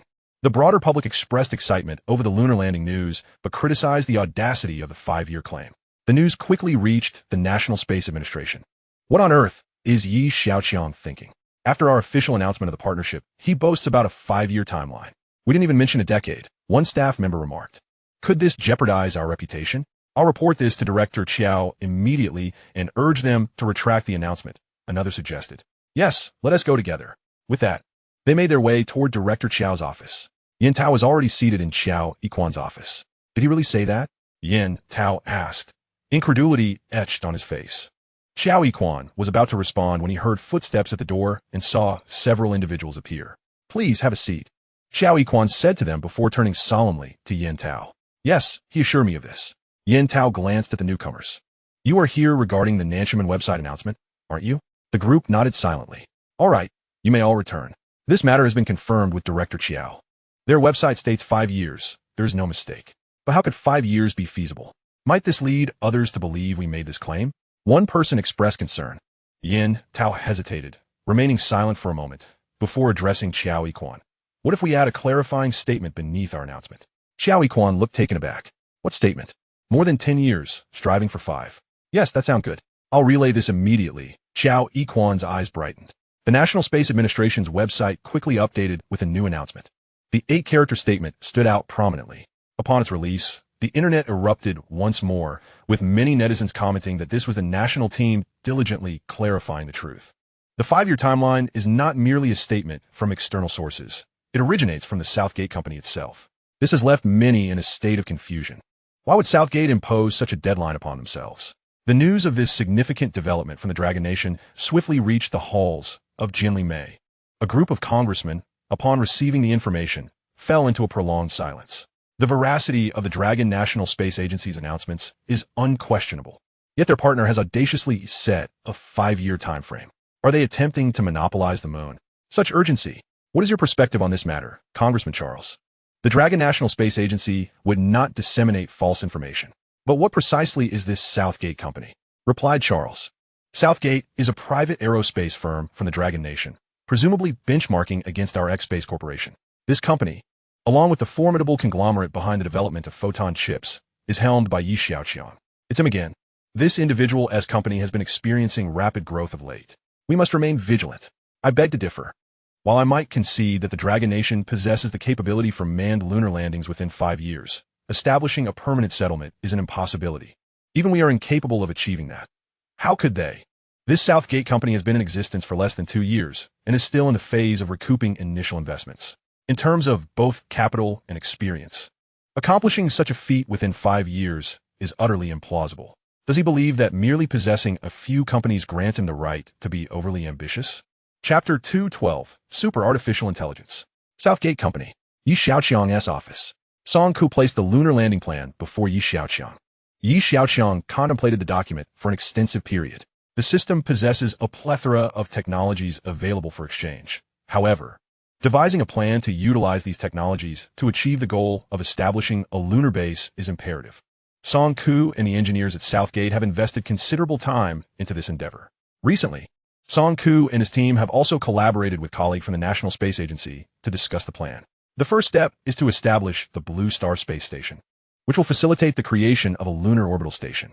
The National Space Agency has agreed to allow Southgate to utilize the Blue Star Space Station, thus rendering this initial step superfluous. Once the lunar orbital station is completed, it will serve as a command center from which we can launch drilling missiles to create deep pits on the moon. An intelligent robot will reinforce these pits to ensure that the core module can accurately descend into them. After the core module successfully enters the pit, it will be further secured and capped by robots. After a period of time, This underground settlement will be established. Once the subterranean section is completed, we will then consider expanding to the surface. This outlines the general construction plan for the lunar habitation. Xiaoqiang closed the document and remarked, "Relying on a single core module is too slow. We should contemplate launching several simultaneously. This will create multiple points that can be interconnected, forming a cohesive structure." "Indeed, but this will require extensive experimentation," Song Ke replied, unconcerned about the technical challenges. "The plan has been rigorously validated. The overarching direction is undoubtedly sound. If we continue to progress in this vein, we will inevitably achieve our objectives. However, the timeline may extend significantly." "You are worried about the timeline, aren't you?" Xiaoqiang understood that everyone was apprehensive about this matter. They simply did not realize that he possessed mature technologies that could significantly reduce the time required for experimentation and validation. Without allowing them to conduct simulated experiments, they would surely remain uneasy. Xiaoqiang decided to first create an intelligent computing system and expedite the development of quantum chips. With the intelligent computing system in place, experiments could be digitally simulated, thereby minimizing the number of trials and significantly conserving time. The immediate priority for Southgate Company is to accelerate the research and development of high-thrust rockets. Additionally, a dedicated team for Hall thruster research must be established. Xiaoqiang conveyed the next steps to Song Ke. Just as this was settled, Su Mingxian entered the room. "Young master, did you call for me? Please assist me in contacting a construction company with substantial capabilities. Additionally, determine whether they can convert lunar regolith into building materials. If we aim to establish a residence on the moon, sourcing materials on-site would be optimal," Xiaoqiang instructed her. "Lunar regolith," Su Mingxian exclaimed, her eyes widening. "That is quite a challenging task. The space agency should possess it. You can seek their assistance. They are our strategic partners." "Oh, understood. I will head there immediately." With her assignment clear, Su Mingxian left the company. The room was now left with only Xiaoqiang. He still had the matters of the intelligent computing system and quantum chips to attend to. The quantum chips were under development, and he merely needed to manage the pace of progress. As for the intelligent computing system, after considerable deliberation, Xiaoqiang decided to place it within Xiaoyu Media. This internet technology company has nearly 200 million daily active users, engaging in various services, including social entertainment and information dissemination. Since its inception, it has amassed a substantial user base, making it an ideal platform for the intelligent computing system. Having made a swift decision, Xiaoqiang proceeded to Xiaoyu Media. "Good day, young Master Yi." Upon entering the lobby of Xiaoyu Media, the receptionist greeted him with a smile. Xiaoqiang returned her smile and headed straight for the elevator. Hey, did young Master Yi just smile at me?" the receptionist exclaimed, jumping in excitement. Her colleague shot her a disapproving glance. "Get a grip. He was just being polite." "I don't care. Young Master Yi smiled at me." Arriving at the office of Xiaoqiang, Xiaoqiang noticed her intently focused on her computer. "Is the rocket impressive?" Xiaoqiang, having already detected Xiaoqiang's presence, maintained her gaze on the screen. Xiaoqiang's expression darkened, realizing she was referring to a video still he had stumbled upon on the Xiaoyu website. "It's nice, but not spectacular," he replied as he walked into the room. "Not spectacular?" Xiaoqiang finally shifted her gaze to him. "It looks magnificent from any angle." Xiaoqiang raised an eyebrow. "It seems we are observing entirely different things. Are you truly planning to relocate to the moon within 5 years?" Xiaoqiang did not dwell further on the video. 5 years? Is there really a need for such haste? It's not as simple as moving from Magic City to Imperial Capital. Xiaoqiang discerned the implications in Xiaoqiang's words. Everyone seemed to perceive him as overly ambitious. However, for him, the construction on the moon was not merely to fulfill a cooperative task with the space agency. It represented the future homeport of the interstellar fleet. Thus far, only Jianli Mei had claimed to have landed on the moon, yet numerous countries were keenly observing its exploration. The moon's gravity is merely 1/6 that of Blue Star, requiring significantly less energy to launch starships from its surface. It is rich in resources, laden with titanium and iron. Moreover, its proximity to Blue Star facilitates the transportation of equipment and supplies. In essence, no celestial body is better suited to serve as a launch pad. Such a prime location must be seized promptly to establish a presence and position some of our assets. Otherwise, if others arrive first, we would find ourselves constrained in our endeavors. Do you not wish to see it for yourself? Xiaoqiang sidestipit had question. Xiaoqiang did not receive the answer she sought. However, Xiaoqiang's response was implicit. He had already made his decision. While I may not be able to assist with technical matters, I can help you resolve some financial issues, Xiaoqiang replied earnestly. In fact, I do require assistance with a technical matter. Xiaoqiang felt a surge of excitement. Xiaoqiang appeared puzzled.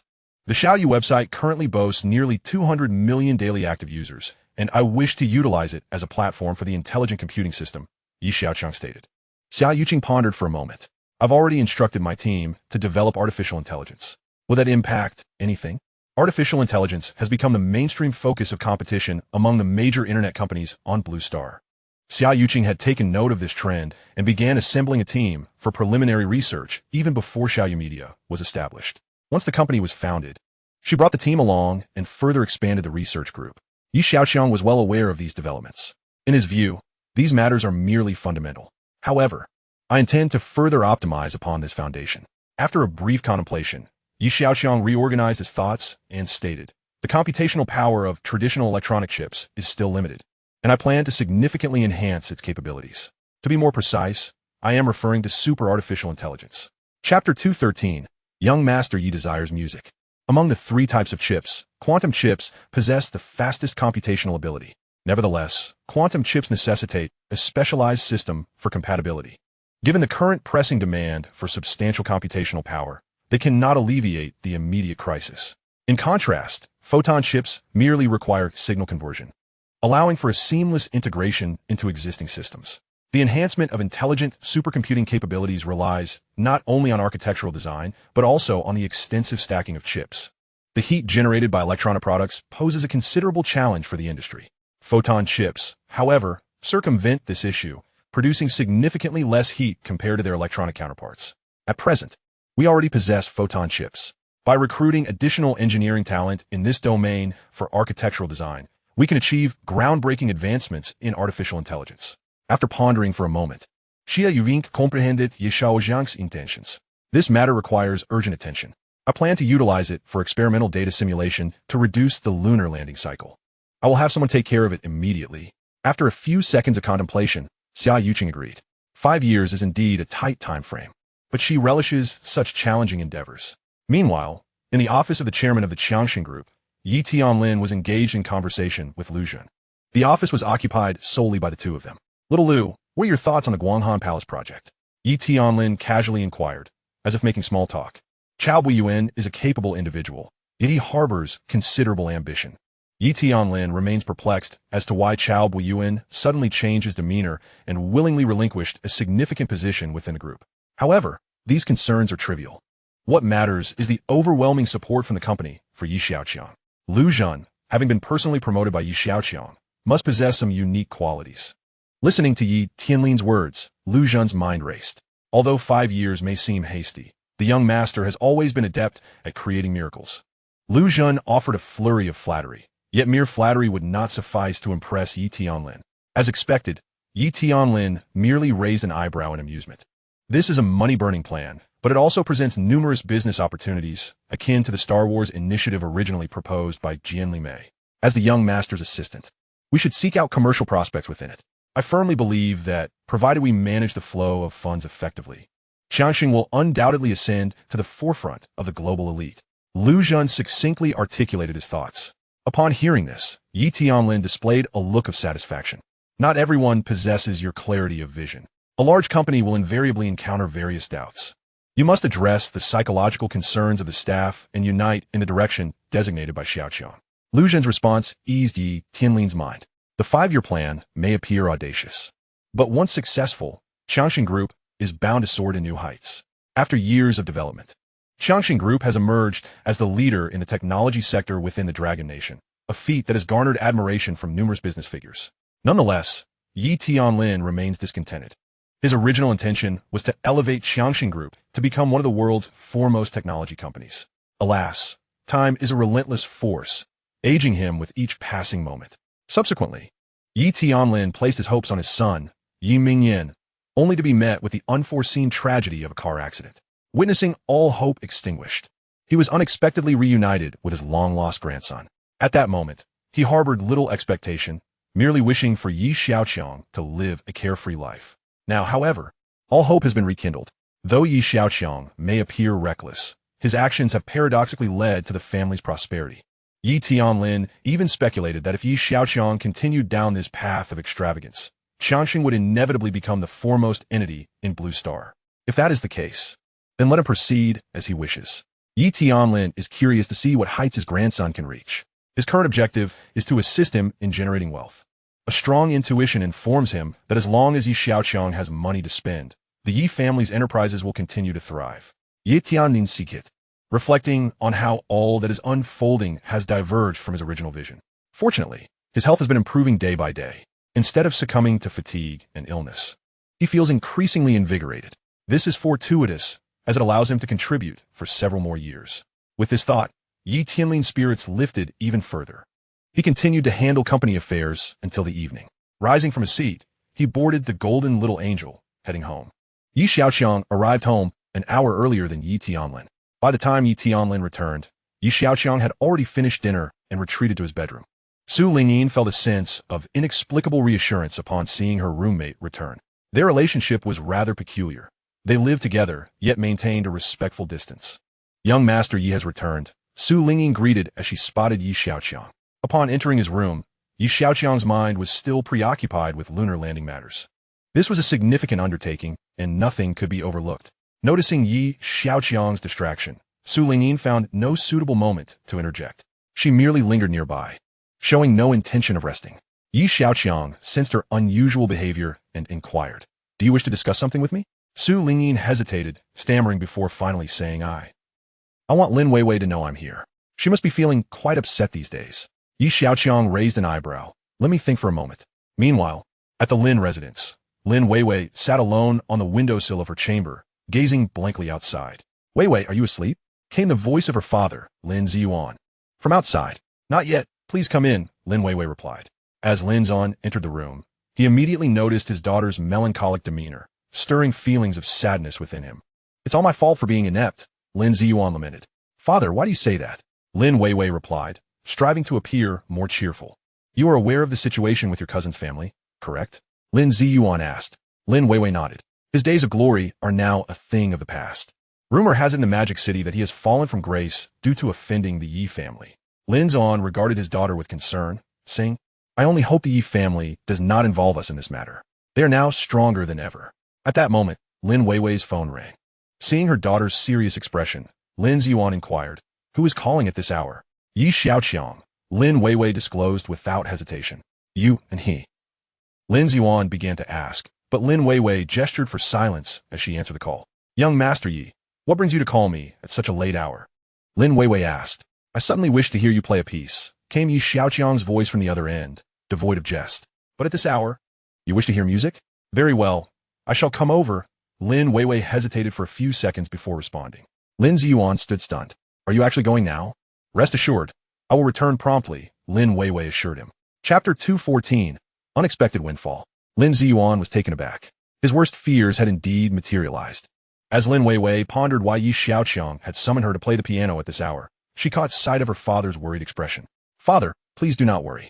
The Yi family does not equate us with them. They will not take their anger out on us," Lin Weiwei explained. "Is that truly the case?" Lin Ziyuan remained somewhat skeptical. However, upon observing his daughter's earnest demeanor, he felt a shift in his thoughts.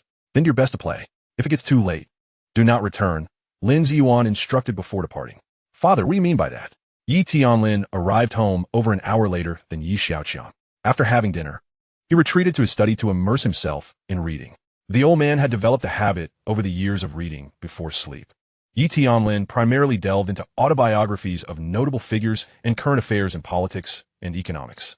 Through years of theoretical study, coupled with practical application, he had formulated a unique philosophy of business under the Yi name.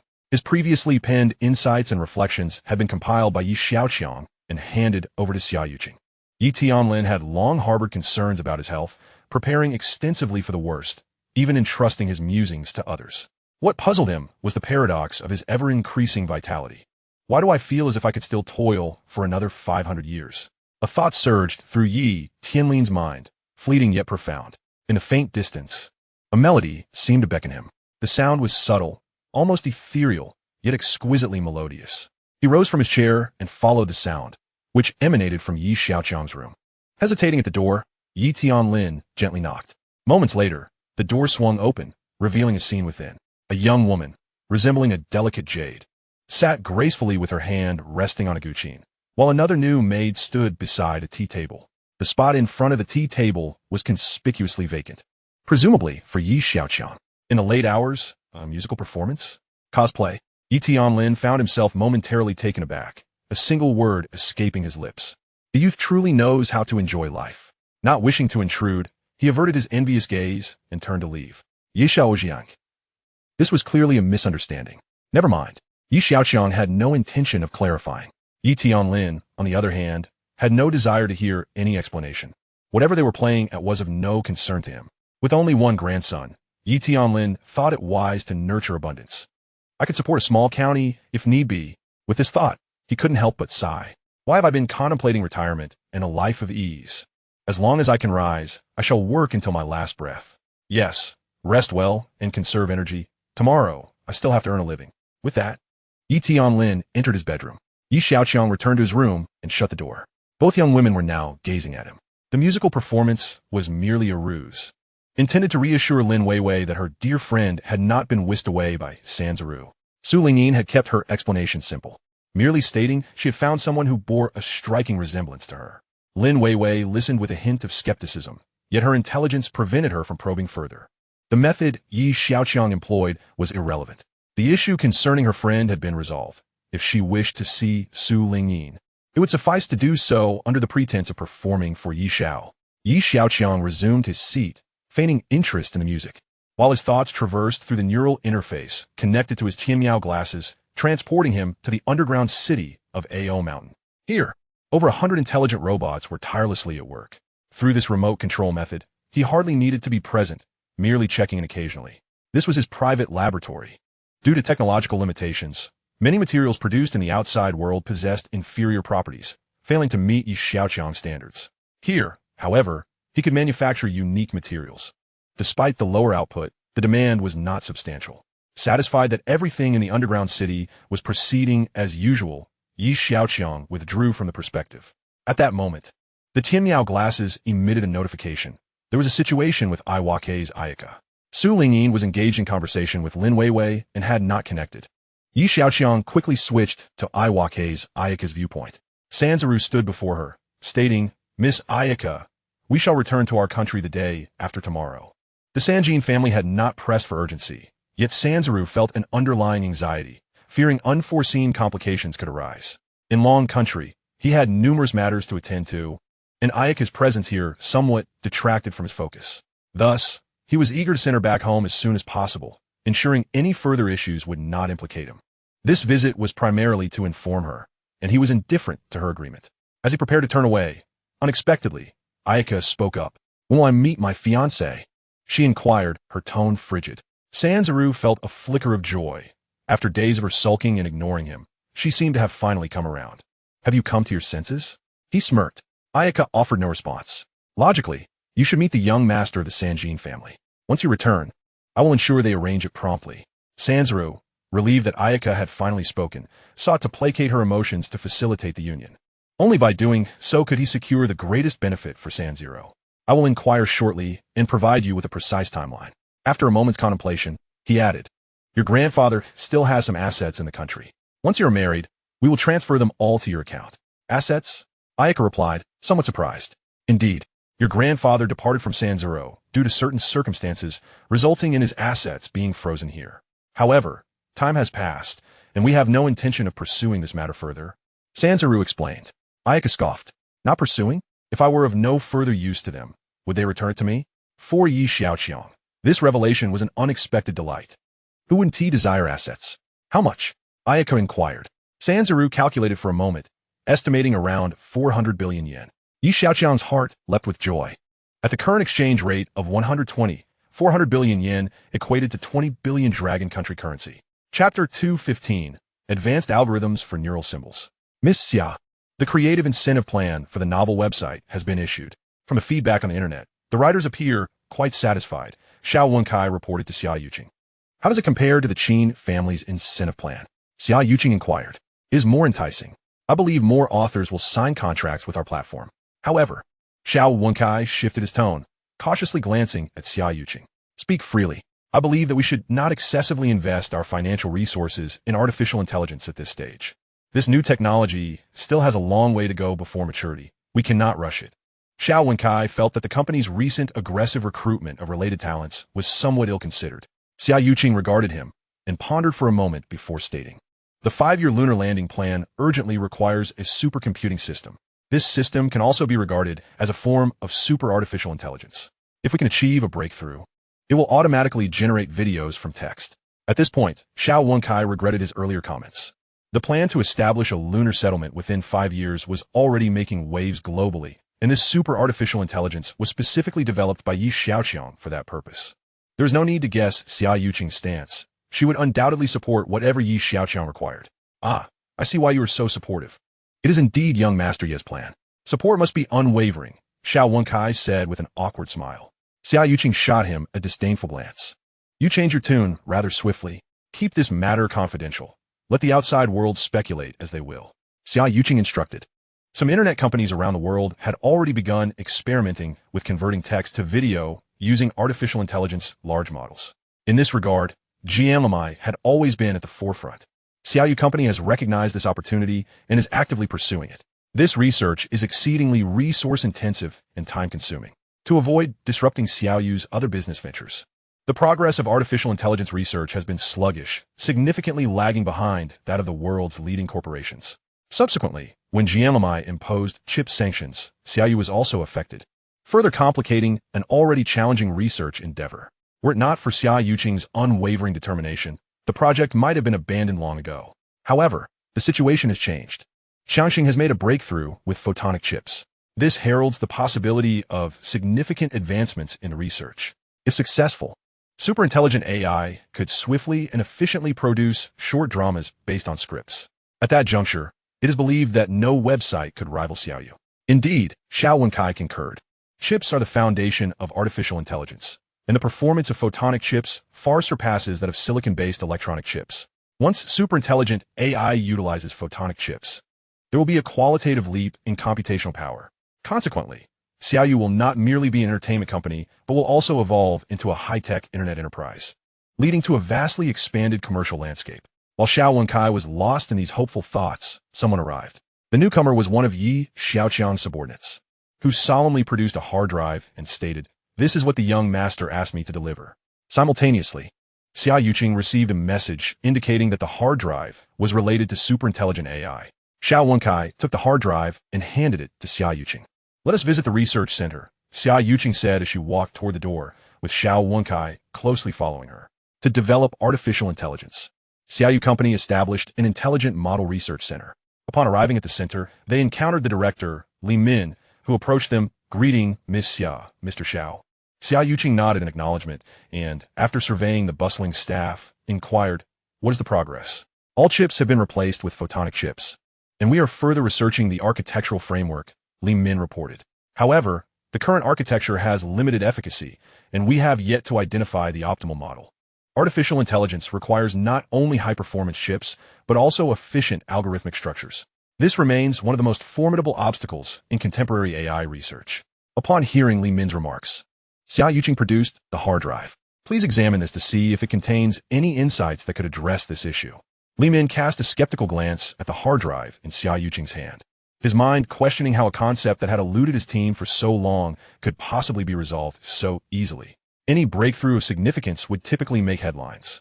Yet here stood this major stakeholder, claiming that the hard drive contained solutions? Was this some sort of jest? Noticing Li Min's hesitation, Xiaoqiang hurriedly took the hard drive from Xiaoqiang and pressed, "Come on, let us see what's inside." The three followed Li Min to his office, where he connected the hard drive to a simulator. As the characters danced across the screen, Li Min's pupils constricted in astonishment. He wanted to articulate his thoughts, but found himself momentarily at a loss for words. The architecture was familiar, yet distinct from his prior recollections. As he fixated on the screen, his mind raced to comprehend the implications. Observing Li Min's intense focus, Xiaoqiang was filled with wonder. The silence spoke volumes. It was evident that the contents of the hard drive were far from trivial. Xiaoqiang also sensed Li Min's sudden quietude. Neither wished to disrupt Li Min's concentration, and they remained silent. After a prolonged interval, Li Min trembling, pointed at the screen, stuttering. Teach this is neural symbolic algorithm. Neural symbolic? Xiaoqiang echoed, confusion evident in his tone. This advanced algorithm mimics biological neural networks and is a cutting-edge field of study among major tech institutions, combining a symbolic system adept at reasoning. The neural symbolic algorithm merges these two domains, representing one of the most promising algorithms for the future. Li Min grew increasingly animated as he spoke. Yet this is merely preliminary research, and the architecture on display appears to be nearing maturity. My goodness, how is this even possible? This could send shockwaves through the academic community. Miss Xia, where did you acquire this? Li Min's excitement was palpable, though he was careful not to incite any unintended repercussions within his office. Xiaoqiang regarded him silently until he regained his composure. This is confidential, she asserted, recognizing the gravity of the situation. Though she lacked expertise in such specialized matters, Li Min's reaction conveyed everything. You're asking me where I obtained it? I too am curious about its origin. Xiaoqiang is an enigma. Indeed, Li Min conceded, acknowledging the inappropriateness of his inquiry, but we need to validate this through concrete experimentation. Please expedite this process. Chapter 216. Farewell to Iwasaki Ayaka. Are you saying they intend to return my grandfather's assets to me? Su Lingyin was taken aback by this revelation. Iwasaki Ayaka was a synthetic human created by Xiaoqiang. Clearly, there was some movement on their end, prompting the message to be relayed to her. Su Lingyin, having been confined to Qianshan Manor in recent days, understood all too well her position as merely an asset in the eyes of the major financial conglomerates, ever ready to sacrifice for their interests. She had heard her father mention matters concerning the inheritance when she was quite young, but specifics remained elusive. Regardless of the sum, it had all been frozen by the consortium, severing any ties to her family. The audacity of them proposing to return the assets now was evidently not born out of benevolence. Indeed, the condition is that you obediently marry the future heir of the Sanjin consortium. Sanjin Shou, Xiaoqiang disclosed the stipulation. Su Lingdin's gulp. So this is the source of their newfound morality. What does it have to do with me? She replied bitterly. It was clear to her that these individuals could not possibly have genuine intentions in returning her assets. It was merely bait. I would prefer freedom over riches, she declared. There's still a substantial amount. I think you should consider it. Xiaoqiang chuckled lightly. Not interested, Su Lingyin shook her head. Think about it. They're not really forcing you to marry, Xiaoqiang urged. Moreover, that is 20 billion Longwu currency, an amount even I, a notorious spendthrift, find enticing. 20 billion. Su Lingyin's eyes widened. Instanwes. For everyone except me, who is indifferent to money, this is the dream of countless individuals. Su Lingyin shot him a look. What you call indifference to money is merely a state of excess. Xiaoqiang found himself at a loss for a rebuttal. To him, money equated to attribute points, and thus it was merely numerical. However, Su Lingyin appeared to ponder something. Given your reminder, I suppose I might as well take advantage of it. After all, it's not as if I must marry. Ah, at last, you seem to have come to your senses. Do you know what to do next? Xiaoqiang felt that allowing Su Lingyin to navigate her own course would be more effective. It was uncertain what inquiries might arise upon their return to Japan, and he would indeed struggle to manage them. Understood. Let's secure the assets first. Su Lingyin grasped Xiaoqiang's intent. However, I want to ensure it comes back with some additional items, she added. Having recently developed some gadgets, she wished for Iwasaki Ayaka to take along, thereby enhancing their means once they arrived in Japan. I'll think of a way to facilitate that, Su Lingyin replied. At Qianshan Manor, Sanzaru approached Iwasaki Ayaka's quarters. What do you need from me? He inquired. I'm leaving for my country tomorrow, and I wish to see my friend, Iwasaki Ayaka stated. Sanzaru's pupils dilated. Knowing they might never meet again, he questioned the necessity of inviting more sorrow. It is precisely because we may not see each other again that I wish for one last encounter. Iwasaki Ayaka insisted. If you do not agree, this will forever remain a knot in my heart. How can I marry young Master Sanzhong Shou with a tranquil mind? Sanzhong, weighing the matter in his heart, replied after a moment, then I shall accompany you. Whom do you wish to meet? My best friends Lin Weiwei and Xiaoqiang. Half an hour later, Sanzhong personally escorted Iwasaki Ayaka to Fengyan Pavilion. Lin Weiwei had already received the message and performed a dramatic act in collaboration with Iwasaki Ayaka. As the time approached, Sanzhong urged from the side, there are others waiting for you over there. Do not delay too long. After a tearful farewell, Iwasaki Ayaka traveled to a spacious area on the outskirts. This meeting place had been thoughtfully considered by Sanzhong. With his imminent return to his homeland, he wished to avoid any complications. In the open space, a convoy approached, the rear door of a luxury Maybach, valued at over 20 million, swung wide open. Xiaoqiang sat inside, watching as a vehicle slowly approached.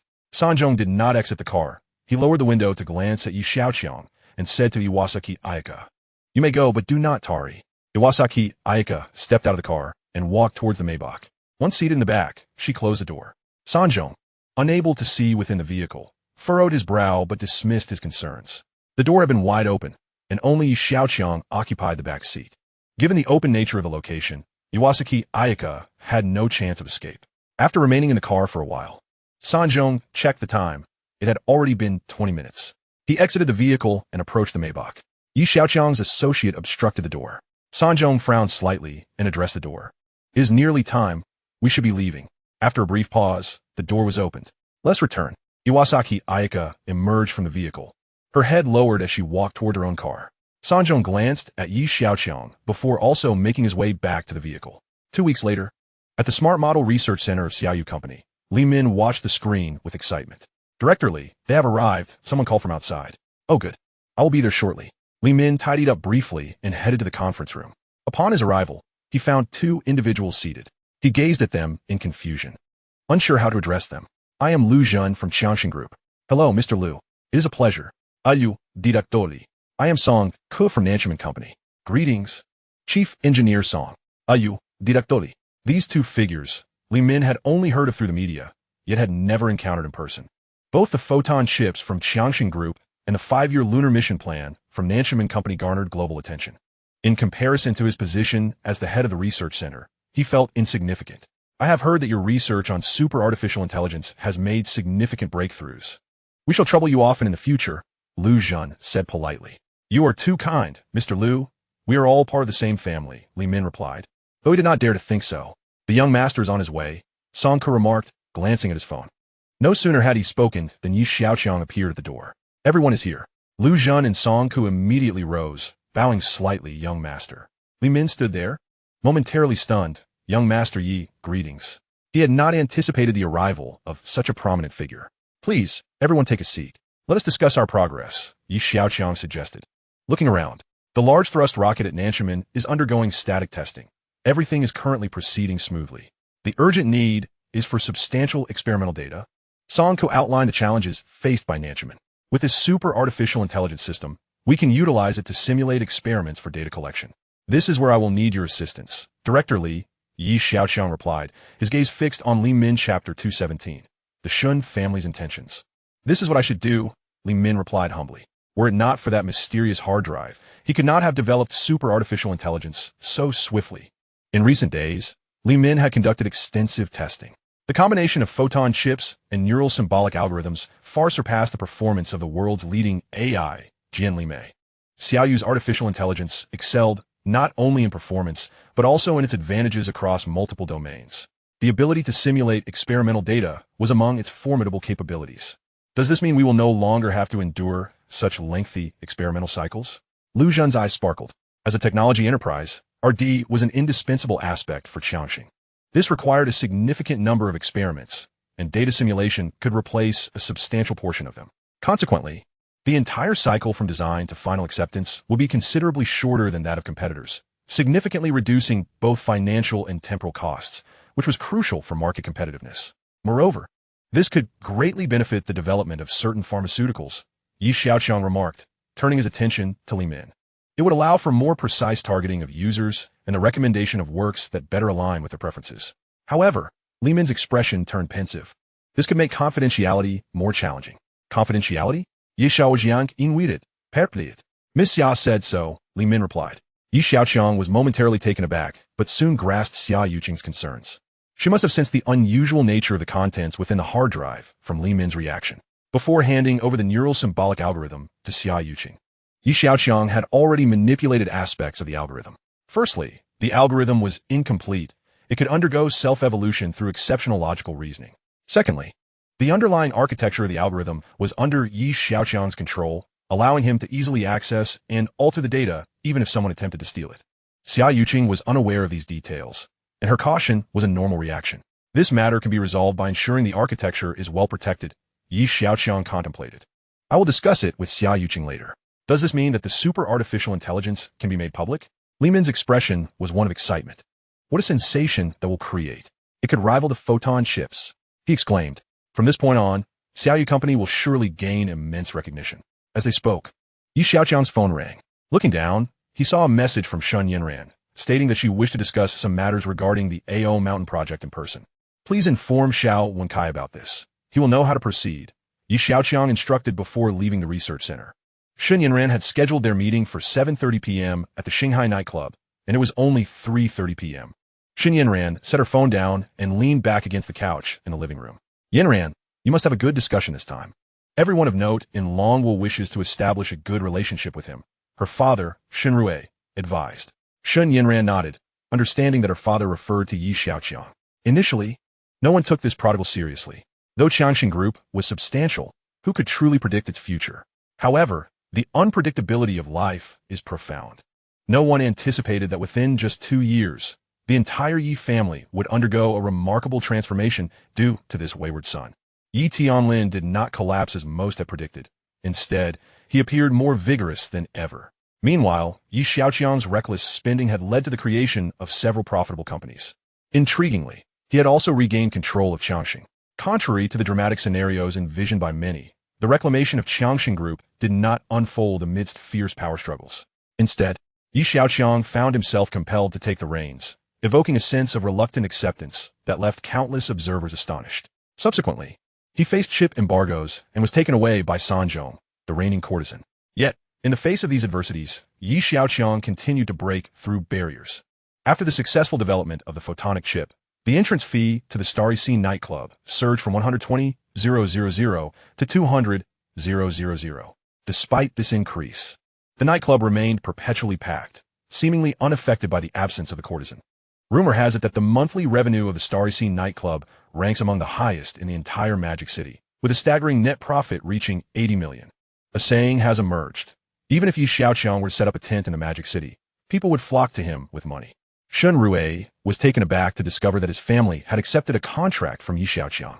His daughter had concealed this from him entirely. With such a golden opportunity at hand, why not seize it? Shun Yinran understood her father's intentions. Cultivating a good relationship with Yi Xiaoqiang meant aligning herself with the god of wealth. Concerned, Shun Rue cast another glance at his daughter and said, I want to say much more. Make sure to dress up nicely. Your relationship with the Yi family rests on you. With that, Shun Rue shot Shun Yinran a meaningful look before departing. Once her father left, Shun Yinran returned to her bedroom. She approached her wardrobe and scrutinized her options for quite some time before selecting an outfit. Spreading the clothes on her bed, she sighed at their appearance. Yi Xiaoqiang was not short of money or women. He was a formidable figure to approach. Gazing into the mirror for a while, a wave of frustration washed over her, an unfamiliar sensation. At 7:15 p.m., Shun Yinran stood in the lobby of the Starry Sea nightclub, determined to arrive early for their 7:30 appointment. Good evening, madam. The hostess greeted her with a smile. Shun Yinran produced a card and swiped it for 200,000 as she made her way to the reserved VIP room. After a few minutes, a staff member stood at attention as a man entered through the door. Bowing to greet him, welcome, young master. A token of appreciation. Yi Xiaoqiang uttered a single word and proceeded inside. His attendants distributed 50,000 to each of the staff members. Thank you for your generosity. As Shun Yinran made her way to the VIP room, the nightclub staff bowed in greeting, while the patrons turned their attention toward this spectacle. Although the Starry Sea nightclub was owned by Yi Xiaoqiang, he seldom made appearances, making it exceedingly rare for anyone to catch a glimpse of him. Young Master Yi, young Master Yi, calls of greeting echoed, and Yi Xiaoqiang waved as he continued onward. With everyone's eyes following his every step, each person wondering whom he was there to meet. Amidst the curious gazes, Yi Xiaoqiang pushed open the door to the VIP room. Whispers erupted among the guests. Isn't that room reserved by Shun Yinran from the Shin family? Shun Yinran is here? I just saw her enter the room. To curry favor with young Master Yi, she seems to be employing every tactic at her disposal. How can you say that?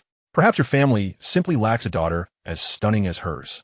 Chapter 218, Super Intelligent AI. Yi Xiaoqiang opened the door to find Shun Yinran seated gracefully. Clad in a black, waist-cinching mini dress, her figure was flawlessly accentuated. Her fair skin appeared even more radiant against the dark fabric, and her long legs were strikingly elegant. Sporting crystal sandals that sparkled under the lights, her legs, though bare, exuded a silky smoothness akin to stockings. Xiaoqiang glanced at Shun Yinran, his pupils slightly shifting. Did you seek me out for a reason, senior? This was his customary form of address. With the underground project at Aoshan now completed, Yi Xiaoqiang could not fathom why Shun Yinran had requested this meeting. Young Master Yi is now a prominent figure in the Dragon Kingdom. It seems that opportunities to meet will be scarce in the future, Shun Yinran lamented. Yi Xiaoqiang posed, taking a seat beside her. I was merely joking. I'm curious about Lin Weiwei's recent changes. Ever since her friend was taken by San Liang, she has been rather despondent, but recently she has seemed more cheerful. Her friend has left, said to be returning home to inherit her grandfather's fortune. Perhaps she was encouraged by her friend before departing, Yi Xiaoqiang replied. So that is how it is. I've been too busy lately to check in on her. Shun Yinran remarked, contemplating how to shift the conversation. I heard you plan to go to the moon. Are you truly considering a lunar settlement? Do you think I jest? Yi Xiaoqiang raised a glass and took a sip. Shun Yinran blinked in disbelief. Even hearing it firsthand made it hard to fathom. If you do move to the moon, I may find it difficult to see you again. Not all. You can visit any time you wish, Yi Xiaoqiang assured her. Once the settlement is established, many people would be sent there. Having clientele was essential for him to maintain his wealth. Otherwise, he would lack the necessary attributes. Me? To build houses there? Shun Yinran chuckled lightly, never having imagined she would one day construct homes on the moon. By the way, I just remembered something. Yi Xiaoqiang said as he pulled out his phone, displaying the renderings of the Aoshan circular river. Upon seeing the images, Shun Yinran raised an eyebrow. Isn't that Aoshan? Why is there a river dug nearby? I plan to excavate a circular river around it and connect it to the Pu River, which will flow into the sea. Yi Xiaoqiang explained, pointing at the rendering. Shun Yinran was momentarily speechless, staring at the image in astonishment. After a long pause, she finally replied, I'll have to ask about this when I return. Shun Yinran had come to forge a connection with Yi Xiaoqiang and seek collaboration. However, she hadn't anticipated that his pursuits would involve lunar travel or river excavation, both formidable projects. Now, she was not worried about whether Yi Xiaoqiang would provide her with opportunities, but rather if she could handle the opportunities presented to her. This uncertainty only heightened her self-doubt. I came here to inquire if there are any projects that the Shun family could participate in. Shun Yinran finally articulated the purpose of her visit after circling around the topic. If you had said so earlier, we wouldn't have had to go in circles. Yi Xiaoqiang replied. Shun Yinran's face flushed. The difficulty of some projects weighed heavily on her family's capabilities. Yi Xiaoqiang regarded Hertog. If that's the case, I'll discuss it with them. If you wish to get involved, you can align your development direction with our plans. Really? A radiant smile blossomed on Shun Yinran's lovely face. Partnering with the Yi family could propel the Shun family to new heights. Indeed, a Dragon Kingdom citizen does not deceive another of their own. 3 mornings later, a piece of news suddenly emerged on the internet. Jinli Technologies' artificial intelligence company, Openg, released a video entirely generated by intelligent AI. The website stated that this large model could create a video up to 1 minute long based on user prompts. The characters and scenery flowed seamlessly in a single take, with no human intervention whatsoever. The video's unveiling sparked a global discussion, with people exclaiming that the door to the intelligent era had swung open. In the Dragon Kingdom, it ignited intense debates. Is this really a video generated by AI? It's incredibly lifelike. Just look at the lighting effects, camera transitions, and the image stability. Wait, so I can provide it with some text, and it will create a video for me? The visuals look like they were shot by a drone. There's absolutely no trace of generation. After watching this, I feel like reality no longer exists. Are we also virtual? To generate a scene that is both realistic and imaginative based solely on a few words is truly impressive. I must admit, Demeli is ahead of us in the Dragon Kingdom. Does this mean that in the future, we won't need actors or props to make films? We can just generate them from a script? Not quite. This is only a 1-minute video. The aspiration to create a cinematic masterpiece may still be a distant dream, yet it is undeniably an impressive endeavor. Indeed, I have encountered other AI-generated videos, which merely last a few seconds and often lack coherence. A consistent output of a minute is truly an epic achievement. How long will it take for our nation, the Dragon Kingdom, to possess such technology? Alas, we seem to lag behind. Our capabilities? We barely reach a few seconds. There is simply no comparison. Acknowledging our shortcomings is essential. Simultaneously, renowned media bloggers swiftly capitalized on the trending topic, expressing their opinions and perspectives. Blogger 1. This is a groundbreaking event that will transform humanity. Blogger 2. an undeniably historic occurrence that has sent shockwaves through the AI community. Blogger 3. A video spanning an entire minute marks a revolutionary technological breakthrough. Blogger 4. This signifies that the landscape of the film and television industry will be utterly disrupted by AI. The online community showered praises upon the European company for this remarkable technology, while many netizens expressed concerns over the Dragon Kingdom's disadvantage in this domain. They urged our technology enterprises to strive for rapid advancement. On the same afternoon that the minute-long video dominated online discourse, the official website of Xiaoqiang Media announced an upcoming press conference. They proclaimed the development of a super-intelligent AI, aptly named Huiling. Upon the release of this news, netizens were left bewildered. While everyone else was engrossed in researching intelligent AI, you have introduced a super-intelligent AI. Adding the prefix super certainly makes it sound impressive. Doesn't it? Some netizens began to comment. Have you developed a super-intelligent AI while still grappling with basic artificial intelligence? Xiaoqiang, we all know you specialize in entertainment. Perhaps it's best not to ride the coattails of this hype. All right, the company is back at it again. Come on, show us your super-intelligent AI. Performing you are too beautiful. Chapter 219. Riding the hype? Pay attention to the short drama library. The reaction from netizens left the team at Xiaoqiang Media speechless. Apparently, they regarded us as merely an entertainment company. We too are a company with aspirations and dreams. Faced with the teasing of netizens, Xiaoqiang, the executive president at the press conference, found amusement in the situation. It was time to proclaim to the world that Xiaoqiang Media is one of the foremost high-tech internet companies globally. The audience continued to swell. Yet discussions revolve around what new trends would emerge today. In the hearts of the Dragon Kingdom's citizens, Xiaoqiang is a master of trends. As the online chatter persisted, the press conference officially commenced. The voice announced, "Ladies and gentlemen, let's welcome Mr. Xiaoqiang, the executive president of Xiaoqiang Media." As the announcement concluded, Xiaoqiang, clad in a suit, appeared against a dark backdrop. Esteemed friends and guests, I am Xiaoqiang from Xiaoqiang Media. Good afternoon to you all. Today, I come to share an exceedingly significant announcement. The super artificial intelligence, Huiling, developed by our company, is ready to meet you all. You must still be reeling from the shocking minute-long video released by the European company this morning. I wish to clarify that our Huiling can produce a seamless 15-minute continuous shot. As soon as Xiaoqiang finished speaking, the audience erupted in boos. Just tell us what trend you're playing with today. 15 minutes? Spare us. Winning with a minute is already impressive. 10 seconds is the best we can hope for in this country. Your claims are far too grandiose. Stop riding the hype and get to the point. Among the audience were several partners from the Xia family. Since the inception of Xiaoqiang Media, they had maintained a collaborative relationship, and they were quite aware of Xiaoqiang's capabilities. Xiaoqiang had been working on intelligent AI, but the results were hardly noteworthy. A multitude of challenges lay ahead, and breakthroughs had yet to emerge. This morning, the European company released a video, and by the afternoon, Xiaoqiang announced the capability for a continuous 15-minute shot. Was this not merely an attempt to ride the coattails of their success? In their eyes, this move was simply a promotional stunt for a new product. Seeing the skepticism in the crowd, Xiaoqiang reassured them, "Please do not rush to conclusions. I will randomly select a segment of text, and our Huiling will create a video for us on the spot." As he spoke, various text snippets began to appear on the large screen behind him. Xiaoqiang casually selected a segment, and within seconds, a video began to play. The visuals displayed hair textures in exquisite detail. The scenery appeared strikingly lifelike, and the lighting was naturally realistic. Transitions between various shots were seamless, with no interruptions whatsoever. On the internet, the barrage of comments flooded in. This must have been pre-recorded with a drone. The quality looks unreal. I can only say it seems too real to be true. If this is AI generated, I'll do a live stream standing on my head while eating feces. Xiaoqiang's preparatory work seems quite thorough. This piece is well made. I give a thumbs up. Do you really believe this is AI generated? I certainly do not. A cacophony of skepticism rapidly engulfed the entire website. Xiaoqiang, witnessing the uproar, merely chuckled softly, unfazed by the reactions.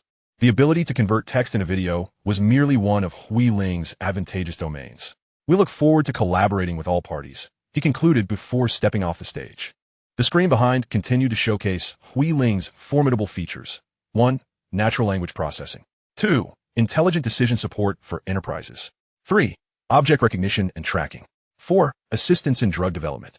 5. Simulation of experimental data. The competitors in the audience were left perplexed. Is this it? We came to witness your new product launch, and you conclude with this gimmick? At the Qin family's Xiaoqiang Group, Chairman Qin received reports of widespread online criticism, with even their competitors expressing dissatisfaction. One subordinate informed Qin Beichuan, who reclined in his chair and exhaled a puff of smoke, scoffing lightly. This situation reminds me of saying, he mused, gazing at the ceiling. Imagine corporate wars are filled with espionage, stock market upheavals, or throwing hundreds of billions to take down rivals. But in reality, it's merely waiting for the other side to make an utterly foolish mistake. Hearing this, his subordinate chuckled, recognizing the chairman's keen insight. This Xiaoyu company is desperate for attention, riding on any trending wave. And 15 minutes of continuous footage? They must not fear the wind will twist their tongues. Qin Beichuan waved his hand, furrowing his brow in contemplation. Is this an attempt to divert our attention? Recently, their writer incentive program has indeed siphoned off many of our authors. They wouldn't be secretly scheming again, would they? Just as his subordinate was about to respond, he recalled that Xiaoyu had recently channeled considerable effort and resources into attracting writers, causing a noticeable decline in their short drama output. We are now nearing 400 productions? Yes, they have just over 500 and haven't reached 600 yet, the subordinate replied, a grin creeping onto his face. Qin Beichuan nodded in satisfaction. The short drama arena was a key competitive field between their company and Xiaoyu Media. The Dragon Kingdom's premier son-in-law was the pioneering work in this genre. Following its explosive success, various entertainment companies began to pursue short drama projects. In terms of overall strength, Xiaoyu Media and Xiaoqiang held half the market share. The Qin family had been striving to catch up, but Xiaoyu had consistently maintained a leading growth trajectory. As the two largest short drama platforms in the Dragon Kingdom, user attraction depended not only on the quality of the dramas, but also on the sheer volume. The greater the number of productions, the broader the choices available to users, thereby drawing in more audience members. Then let us invest in more filming teams and seize this opportunity to surpass them, Qin Beichuan commanded. With Xiaoyu Media evidently facing decision-making issues, why not take the lead? Opportunities often slip by in an instant. His subordinate understood the directive. I will see to it immediately. Less than an hour after the conclusion of Xiaoyu's super artificial intelligence announcement, Xiaoqiang also released a statement. A large number of personnel related to short dramas are urgently needed. Xiaoyu Media, how is the copyright situation progressing? Xiaoqiang inquired. The head of the novel website responded. Ms. Xia, all the novels on the popularity list have successfully negotiated copyright agreements with their authors. We can adapt them into films and television at any time. Good. You're doing well. Continue to scout for those promising writers. We must bring them to our company and acquire all their copyrights, Xiaoqiang asserted with unwavering determination. This was not a discussion, but a command. Xiaoqiang had finally awaited this day, where she could directly generate short dramas from novel texts. At that moment, Xiaoqiang was in the office assigning tasks to Guo Bai. We are about to experience a surge in short drama production. You must arrange the post-production work accordingly to ensure the quality of the short dramas.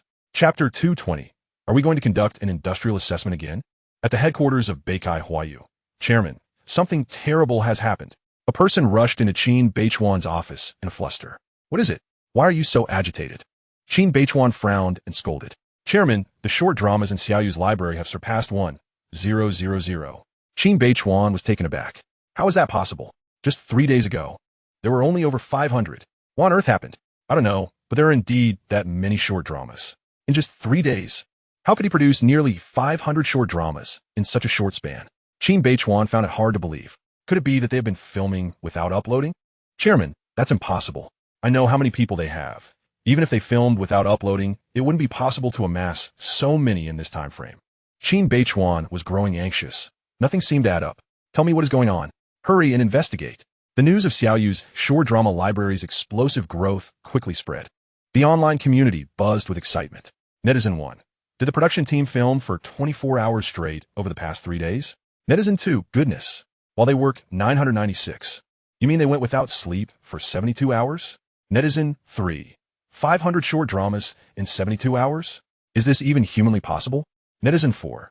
They must have filmed in advance and just uploaded them now, right? Netizen 5. How could that be? Look at these short dramas. Most are adaptations of popular novels, and some are still being serialized. Netizen 6. Oh, right. This is too strange. Is there some supernatural occurrence in the short drama industry? Netizen 7. This is unscientific. It truly defies logic. Netizen 8. Indeed, it's astonishing. I sold the copyright just 3 days ago, and now the short dramas are already out? Netizen 9. Yes, I sold the copyright that day too. They have filmed over 30 episodes, which is equivalent to over 200 chapters. As discussions intensified online, the complexity of the situation became increasingly apparent. Everyone sought a reasonable explanation, but as more details emerged, it became evident that clarity was elusive. In the end, some recalled the press conference from a few days prior. It seemed that only the 15-minute uninterrupted video could elucidate everything that had transpired. Following closely, a series of significant announcements emerged. Tianlin Pharmaceuticals' official website released a statement. When artificial intelligence replaces the lab coat, the development of new biological drugs enters hyperspeed mode. Thanks to the Ling Super AI, Jinhao New Energy's official site announced, hundreds of experimental data can now be simulated in mere minutes. Thanks to the Ling Super AI, Nanshiman's official website declared, a Mars oxygen catalyzing agent, which was expected to take 2,000 years and 1 million experiments, can potentially be completed in 6 weeks using AI. Thanks to the Ling Super AI, Tianbing Technology Company Limited stated, with my presence, you can rest assured regarding target identification, tracking, and security. Thanks to the Ling Super AI, a succession of announcements left the entire Dragon country in shock. Xiaoqiang Media's Super AI was indeed real. It had already been implemented in several high-tech companies. Now, people began to grasp the terrifying capabilities of Ling. The conversion from text to video was merely one of its many functions. At the Xia family villa, it's out, it's finally out. Ha ha ha. Xiaoqiang danced with joy, leaping from the sofa. Xiaoqiang, passing by, shot him glare. You're an adult. Why are you acting like a child? Oh, you wouldn't understand, Xiaoqiang, in high spirits, shrugged off her criticism. How could I not understand? Do tell, Xiaoqiang retorted, frowning with her lips pouted.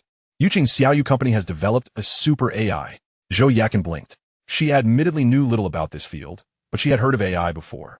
Since her daughter's company had produced something labeled super, it must indeed be more impressive than theirs. Is it very powerful then? Xiaoqiang inquired. It transcends the term powerful. It is a revolutionary technology. Xiaoqiang exclaimed, his voice elevated, unable to contain his excitement. The news continued to spread, soon reaching the Ministry of Science and Technology of Dragon Country. Minister Fong, is it true that Xiaoyu's super AI is that formidable? A reporter was interviewing Fong Jun. Fong Jun felt a headache coming on. He knew very little about the matter. To be honest, he too found it hard to believe that Dragon Country suddenly possessed such advanced technology. Like everyone else, I only heard this news not long ago. I'll answer your question once I understand the situation better, Fong Jun replied with an awkward smile. After declining the reporter's interview, he retreated to his office and closed the door. Minister Wan, hasn't your industrial assessment been long overdue? What? It was only 3 years ago. We are in the 21st century. Conducting assessments every 3 years is already outdated. I reminded you about the photon chip breakthrough not long ago, but no one took my words seriously. Now look, the chip issue is still fresh, and suddenly there's a super AI. On the other end of the phone, Minister Fong. Don't say that. The 3-year cycle for assessments is already quite frequent. Who knows what is happening lately? New technologies are emerging faster than I can count. I have to go. I have a meeting. One abruptly hung up, sighing. Caught off guard, he felt immense pressure as a series of technological breakthroughs occurred, and he was always one step behind. Upon entering the conference room, one addressed the crowd. You all saw the news, right? I believe it's time for another assessment. What do you think? Minister, we just conducted one 3 years ago. Isn't that a bit too frequent? Frequent? I agree, but just look at the current situation. One moment, it's the photon chip. The next, it's super AI. It hasn't been long at all. If we don't assess, what if another major news breaks? When questioned later, I'd be left in the dark. One's face reflected his frustration.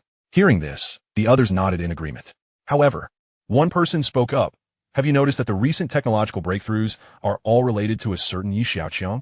Oh, now that you mention it, I recall that Xia Group and Xiaoqiang Media are both Xiaoqiang's companies. One seemed to grasp an important lead. Minister Wan, I remember he also has a company called Nanshiman, which aims to establish a permanent human settlement on the moon within 5 years. Wan's gaze sharpened, realizing the necessity of an assessment, particularly regarding Xiaoqiang's companies. Xiao Zhu, quickly notify the relevant departments. We need to convene a meeting and set a date for this assessment. Chapter 221. What gives her the right to cut in line?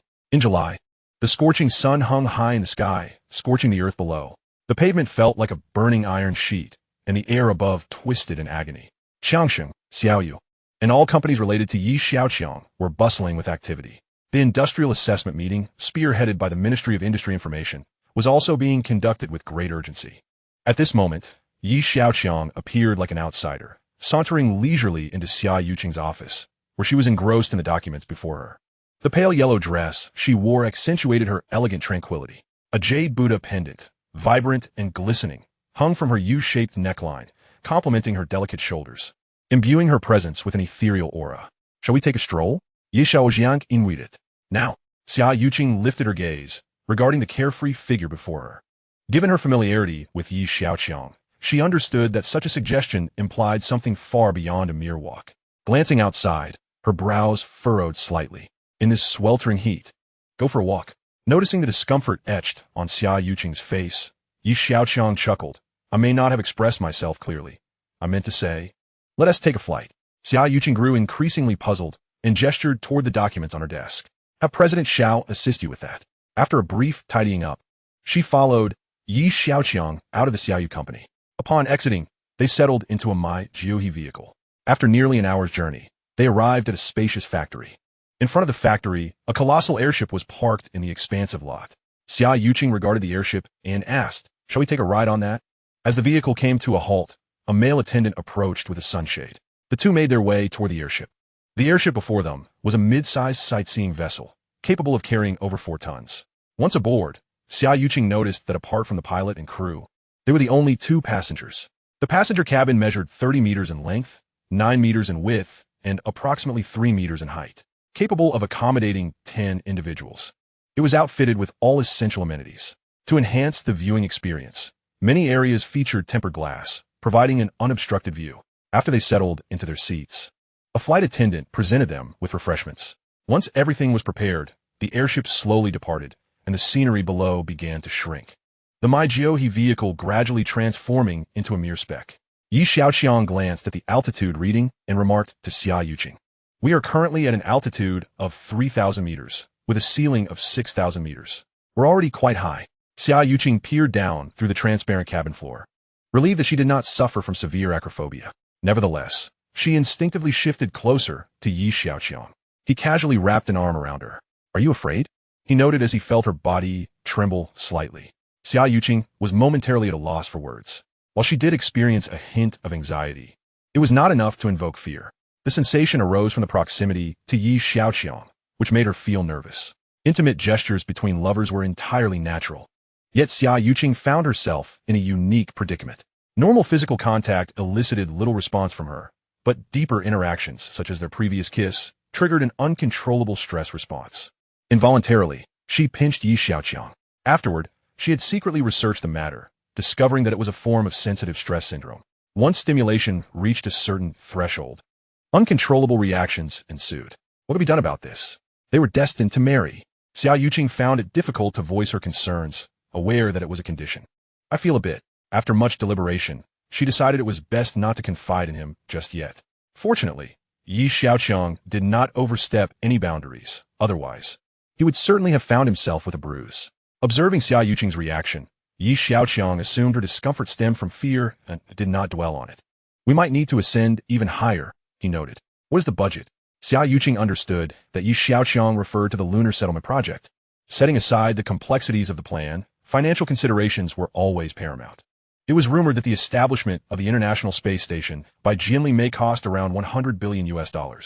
While their space station was said to have cost 60 billion Longwu yuan. I estimate it will require approximately 100 billion Longwu yuan, Xiaoqiang replied. Xiaoqiang took a deep breath. This was no small sum. If not managed properly, it could easily plunge the company into a financial crisis. It represented a significant investment. However, I've also heard that there are abundant resources up there. Xiaoqiang had never contemplated lunar development, her knowledge being limited to popular science.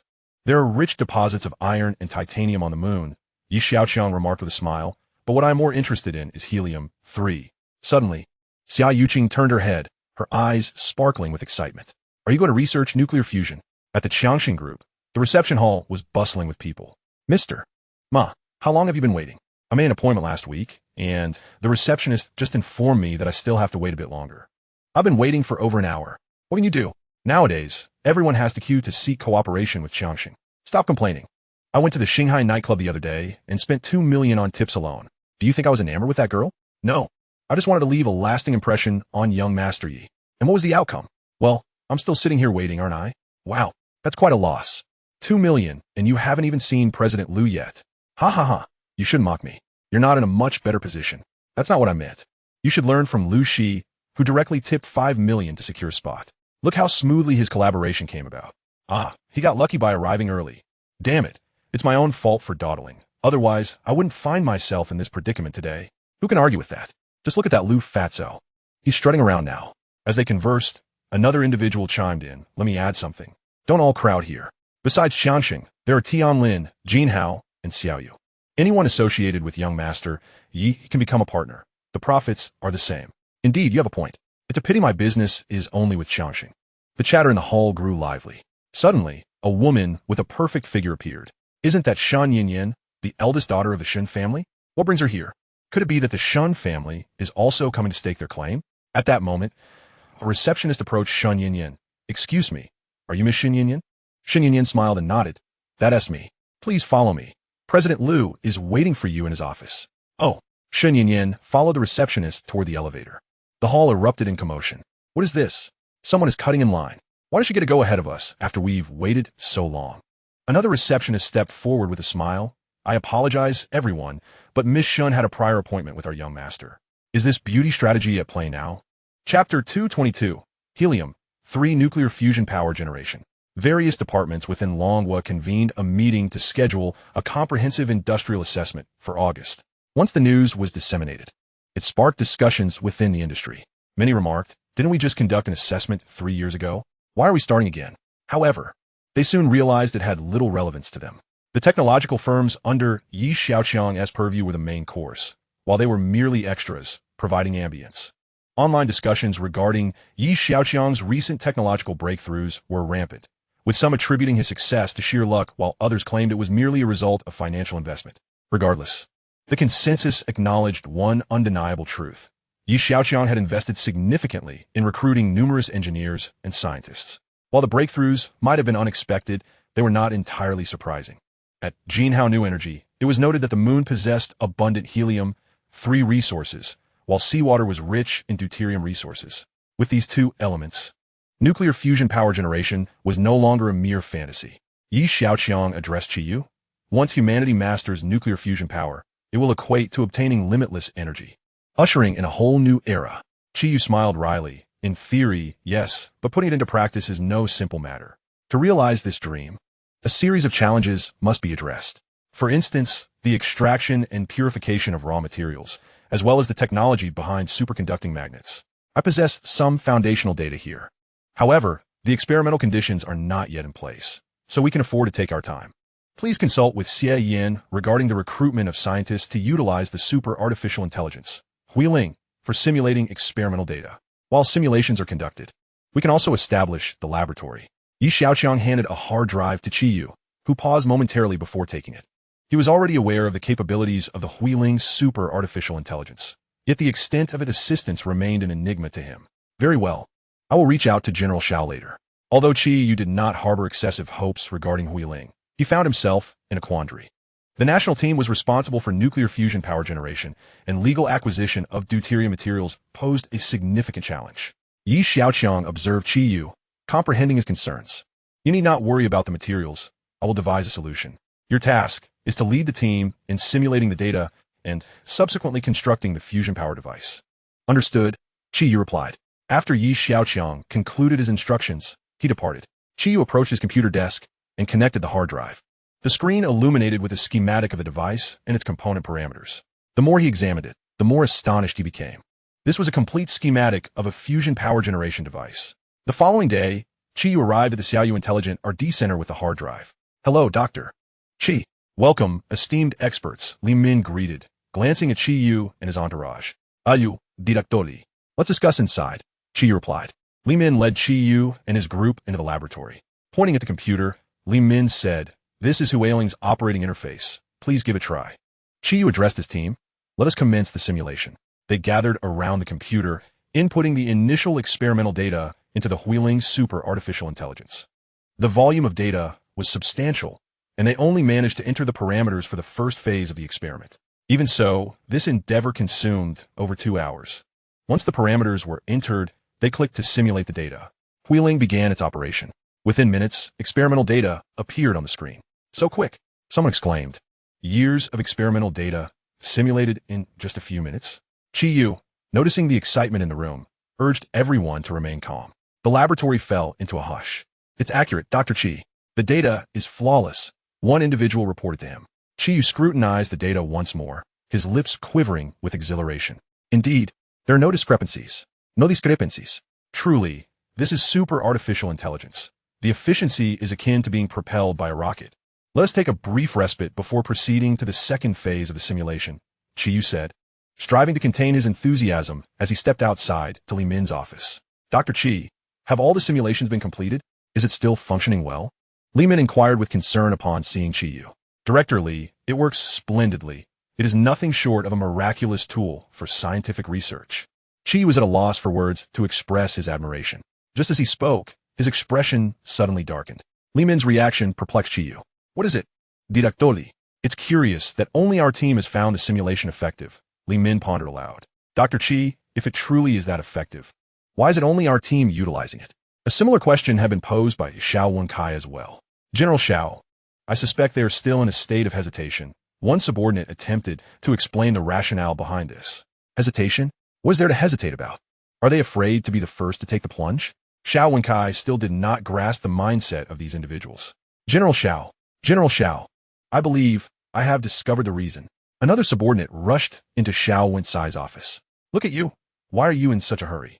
You are lacking the demeanor of a major corporation. I have told you countless times, we are a major company. Xiaoqiang reprimanded him. Yes, you're right. The subordinate replied, pointing at his phone. I may have uncovered why others are not using Xiaoqiang. Xiaoqiang regarded him skeptically. Go on then. I came across a message from an academic named Sun Hui. He stated that under the current domestic conditions, we are not yet capable of developing an intelligent large model on par with European standards.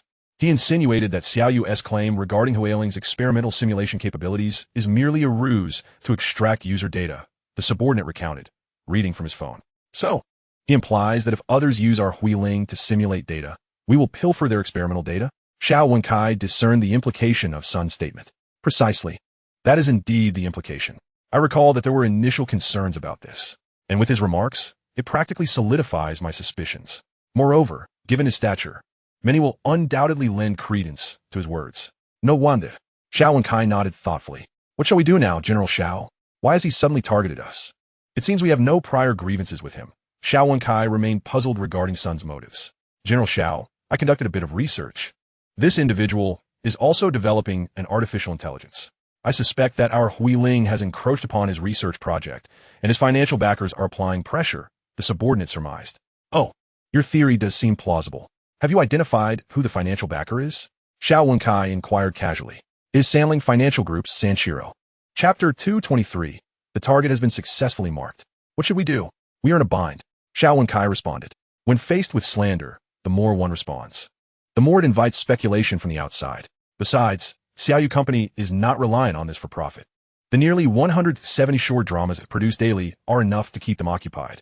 The efficiency of Xiaoqiang's text-to-video conversion is astonishing. Producing 170 short dramas a day is not Xiaoqiang's limit, but rather the limit of the review and editing process. With the post-production team working in shifts, they still cannot keep pace with Xiaoqiang's text conversion speed. It requires time to train Xiaoqiang to learn and master human logic. Nonetheless, the training over these past few days has significantly advanced Xiaoqiang, with the need for revisions in the generated videos gradually diminishing. General Xiao, Miss Xia requests your presence. The secretary called from outside. Very well. I shall be there shortly, Xiaoqiang replied as he headed towards Xiaoqiang's office. In Japan, on Honshu Island. Miss Xiaoqiang, please do not be impatient. Mr. Sanshiro has been rather busy lately. He will be here shortly, a servant said, bowing his head before Iwasaki Xiaoqiang. Busy? That is merely his excuse. Iwasaki Xiaoqiang glared at the servant, clearly displeased. Is a young lady throwing another tantrum? Just then, Sanshiro approached and waved the servant away, signaling for him to retreat. Iwasaki Xiaoqiang, having lived in Long Country, was not fluent in Japanese. To accommodate this, Sanshiro had specifically arranged for a servant who spoke Long Country's language. You said you would let me meet the Sanshiro family. It has been many days since then. Iwasaki Xiaoqiang did not conceal her dissatisfaction. Sanshiro smiled, wishing to avoid escalating the situation. It is ideal for Iwasaki Lingxiang to willingly marry into the Sanshiro family. The Sanshiro family has matters to attend to, but you will certainly meet them next week, and you will have full freedom in how you wish to meet. Sanshiro said with a smile. Iwasaki Lingxiang blinked, pondering his words. What does he mean by however you wish to meet? Once the Sanshiro family has resolved their current affairs, they will come to fetch you, at which point you can choose how to meet, Sanshiro clarified. Iwasaki Lingxiang scoffed. You assured me wholeheartedly before. Now you are brushing me off? Sanshiro's expression faltered as he quickly grasped her meaning. Miss Lingxiang, you have misunderstood. You are the fiancée of the young master of the Sanshiro family and the vital link between Sanling and the Sanshiro Group. This arrangement comes at the behest of the Sanshiro family. You will temporarily reside with them, and they will assign someone to care for you and help you acclimate to the local lifestyle. Furthermore, a portion of your grandfather's assets will be transitioned to your name by tomorrow. Sanjiro noticed that Ayaka Iwasaki's expression had eased slightly and continued. Approximately 100 billion yen. A quarter. The remainder is also being processed. I believe it will be resolved shortly. Ayaka Iwasaki lowered her gaze, uncertain whether his words held any truth. Observing her silence, Sanjiro added, Tomorrow, you may take them out for a stroll to refresh your spirits. Upon hearing this, Ayaka Iwasaki stepped closer to Sanjiro. A bionic spider stealthily concealed itself within her sleeve. Sanjiro caught a glimpse of her standing beside him. She did not turn her head or say anything further. Seizing the opportunity while Sanjiro was distracted, the bionic spider swiftly crawled to the tip of Ayaka Iwasaki's finger. With a gentle flick, the spider launched itself onto Sanjiro's clothing, quickly disappearing into the seams. Ayaka Iwasaki spoke slowly. All right, I trust you, but I hope you do not deceive me. How could I ever deceive you? In the future, I will rely on you regarding the relationship between Sanshin and Sanrei. Sanjiro chuckled. It was Sanjiro's utmost desire for Ayaka Iwasaki to be of assistance to them, which also motivated his decision to return her grandfather's assets. Having a fiancé of considerable worth would certainly convey Sanrei's sincerity to the Sanshin family. Since Miss Iwasaki has no objections, I shall take my leave.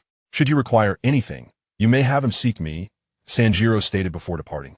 Upon returning indoors, Ayaka Iwasaki attempted to locate the spider's position. Meanwhile, far away in Longhua, Xiaoqiang observed all of this through his goddess eyeglasses. However, it was not Ayaka Iwasaki he was manipulating but Su Lingyin. He merely activated a godlike perspective to watch from behind the scenes. Su Lingyin had previously inquired about some peculiar functions from Ayaka Iwasaki, but Xiaoqiang did not provide direct answers. Instead, he encouraged her to explore them herself based on the instructions. This allowed Su Lingyin, who had been cooped up at home all day, to no longer feel lonely.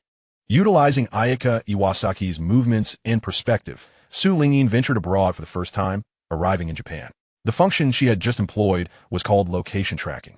The first step involved discreetly placing the small spider on the target while their attention was diverted.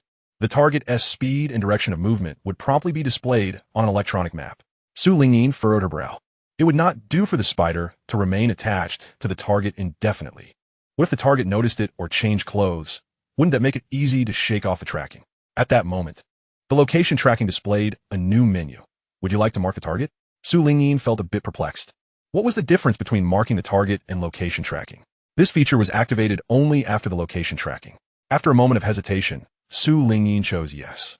Sanjiro returned to his residence, walking through the courtyard while reflecting on his conversation with Ayaka Iwasaki. Not bad. This girl is quite cooperative. This certainly saves a lot of trouble, he mused, unaware that a spider was crawling out from the seam of his clothing, making its way towards his skin. Just as he sensed something unusual, he felt a sharp sting and instinctively swatted at it.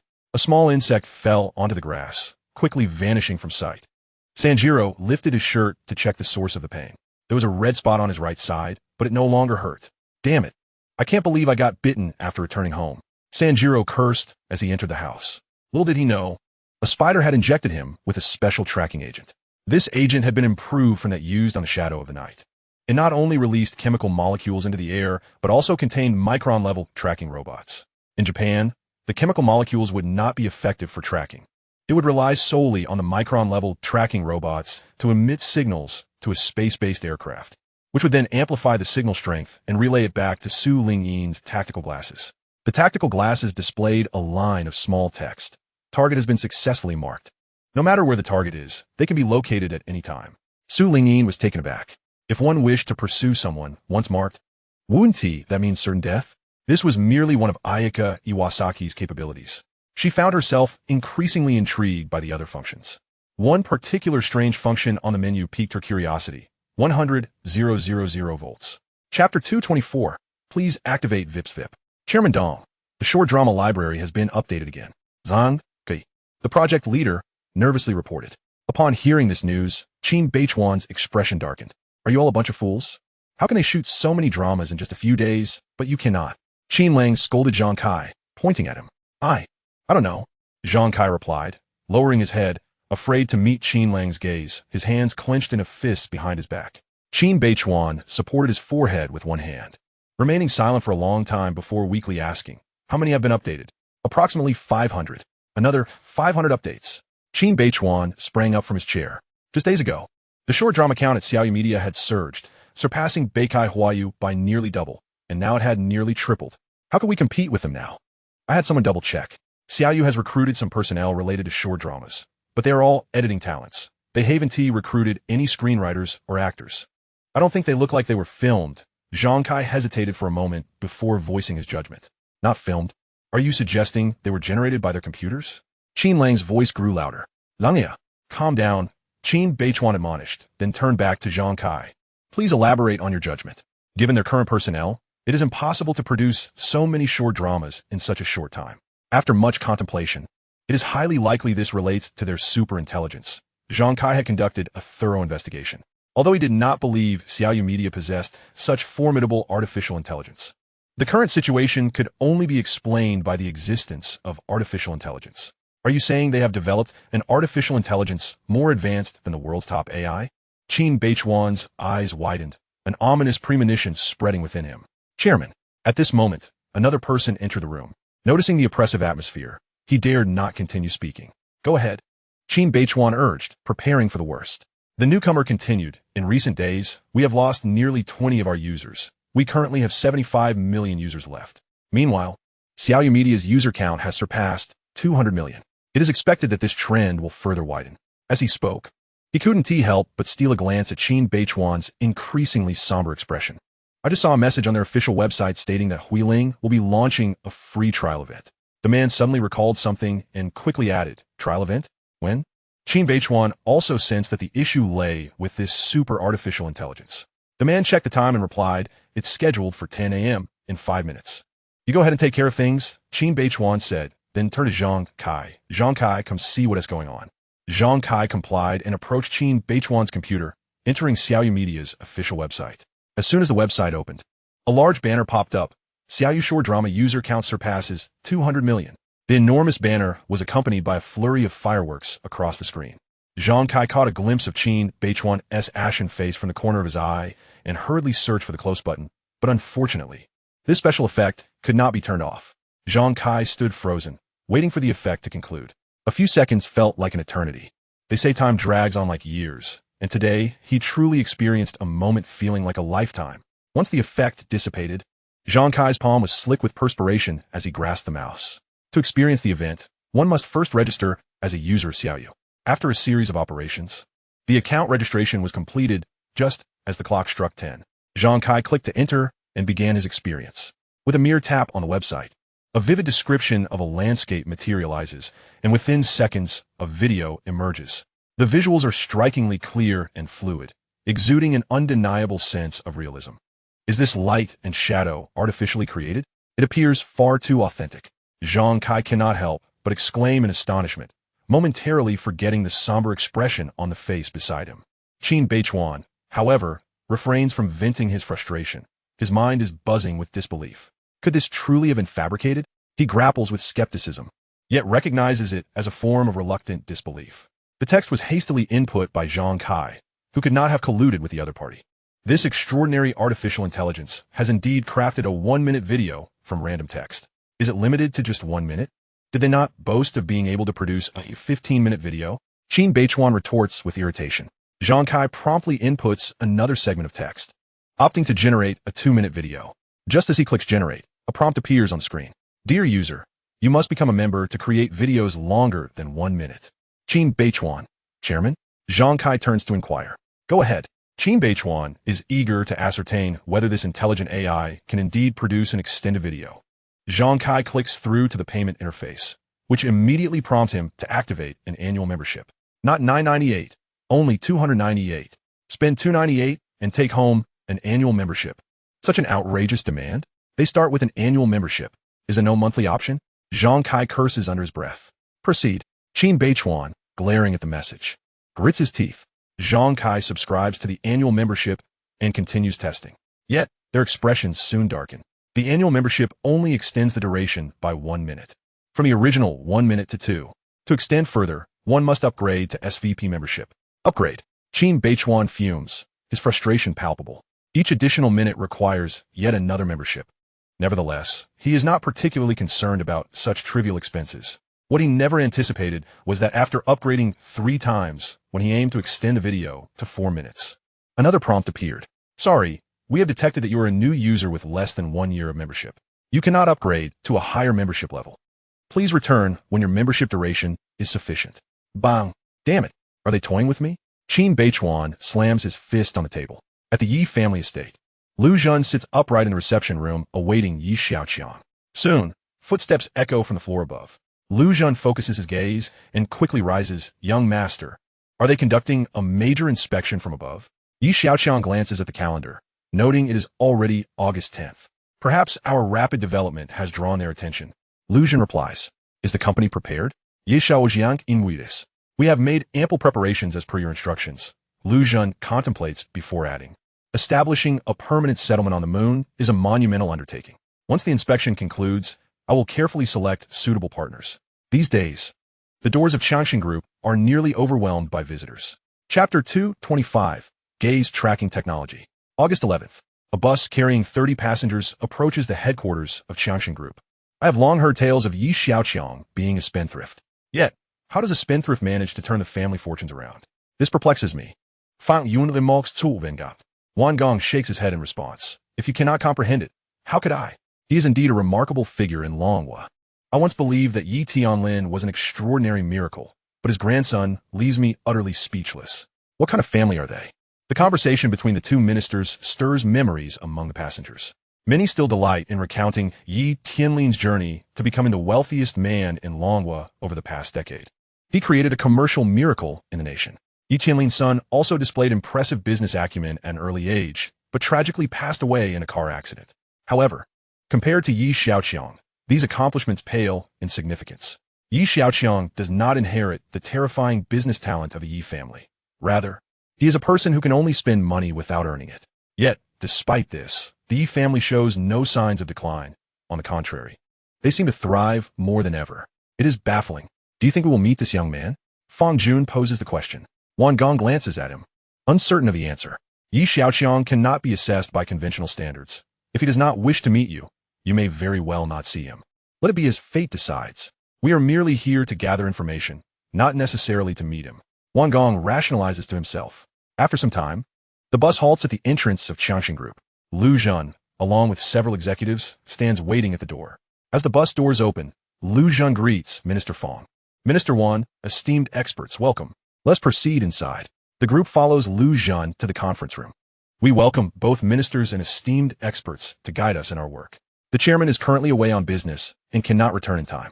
Our young master is also preoccupied with urgent matters and cannot be present, so this arduous task falls upon my shoulders, Lu Zhen explains with a smile.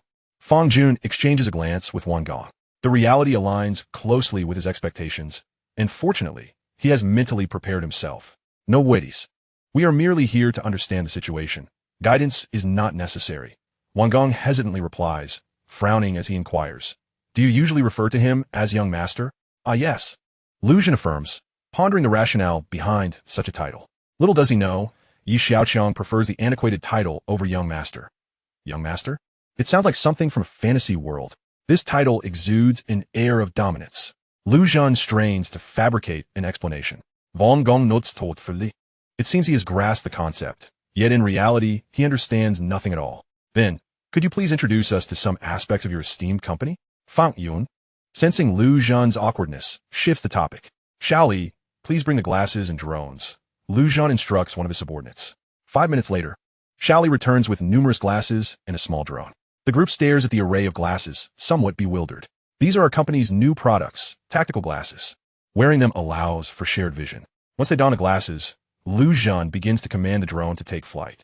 The small drone weaves through the various rooms of the company. Lu Zhan continues. We can share the perspective of this single drone among multiple users and swiftly switch between different drone views.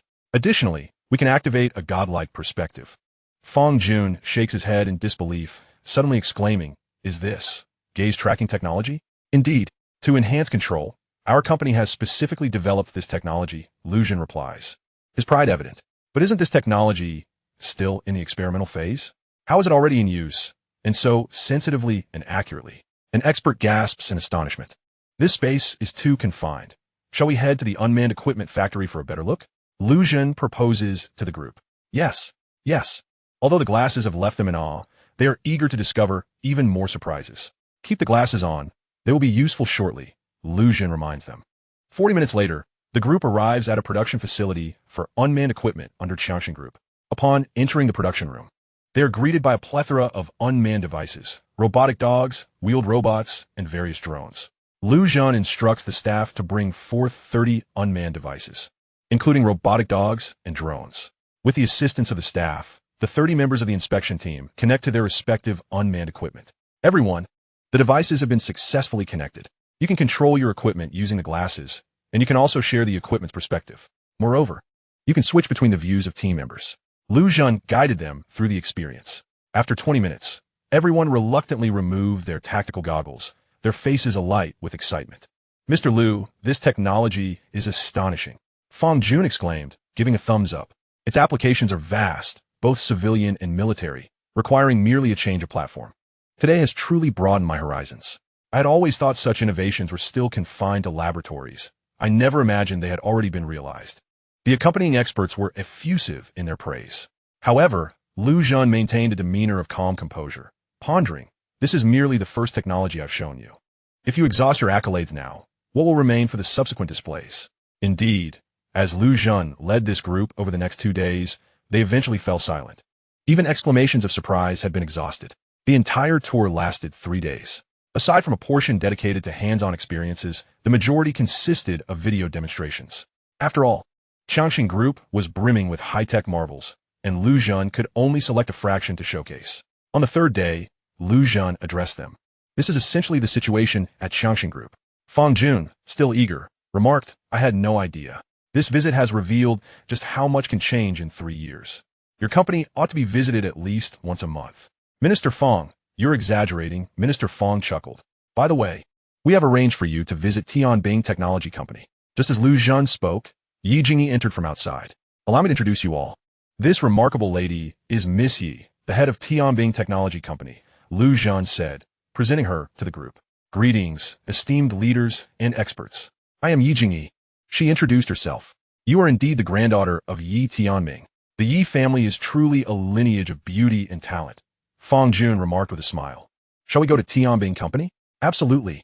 Miss Yi, please lead the way," Wang Gong replied. Chapter 226, When Science Fiction Becomes Reality. After a journey of over an hour in the minibus, they arrived at Tianbing Technology Company. As everyone disembarked, they were greeted by a towering wall, with a grand gate at its center. Yi Jingyi stood before the heavy metallic door, addressing the group. "This area is restricted. Ordinarily, no unauthorized personnel may enter. However, given today's special circumstances, we have established a designated passage. I appreciate your understanding." Restricted zone. The group exchanged glances. Tianbing Technology has a collaboration agreement with the military. Thus our visit here is indeed delicate. I had thought to merely review some documents, yet you have gone to the trouble of creating a special access route for us. Truly commendable, Fang Jun explained to the experts while expressing gratitude for Yi Jingyi's meticulous arrangements. Yi Jingyi smiled. "Thank you for your understanding. Please follow me." After she turned to approach the grand door, a stern voice echoed, "You have entered a restricted zone. Please remain outside the red line for identity verification. Do not attempt to breach. Consequences are yours to bear." Everyone was taken aback. Immediately, a buzzing sound emanated from behind the door, as several drones ascended into the air, closely monitoring every movement outside. Facial recognition confirmed. Iris scan confirmed.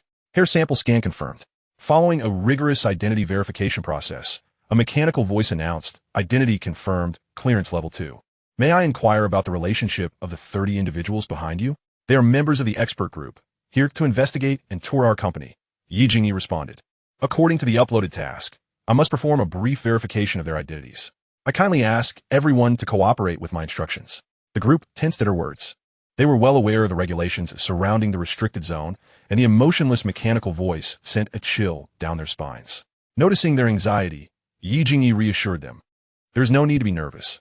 This is merely a routine procedure." Wang Gong and Fang Jun exchanged glances at the drones hovering above, thinking a routine procedure indeed. They might as well have a dark barrel aimed at us. The identity verification for the others was far less complex than Yi Jingyi's, and within 10 minutes, the identities of all 30 individuals were confirmed. Once completed, the group followed Yi Jingyi deeper into the facility. They soon found themselves before a narrow passageway designed for two to walk side by side. After advancing a mere 5 meters, a humanoid robot spoke. "Please surrender your mobile phones and other personal communication devices for centralized storage." Wang Gong and Fang Jun, leading the way, complied by placing their phones into the storage box, followed by the rest of the group. As they traversed this passage, their field of vision suddenly expanded. The floor was bustling with robotic dogs and moving robots, while drones occasionally zipped overhead. Some sensitive areas in the distance were obscured by curtain walls. The 28 accompanying experts whispered among themselves, "Is it just us few humans here? Yet I can't shake the feeling of being observed by countless eyes. Are there no employees?" Wang Gong inquired. "They are the employees." Yi Jingyi pointed to the robots. "However, carbon-based staff like us are quite rare." Fang Yun replied, "Let me take you to the central control room." Yi Jingyi indicated towards a mobile structure ahead. "Oh, beautiful Miss Jingyi. How may I assist you?" A peculiar-looking robot appeared before the group. Its hollow eye sockets housed cameras, and it sported metallic eyebrows, giving it a very rudimentary appearance. "No need, I appreciate your kind offer," Yi Jingyi replied. The simple robot turned its metallic head towards the two ministers, welcoming them. "Welcome, Minister Wan and Minister Fang." The two were taken aback, and Fang Jun responded, "You recognize us?" The robot wiggled its metallic eyebrows. "Though I may appear somewhat shabby, it does not detract from my intelligent mind." "Oh!" Laughter erupted among the group. Fang Jun teased Yi Jingyi. "This can't be a person wrapped in tin, can it?" Yi Jingyi was about to respond when the robot interjected, "Respected Minister Fang, if you doubt me, I can show you my true heart." The group was momentarily puzzled. The simple robot's chest opened, revealing a square power source. "See, this is my heart. Jinhao Energy's latest product, 1 unit stronger than 6. Fang Yun. Wang Gong." The crowd. "All right, enough of this banter. Let us get back to work, or you'll face a deduction in your electricity fees."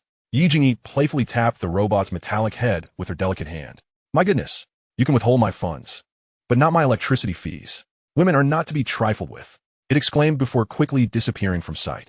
"This level of intelligence is astounding. It even jokes with us." Wang Gong thought to himself, marveling at the experience. Such scenarios had always been the realm of science fiction. Over the following days, the group also visited Nanshim & Company, Tianlin Pharmaceuticals, and Xiaoyu Media. Nanshim & Company, currently the only non-profitable venture under Yi Xiaoqiang, nonetheless left the experts in awe with its capabilities. The plans for the Guanghan Palace, the heavy-lift rockets, and the Starlink satellite constellation, though largely still on the drawing board, garnered the utmost respect from each expert present. Xiaoyu Media showcased Huiling's remarkable abilities, far exceeding expectations. After witnessing the remarkable demonstration of the intelligent artificial intelligence, Huiling, Fang Jun addressed the panel of experts. Upon hearing his words, the assembly nodded in agreement, astonished by the advanced technology that had emerged in our dragon country. One expert remarked, "It is important to note that Huiling is still in its nascent stage and requires further training and optimization. We can only imagine what it will become once it reaches full maturity." Fang Jun spoke, his eyes glimmering with anticipation. As the group expressed their awe, a figure appeared before them. "Minister Wan, Minister Fang, esteemed experts, I am Xia Yin from Jinhao Energy." Chapter 227. The Purpose of Yi Xiaoqiang.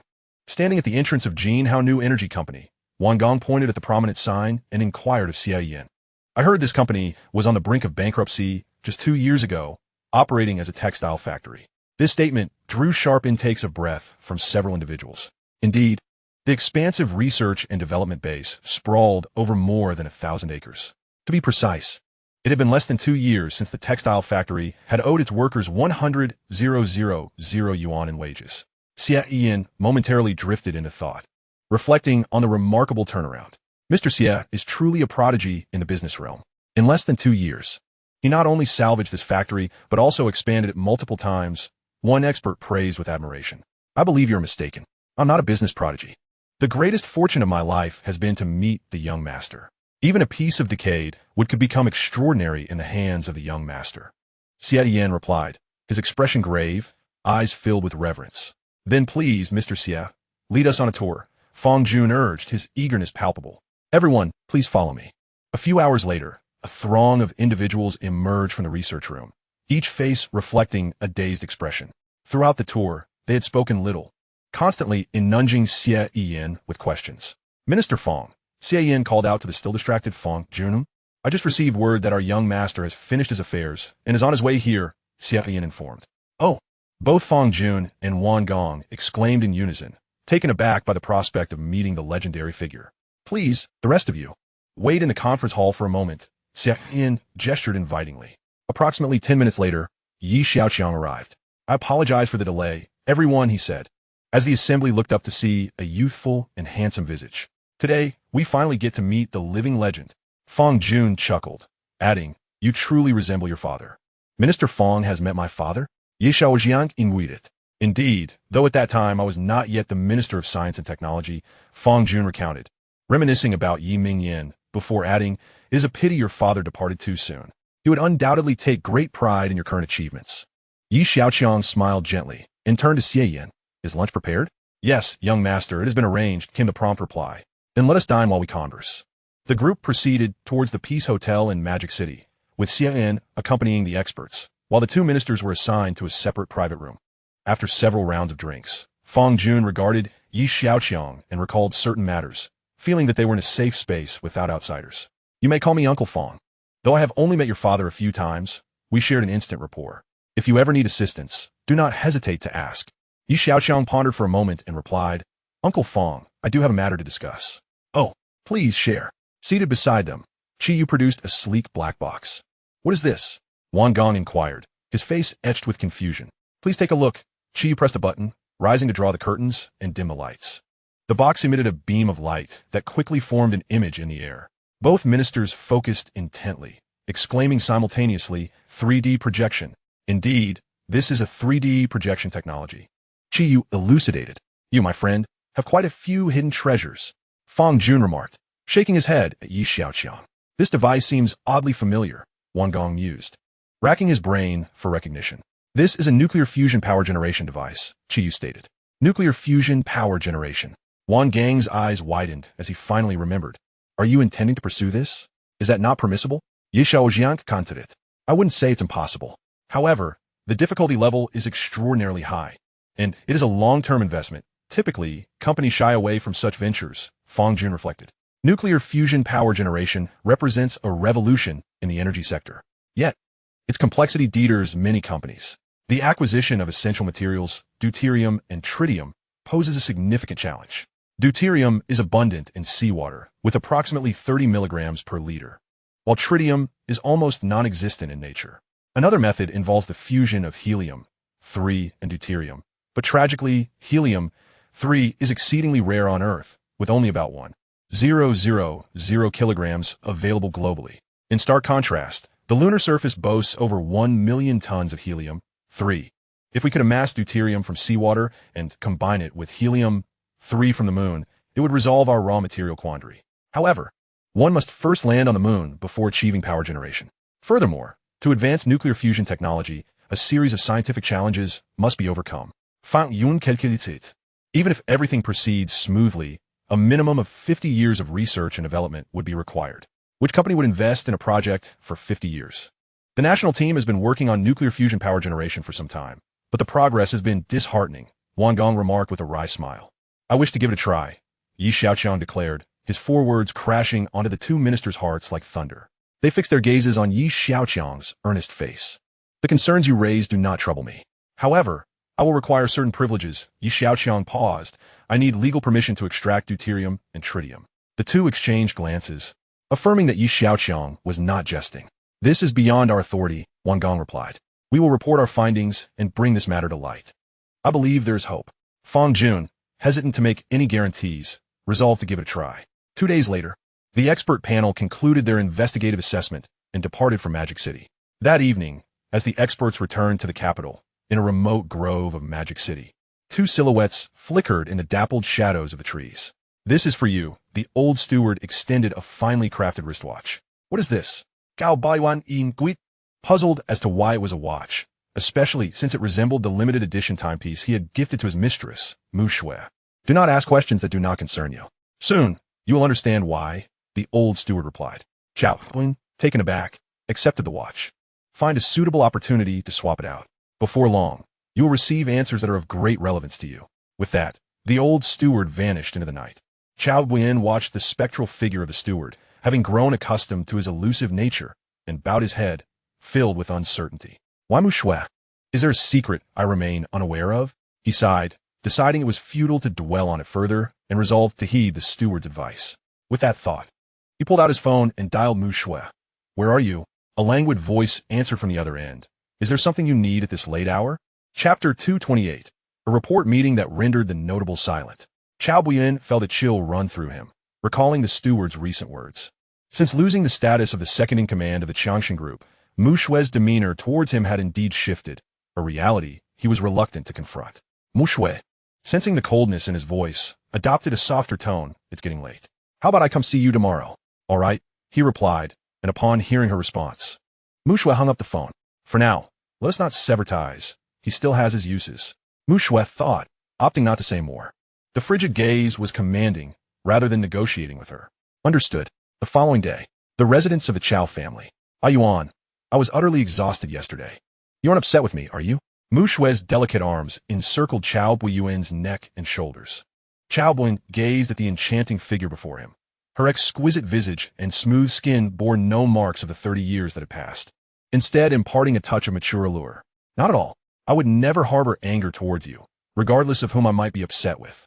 "Then why are you holding me so tightly? I can hardly breathe." Mu Shui playfully pouted, her eyes sparkling with mischief. In the next moment, she found herself gently pushed onto the sofa by Chao Yuan. After an impassioned encounter, Mu Shui drifted into a deep slumber. Chao Yuan nudged her, noting her profound sleep, and rose to adjust her limited edition wristwatch. By evening, Mu Shui, attired and ready, addressed Chao Yuan. "Darling, I must take my leave. I shall return to keep you company soon." With that, she departed the Chao residence, making her way towards Sioux City. A few hours later, in a villa district of Sioux City, Mu Shui retrieved her keys and unlocked the door.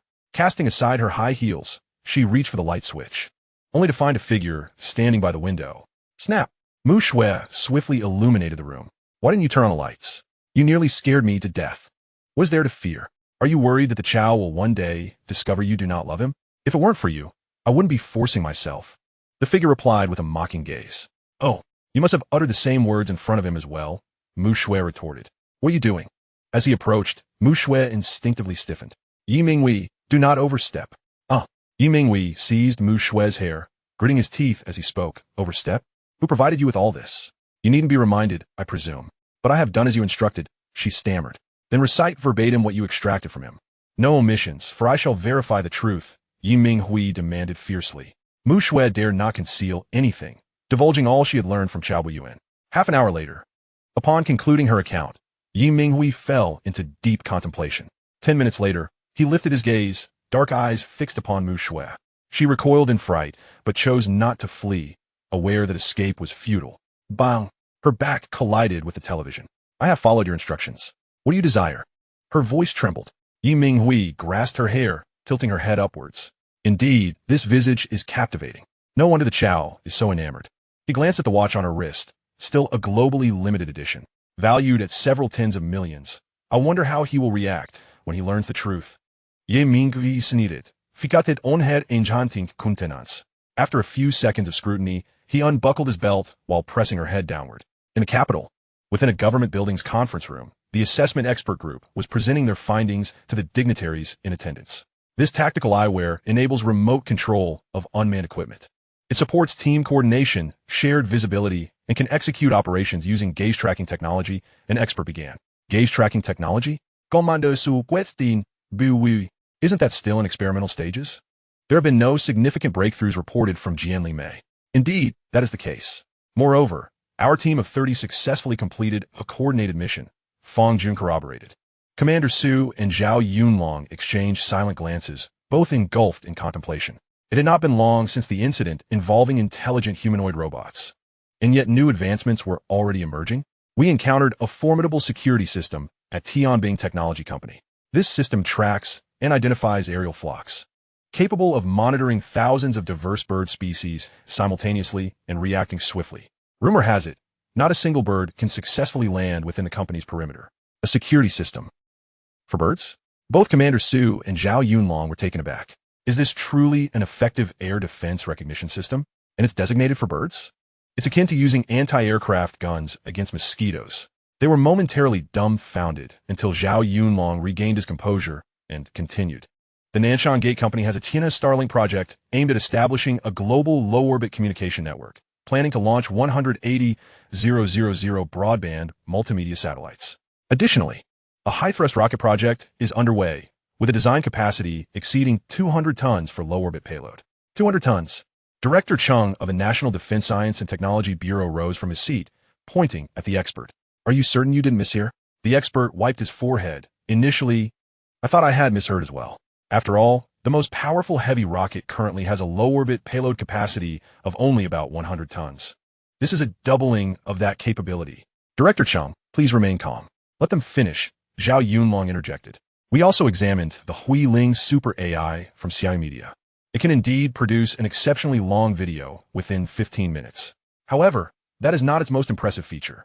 It possesses a simulation function capable of processing years of experimental data within mere minutes, significantly saving research time. I believe its capabilities extend far beyond this. Currently in its nascent stage, if given time to evolve, it will develop formidable decision-making abilities. I envision integrating this AI into the National Air Defense Command and Control System, which would fully automate the detection, recognition, and response to local targets. This would herald a revolution. The experts engaged in fervent discussion, their excitement mounting, and their voices grew increasingly animated. In stark contrast, the leaders seated above fell into silence. After a protracted pause, Commander Su inhaled deeply and addressed the other department heads. We shall convene an impromptu meeting today. It seems we have all underestimated this matter. Fang Jun, Wang Gong, accompany us to meet the leader. Chapter 229, Conspiracy. Upon receiving the briefing regarding the assessment, the leader of the dragon country surveyed the room, his expression bewildered. Is all this the work of that young man? The leader was equally astounded. A technological explosion, indeed. Fang Jun's complexion shifted, uncertain whether this was a boon or a bane. Logically, the sudden emergence of such technological advancements should benefit the dragon country. Yet, all of this was concentrated within a private enterprise that had previously drawn little attention. He recalled the recent online commotion regarding the 5-year lunar landing. Indeed, in order to compete with Jianli Mei for lunar resources without giving them leverage, the space agency signed a cooperation agreement with Xiaoqiang, Fang Jun recounted. However, the space agency did not stipulate a 5-year deadline. That was his own stipulation. Wang Gong added, given this perspective, he truly intends to complete this plan within 5 years. The leader mused, weighing the information. From his current arrangements, it appears so. High-thrust rockets, super AI, intelligent robots, and a corresponding energy system. Wang Gong hesitated for a moment, but this endeavor is exceedingly vast. Funding is a significant concern. Funding? Commander Su chuckled. Let us not forget, he is quite the spendthrift. When has he ever been concerned about money? With so many companies under his command, along with the support of Yi Tianlin and the Xia family, while others may be uncertain, I can assure you he is capable of delivering. Although this assessment unveiled numerous advanced technologies, the establishment of a permanent lunar settlement remained a distant goal. Within 5 years, all technologies must break through and reach application. This not only relies on capability, but also on a stroke of luck. Wang Gong believed that the entire process must proceed with remarkable smoothness for the mission to be accomplished on schedule. Luck? Xiaoqiang suddenly spoke up. And the luck of this young man was indeed formidable. The fiber battery project was initially a fortunate find. Others had toiled and ultimately abandoned it. Yet he managed to seize it and achieve a breakthrough. His luck is truly extraordinary. At the auction, he casually acquired a piece of jade rough, the finest imperial green. This young man is certainly not lacking in fortune. Minister Li from the National Security Bureau echoed this sentiment. So, shall we await good news then? The Chancellor remarked with a smile. Chancellor, I believe the state should afford him more conveniences to see just how far he can go, Fang Jun suggested. Noticing the Chancellor's favorable mood. Oh, I have already granted him the establishment of certain restricted zones. What more conveniences does he require? The Chancellor appeared somewhat puzzled. Fang Jun cast a glance at Wang Gong and continued. He is preparing to initiate a nuclear fusion power project, which necessitates legal access to raw materials. Nuclear fusion power. This is a national project. Does he think a private company can undertake it? Moreover, the content of tritium is exceedingly low and radioactive, Xiaoqiang exclaimed, his eyes widening. He is not pursuing the deuterium and tritium route, but rather the helium-3 and deuterium path. There is abundant deuterium in seawater, while helium-3 is plentiful on the moon. Fang Yun elaborated. Suddenly, the Chancellor realized something. Could this be his true intention for lunar exploration? The attendees' eyes brightened at the thought. Should breakthroughs in nuclear fusion power technology be achieved, it would signify an era of limitless energy for the Dragon Nation. The demand for energy in human technological advancement is ever increasing. Electricity has become the most vital energy source. The measure of a nation's development can be gleaned from its power generation and consumption. What are your thoughts? The Chancellor's inquiry shattered the room's silence. Wang Gong replied, I believe it is worth a try. If he truly succeeds, our industrial power supply will no longer be a concern. Not only industrial electricity, but its repercussions will encompass various domains, including national defense, Zhao Yunlong added. Very well. Inform the heads of all departments shortly, urging them to cooperate fully with Yi Xiaoqiang. Provide him with the utmost convenience, ensuring safety is maintained. Furthermore, this matter should remain confidential, known only to key personnel, and strict secrecy must be upheld concerning the United States, the Chancellor instructed, casting a glance at Minister Li from the National Security Bureau. Rest assured, Chancellor. Minister Li promptly affirmed. Additionally, ensure the safety of Yi Xiaoqiang and other significant figures, the Chancellor reiterated. In Sioux City, Yi Minghui hurriedly made his way into the inner room. An unsuspecting spider clung to the hem of his clothing. Upon reaching the door, he gently knocked. Father, come in. Yi Tian's voice called from within. Yi Minghui pushed the door open. At that moment, the spider leaped and concealed itself in a corner. What is the situation over there? Yi Tianzi inwarded. Recently, the ministers of the Science and Technology Department and the Industry Department led a group of experts to conduct a thorough investigation of Yi Xiaoqiang's company. Yi Minghui reported. What were the results? Yi Tianzi pidesit. The outcomes astonished the expert group. Astonished. Yi Tianzi pondered the implications of that word. Is the information reliable? It comes from Mu Shui, Yi Minghui replied. That woman seems to have some utility after all. Yi Tianzi scoffed. Her usefulness is limited, and her value is diminishing. Yi Minghui coldly remarked. That woman no longer holds much value. Exercise caution to avoid complications, Yi Tianzi advised, giving Yi Minghui a significant look. Understood. I have no interest in such women, Yi Minghui hastily clarified, sensing his father's intentions. Nothing better. We must not jeopardize the grand scheme. Women can be had at any time.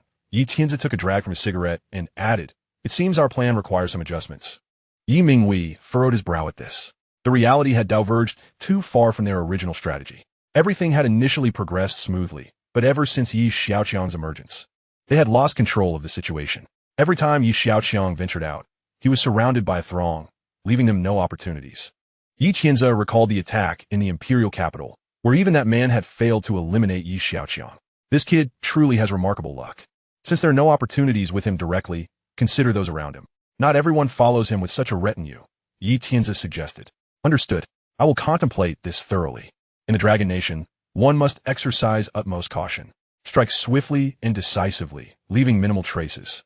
Therefore, your opportunity may only arise once. Ensure everything is meticulously arranged before taking action, Yi Tianzi instructed. Yes, father. As Yi Minghui turned to leave, Yi Tianzi added. I heard he plans to expand his business overseas. Keep a close watch on that. If it is indeed true, it will simplify matters considerably. Chapter 230, Reactions from All Sides. He has emerged. One figure among the trees remarked. Rest assured, he won't escape. Let's follow his vehicle and ascertain his destination. The other figure replied leisurely, seemingly unconcerned about losing sight of their target. They say a cunning rabbit has 3 burrows. But this fellow has more than that. He's even more elusive than a rabbit. Were it not for the gadgets our boss provided, we wouldn't dare claim we could track him continuously, one of them commented. Enough talk. This individual is not to be trifled with. Let us proceed. The two were none other than the Night Shadows, who had been attempting to track down Yi Minghui's whereabouts. His cunning had proven quite troublesome for them. Without the aid of the small spider attached to Yi Minghui, they would have remained oblivious to his residence in Sioux City. The intelligence soon reached Yi Xiaoqiang, aligning closely with his suspicions. The family of the third master was far from straightforward. The bizarre car accident from over a decade ago, the shadow that loomed at their doorstep, and the attack in the imperial capital. Could they be connected to this family? Master, they have all arrived. The old steward's voice interrupted Yi Xiaoqiang's thoughts. Good. I will come down shortly. A few minutes later, Yi Xiaoqiang descended to the reception hall on the first floor. Young master. Everyone rose in unison. Be seated, Yi Xiaoqiang gestured, plopping himself onto the sofa. Young master, as per your instructions, we have entrusted the Aoshang Circular River Project to the Shun family. Additionally, we have provided them with a roadmap for the Strong Prosperity Group's development over the next 5 years to help them prepare. Lu Zhan began his report. The Nanchaman Company, Tianlin Pharmaceuticals, and Jinhao New Energy have all completed preliminary preparations for overseas expansion, set to officially commence in September. Su Mingxian summarized the deployment for entering the international market. When it comes to overseas ventures, only the Strong Prosperity Group possesses some experience, albeit limited. Compared to international conglomerates, we are still far behind, Lu Zhan noted. Observing Yi Xiaoqiang's expression, we could consider hiring executives with relevant experience, he suggested. Upon hearing Lu Zhan's words, Lu Qinyang and Xia Yin nodded in agreement. That is your concern. However, we should first visit a particular place where knowledgeable individuals can be found, Yi Xiaoqiang proposed, envisioning the best breakthrough opportunity. Where? Everyone inquired. The wealthiest places in the world. Yi Xiaoqiang shifted the conversation. I am not overly worried about the overseas business. My concern lies in whether our production can keep pace. This statement struck at the heart of their most pressing issue. While new technological products were experiencing a recent surge, the quantity of production lines was rather limited. Given the current output, they might face supply shortages domestically, let alone when attempting to enter foreign markets. I will consult with several major banks to see if we can secure additional loans. Su Mingxian meticulously noted these critical matters. Despite the large scale of some corporate groups, their financial operations are not as straightforward as they seem. The practice of robbing Peter to pay Paul is commonplace, often yielding profits while burdened with significant debts. There will be ample need for capital in the future. If we can borrow, we should. The announcement regarding the recruitment of partners for the Lunar Landing Initiative can now be disseminated. Yi Xiaoqiang pondered for a moment before speaking. We have discussed this matter among ourselves, but to attract greater attention and entice more collaborators, we have yet to finalize the most effective promotional strategy. Lu Zhan remarked, placing several proposals before Yi Xiaoqiang. After spending a brief period reviewing the options, Yi Xiaoqiang pointed to one and suggested, in this proposal, let us add the phrase trillion-dollar plan. The mention of trillion illuminated the faces of those present. Doesn't that convey to the world that this is an enormous opportunity? Truly astute, young master. We shall incorporate that immediately, Lu Zhan flattered. Xia Yin turned to glance at Lu Zhan, sensing that he might have fallen behind in certain respects. Following a succinct meeting, Yi Xiaoqiang confirmed the various arrangements. Just as the group was about to disperse, Yi Xiaoqiang's phone rang. Yi Xiaoqiang, this is Fang Jun. I have some excellent news to share. The voice on the other end chimed. Uncle Fang, what good news? Yi Xiaoqiang responded. The authorities have granted you permission to legally extract fusion materials. Please have someone apply to the relevant departments, Fang Jun informed him. Thank you, Uncle Fang. No need for thanks. I hope this will bring a surprise for us, for Longhua. Fang Yun replied. Absolutely. Yi Xiaoqiang exclaimed. Fang Jun thought to himself. This kid is certainly not modest. Instead of saying he would try his best, he declared it would certainly happen. After ending the call, Xia Yin observed Yi Xiaoqiang's expression and inquired, Young master, do you have some joyous news? Yi Xiaoqiang smiled slightly, acknowledging, indeed, nothing escapes your keen eyes, Mr. Xia. Feeling somewhat embarrassed, Xia Yin thought that as a subordinate, one ought to be perceptive. The others chuckled at this exchange. The authorities have permitted me to legally extract deuterium. You all should promptly apply to the relevant departments, Yi Xiaoqiang instructed, turning to Xia Yin. Inform Qiyu that nuclear fusion power generation can be advanced in our agenda. With that, everyone went their separate ways. 2 days later, Xia Group and Nanchaman Company jointly announced the commencement of the Lunar Settlement Plan, officially launching the Guanghan Palace Resort. The statement declared this to be a monumental initiative requiring the collective participation of insightful individuals from all corners of Longhua. The entire project encompasses numerous facets and necessitates the meticulous collaboration of an entire industrial chain. To this end, the organizers pledged a staggering investment of 1 trillion, sourcing various materials and components nationwide. Upon the release of this news, it sent shockwaves through the community, with major media outlets clamoring to cover the story. Longhua News, Lunar Landing. The romantic aspirations of the people of Longhua. People's Daily. Setting sail, the call to assemble for Longhua's manned lunar landing has sounded. Guangming Daily. From dreams to reality. How many steps remain? Government media predominantly featured analyses of the challenges and motivations surrounding the lunar landing. However, the online discourse was not uniformly positive. Many expressed skepticism. 1 trillion? I can't believe they can pull it off. Is this a scam? Indeed, it's hard to say. Not long ago, a real estate mogul swindled a considerable sum and fled overseas. This plan sounds grand, but they haven't even achieved manned lunar landing and are already talking about building a resort? What an international joke. You can boast all you want, even the United States, which has landed on the moon, wouldn't dare to boast like this. 5 years? It would be impressive enough to send someone up there in 5 years, let alone build a resort. A private company investing 1 trillion to build a resort on the moon? I'd like to know who would vacation there. Throwing 1 trillion down the drain? Do they think we're fools? Chapter 231, Mecha Motorcycle. Exquisite silk velvet curtains adorned with gold leaf were neatly tied back on either side. Morning sunlight streamed through the expansive bay window, casting a warm glow upon the grand circular bed. Su Lingyin, dressed in a maid's outfit, sat demurely on the opulent scythe leaf carpet. Apart from keeping an eye on the status of Xiaoqiang, she largely had little to occupy her time. Although Su Lingyin seldom ventured outside, she was aware of the recent hot topic making waves in the media, Xiaoqiang's ambition to establish a permanent settlement on the moon. This news swiftly spread internationally, prompting various nations to unveil their own lunar plans. Japan, South Korea, and Thailand all released their elaborate presentations, filling renowned media outlets worldwide. Ultimately, it was a contest of bravado, with no one willing to criticize another's grand claims. Young Master, Su Lingyin called out. Xiaoqiang's subordinates referred to him as Young Master, while many outside respected him as Xiao. Su Lingyin's address was uniquely different. What is it? Xiaoqiang, lost in thought, suddenly returned to the moment. There are many voices criticizing your lunar landing plan, Su Lingyin noted, expressing her concern for him. In her eyes, Xiaoqiang possessed the capability to achieve this feat. If he could alter her fate with just Xiaoqiang, she was confident that Xiaoqiang harbored even more abilities unknown to others. People can say what they wish. It is their prerogative, Xiaoqiang remarked nonchalantly. The young master had always maintained a calm demeanor. They could not possibly understand his lofty aspirations. Xiaoqiang cast a sidelong glance at her, noting the naturalness with which she addressed him. You, who seldom leave the house, where did you learn such flattery? Xiaoqiang quipped, rising to leave the room. He was indifferent to the external chatter regarding this matter. The Longhua government had already granted him the legal right to extract deuterium.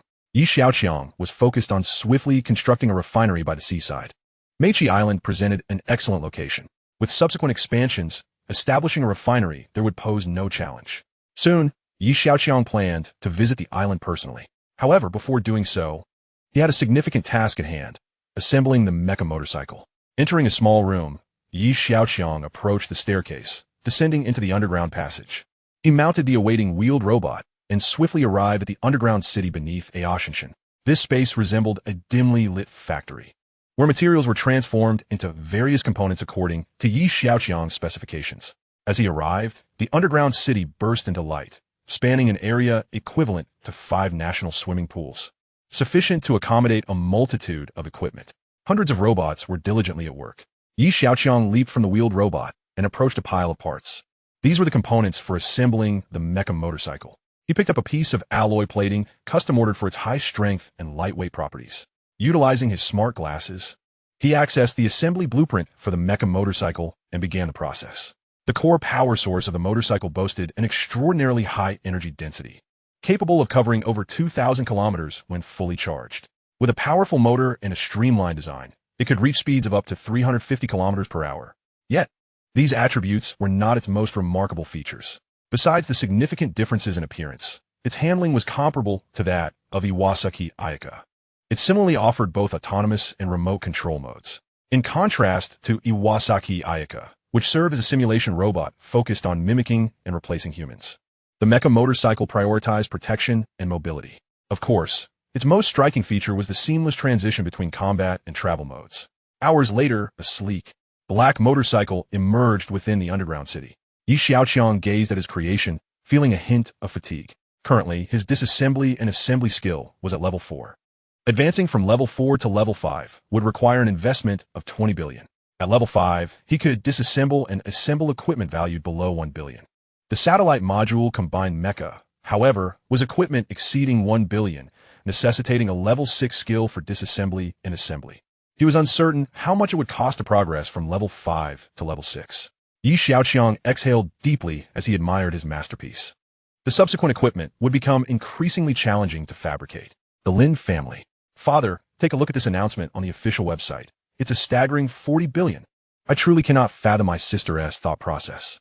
Lin Yu exclaimed, gesturing animatedly at a piece of news online. Regardless of the skepticism circulating on the internet, the Guanghan Palace project is steadily advancing. This enormous undertaking, purported to be worth hundreds of billions, cannot be accomplished overnight. Consequently, Ningxiamen Corporation has adopted a phase strategy. In the first phase, they plan to allocate 40 billion to construct 3 core modules, each weighing 200 tons, within a year. These modules will be assembled into a space station in lunar orbit, awaiting the subsequent phase of the mission. Following the announcement of the mission objectives, numerous research institutions and companies from Longhua expressed their eagerness to participate. After all, it is a hefty 40 billion pie to share. Lin Ziyuan observed the news online, pondering silently before stating, with such a grand project in their hands, what can we possibly contribute? Why can't we? Don't you know that the Shen family has already partnered with them? Your foolish daughter is simply unaware of the need to seize opportunities. Does she think she is someone special, expecting young Master Yi to pursue her? Lin Ziyuan's wife, Ning Hui, retorted exasperately. Precisely. We may not be able to handle complex tasks, but surely we can manage simpler ones, right? Father, you must persuade my sister quickly. Isn't she the one who has played melodies for others before? Lin Yu insisted, casting a meaningful glance at his mother, Ning Hui. Ziyuan, don't be so muddled. Look at the Lin Xiaofeng family. They seized a single opportunity and swiftly transformed into one of the foremost companies in Longhua. You must have a serious talk with your daughter. Ning Hui's voice grew more fervent, her tone rising noticeably. Why do you even mention their family? Do you have any idea how wretched they have become? Lin Ziyuan scoffed. They are in dire straits precisely because they allied with the Japanese. I never blamed you for that. But now, the situation is different. Ning Hui glared at Lin Ziyuan. Whether the Lin family can thrive hinges on seizing this opportunity. Lin Ziyuan glanced at his second wife and then at Lin Yu, his heart in turmoil. After a few moments of contemplation, he resolutely declared, all right, I shall speak with Wei Wei right away. At that moment, Lin Wei was in her bedroom, her fingers gliding over the piano keys, though her mind seemed distant. Wei, may I come in for a moment? Lin Ziyuan's voice called from outside the door. Lin Wei rose to open the door. Father, what brings you here? Lin Ziyuan approached the vanity and inquired, haven't you been playing for young Master Yi lately? Lin Wei shook her head. If he enjoys your music, you should visit him more often. Lin Ziyuan paused, implying this could serve as a rare opportunity for our family. Chapter 232. The Ambush. Mr. Sanzaru, I have received news. Xiaoqiang and Yi Tianning are en route back to Modu from another location, and they're taking a back road, Qin Beichuan remarked, gazing at Sanzaru across the table. Xiaoyu Media is suffocating under the pressure of Beikai Huayu. Direct competition has become untenable, and Qin Beichuan's mind began to wander towards sinister schemes. With these two significant figures sharing the same vehicle, and with at most 2 bodyguards accompanying them, the opportunity was ripe. Is the information reliable? Sanzaru pondered. If anything were to happen to them, chaos would surely ensue on Yi Xiaoqiang's side. In that case, with a little maneuvering, the Xia Group could collapse, and his greatest threat would vanish. Absolutely, Qin Beichuan affirmed. Provide me with the route they are taking. I will make arrangements. Sanzaru nodded, receiving the route details, and left the Qianshan Manor with a malevolent smile. It would be ideal to leverage Sanzaru's influence to eliminate those two. Upon returning home, Qin Beichuan found that Qin Lang was absent and inquired with the servant. The young master has gone out, the servant replied. All he ever does is indulge in pleasure. Such a useless child, Qin Beichuan muttered disdainfully. Qin Lang hurriedly left home, his expression urgent as he arrived at a secluded location and dialed a number. What is it? A voice on the other end responded impatiently. Jiao, this is urgent. My father and Sanzaru are plotting against Xiaoqiang, Qin Lang said, glancing around cautiously. What? Are you certain? Do you think I would joke about this? Then why didn't you notify her directly? She has already blocked me. Qin Lang felt a surge of frustration. For this woman, He had betrayed his own father. She may not even answer my call, Yi Jiao replied. Are you in Sioux City? Qin Lang asked. Yes, why? I will send you the route details. You're closer to her, and there's still time. After sending the information to Yi Jiao, he felt a flicker of hope. Yi Jiao, upon receiving the information, wasted no time and set off with 2 bodyguards towards the intersection that Xiaoqiang would pass through. In a golden angelic vehicle, Yi Tianning smiled amiably at Xiaoqiang. You must be quite busy and exhausted lately, right? Xiaoqiang shook her head, replying, Not at all. Not at all. That sounds a bit disingenuous, Yi Tianning remarked, recalling the challenges he faced when he first encountered Xiaoqiang. This child, who seemed to thrive on chaos, was now aiming for an astronomical plan worth 1,000 billion. I doubt this so-called Guanghan Palace project can be completed for 1,000 billion. Yi Tianning shook his head, exasperated. This rascal is simply too taxing. Xiaoqiang chuckled. But it's all for the best. ISNT it? ISNT your career flourishing? You're already defending him before even marrying into the family. Yi Tianning feigned reproach, though inwardly he was delighted. Xiaoqiang's cheeks flushed slightly. Not at all. I'm merely stating the truth. As they conversed, the vehicle suddenly came to a screeching halt. Both were startled, and Yi Tianning inquired, What is happening? The vehicle ahead has blocked our way, the driver responded. I'll check it out, the elderly butler in the front passenger seat said, opening the door and stepping out. The butler approached the obstructing car and noticed Yi Jiao walking over from the roadside. It's you? How unusual. The reclusive butler is out and about today. Yi Jiao ure market. Enough small talk. Why are you blocking the road? I need to speak with Xiaoqiang. Yi Jiao disregarded him, casting his gaze toward the vehicle behind him. The butler stood frozen as several biotic robotic insects stealthily crawled from the hem of his trousers, swiftly darting into the grass by the roadside. Meanwhile, Yi Xiaoqiang, utilizing his Tianmo glasses, received alerts of unusual activity. At that moment, Yi Xiaoqiang was at Meiqi Island discussing matters concerning the deuterium extraction plant. Upon receiving the information, the Tianmo glasses quickly shifted to the butler's perspective, revealing the situation at hand. Yi Jiao's sudden obstruction was indeed suspicious. What could he be plotting? Several robotic insects scattered in all directions. Concurrently, Yi Xiaoqiang commanded his orbital aircraft to scan the area. In the distance, a small vehicle approached. An unsettling premonition stirred within Yi Xiaoqiang. He swiftly issued a command to the mecha motorcycle, Shadow Hunter. Upon receiving the command, Shadow Hunter activated and sped through the underground passage towards the cottage. Arriving at the basement, it drove up the slope and emerged onto the road. Look, there's no one on that motorcycle. Goodness, an unmanned motorcycle. Have we truly advanced this far? The motorcycle raced forward, quickly nearing Xiaoqiang and Yi Tianning. Upon realizing it was Yi Jiao, they both exited their vehicle. What do you mean by blocking the way? Yi Tianning asked, visibly displeased. Great uncle, your tone is rather unseemly. Had I not come to warn you, you might have been in danger. In danger? I believe you are the greatest threat here. I can see right through your intentions. Yi Tianning replied coldly. Ignoring Yi Tianning. Yi Jiao turned his attention to the stunning Xiaoqiang. Someone intends to harm you. You cannot proceed down this road. Quickly, return and take a different route. Xiaoqiang stared at him, clearly unconvinced. Do you not believe me? Yi Jiao sighed. I resent Yi Xiaoqiang for taking you from me. But I do not harbor any ill will towards you, nor do I wish to see you harmed. You mentioned that someone intends to harm me. Pray, divulge the identity of this individual. Xiaoqiang inquired with a frosty demeanor. I cannot disclose that information. If you're unable to speak, kindly step aside. Xiaoqiang retorted with disdain. Aki, Yi Tianlin called out to his driver, who proceeded towards Yi Jiao. Do you not believe me? Yi Jiao felt a surge of frustration. Since you refused to heed my warnings, do not blame me for employing force. He cast a glance at Xiaoqiang, adding, You may not comprehend this now, but you will eventually. Yanwu Lingfeng, Yi Jiao shouted toward the thicket by the roadside. These two were the bodyguards he had brought along, stationed in the nearby woods to monitor any unusual occurrences. Upon hearing Yi Jiao's call, Yi Tianlin's gaze sharpened as he turned toward the thicket. However, after a moment's wait, no one emerged from the woods. What is happening? Yi Jiao was taken aback, his eyes fixed on the thicket. Yanwu, Lingfeng, Yi Jiao cried out once more, yet still met with silence. A chill ran down his spine. The situation was amiss. Chairman, Miss Xia, get in the car quickly. Aki urged. Just as Yi Tianlin was about to turn and enter the vehicle, a crossbow bolt shot toward them. Aki was struck in the left arm. At that moment, several figures clad in black rushed out from the thicket. Chapter 233. The mantis stalks the cicada while the yellow bird awaits. Dozens of masked assailants surrounded them, blocking all avenues of escape. Yi Tianlin glanced at Aki's bleeding arm and addressed the masked men. You are after me, are you not?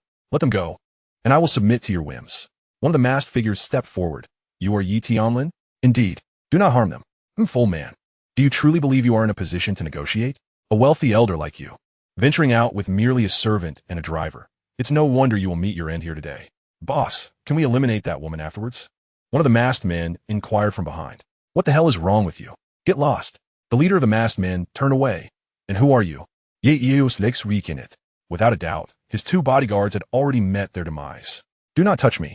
My father is Yi Mingwei. Ye shouted defiantly. The masked leader turned to his comrades. Do you recognize him? They shook their heads.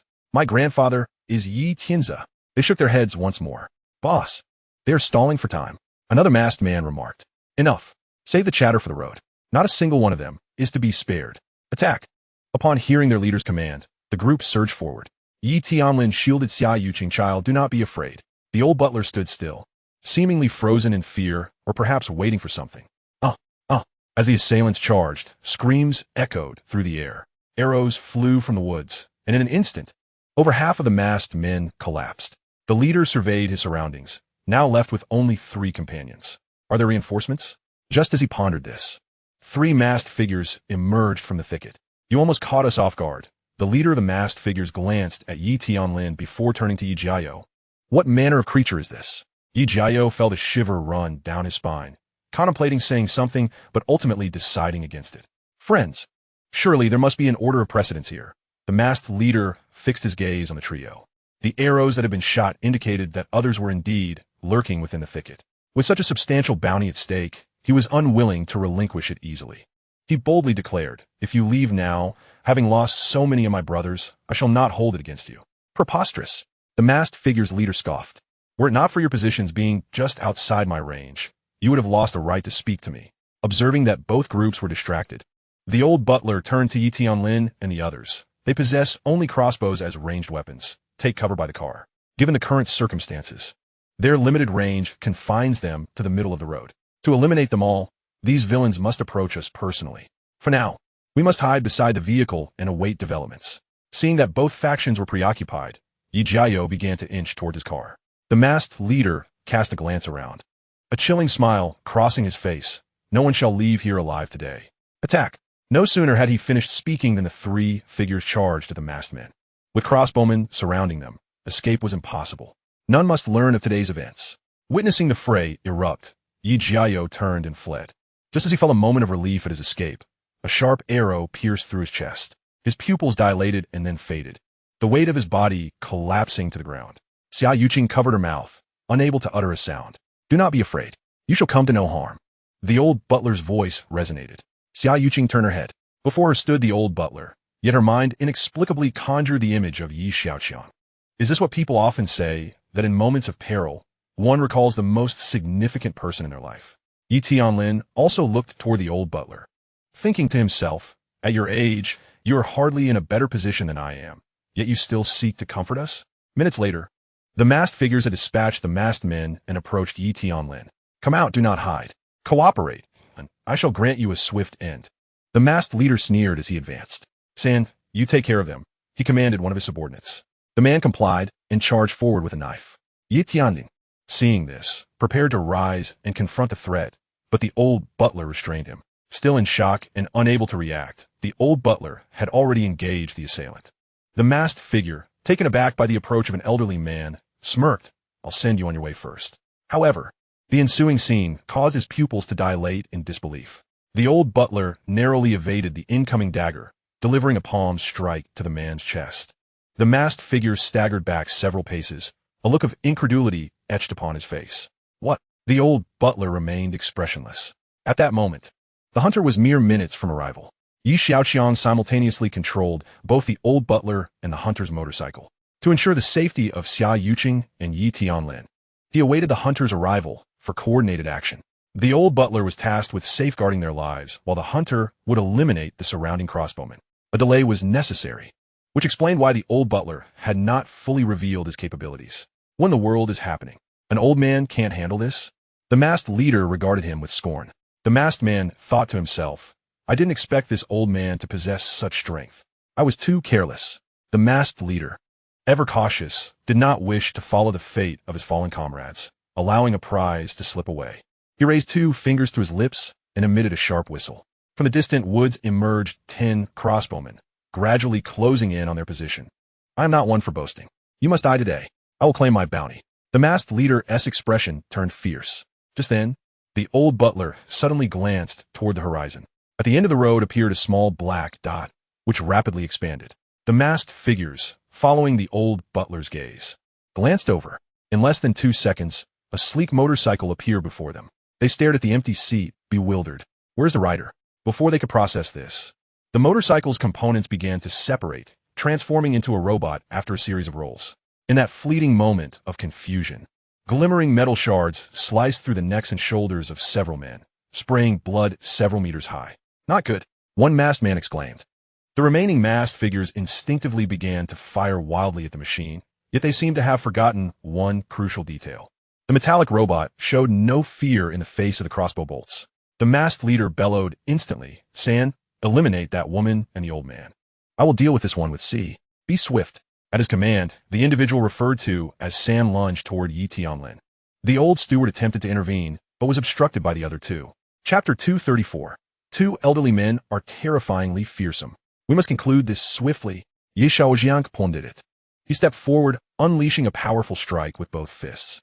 The old steward, despite not being a combat robot, possessed metallic bones, and the force behind his punch was beyond the capacity of an ordinary person to withstand. With a single blow, the 2 masked figures were sent hurtling backward. The masked leader gazed at the old steward in terror. What manner of individuals are these? 1 punch? 2 men? The old steward swiftly turned to face Yi Tianlin, who had already been approached by San, the glinting dagger reflecting the sunlight, yet emanating a chilling aura. Aki, clutching his injured arm, attempted to rise to block the blade, but was halted by Yi Tianlin. In that moment, Yi Tianlin felt his blood surging, as if he had returned to his 20s. In youth, he was not filled with fervor. Strangely, to Yi Tianlin's eyes, the approaching masked figure moved with excruciating slowness, resembling a performance of slow-motion choreography. He extended his palm, and before the dagger could pierce him, delivered a resounding slap to the man's face. The mask shattered, sending fragments flying. San's right cheek instantly caved in, the flesh of his face compressing to the opposite side, as if he had struck tempered glass. In an instant, he was airborne, slanting away from the impact. Everyone stood in stunned silence. The masked leader's eyes nearly bulged from their sockets. What in the world? Today is truly bizarre. 2 old men. So fearsome. Aki. Xiaoqiang. Yi Tianlin himself was momentarily taken aback. He exchanged a knowing smile with the old steward. No wonder this old fellow could send a masked man flying. It seemed these individuals were not particularly resilient. Meanwhile, the robot had dealt with all the crossbowmen and was now advancing toward the remaining 3. Do not kill us. We know nothing. The robot stood motionless for several seconds before resolving them all. Having completed its task, the robot transformed into a motorcycle and sped away. Only then did the group collectively exhale in relief. What do we do now? Aki inquired. Call the police, Yi Tianlin suggested after a moment's thought. Call the police? Aki exclaimed upon seeing the numerous dead. How do we explain this to them? Call the police. These individuals did not die by our hands, Xiaoqiang interjected, regaining her composure. But how do we explain? Should we tell the police that a motorcycle saved us and killed these people? Aki surveyed the chaotic scene. Xiaoqiang pointed at her phone. I recorded a bit earlier. The police will believe us. The old steward approached. Master, shall I make the call? Very well. The old steward briefly tended to Aki's wound while the others awaited the police's arrival. You're saying a motorcycle saved you and killed these criminals? A police officer exclaimed, his eyes wide. Indeed, just watch, Xiaoqiang replied, showing him the video. The officer fell silent upon viewing the footage. It was truly unbelievable. Even in broad daylight. Xiaoqiang, investigate their identities, the officer instructed a colleague, gesturing toward the fallen. After recounting the events, the officer turned to Yi Tianlin.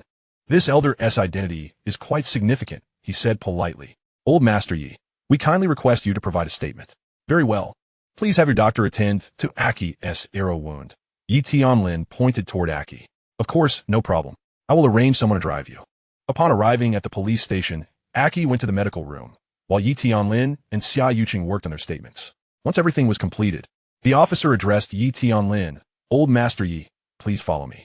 Director Wang is awaiting you. They were led to the director's office. Chairman Yi, Miss Xia. Please have some tea, Director Wang said, waving at the officer. The officer exited, closing the door behind him. Xiaoqiang, when did you transfer here? Ye Tiannin inwided. Glancing at the director. Last month, Wang replied with a cheerful smile. Alas, with such a significant incident, I failed in my duties. This is not your fault. Who are these people? Ye Tiannin pidesit. We conducted an investigation. All of them were recently released from prison, Wang said, furrowing his brow. Unfortunately, they're all deceased. This matter is quite peculiar. Who could have intended to harm you? Have you offended anyone? Wang probed. Offended someone? In business, who hasn't offended others? Ye Tiannin retorted. Wang paused, realizing his inquiry was unnecessary. By the way, there were 3 individuals who did not seem like criminals. We are still investigating. Do you have any information on their identities? It would expedite our efforts. Wang recalled the 3 distinct individuals, one of whom was evidently a young master. At this point, Yi Tianlin's expression darkened. The young master is my 3rd brother's grandson, while the other 2 are his bodyguards. What? Wang sprang from his seat. Please notify them. If there is nothing else, we shall take our leave, Yi Tianlin declared as he rose. Oh, I'll have someone escort you back. Wang began to call for assistance, but Yi Tianlin declined. The 2 exited the office, and Xiaoqiang's phone rang. Daughter, are you all right? We'll arrive in 5 minutes, came Xiaoqiang's voice. Mom, I'm fine, don't worry, Xiaoqiang reassured her before hanging up. Please sit. I'll check on Aki's injuries, Yi Tianlin said as he headed toward the medical room. In the lobby, only Xiaoqiang and the old steward remained. Xiaoqiang approached the old steward, gazing at him intently. Xiaoqiang, the old steward turned, smiling broadly. Miss Xia, are you missing our young master? Xiaoqiang remained silent. A woman's intuition told her that the person before her was not the old steward. It seemed a bit absurd. Just then, a voice from outside shattered the silence. Daughter, Xiaoqiang, tears streaming down her face, grasped Xiaoqiang's arm, anxiously scanning her for injuries. Are you all right? Where are you hurt? Xiaoqiang bombarded her with questions, offering Xiaoqiang no opportunity to respond. Speak. Are you hurt? You keep asking.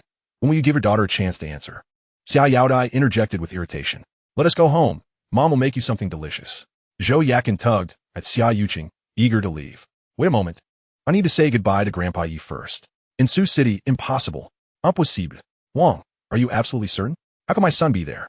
Ye Ming Kui say Vainsbugit. His eyes bloodshot. He flung the phone away, shouting someone. Soon, a servant arrives, sir. What is your command? Where is Yi Jiao? Where is he? Yi Mingwei yelled at the servant. He seems to have gone out. The servant stammered, trembling. Where'd he go? I don't know. He left with his bodyguards, Yan Wu and Ling Feng. Chapter 235. This matter ends here. Old master, he has awakened. A servant announced to Yi Tianzi outside the door. Yi Tianzi pushed the door open, addressing the servant inside. You all may leave. The servants exited, shutting the door behind them. Yi Minghui lay in bed, his lips pale, his eyes dim. Why was Jiao there? Yi Tianzi furrowed his brow. I don't know. Yi Minghui replied weakly after a long silence, his thoughts drifting back to a few days prior. He had received news that Yi Tianlin had returned to Modu from out of town, taking a minor road rather than the main route. He was accompanied only by Xiaoqiang in a single vehicle, along with 2 attendants. It was an extraordinary opportunity. It was rumored that 2 groups were involved this time. Yi Tianzi remained silent for a considerable time before suddenly speaking. Could it be that Jiao has received news about another group before proceeding? Yi Minghui shook his head, admitting his ignorance. A moment of silence enveloped the room, and Yi Tianzi rose to leave.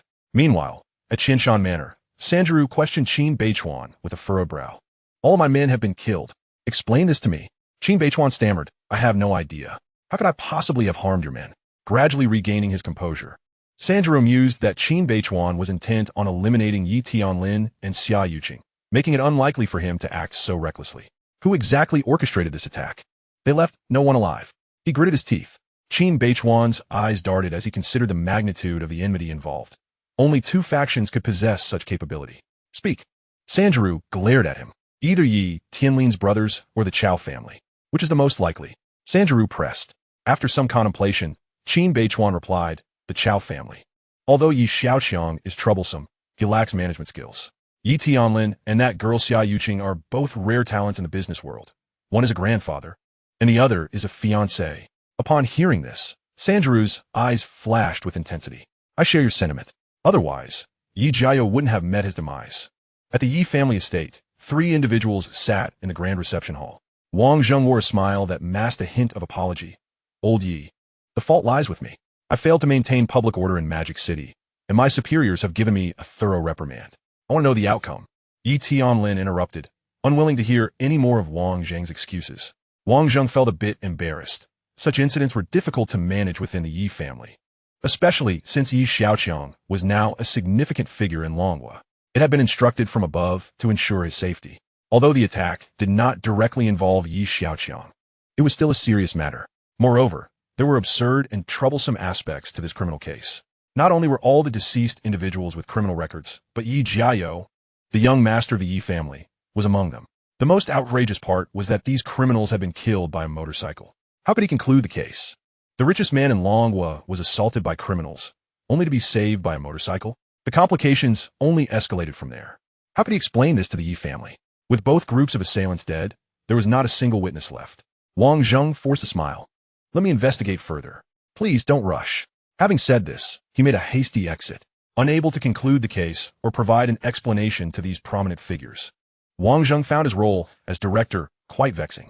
After Wang Zheng departed, only Yi Tianlin and his grandson remained in the reception hall. Come to my study, Yi Tianlin instructed, rising to head toward the study. A moment later, Yi Xiaoqiang followed suit. What on earth is happening? Yi Tianlin's question was vague. Yi Xiaoqiang chuckled, realizing that his grandfather had sensed something unusual. What are you hinting at, Grandpa? Yi Tianlin shot him a glare. Why have you and the old butler gained so much strength? Yi Xiaoqiang's heart settled slightly, as he had feared that Yi Tianlin had discovered the butler's secret. Well, Yi Xiaoqiang hesitated. It's because you've all been taking medicine. Medicine? Yi Tianlin was puzzled. A type that enhances physical condition. It was recently developed, and the success rate is quite low. Only you all have taken it, Yi Xiaoqiang explained. Yi Tianlin scrutinized him for a moment, feeling somewhat skeptical. This lad seems to be withholding the truth. Regardless, he felt his own body improving day by day, becoming more invigorated. Never mind. My grandson wouldn't harm me. What does it matter what he's done? I heard you're refining materials for nuclear fusion? Yi Tianlin changed the subject. Yes, Yi Xiaoqiang replied. Yi Tianlin straightened in his chair and asked, You're not planning to create a nuclear bomb, are you? Coughing a few times, Yi Xiaoqiang replied, Grandpa, how could I possibly manage that? Oh, I'm glad you know, Yi Tianlin said. No, Grandpa, while I've been reckless, I wouldn't go that far, Yi Xiaoqiang responded, slightly exasperated. Then what are you, generating electricity? Yi Tianlin frowned. That endeavor is no simple task. I never engage in trivial matters. What if I actually succeed? Yi Tianlin hesitated. Days later, Yi Tianlin and Yi Xiaoqiang traveled to the ancestral grounds of the Yi family in Sioux City. Brother, you finally arrived in Sioux City, Yi Tianming observed carefully, noting that his elder brother appeared not only unchanged but seemingly more youthful. Don't you find this strange? Yi Tianlin remarked. The impact of Yi Jiao's death weighed heavily on Yi Tianze and his grandfather. Yet they had only caused a commotion at the police station for 2 days before falling silent. This is unusual. Coincidentally, the incident had been downplayed, with little media coverage. Indeed, it is peculiar, Yi Tianming pondered before adding, but you and that girl are incredibly fortunate to have escaped this calamity. I heard a motorcycle came to your rescue? Ye Vingi intergested. Yi Tianlin nodded. Brother, isn't that technology quite challenging? Ye Vingi asked Ye Xiaoqiang. Well, there's automatic driving now. It shouldn't be alien technology. Ye Xiaoqiang replied Jesuali. Oh, Yi Jingyi did not press further.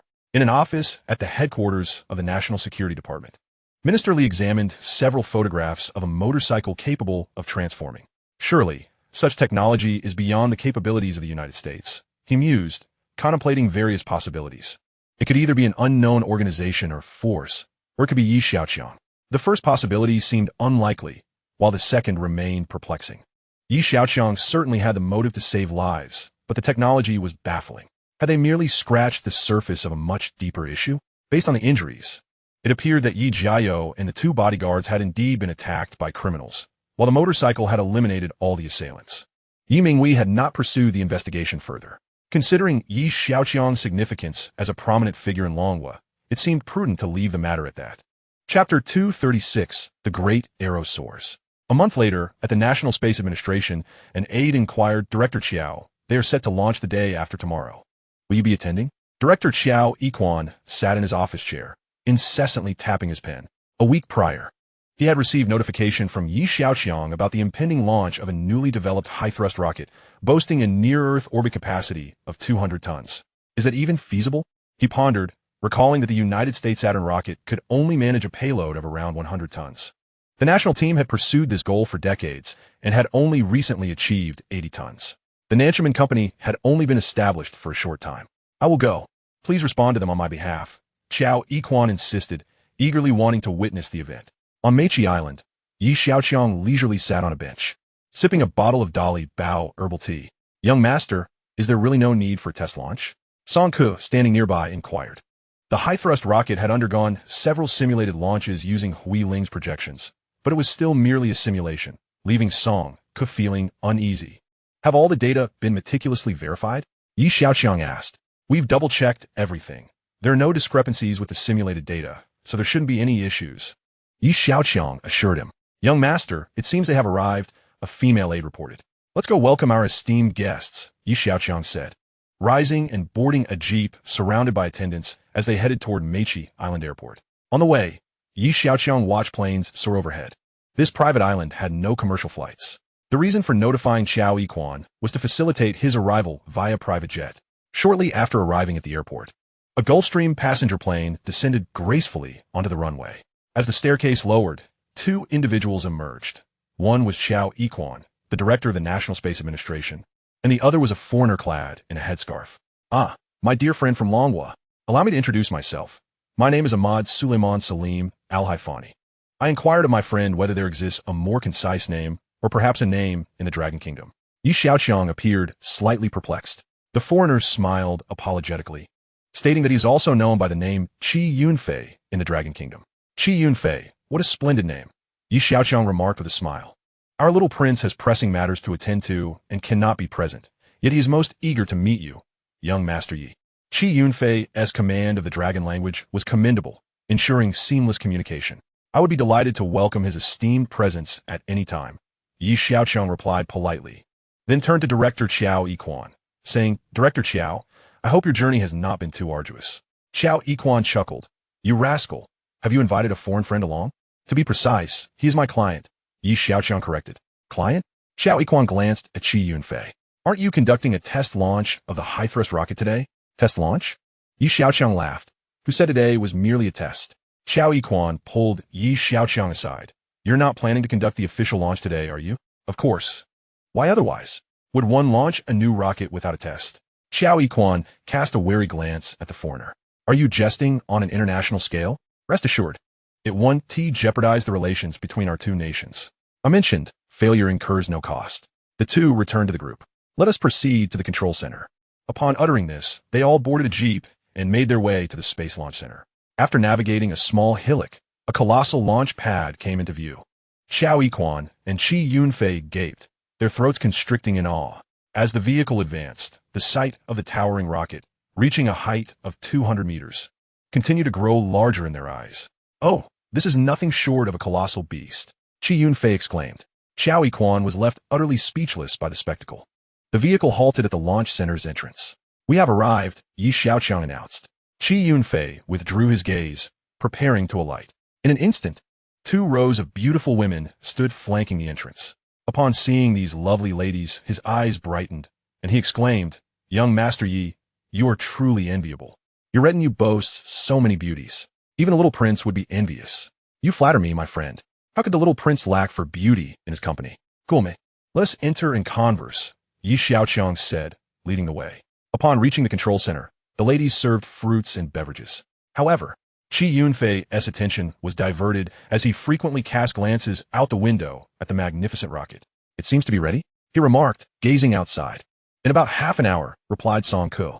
Chief Engineer Song, please introduce this magnificent creation to us, Xiaoqiang said as he sipped his cool tea. This is our company's latest high-thrust rocket, named Starship. The rocket stands 200 meters tall and has a diameter of 15 meters. It comprises two sections. The lower part is a first-stage super booster, approximately 140 meters tall, while the upper section is the Starship capsule, about 60 meters in length. It has a low Earth orbit capacity of 200 tons. Listening to Song Ke's description, Xiaoqiang's heart raced. This far exceeds the national team's 80-ton low Earth orbit capacity. Chief Engineer Song, have our satellites been installed in the Starship capsule? Qi Yunfei inquired. Indeed, Mr. Qi, 200 satellites are fully installed, and we are merely awaiting launch. Song confirmed. 200? Xiaoqiang recalled Yi Xiaoqiang's earlier statement. Failure incurs no cost. Indeed, these are small communication satellites, with a total value of $1 billion. Qi Yunfei noticed Xiaoqiang's anxiety. Director Xiao, you need not worry. Young Master Yi stated that payment is only required upon success. Xiaoqiang wiped the sweat from his brow. $1 billion, an exchange rate of 1.65, translates to 65 billion Dragon Kingdom currency. What a prodigal expenditure. As they chatted, the time for launch approached. Young Master, has the time arrived? Qi Yunfei asked. Let us prepare for launch. Yi Xiaoqiang instructed Song Ke. Song Ke turned and made his way to the command room. As the countdown commenced, a torrent of water burst forth from the launch pad's base for cooling. At this moment, Yi Xiaoqiang remained composed, gazing out the window while sipping his tea. Meanwhile, Xiaoqiang's heart raced with anxiety. Today represented both a test and an official launch. Such a massive rocket, with a $65 billion satellite on board, was about to be launched. This was madness. Only someone as reckless as Yi Xiaoqiang could undertake such a feat once we succeed. Don't forget to promote our achievement. Yi Xiaoqiang joked with Qi Yunfei. Xiaoqiang cast a glance at Yi Xiaoqiang. Was he not anxious? How could he still find time for jest? Suddenly, the super booster engines ignited. Everyone distinctly felt the ground tremble beneath them. A 200-meter-long colossus, equivalent to a 70-story building, thundered skyward amidst a cacophony of sound. Chapter 237. Director Qiao. How does my grand rocket fare? The giant rocket ascended, and the emotions of the onlookers diverged. Yi Xiaoqiang appeared nonchalant. If it fails, I'll merely lose money. Who cares about that?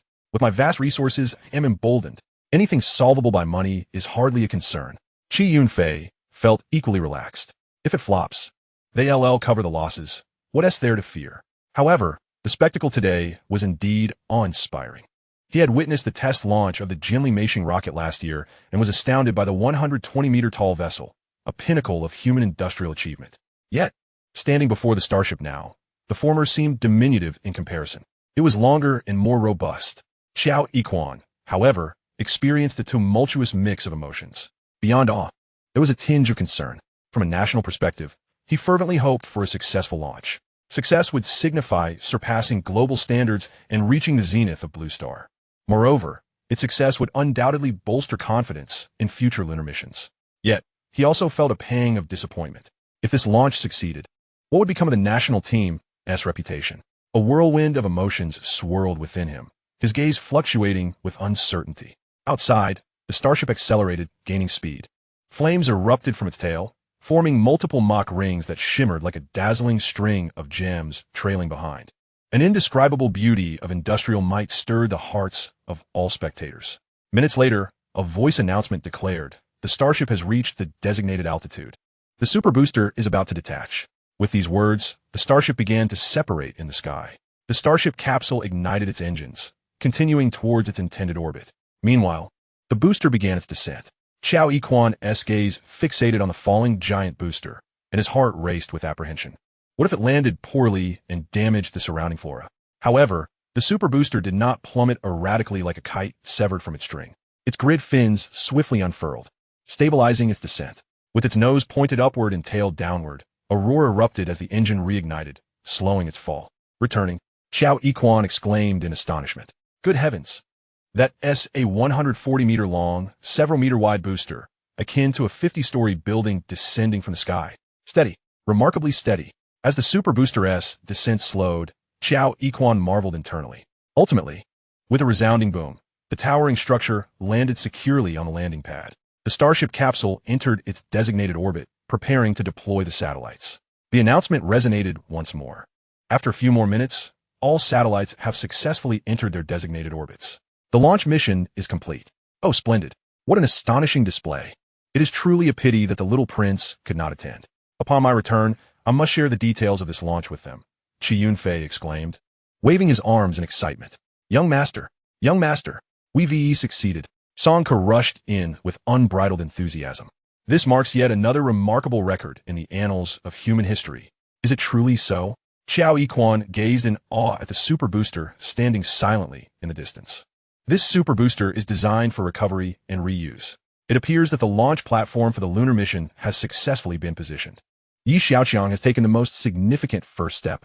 Director Qiao, is this grand rocket operational? Xiaoqiang turned and inquired. Indeed, Xiaoqiang swallowed hard, uttering a single word. Young Master Yi, you should have invited some media to cover this event. It is undoubtedly an international headline. Xiao Yunfei lamented.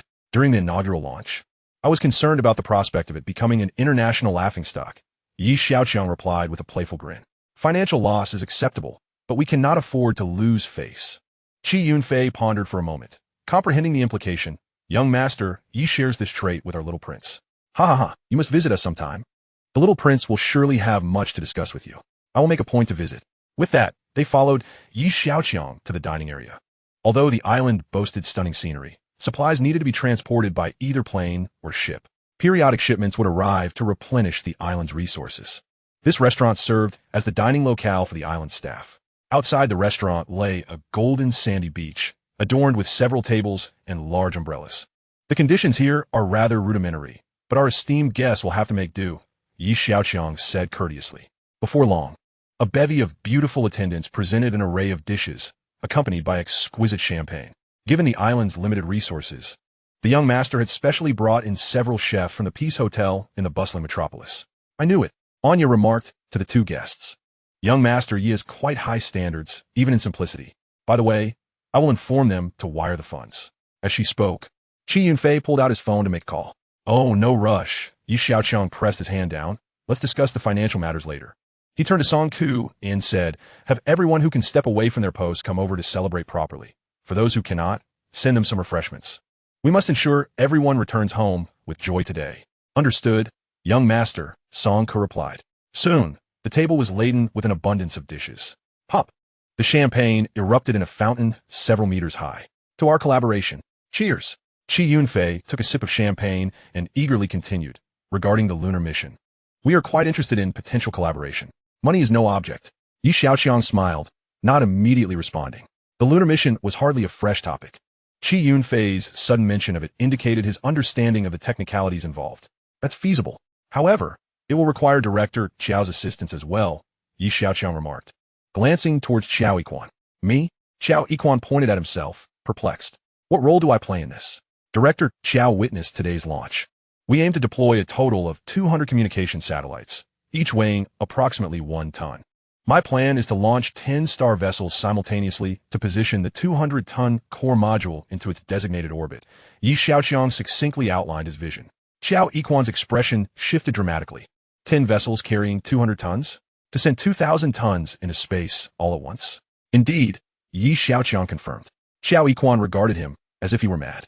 Presently, there are 2 space stations in orbit.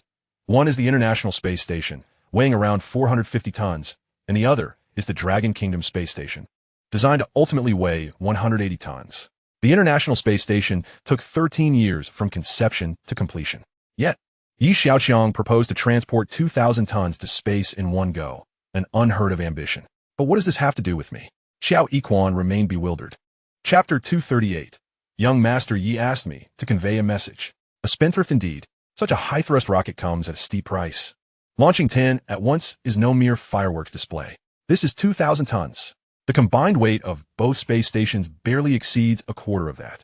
Yet, what relevance does it hold for him? Xiaoqiang. Launching 10 at once is an ambitious feat, but I currently possess only 1 launch site, Xiaoqiang stated. Looking directly at Xiaoqiang.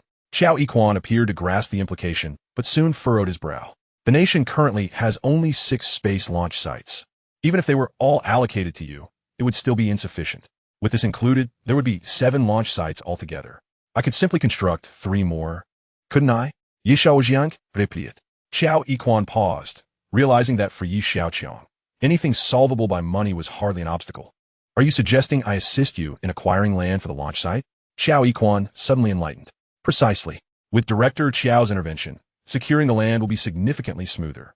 As for construction, once the funds are in place, all will be well, Xiaoqiang chuckled. Xiaoqiang lowered his head in contemplation. If Xiaoqiang proceeded with his plans, the prospect of a lunar mission appeared increasingly plausible.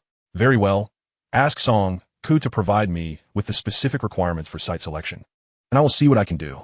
If you manage this successfully, you will become the idol of one. for a billion people in the Dragon Kingdom. Xiaoqiang exclaimed with a smile, patting Yi Xiaoqiang on the shoulder. 3 days later, young master, the 200 million launch fee from the Camel Kingdom has been received. Su Mingqian reported, standing nearby. Yi Xiaoqiang reclined a chair by the window in his bedroom, one arm draped over the armrest. Su Lingyin, dressed in a maid's outfit, was tending to his nails. How does this look, young master? Su Lingyin in Gui. Yi Xiaoqiang turned his hand over a few times and replied, quite good. Sister Su. How is the matter regarding the launch site progressing? In response to the young master, 2 plots have been secured, and we are confident that the last one will be finalized within this week. Please keep a close eye on this. Once it is confirmed, prepare for construction immediately. I do not wish to wait a full 5 years. Understood, young master. Su Mingqian acknowledged, taking her leave. Su Lingyin glanced outside to ensure no one was watching and said, young master. Yes. Why the hesitation? Yi Xiaoqiang, idiot. I would like to ask for your assistance regarding Lin Weiwei. Su Lingyin replied, her voice tinged with apprehension. Yi Xiaoqiang was puzzled as to why she didn't approach him directly. In truth, she has her own struggles. Lin Weiwei's mother passed away early, and her father has since remarried. This stepmother is aware that Lin Weiwei often visits to play music for you and has been relentlessly pressuring her. Su Lingyin explained the situation. I see. Yi Xiaoqiang realized that Lin Weiwei was indeed suffering at home. After a moment's thought, he asked, what business does her family engage in? Tourism development. Mr. Liu, we've arrived. The bodyguard opened the car door for the boss inside. The portly man grunted, hoisting his bulk out of the car. Far Journey Travel Company. This will do. The bodyguard led the way, with a rotund figure following closely behind towards the company entrance. Good day, sir. Where would you like to travel? The receptionist approached them. Get your boss out here. The bodyguard brusquely dismissed her. May I ask your name? Tell your boss my name is Lu Shi, the fat man replied. The receptionist, sensing their intimidating demeanor, retreated to call the boss, Lin Ziyuan. What is it? Lin Ziyuan's voice came through the phone. A guest says he wishes to see you. Who? He says his name is Lu Shi. Lu Shi? Is he a rotund fellow? Lin Ziyuan's tone suddenly trembled. Yes, indeed. Have him wait a moment. I will be right there. Ensure he is treated well. Lin Ziyuan instructed before hanging up. After the receptionist concluded the call, she was increasingly certain that this Lu Shi was not to be trifled with. In the lobby, she hurriedly fetched tea and fruit. Lu Shi waved his hand dismissively. Go on. Tell your boss to hurry up. Moments later, Lin Ziyuan rushed in, panting heavily. Oh, Mr. Liu, why didn't you let me know you were coming beforehand? He gasped, beads of perspiration dotting his forehead. I just happened to be passing by. Lu Shi glanced at Lin Ziyuan. Lin Ziyuan's heart sank. Passing by? How could that be? The mind is a labyrinth of thoughts, unable to immediately decipher the purpose of the rotund Lu. This man is notorious for his lascivious pursuits, particularly targeting beautiful young women. Lin Ziyuan cast a glance at the array of young ladies in the hall, his brow furrowing in concern. Could it be that he has heard of your daughter's exceptional piano skills? Lu Shi suddenly inquired. At these words, Lin Ziyuan's hand trembled, causing his phone to clatter to the ground. Could this odious man have set his sights on my daughter? Mr. Liu, this is simply unacceptable. It is not appropriate. Lin Ziyuan exclaimed in distress. Lu Shi appeared momentarily taken aback. Old Lin, it's not what you think. Lu Shi stood, clarifying, I have been entrusted with a message. A message? Lin Ziyuan was now the one left stunned. Does Mr. Lu Qinying know? Lu Shi continued. I know him, but he may not recognize me. How could he send you to relay a message to me? Lin Ziyuan awkwardly pointed to himself. Listen closely now. It's significant. The young master of the Yi family from the magical city wishes to hear your daughter's performance tonight. Originally, he intended to deliver the message himself, but due to pressing matters, he sent me in his stead. Do you understand? Yi Xiaoya wishes to attend tonight? Lin Ziyuan wiped the sweat from his brow, his heart tightening involuntarily. Indeed, you must prepare thoroughly. I have conveyed the message. The rest is up to you. With that, Lu Shi departed, leaving Lin Ziyuan in a state of bewilderment. In the past, when Su Lingyin was still around, Yi Xiaoqiang frequently attended her performances. Since Su Lingyin was taken away by San Zilong, Yi Xiaoqiang had not returned. However, Lin Weiwei occasionally visited the Yi family to play music for him. Why is he coming to the Lin family now, and even sending someone to deliver a message? Everyone, stay alert. If anything arises, contact me at once. Lin Ziyuan instructed before hastily leaving. Half an hour later. Wife, dear wife, what are you shouting about? Ning Hui emerged from the room. Quick, prepare at once. Prepare for what? You're in quite a fluster. Clarify your words. Ning Hui shot back, glaring at Lin Ziyuan. Yi Xiaoye is coming to listen to music tonight. Yi Xiaoye. Ning Hui was momentarily taken aback. Did her daughter say this? No, it was Lu Shi who brought the message. Lu Lushi. Ning Hui had but a trifling impression of this man, rotund, lecherous, and not to be trifled with. I'll have them ready at once, she declared, turning to busy herself. Suddenly, she recalled something crucial. You must inform Lin Weiwei to dress appropriately. She is the focal point. Chapter 239. She is moved. The Lin family bustled with activity. Ning Hui, hands on her hips, meticulously examined every detail. This area, and this one too, work efficiently. If you delay this important matter, you can take your leave. After scrutinizing for a while, she still felt uneasy and instructed someone to check on Lin Weiwei. Pushing open the ajar door, Ning Hui entered with a beaming smile. My daughter, how is your preparation coming along? Lin Weiwei, not even glancing her way, replied coolly, I am not worthy. Ning Hui's expression faltered. What are you saying, child? Since I married your father, I have been your mother. Have I not treated you as well as Lin Yu? At her words, Lin Weiwei smiled sadly. All right. Weiwei knows what she is doing. We shall not intrude. Lin Xuan quickly ushered Ning Hui out of the room. Ning Hui shot Lin Weiwei a glance, inhaled deeply, and swallowed her words, being pushed outside by Lin Xuan. Once outside in the courtyard, Lin Xuan exclaimed, my dear aunt, this opportunity is hard-earned. Do not let it slip away. Yi Xiaoya is a person of great stature whom you may not easily invite. Ning Hui rolled her eyes at him. She was not foolish and understood the stakes involved. She simply sought a way out, having been spoiled by Lin Xuan. I understand, she replied tersely, sashaying away. As evening fell, at 7 p.m., a luxurious convoy adorned with logo flags halted in the open space before Fengyan Pavilion. 18 male attendants and 12 female attendants disembarked from the vehicles. Anya approached the lead car and gently opened the door. Outside, the Lin family stood in neat formation, their eyes fixated on the slowly opening door of the Maybach. As Xiaoqiang stepped out of the car, Ning Hui's lips stretched into a wide grin. It is indeed an honor for our family that Yi Xiaoya has come. Yi Xiaoqiang glanced at her, Madam Lin? Yes. Ning Hui replied eagerly as she moved forward. Is Lin Weiwei present? Ning Hui froze mid-step, having anticipated a pleasant conversation. However, Yi Xiaoqiang only asked a brief question. She's inside. This child has no sense of decorum and does not understand the importance of greeting esteemed guests. Ning Hui thought bitterly. It is of no consequence. I owe her. Yi Xiaoqiang remarked before heading toward the pavilion. Ning Hui was momentarily taken aback again. Lin Xuan stood nearby, his head bowed, avoiding both Ning Hui's and Yi Xiaoqiang's gazes. Yi Xiaoqiang sighed inwardly, finally understanding why Lin Xuan had stumbled into such a predicament. Uncle Lin, if the Lin family wishes to grow and prosper, a steadfast leader is essential. Lin Xuan's body shook at Yi Xiaoya's words. He glanced at Ning Hui, swallowing the rest of his thoughts. Yi Xiaoqiang cast a sidelong glance and, with a light hum, proceeded into the pavilion, accompanied by his 5 companions. Mr. Lin, may I have a word? Onyao udrest Lin Xuan. Lin Xuan was momentarily startled, but quickly replied, please. Anya followed Lin Xuan into the reception room. The young master had previously promised Lin Weiwei to assist her in resolving matters concerning her friend Su Lingyin. However, San Zilong had leveraged diplomatic relations to blackmail him. Thus, the young master felt a sense of guilt. After a few exchanges, the purpose of Yi Xiaoqiang's visit became clear, as did the fact that he was there only out of regard for Lin Weiwei. Lin Xuan furrowed his brow, understanding Anya's implications. Yet, he was a man under the thumb of his wife. Ning Hui's expression shifted, her mind racing. Therefore, in consideration of Lin Weiwei, the young master has decided to offer you an opportunity. Anya's words were straightforward, unadorned. She had no need for pretense. The Yi family in the magical city had not faltered, but rather thrived. Now, they were at the pinnacle of influence in Longhua. However, Lin Weiwei had been focused on her musical studies and lacked business acumen. Even if the Lin family's enterprises were entrusted to her, Ning Hui's mind swirled with calculations. Given Yi Xiaoqiang's character and stature, he was resolute. If this opportunity were missed, would another arise? Anya's meaning was clear. Everything hinged on Lin Weiwei.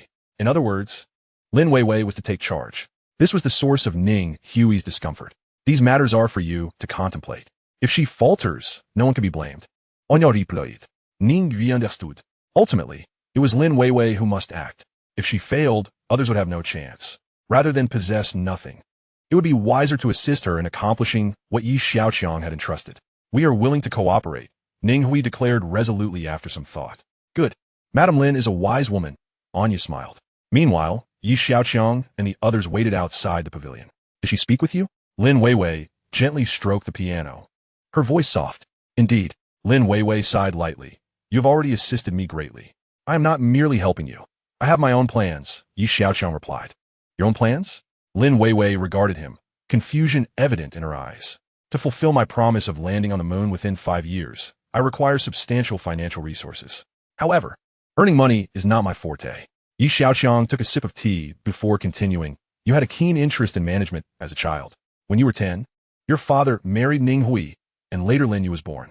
You know that for the sake of family stability, you had to abandon your original passions and focus on music. At this, Lin Weiwei's fingers trembled slightly above the piano. But our family is engaged in tourism development. It seems to diverge from your path. I have several sets of photographs. Xiaoqiang scrolled through some photographs on his phone and pointed to one, proclaiming, This is the site of the test launch of the Jinli Meilong rocket. Observe the multitude of spectators surrounding the event. I am preparing to conduct a similar launch, though it may attract an even larger audience. At that time, the entire island may not suffice to accommodate so many people. He gestured towards the surrounding waters of Mechi Island, suggesting, we could arrange for some grand cruise ships to facilitate their viewing. Lin Weiwei's eyes suddenly sparkled with intrigue. This indeed promised to be an excellent tourism project. Furthermore, there could be plans for lunar tourism in the future. As for profitability, that would depend on your ingenuity. Xiaoqiang tucked his phone away with a smile, inquiring, what do you think? Are you interested? Lin Weiwei lowered her gaze in contemplation. This initiative could not only assist Xiaoqiang in generating revenue, but also propel the Lin family's development. The light in her eyes intensified, and her heart raced with excitement. However, that brilliance faded momentarily as self-doubt crept in. But I have not engaged in business for quite some time, she admitted, apprehensive about potentially hindering Xiaoqiang's grand ambitions. This is easily manageable. You could consult Anya or Su Mingxian. Additionally, consider hiring some seasoned management professionals. I am confident you will acclimatize swiftly, Xiaoqiang reassured her. After a moment of reflection, Lin Weiwei finally nodded in agreement. Chapter 240. The silver-haired economy in the crisp embrace of October. The morning and evening temperatures turned refreshingly cool. By 10 o'clock, the temperature in the bustling metropolis rose to a pleasant 28 degrees. A circular canal, approximately 260 meters wide and 25 meters deep, had been excavated around Aoshang. Shen Yanran stood at the canal's edge, peering into its profound depths, a chill surging from her core as she instinctively stepped back. Young Master Yi, do you think this excavation is satisfactory? She inquired. Yes, it aligns closely with the blueprints. The next step is to divert river water here. Xiaoqiang replied, examining the engineering plans in his hands. Young Master, they have arrived, Su Mingxian interjected from beside him. In the distance, a small car approached. Halting nearby, before a middle-aged man alighted. He approached Xiaoqiang with a friendly smile, introducing himself, Young Master Yi. I am Ma Dong from Fanyuan Construction Group. Xiaoqiang pointed towards Aoshang, asking, can you construct a statue atop that mountain for me? Ma Dong scrutinized the site, realizing Aoshang had been transformed into an isolated island. What a monumental task this will be. He gulped, replying, would a height of 150 meters suffice? Xiaoqiang appeared less than satisfied. Is it the maximum height you can offer? How high would you prefer? Ma Dong asked nervously. Can it be 360 meters? Ma Dong nearly choked on his own saliva. Presently, the tallest statue in the world resides in the White Elephant Nation, known as Unity, standing at 182 meters and 240 meters including its base. The challenge escalates exponentially with every additional meter, and it must be in terms of net height. Just as Ma Dong was reeling from the enormity of the request, Xiaoqiang added, I mean net height. Wiping the sweat from his brow with his sleeve, Ma Dong realized that with the base, the statue would exceed 400 meters. Noticing Ma Dong's silence, Xiaoqiang turned to him, asking, are you unable to do it? Young Master, may I return to calculate the feasibility? Ma Dong dared not agree hastily, for no statue of such height had ever been constructed. Xiaoqiang regarded him for a moment, responding, fine, return, and calculate. But do so quickly, I cannot wait too long. All right, I shall return to calculate immediately. Ma Dong wiped his sweat again, hurrying back to his car and departing from Aoshang. Are you planning to erect a statue on the island? Whose statue will it be? Shun Yanran, who had been listening to their conversation, inquired with curiosity. Who could possibly merit such a grand statue on Aoshang Island? Did Xiaoqiang also have an idol he revered? Of course, it shall be my own. Meanwhile, at Xiaoyu Media, the company was grappling with the challenges of entering the overseas market. The large conference room was abuzz with fervent discussions on the matter. After over an hour of debate, consensus remained elusive. Why not seek young Master Ye's opinion? suggested Xiaoqiang. Though Xiaoqiang seldom participated in the company's daily affairs, his insights were sought during pivotal moments, often yielding sensational news in the entertainment industry. The moniker Master of Entertainment had become another title for him. Yes, let's ask young Master Yi, the others concurred. Seated at the head of the table, Xiaoqiang observed the proceedings with a sense of disbelief. A man who rarely graced the office with his presence held such a significant sway. She retrieved her phone and dialed Xiaoqiang. After hanging up, she addressed the team. Let's discuss other aspects of our work while we await young Master Yi. Shortly thereafter, Xiaoqiang entered the room, noticing the somber expressions around him. What seems to be the issue? He asked. We are encountering some difficulties with Xiaoyu Media's overseas expansion. Xiaoqiang explained the situation to Xiaoqiang.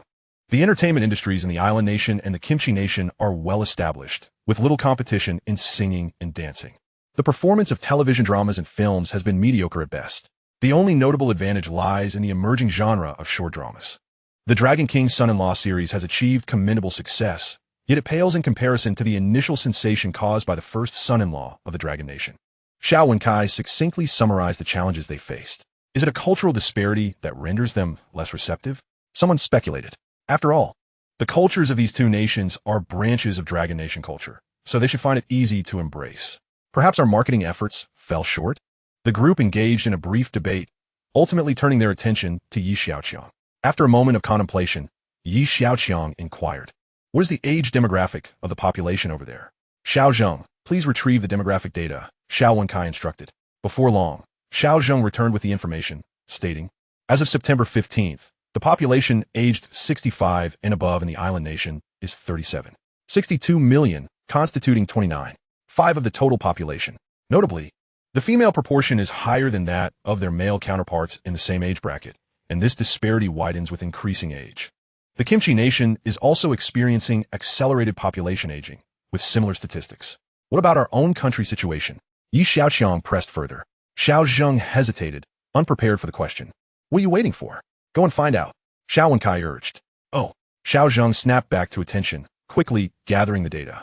A short while later, she returned with the figures, reciting, our country has also entered an aging society, with 297 million individuals aged 60 and above, representing 21% of the total population, while those aged 65 and above number 76 million, accounting for 15.4%. Upon hearing these statistics, Xiaoqiang remarked, as nations progressively transition into aging societies, a new consumer demographic will emerge. He paused, turning his gaze to Xiaoqiang. Are you referring to the silver-haired economy? Xiaoqiang grasped Xiaoqiang's implication. Precisely. It is about capitalizing on this demographic's financial potential. Many among them possess ample retirement funds, yet their spiritual lives remain insufficiently enriched. This represents a vast market. Xiaoqiang elaborated. However, they do not seem particularly interested in narratives like Dragon King, Son-in-Law, someone interjected. Indeed, what connection exists between aging and short dramas? Murmurs of confusion rippled through the room. We could create a specialized short drama tailored for this age group, Xiaoqiang suggested to Xiaoqiang, declaring, I shall return to draft a script and deliver it to you by tomorrow. Chapter 241. The overbearing CEO falls for me. A menopausal woman in a dimly lit room. Two figures emerged, a man and a woman. The group of individuals ahead belongs to Sanjuro, the woman remarked. That little mustachio has also sent someone. A voice, sounding somewhat aged, responded. The information about young Master Jiao must have come from Qinlang, the woman added. Is the news reliable? The old man inquired. Would I dare to deceive you? From where did you acquire this information? It comes from Chun Fong, a confidant of Qin Beichuan. The old man snorted, continuing, your ability to entice men has reached a remarkable level. That fellow surnamed Chao has been completely ensnared by you. In just a few days, you've captured another. This is merely to assist you in fulfilling your task, so I shall sacrifice myself a little. The woman's voice was irresistibly alluring. Mu Shui, you are an astute woman. Remember, do not disclose this information to anyone. The old man remained unperturbed. Anyone you mentioned also includes your son Minghui, I presume? Mu Shui's voice echoed once more. It is good that you know. How do they perceive the situation on their end? They believe it was orchestrated by Chao Buiyuan. Then you should stoke the flames further. After all, that surname Chao is of no use to us anymore. Understood, Mu Shui replied, departing the dimly lit room. Several hours later, she arrived at a villa. Having taken a taxi, after paying the fare and confirming the house number, she rang the doorbell. A man peeked through the crack of the door. upon seeing Mu Shui. His eyes glimmered with excitement. He swung the door open and pulled her inside. As soon as Mu Shui was drawn into the room, the man forcefully kicked the door shut. While fervently kissing her fair neck and shoulders, he began to explore her body. Oh dear, why the rush? Let's go to the bedroom.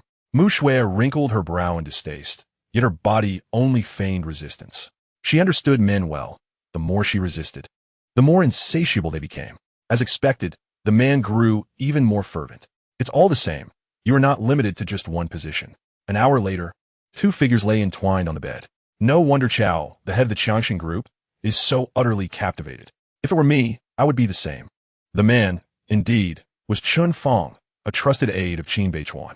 Mu Shui turned over, raising Chun Fong's chin with her finger, completely unfazed by his greedy gaze roaming over her bare body. Why envy him? You are experiencing this pleasure now, are you not? However, what is it? Upon seeing the sudden sadness in Mu Shui's eyes, Chun Fong's heart felt as though it had been squeezed. If he knew, he would certainly not let me go. For your safety, let's consider this our last meeting. With that, Mu Shui's eyes turned red, tears threatening to spill. Shuer, is that surnamed Chao threatening you? Do not fear. His position in Xiaoqiang is now precarious, while I am at the pinnacle in Beikai Huayu. Yet I still fear he might. Huh? There is now an opportunity to eliminate him. Chun Fong recalled the suspicion surrounding Sanjuro that Chao Buiyuan had hired someone to kill him. Do not rush. Let me think of a plan. With that, the room was once again filled with the sounds of heavy breathing. The passionate noises soon reached Chao Buiyuan's ears. Crash! A pair of glasses shattered into pieces. Chao Buiyuan glared at the broken Lingjing glasses on the floor, his eyes bloodshot, veins bulging on his hands. Mu Shui, why must you treat me this way? At Nantam Incorporation, Song Ku was convening a large group of researchers for a meeting. The screen in the conference room displayed an engineering diagram of the core module. While these core modules appeared similar from the outside, their internal structures varied significantly. The conference room was filled not only with engineers from Nantam Incorporation, but also with technical personnel from Tianbing Technology. Ladies and gentlemen, these core modules are of utmost importance. They are critical to the success of the lunar landing project. Each team leader must pay close attention, Song Ku instructed, pointing at the engineering diagram. Chief Engineer Song. The core module weighs 200 tons, making it difficult to transport, someone proposed. Song Ku glanced at the speaker. This is merely the rendered effect of the assembled model. I will provide you with the modular manufacturing blueprint shortly. Do not worry. The factory will produce modules that will then be transported to the assembly plant for assembly. Eventually, they will reach various launch sites via rail or sea. Chief Engineer Song, I have a question, the head of command and control inquired. What is your question? Are the indicated areas on the core module engineering diagram meant for mounting thrusters? The head pointed to several locations on the diagram. Indeed, those positions are designated for the installation of Hall thrusters, Song Ku replied. Hall thrusters? The head frowned, questioning the efficacy of such thrusters, as their thrust seems inadequate to propel such a large core module. Yes. Many others echoed in agreement. Song Ku merely smiled, choosing not to explain further. The company possesses numerous advanced technologies. Even these engineers are only acquainted with a fraction of them. There is no need for concern. Simply follow the engineering diagrams. If you have any uncertainties, be sure to ask me promptly. Song Ku scanned the room once more. Are there any further questions? If not, let us commence execution immediately. After the meeting, Song Ku sent a message to Xiaoqiang. The core module has been activated. Master, the Lingjing glasses have transmitted the recording to Chao Buiyuan. The old butler remarked. The Lingjing glasses are a commercial version of tactical glasses and are now in mass production. In the bedroom, Xiaoqiang reviewed the message from Song Ku on the TMO glasses and turned to Su Lingyin. She had become increasingly adept at emulating Xiaoqiang's operations, displaying a notable talent in this regard. Do you enjoy playing games? Xiaoqiang inquired. Su Lingyin noted that. In truth, she was treating Xiaoqiang as a character to roleplay. What is this 10,000 volts? Su Lingyin asked. You'll find out when you have the chance to use it on your fiancée. Xiaoqiang replied with a mischievous smile. Find someone to hand this over to Xiao Wenkai. Xiaoqiang gave a USB drive to the old butler. The old butler took the USB and exited the bedroom. Dozens of minutes later, one of Xiaoqiang's subordinates arrived at Xiaoyu Media. Xiao, this is what the young master asked me to deliver to you. Xiao Wenkai paused, glancing at Xiaoqiang who was in his office. What is this? A script for a short drama. The subordinate departed after delivering the message. Open it and take a look, Xiaoqiang instructed. Xiao Wenkai took the USB, returned to his desk, and plugged it into the computer. As soon as he clicked to open the file, his expression froze. A list of short drama titles appeared on the screen. The overbearing CEO falls in love with me after menopause. The overbearing CEO falls in love with me during my 3-month pregnancy. The overbearing CEO falls in love with me as a divorced parent. The overbearing CEO falls in love with me while dancing in the square. The overbearing CEO falls in love with me at the nursing home. The overbearing CEO falls in love with me while experiencing menopause and incontinence. The overbearing CEO falls in love with me while suffering from dementia. The overbearing CEO falls in love with me in my ashes. The overbearing CEO falls in love with me after being buried for 3 years. Chapter 242, Turning the Hand for Clouds and Covering the Hand for Rain. What the heck? Upon seeing these titles, Xiaoqiang instinctively uttered a phrase utterly incongruent with his status. Setting aside the content, just the explosive titles alone provoked an urge to click on them. Young Master Yi, you are a godsend. Xiaoqiang felt an impulse to worship. In that moment, he completely forgot about Xiaoqiang's presence. Xiaoqiang was utterly bewildered. Did the USB infect Xiaoqiang? Did he just curse? What on earth did he see? Xiaoqiang, she called out tentatively. Xiaoqiang paid no heed. His eyes fixated on the screen. Xiaoqiang, Xiaoqiang raised her voice. Xiaoqiang snapped out his days. Miss Xia, come take a look. Xiaoqiang's gaze fell upon the screen, rendering her unable to look away. After some time, she regained her composure and instructed. You should arrange for them to begin filming promptly. It would be best to select local actors to facilitate relationship development with them. With the exceptional capabilities of Huailing's superintelligence, Xiaoyu Media can undoubtedly utilize it to generate short dramas from manual modification. However, this approach undeniably amplifies the sense of alienation. Very well, I shall attend to it immediately, replied Xiaoqiang.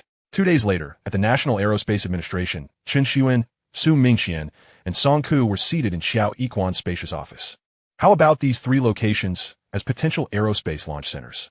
Xiaoqiang pushed forward the documentation regarding the launch sites. Song Ku glanced at the coordinates and the surrounding environment, then handed the materials back to Su Mingqian, stating, from a technical perspective, establishing a launch site here poses no issues.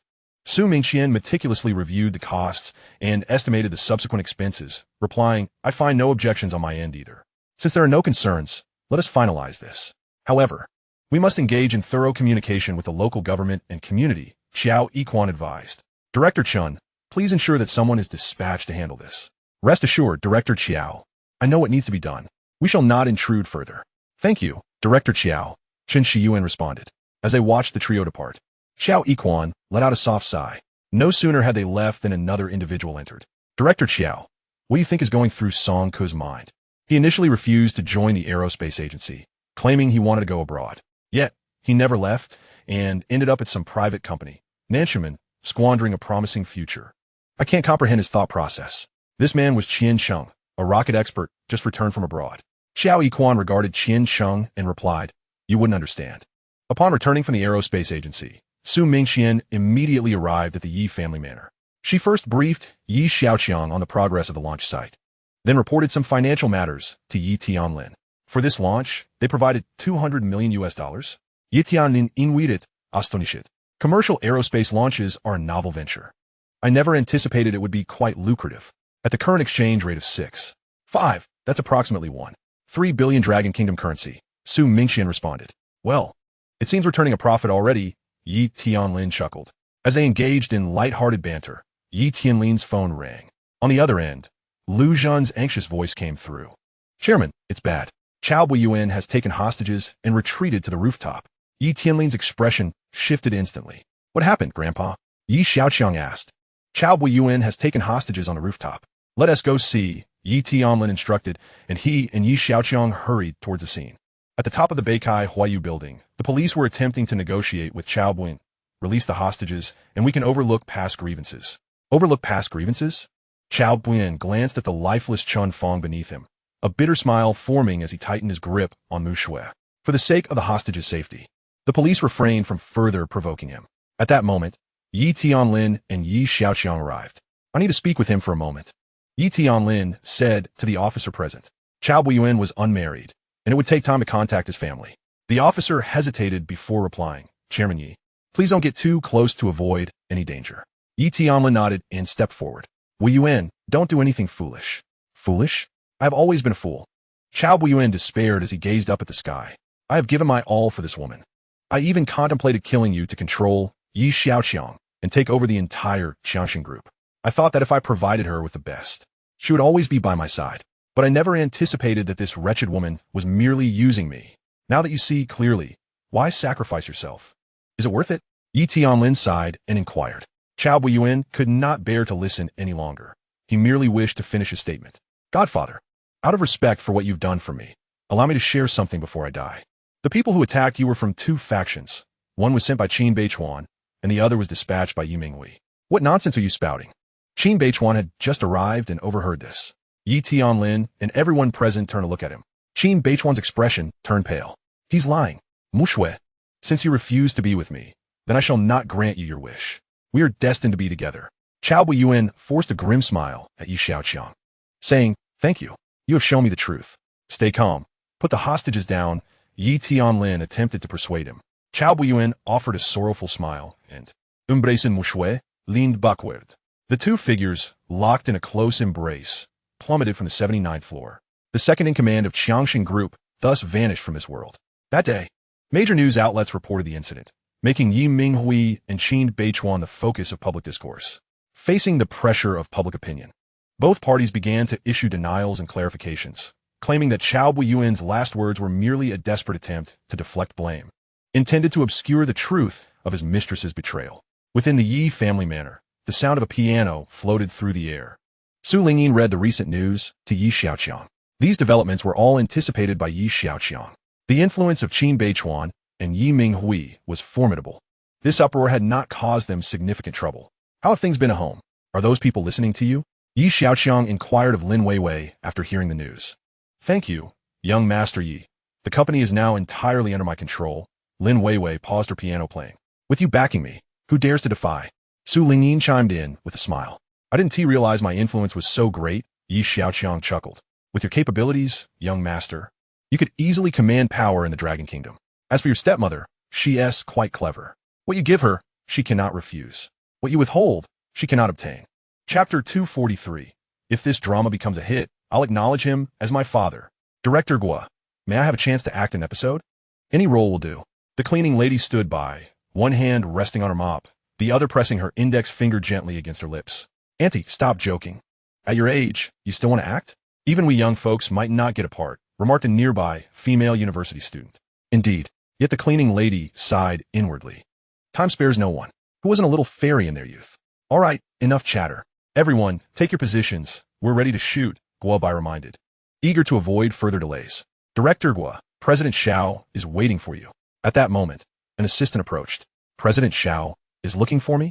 Guo Bai was slightly taken aback. Xiaoyu Media has become the largest media company in the Dragon Kingdom and is now expanding abroad. As the most significant figure in the company, how could he possibly find the time to come here? President Xiao, you summoned me?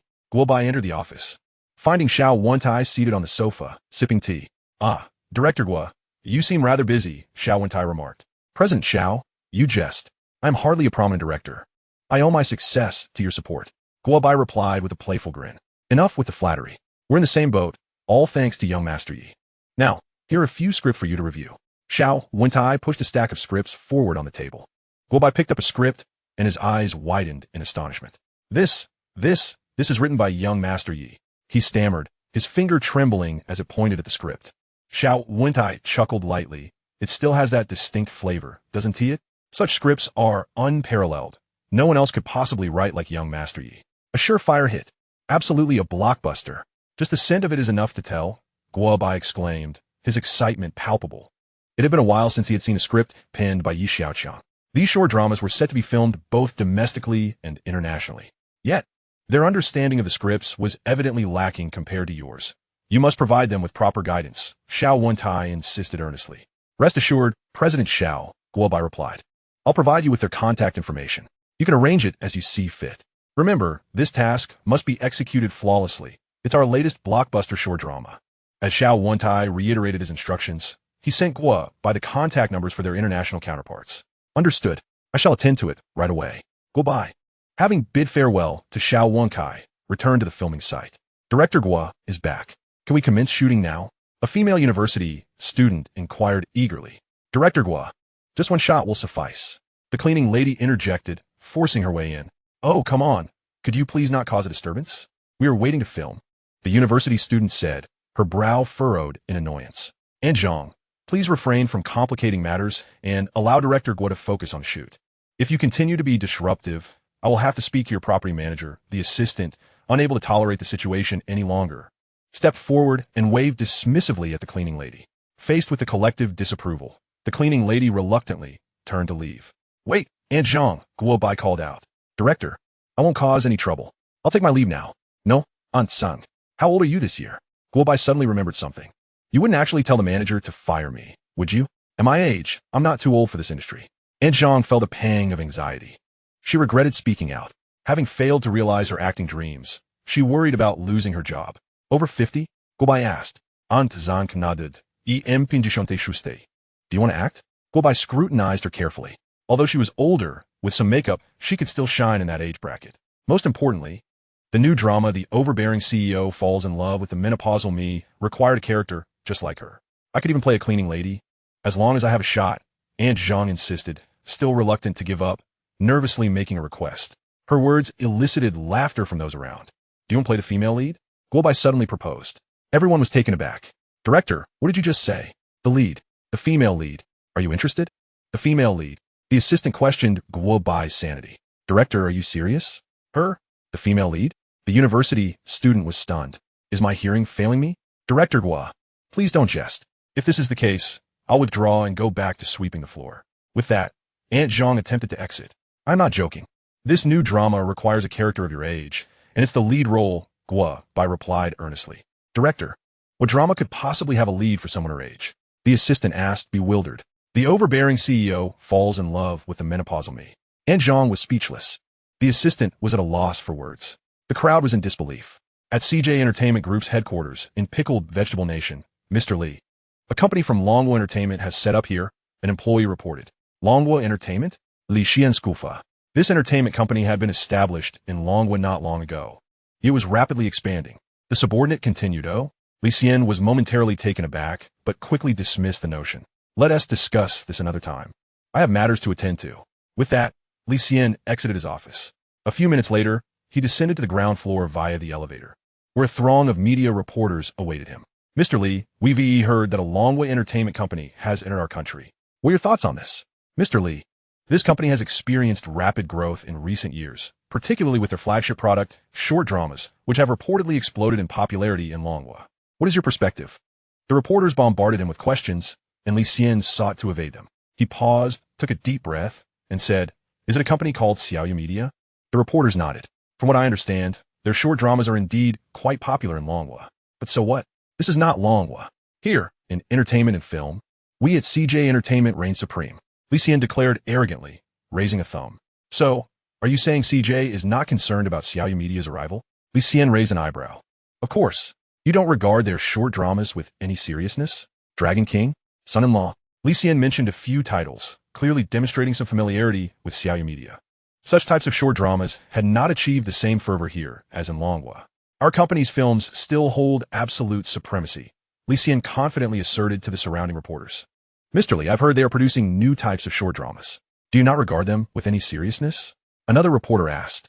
"Oh," Li Xian said, surprised. "What type?" "The Overbearing CEO Falls in Love with the Menopausal Me." Li Xian was taken aback. After a moment of silence, he replied, "If this drama succeeds, I'll acknowledge him as my father." Chapter 244. Impossible, absolutely impossible. This statement became the headline for major media outlets in Pickled Vegetable Nation. Simultaneously, media outlets in Japan were also discussing the topic. The new genre of short dramas was unfamiliar to many Japanese who had never even heard of it. "Mr. Sanzaru, you have spent considerable time in Longwa. Do the people there really enjoy these short dramas?" President Izumiya Ikaru of the corporation inquired. Sanzaru frowned in contemplation. He still could not comprehend how this phenomenon had gained traction. "Most of them, but not everyone enjoys watching them," Sanzaru responded disinterestedly. He recalled that Xiaoqiang's various companies had recently been expanding, and he felt that this spendthrift would not rest easily. However, this was precisely what Sanzaru desired. In Longwa, he was a local powerhouse. Abroad, however, he would have to relinquish control. So, we need not take this too seriously. Upon hearing this, Izumiya Ikaru felt considerably reassured. After a brief chat, he departed. Just as Izumi Aikaru left, Fuji Hiroichi arrived. Mr. Fuji, what brings you here today? Sanzaru was somewhat surprised by his arrival. Fuji Hiroichi was the primary head responsible for heavy industry manufacturing within the Sanrei conglomerate. He would not come unless there was something of particular importance. Mr. Sanzaru, how much do you know about the Xiaoqiang Group? Fuji Hiroichi's expression was serious. Recently, the Xiaoqiang Group has experienced rapid growth, particularly with rumors that they have made breakthroughs in photon chip manufacturing. However, these chips have not been exported, so their authenticity is uncertain. Fuji Hiroichi knew that Sanzaru had been overseeing the Sanrei Group's operations in Longhua, and he assumed he would be more familiar with the situation there. Sanzaru pondered for a moment. There have been some changes in their upper management. Upper management? Are you referring to the incident involving their key figure, Chao Buiyuan, falling from a building? Fuji Hiroichi inquired. That individual is not a significant influence. It's another person named Xiaoqiang. Xiaoqiang. Fuji Hiroichi searched his mind. I don't recall seeing that name on their personnel roster. This individual hardly ever visits the company and is not much involved in operations. The more Fuji Hiroichi listened, the more perplexed he became. I just received news that the Camel Country royal family is closely negotiating collaboration with the Xiaoqiang Group and another company called Nanyangman. Oh, is this information reliable? Sanzaru was taken aback. Most likely. Fuji Hiroichi responded, glancing at Sanzaru before asking, is this related to that Xiaoqiang? Although I cannot be certain. It is highly probable that it is connected to him. Fuji Hiroichi could not understand who this individual was. In the headquarters conference hall of the Xiaoqiang Group in Longhua, Chairman, Mr. Liu. As of the end of October, Xiaoqiang Group has achieved a revenue of 960 billion, a 157 increase compared to the same period last year. The financial officer reported on the company's status. 960 billion, someone exclaimed, although this was only a 157 increase. Such growth had occurred under the pressure of several months of sanctions from Jianmei. The young master only took over the group in February, and within a few months, he faced sanctions on Jianmei chips, yet still managed to achieve growth. An excited executive exclaimed. Moreover, we have invested heavily in the construction of production lines. Our production capacity has yet to reach its peak. I believe that, given some more time, we can easily double our output, another executive added. Indeed, this is just the beginning. A lower output is to be expected. It seems everyone here is filled with confidence. However, we must not rest on our laurels. The endeavor to expand overseas has been on our agenda for several years, and we have made some progress. Yet, the results are rather unsatisfactory. Yi Tianlin surveyed the crowd below and continued, thus, there remains much for us to accomplish. We cannot indulge in self-congratulation over our achievements. Our aspirations should align with those of multinational conglomerates. As soon as Yi Tianlin finished speaking, Lu Jin interjected, the chairman's intentions are clear to all present. I hope that you will not disappoint the chairman or the young master. Let us strive to elevate the Strong Prosperity Group into a world-class multinational corporation. In mid-November, the short drama The Overbearing CEO Falls in Love with Me, a woman of menopause concluded its filming. Simultaneously, it premiered in Longhua, Paokai Country, and Wokaku. Upon encountering this title, public discourse erupted. Oh my, that name. One word, absolutely. Has the screenwriter's imagination soared to the heavens? Who on earth could concoct such a sensational title? Take my knee. Oh no, the CEO is in trouble. The madam has missed her period. You mean, she's pregnant? No, the madam has reached menopause. If only she were into my mother. A true master of this generation. Impressive. Please hold my brain. I need to ponder for a moment. As a child, the overbearing CEO loves Cinderella. As an adult, the overbearing CEO loves the aunt who's hit menopause. Is it just now my turn? My head itches. Am I about to grow a brain? This is it. They know we young folks are broke and are targeting our moms. No. What if my mother-in-law divorces my father-in-law? What do? I want to see it. I'm going to apply for the cleaning position tomorrow. So excited. I'm coming for the overbearing CEO. This is outrageous. I must not let my mom see this. I wouldn't dare dream of this if I weren't menopausal. On the other hand, in Paokai Country, heavens, what kind of drama is this? I can't wait to see it. Incredible. Just for that name, I must watch. So, is this drama meant for my mother? In Wokaku, I can't believe this is real. This title must be a joke, just by the name. I can only imagine how twisted the plot must be.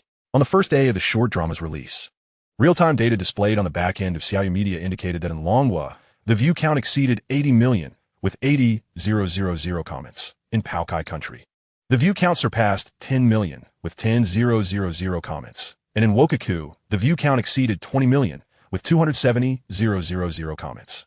Upon seeing these statistics, Xiaoqiang smiled and instructed his assistant, publish these figures on the official website. Understood, Mr. Xiao. The next day, media outlets in Paokai Country and Wokaku erupted upon seeing the data released by Xiaoyu Media. Is the data released by Xiaoyu Media authentic? With so many negative reviews, how is there such a high view count? An explosive short drama has set astonishing viewership records. At CJ Entertainment Group, Li Xian was left utterly stunned by the data. Impossible. This cannot be happening. How could such a ridiculous plot attract so many viewers?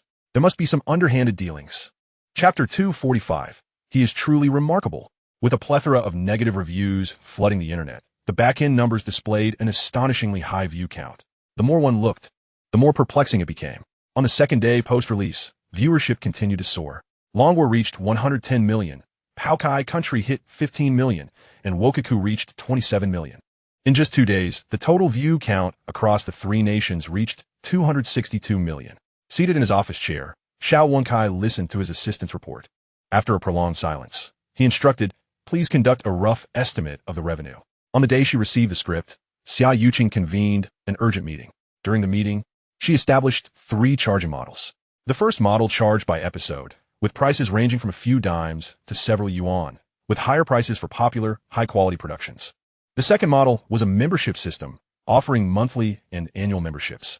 Upon activation, members could access short dramas for free within a specified time frame.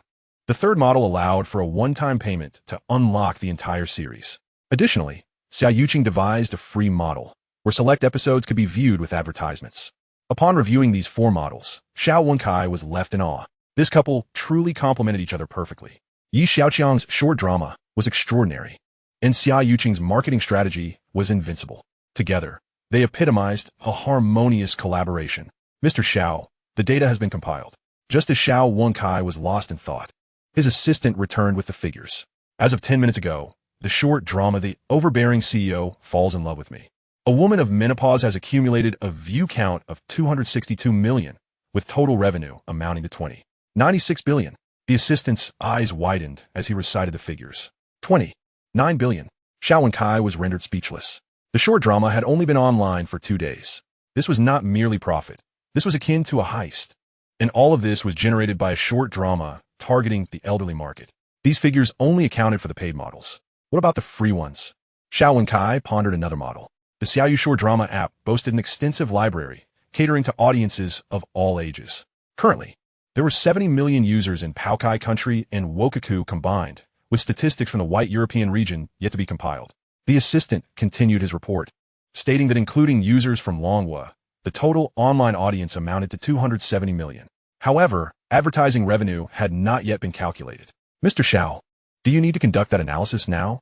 270 million. For advertisers, the allure was simply irresistible. Xiaoqiang was not in a hurry to ascertain the results of this segment. He replied, no need.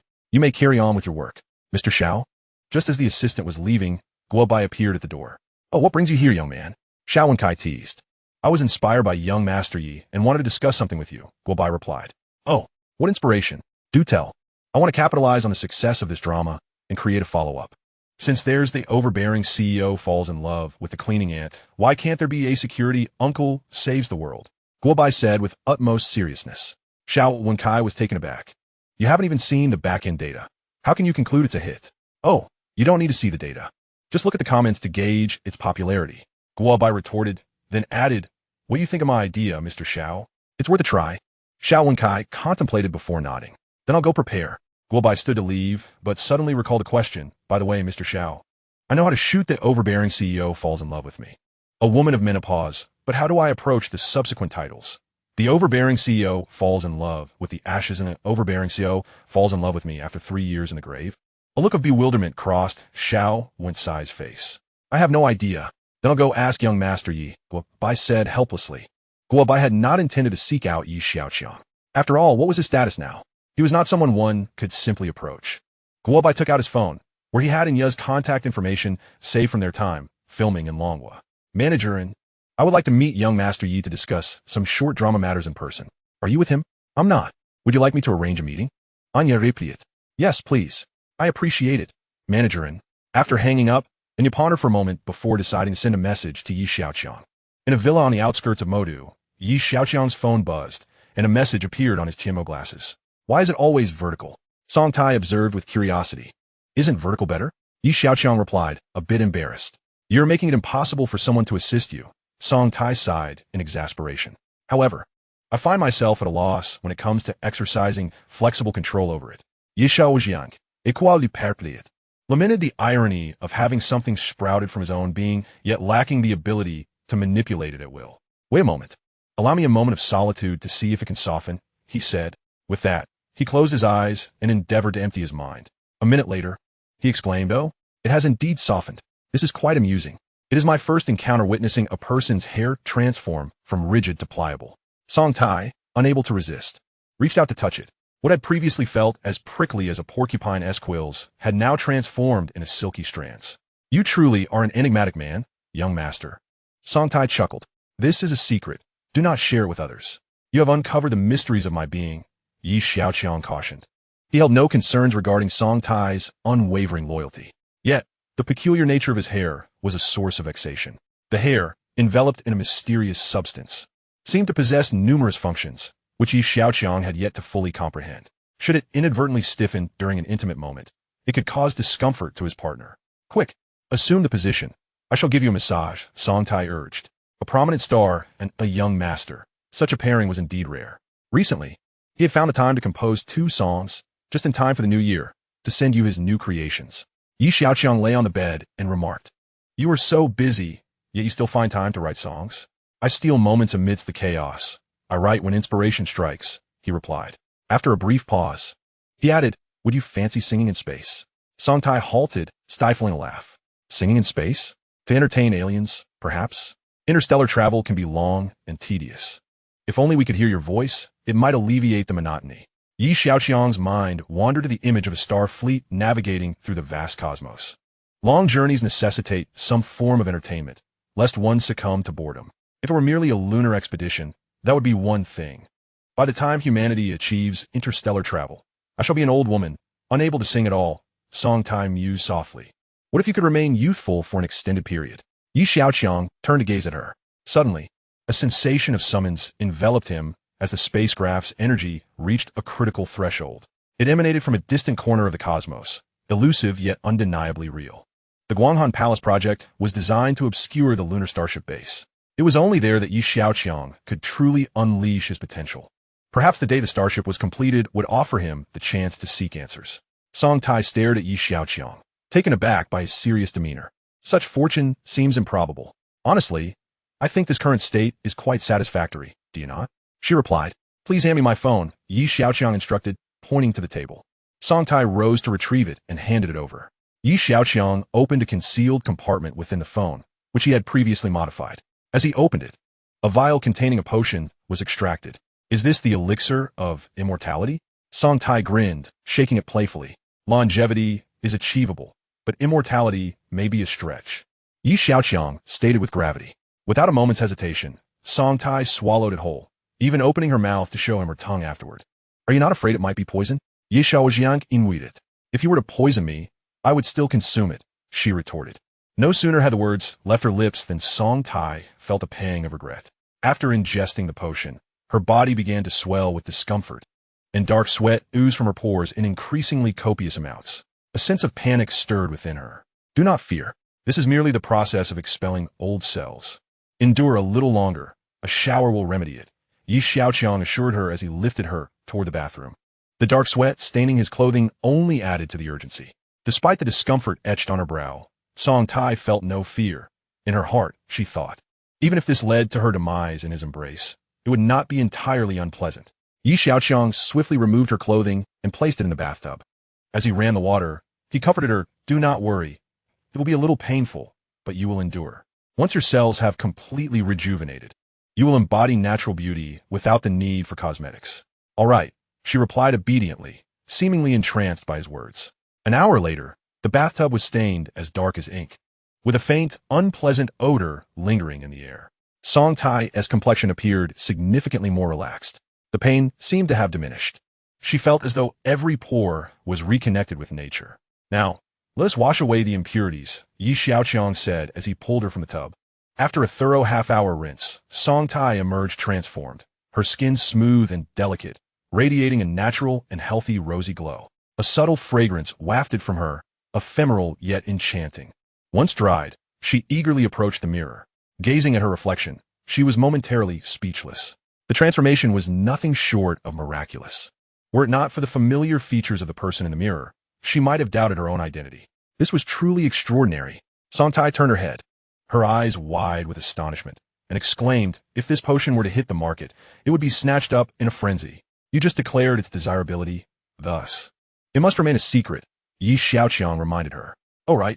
Besides, you are hardly in need of money, Songtai reflected, conceding to his logic. To be honest, I have no interest in wealth, Xiaoqiang replied without hesitation. You have no interest in money, but perhaps you are intrigued by my physique? Songtai suddenly realized, noticing Xiaoqiang's unwavering gaze upon her. She was still unclothed. Songtai's figure had always been commendable, complemented by a sweet visage. Now her skin, smooth and delicate as jade, added an undeniable allure. Moments later, soft murmurs began to fill the room. Drawing from previous experiences and the recent transformation of her body, Songtai managed to adapt, avoiding the overwhelming exhaustion that had previously overtaken her. A few hours later, she collapsed onto the bed. Though she had not succumbed to sleep, her body felt as though it were on the brink of disassembly. At that moment, Xiaoqiang returned from a shower, his tall frame and well-defined muscles exuding vitality. Not a trace of fatigue marred his expression. He was truly remarkable. Tonight, I shall keep you company, but I must return tomorrow, Xiaoqiang stated, his gaze fixed on her. Oh, Songtai's eyes glimmered with reluctance, wishing for the night to stretch on indefinitely. The following day, at 10 in the morning, Guobai arrived at the Yi family estate. In the reception room, Xiaoqiang gestured for him to sit. Here to discuss the short film, Young Master Yi. The script you provided has been partially filmed, and the results are quite promising. However, I'm unclear on how to proceed with the subsequent episodes, Guobai replied. Pulling out the script, he pointed to one title. For instance, how do we film the overbearing CEO falls in love with me, from inside Earn? Supernatural Homosi. Guobai interjected. Just then, the doorbell rang, and through his augmented vision, Xiaoqiang recognized Su Mingqian standing outside. Any further inquiries? Xiaoqiang asked. Guobai shook his head, saying, Young master, I now understand how to proceed. I shall take my leave. As Su Mingqian entered the reception room, she reported to Xiaoqiang, Young master, the 100 communication satellites we ordered have been completed. Should we send them to Mechi Island now? How is the Starship preparation coming along? Xiaoqiang invited. I consulted Song Ku. He indicated it is ready for launch at any time, Su Mingqian replied. Then let us expedite the delivery. We must launch on New Year's Day. I intend to conduct a global live broadcast, Xiaoqiang declared. Understood, young master. I will prepare immediately, she responded before turning to leave. Wait, Xiaoqiang called out to Su Mingqian, instructing her to inform Lin Weiwei to prepare for a tourism project centered around the rocket launch at Mechi Island for the new year. Half an hour later, upon receiving Su Mingqian's message, Lin Weiwei responded, Thank you, Sister Su, for relaying the information. I will start preparing right away. After bidding farewell to Su Mingqian, Lin Weiwei turned to Lin Ziyuan and said, Dad, please notify them to hold a meeting. Lin Ziyuan, not daring to delay, promptly called the company executives to prepare for the meeting. As father and daughter were about to leave, they spotted Lin Howren standing at the entrance. Howren? Lin Ziyuan stepped forward to inquire, Is there something you need? Wei, I beseech you, help our family. My father is on the verge of collapse, Lin Howren pleaded. Lin Weiwei cast a cold glance at Lin Howren. I possess no such capability. You can. All you need to do is speak to Xiaoqiang and secure a project for us, he insisted. I'm sorry, but I cannot assist with that. Chapter 246. Launching a grand rocket to delight the nation. New Year tourism. Come and experience the beauty of island scenery and watch the grand rocket launch for free. Customers inquiring about the tourism package read the bold letters on the sign. Indeed, this is our company's latest tourism project, the receptionist replied with a smile. A grand rocket? How massive is it? It is said to be as tall as a 70-story building. Wouldn't you agree that's considerable? The receptionist explained. The customer frowned, looking displeased. Do you know why I chose your travel company? It is because you have long been sincere and do not engage in false advertising. If you continue like this, it will surely lead to disaster. Sir, we do not engage in false advertising. If we do, we will compensate you double. The receptionist responded earnestly. The customer's eyebrows raised skeptically. Really? This is included in the contract. Feel free to take a look for yourself. A 70-story tall rocket? I'm not entirely convinced. Absolutely 70 stories. If it's any shorter, we'll refund your travel expenses double. All right, I'll sign. The customer carefully read the contract and affixed his signature. Please help us promote this more. The receptionist beamed as she bid him farewell. In the company office, Lin Ziyuan was filled with unease. My daughter, what is this about the Grand Rocket? What if it doesn't reach 70 stories and we have to pay double? He puzzled, looking at Lin Weiwei. Did you suggest this? Yes, Lin Weiwei nodded. My daughter, you're leading the company into a quagmire. This is false advertising and could have severe repercussions. Lin Ziyuan slammed the contract down, the sound echoing. I'm not engaging in false advertising, Lin Weiwei replied. Are you not? I must ask you, what is this 70-story rocket? Is there such a large rocket in Longhua? Have you ever seen one that size? Lin Ziyuan fired questions in rapid succession. Lin Weiwei stared blankly at her father, and after a moment, shook her head. You haven't even seen it and dare to write it in there. This is outright deception. Lin Ziyuan ruffled his hair in frustration. This is what young Master Yi instructed me to do. Young Master Yi? Look, Lin Weiwei said as she accessed the Nanshiman Company's official website on her phone. It indeed stated that a grand rocket would be launched on New Year's Day. This news was not only found on the Nanshiman Company website, but also on the sites of Xiaoqiang Media, Tianbing Technology, Tianlin Pharmaceuticals, Xia Group, and Jinhao New Energy. In the comment section of various major websites, young Master Yi is launching a grand rocket to bring delight to the nation. Truly extravagant. Is this a real rocket? Has the Nanshiman Company ever launched a rocket since its establishment? They have. Do you all remember the news about the private rocket crashing and exploding? Was that rocket theirs? It crashed last time. Is this true? Are you certain? The website states it's a grand rocket, 70 stories high. What a scam. Exactly. The last one wasn't even close to 70 stories tall. Scammer. Absolutely a scammer. 70 stories. Come on, I might believe 40 stories. After all, SpaceX's Starship is about 120 meters, nearly 40 stories high. A space company without any historical achievements suddenly claims to have a rocket nearly twice the size of Starship? Do you all find that credible? This boast is over the top. Is it just to attract attention? The online debate stirred the attention of the central media of Longhua. Director Chun, is it true that the Nanshiman Company will launch a high-thrust rocket on New Year's Day? A reporter from the central media interviewed Chen Shiyuan. Songke was so busy he could not be found. Yi Xiaoqiang would not easily accept interviews, making her the prime choice for reporters. Moreover, Chen Shiyuan was accustomed to such office work. Yes, our company has indeed arranged for this. Before the cameras, Chen Shiyuan calmly answered the reporter's questions. It is said that this rocket is very tall. Is it really as tall as 70 stories? The total height of the rocket is nearly 200 meters. Based on a floor height of 28 meters, it is roughly equivalent to 70 stories, she explained. Has the Nanshiman Company ever built such a large rocket before? Not until now. This rocket is our latest model. What is the name of this rocket, and does it have any counterparts internationally? What level does it stand among similar models? The reporter fired a series of questions. Chen Shiyuan pondered for a few seconds and replied, the rocket is named Starship. There are currently no rockets of comparable size internationally. It is fair to say we are far ahead. The interview video swiftly spread across the internet to every corner of the globe.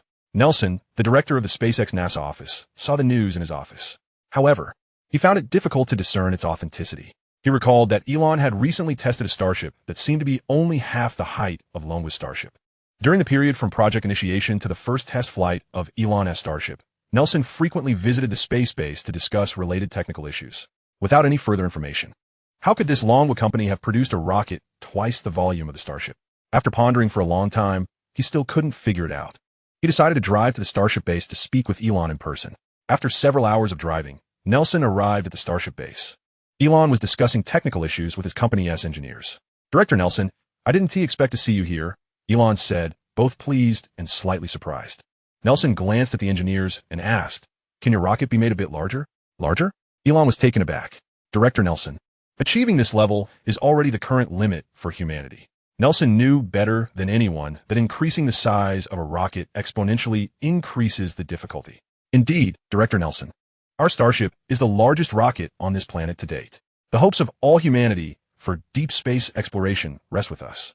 If there were to be a larger rocket, I believe it would be our next product. Yes, it is impossible for anyone to have a rocket larger than ours. Decades ago, we possessed the Saturn V, the largest rocket in the world. We are still number one. Nelson fell silent for a moment. Director Nelson, why do you suddenly inquire about this? Elon asked, puzzled. He assumed Nelson was there primarily to discuss technical issues regarding the Starship or to explore deep space exploration plans. Recently, A company in Longhua called Nanshiman claimed it would launch a high-thrust rocket on New Year's Day, measuring 200 meters in length, equivalent to the height of 70 stories. The group was momentarily stunned before bursting into laughter. "Where did you get that information?" they asked. "From Longhua Central Media," Nelson replied. Elon and the others exchanged glances, their laughter echoing. Chapter 247, Performance. Media outlets such as Jinli Mei, Baiyu, and many others from around the world fiercely debated this news from the Longhua Central Media. Between regions and within academic circles, the consensus was remarkably unified. This is simply impossible. It is now December, with merely a month remaining until the dawn of the new year. People across the globe seem to be awaiting the truth that will unfold a month hence. At this juncture, Nanshiman undoubtedly stands as the most scrutinized company worldwide. In a magical city, snow has begun to fall. Xiaoqiang, clad in a white woolen coat, stands by the banks of the Pujiang River, gazing at the flowing waters. The pristine white fur collar accentuates her aristocratic elegance. Xiaoqiang, dressed in a black trench coat, stands beside her. It has been quite some time since he last witnessed the snow. Xiaoqiang extends her hand to catch a few snowflakes. "You've been working hard lately," Xiaoqiang remarks, drawing her into his embrace. "Those 2 new songs were penned by you, weren't they?" Xiaoqiang suddenly inquires. Referring to Songtai's recent releases, "What I anticipate is not Snow and Stranded. Indeed, I had a bit of spare time recently and casually composed those 2. Xiaoqiang, Ripius. You write songs? Why have I never heard you sing?" Xiaoqiang tilts her face, her curiosity piqued. "Would you like to hear?" Xiaoqiang nods. "Then let me find an opportunity." Xiaoqiang smiles. Regions across Longhua have begun to see snowfall. Accompanied by this heavy snow, Songtai's music has surged in popularity throughout the nation. "Let us go. They're waiting for us to commence the meeting," Xiaoqiang says, casting a reluctant glance at the river. Xiaoqiang also steals a glance before accompanying her to the Meiju conference room of Xia Group. The executives from various companies have already taken their seats, awaiting the arrival of Xiaoqiang and Xiaoqiang.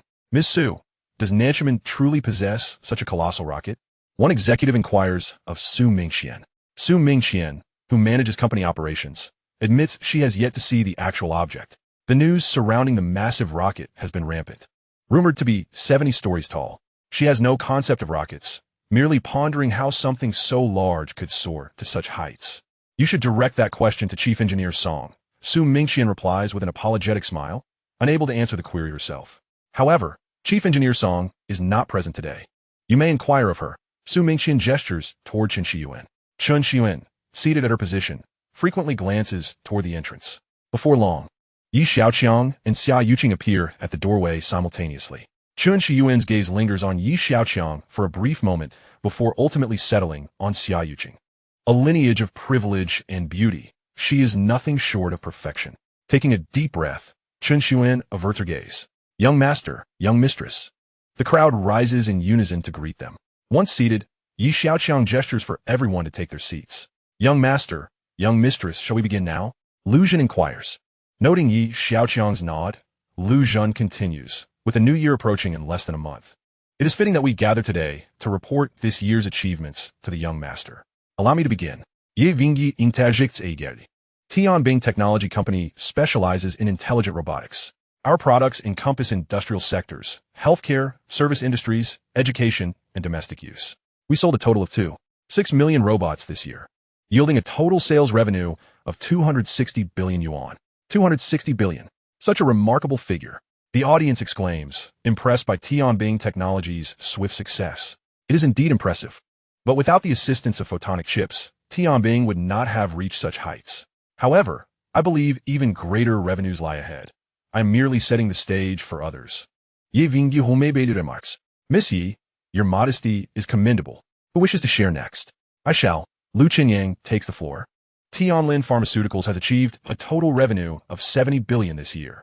While this figure pales in comparison to globally renowned pharmaceutical companies such as Roshan with 438.3 billion US dollars and Chang's 337.19 billion US dollars, it still places us at the forefront of Longhua's pharmaceutical sector. Mr. Lu, this achievement already positions you as a leader within Longhua's pharmaceutical industry. Are you not satisfied? Someone interjects, noticing Lu Qinyang's tone of discontent. With a soft sigh, Lu Qinyang replies, "If we remain stagnant domestically, how can we justify our efforts to the young master?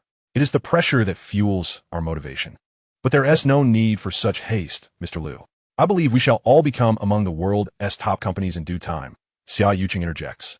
Indeed, Mr. Liu need not fret. Following the young master, success is merely a matter of time. Then I shall continue from Mr. Liu's report, Xiaoqiang chimes in, seemingly having waited for this moment. This year, our fiber battery division has generated a total revenue of 170 billion, while other energy products contributed 22.8 billion, bringing our total revenue to 192.8 billion, over 190 billion. Remarkable. This is all thanks to the young master's adept leadership, Xiaoqiang adds, not forgetting to flatter. I would like to report as well, and yet interjects during a brief pause in the meeting.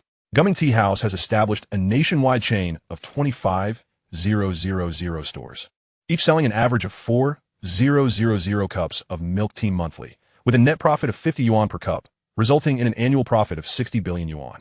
600 billion in profit from milk tea. How astonishing. Many exclaim. A highly lucrative industry indeed. The profit margin exceeds tenfold. What we just heard was about milk tea, and now I will report on the Shanghai nightclub. Currently, the club's monthly sales have approached 100 million yuan, and it continues as the hall quiets momentarily. 100 million monthly. Last year, the sales champion in the magical city barely reached 50 million. Although this figure may seem modest compared to the previous ones, it is nothing short of miraculous within the nightclub industry. Who shall speak next? Lu Zhen surveys the audience. The earlier presentations have left everyone astounded, reinforcing the notion that the young master's team comprises no ordinary individuals. Nancham & Company has seen lesser figures. They undertook national launch tasks, generating a revenue of 1.4 billion. The commercial launch in the Camel Kingdom brought in 200 million US dollars, equivalent to 1.3 billion yuan, totaling 2.7 billion, Su Mingxian reports. Nancham has yet to reach its peak, Lu Zhen interjects. Allow me to present the status of Xia Group. This year, our total revenue has reached 990 billion. 990 billion. My heavens. As Lu Zhen's words resonate, the conference room erupts in excitement. We are bound to surpass 1 trillion next year. Congratulations, Mr. Liu, well deserved. This is all thanks to the young master. Without him, who would dare to dream of such revenue? Indeed, indeed. All eyes turn to Xiaoqiang at the head of the table. This year has been arduous for all. The achievements we've garnered are a testament to everyone's hard work, Xiaoqiang states, surveying the room before his gaze settles on Xiao Wenkai. Mr. Xiao, how has the new shore drama performed overseas? Chapter 248. The young master is truly extraordinary. All eyes in the conference room turn toward Xiao Wenkai. The new shore drama has been met with considerable controversy. From the day it was launched, criticism has poured in. Few believed it would garner substantial viewership. However, once Xiaoyu Media released the back-end data, skepticism arose anew. The official response remained silent. Many in the conference hall are eager to uncover the truth. In such a setting, Xiao Wenkai would never misreport the data. Clearing his throat, he responds, in the pickled vegetable nation in Japan, the total view count has reached 70 million, with cumulative earnings of 5.6 billion. The audience is left astounded. These two nations are not populous, yet 70 million views and 5.6 billion in revenue is remarkable. What about its reception in our country? Someone curiously asks. Xiao Wenkai, prepared and well-versed in the statistics, does not need to reference any materials. In our country, the cumulative view count stands at 280 million, with earnings of 22.4 billion. 280 billion in revenue from a short drama. Mr. Xiao, I've heard the production costs are quite low. How much was invested in this drama? Xiao Wenkai smiles slightly. 150,000. The audience, 150,000 in costs. Yet 280 billion in revenue. This isn't merely profit. It's akin to running a money-printing factory. Observing the audience's astonished expressions, Xiao Wenkai elaborates. The majority of expenses were likely for the cast. Most of the scenes were filmed on location in the city. The largest expenditure was for the female lead fee. How much? 50,000. Xiao Wenkai responded, his mind involuntarily drifting to the ecstatic expression of the cleaning lady upon receiving her substantial sum of money. The entire filming process lasted a mere 15 days, during which the lady, with tears in her eyes, earned 50,000 yuan. The crowd stood in stunned silence for a moment. After a while, they turned to look at Xiaoqiang with reverence in their eyes, as if beholding a deity. Truly, the young master is a remarkable figure. Xiaoyu Media's operations span various sectors, including music, film, and advertising, with an annual revenue totaling 74.8 billion yuan. I recall that Beikai Huayu's revenue last year was 32 billion yuan. This year, I estimate it 1T exceed 40 billion, remarked a senior executive in charge of finance. We'll know for certain within 3 days. A publicly listed company cannot conceal its revenue figures. I imagine Xin Beichuan's face is turning quite pale. Such a disparity of nearly double. How could he not be dismayed? The crowd chuckled. Thank you all for your hard work this year. On the last day of the year, the Shanghai nightclub will not be open to the public, as we will be hosting a company event, Xiaoqiang announced. Understood, young master, Anya replied dutifully. Will we select a proportion of outstanding employees, as we did last year? Lucian inquired of Xiaoqiang. Yes, but those not selected will also receive a consolation prize of 100,000 yuan, Xiaoqiang replied. The crowd reacted with surprise. Should Xiaoyu Media follow suit? Xiaoqiang glanced at Xiaoqiang. Isn't it always your decision? I'm merely a figurehead. You have the final say, Xiaoqiang chuckled, scratching his head in modesty. Oh, Xiaoqiang responded softly. Brother, what about Tianbing Company? Yi Jingyi asked.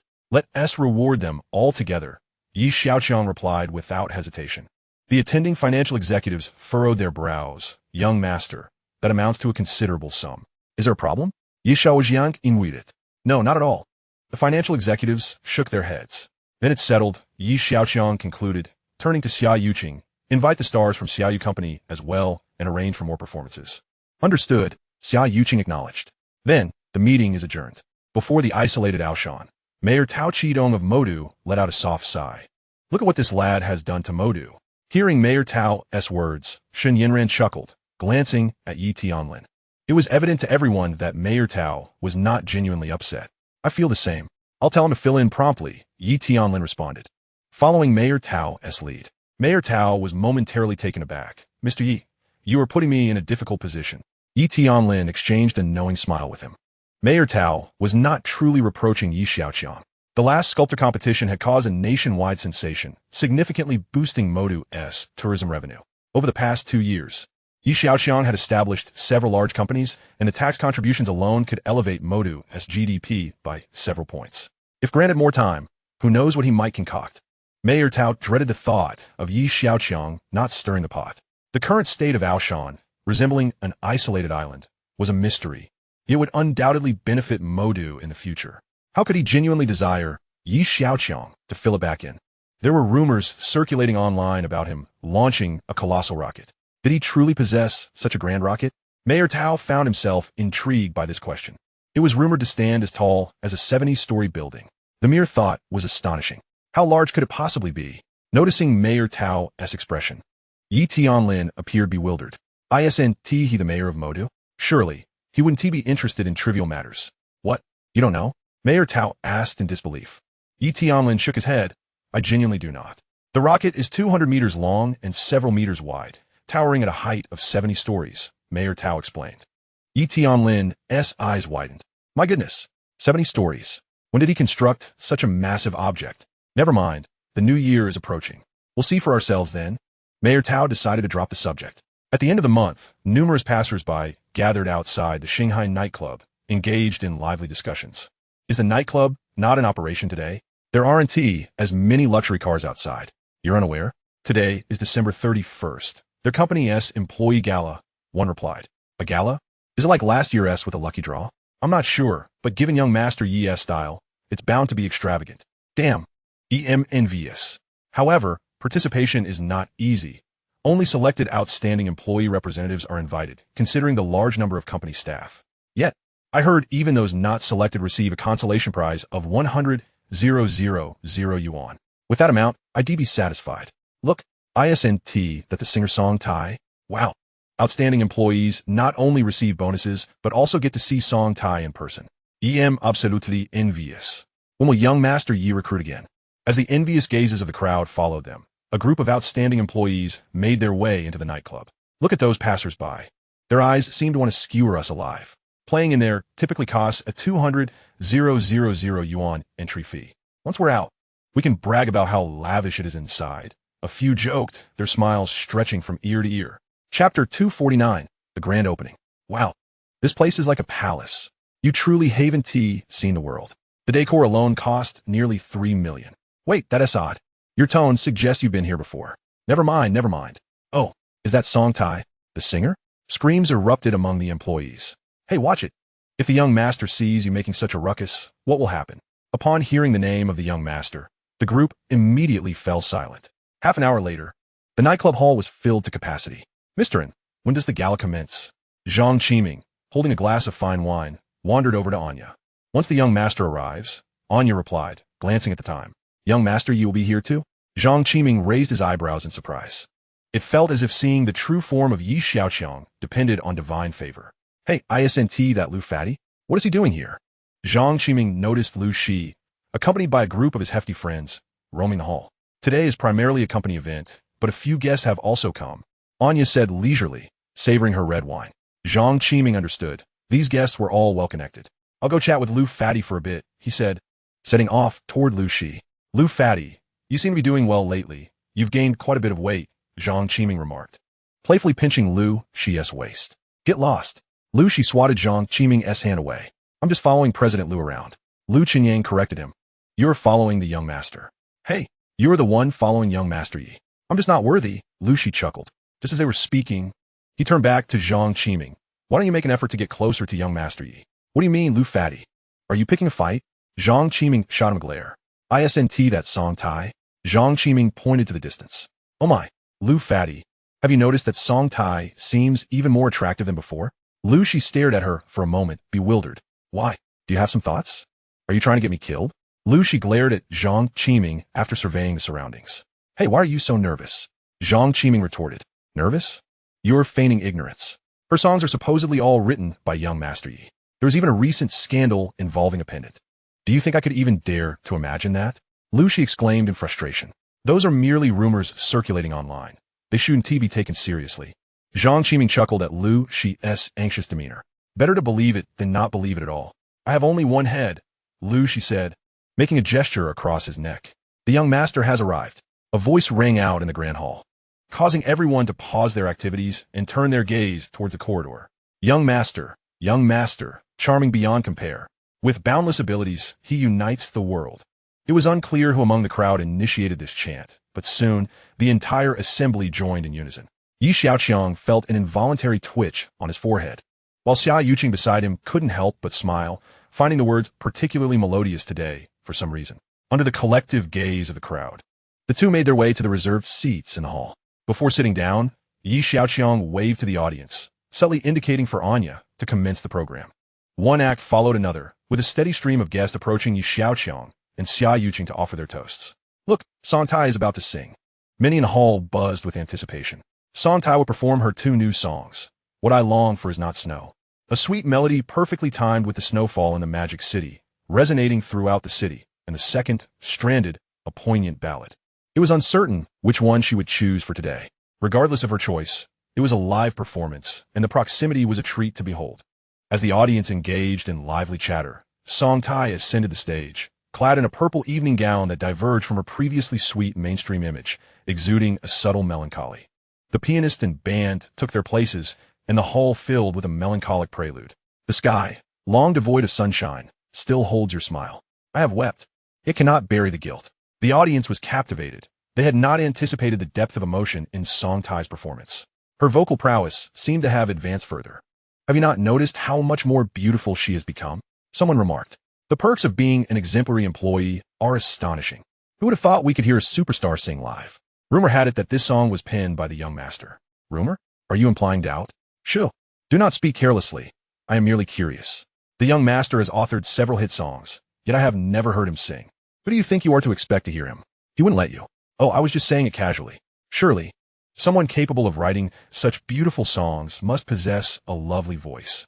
Who knows? Enough talk, let us listen. As Song Tai concluded her song, the hall erupted in enthusiastic applause.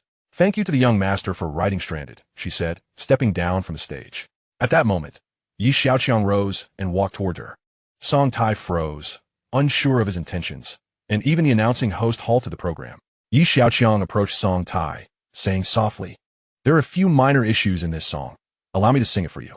His voice, though not loud, was amplified by the microphone in Song Tai's hand, and the entire hall heard his words. The young master intends to sing. Everyone was momentarily stunned. Before they could react, Xiaoqiang took the microphone from Song Tai and walked towards the piano. The original pianist rose, yielding his place. Yi Xiaoqiang set the microphone on a nearby stand and gently placed his fingers on the keys. An immediate silence enveloped the hall, with even the sound of a pin dropping audible. Xiaoqiang rested her chin on her hand, her beautiful eyes fixed intently on the man before the piano. What other secrets does he possess that I am unaware of? The melody began with the same introduction, yet the nuances of his playing introduced subtle changes. The pianist beside him was left in awe. What level of skill does he possess? The sky, long devoid of sunshine, still holds your smile. I have wept, yet cannot bury the guilt. Though the opening remained the same, the feeling was entirely transformed. His unique vocal inflection delivered a depth that Song Tai had not captured, intertwining with the sorrowful melody to evoke heightened emotion. Just these few lines ensnared the audience, drawing them into a profound state of reflection. Chapter 250. He is the original artist. The distinguished employees attending the event at the Shanghai nightclub included both men and women, most of whom were experiencing such opulence for the first time. Recording on their phones became an essential means of preserving the ceremony. Every second of this night was a treasure. With high-end drinks, prominent figures of the Magic City, and stars like Song Tai present, it was indeed a remarkable gathering. Yet now, the young master Yi Xiaoqiang, whom they rarely saw, was performing live at the piano. Kites stranded in the cloudy skies. Longing still awaits rescue. I grasped the strings, revisiting the tenderness he bestowed. The smooth transitions in his voice were flawless. At that moment, Song Tai comprehended that her understanding of this song paled in comparison. Exposed to the solitude beside me, you mock my inability to promise. How could be? How could you forgive me? Many in the hall found their eyes misty as the feeling of heartbreak surged forth, akin to an old scar being reopened. In an instant, the audience seemed transported into a deeply buried memory. After reading through my dependents, I will soon depart.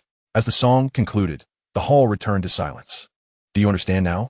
Yi Xiaoqiang's question jolted Song Tai and the audience back to the present. He is the original artist. Song Tai regained her composure, discreetly wiping her eyes and nodding in acknowledgement. Once Yi Xiaoqiang resumed his seat, Xiaoqiang had already given him a thumbs up, exclaiming impressive.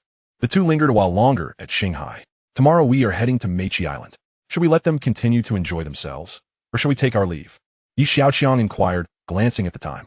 All right, Xiaoqiang replied. Everyone enjoy yourselves. We are taking our leave, Yi Xiaoqiang announced to the crowd.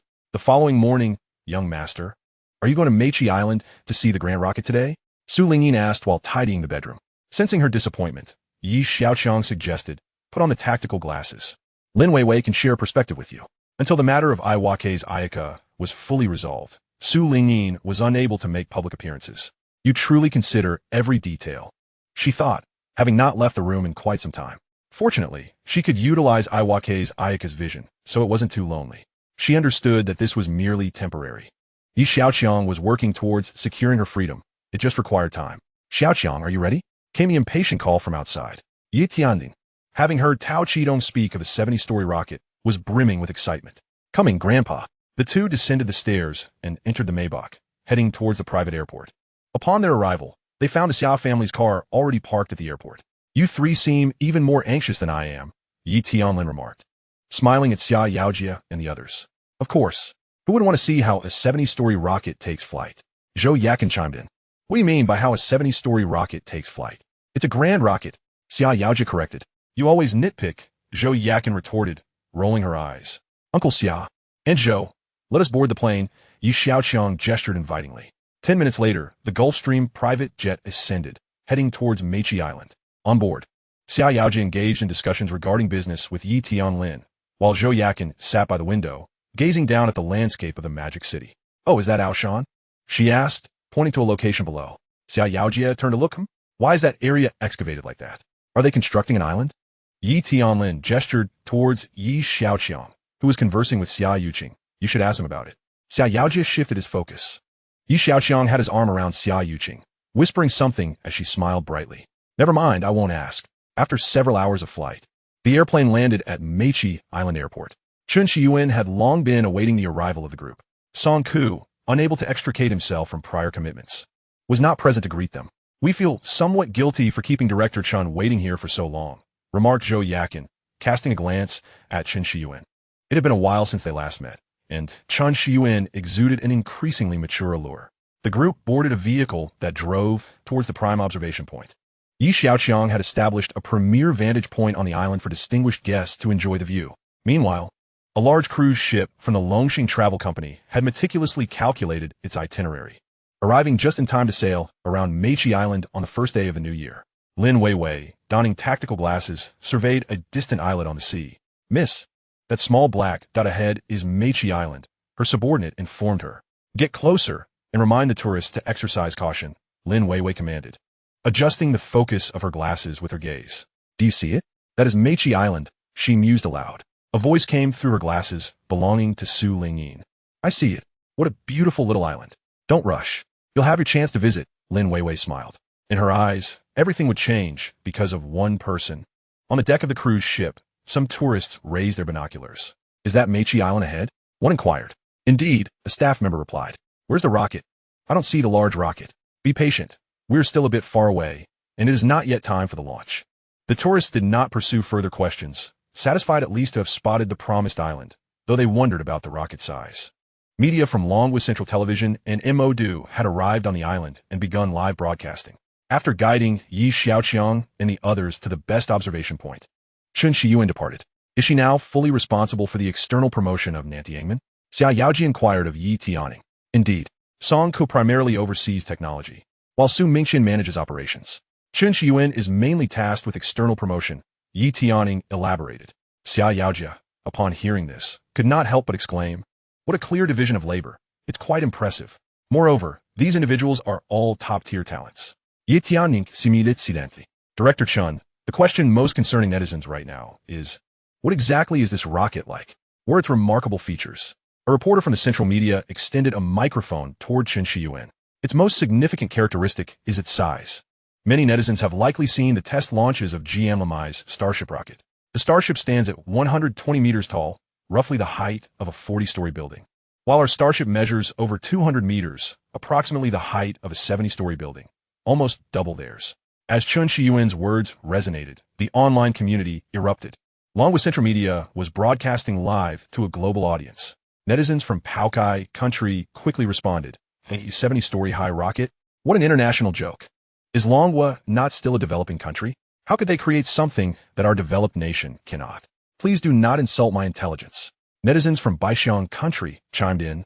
"If they can build such a large rocket, it means they're catching up to us. We need to step up our game." A user from the Camel country added, "Quick, get the shopping link. We understand technology." The Central Media reporter continued the interview. "So, Director Chun, can we see this rocket in person?" "Of course," she replied, as the camera followed her toward the rocket launch pad. In the distance, a rocket stood towering on the launch pad. At this moment, the journalists were still too far away to discern the rocket size. Meanwhile, Longwa netizens took note of Chen Shiyuan on screen. "Director Chen is truly beautiful. Not only beautiful, but also possesses a unique charm, don't you think? Hey, are you all here to see the big rocket? Are you in the wrong place? Isn't the big rocket still on its way? Can't we admire the beauty? Please, everyone, watch rationally. Please, everyone, register to watch. Sure, look at that rocket. It really is enormous." As the camera zoomed in, Chen Shiyuan and the Central Media reporter appeared diminutive. "Wow, how breathtaking," exclaimed the reporter, wide-eyed, as they pointed to the launch pad behind them. "Ladies and gentlemen, please observe. This is the rocket launch pad. The height of this layer behind me is approximately 28 meters. Let's count together with our camera. 1, 2, 3, 4. The camera can't see any higher. However, the aerial drone footage quickly captured the scene. 69, 70, 71. My goodness. Everyone should note that the rocket's height should be between 71 and 72 stories. It truly resembles a skyscraper. You can see how small I am in comparison." Director Chun, "How wide is this rocket?" "About 16 meters in diameter," Chen Shiyuan replied. "Wow, it really is 70 stories high. How on earth was this constructed? Goodness, it's even larger than Ibu's Starship. Will we be using it to travel to the moon in the future? Quick, everyone come look. We must admire the big rocket. This launch must cost at least $9.99, right? Young Master Yi, hurry and provide the link. This is the way to celebrate the new year." Netizens from Paokai country grew restless. "Wow, this model looks quite realistic. Don't be ridiculous. How could they possibly build a rocket larger than GMMI's? But the special effect quality is quite good." Disdainful comments came from Baixiang country. "Size doesn't matter. It must be able to fly. The pyramid is much larger. Anyone can build something big." At the observation deck, Xiaoqiang, holding binoculars, pointed at the colossal structure, and asked Yi Xiaoqiang, "When are you going to build something this grand?" "They're the ones building it. I merely provide the funding." Yi Xiaoqiang just while it. Summer Yuqing tilted her head, unconvinced. Such a sophisticated marvel of technology could not simply be produced with money. "Oh dear, Xiaoqiang. Why are you constructing such a massive rocket? Is there a plan to reach the heavens?" Xiaoqiang asked, astonished. Xiaoqiang lowered his binoculars and shot her a glance. "Isn't that an obvious question? Would you build something like this just to have it sit at home as a display?" "He has plans for a moon landing. This rocket is likely designed as a vehicle for that purpose." Yi Tianning recalled some details, explaining to Xiaoqiang. "Wait, Director Xiao, why are you so unfazed?" Xiaoqiang curiously glanced at Xiaoqiang. "Director Xiao has seen everything. Unlike you, who is so easily astonished." Xiaoqiang seized the opportunity to retort. Xiaoqiang shook his head helplessly. "A rocket this large is something I've only seen here." "Then why are you not reacting at all?" Xiaoqiang inquired, perplexed. "Because this is my second time witnessing it," Xiaoqiang replied. "So this isn't the first launch." Both Xiaoqiang and his wife exclaimed in surprise simultaneously. Meanwhile, at the GMLMI Aerospace Agency, Director Nelson sat before the screen, staring intently at the massive rocket, his mind filled with questions. How is this possible? 200 meters high. How could this be constructed? No one understood rockets better than he did. A subordinate entered the room to report, but was interrupted by Nelson raising his hand. "They need you for a meeting." Nelson paused, lifting his head in response. "I'll be there shortly." At this moment, those calling him to a meeting were certainly not ordinary individuals. With half an hour remaining before the rocket's launch, Nelson hurriedly gathered his things and made his way to Congress. In the Congressional Assembly Hall, the eyes of the parliamentary leaders were fixed on the large screen. "Nelson, why are you only just arriving?" Speaker Alice asked anxiously. "I was watching this as well," Nelson replied, casting a glance at the screen. "Silence, everyone. Let us focus on the live broadcast. Only 5 minutes remain until launch." The audience present is collectively holding their breath in anticipation. They raise various recording devices high above, directing their lenses towards the Starship. Time ticks away steadily. On the island, aboard the cruise ships surrounding Mech Island, and in front of screens across the globe, billions of eyes are fixated on this moment. The countdown commences. 10, 9, 3, 2, 1 launch. Boom! The crowd on the island feels the ground tremble beneath their feet, reminiscent of an earthquake. Passengers on distant cruise ships witness enormous plumes of smoke billowing forth, while deafening sound waves radiate in all directions. "Look, it's about to take off," a voice exclaims from in front of the screen. The colossal rocket ascends from the launch pad in a blaze of fiery glory, soaring into the heavens. Really? It can actually fly? It's flying. It just soared 70 stories high. Wow, incredible. That's 30 stories taller than the Starship. Impressive, my nation. Master Yi has taken the first step towards the moon. Master Yi is amazing. In front of the screen, Nelson and the esteemed members of Congress are nearly wide-eyed with astonishment. A rocket far larger than the Starship has taken flight. Its current flight posture appears remarkably stable. Its structure resembles that of the Starship, divided into 2 segments, a super booster and the spacecraft itself. Nelson analyzes this rocket with a professional eye. "So, does that mean our Starship is lagging behind?" A congressman inquires. Nelson sighs softly. Lagging behind is an understatement. The rocket continues its ascent. Its massive size seems to have no bearing on its trajectory. Upon reaching the designated altitude, it begins to separate. Just as this announcement is made, the super booster detaches from the Starship module. The super booster descends like a colossal pillar. At that moment, the massive structure adjusts its orientation. It does not plummet uncontrollably. Rather, it aligns itself with its base facing downward and its tip pointing skyward. Suddenly, the tail engine ignites once more. Witnessing this spectacle, both experts and novices alike fall into a stunned silence. Chapter 252, The Super Booster. The Super Booster stands approximately 140 meters tall, equivalent to a 50-story building. After the bottom engine ignites, its descent speed significantly decreases, ultimately landing steadily back on the launch pad. Xiaoqiang rises from his seat. Previously, it had only landed on designated flat ground. This time, it has returned to the launch pad. Observers at the observation platform, regardless of their understanding of rockets, are left in awe. How could such a massive object return so precisely to its point of origin? On the cruise ship, the previously raucous crowd has suddenly fallen silent. After a moment, someone shouts, "What the hell? This is incredible." Online, the barrage of comments is momentarily interrupted. After a few seconds, "Wow, I saw this maneuver last year during the Starship launch. I didn't expect that just a year later, our Dragon country would possess this technology." I think we may be even more impressive because ours is larger. Damn, this is genuinely a product of a private enterprise? It doesn't seem like it. Nancham and Company is remarkable. From this perspective, moon landing within 5 years seems promising. In the American Congress, questions arise. When did our dragon country acquire such advanced technology? Why were we completely unaware of it? The hall falls silent. No one can provide an answer to this query. After a brief silence, Nelson speaks. Their advancements have exceeded our expectations. Clearly, our understanding of them is insufficient. This Nancham and Company has been established for less than 2 years. How did they achieve this? I propose that our intelligence agencies intensify their infiltration to gather information. Otherwise, they will undoubtedly become a threat to us. In Sioux City, Yi Tianming gazes at the screen for a long moment before uttering. This child is truly aiming for the stars. In front of the central media cameras, Chun Shiyuan addresses reporters. Today's launch mission has been successfully completed. We have placed over 100 satellites into their designated orbits. These satellites will undergo several maneuvers, ultimately settling in lunar orbit to provide technical support for the next step towards the moon. Thank you, Director Chen. The reporter concludes this interview. The launch event has ended, yet discussions online are far from ceasing. Master Yi is truly preparing for a moon landing. What else would it be? Why build such a colossal rocket otherwise? I don't understand. Landing on a moon is so costly. What is the point? A waste of money. True, it's desolate up there, and there are no gold mines. There are some resources up there, but the extraction costs are too high. It's not worth it. I also believe this venture isn't profitable. I wonder what Master Yi thinks. Does he even care about money?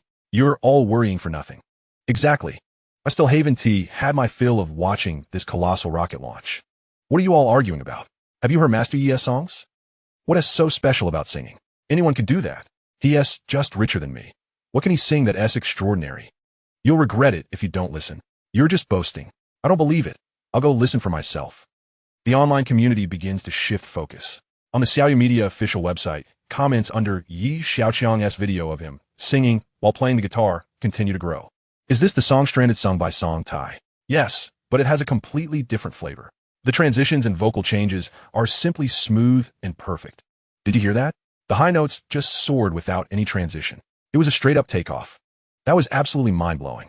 Did you see how he casually flipped his hair and the high note just shot up? Incredible. This vocal skill, even professionals might not reach his level. With Master Yi's talent, why hasn't he released an album? I'm dying to hear more. Are you dreaming? He has more money than he knows what to do with. Why would he sing for you? I heard this was during an internal company event, meant to help Song Tai better appreciate the song. Have you noticed? His singing style for this song is strikingly similar to The Longest Movie. I was just thinking that. Could he be the one behind this round of Zhou Bingluan? In the imperial capital of the Dragon Country. How do you perceive this launch? The leader shifts his gaze from the screen to the assembly. Ouyang Ping, the chief strategist for the Dragon Country space initiatives, speaks. Many do not comprehend why the nation invests such vast financial and human resources into lunar exploration. They view it as a futile endeavor.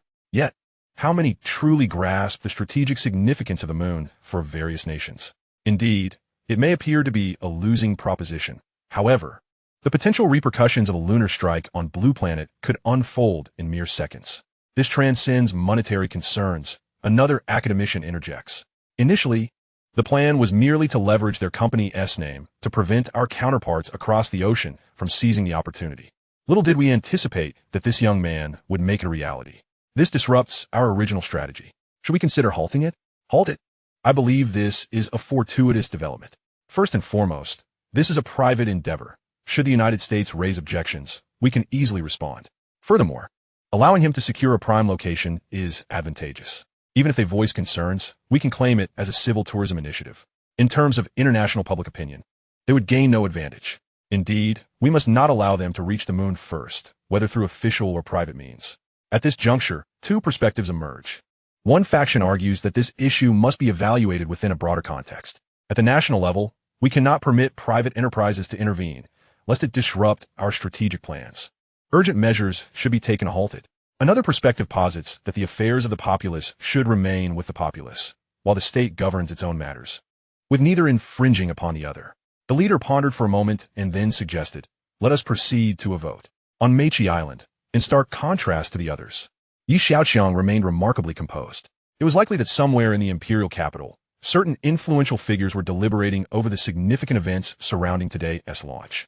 The act of launching a rocket could not be concealed. The monitoring systems of major nations worldwide for such events had become highly sophisticated. Conducting operations on Blue Star would inevitably impose constraints.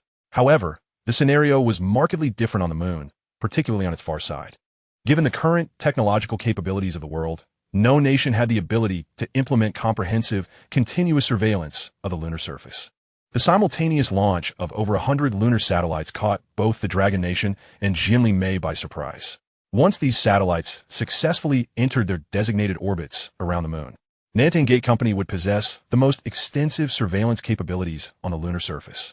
At that point, construction of various modules for the Starship could commence using unmanned equipment beneath the lunar surface. It would not be long before the Starship made its grand debut. Xiaoqiang, what are our next steps? At that moment, Yi Tianlin spoke up. Since we are here, let's take the opportunity to explore the island's scenic beauty. Yi Xiaoqiang signaled to Anya. Chapter 253. A challenge awaits you. Accompanying the others on their tour of the island, Yi Xiaoqiang took the opportunity to glance through online comments using his Tianmu glasses. One particular comment from a netizen captured his attention. The user expressed that a single rocket launch was insufficient and hoped for several more. Yi Xiaoqiang responded on the official website, if one is not enough, let us arrange for 10. After leaving his comment, he exited the official site and ceased to follow the matter further. The comment section soon erupted with excitement. Look at this comment. The account is named Yi Xiaozhu Benzin. Could this be the real account of young Master Yi? Is that even possible? Could it be someone trying to ride the wave of popularity? The official site wouldn't casually release such an account name. Did young Master Yi really respond? Oh my. Young Master Yi actually replied to me. Does this mean there will be 10 more launches? I'm curious if it will be 10 launches all at once or staggered. 10 launches all at once? That is a bit greedy, don't you think? This isn't exactly setting off firecrackers. In a Lin family household, young Master Yi truly delivers on his promises. He launched a massive rocket, right before the eyes of the entire world. Now, who will dare to mock the Lin family? Ning Hui remarked, observing the news and recalling the previous ridicule from her peers, her smile revealing crow's feet at the corners of her eyes. Currently, many customers were inquiring whether such tourism projects would continue. Manager Su turned to Lin Weiwei. Lin Weiwei sat in silence, lost in thought. Weiwei, Ning Hui called. When will young Master Yi launch another massive rocket? Ning Hui smiled at Lin Weiwei. I'm not sure. However, he did mention for me to prepare several cruise ships. Lin Weiwei frowned, puzzled by Yi Xiaoqiang's intentions. Since young Master Yi has said so, let us prepare quickly. Manager Su, please reach out and see if we can rent a few ships. Ning Hui appeared eager. Hearing her words, Manager Su's gaze shifted back to Lin Weiwei. Everyone knew who truly held sway in the Lin family now. Upon noticing Manager Su's lack of response, Ning Hui quickly realized. Yet, she remained unperturbed, laughing. Weiwei, you need to make a decision swiftly. Otherwise, it may hinder young Master Yi's plans. Manager Su, please inquire about the rental prices first. Let me think it over. Lin Weiwei said, lifting her head. Of course, Mississippi. With that, Manager Su turned to leave. In Japan, Osaka, within a garden-style residence, a tall Caucasian man sat on a stone bench, his expression tense as he regarded the composed Sanjiro across from him. Mr. Sanjiro, numerous significant events have unfolded in the Dragon Nation recently. Why have you failed to provide any updates? General Layton. The truth is Sanjiro wiped a bead of sweat from his brow. I have been keeping track of the developments in the Dragon Nation. But what? There's been a slight complication, or rather, an individual involved.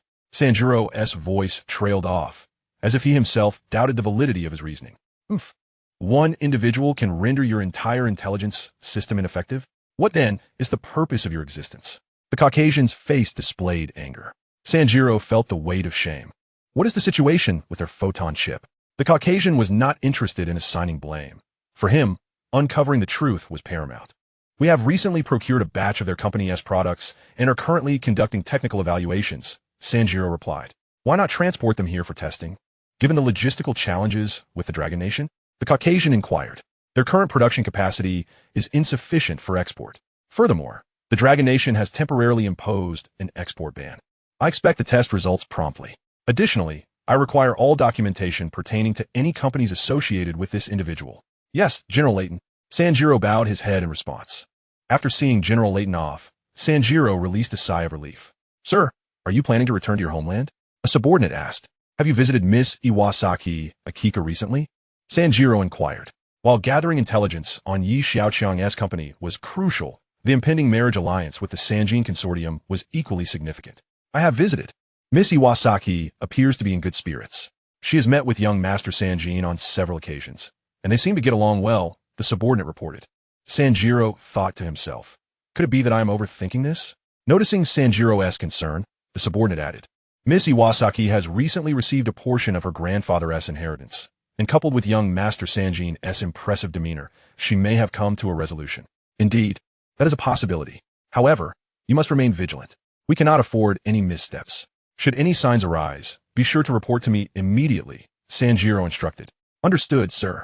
At the Jinli Starship base, Elon and his team pondered deeply after witnessing the live broadcast of the Starship rocket launch. They had not anticipated being surpassed in such a short span of time, and in a manner so decisive. The Starship was nearly twice the size of their own Starship. More astonishing was the fact that they had never witnessed a test launch prior. Is a test launch synonymous with a maiden launch? How can that be? Mr. Elon, there is scan information available on Nanongate Company. The only details online pertain to the previous rocket failure, one individual remarked while perusing the documents. I just reviewed that information. It was merely a test run, not a test launch. The incident occurred due to thrust exceeding anticipated values. The group gasped in astonishment. However, this rocket is evidently superior to the Starship, and they are not the same model. This suggests that the company possesses more than one type of rocket, while there is no record of a test launch for the Starship. Furthermore, it is peculiar that this company has been established for less than 2 years. Less than 2 years, and their technological prowess is astonishing. Elon became increasingly uneasy. Could it be that the Dragon Nation's national team was masquerading as a private enterprise? That seems plausible, the group concurred. Who is the mastermind behind Nanongate Company? Elon inquired. According to the documents, a wealthy individual named Xiaoqiang. How old is he? In his 20s. Elon's eyes widened. This was an exceptionally young rival. This individual harbored grand ambitions of establishing a permanent settlement on the moon. Elon felt a sense of familiarity upon hearing this. It appeared someone was poised to compete with him. How intriguing. Elon tilted his head.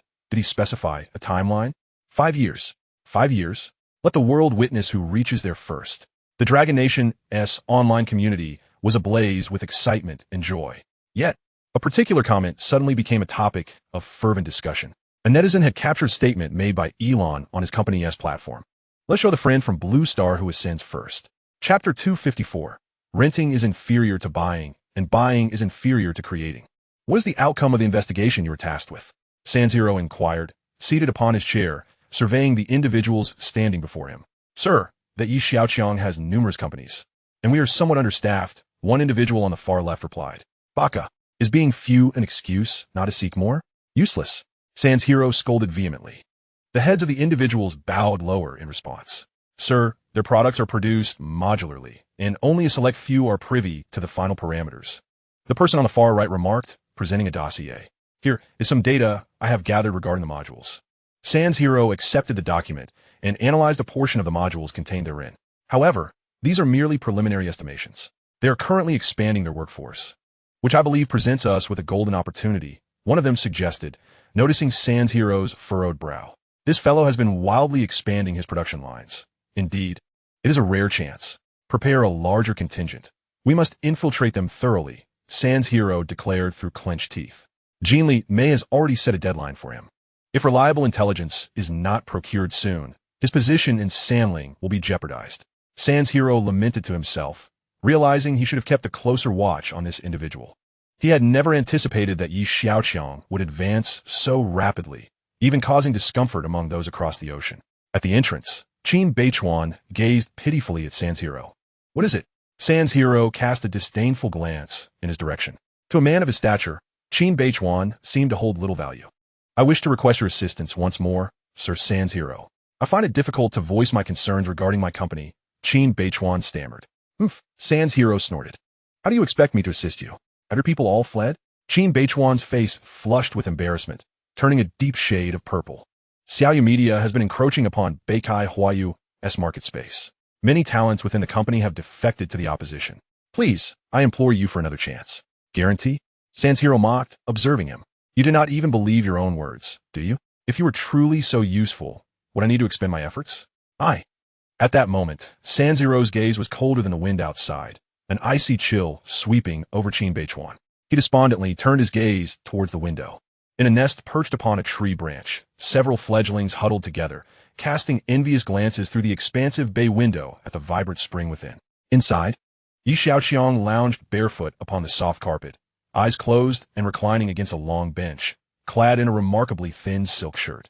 A maid dressed in a uniform gently kneaded his legs, while before him, a graceful lady caressed the piano keys, producing melodious notes that lulled one into slumber. "Young master," the maid softly called. Xiaoqiang opened his eyes, a flush creeping across his face. "Is the piece finished? It seems my piano skills are diminishing."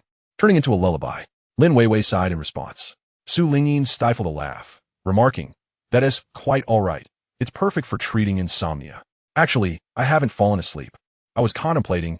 Xiaoqiang chuckled heartily, inwardly cursing. "Who set the temperature so high? No wonder I'm not drowsy." "Were you contemplating, young master?"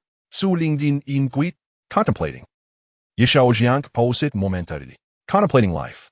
As the music ceased, Lin Weiwei recalled an important matter. "What exactly do you wish me to prepare with the several cruise ships?" "Huiling," Xiaoqiang called. A spherical device rolled over. "Master, I am here." A holographic projection materialized in mid-air, depicting a small, solitary mound, surrounded by a circular trench. The surrounding trench is over 260 meters wide and more than 25 meters deep. Once the construction on Xiaoqiang is complete, we will channel the waters of the Pujiang River here. As Huiling elaborated, the imagery shifted, illustrating the river flowing into the circular island channel, allowing the waters of the Pujiang to enter the vast sea. You see, with this channel's width and depth, a carrier can navigate through without issue. Large cruise ships can depart from here, traversing the Pujiang to the sea, and then sailing to Mechi Island to witness the rocket launches. What do you think? Xiaoqiang pointed at the illustration. Su Lingyin and Lin Weiwei were astounded. Digging such a deep channel just to accommodate large cruise ships. Only Xiaoqiang could accomplish such a feat in due course. "We will erect a statue over 400 meters tall on Xiaoqiang. Would it not rival the beauty of the goddess statue from Jinlimei?" Xiaoqiang remarked. As the projection illustrated a statue rising majestically upon Xiaoqiang. "Young master, that statue bears a striking resemblance to you," Su Lingyin teased, covering her mouth. "Striking resemblance?" Xiaoqiang widened his eyes, scrutinizing the image. "Indeed, it does bear some resemblance." Lin Weiwei concurred. "It seems if it doesn't look like me. It's not well done. Huiling, you ought to reflect on this." Xiaoqiang playfully kicked the spherical device. "I understand my mistake. I will rectify it," Huiling replied in a plaintive tone. "Lin Weiwei." Su Lingyin. Lin Weiwei finally grasped Xiaoqiang's intent. "Young master, do you know where cruise ships can be rented?" she inquired. "Such a vast channel would be unsuitable for smaller vessels." "Renting? Why rent?" Xiaoqiang questioned, perplexed. "What else?" Lin Weiwei was taken aback. "Renting is inferior to buying. Buying is inferior to creating." "Creating?" Lin Weiwei's eyes widened in astonishment, her mouth forming an O shape. "The Lin family is merely a travel company. Are we really going to build cruise ships for tourism? Have you lost your mind?" "Young master, constructing large cruise ships requires shipyards and numerous engineers. Isn't that an exorbitant investment?" Su Lingyin interjected, unable to remain silent. "Go inquire. It shouldn't be too costly." Xiaoqiang advised Lin Yizhi. Lin Weiwei was at a loss for words. "For you, it may not seem like much, but for me, it is quite a burden." "Young master," Su Lingyin hesitated to speak further. "Just inquire. I will handle the financial aspect," Xiaoqiang assured her. "But this is a matter concerning the Lin family." "How can you resolve it?" Lin Weiwei retorted. "Consider it alone.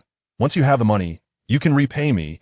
Xiaoqiang waved dismissively, appearing unconcerned. Chapter 255. Time waits for no one. Repay when you have the means. Truly, the wealthy are extravagant. Lin Weiwei felt utterly speechless. However, Lin Weiwei furrowed her brow, contemplating the implications. What if she couldn't repay the money? This matter is settled. Seeing Lin Weiwei still wavering, Xiaoqiang decisively concluded.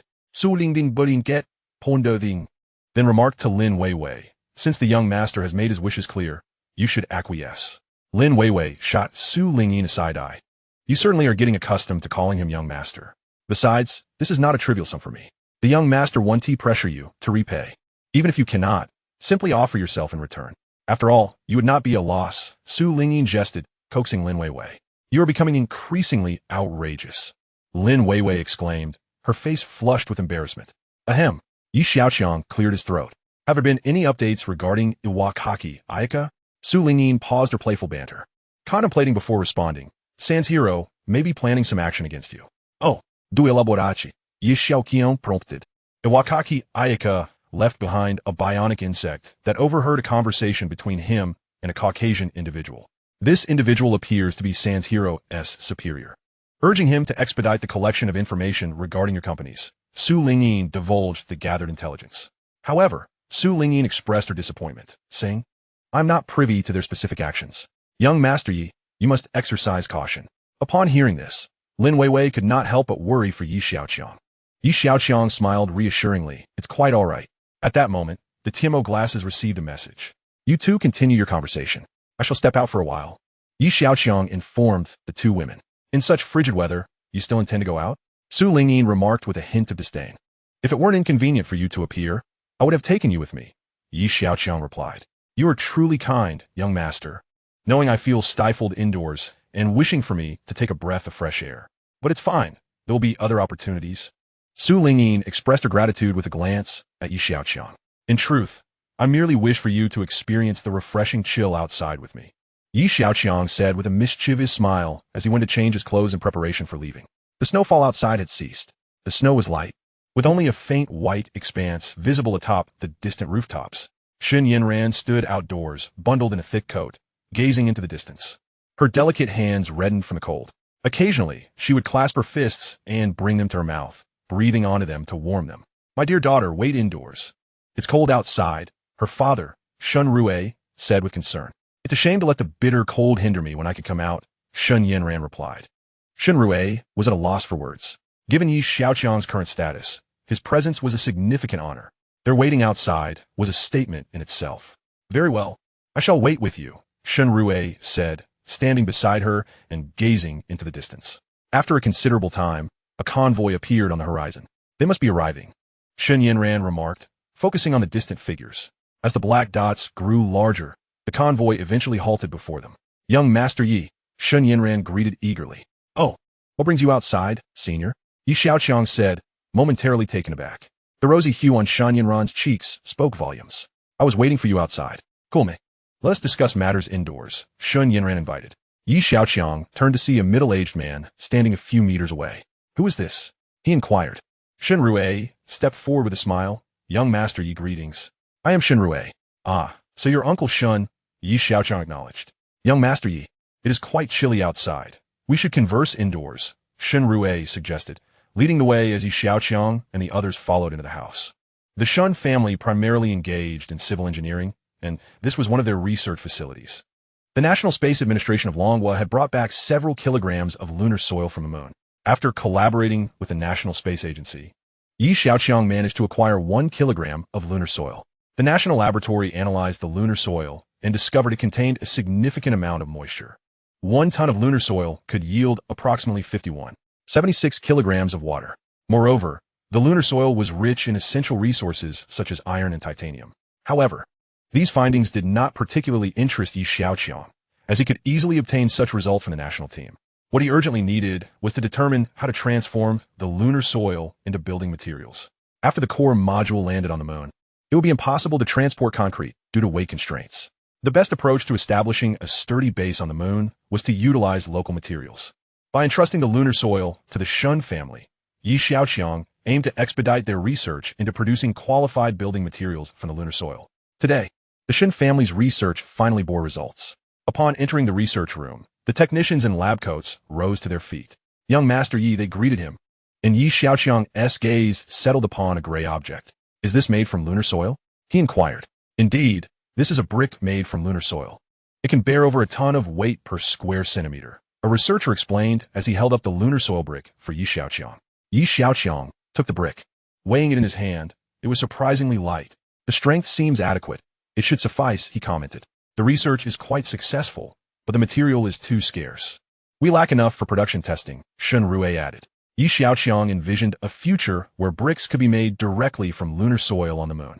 That would necessitate a production line, with one area extracting soil and another producing bricks. Do not worry, it will be resolved shortly, Yi Xiaoqiang assured. Among the hundreds of satellites scheduled for launch on New Year's Day, some are destined for lunar soil extraction. It won't be long before they return with a batch of lunar soil. Shen Rue was taken aback, not realizing Xiaoqiang had already made such preparations. That is reassuring. By then, the production line should be nearly ready, Shen Rue remarked. Yes, remember to extract the moisture from the soil during brick production, Yi Xiaoqiang reminded. Rest assured, young Master Yi. We have already considered that, Shen Rue replied, and Yi Xiaoqiang nodded in relief. Once sufficient water resources were extracted, long-term habitation on the moon would pose little difficulty. Young Master Yi, with these bricks, can we not construct houses directly on the moon? One of the researchers asked excitedly. Of course, so you must diligently continue your research, Yi Xiaoqiang replied, giving him a pointed look. We need to expedite the process, otherwise we may be outpaced by those across the ocean, Shun Yinran interjected. Oh, you seem quite perceptive to the competition, Yi Xiaoqiang remarked, turning his attention to Shun Yinran. She appeared momentarily taken aback. You aren't aware? Aware of what? Yi Xiaoqiang asked, confusion evident on his face. They have already sent you a message from afar, expressing their desire to compete with you to see who reaches the moon first. Shen Yinran recounted Elon's online message to Yi Xiaoqiang. Is that so? Yi Xiaoqiang shuruk. Chapter 256. Accelerate further. At the Boca Chica Starship base of SpaceX, Elon gazed up at the Starship and addressed those beside him, saying, in the past, we had no rivals. However, that is no longer the case. To elevate SpaceX to greater heights, we must ensure that the Dragon Kingdom does not land on the moon before us. I have researched this company, and they were established not long ago. While sending some equipment to the moon may not be too difficult in the short term, sending people will be far more complex. As far as I am aware, they have not developed or researched lunar spacesuits, which is an area where we hold the advantage. Indeed, we possess significantly more experience in this regard. Moreover, our new lunar spacesuit design is finalized. If we expedite our efforts, we are optimistic about achieving a lunar landing within 6 months, one of the attendees remarked. Listening to the discussions around him, Elon's expression of seriousness lightened considerably. Although the Starship had undergone 6 flight tests and achieved precision landings on the ocean, it had not yet reached the stage of normal operational readiness. An estimated 6-month timeline for a lunar landing seemed a reasonable assessment. Let's hurry, Elon concluded with a final exhortation. At the Nanjing Tianmin Company of the Dragon Kingdom, Chief Engineer Song received a new round of simulation data from his assistant, who handed him a stack of documents. Song Ku perused the materials with the engineering staff in the research room. After thorough examination, joy spread across their faces as they exclaimed in delight. The data from the Holing Super AI simulation is remarkably accurate. The recent launches and simulation data corroborated each other, saving nearly 90% of the time. Chief Engineer Song, I believe we can accelerate our progress even further, one of the engineers suggested. Song Ku, taken aback by their discussions, was astonished. The computational demands for simulating a launch are immense. However, the Holing Super AI had executed this task flawlessly. Typically, a lunar landing would require a minimum of 5 years under normal testing cycles, but with the aid of simulated data experiments, it could potentially be achieved within 6 months. Every step taken by the young master is meticulously calculated, Song Ku thought, filled with admiration. Let us deliberate further. I want to enhance the speed of our efforts. Song Ku said, his excitement barely concealed in his eyes. I concur. However, the core module must also expedite its progress. Otherwise, it will affect the overall timeline. Song Ku contemplated for a moment before adding, Xiaoren, you are responsible for the core module. Ensure that the timeline is adhered to. Rest assured, Chief Engineer Song. Xiaoqiang replied. Chief Engineer, what is the current progress on the Starlink project? As Song Ku was assigning tasks, Chen Shiyuan walked in. Director Chen. Song Ku lifted his head and replied, the TNT HAL has been launched 12 times, totaling 900 satellites. Chen Shiyuan raised her delicate eyebrows. 900? Are you certain of that figure? Song Ku smiled. Each launch carried 75 satellites, so that makes a total of 900. This is a fact I am quite familiar with. Oh, Chen Shiyuan said, lowering her head in silence. What is the matter, Director Chen? Is there an issue? Song Ku inquired. No, I will respond to him right away. With that, Chen Shiyuan turned and departed. Song Ku understood that the him she referred to was Yi Xiaoqiang. Time flew by rapidly, and before long, the new year had arrived. At the Yi family villa, after dinner, the 4 of them gathered around a table for mahjong. Xiaoqiang glanced out at the swirling snow outside, feeling no desire to venture out. Let us go sit in your room, she suggested softly, cradling a cup of hot beverage. Yi Xiaoqiang hesitated for a moment. What is wrong? Is it inconvenient? Xiaoqiang shot him a sidelong glance. No, let us go. Yi Xiaoqiang led Xiaoqiang towards his bedroom. Upon entering, Xiaoqiang was taken aback. "Good day, young mistress," Su Lingyin greeted her first. "You must be Xiaoqiang," she thought, casting a glance at Xiaoqiang. He closed the door behind them, confirming, "Indeed, she is Su Lingyin. Didn't she get taken away by that Japanese man?" Xiaoqiang was perplexed, looking at Xiaoqiang with confusion. What he took was a lifelike replica. Xiaoqiang explained as he approached the table and retrieved a pair of tactical glasses. He returned to Xiaoqiang's side and handed her the glasses. "Put these on." Xiaoqiang accepted the glasses and donned them. A breathtaking foreign landscape unfolded before her eyes. "Is this Osaka?" She discerned the location. In the street, Iwasaki Ayaka was strolling through downtown Osaka, arm in arm with Sanjin Sho. "Continue to control it," Xiaoqiang instructed Su Lingyin. Afterward, he produced a USB drive, saying to Xiaoqiang, "Come, take a look at this."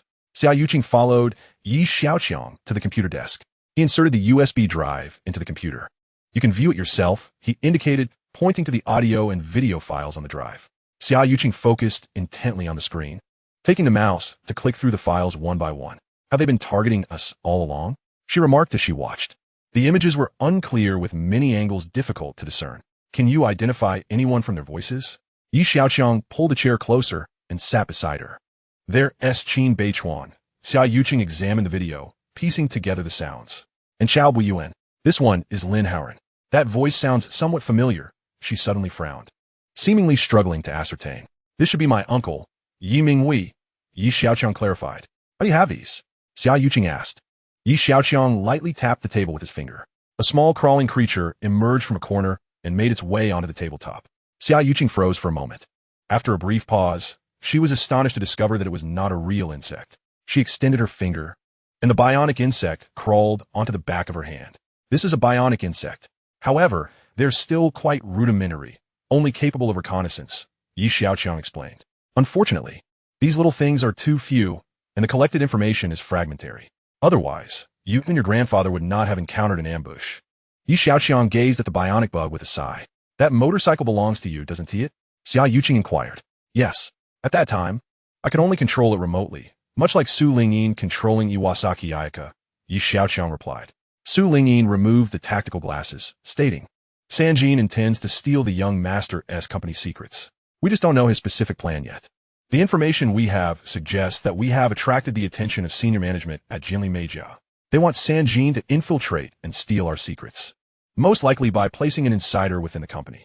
Xiaoqiang summarized the information. "Has she been staying here all along?" Xiaoqiang suddenly leapt to a new train of thought. Xiaoqiang was momentarily taken aback. He remembered that they had not been discussing that topic. "Su Lingyin zet pondered. I am without parents. Moreover, it is inconvenient for me to appear, so I had to seek refuge with young Master Yi. Furthermore, Iwasaki Ayaka was modeled after me, and no one is better suited to control her than I." Chapter 257. We shall meet on the moon.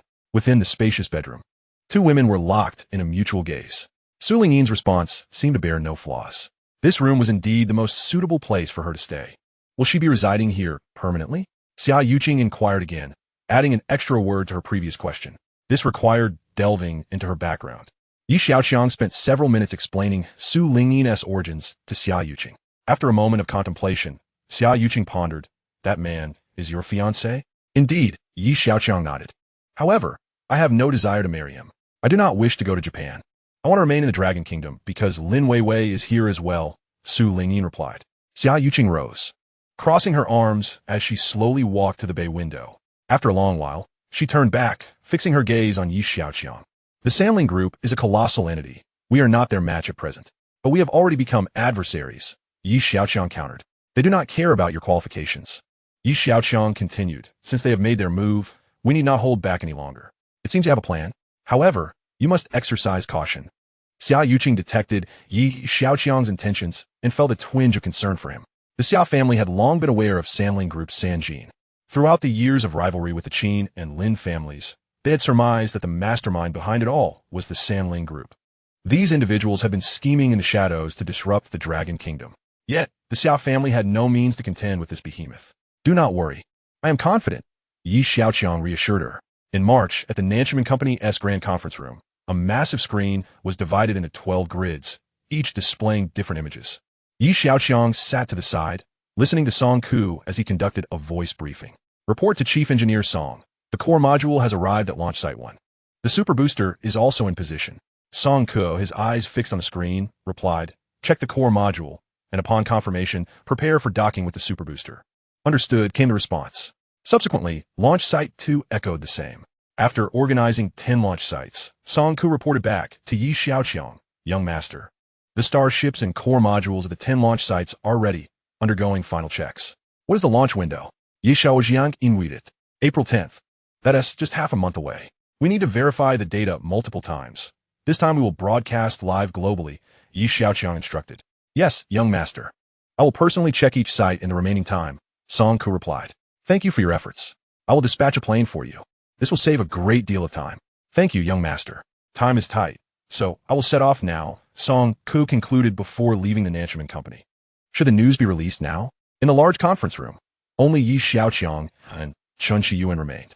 Xiaoqiang turned to Chen Shiyuan, who was embracing herself, and said, "Release it. Apply some pressure on the other side. Does that mean you are accepting their challenge?" Chen Shiyuan approached Xiaoqiang as she spoke.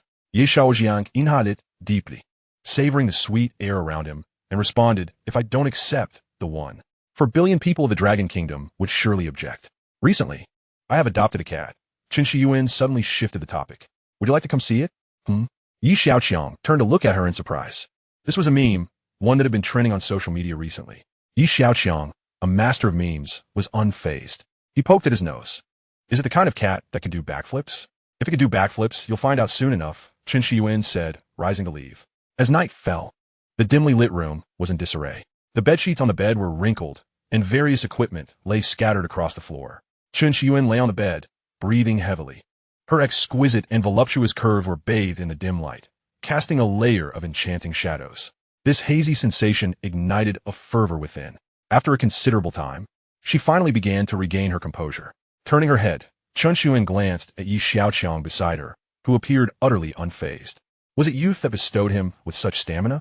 A twinge of bewilderment crossed her mind. As the saying goes, there are only dead oxen, not plowed fields. She was not one to succumb easily to fate. Just then, the man turned towards her, his gaze meeting hers with a challenge, revealing her dissatisfaction. Xiaoqiang shot her a provocative look, suggesting they could go another round. No sooner had he spoken than they found themselves entangled once more. The room soon echoed with their heavy breaths. 2 hours later, the disorder extended beyond the bedroom. Nearly every room had transformed into a battlefield. Chen Shiyuan had not anticipated it. Contrary to expectations, there were no surprises. Time and again, she found herself defeated, while her opponent seemed impervious to fatigue. Doubt began to creep in about the truth of that saying, and even life itself. Perhaps there truly were fields that could be plowed beyond recovery. Perhaps there were indeed oxen that could toil without succumbing to exhaustion. "Can we take a break?"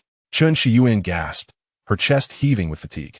"As you wish," Xiaoqiang replied, casting a playful glance at her delicate form. The allure she possessed was entirely different from that of Song Tai. After a brief moment, Xiaoqiang pulled the blanket over her, watching as she drifted into a deep slumber, clearly exhausted to the point of collapse, merely too stubborn to admit defeat. Xiaoqiang picked up his phone and idly browsed the news. The announcement that Nanchaman Company planned to launch 10 rockets simultaneously in April reignited fervor across the internet. Young Master Yi is serious. Just 3 months after the new year, and they're launching more massive rockets? I'm at a loss for words. The only term that comes to mind is incredible. One launch is already stunning. Now they plan to do 10 at once. My goodness. It's a core module, weighing 200 tons. This launch could mean 2,000 tons. Is this real? Absolutely astonishing. Young Master Yi is becoming increasingly extravagant. No longer launching one by one, but now in batches of 10. The online discussions quickly reached Lamai. While it was night in Longhua, morning had just broken in Lamai. Elon arrived at the Starship base office, coffee freshly brewed, when an aide rushed in. "Mr. Elon, there's trouble." "What is it?" Elon asked, stirring his coffee without raising his head. Longhua might be preparing for a lunar landing. "What?" Elon's hand froze immediately. Where did this news come from? "Look, it was published on the official website of their company, Nanchaman." The aide pointed to the screen. "April 10th, we meet on the moon." Chapter 258. This is outright robbery. Elon was taken aback. They're launching next month? He scrutinized the announcement again. 10 starships at once. That meant they could carry 200 tons, totaling 2,000 tons. Last year, Elon's SpaceX launched a total of 1,200 tons, accounting for 80 of the global total of 1,500 tons. and Xiaoqiang company was set to launch 2,000 tons. How was that possible? Was this kid just boasting? Elon pondered in a daze. What should we do? His aide inquired. Elon hesitated for a moment before replying, gather everyone for a meeting. Soon, the conference room was filled with key company personnel. Elon scanned the room with a grave expression. You've all seen the news, right? Everyone nodded. And after a moment of silence, one person spoke up. Could it be that they're deliberately spreading false information? No, I just inquired about the situation in Longhua. They invited numerous media outlets this time, preparing for another global live broadcast. Where do they suddenly get so many rockets? Someone questioned. Longhua is an industrial powerhouse. As long as they have the blueprints, manufacturing shouldn't be too challenging. Even if they can produce them, they still need time for research and testing, right? The room fell silent again. Many struggled to comprehend how Longhua could operate with such speed, as if they had a cheat code. Perhaps their system is just more efficient. But this is a private company. They exchanged glances, none able to provide an answer. Enough with the useless chatter. Can we speed things up? Elon interrupted, steering the meeting back on track. Why they're so fast isn't our immediate concern. What is crucial now is whether we can launch simultaneously on that day. Is Longhua sending crewed or uncrewed missions to the moon? Someone suddenly asked. The group snapped back to focus. They had been so preoccupied with anxiety that they overlooked this vital point. As long as the other side wasn't sending crewed missions, they would be at a disadvantage. I don't know. The information on Xiaoqiang's website is scant. The meeting dragged on without substantial progress. Unable to bear it any longer, Elon declared, you all need to expedite your research on how to accelerate the launch schedule. I'll go to Congress to find out what is happening with Longhua. The group considered his words, agreeing to resume their tasks. Hours later, Elon arrived at the Capitol building. Before him lay a stack of documents. He lowered his head, flipping through them page by page. Xiaoqiang company originally had only one launch site, but had borrowed 6 from other countries. Later, they constructed 3 additional sites. The company's record of test launches was alarmingly sparse, practically non-existent. Why are their launch records so few? Elon inquired.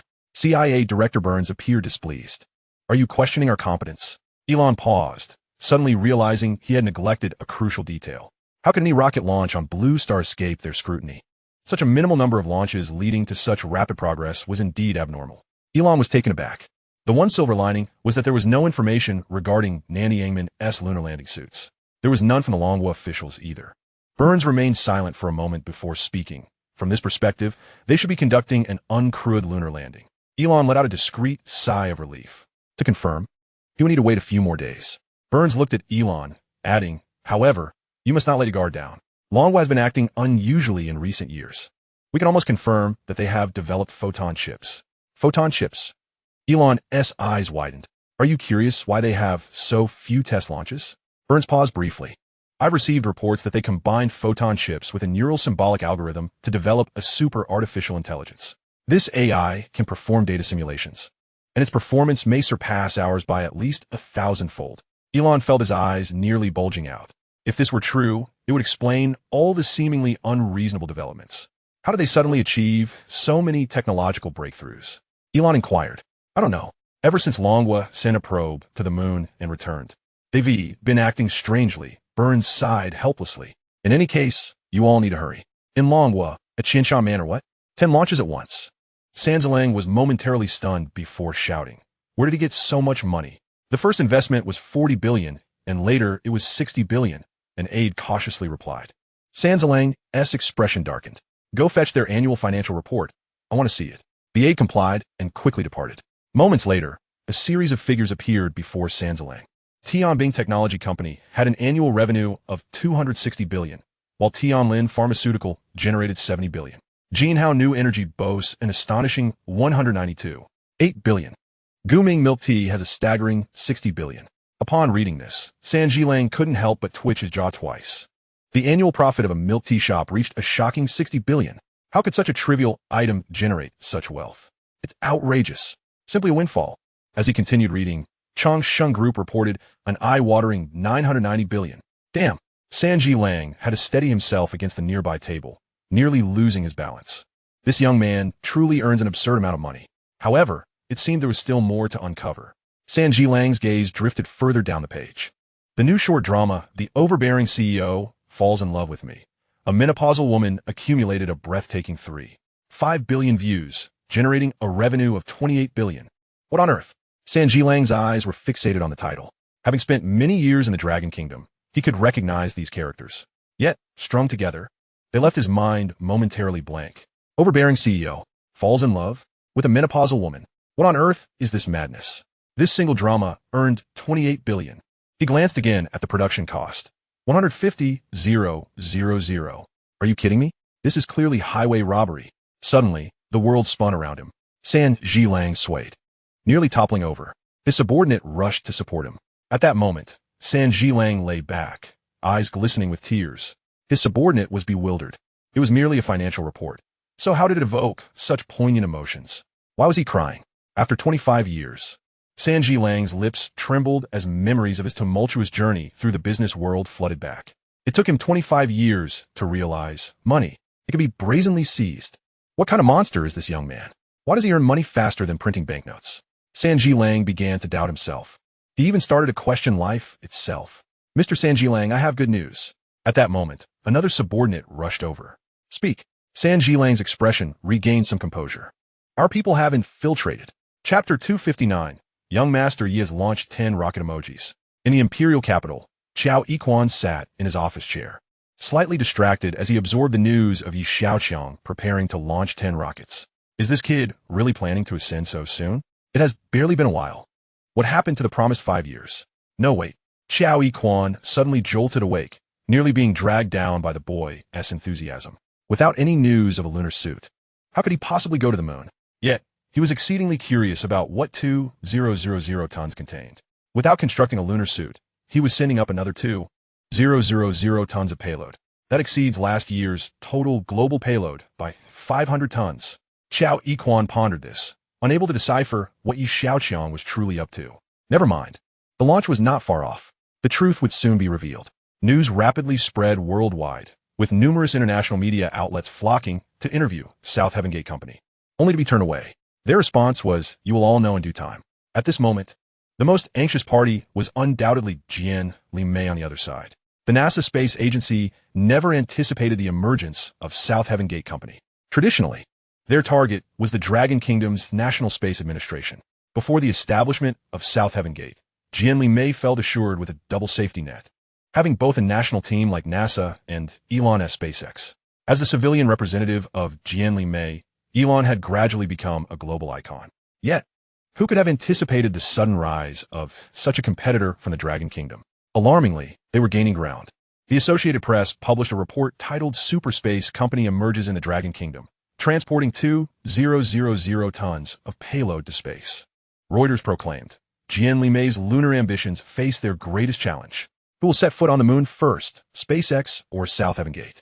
AFP noted, South Heaven Gate Company is making significant moves, yet has not disclosed specific details.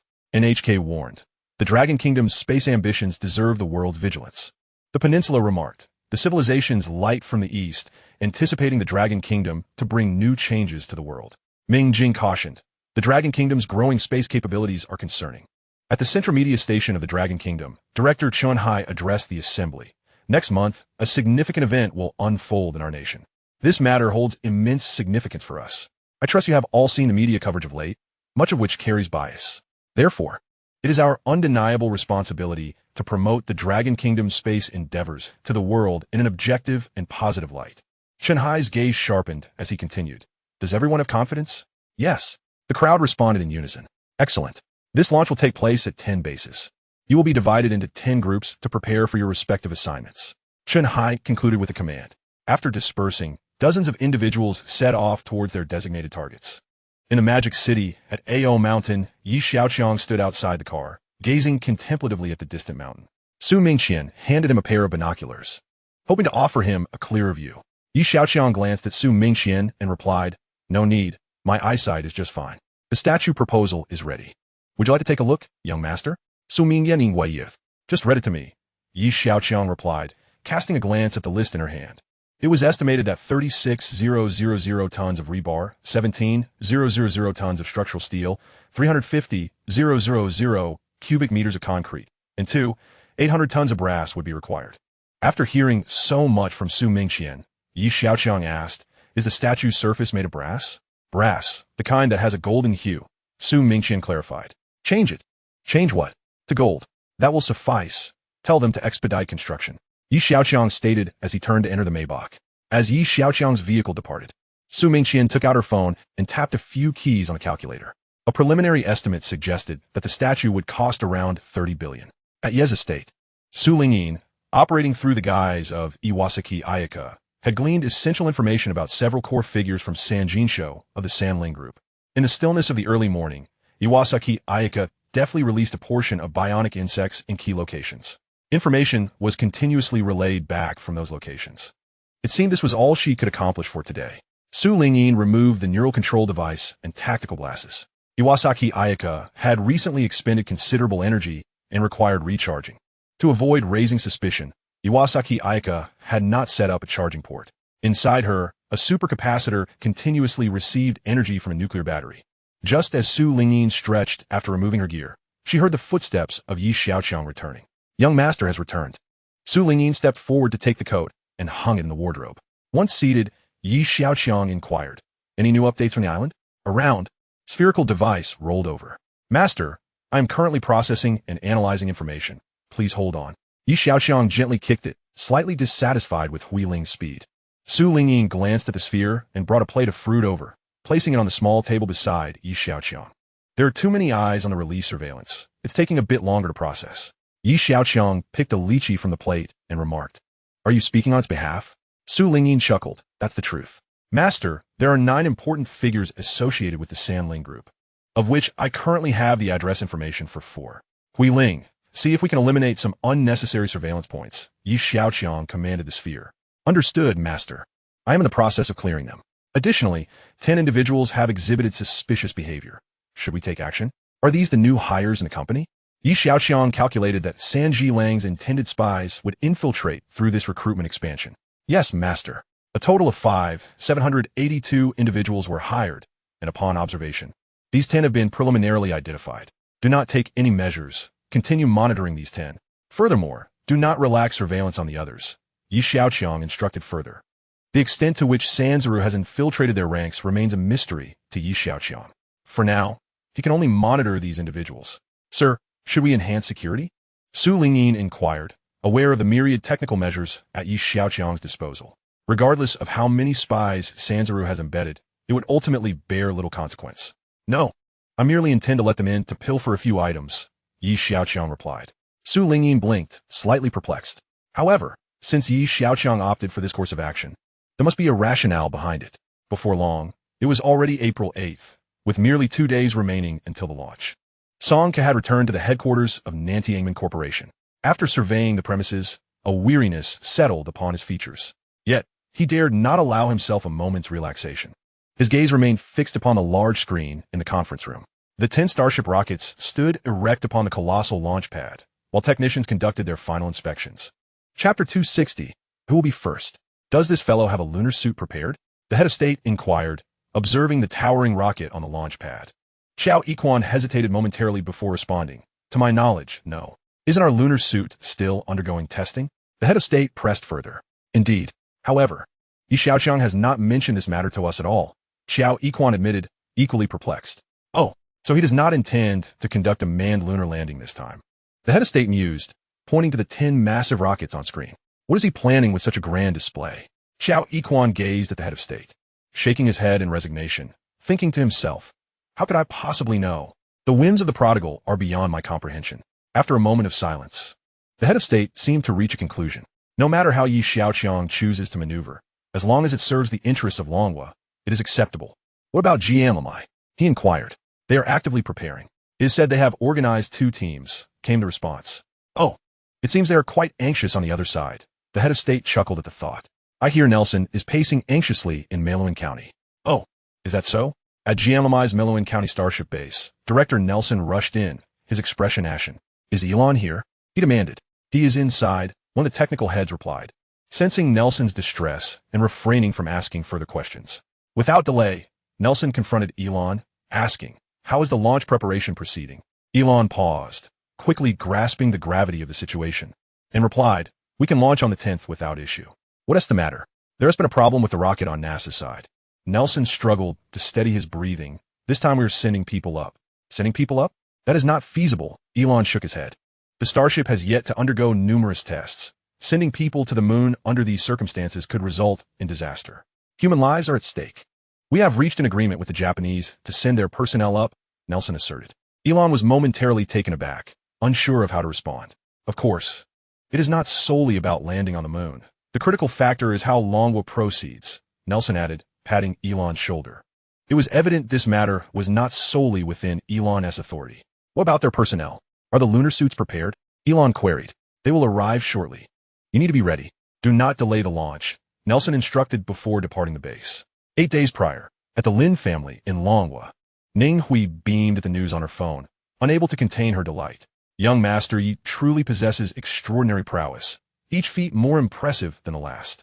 Lin Ziyuan, seated beside her, furrowed his brow, troubled by his own concerns.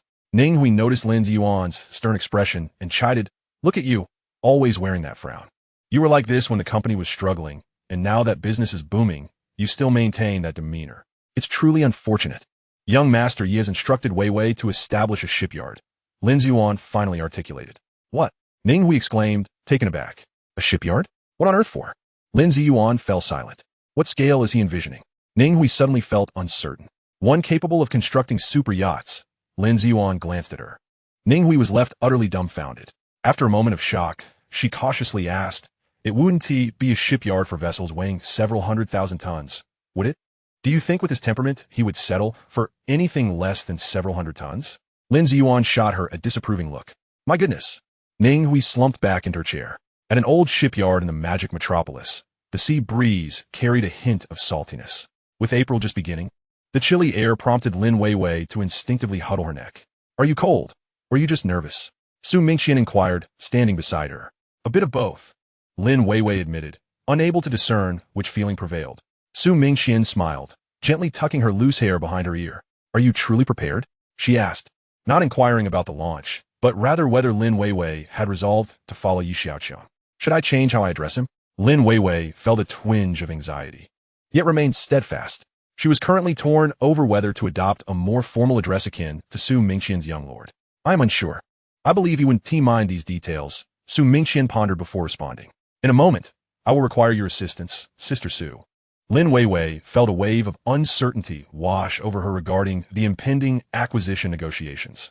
This would be her first experience with such a significant acquisition. We are all on the same side. There is no need for excessive formality. Do not worry. With the young lord present, you can proceed boldly, Su Mingqian reassured her. Glancing at the time, let us go. As Lin Weiwei followed Su Mingqian, she observed her confident and composed demeanor, exhaling deeply. On April 10th, at 8 p.m., in a live broadcast studio of Longwa S Central Media, the camera captured a launch pad towering approximately 100 stories high, cradling a colossal rocket. The entire launch base was aglow with lights. The Central Media continuously switched angles, reporting on the activities of 10 launch sites. The live chat was abuzz with comments. Why are they launching at night? Even with lights, the viewing experience surely pales in comparison to daytime. Are you foolish? The moon only appears at night. By your logic, daytime launches must occur at sunrise, right? You clearly don't understand. The timing of a rocket launch is determined by the mission, referred to as the launch window. A simultaneous launch of 10 rockets. Are they sending a base vehicle up this time? Do you think this is a red alert game? I've heard that this time no one will be sent up. How do you know? Where did that information come from? Have you seen any lunar suits? Oh, now that you mention it, that is true. I haven't seen any. I can tell you that Jianlamai is preparing to send 3 individuals up, and they have lunar suits. Seriously? If that's the case, won't they beat us to it? I said it before. We are still at a disadvantage. They have been there before. This time is merely a return visit. What do you mean they got there first? Jianlamai landed decades ago. Their technology is at least 50 years ahead of Longwa. Oomph. A bunch of Western dogs barking nonsense. I refuse to believe they have truly been there. I too am skeptical. If they have been, why is it so difficult for them to return now? Oh, you all remain unconvinced. It's simply that they have no rivals, which leaves them feeling lonely. Do you understand?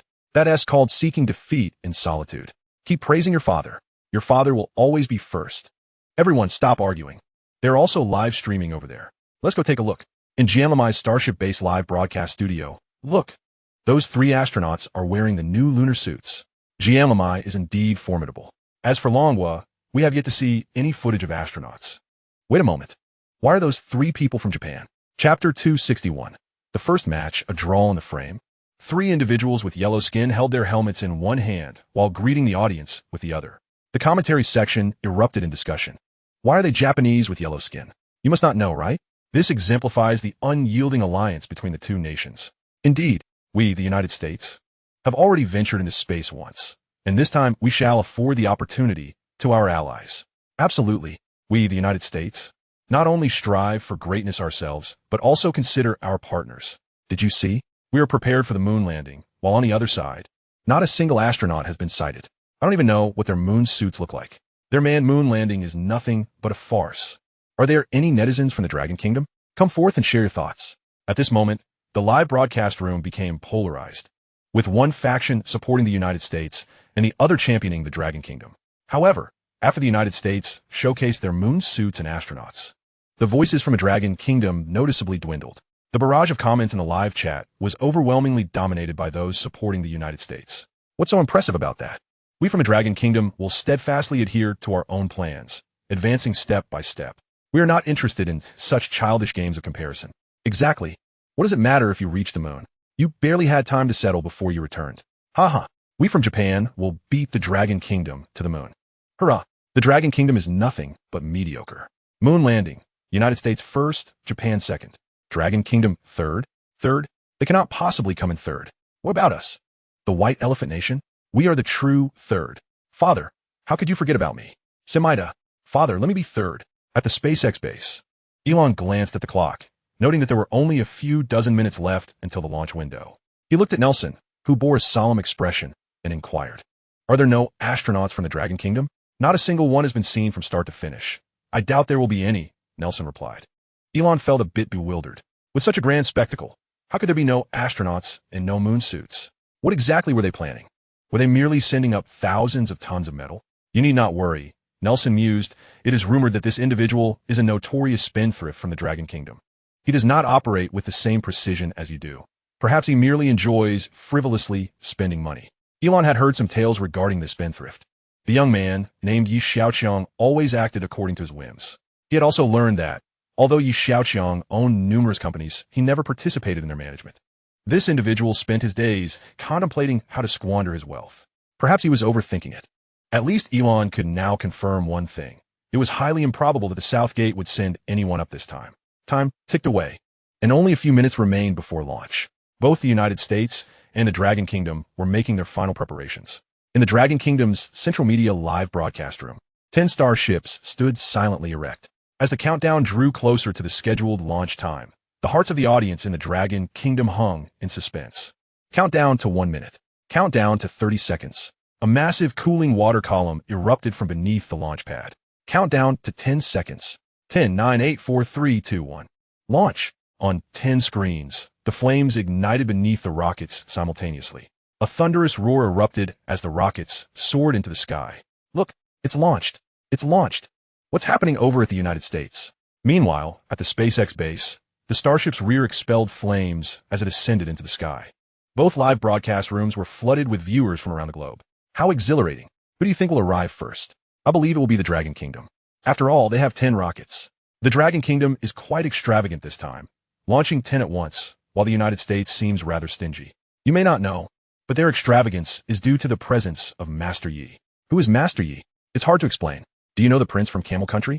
It's somewhat akin to that. Are you saying he is wealthy? He is the richest man in the Dragon Kingdom. What do you think? Every country has its tycoon, but I have never seen one so extravagant. Well, now you have.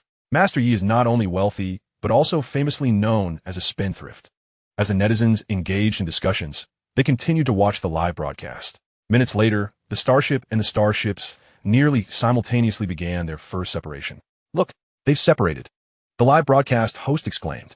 In the footage, the super boosters began to plummet. After adjusting their orientation, they ignited their engines once more. Both live broadcast rooms synchronized their playback. The sight of 11 super boosters igniting simultaneously sent the viewers into a frenzy. A few minutes later, all the massive boosters returned to their respective launch pads. It was breathtaking. The barrage of comments in the live chat exploded in excitement. "Incredible. This is the might of Blue Planet." Which side do you think is more impressive? The actions of both sides are nearly identical. I cannot discern any differences. I believe it is a tie. In terms of momentum, I stand with the Dragon Kingdom. Their rockets are larger and more numerous. I suspect the challenges they face are greater than those of the United States. What good is that? Are they employing a numbers game for the moon landing? Isn't it just a matter of making the rockets slightly bigger? We from the White Elephant Nation can do that anytime. If the Dragon Kingdom can accomplish this, we from the Kimchi Nation can certainly do it too. We just aren't interested in the moon landing. But it's desolate up there. What is the point of going? To farm? Haha. Farming is the Dragon Kingdom's genetic talent. I suspect their last mission to collect soil was to study this, right? I dare say, regardless of who ascends, they will merely plant a flag and return. Do you believe that? Undoubtedly. Otherwise, what would they do up there? Just let the wind blow. Everyone should disperse. It's a script from decades ago. At the National Space Administration of the Dragon Kingdom, Xiaoqiang stared intently at the control center screen and asked his subordinate, "Is the Starship capsule about to return?" Reporting to Director Xiao, the Starship capsule is currently releasing its payload. The simulated images on the screen displayed 10 core modules, each weighing 200 tons, being released. The Starship capsule was adjusting its orientation in preparation for its return. Xiaoqiang's gaze remained fixed on the core modules, not daring to blink. What on earth is this fellow planning?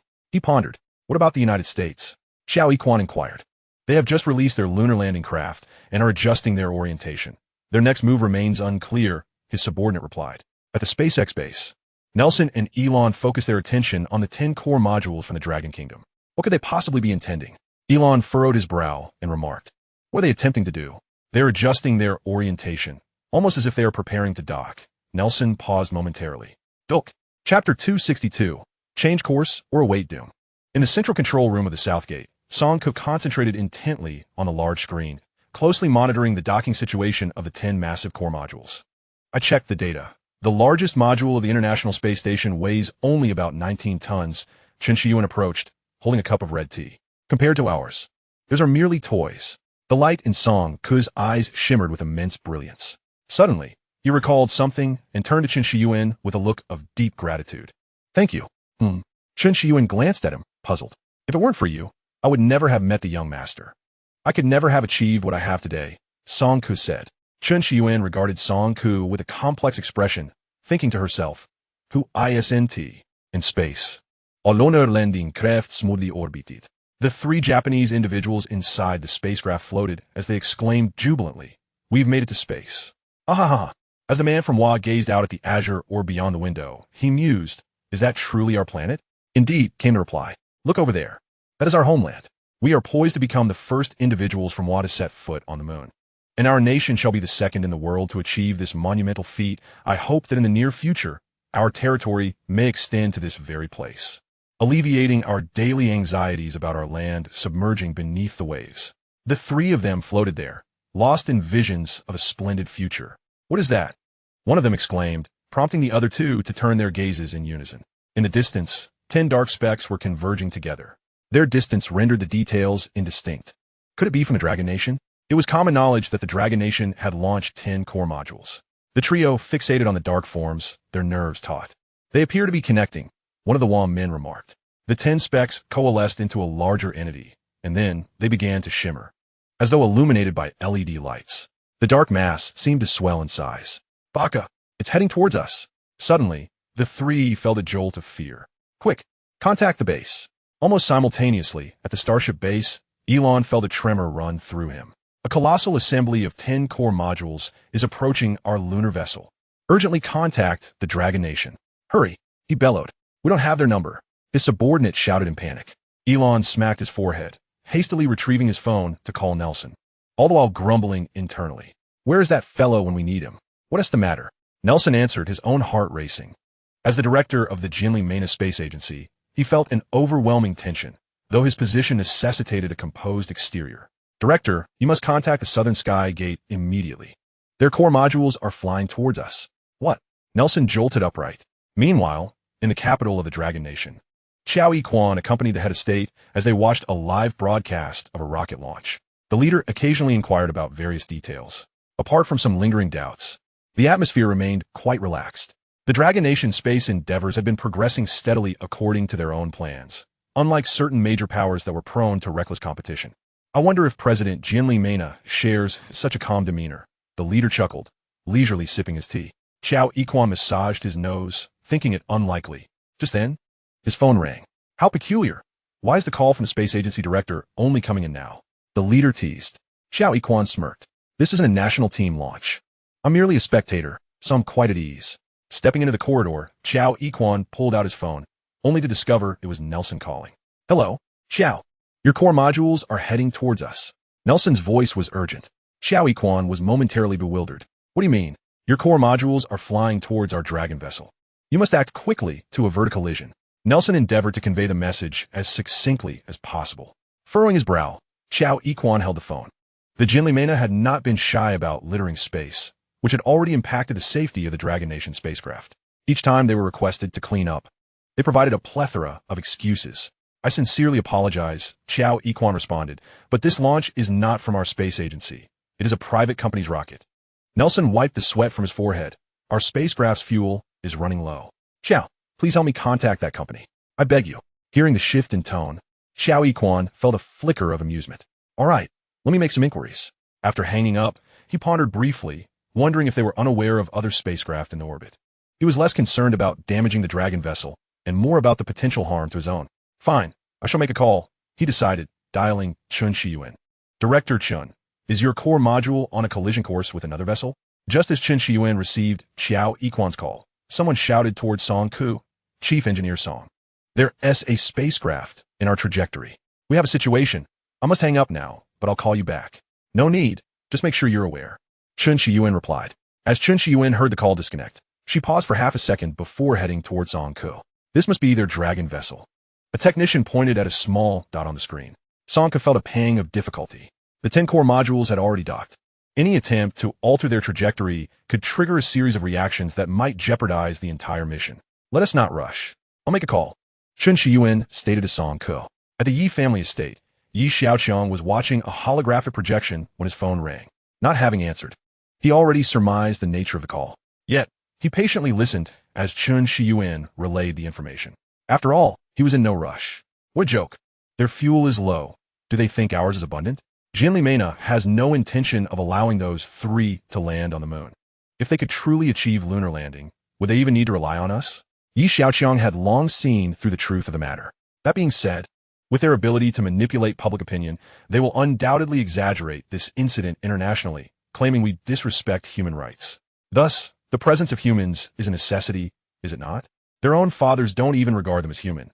Why should I treat them as such? Inform them that yielding is out of the question. They can either alter their course or face dire consequences. Chapter 263. To change or not to change, that is the dilemma. Either we alter our course, or we brace for calamity. This was Yi Xiaoqiang's response. Director Chun, what did the young master say? Song Ku inquired. Chun Shiyuan cast a glance at him. Naturally, she could not relay the exact words of Yi Xiaoqiang. He was adept in technical matters, but this situation required a degree of flexibility he might not possess.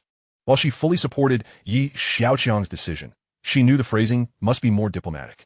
She could also see that Xiaoqiang felt similarly. After finishing his call with Chun Shiyuan, Xiaoqiang returned to the room, maintaining an air of nonchalance.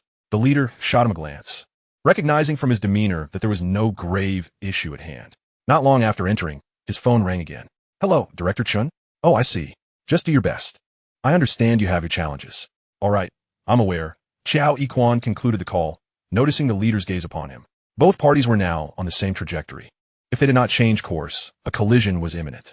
Unfortunately, both sides were low on fuel, and altering their trajectory significantly increased the likelihood of failure for the mission.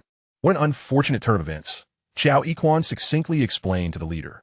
Being a figure of great stature, the leader quickly discerned the underlying issues through subtle details. With a smile, he pointed at Xiaoqiang a lot. As Xiaoqiang was caught in a moment of foolish laughter, his phone rang once more. Now someone can't sit still. The leader chuckled, gesturing for Xiaoqiang to take the call. Xiao, what is the situation? Director Nelson, I just inquired. Our fuel is also running low. Well, Nelson's voice trailed off as Xiaoqiang continued. Rest assured.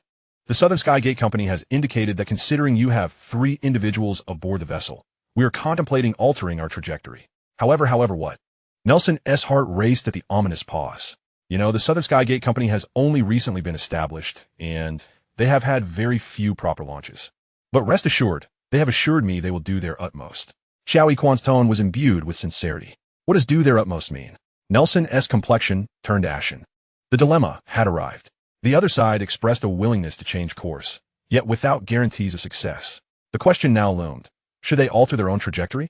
If they do not alter their trajectory and place all their hopes on the Southgate Company, can it be deemed reliable?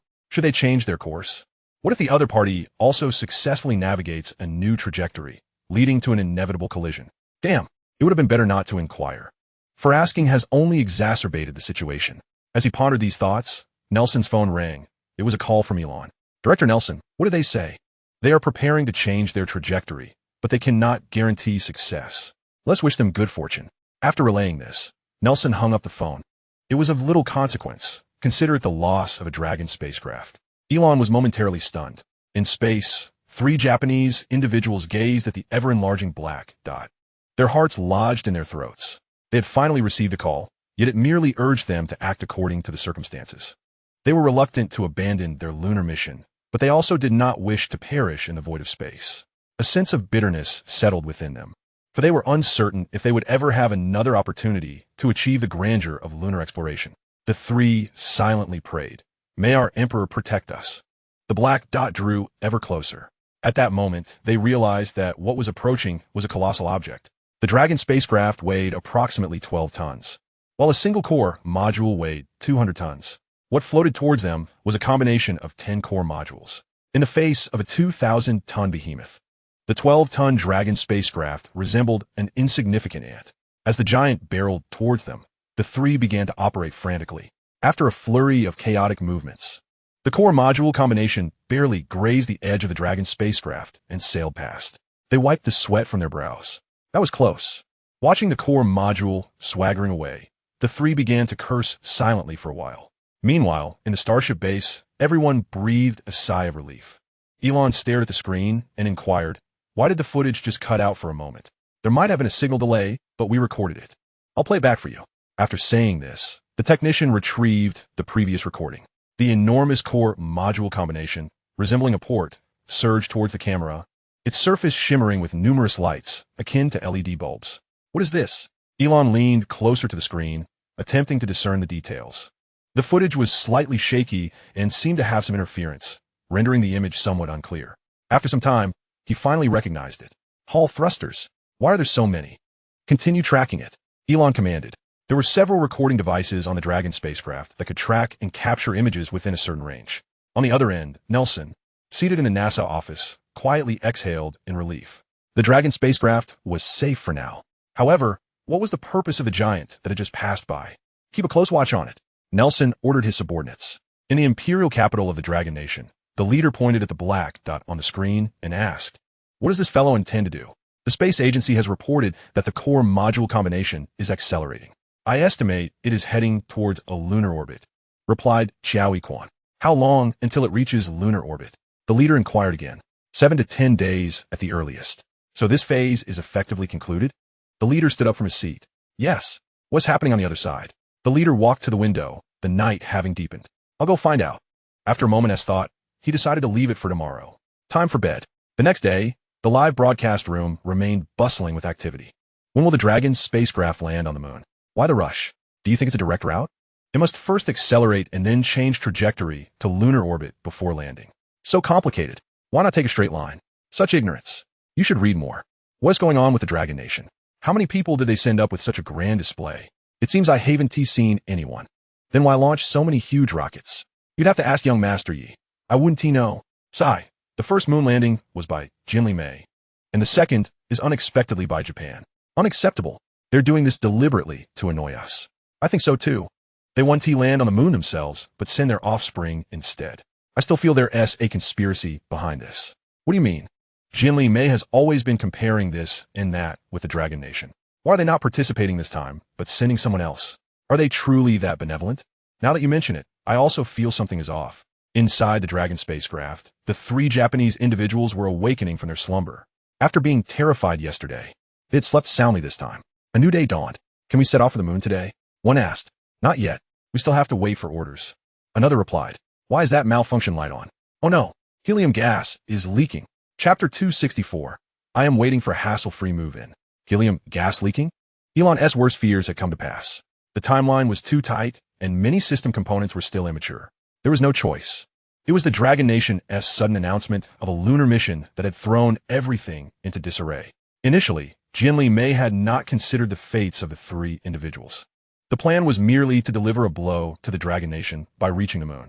However, they had not anticipated that issues would arise before even reaching lunar orbit. They certainly could not allow those three to meet their demise now. That would undoubtedly become an international laughingstock. If the Dragon Nation were to learn of this, they would surely revel in the farce. Elon reported the situation to Nelson, who had no options left. After contemplating for a moment, he told Elon over the phone, "Let them wait at the International Space Station for a while." Upon receiving the order, the three Japanese individuals hung their heads in despair. They would not be making it to the moon this time. When they could return a blue star had become a significant uncertainty.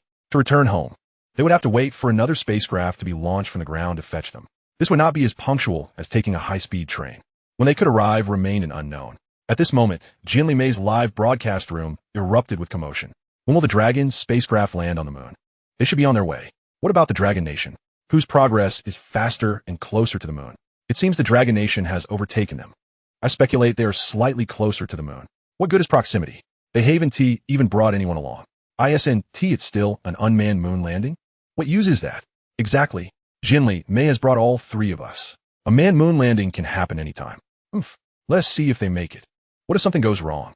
You Dragon Nation folks are just jealous. We are about to surpass you. It must be hard on your hearts, right? No witties. Being behind us, ISNT disgraceful. What do you mean by behind us? The Dragon Nation must be behind our Kimchi Nation. Not right.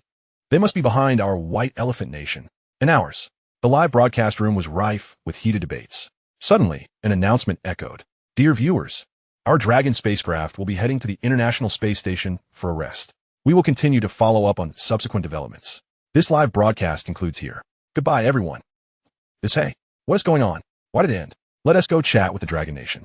In the magic city of the Dragon Nation, at the Yi family estate, young master, why did Jinli Mei end their live broadcast?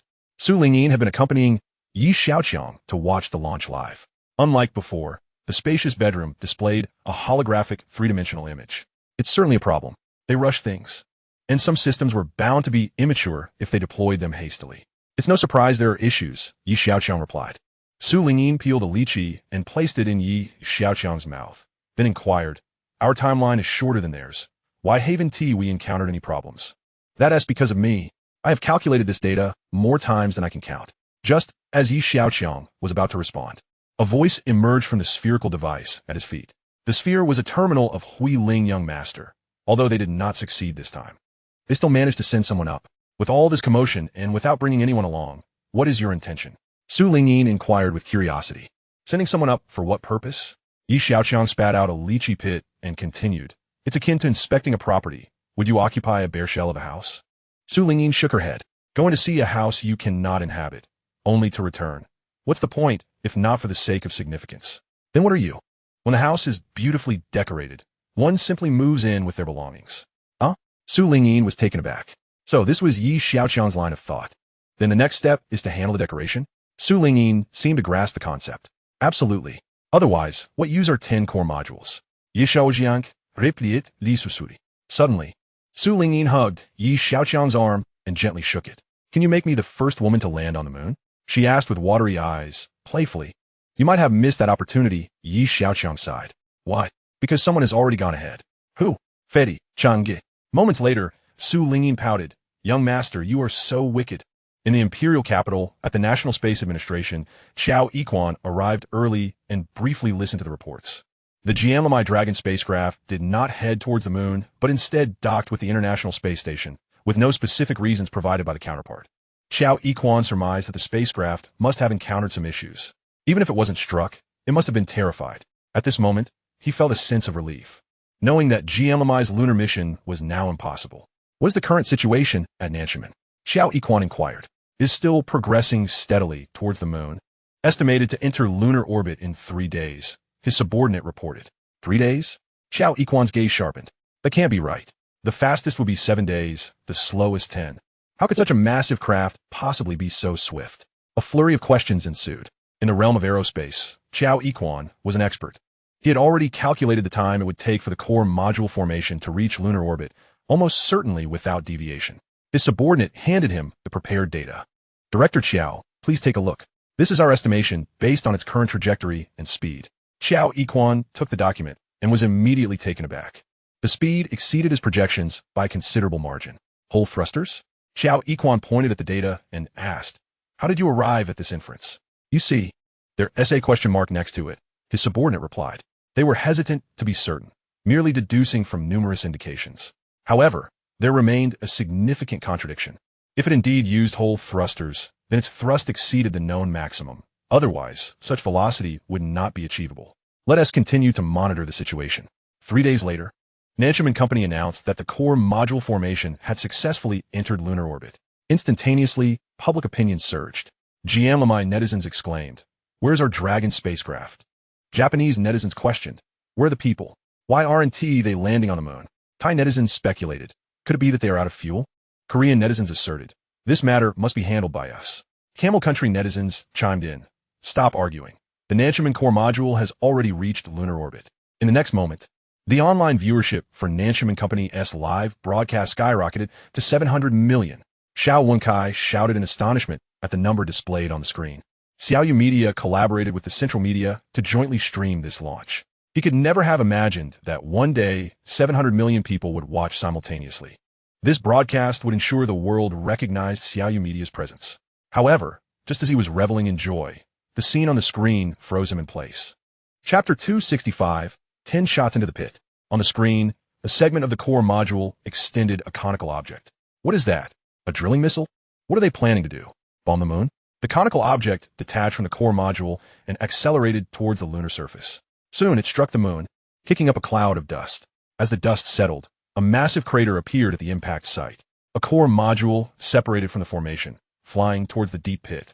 Just before landing, it activated its engines, slowing its descent. Ultimately, it settled within the crater, most of its body submerged, with only a portion of its head visible. The head of the module opened, forming a dome that enveloped the entire crater. At that moment, a subtitle appeared in the live broadcast. Nancham core module has completed its lunar landing mission.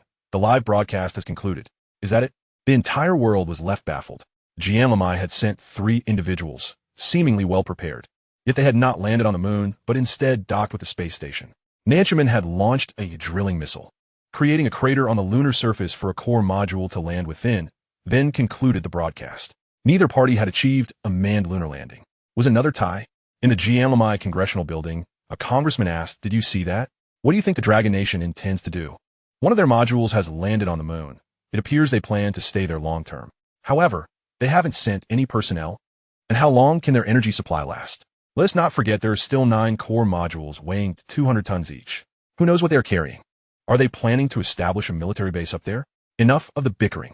Find a media and inquire what the Dragon Nation truly intends. The 3 major media outlets of Blue Star raised their queries. Associated Press. The Dragon Nation is using drilling missiles to bombard the moon, aiming to militarize it. Reuters. The Dragon Nation's lunar landing is aimed at seizing strategic high ground. French news agency. The Dragon Nation's ambitions in space warrant global vigilance. Across the internet, a new wave of Dragon Nation threat theories was ignited by the Xiaoqiang side. Su Mao, what is your perspective? The leader asked Commander Su, who was seated nearby. I never expected Xiaoqiang would instill such anxiety in Xiaoqiang, Su Mao replied. This lad knows how to stir things up. Do you think we should expand our military cooperation with them? The leader inquired. The machine soldiers from Tianbing Technology are remarkably effective. If high-tech enterprises like theirs engage in more military projects, I believe there will be many surprises. Mentioning military products made Commander Su recall those agile robotic soldiers. Currently, these robotic soldiers were only equipped in small units for training. However, they had demonstrated astonishing combat capabilities. As long as they were not hit in vital areas, they could continue fighting. The probability of hitting crucial points in high-intensity battlefields was exceedingly low. Engaging these robotic soldiers against enemy personnel would equate to a dimensional strike. Discuss this among yourselves later, the leader said calmly. Upon hearing this, Su Mao understood the implication. By the end of April, as the weather warmed, the surroundings of Aoshan were teeming with people. In the crowd, everyone pointed at the enormous base in the middle of Aoshan Island, murmuring among themselves. When was Aoshan excavated to this extent? This place is relatively remote, so I have no idea. The excavation around here looks like trenches. What could it be for? Trenches? You dare to say that? Have you not seen the warning sign nearby? It's 26 meters deep. A 26-meter deep trench? Brother, you must be joking. What do you think this whole circle is for? Who did this? Who else could it be but young Master Yi? And what is that enormous platform above? Stop guessing. That's the base for a statue. It's said that once completed, it will stand over 400 meters tall, a guaranteed world record. For whom is young Master Yi erecting this statue? How would I know? We'll find out in due time. At Nansham & Company, Song Ke stood beside Yi Xiaoqiang and inquired, Young Master, the core module has landed in the crater. What shall we do next? The remaining 9 core modules were operated in a similar fashion. Their landing sites were to be spaced at a certain distance from one another. Once completed, notify me, and you need not concern yourselves further. Understood, Song Ke replied. 2 days later, all 10 core modules descended into the lunar crater, unfurling their canopies to envelop the deep pit. Yi Xiaoqiang, in the solitude of his bedroom, observed the 10 landing points. Through a space-based vehicle, he transmitted commands to the unmanned equipment within the core modules. Upon receiving the orders, the unmanned apparatus commenced its operations, reinforcing the tunnel walls while continuing to excavate downward and outward, further expanding the cavernous space. At the National Aerospace Administration of the imperial capital, Xiaoqiang scrutinized several images with a furrowed brow. The pictures depicted 10 semicircular domes scattered across the far side of the moon. From a distance, they resembled a cluster of giant mushrooms. Although the surface appeared tranquil, Xiaoqiang was acutely aware that beneath it, activity was undoubtedly bustling. However, obscured by these domes, the precise nature of the operations remained shrouded in mystery. With only a handful of satellites capable of operating in lunar orbit, comprehensive surveillance was still unachievable. Equally astonished was Jian Mei. Upon witnessing these mounds, Nelson hastily drove to Congress. Soon after, the Dragon Kingdom received a call from the president of Jian Mei. Are you constructing a military base up there? Such actions will incite a space arms race. The leader of the Dragon Kingdom responded. This is merely the endeavor of a private enterprise. There is no military involvement. You need not sensationalize this matter. The two parties promptly concluded their unpleasant conversation. Yet, Jian Mei was far from satisfied. Utilizing their control over global public opinion, they disseminated extensive reports on the issue, revealing images of the 10 mounds on the moon, alleging that the Dragon Kingdom sought to monopolize the lunar surface and transform it into a military stronghold, thus endangering the security of every nation on Blue Star. Following Jian Mei's coverage, Southgate Company swiftly gained notoriety on Blue Star. Young Master, Jian Mei's actions will adversely affect our international business, Lucian expressed. Observing the recent news with concern, Jian Mei's sensationalism not only placed Southgate at the center of controversy, but also thrust all companies associated with Yi Xiaoqiang into the limelight. Their intent was unmistakable, to incite global boycotts against them. Such tactics were their modus operandi. Yi Xiaoqiang scoffed dismissively and turned to Su Mingqian, saying, Sister Su, please initiate a publicity campaign showcasing our Guihang Palace Resort project. After contemplating for a moment, Su Mingqian grasped Yi Xiaoqiang's intention. The Southgate Company's official website featured a promotional animation, though it had garnered little attention. The animation depicted the comprehensive construction process of the Guihang Palace Resort, and those 10 mounds were merely a phase of the plan. All right, young master, I shall take care of it immediately. Chapter 266. This is not a sci-fi film. The central media of the Dragon Kingdom aired an animated video on international news channels. In the video, a lunar orbital spacecraft released a drilling projectile, creating a significant crater on the moon's surface. Subsequently, a lander descended into the crater to establish a base. Dragon Kingdom netizens found the news oddly familiar, as if they had seen it before. Suddenly, someone exclaimed, Quick, check the Southgate Company's website. That animation is featured there. Realizing the connection, many rushed to view it. To their astonishment, the animation had been on the website for quite some time last year, but no one had paid any heed. They soon recognized that what they had once dismissed as a science fiction animation was, in fact, a depiction of a lunar landing process. Are they really beginning to construct a base? The 10 mounds in the animation are identical to the photos released by Jian Mei. So, beneath each mound lies a base construction site that will expand and interconnect. It appears so, based on the video.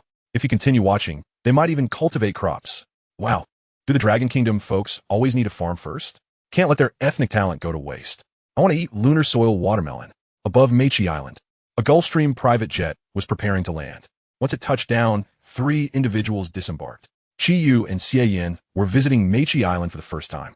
Xiaoqiang pointed to a part of the island, indicating the newly expanded area designated for a refining plant. Qi followed his gaze. The location Xiaoqiang indicated was intended for the deuterium extraction facility. Xiaoqiang glanced over, taking in the surroundings. A distance away, several large cruise ships floated on the ocean. The Lin family is developing quite rapidly under the young master's care, Xiaoqiang mused. Mr. Xia, you must remain attentive regarding the construction of the plant, Xiaoqiang remarked, noticing Xiaoqiang lost in thought. Ah, young master, I will devote myself wholeheartedly. Xiaoqiang replied hastily. Young master, should we consider adding more solar power generation equipment on the moon? Qiyu pondered, his mind preoccupied with technical matters. I was just contemplating that. How is the progress on the new generation of solar panels? Xiaoqiang inquired. 10 core modules have been dispatched, carrying a substantial amount of unmanned equipment. The demand for electricity was becoming a pressing issue. Fortunately, Jinhao New Energy had produced a batch of high-density energy storage systems. However, as subsequent projects expanded, energy consumption would continue to rise. Relying solely on these energy storage systems would likely prove insufficient. Alternative power generation methods were necessary. The absence of an atmosphere on the lunar surface significantly enhances the efficiency of solar energy utilization compared to Blue Star. The energy conversion rate of the new materials can reach 90, Qiyu responded. How much? Xiaoqiang's eyes widened in astonishment as he regarded Qiyu. After taking over the new energy company, Xiaoqiang could no longer afford to be complacent. He dedicated substantial time to managing the company while keeping abreast of global energy trends.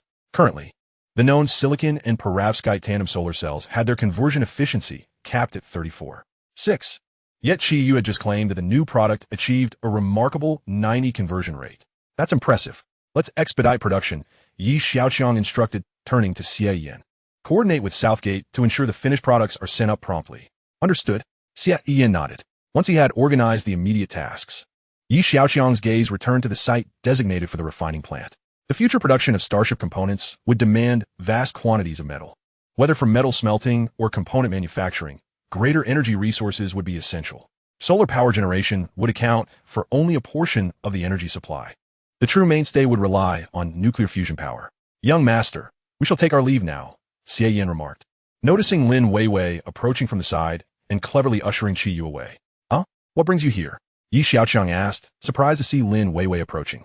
I was just chatting with Su Lingyin, and she mentioned you were here. Coincidentally, I was nearby, Lin Weiwei replied.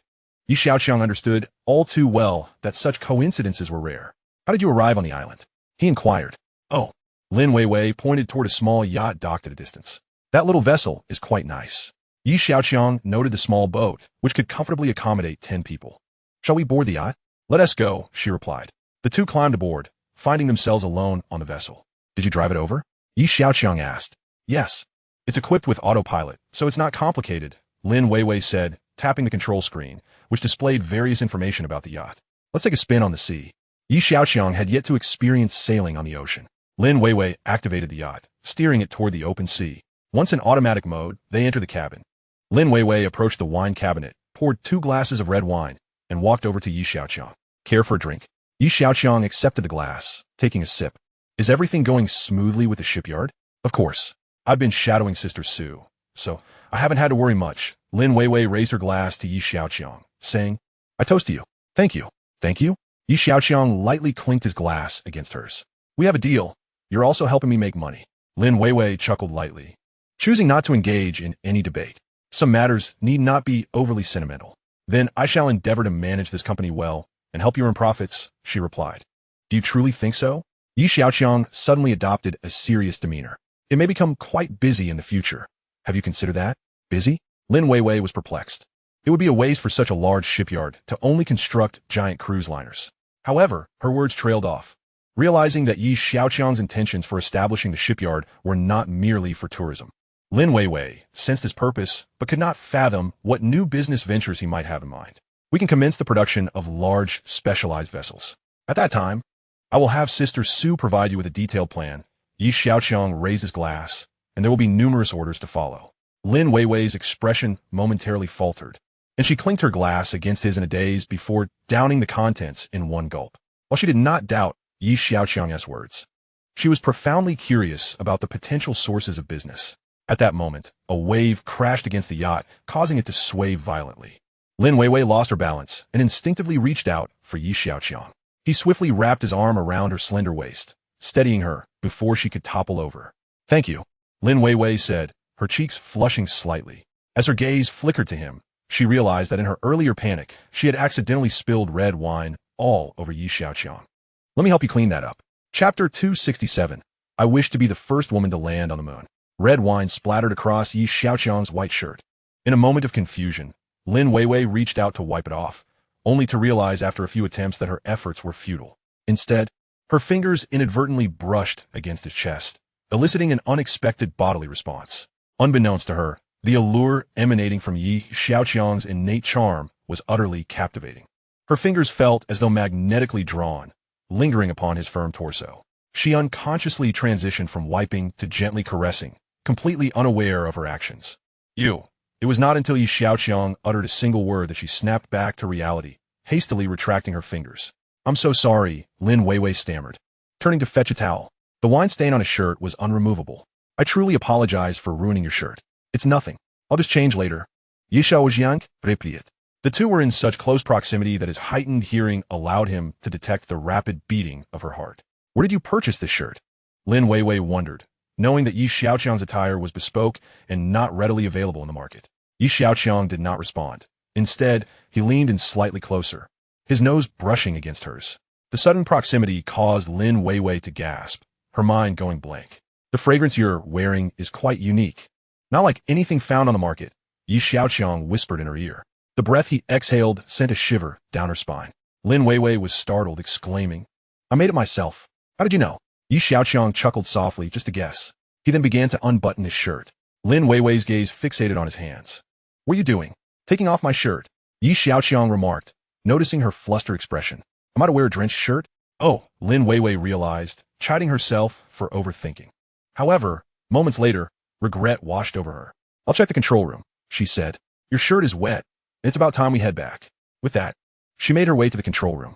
Once outside the cabin, she exhaled softly, her heart rate gradually returning to normal. Yi Xiaoqiang yechet herdepart, initiating a connection with the orbital spacecraft through his neural interface. The display indicated that the charge had reached 25, significantly faster than before. With the increasing power came an added function, directional interference. Yi Xiaoqiang had observed Lin Weiwei's earlier reaction. Now, all it required was a minor accident. The directional interference would not last long, only a few dozen minutes, but that was ample time for Yi Xiaoqiang. Upon entering the control room, Lin Weiwei prepared to navigate back, but soon discovered an issue with the navigation system. After fiddling with it for a while without success, Yi Xiaoqiang arrived, feigning ignorance. "What seems to be the problem?" "The navigation appears to be malfunctioning." Lin Weiwei pressed a few buttons before pulling out her phone. "I'll see if I can call for assistance." Yi Xiaoqiang leaned against the wall, observing her in silence. "No signal," she sighed. "I've heard that recent solar flares might affect electromagnetic signals." Yi Xiaoqiang glanced at the setting sun and remarked, "What are we to do then?" Lin Weiwei pocketed her phone, her brow furrowed in concern. "Is there enough water and food on board?" Yi Xiaoqiang inquired. "With just the two of us, we should be fine for 3 to 4 days," she replied. Yi Xiaoqiang sighed. "It seems we must prepare to spend the night at sea." Upon hearing this, Lin Weiwei's emotions became tangled. It felt like a misfortune, yet it also held a glimmer of opportunity. Was this all fate's design? In an instant, her thoughts swirled, unable to discern her true desires. "I'm hungry. Let us see what food we have," Yi Xiaoqiang suggested. "With food, we can quell our anxieties." "All right, follow me." Lin Weiwei beckoned, leading him to the storage room. Inside, they discovered an abundance of meat, vegetables, and staple foods, along with ample drinking water and beverages. "With so much delicious food, we could host a party," Yi Xiaoqiang joked as he surveyed the supplies. "I'll take care of it," Lin Weiwei responded, selecting a few items. The food was pre-prepared and merely required heating. After a flurry of activity, she had everything ready for their meal.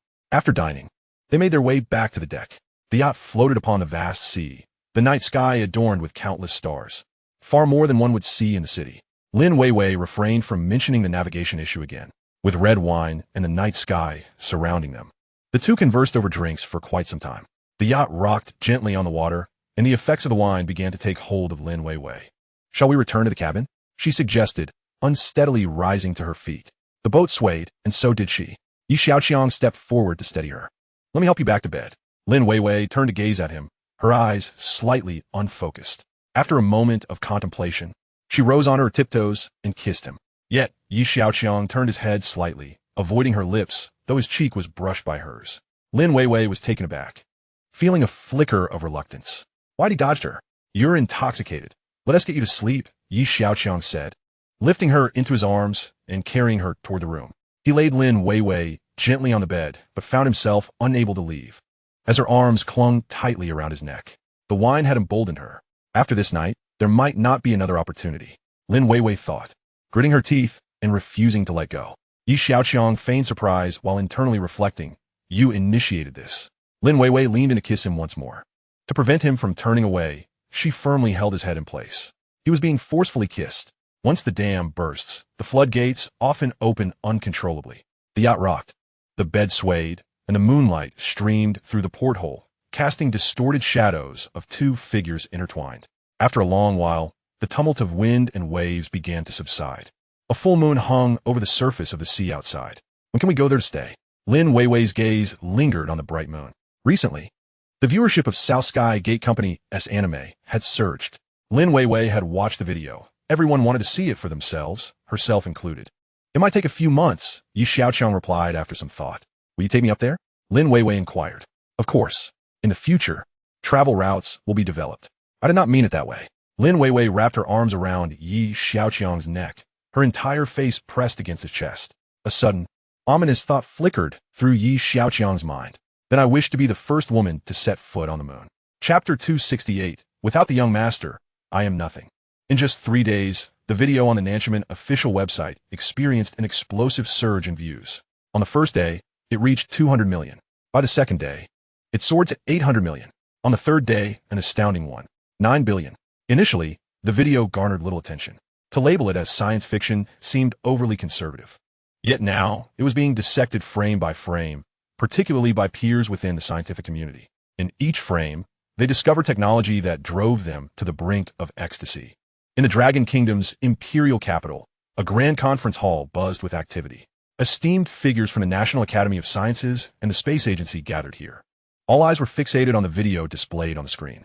Look, this hall thruster appears to number in the hundreds within the core module. Based on this data, the thrust of a single thruster cannot be less than 100 newtons. This technology, if applied to deep space exploration, would undoubtedly be a powerful asset. The docking of 10 200-ton core modules is also a world first. Furthermore, I believe they have retained some of their capabilities. Indeed, if it were any larger, constructing a spaceport would certainly be feasible. Moreover, the entire process is executed by robots, showcasing an intelligence level that is undoubtedly the pinnacle of Blue Star. And this dome technology establishes a breathable atmosphere system on the lunar surface, allowing humans to roam freely without the need for spacesuits. As the discussion reached a fever pitch, several individuals entered through the doorway. The president of the Academy of Sciences, the director of the Space Agency, and the ministers of the Science and Technology Department and the Industrial Ministry all arrived. Upon their entrance, the hall fell silent, with all eyes turning towards them. The newcomers glanced at Xiaoqiang, who, momentarily taken aback, quickly realized the significance of the lunar landing news that had recently stirred the world. It was evident that he was the one presiding over today's meeting. Ladies and gentlemen, I need not elaborate on the recent events, Xiaoqiang remarked, casting a glance at the video paused on the big screen. He had analyzed this video frame by frame countless times. Some of the technologies showcased had already been applied to the lunar landing mission. Naturally, there were many more that remained beyond his sight. Such is human nature. The less one can see, the more one desires to behold. Originally, a 5-year lunar landing plan may be expedited. Director Xiao, it's not just a possibility. It's a certainty. Xiaoqiang's words were interrupted before he could finish. He smiled helplessly. Everyone had viewed the animated video, and he believed they shared his incredulity. From my perspective, this seems impossible. Yet, the reality is unfolding before us. Therefore, the purpose of today's meeting is not to analyze the video, but to humbly seek guidance. Seek guidance? The crowd exchanged bewildered glances. What does Director Xiao mean? They had all witnessed the technologies displayed. Many were still classified laboratory projects, yet they had already been implemented by Nanchaman. I believe we should invite them to enlighten us, Xiaoqiang stated solemnly. Silence enveloped the room as this undeniable truth sank in. I mentioned long ago that Song Ku is an extraordinary genius, yet you all doubted. Thankfully, he remained in our country. Had he gone to Jinli America, it would have been a tremendous loss for our Dragon Kingdom. Indeed, He is the chief engineer of this space endeavor. Since he joined Nanchaman, our space technology has advanced by leaps and bounds. I propose we bring Song Ku back to the National Space Agency. This way, he can fully unleash his potential. Yes, just imagine. If Song Ku can achieve such feats under the reckless Xiaoqiang, how much more could he accomplish if he returned? He could usher Dragon Kingdom's space technology into a new era. Let us not get carried away. Although Xiaoqiang may be a spendthrift, he is willing to invest. Can you provide him with the same level of compensation? That is not the point. Song Ku is not someone who is solely motivated by money. Enough, everyone. The purpose of this meeting is to invite them to share their knowledge. Yet you all seem intent on poaching talent. Xiaoqiang interjected. Regarding Director Qiao's proposal, does anyone have any objections? Asked Zhang Yifu, the president of the Academy of Sciences. A profound silence followed. Then, the meeting is adjourned. With that, Xiaoqiang concluded, and everyone dispersed. At Nanchaman Company, Chen Shiyuan entered Song Ku's office and observed him engrossed in his work. The National Science Conference has invited you to give a lecture. Surprised, Song Ku looked up. A lecture? On what? I have no time for that. There's nothing more fascinating than space exploration. With Nanchaman as a grand platform, Song Ku has finally realized his lifelong dream of venturing beyond the solar system. At the age of 5, he had aspired to explore the cosmos. But as he grew older, he recognized the challenges. It wasn't until he encountered Xiaoqiang that hope reignited within him. For a fervent aerospace scientist, this was an irresistible allure. Song Ku was unwilling to squander such precious time on trivial matters. Chen Shiyuan frowned slightly. She anticipated his reaction. Nanchaman would inevitably engage with them in the future, and maintaining relationships was essential, don't you think? She advised. Song Ku lifted his head, contemplating seriously for a moment. Fine, I will respond to them. Chen Shiyuan turned and left. 2 days later, Song Ku arrived at the Imperial Capital Space Agency. He gazed up at the familiar entrance before stepping inside. In the hall, many individuals were seated like eager students, waiting for him to begin his lecture. Some familiar faces were among them. This was a place that had previously invited him, only to be turned down. For half an hour, Song Ku shared recent breakthroughs achieved by Nanchaman and some future plans. Just as he finished, someone in the audience shouted, Chief Engineer Song, I believe you should return to the space agency. Why? Song Ku looked at the person in surprise. If you return, your achievements will be even more remarkable. The individual replied, Chief Engineer Song, I know you are not at Nanchaman for the money. You are here for your dream. However, should you choose to return, I believe they can meet all your conditions. Another person stood up, speaking passionately. Song Ku observed them and smiled. One was a former student, and the other a past colleague. Had this been 2 years ago, I might have considered it. But now, I would unequivocally tell you, it is impossible. Do you think I am the one who made Nanchaman successful? Song Ku paused before continuing. In truth, you are mistaken. Nanchaman made me, and the young master made both me and Nanchaman. If one day I were to leave Nanchaman, to part ways with the young master, then I would be nothing. Chapter 269, The Prodigal Genius. Without the young master, I am nothing. This statement struck like a thunderclap in the hearts of the audience. What had happened to Song Ku? Despite achieving such monumental success, he remained so self-deprecating. What kind of enchantment had Xiaoqiang cast upon him? My lecture is concluded. Farewell, everyone, Song Ku said, stepping down from the podium amidst a sea of bewildered gazes as he made his way towards the exit. At Jinli America, in the National Assembly Hall, numerous elite figures from the scientific community were also gathered, their eyes glued to the screen as they meticulously analyzed frame by frame. How did Nanchaman acquire so much advanced technology?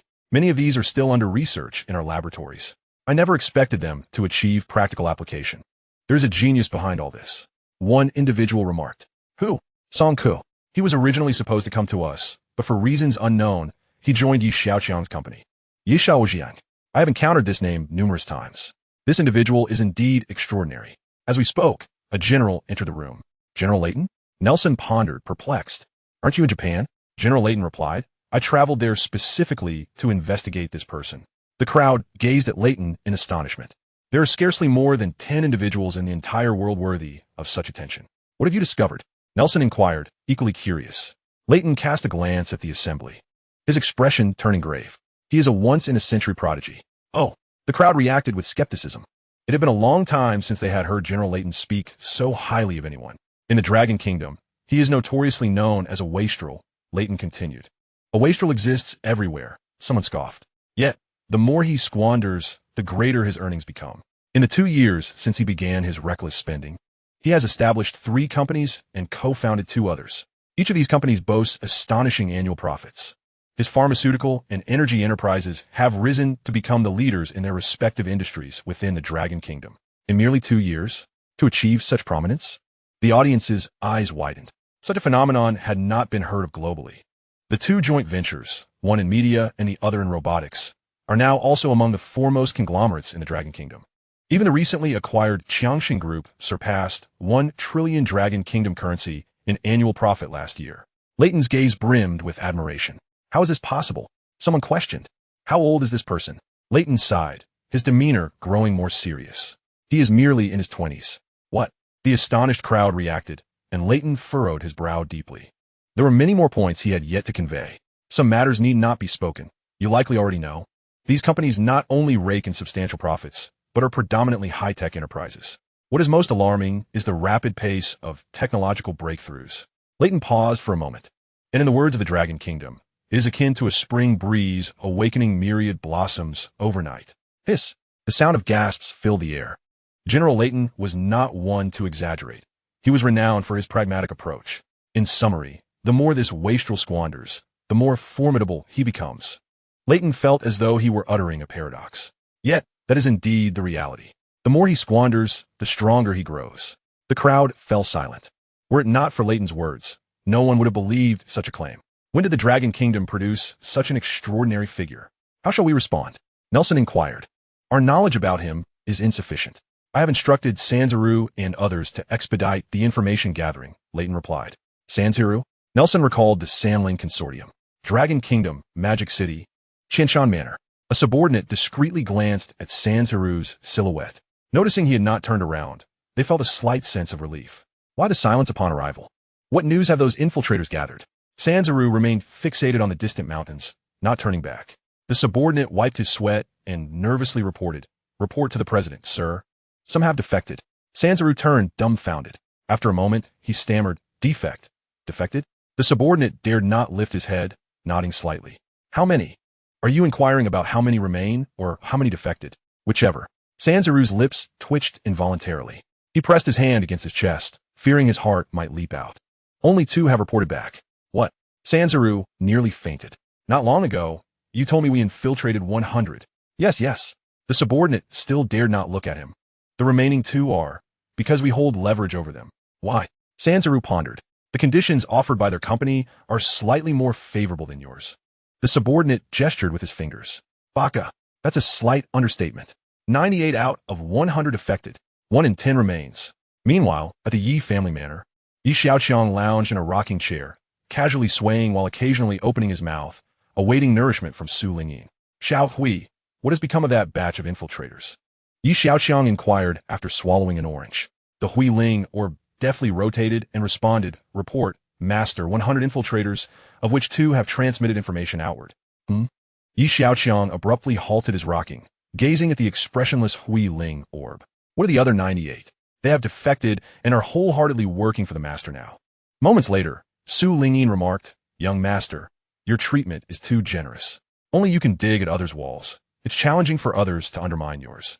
Yi Xiaoqiang shrugged, feeling helpless. I pride myself on being approachable. Su Lingyin rolled her eyes. That is clearly being excessively approachable. Fortunately, there were still 2 left. Yi Xiaoqiang, silently rejoiced. Grateful that not all had perished. Otherwise, his plans would be thwarted.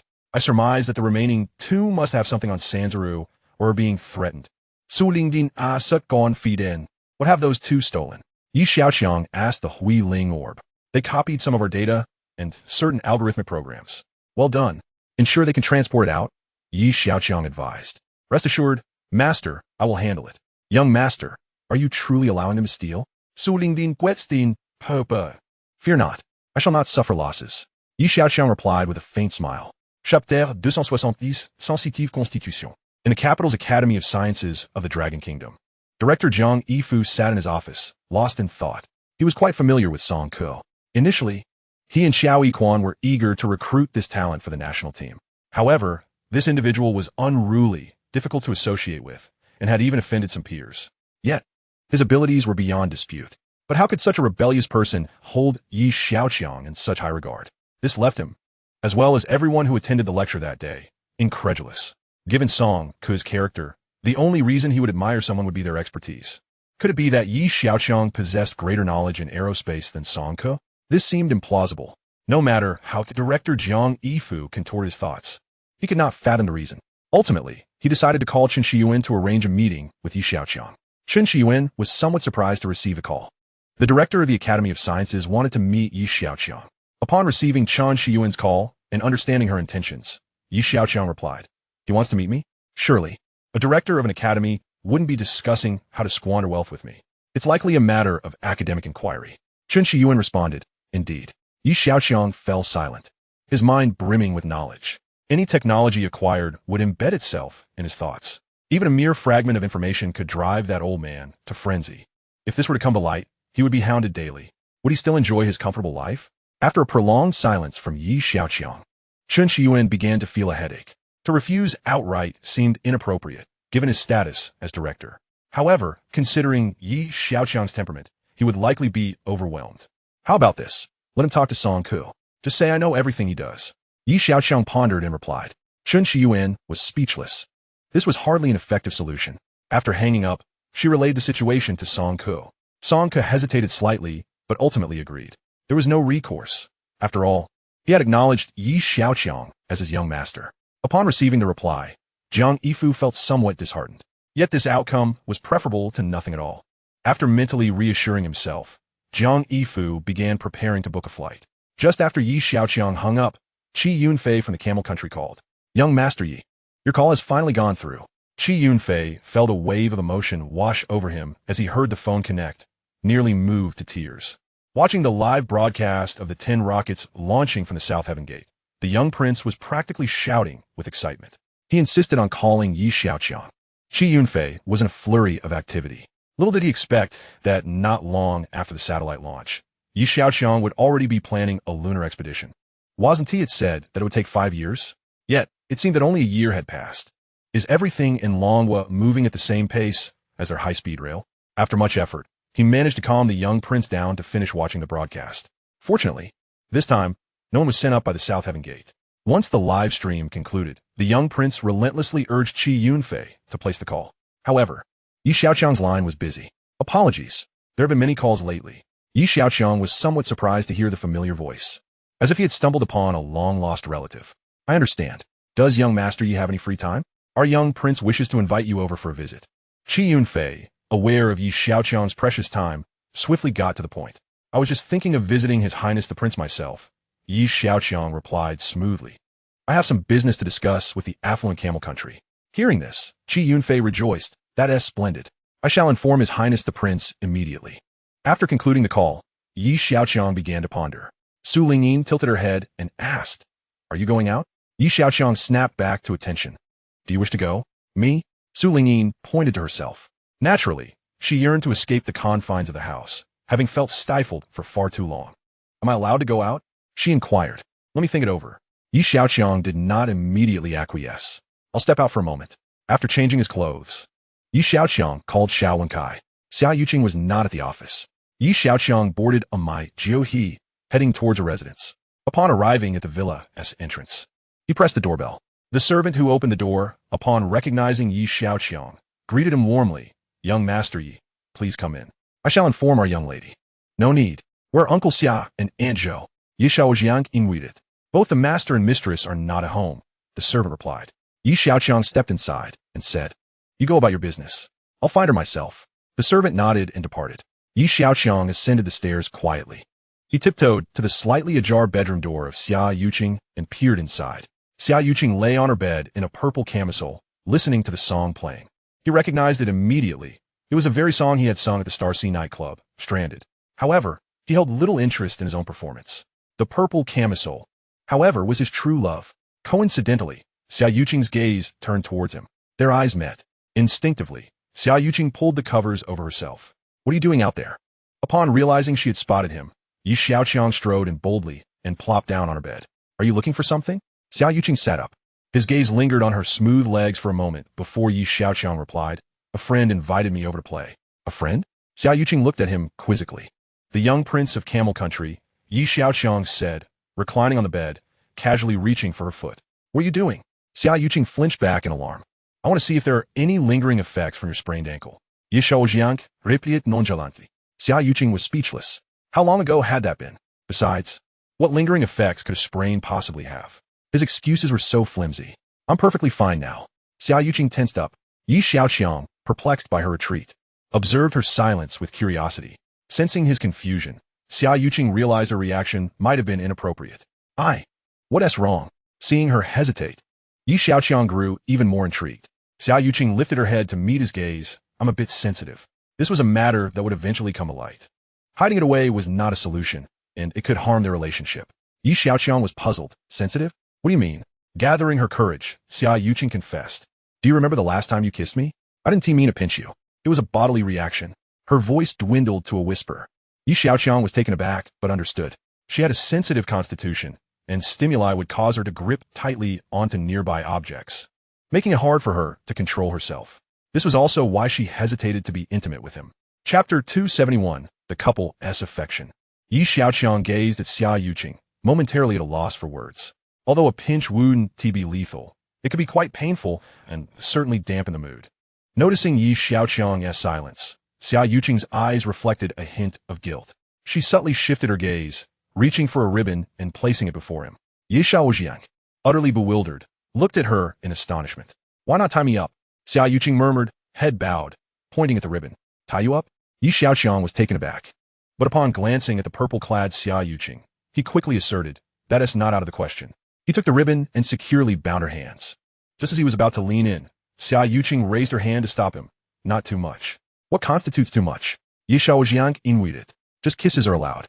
Alright, Xiaoqiang responded succinctly. One arm encircled her slender waist while the other lifted her bound hands above her head, gently laying her back on the bed. Then, he leaned in closer. At that moment, Xiaoqiang returned. She had heard from the servant that Xiaoqiang was there and hurried upstairs to check. Approaching her daughter's room, she noticed the door ajar and peered inside. Oh my! Upon witnessing the scene within, Xiaoqiang gasped.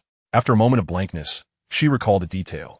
It was quite normal for young people to kiss, but why was her daughter being tied up? Before Xiaoqiang could even brush his lips against Xiaoqiang's, he was frozen by her voice. They both turned towards the door. Xiaoqiang stood there, covering her eyes. I was just passing by. I didn't see anything. Before she could finish her sentence, she vanished from sight. Xiaoqiang was dumbfounded. Xiaoqiang felt utterly mortified. Quick, untie me, she urged, feeling an intense wave of shame wash over her. Her already fair skin flushed an even deeper shade of red. With a mix of embarrassment and a hint of reproach in her eyes, she stirred Xiaoqiang's desire further. Just when things were getting interesting, she wanted to stop. Xiaoqiang felt a strong reluctance in his heart. I need to use the restroom, Xiaoqiang said urgently. Xiaoqiang untied the ribbon. Xiaoqiang hurried into the bathroom. She wasn't deceiving him. Every time they were about to get intimate, she truly felt the need to use the restroom. Xiaoqiang didn't emerge immediately, but took her time to compose herself before slowly walking back out. At that moment, her mind cleared, and she asked, what did you come to see me for? Only then did Xiaoqiang remember the main topic. Goodness. Purple truly exuded en enchanting. Somehow, he had strayed off course. I wanted to invite you to accompany me. Xiaoqiang replied. When? In the next few days. I need to head back to prepare and, coincidentally, bring some goods along. Xiaoqiang's mind raced with thoughts of their immense purchasing power. All right, then I'll get ready. Fine, I'll take my leave now. With matters settled, Xiaoqiang had no intention of lingering. He took a few steps towards the door before turning back to Xiaoqiang. Remember to wear this today. Okay, Xiaoqiang? Moments later, a voice echoed from inside. How annoying. Xiaoqiang descended the stairs. As he passed through the living room, he spotted Xiaoqiang and Xiaoqiang seated there and greeted them. Uncle Xia. And Zhou, I'm heading back now. Going back. Xiaoqiang looked up, slightly surprised. Why not stay for a meal first? Perhaps another time. I have some matters to attend to. Farewell, Uncle Xia, Xiaoqiang replied as he continued towards the door. Once he had distanced himself, Xiaoqiang turned to Xiaoqiang and remarked, why didn't you try to persuade him to stay? After all, he will be your son-in-law in the future. Xiaoqiang opened her mouth as if to speak, but remained silent, her mind replaying the earlier scene. Did she truly want her daughter to be tied to this young man in such a manner? At that moment, Xiaoqiang descended the stairs. Xiaoqiang is leaving. Didn't you invite him to dinner? Xiaoqiang inquired of his daughter.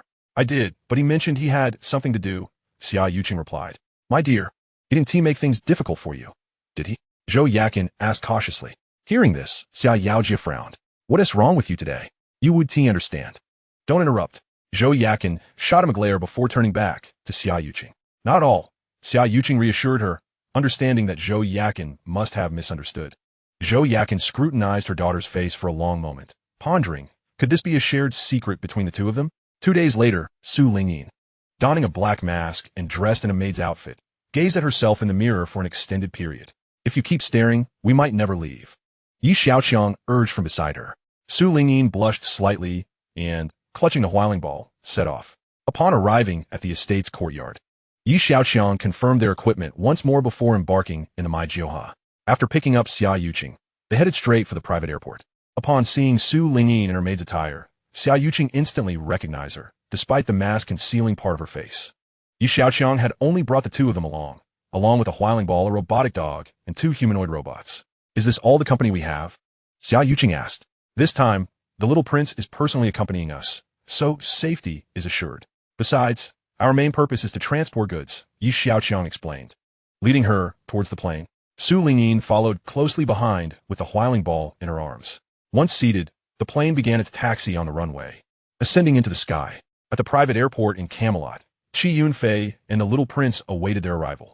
The little prince glanced at the desolate surroundings and remarked, "Isn't this a bit too sparse? Won't our friend from Dragon Country think we are not taking him seriously?" Qi Yunfei replied, "Your Highness, young master Yi has expressed his wishes. He prefers not to attract too much attention. This arrangement is in accordance with his request." The little prince shrugged. Very well. I respect his decision. Moments later, a Gulfstream private jet landed at the airport. Xiaoqiang and Xiaoqiang disembarked, followed by Su Lingyin. As they stepped down the stairs, a beautiful woman approached, presenting them with garlands to wear around their necks. "Oh, my dear friends, welcome, welcome," the little prince exclaimed, embracing Xiaoqiang. "This enchanting beauty must be your wife?" he inquired, glancing at Xiaoqiang. "We aren't married yet. She is my fiancée," Xiaoqiang responded. "Ah, greeting." The little prince extended his hand, intending to bestow a kiss upon Xiaoqiang's hand. However, as his hand reached halfway, it was intercepted by Xiaoqiang. "In Dragon Country, we do not practice such customs." "Oh, I respect the etiquette of Dragon Country," the little prince conceded, eyeing Su Lingyin, who was deliberately concealing her identity with her mask. "And who might this be?" he inquired. "She is my maid," Xiaoqiang replied. Chapter 272. Name your price. The little prince was momentarily taken aback. Although half of the woman's face was obscured by her mask, the beauty evident in her eyes was undeniable. What intrigued him further was the spherical object she clutched in her arms. However, these details were not his primary concern. "Yunfei, could you assist me in having the cargo unloaded?" Xiaoqiang requested. "Oh right, how could I forget that, young master? You wouldn't come empty-handed," Qi Yunfei exclaimed, summoning several individuals to the plane's cargo hold to begin unloading. Upon seeing 2 large crates, the little prince's expression shifted and he asked Xiaoqiang, "Are these filled with valuable items?" Xiaoqiang smiled slightly, assuring, "Rest assured, Your Highness, you will be thoroughly satisfied." "Excellent. Let us proceed to the vehicle." The little prince gestured invitingly. The 3 of them approached the elongated sports car parked in front of them. Suddenly, the sound of cannon fire echoed around them. Noticing Xiaoqiang's reaction, Qi Yunfei explained, "Young Master Yi, I conveyed your sentiments to His Highness, but he felt it necessary to maintain certain traditions." "So, there's still many formalities, then?"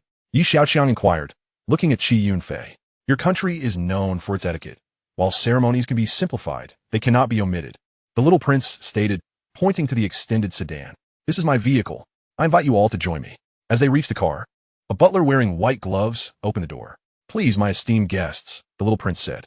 Xiaoqiang did not enter first, but instead gestured to Xiaoqiang. Understanding his cue, Xiaoqiang gracefully lifted her skirt and entered the vehicle.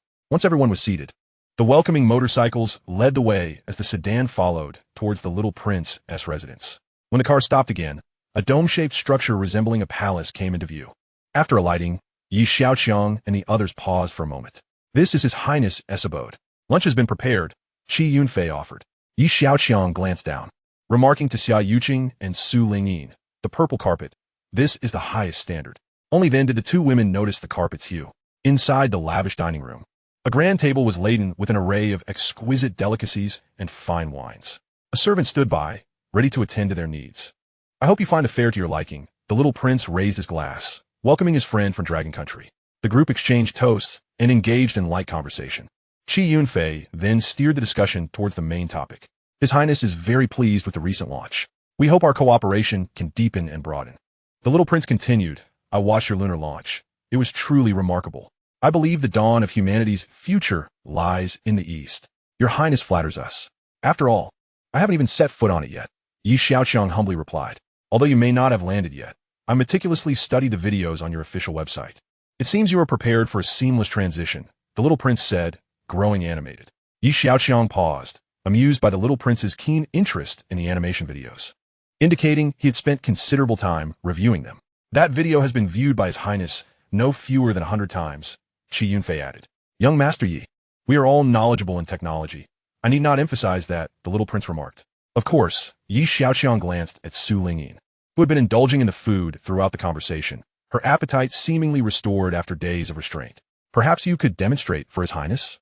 Su Lingyin chuckled shyly and called out, whiling. As the words left her lips, the orb rolled towards the open space. As it is daytime, please draw the curtains for a better effect, the little prince instructed, signaling to the surrounding servants. They promptly closed the curtains, dimming the room's lighting. The whirling ball emitted a beam of light, projecting a holographic image of Mechi Island within the room. The little prince and Qi Yunfei's eyes widened in astonishment. Their mouths agape. Holographic projection, they exclaimed in unison moments later. Is this technology viable? Xiaoqiang inwit it. Viable? It is nothing short of exceptional. You are truly remarkable. I dare say, Jin Li Mei does not possess such technology, the little prince remarked, his gaze fixated on the display. Brother Yunfei, the 2 boxes can be opened now. Xiaoqiang remarked to Qi Yunfei. It was at that moment Qi Yunfei recalled the 2 boxes. You two, bring the boxes over, he commanded.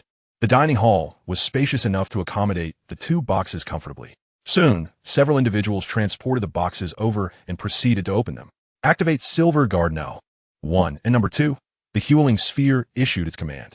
2 robots emerged from the boxes. In this era, robotics had become a competitive field among technological superpowers. The young prince had certainly encountered many such creations. If they thought merely walking a few steps would captivate him, they were sorely mistaken. Your Highness, please put this on. Su Lingyin interjected at that moment, producing a pair of tactical glasses and placing them on the table. Qi Yunfei handed the glasses to the young prince, who donned them. What is this? He inquired, shortly after putting them on, as he removed them again, puzzled by the absence of buttons for control. It's controlled by your gaze. Su Lingyin et lai. Controlled by my gaze? The young prince was bewildered. How does one control it with mere sight? Su Lingyin smiled, donned a pair of tactical glasses herself, and said, allow me to demonstrate. Under her guidance, the Silver Guard number 1 robot sprang into action. It approached the table, picked up a bottle of wine, and elegantly poured for everyone around the table without any hesitation. Qi Yunfei was left astounded. Su Lingyin had issued no verbal commands. Could it truly be controlled solely by sight? After finishing the pouring, Silver Guard number 1 made its way toward the door. Once outside, it activated its search mode, precisely tracking several flying insects 100 meters away. Which one would you like, Your Highness? Su Lingyin inquit. The young prince, taken aback at first, quickly regained his composure and replied, let us go with target number 2. Each of the tracked insects had been assigned a number, and he chose the second target. No sooner had he spoken than Su Lingyin issued her command. A laser shot forth from Silver Guard number 1, striking the insect down. Moments later, the robot returned, holding the slightly scorched insect. The young prince removed the glasses, utterly astonished. This, name your price. Chapter 273, Undercurrents and Rising Tides. Qi Yunfei waved his hand, signaling the servants. They drew the curtains open once more. Your Highness, please, let us not rush, Xiaoqiang said, lifting his wine glass and moving to the young princess' side. I have many intriguing trinkets to show you. Of course, we also offer bespoke customization. Today, let us discuss friendship rather than business, shall we? The young prince, recalling the myriad possibilities, struggled to suppress his excitement. All right, I shall visit you another day. You are always welcome, Xiaoqiang replied with a smile, clinking glasses with him. The two engaged in an extensive conversation. After the meal, the young prince said, Master Yi, allow me to show you my pets. Xiaoqiang agreed and accompanied the 2 ladies. In Longhua, are you suggesting that Song Ku's knowledge in aerospace is entirely beyond your league? The head of state gazed in astonishment at Jiang Yifu in his office. Indeed, in his presence, I feel akin to an elementary school student, Jiang Yifu admitted. After a brief pause, he added, however, he mentioned benefiting significantly from Xiaoqiang's guidance. The head of state was momentarily taken aback. How can that be? Perhaps we underestimated the value of his dual doctorate, Jiang Yifu pondered. Regardless, he is indeed at the forefront of Longhua's technology and leading on a global scale, the head of state stated after a thoughtful silence. Should we consider awarding him a commendation? Jiang Yifu proposed after deliberation. That's an excellent idea, the head of state replied with a smile. It would serve as a great encouragement for this young man. 2 days later, at the Nantiangman Company, Song Ku scrutinized the launch schedule presented by Xiaoqiang. Furrowing his brow. Isn't this a bit too packed? It certainly deviates from his usual style, Chen Shiyuan replied thoughtfully. It's not just us. They've also been notified to expedite their pace. Is something troubling the young master? Song Ku expressed his concern. I'm not certain, Chen Shiyuan sighed. I'll pay a visit to the Aerospace Bureau. In the afternoon at the Longhua National Aerospace Bureau, come in, Xiaoqiang called out upon hearing a knock. The door opened, revealing Chen Shiyuan standing outside. He immediately rose and said, Director Chen, please have a seat. Director Xiao, here, the planning document for the spaceport. Chen Shiyuan said, pulling a USB drive from her bag. So soon? Xiaoqiang was taken aback as he took the USB drive and turned to open it on his computer. After reviewing the contents for a moment, he looked up at Chen Shiyuan in astonishment. You mean this massive spaceport will be completed within 6 months? Chen Shiyuan smiled. That's just how he operates. Once he makes a decision, he never hesitates. Indeed, Longhua needs individuals like him, Xiaoqiang remarked with a sense of admiration. Director Xiao, I have other matters to attend to, so I must take my leave, Chen Shiyuan said, preparing to exit. It's getting late. You're not planning to rush back to Modu, are you? Xiaoqiang asked, noticing her weary appearance. I have many tasks to accomplish during this trip. Your office is merely one of my stops, Chen Shiyuan replied. Xiaoqiang raised an eyebrow. Ah, you're quite the hands-off manager, aren't you? Chen Shiyuan smiled, but said nothing, departing the Aerospace Bureau and heading toward the National Security Bureau. An hour later, Chen Shiyuan placed the documents and USB drive on the director's desk at the National Security Bureau. The office housed the director and Zhao Yunlong. What is this? The director inquired, glancing at the items on the desk. He suspected they contained significant information. Evidence of espionage and the theft of confidential materials, Chen Shiyuan responded. Oh, Zhao Yunlong exclaimed, puzzled. Despite your stringent precautions, they still managed to exploit an opportunity. Was there any loss? The director asked with concern. Yes, but it's not substantial. Chen Yuan replied. Rejalink Xiaoqiang say instructions. Have you identified the culprits? Zhao Yunlong inquired. The Sailing Group, Chen Shiyuan answered. Sailing? The director tapped his fingers thoughtfully on the desk. At the Yi family estate, young master, you must see this. The news is filled with your name, Su Lingyin exclaimed. Reading from the headlines. Chief Scientific Advisor of Longhua. Chief Designer of Longhua's Deep Space Exploration. She listed numerous titles in one breath, but noticed that Xiaoqiang seemed unperturbed. Young master, what is wrong? Su Lingyin asked. Nothing much. I'm just pondering some matters. Xiaoqiang replied. Hearing this, Su Lingyin fell silent. The lunar base was still under construction, and Xiaoqiang had regained control. Only he could monitor the situation there in real time. Beneath the lunar surface, robots were still expanding the space for a factory intended for producing Starship components. This was not something he was particularly anxious about, as the technology in his hands far surpassed that of the world. However, just as he prepared to withdraw his observation, a figure flashed across the screen. Initially, Xiaoqiang thought he was imagining things. After replaying the footage several times, he confirmed that it was indeed a humanoid figure. The sudden development compelled him to cut short his trip to the Camelot. This situation required thorough investigation, he mused. Young master, there is something I forgot to tell you. Su Lingyin recalled an important matter. She had been responsible for monitoring Yamaguchi Ayaka, and whatever she had to say was surely related to Sanzaru. What is it? Xiaoqiang inquired it. They seem to be gathering some information, Su Lingyin replied, uncertainly. Huling, analyze the data, Xiaoqiang commanded. Please hold on, master, the Huling sphere responded. After a brief wait, it spoke again. Based on the data analysis, the Sailing Group is collecting large quantities of blood, hair, and various tissues for the people of Longhua. The most likely motive is to gather genetic information. Collecting genetic information? Su Lingyin was puzzled. What are they trying to accomplish? Xiaoqiang remained silent for a moment before stating, they are likely researching gene weapons specifically targeting the people of Longhua. What? Su Lingyin was taken aback. In Su City, in a desolate house on the outskirts, 5 individuals stood in silence. Yiming Hui turned to one of the foreign men, with his blonde hair and azure eyes, and inquired, does this truly work? This is the latest concoction developed by our esteemed Jinli Mei, the foreigner replied. Yi Mingwei fell silent for a moment, his expression a tumult of emotions. You too. It is now time for you to repay your debt, he abruptly addressed his two subordinates. The two men trembled at his words. You promised us? They looked at Yi Mingwei, seeking final confirmation. Rest assured, I shall take good care of your families. He comforted them while casting a glance at the foreigner. The foreigner signaled to his attendant, who approached the two subordinates with 2 vials of blue liquid. Moments latte. 2 piercing screams shattered the stillness. Chapter 274. Teacher Chun, how could you do this? Xiaoqiang was equally perplexed about the humanoid figure on the moon. He wondered whether the Dragon Country Space Agency had encountered a similar situation. This matter was of utmost confidentiality. Even if the Dragon Country Space Agency were to witness it, they would not disclose it lightly. Would this affect the ongoing construction of the base? A multitude of questions loomed in Xiaoqiang's mind, refusing to dissipate. Before proceeding to investigate, he needed to prepare thoroughly. He glanced at his dismantling and assembly skill, now at level 5. To elevate it to level 6 required 200,000 attribute points, equivalent to 40 billion. Fortunately, he still had a considerable amount left, having not exchanged it entirely for technological blueprints. With a sense of relief, Xiaoqiang allocated the remaining 200,000 attribute points to upgrade his skill to level 6. At that moment, the system's voice chimed in. Congratulations, host, for elevating your dismantling and assembly skill to level 6. Levels above 6 are classified as intermediate skills. The system is now upgrading. Please hold on. Xiaoqiang was taken aback. It can be upgraded further? System upgrade complete. Reward. A complete set of blueprints for a space smelting factory. Space smelting blueprints? How do they differ from terrestrial smelting?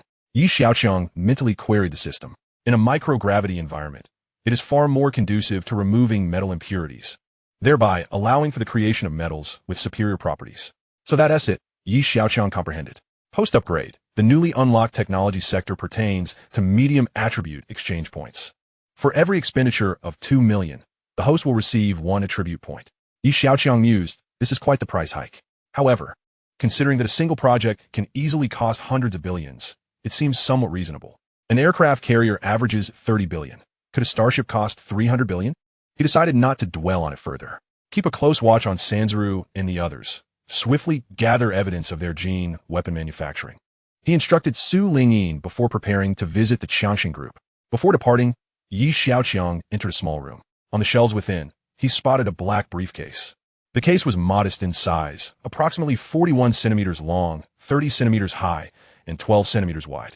He grasped the black case and exited the dwelling, boarding his vehicle. A few minutes later, the convoy headed towards the Xiaoqiang Group. Young master, what brings you here? You could have just called, Lu Zhen exclaimed, having heard that Xiaoqiang was waiting in the office. Please have a seat. A phone call simply won't suffice this time, Xiaoqiang replied. Lu Zhen felt a twinge of apprehension. It seemed that Xiaoqiang was not alone in his endeavors today. Judging by the atmosphere, Lu Zhen suspected that Xiaoqiang was about to embark on something significant. As expected, it wasn't too long before Xia Yin, Qi Yu, and Song Ku arrived. Young master, what do you need us for? The group queried in unison as they entered the room. Xiaoqiang gestured towards the door and mysteriously instructed, first, close the door. Lu Zhen, nearest to the entrance, rose to shut the door before returning to his seat. Xiaoqiang snapped his fingers, and the whirling sphere promptly projected a holographic image. An oddly shaped structure materialized before them. What is this? Song Ku was the first to inquire. What you're observing is a space smelting factory, Xiaoqiang elucidated. Constructing a smelting factory in space. The group exchanged bewildered glances. This will enhance the production of high-performance metals. I will send you the specific parameters shortly. Xiaoqiang then looked at Lu Zhen and Song Ku, continuing, this smelting plant will also be modularly constructed and assembled in space. Coordinate with each other to ensure a seamless transition from manufacturing to assembly. Understood, they replied in unison. Xiaoqiang turned to Qi Yu, stating, this smelting factory will require substantial electrical power. Solar energy generation must be prioritized. Coordinate with Chief Engineer Song to ensure these resources are sent to the moon, saturating the equator. But where will the factory be located? Song Ku asked, perplexed. The smelting factory will be positioned in lunar orbit. Solar energy will be transmitted to the factory via microwave. Xiaoqiang scrutinized the group, asking, is that clear? Microwave transmission. Lu Zhen echoed in astonishment. I will send you the materials. 2 things. It must remain confidential, and it needs to be expedited. The quicker, the better. Xiaoqiang emphasized the importance of speed once more. Do you understand? He confirmed, looking at each of them. They nodded and promptly set about their tasks. As Song Ke reached the door, he turned back, asking, "Young master, if we follow your launch schedule, our launch base may not be able to accommodate it." "I have already considered this issue. We can launch from the sea," Xiaoqiang replied. "Launch from the sea?" Song Ke was taken aback. "Indeed. However, we still need to find a vessel." Song Ke frowned. "No need. We have already begun construction," Xiaoqiang clarified. "Constructed?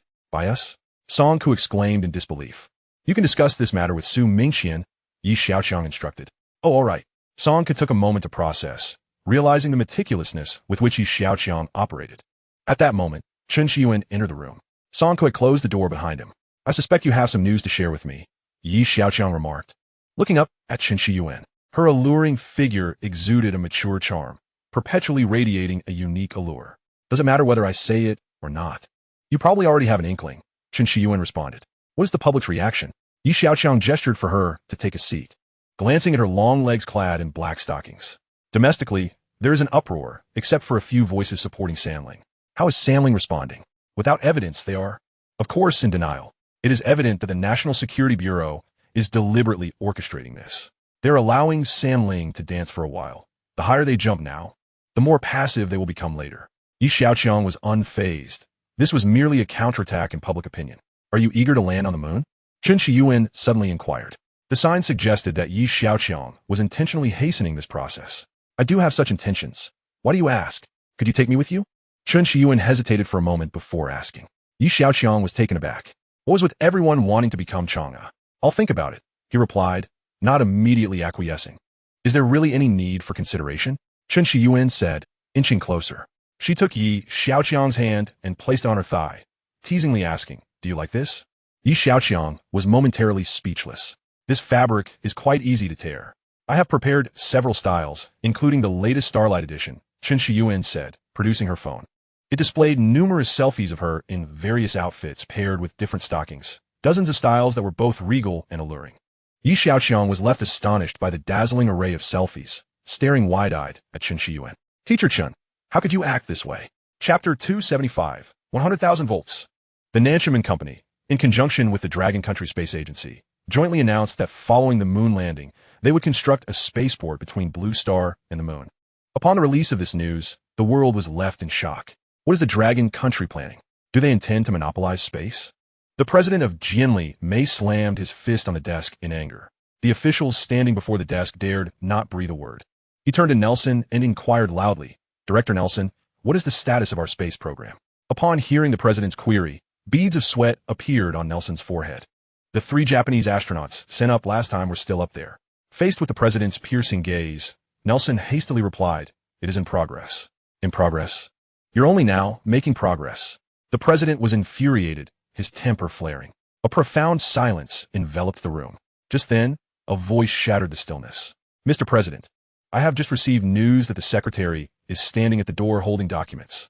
Noticing the grim expressions on the faces of the high-ranking officials and the president, he quickly withheld his words. The president's face darkened, sensing that there was no good news to be had. "Speak," he commanded. "What news?" The secretary hesitated before revealing. "The Camel Country and the Southern Sky Gate Company of the Dragon Country have signed a cooperation agreement worth," pausing to gauge the reactions of those present. He gritted his teeth and continued, "worth $20 billion US. $20 billion US. A gift to the Southern Sky Gate Company? This is tantamount to presenting a grand package to the Dragon Country." It took the president a moment to regain his composure. Seeing that the secretary had not left, he felt a wave of despair wash over him. Regaining his composure, he asked, "Is there anything else that hasn't been said?" The secretary took a deep breath and continued. "The Dragon Country has stated that the assembly and docking of the first phase of the spaceport will commence in 2 months. So soon?" This exclamation came not only from the president, but echoed amongst others in the office simultaneously. "The Dragon people must have discovered something on the moon," remarked Burns, the director of the CIA. However, as soon as the words left his mouth, he regretted them. Indeed, the president's gaze pierced through him like a knife. "How can you still say that? What kind of intelligence chief are you? Have you been completely hoodwinked? Look at all of you in your current state. How can the United States become great again? Get out, all of you!" The president roared, and the room emptied in a flurry of panic. in the imperial capital of the Dragon Country. Ah, this young man is exceptionally talented, a true prodigy, the Führer remarked with a smile as he looked at Yi Xiaoqiang. You flatter me, Grandfather Führer, Yi Xiaoqiang humbly replied. There is no need for such modesty. Your recent performance has been noted by the entire nation. Zhao Yunlong observed with admiration. The reason I have summoned you is to discuss some important matters. The Führer's demeanor turned serious. Please, Grandfather Führer, go ahead. Yi Xiaoqiang adjusted his posture slightly. The Führer did not speak, but instead turned his gaze towards Zhao Yunlong. Understanding the cue, Zhao Yunlong conveyed to Yi Xiaoqiang. The Führer wishes for you and your company to fully engage in the research and manufacturing of military products.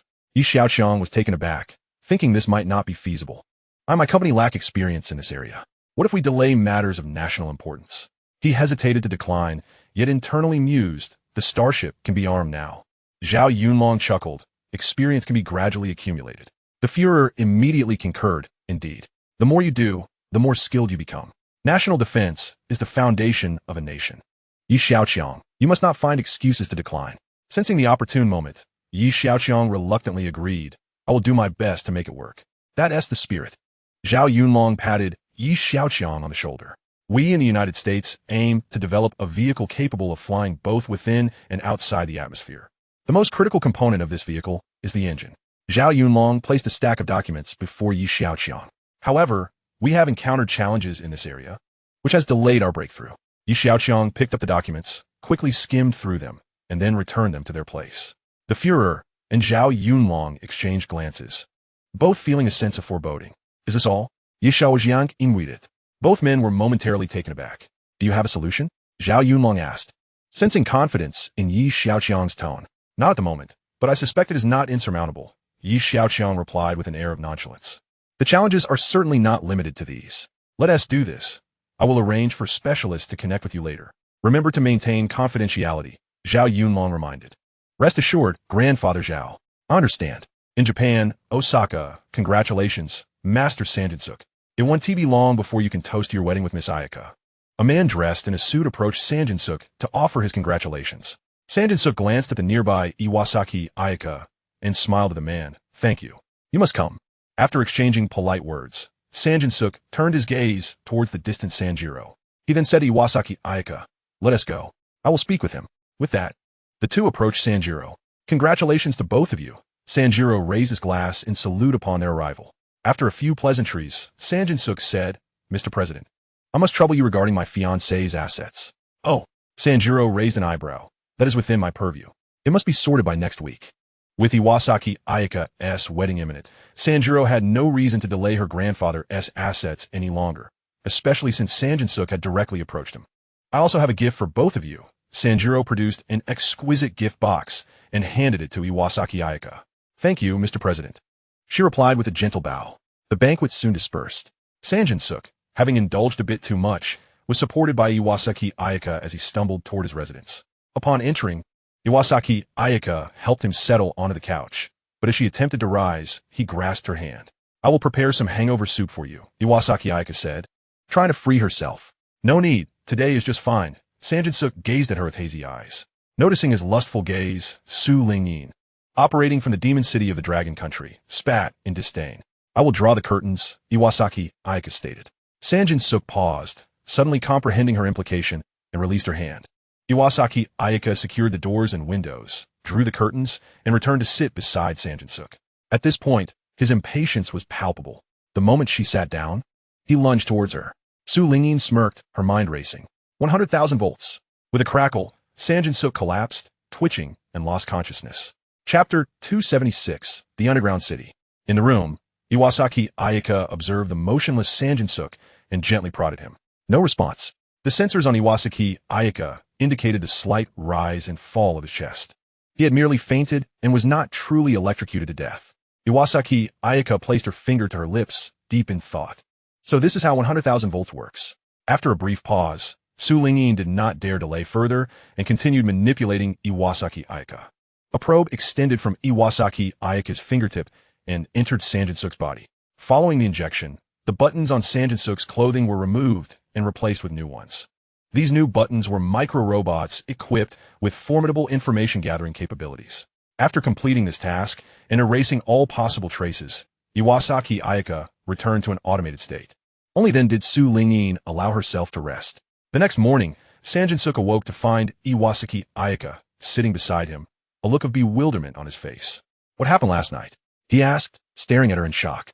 "You suddenly fainted." Iwasaki Ayaka turned her head, regarding him with a strange expression. Sanjin-suk began to search his body, carefully assessing himself. He felt no discomfort or abnormalities, as if he had merely experienced a dreamless sleep. Feeling somewhat embarrassed, he scratched his head, reflecting on how he had faltered at a crucial moment. Just as he pondered how to break the awkward silence, his phone rang.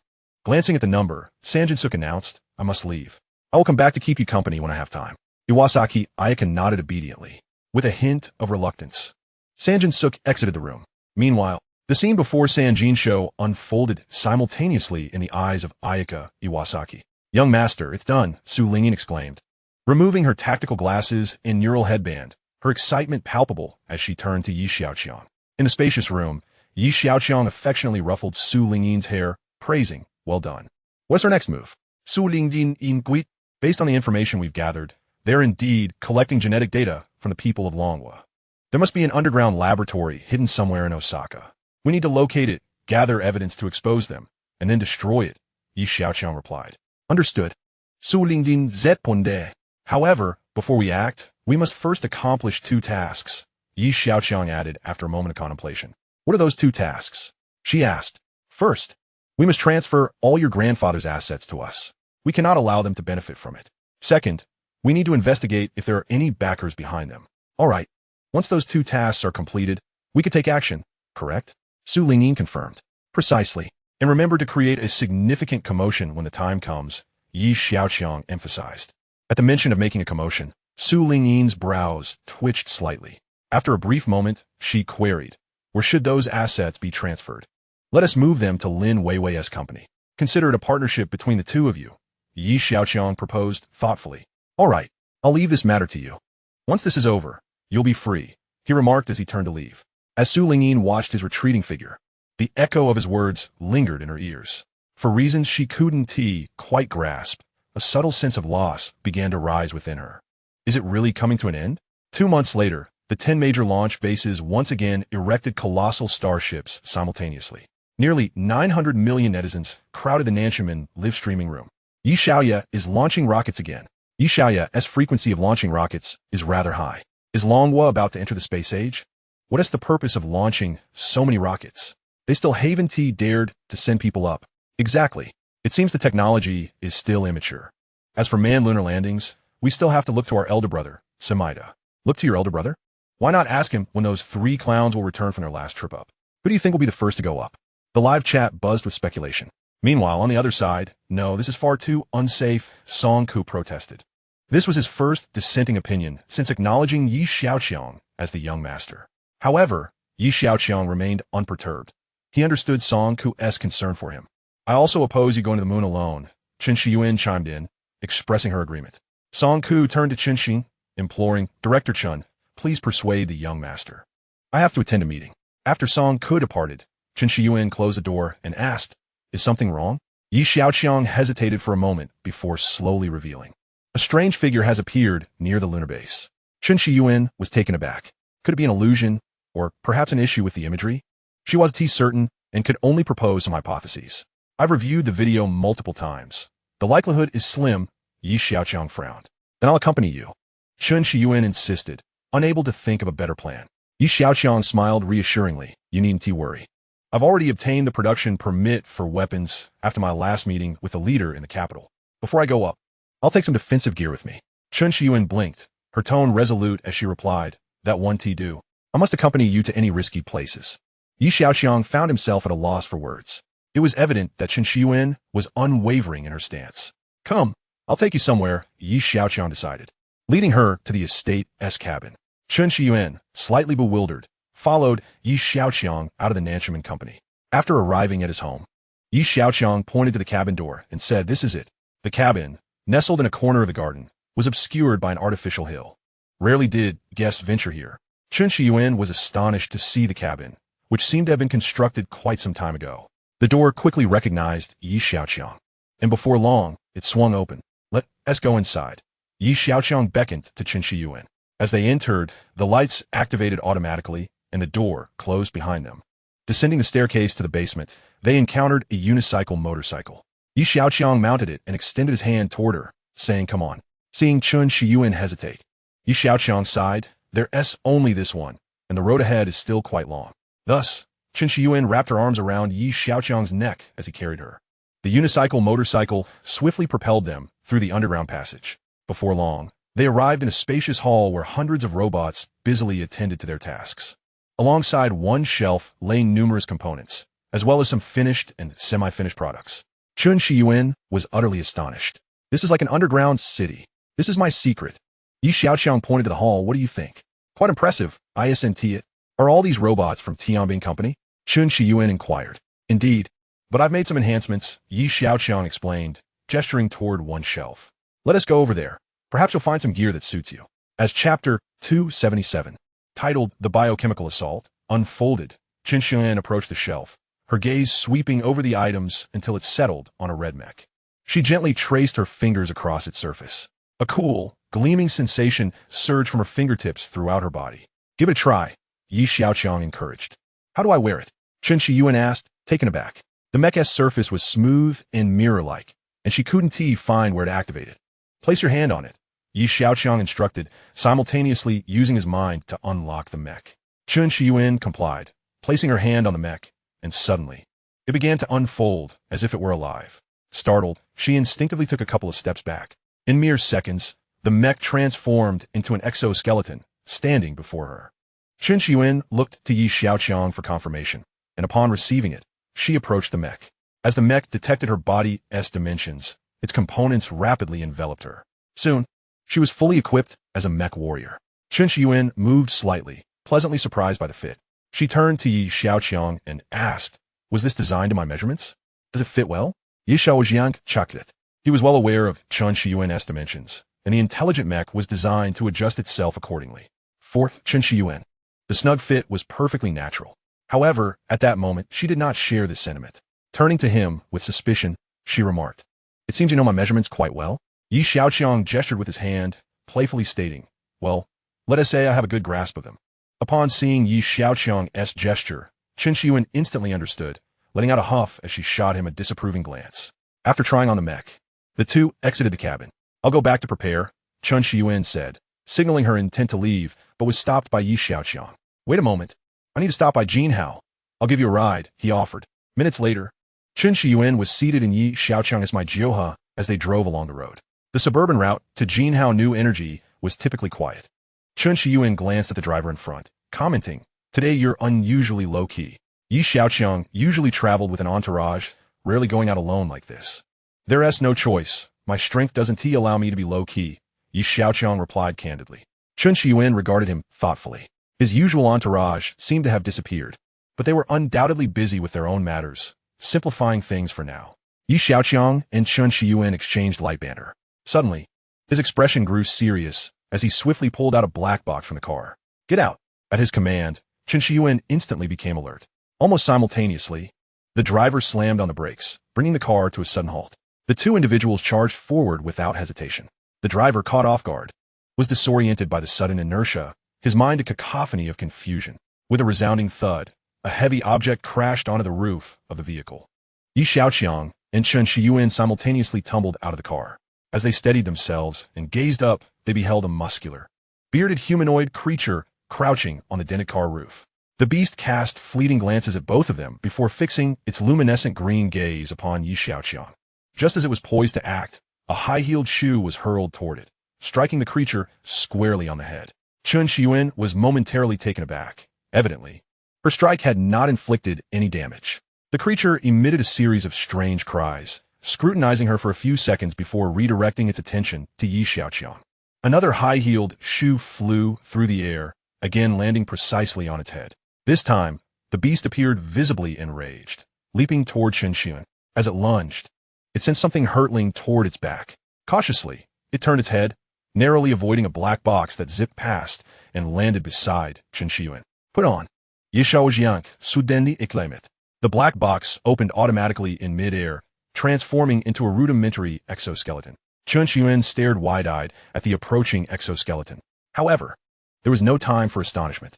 Within 2 seconds, she swiftly donned it. The creature, briefly distracted, landed and quickly pivoted toward Xiaoqiang, its target firmly set on him. Had it not been for Chen Xiuyuan's timely interruptions, it would have already leapt beside Xiaoqiang and torn him to shreds. At that moment, Chen Xiuyuan was unable to reach Xiaoqiang's side. The creature swung its long arms, its dark, glistening claws reaching for Xiaoqiang. The Tianmo glasses instantly calculated its trajectory. Xiaoqiang evaded the attack and retaliated with a kick aimed at the creature's rear. Boom! The creature collided with a roadside sign, snapping it in two. Chen Xiuyuan was taken aback. Judging by the creature's previous landing on the car roof, its weight and strength were formidable. This was precisely why she had donned the exoskeleton without hesitation. She lacked confidence in confronting the creature head-on. Yet, Xiaoqiang's kick had surprisingly sent it flying. Although the creature appeared dazed from the impact, it sustained minimal injury. It rose and shook itself off, its luminescent green eyes reflecting a hint of confusion. Soon, it regained its composure and charged back toward them. Xiaoqiang felt a pang of frustration. This creature had tough skin and flesh, rendering it difficult to inflict harm without a sharp weapon. More critically, it exuded a mysterious green fluid. The Tianmo glasses analyzed and identified it as a form of venom.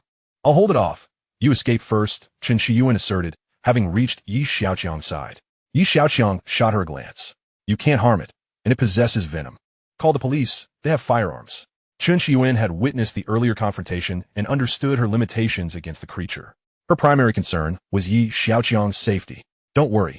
I have a way to evade it. It won't be able to harm me either," Xiaoqiang replied. Chen Xiuyuan had no time to hesitate. While searching for her phone, she remained vigilant of the creature. The beast lunged forward, leaping with force, arms outstretched for another strike. Xiaoqiang dodged and continued to evade. 10 minutes later, Xiaoqiang began to feel his stamina waning. At this rate, he would either be killed by the creature or succumb to exhaustion. Just then, he sensed an energy coursing down from his head. However, his adversary wasted no time in attacking. Feeling revitalized, Xiaoqiang resumed his struggle with the creature. "Raise your hands. Otherwise, we will open fire." Suddenly, the police arrived, encircling the creature. "Don't waste your breath on it. It's mindless and toxic," Xiaoqiang quickly cautioned. The police reacted promptly, preparing to fire, but the creature charged at one of the officers. "Get out of the way," shouted his colleagues. The officer leaped aside, just in time to avoid the creature. The beast, unwilling to engage further, dashed away, disappearing in an instant. Xiaoqiang watched its retreating figure, pondering. It possesses a certain level of intelligence. What on earth is that thing? The police gathered around. At that moment, Chen Xiuyuan approached. "It must be a bioengineered human," Xiaoqiang stated gravely.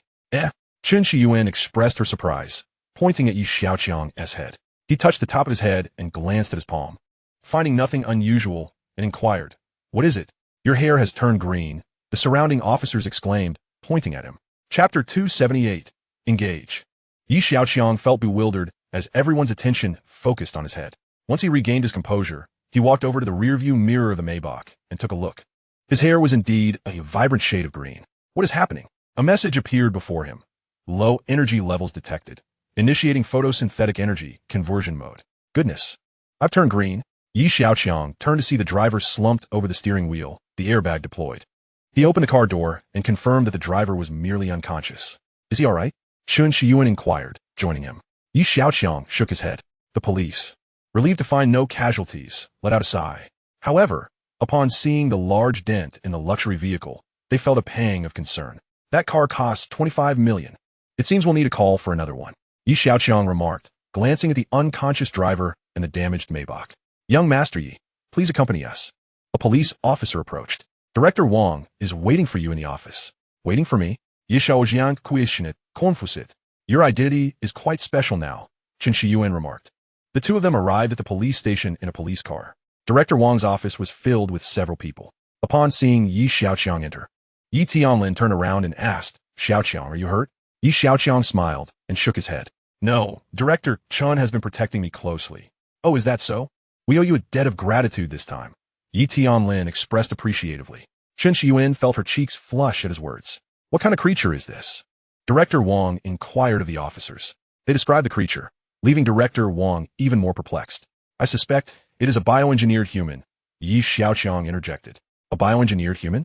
Everyone looked at him in astonishment. After a moment, Director Wang said, "How could such a thing exist? The Dragon Nation prohibits research on these subjects and enforces strict control. Perhaps it entered from outside?" Xiaoqiang replied. "Here are some videos I recorded," Chen Shiyuan said, showing her phone to the group. During the interval, when the police surrounded the creature, she had managed to capture some footage. At that moment, Director Wang's phone rang. He stepped out to take the call, leaving Yi Tianlin and the others behind. This creature was targeting Yi Xiaoqiang, wasn't he it? Yi Tianlin's sharp gaze pierced through the two of them. The elder did not believe this was a mere coincidence. Indeed, its intentions were quite clear, Yi Xiaoqiang admitted without reservation. The room fell silent once more. Director Wang returned from his phone call and addressed the group. Personnel from the National Security Bureau and the military are on their way. Shortly thereafter, two individuals entered the office. They scanned the room before their gazes finally settled on Director Wang. One of them spoke, "Director Wang, you take the lead." Understanding. Director Wang turned to Yi Xiaoqiang and the others, saying, "The incident involving young Master Yi has garnered significant attention from both the national security and military sectors. I have reported the situation to them. This matter is quite serious and has exceeded the police's jurisdiction." The military representative added, "We will take over the investigation from here." Yi Xiaoqiang remained silent. Even if the National Security Bureau or the military took charge, achieving a satisfactory resolution would be challenging. However, during his skirmish with the creature, Yi Xiaoqiang had managed to have a bionic wasp sting it, leaving behind a stinger that served as a tracking signal. "Then we will leave the matter in your capable hands. Are we free to go?" Yi Xiaoqiang was not inclined to waste time at the bureau. Naturally, the two responded accordingly. Yi Xiaoqiang and his companions arrived at the police station, where several vehicles were already parked. Yi Tianlin addressed the driver of one of the cars, instructing him to take Director Chen home. After a brief exchange, Chen Shiyuan entered the vehicle and departed. Yi Tianlin and his grandson also entered the car. Upon returning to the estate, the two made their way to the study and took their seats. "Xiaoqiang, you must exercise caution. There are those who wish to see us dead," Yi Tianlin stated gravely. "I understand," replied Yi Xiaoqiang. Yi Tianlin scrutinized him, sensing that Yi Xiaoqiang did not seem to grasp the gravity of the situation.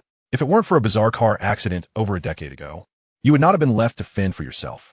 I've always believed it was no mere accident," he recalled. Yi Xiaoqiang lifted his gaze deep in thought. The figure before the dilapidated old door was not arranged by Chao Buyan. All clues pointed towards the Yi Mingwei family, considering that he was the grandfather's own brother. Yi Xiaoqiang chose not to mention this matter. "If you uncover anything, remember, do not hold back, no matter who it is." Yi Tianlin imparted, rising from the study and departing. Yi Xiaoqiang watched his grandfather's retreating figure, pondering, could it be that grandfather has already guessed something? He did not dwell on it for long and returned to the estate courtyard. The den at Maijio, he stood quietly in the open space. "Young master, shall we not take it to the repair shop?" The driver inquired. "No need, you may go about your business. Everything here is fine," Yi Xiaoqiang replied, casting a glance at the vehicle before heading to his bedroom. He had initially intended to visit Jinhao New Energy to check on the production of solar panels. However, given the recent events, it would be rather inconvenient to do so. He decided to relay the information over the phone. Upon entering his bedroom, Su Lingyin inquired with concern. "Young master, are you all right?" "I'm fine. What could possibly be wrong with me?" Yi Xiaoqiang replied, settling onto the long bench. After sipping some herbal tea, he asked, "What is the status of matters on that side?" "The funds have all been transferred to Lin Weiwei's company. Additionally, they are indeed researching genetic weapons to combat the people of Longhua," Su Lingyin stated while issuing commands to the Huiling sphere. A beam of light illuminated the room, forming a holographic image in the center. Yi Xiaoqiang observed for a moment and inquired, "What about the mastermind? Is there any lead?" "The investigation points to overseas GMMI, and we are currently looking into it," the Huiling sphere responded. "Send a mission to the Dark Knight Phantom to continue the pursuit." Yi Xiaoqiang instructed the Huiling sphere, then turned to Su Lingyin. "You may take action on your end." "Understood," Su Lingyin acknowledged, donning her gear to control Ayasaki Lingxiang. Off the coast near Osaka, a cruise ship floated upon the tranquil waters. 5 individuals, led by Nian Lada, stood by the small boat alongside the ship. Lin Weiwei looked at them and cautioned, "The sea is relatively calm now, but please ensure your safety." "Rest assured, senior sister. We are merely going to fetch someone. There should be no danger," Nian Lada replied. The 5 boarded the small boat, which was gently lowered onto the water. Before long, it disappeared into the waves beneath the night sky. The evening was cloud-laden, with the moon intermittently obscured, casting an ever-changing light across the darkened expanse. A silhouette of Xiaoqiang silently traversed the spaces between buildings. Eventually, it halted before a structure where two guards were stationed at the entrance. Like a drifting maple leaf, Xiaoqiang descended soundlessly. With swift precision, she struck, and the two men collapsed. She opened the door and proceeded toward the underground laboratory. Chapter 279, Exposure. Within the underground laboratory, a dozen individuals were engaged in fervent discussion. Sanzaru lifted a vial of serum, scrutinizing it under the light. Ha ha ha. With this, the people of Longwo will vanish from the face of the earth. Sanzaru exclaimed after a prolonged examination, erupting into maniacal laughter. President, our genetic similarity with the people of Longwo is quite high. Could we be affected as well? One of his subordinates, clad in a white lab coat, inquired. Not at all, Sanzaru replied with unwavering confidence. Our genes have already been deeply integrated with those of the Caucasians. The serum will have limited impact on us. We have been preparing for this for decades. That explains why those Jianlamai soldiers have been so unrestrained in our country, his subordinate realized. Suddenly, a loud crash echoed as the main door was forced open. All heads turned towards the entrance. Miss Xiaoqiang? Sanzaru gasped in disbelief. The others contemplated taking action, but upon realizing Sanzaru's recognition, they hesitated. How did you get in here? Sanzaru demanded. There were guards at the door. How did you not make a sound? Xiaoqiang stood at the entrance for several moments before her back opened, releasing hundreds of mechanical flying insects. Upon seeing this, Sanzaru's expression turned grave. Not good. Run. The group, stunned into inaction, could not escape in time. The flying insects divided into several swarms, targeting various victims. Boom, boom, boom. A series of explosions resounded through the underground laboratory. Dozens collapsed, leaving almost no intact bodies on the floor. The remaining insects returned to Xiaoqiang's back. This scene paralyzed the few survivors with fear, causing them to plop down, their legs quaking. Sanzaru quickly regained his composure. Scrambling to his feet and sprinting towards the back exit, Xiaoqiang paid him no heed, her cold gaze fixed upon the remaining survivors. She approached them step by step, embodying a demon. Ultimately, they fell to the ground, their faces frozen in terror.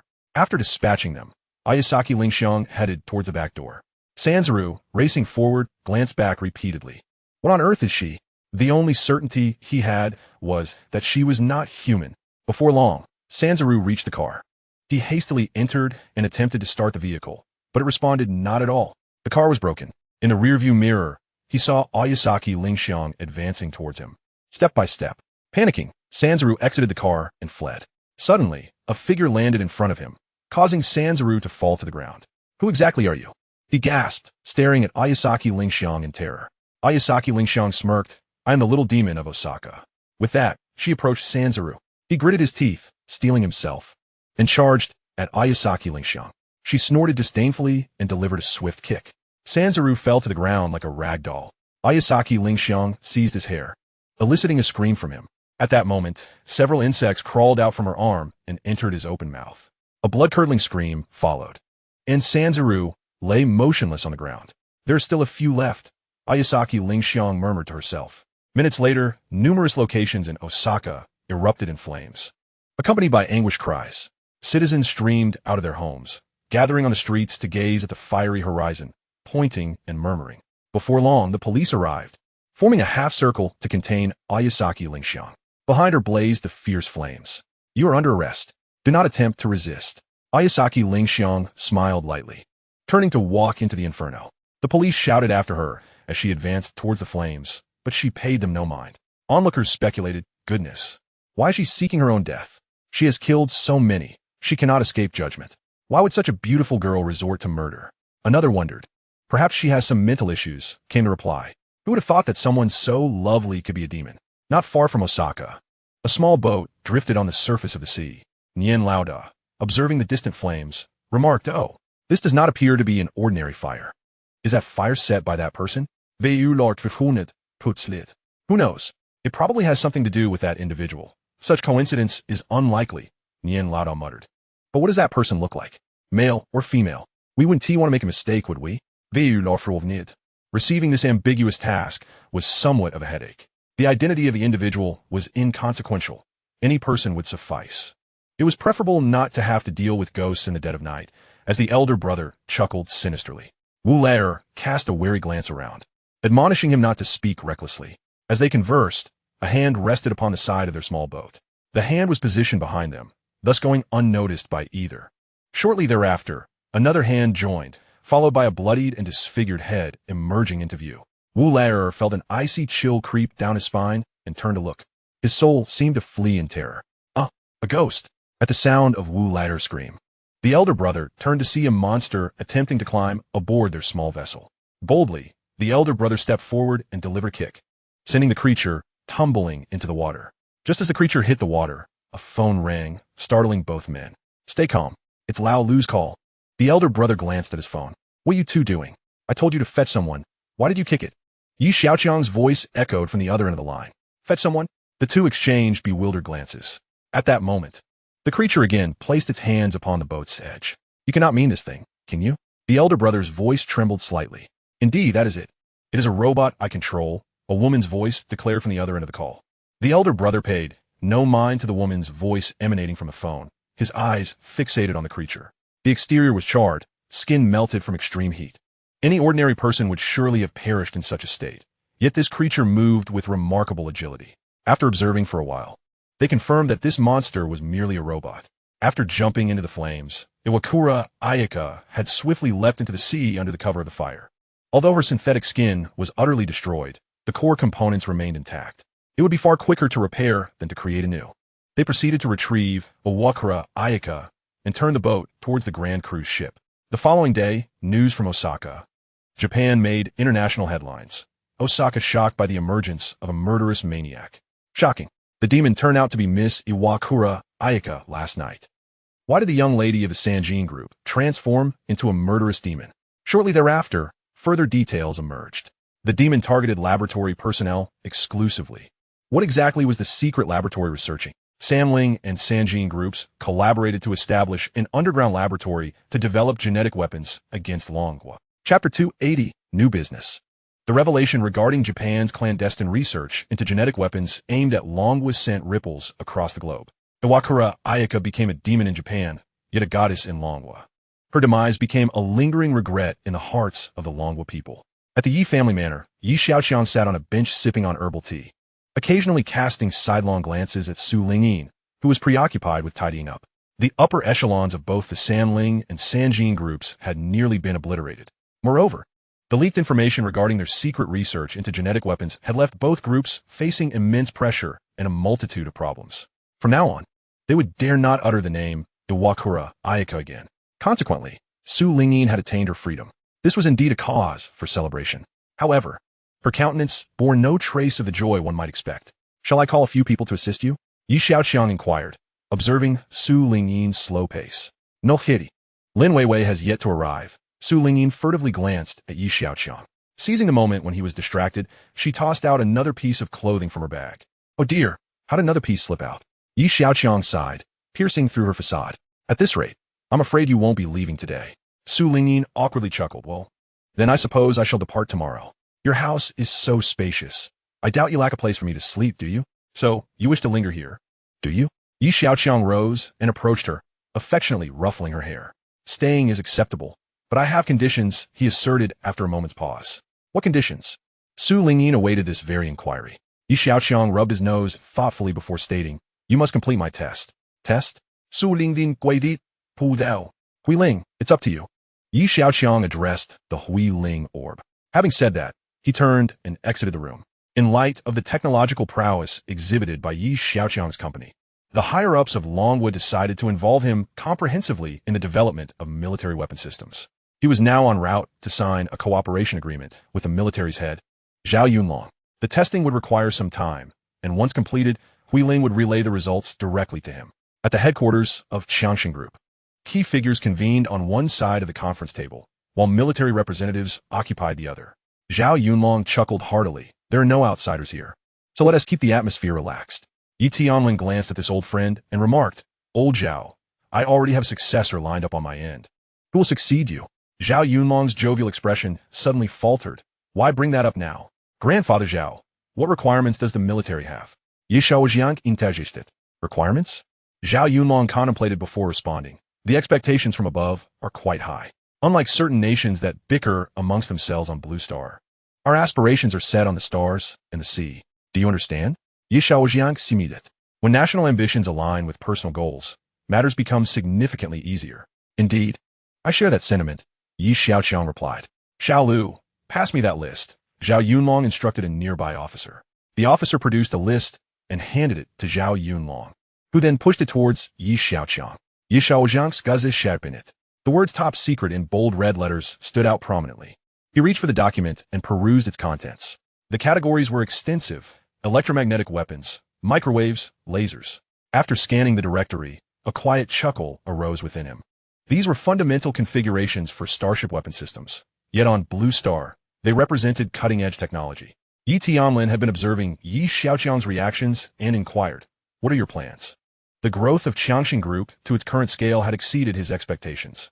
Initially, Yi Tianlin merely hoped that Xiaoqiang could maintain the company's existing size.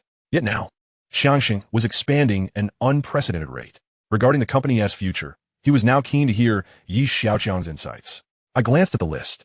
There are challenges, but they are manageable, Xiaoqiang replied in a relaxed tone. Excellent. I relish hearing such responses.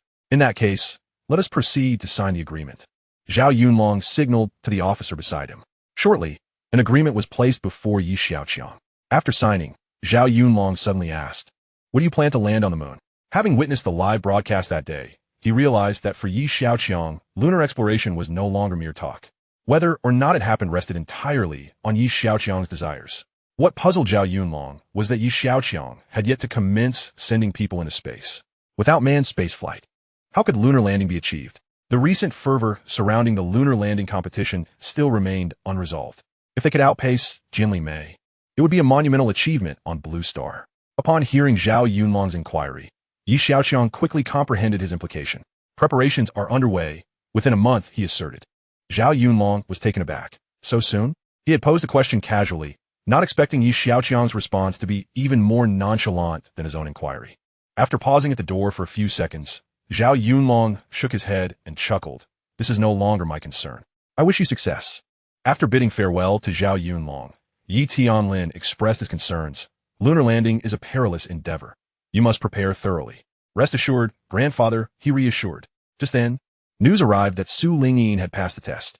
I never anticipated she truly possessed talent, Yi Xiaoqiang mused. A month later, in the Nanchuman office, he declared, I still disagree. Chen Shiyuan was the first to voice her opposition. So am I, followed Xiaoqiang. I share the same sentiment, added Song Ke. Soon, Lu Zhen joined in. Yi Xiaoqiang silently surveyed their faces, taken aback by their intense reactions. Unforeseen events could arise in space at any moment, without sufficient assurance. It would be unwise to take risks. Song Ke urged once more, moreover, you are venturing alone. On this matter, Chen Shiyuan remained resolute. Let me show you a video, Yi Xiaoqiang said, helplessly retrieving his phone from his pocket to play a clip. The video depicted the formidable Ayaka Iwakes, now completely restored. Furthermore, the life support system had undergone rigorous validation by Huiling, ensuring its reliability. Yi Xiaoqiang glanced at Chen Shiyuan. You should be well aware of my capabilities. Chen Shiyuan was momentarily speechless. The battle against the bioengineered beings had indeed left a profound impression on her regarding Yi Xiaoqiang's combat prowess. Perhaps, during the critical moment, she might prove to be a hindrance rather than a help. Noticing the silence, Yi Xiaoqiang continued, Rest assured, I will not embark on endeavors lacking certainty. Chapter 281, Lunar Base. Mr. Elon, I am embarking on a lunar mission. Care to join me? A message appeared on the official website of Nanchuman. Signed by young Master Yi. Elon stared at the message in astonishment. Is this for real? The Nanchuman website not only published this announcement, but also featured several images. The colossal starship stood majestically, poised, and awaiting the final launch command. The upper echelons of Jinli America were in disarray, particularly Director Nelson, who paced anxiously in his office. The world would witness dragon countries leap to the moon ahead of them, an unthinkable affront to Jinli America, a leader on the global stage for nearly a century. At Mechi Island's rocket launch base in Dragon Country, a gathering of influential figures convened, including Lu Qinyang from the pharmaceutical sector, Xia Yan from the renewable energy industry, and Lu Zhen from the Xiaoqiang Group. You need not worry, I will return safely. Landing on the moon is merely the first step, Yi Xiaoqiang reassured the group, who remained silent, fully aware of his unwavering determination. Be careful on your journey, they collectively urged. Yi Xiaoqiang waved goodbye and proceeded towards the Starship capsule. The young master had made thorough preparations, a 200-ton payload, including a mech weighing over 30 tons. Success was assured. Seeing the concern etched on others' faces, Xiaoqiang suggested, "Let us return to watch the live broadcast." "Indeed," Xiaoqiang replied, turning to leave. Meanwhile, the live stream was packed with viewers from around the globe, eagerly anticipating the historic moment. With a thunderous roar, the Starship belched forth searing flames, soaring into the sky. Upon reaching the designated altitude, the Starship capsule detached from the superbooster and continued its journey into deep space. Xiaoqiang chose to dock with the spaceport instead of heading directly to the moon. Though still under construction, the spaceport already possessed preliminary resupply capabilities. After a brief refueling and rest, Xiaoqiang piloted the Starship capsule onward to the moon. Nearly 2 billion people worldwide tuned in to witness the launch. Navigation nomade. Orbit stable. The electronic announcements resonated continuously. In the control room, Xiaoqiang felt a slight sense of relief upon hearing the status reports. Chen Shiyuan and Xiaoqiang also exhaled in unison. 3 days later, the Starship capsule accurately entered lunar orbit. Xiaoqiang addressed the newly restored Ayaka Iwakes within the capsule. "We are about to land on the moon." Ayaka Iwakes, having been brought back by the older generation, not only underwent repairs, but also underwent modifications to enhance its combat capabilities. At this moment, Ayaka Iwakes was being operated by Su Lingyin. With all preparations complete, the Starship capsule began its gentle descent towards the lunar surface. "We are landing on the moon. We, the people of Dragon Country, are making history. Young Master Yi is incredible. The first person from Dragon Country to set foot on the moon. Look, aren't those the 10 core modules previously embedded in the craters? It seems this base is quite expansive. I wonder what it contains." Messages flooded the screen as viewers reacted. The live stream showcased the Starship capsule firmly landing beside one of the core modules. An active passage extended from the core module to connect with the capsule. Air quality was sufficient, temperatures were pleasant, and radiation levels were normal. After a series of checks, the Starship capsule's hatch opened. Xiaoqiang paused to survey the passage before stepping forward. As he traversed the passage, the surroundings opened up to reveal a bustling hub of various robots at work, like stepping into a small town. Meanwhile, members of the Jinli American Congress watched in stunned silence. "Is this truly not a stage production?" one senator inquired. "Indeed," replied Burns, the CIA director, whose foremost task was to investigate this individual. As he spoke, he squinted, meticulously observing Xiaoqiang's actions, attempting to discern the essence of this remarkable person. "How did Dragon Country produce such an individual?" Another senator challenged Burns. "I fail to grasp your specific concerns," Burns replied, slightly perturbed yet restrained. "How did this man and his company reach this juncture? Why is there not a whisper of information from your end?" A senator demanded sternly. In truth, such scrutiny of Director Burns was somewhat unjust, as Nanchaman had conducted very few test launches. Nelson interjected, "That reasoning seems rather flimsy. Without extensive trials, how could they achieve lunar landing, let alone establish a base?" The senator's discontent with Nelson's explanation was palpable. "Most of their trials were not actualized, but simulated," Nelson clarified. "Simulated? We could also employ artificial intelligence for data simulations. However, the sheer volume of data involved in a lunar mission makes rapid execution improbable." Another voice raised an objection. "Their artificial intelligence utilizes photon chips and neural symbolic algorithms, operating at speeds far surpassing our own," someone interjected. "What?" Meanwhile, in the imperial capital of Dragon Country, reminiscing about the initial 5-year lunar mission proposal, Xiaoqiang self-deprecatingly remarked, "We were far too conservative. I once thought he was boasting about landing on the moon within 5 years. Who knew he would accomplish it in less than 2? Clearly, he was far too modest. This is no mere lunar landing. He has effectively constructed a habitat up there." The Chancellor added, "Who could have imagined that he would make lunar landing seem as simple as paving a road?" Wang Gong recalled the initial assessments, realizing they had underestimated Xiaoqiang. "This presents an excellent opportunity for us. The moon is a strategic asset." Commander Su directed his gaze toward the Chancellor. "Jinli America will undoubtedly be in turmoil upon learning this. Yet, we need not fear them anymore," the Chancellor replied, appearing relaxed. "Before long, we will possess military equipment that will leave them dumbfounded. At that point, their objections will be futile." Zhao Yunlong chuckled. "I wonder what his next target will be."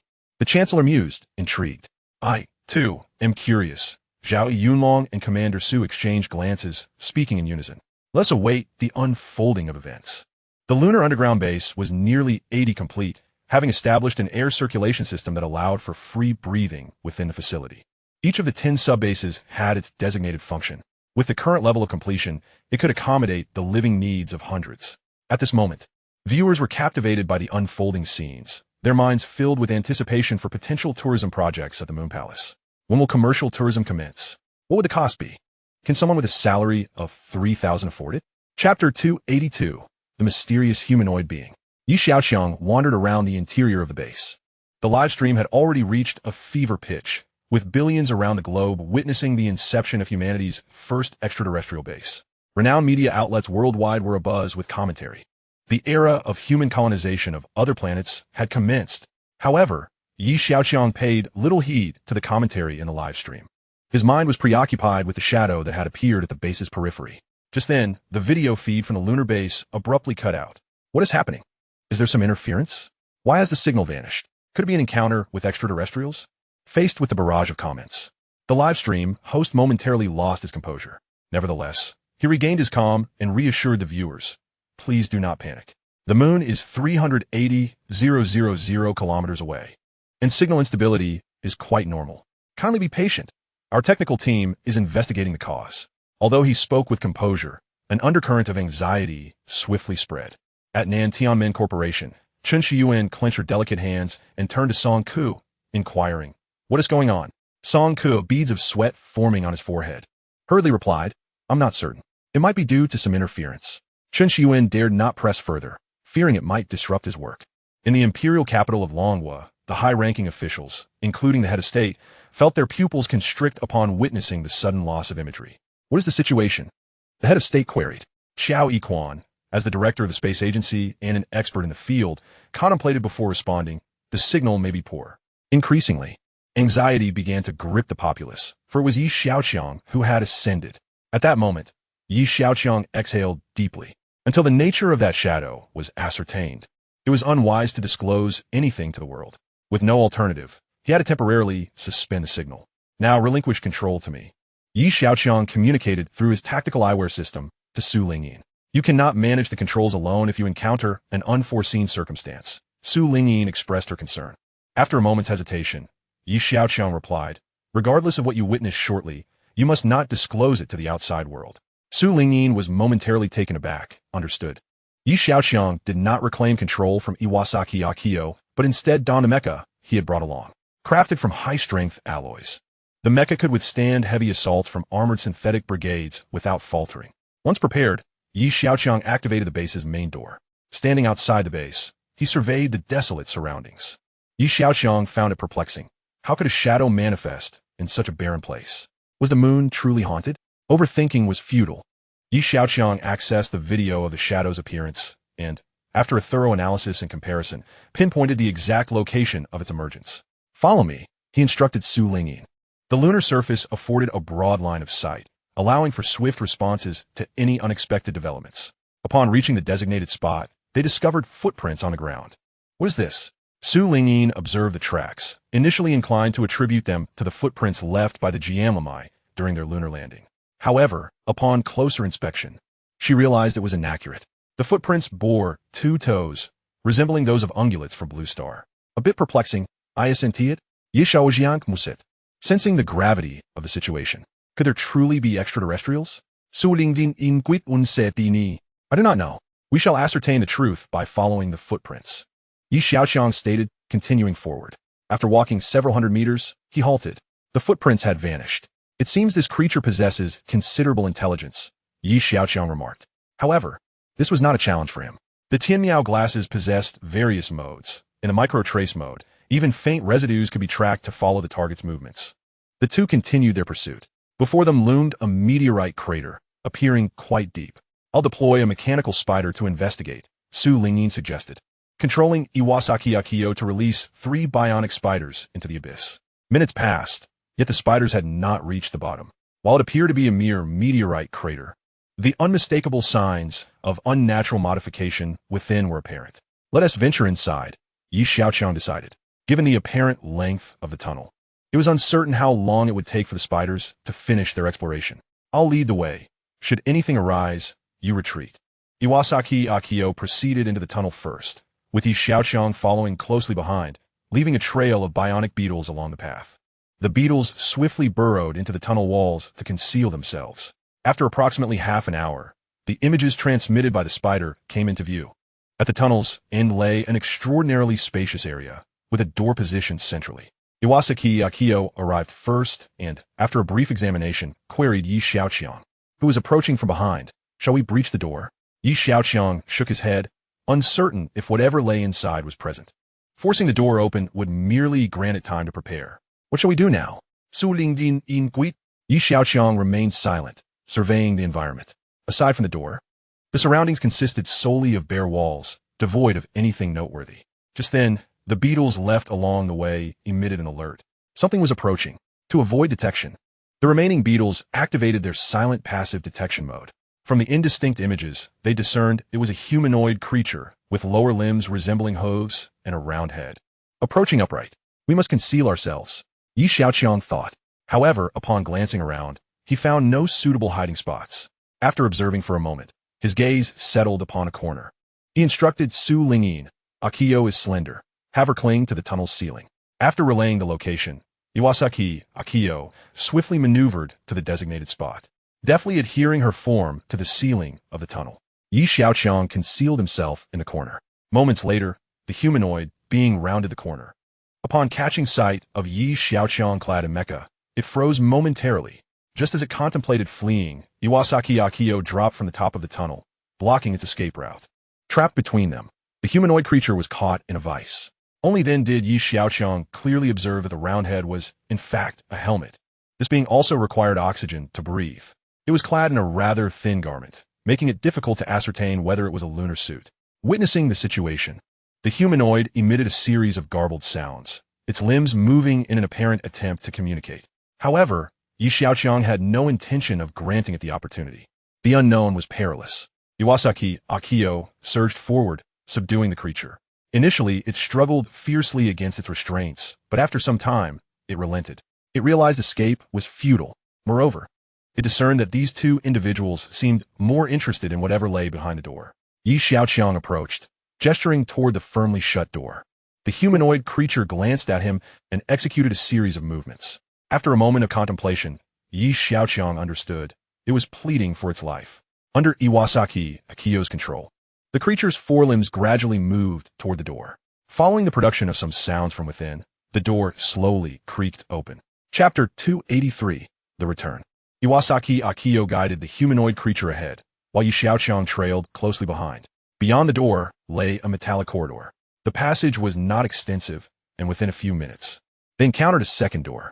Xiaoqiang remained vigilant, scrutinizing the surroundings. The first door had closed behind them, ushering them into the unknown base. Observing the somewhat dim metallic walls, Xiaoqiang surmised that this was not the handiwork of humanity from Blue Star.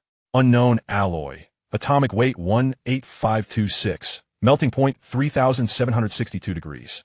High grade, hardness 9. Stunned by the data provided by the Tianmiao glasses, Xiaoqiang realized this was a non-naturally synthesized, unknown metal. After another 5 minutes, they arrived at a spacious hall. In the very center of the hall stood a holographic star system display resembling a sand table. After ascertaining that no danger lurked nearby, Xiaoqiang's gaze lingered on the holographic image. "What is this?" came Su Lingyin's voice from beside him. "I am uncertain," Xiaoqiang replied, diverting his attention from the image. He wandered around the periphery of the hall. The entire space resembled a colossal canister, constructed from a specialized metal that enveloped it from all directions. The walls bore no buttons nor screens, merely odd protrusions that emitted light towards the center of the hall, generating the holographic projection. It appeared that all information was encapsulated within the image. Approaching a humanoid entity, Xiaoqiang attempted multiple times to engage in detailed communication, only to determine that it too was oblivious to the purpose of this place, merely coming periodically to observe. Behind the hall lay a vast expanse of green containers. "What is contained within these large jars?" Su Lingyin inquired, astonished by the sight. "This is a type of algae. That being might rely on it for sustenance. Let us return. There is little of interest here." The focal point remains the holographic map in the hall. Xiaoqiang analyzed the situation with his Tianmo glasses before the two of them retraced their steps. On Blue Star, within the conference room of the Nantam and Company, a crowd had gathered. "I warned against allowing the young master to ascend alone, yet you all disregarded my counsel," an exasperated voice echoed. "Enough. What purpose does lamenting serve now? Chief Song, is there still no communication from that side? Song Ke slowly shook his head. Chief Song, please come here. Chen Shiyuan called out. Song Ke left his seat and walked towards the door. What is it? He inquired, hoping for good news. We have a video call from the capital. Let's head over, Chen Shiyuan replied. A hint of disappointment flickered across Song Ke's face as he responded. All right. Upon entering Yi Xiaoqiang's office, he was greeted by 5 others. Yi Tianlin, Xiaoqiang, Lu Qinyang, Xia Yin, and Lu Zhen. Coming quickly, Yi Tianlin beckoned to the 2 outside. On the other end of the video call, the leader wore a serious expression. Everyone, remain calm. I believe Yi Xiaoqiang has merely lost contact temporarily. He is of utmost importance to our Dragon Nation, and we shall not remain idle. After offering reassurance, the leader turned to Xiaoqiang, instructing him to discuss the specific arrangements. Xiaoqiang addressed the camera. We are currently activating communication satellites on the far side of the moon. If necessary, we can redirect other satellites to assist. Though this may take some time. Of course, this is merely a contingency plan, and I believe communication should be restored shortly. The atmosphere in the office grew tense as the others frowned, realizing that the measures proposed by Xiaoqiang were merely distant solutions. Given that Blue Star and the moon were separated by 380,000 kilometers, they felt a sense of urgency, yet their efforts seemed futile. Nevertheless, the high-ranking officials of the Dragon Nation expressed their commitment to spare no effort. Once the video call concluded, Yi Tianlin turned to Song Ke. Young Song, you are the most knowledgeable regarding space affairs. Speak plainly about what is needed. The others echoed his sentiment. You are now the acting head. Whatever you decide, we shall follow. Xia Yin nearly longed to dash to the moon himself, though he was painfully aware of his limitations. Our immediate priority is to continue attempts to establish contact. Additionally, we must prepare the rocket for immediate launch. Song Ke articulated his plan. I will handle the coordination of the spacecraft. Notify me of any changes, Lu Zhen declared, grabbing his phone and exiting the room. I shall liaise with Director Qiao regarding launch matters, Chen Shiyuan added, following suit. Soon, the Nantaman became a hive of activity centered around Song Ke. Meanwhile, within the enigmatic lunar base, Yi Xiaoqiang recorded the holographic data. After extensive research and analysis, he finally grasped a semblance of clarity. The key to the holographic star map lay within the solar system. Glancing at the time, he realized he had been out of contact with Blue Star for nearly 6 hours, likely causing concern on their end. The holographic star map required further study, but he decided to contact home to assure them of his safety before returning to the analysis. You stay here and keep an eye on it. Yi Xiaoqiang instructed the nearby Yan Qiling. With that, he turned and made his way toward the door. An hour later, Yi Xiaoqiang returned to the lunar base. Opening the communication video startled him. The screen was filled with faces. Xiaoqiang, are you all right? Yi Tianlin was the first to express his concern. Me fine, grandpa. No need to worry, Yi Xiaoqiang reassured him. Yi Tianlin scrutinized him closely, relieved to find no signs of distress. Young master, what happened? Why the prolonged loss of contact? Song Ke inquired urgently. The terrain is rugged, and the signal can be unreliable here. However, all is well now. I intend to return shortly, Yi Xiaoqiang explained casually. He pondered whether to reveal the secret and how to articulate it. The group, sensing that Yi Xiaoqiang was safe, relaxed instantly. Be careful on your way back.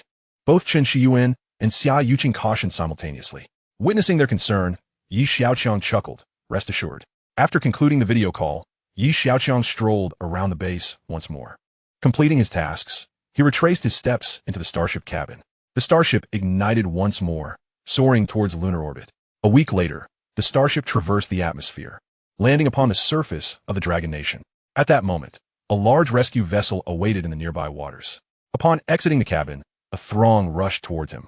Young master, Yi Xiaoqiang surveyed the crowd and nodded in acknowledgement. His gaze drifted through the throng, landing on Xiaoqiang at the back. Dressed in a pale yellow dress that fluttered in the wind, her clear eyes shimmered with unshed tears. The crowd, suddenly aware of her presence, parted to allow her passage. Xiaoqiang hurried towards him, throwing herself into his embrace. As he comforted her by patting her back, he murmured, "We'll talk when we get home." Chapter 284. Deep Space Fleet Initiative. Yi Xiaoqiang's safe return brought a sense of relief to all. Life gradually resumed its normal pace. However, for Yi Xiaoqiang, nothing felt ordinary anymore. Within a bedroom at the Yi family estate, Su Lingyin, assisted by Hui Ling, was poring over materials gathered from across the globe. Do you think this relates to ancient myths? Su Lingyin asked, her eyes fixed on the holographic images. Myths need not be mere fabrications. They may very well reflect encounters with higher dimensional technologies. They arrived on Blue Star long ago, but their current whereabouts remain a mystery, Xiaoqiang shared his analysis. It appeared imperative to simultaneously seek answers on Blue Star while accelerating the construction of the interstellar fleet. Perhaps other planets held clues. A trip to the capital seemed necessary. 2 days later, Chen Xiuan drove Xiaoqiang through layers of security to a secret building in the capital. The leaders are awaiting you inside. The guard at the entrance saluted. Soon, the vehicle came to a halt before the door, where Xiaoqiang stood ready to greet them. Quickly, come in, he urged. The two followed him into the room, where Zhao Yunlong and several key officials from the Dragon Nation awaited. Today's meeting is of the utmost secrecy. Only we in this room are privy to its contents. Zhao Yunlong addressed the six present. Xiaoqiang, did you observe anything during your time on the moon? Xiaoqiang continued.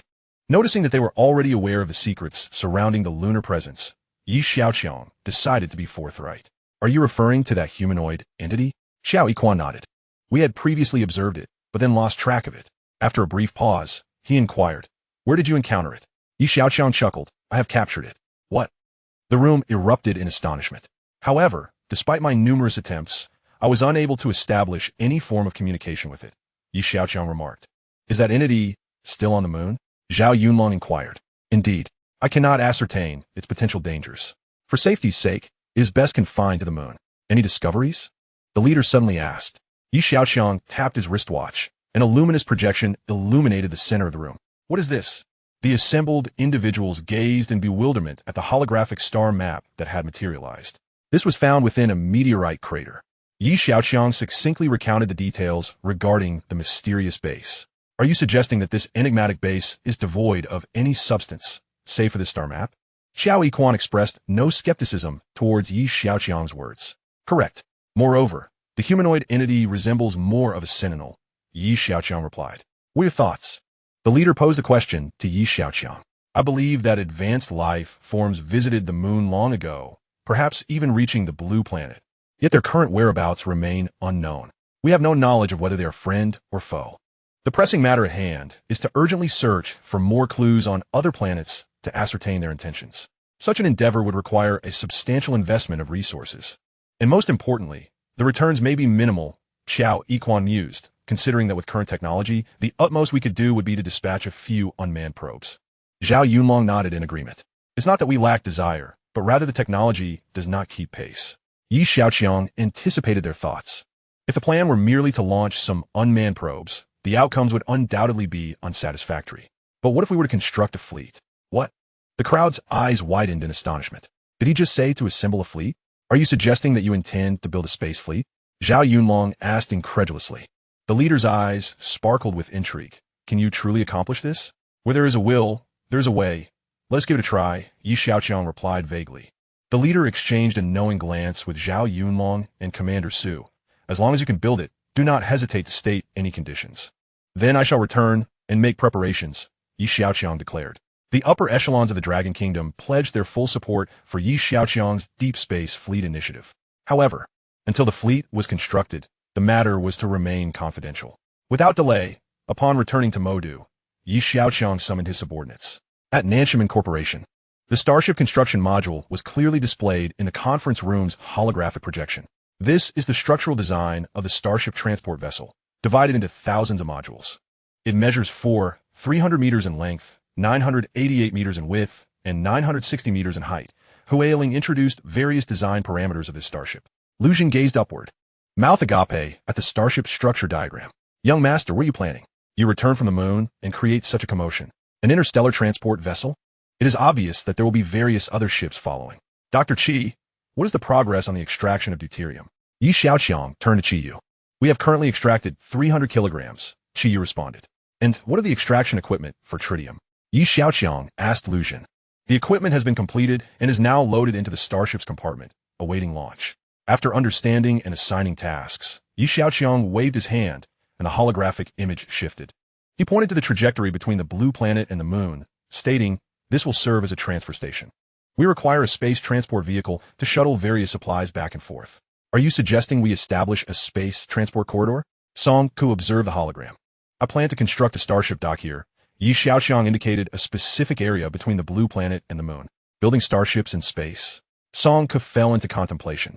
While constructing starships on the ground would be convenient, launching such a colossal entity into space posed significant challenges. If we could resolve the difficulties of construction in space, it would undoubtedly be the optimal solution. Months later, the number of launch bases in the Dragon Kingdom increased by 4. Not only that, Nanshiman Corporation vigorously expanded maritime launches. Lin Weiwei's shipyard had already begun constructing several large vessels designated for sea launches. The Dragon Kingdom's rocket launches occurred almost every few days. At this moment, the distant country of Jinli, Mei could no longer remain idle. Their media incessantly speculated, claiming that the Dragon Kingdom was engaging in a space arms race. In the golden autumn of October, Modu prepared for a momentous occasion. Xiaoqiang was to become engaged to Xiaoqiang. As evening fell, the lights of Aoshinshan illuminated the night. On Aoshinshan Island, prominent figures from the Dragon Kingdom gathered. This evening was not merely a celebration of the couple's engagement, but also the unveiling of a statue towering at 400 meters. The circular river surrounding the island brimmed with river water, and many onlookers stood on the opposite shore, gazing at the towering statue. This is the tallest statue in the world. I heard it cost for 8 billion. What extravagance. What a waste. For 8 billion for a statue that serves no purpose. Who do you think the statue represents? I have no idea. Right now, I'm just curious how Yi Xiaoye will squander his wealth today. Well, that is not certain. Don't make a fuss. It's about to begin. Chapter 285. The entire Northern Hemisphere knew of Yi Xiaoye's engagement today. Thousands of citizens gathered around Aoshinshan Island. This evening was special. Only invited guests were permitted to set foot on the island. Nevertheless, this did not deter curious onlookers from arriving. The circular river was adorned with colorful lights, and Aoshinshan Island was ablaze with brilliance. The statue, soaring over 400 meters, reached for the heavens. The statue represented none other than Yi Xiaoqiang himself, one hand raised high, holding a starship, while the other pointed to the sky. On the massive pedestal was inscribed a phrase, "Heaven did not give birth to me, Yi Xiaoqiang, squanderer, eternal as the long night." Above the island, a multitude of drones formed a large screen, continuously displaying enchanting patterns. Fireworks occasionally lit up the sky around the island. What extravagance! The fireworks have been going on for quite a while. What is this? I heard it will continue until dawn. Goodness, how much would that cost? Money? You dare speak of money with Yi Xiaoye? What we see as money is merely numbers to him. Did you know? Yi Xiaoye earns a small target every second. Your statement is slightly misleading. That small target is calculated in US dollars. Converted to Dragon Kingdom currency, that amounts to 65 small targets per second. The money Yi Xiaoye earns in a second, I would take several lifetimes to earn. Who do you think you are to even compare yourself with Yi Xiaoye? Yi Xiaoye. This is my humble token of appreciation. I hope you will accept it. Yi Xiaoye, this is for me. Wishing you both a century of happiness. Guests lined up to present their gifts. Yi Xiaoqiang nodded continuously, smiling, yet internally felt immense distress. It turned out that receiving gifts was quite a laborious task. This kept his attendants exceedingly busy. Yi Xiaoye, one curious attendant inquired, "When will the Guanghan Palace Tourism Project go live?" A gentleman in a suit asked. "You should direct that question to Director Chun." Yi Xiaoqiang indicated Chen Shiyuan beside him. Chen Shiyuan smiled and replied, "Soon. At most in 3 months. Oh, I want to be among the first batch of tourists. Welcome, welcome. Yi Xiaoye, don't forget about me. I must be among the first batch. I could consider chartering a ship." Following the voice, they turned to see a foreigner with a cloth wrapped around his head approaching. "Your Highness, the little prince." Yi Xiaoqiang greeted the newcomer. The little prince glanced at Chenxing, momentarily taken aback, thinking, this Yi Xiaoye's connections are no less than mine. Every beauty by his side is a stunning marvel. "May I know how to address this esteemed lady?" he inquired. "I am Chen Shiyuan. You must be his highness." "The little prince," she replied with a smile. "Shall we converse over there?" Yi Xiaoqiang invited the little prince. The gentleman who had just spoken tactfully withdrew. This little prince was beyond his comparison. The group settled in a secluded area away from prying eyes. What major projects has Yi Xiaoye been busy with lately? The little prince, having not seen Yi Xiaoqiang for several months, felt that he was likely concocting something novel once again. Each item that Yi Xiaoqiang produced would leave him restless throughout the night. Rather than offering an immediate response, Yi Xiaoqiang gestured toward the starry sky, inquiring if the prince found it entertaining. The little prince paused momentarily, about to reply, only to realize something was amiss. Yi Xiaoqiang could never be suggesting a journey to the moon. That was trivial for him. Did Yi Xiaoye wish to venture even farther? The little prince cautiously probed. Yi Xiaoqiang mediti no dit in ambiguous affirmation. At that moment, Xiaoqiang, now elegantly attired, approached gracefully. "I hope I haven't interrupted your conversation," she said, bending slightly. "Not at all. Your arrival is quite timely," the little prince responded politely before adding, "Just give me a quote directly. Remember to include me when the time comes." "Very well. The prince is indeed a straightforward individual," Xiaoqiang remarked. Afterward, he turned to Chen Shiyuan, asking, "Where's Master Song?" "He's over there. I'll go fetch him," Chen Shiyuan replied as she rose to walk toward Song Ke. Shortly thereafter, Song Ke approached and inquired, "Young master, what orders do you have? How many satellites have we launched for our Starlink so far?" "A total of 24,500, Song Ke replied. After hearing his answer, Xiaoqiang fiddled with his wristwatch, projecting a holographic image before them. Two cartoonish figures emerged, one representing Xiaoqiang and the other Xiaoqiang, accompanied by a caption below, "We are engaged." Perplexed, Song Ke asked, "What is this?" "We are mobilizing all satellites in the Starlink to form this pattern," Xiaoqiang explained. The little prince observed, while Xiaoqiang remained silent. Song Ke, momentarily stunned, wiped the sweat from his brow and said, "I'll get right on it." He needed to hurry, otherwise the Starlink would sweep overhead before he could act. "Young master, with such a commotion, those 24,500 satellites will surely be rendered useless," the little prince remarked. Also wiping his brow, each satellite carried a finite amount of fuel, which it consumed as needed to maintain its orbit. A sudden course alteration like this would significantly reduce the satellite's operational lifespan. Moreover, the complexity of the pattern just created could risk total loss of the satellites. That would amount to billions of dollars. What a waste. More extravagant than him. Just then, a commotion erupted around them. "Look, the luxury cruise liners have arrived." In the distance, several opulent vessels glided gracefully around Xiaoqiang. The cruise ships glimmered with neon lights, resembling celestial palaces floating in the air. These vessels belonged to Lin Weiwei's company, and the tourist route from Xiaoqiang to Mechi Island had recently commenced. On the opening day, 400,000 tickets sold out in an instant, emphasizing the urgency of the situation. As the crowd discussed the luxurious amenities aboard the cruise liners, a pearl-like chain drifted across the sky above. "Quick, that's the Starlink from Nanchaman Company," someone exclaimed. "How can you be so sure it's from Nanchaman and not from GMMI? Nanchaman's is brighter than theirs." Wait, am I seeing things? The Starlink seems to be changing. In the night sky, the once linear formation of the Starlink began to shift positions. The satellites had a limited window to operate over the City of Magic, and executing a course change in such a short time span was an immensely challenging task. The engines on the satellites fired precisely on schedule, guided by the ground control station, perfectly aligning themselves above Xiaoqiang to transform into the predetermined pattern. "We are engaged." The words were vividly displayed against the night sky. Wow, incredible. They're writing in the stars. Almost everyone in the Northern Hemisphere could see it. What a grand gesture. Only Xiaoqiang could accomplish something of this magnitude. The Starlink formation swiftly traversed overhead, soaring toward the opposite side of the night sky. People hurriedly pulled out their phones and cameras to capture the moment. Moments later, the Starlink image reached South Korea and then circled the entire Northern Hemisphere. Everyone stepped outside, gazing upward at the words drifting across the sky. Many rushed online to search, only to discover that the biggest spendthrift of Longhua had gotten engaged today. Chapter 286, Catastrophe. In December, at an airport in the Shudi region of Longhua, a group of people stared in awe at the massive aircraft on the runway.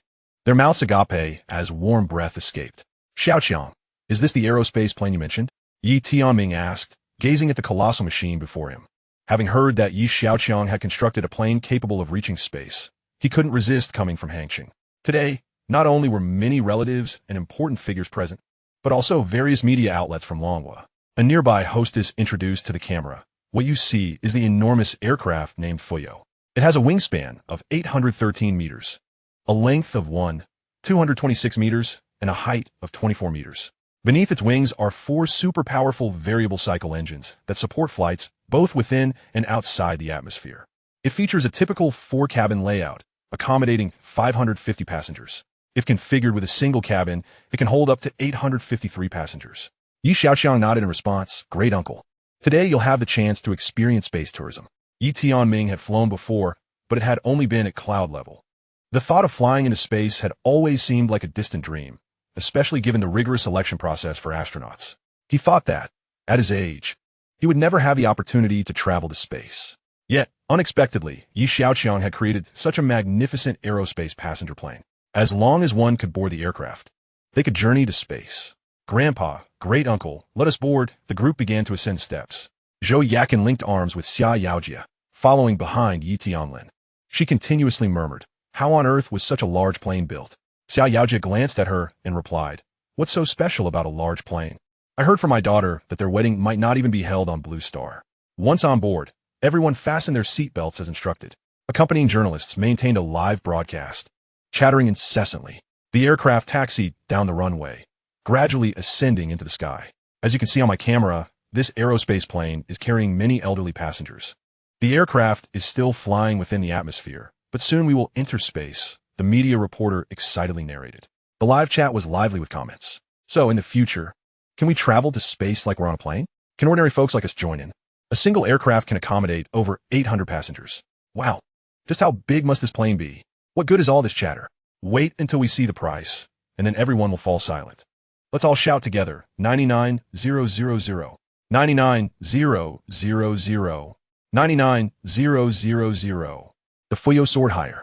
Through the cabin window, the curved horizon of Blue Star became visible. Huh, why do I feel a bit floaty?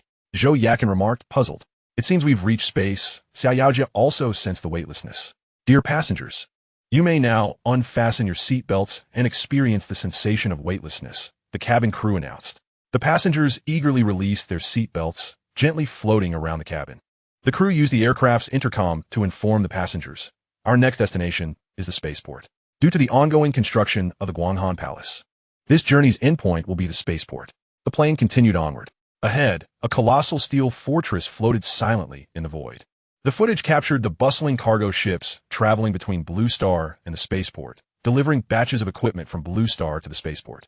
After a brief rest, the cargo ships would continue their journey toward the moon.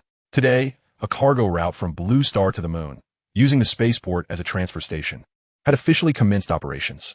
The vast expanse of space was no longer a desolate void, but a scene of bustling activity. Behold, these cargo spacecraft resemble the trucks on the ground, tirelessly transporting materials. It won't be long now.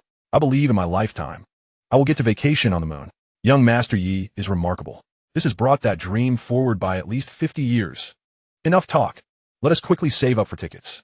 Inside the cabin, Yi Tianming remarked, that kid Yi Xiaoqiang is truly something. When he first mentioned wanting to reach the heavens, it was merely a jest. I never imagined he would actually ascend. He glanced at Yi Tianlin, who was grinning from ear to ear. Brother, Yi Xiaoqiang has indeed brought glory to our Yi family. Our business has now reached the skies. Yet, they were not yet in a celebratory mood. As the Grand Lunar Palace had yet to be constructed, Yi Tianlin chuckled. That is merely a matter of time. Once I return this trip, I'll have more troubles to contend with. Yi Tianming felt a headache coming on at the thought of the endless inquiries from those eager to join in. The number of people wishing to align with Yi Xiaoqiang could encircle the entire Blue Star. It was impossible to accommodate them all, even if they sought him out. At the other end of the cabin, Zhao Yunlong remarked to Yi Xiaoqiang, it would be a shame to use such a vast aerospace vehicle merely for transporting people. Understanding Zhao Yunlong's implication, Yi Xiaoqiang playfully replied, what do you think would be a more worthwhile use? Perhaps altering its exterior to accommodate someone like Miss Chiu would be far more meaningful. Zhao Yunlong raised an eyebrow, imagining a throng of aerospace warplanes. Zhao Yunlong felt a surge of excitement. At that time, the Dragon Nation shall undoubtedly win hearts through virtue. All right, I will discuss this with them later. On another front, Jian Limei exclaimed, look at how the Dragon Nation has monopolized space. What shall we do? We must act swiftly to thwart them. If the Dragon Nation fully controls space and the moon, our great America will never see the light of day again. While their advanced weaponry has yet to begin mass production, we can take the initiative.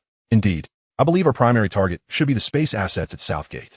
Such actions may provoke retaliation from the Dragon Nation.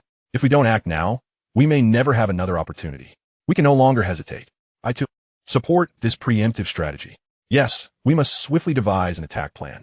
At worst, we can provide an explanation later to delay the Dragon Nation. They would also prefer to avoid a full-scale conflict with us. In space, the Fuyo completed its journey and prepared for its return. Yi Xiaoqiang was conversing with Zhao Yunlong in the cabin when the Tianmo glasses received a message from Huiling. Master, I have successfully decrypted the holographic star map information from the mysterious lunar base. Yi Xiaoqiang was taken aback by the speed of the decryption, which far exceeded his expectations. What information does the holographic star map contain? He inquired mentally. There is a gravitational interference device within the moon. This device is antiquated and has lost much of its function. However, it is still affecting the trajectory of a small asteroid within the solar system. It is predicted that within 2 years, this asteroid will collide with the blue star, resulting in catastrophic consequences. Chapter 287.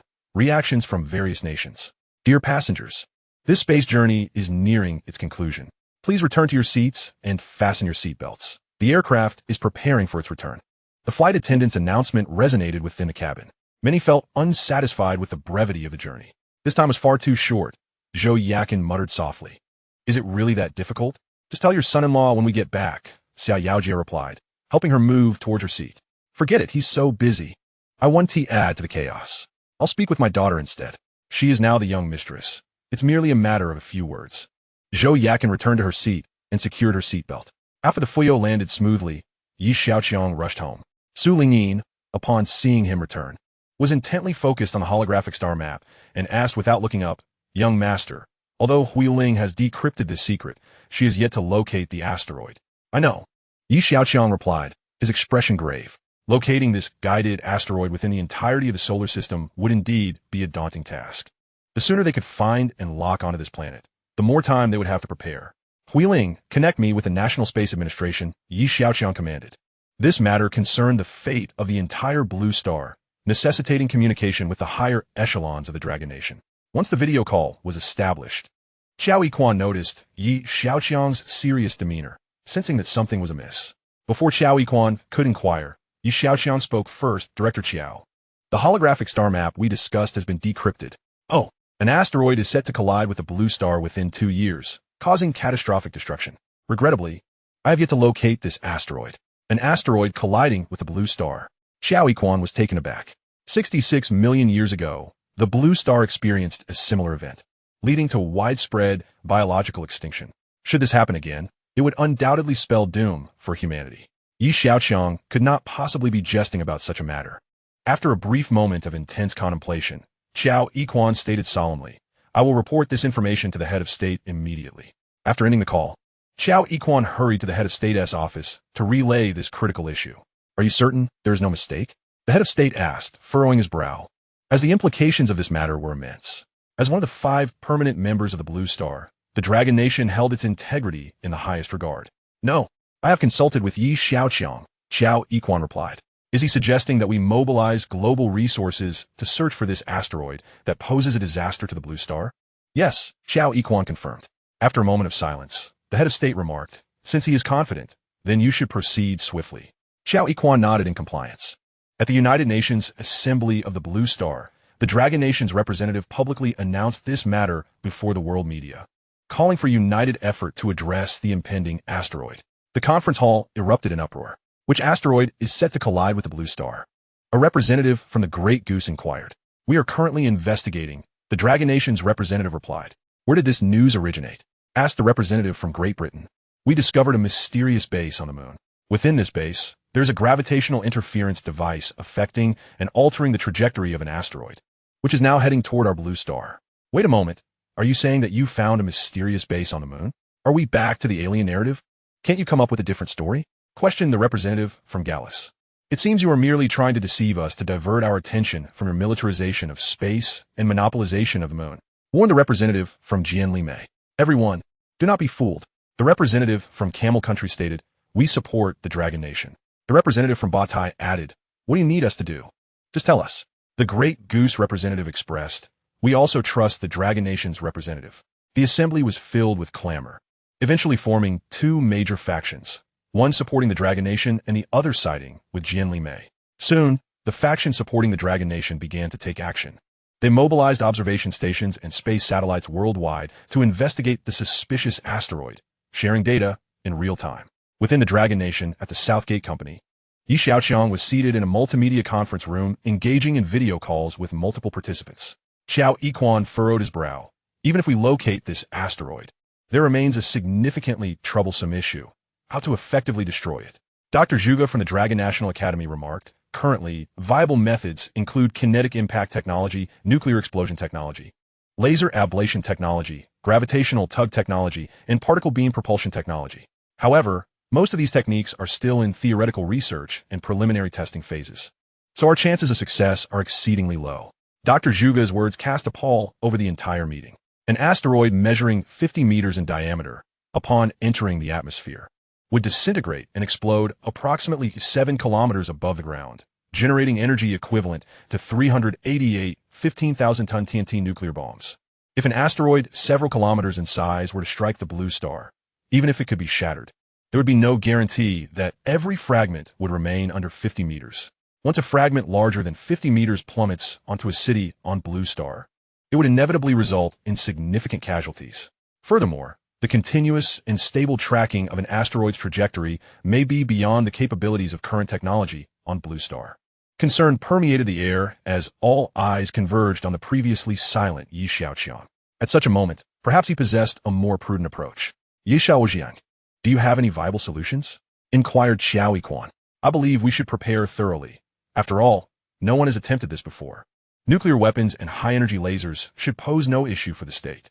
I will additionally devise alternative methods, including particle beam weaponry, Xiaoqiang replied after a moment's contemplation. Particle beam weaponry? The individuals on the line were taken aback. Such conceptual weaponry still resided within the realm of theoretical research. The foremost challenges remained the creation of miniature particle accelerators and powerful energy sources. Has Xiaoqiang's company achieved a breakthrough? Time is of the essence. We must simultaneously identify this asteroid while accelerating our preparations to counter it, Xiaoqiang reminded the stunned group.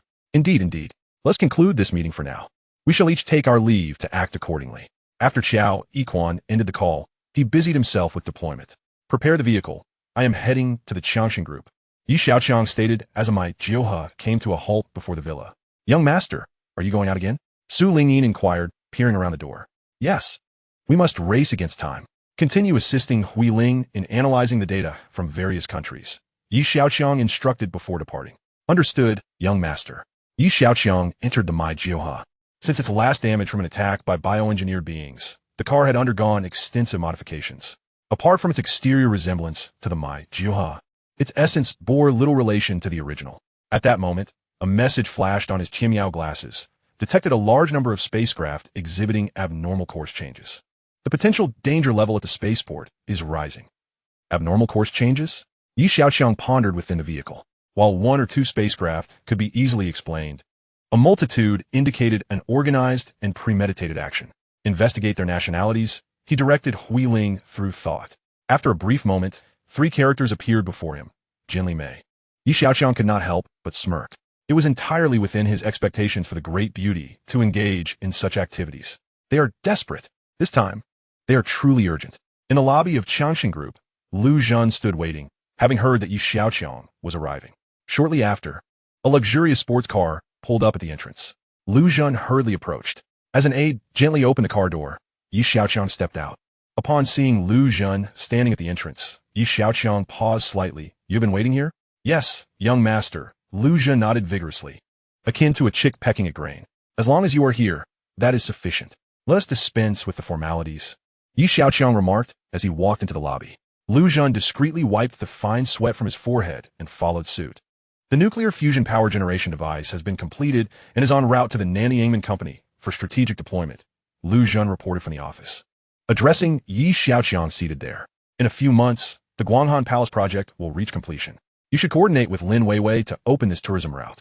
Remember to strictly control the areas accessible to tourists. Entry into non-visitation zones is prohibited.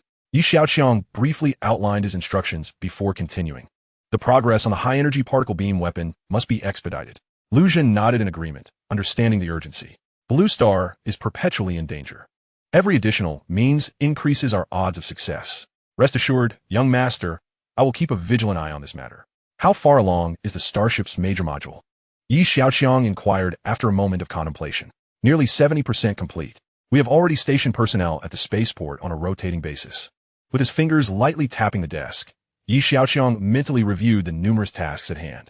The Guanghan Palace and the Starship project were both in progress, and the company had secured the rights for weapon development. A batch of high-energy weapons was being continuously produced, and it would not be long before they could be installed on the Starship. At that point, those colossal starships would serve a purpose beyond mere transport. You have an unanswered call. Would you like to answer?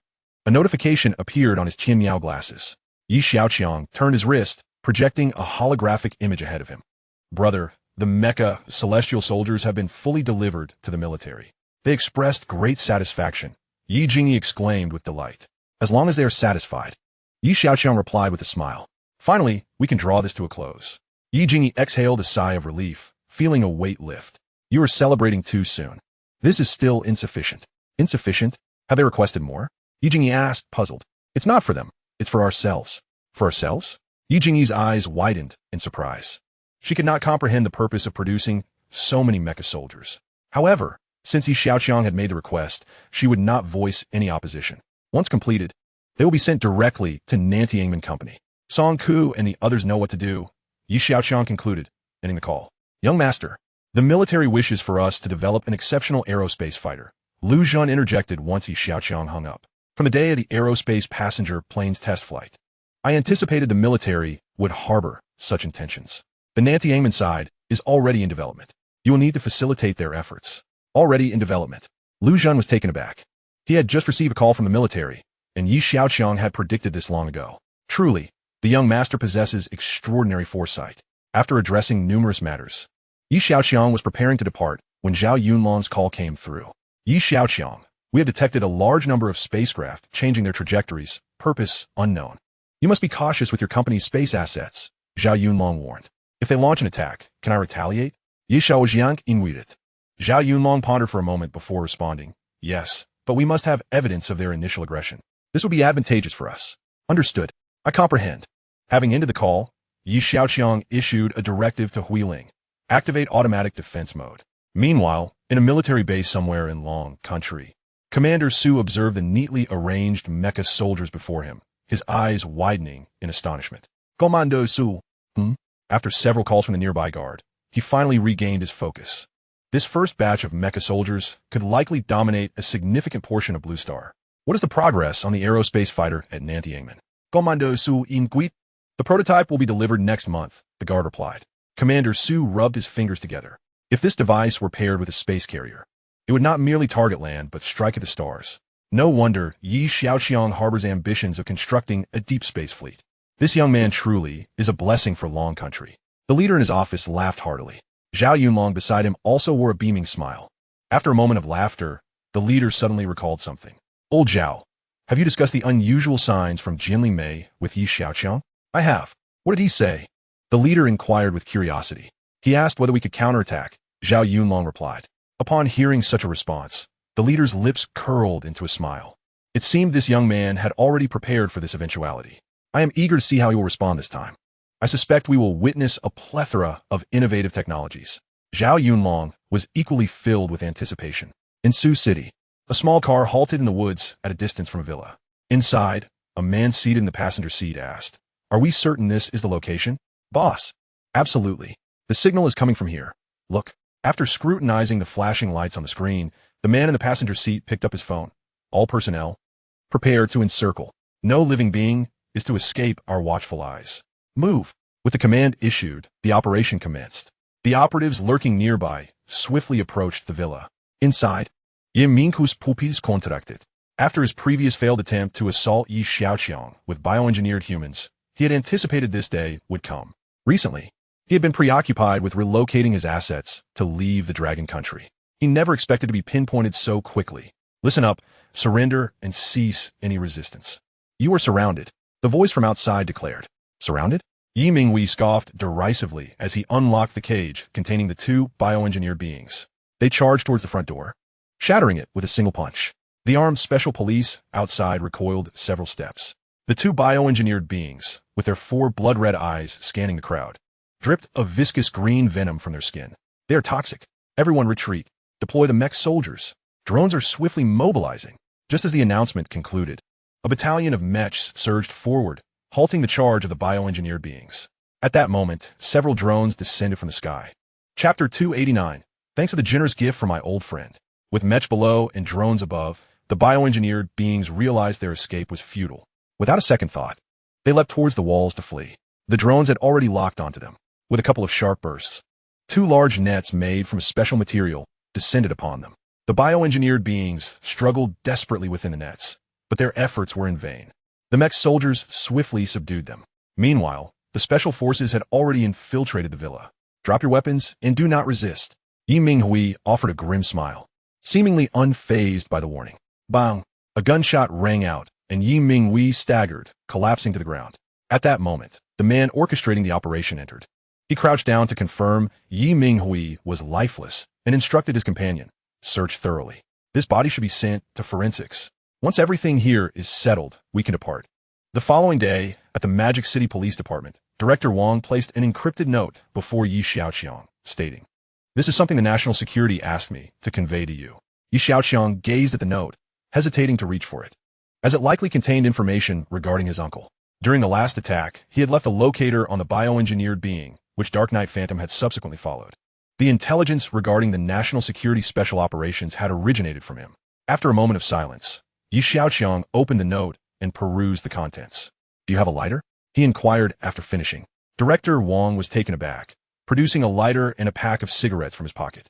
Upon seeing the cigarettes, Yi Xiaoqiang hesitated, saying, "I do not smoke." He ignited the lighter, incinerating the documents contained within the note. "Aren't these considered evidence?" Director Wang asked, astonished. "It no longer matters." "Thank you, Director Wang," Yi Xiaoqiang replied before rising to leave the police station. Once in the car, he crushed the USB drive from the note and casually discarded it into a nearby trash bin. The note contained investigative materials about Yi Minghui. The bioengineered beings and the previous attacks were orchestrated by him. The findings indicated that he had also been involved in the car accident that claimed the lives of Yi Xiaoqiang's parents over a decade ago. Although the shadow outside the dilapidated gate was not mentioned, Yi Xiaoqiang surmised that he had utilized Mu Shui to extract information from Chao Buiyuan to orchestrate that incident. Now, he was deceased. Yi Xiaoqiang wished to shield Yi Tianlin from these distressing matters. He merely desired for his grandfather to remain free from such turmoil and live out his days in peace. "Young master, where are you? I have located that small asteroid." A message from Su Lingyin appeared abruptly. "Return to the manor." Upon hearing Yi Xiaoqiang's command, my Johua promptly turned the car around and accelerated. In the central bedroom of the manor, Su Lingyin pointed to the holographic star map, saying, "Young master, look, it is here." At her fingertip, a small asteroid, approximately 6 kilometers in diameter, was hurtling towards the blue planet. According to the calculations by Huiling, it would collide with the blue planet in about a year. Su Lingyin's expression was grave. "Send this information to the National Space Agency," Yi Xiaoqiang instructed. As soon as he spoke, Huiling's warning chime sounded. "Master, a large number of GMLI spacecraft are moving towards the spaceport. These scoundrels, while humanity faces disaster, they stab us in the back." Su Lingyin clenched her delicate hands, seething with rage. Just then, Yi Xiaoqiang's phone rang. Zhao Yunlong appeared on a video call, saying, "Xiaoqiang, GMLI has begun launching an attack on your spaceport." "I see it." "Yi Xiaoqiang, repeat. Do you need our assistance?" Zhao Yunlong inquired. "No need. I must actually thank them," Yi Xiaoqiang replied with a slight smirk. "Thank?" Zhao Yunlong was left bewildered. At that moment, Huiling activated a live stream online, broadcasting the spaceport to a global audience. Viewers were left in astonishment. "Heavens! Is this an aerial city? This place looks familiar. I feel like I've seen it somewhere. Isn't this the spaceport? No way. Has the spaceport grown this massive? It has transformed into a city in just a few months?" The online community marveled at the spaceport's dramatic transformation. Suddenly, alarms blared across the screen. "Alert! Alert! A large number of spacecraft are approaching the spaceport and will collide within an hour. The target has been confirmed as GMLI's space assets. Notify the GMLI government to cease these actions immediately or face the consequences." Public opinion erupted online. Anyone could discern that such a multitude of spacecraft converging on the spaceport was no coincidence. It was a meticulously orchestrated conspiracy. Meanwhile, the Dragon Country government issued a strong protest and solidarity during a joint meeting, announcing to the world that the asteroid threatening to collide with the blue planet had been located and would impact in approximately 1 year. The Dragon Country called upon all nations on the blue planet to unite in confronting this impending catastrophe. However, as seconds ticked by, GMLI remained silent, and the spacecraft continued their advance towards the spaceport. "Let us take them down. Young Master Yi, they're clearly doing this on purpose." "Exactly. Instead of focusing on the disaster, they stab us in the back. We stand with young Master Yi." At that moment, both domestically and internationally, an increasing number of people rallied behind Yi Xiaoqiang. With only half an hour remaining, tension filled the air. "Warning! Entrée en danger zone." The spaceport alarms blared with increasing urgency. "Activate soft defenses." The live stream footage trembled as the incoming spacecraft suddenly shut down their engines. However, propelled by inertia, they continued their approach. At this moment, the spaceport opened numerous hatches. A swarm of spacecraft surged forth like bees from a hive. They locked onto the incoming vessels, firmly securing them. Once secured, the engines of the defending ships increased their thrust, slowing the incapacitated spacecraft's momentum. Eventually, they towed the disabled vessels back to the spaceport. The entire operation took merely half an hour, effectively resolving the crisis. Viewers were left dumbfounded. Xiaoqiang sat in the space agency's office, overwhelmed with astonishment. They managed to bring them all back just like that? Given the circumstances, it is evident that some form of microwave weaponry technology was responsible for incapacitating those ships. At the GMMI headquarters, the assembly of congressmen sat in stunned disbelief. What had initially promised to be a grand offensive had been effortlessly thwarted by Xiaoqiang.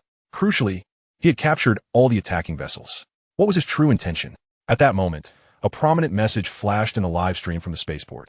Thank you, my old friend, for the generous gift. I have successfully recovered these aircraft for you. In the future, they will continue to play a significant role in more critical positions. Chapter 290, Interstellar Voyage. 2 months later, 10 kilometers off the coast of Mech Island, 20 giant flat-top vessels, each weighing 200,000 tons, floated upon the sea. Further afield, a luxurious cruise ship rested on the water surface. A massive sunshade was erected on the deck, beneath which lay a reclining chair.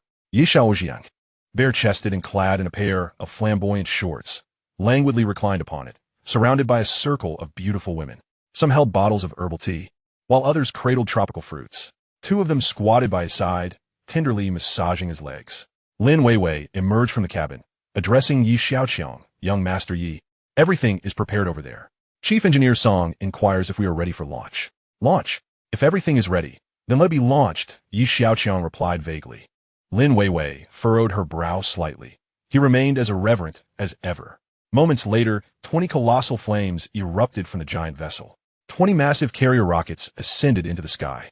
On this day, many across the globe learned that young Master Yi from the Dragon Kingdom had sent over 4,000 tons of supplies into space.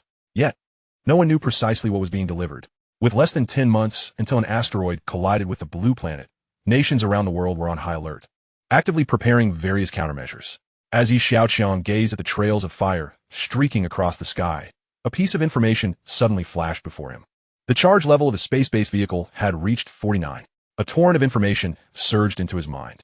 3 months later, in the sanctuary of his bedroom, Xiaoqiang observed the holographic images within the room. Xiaoqiang was orchestrating the assembly of the Starship's various modules. With less than 6 months remaining, the particle beam cannon aboard the Starship could be fine-tuned to its optimal state. Su Lingyin, chewing on apple, spoke with muffled clarity. Xiaoqiang responded with a non-committal hum. Everything was under control. Just then, Xiaoqiang issued an alarm. Detection of another asteroid's orbital change. It is heading towards the blue planet.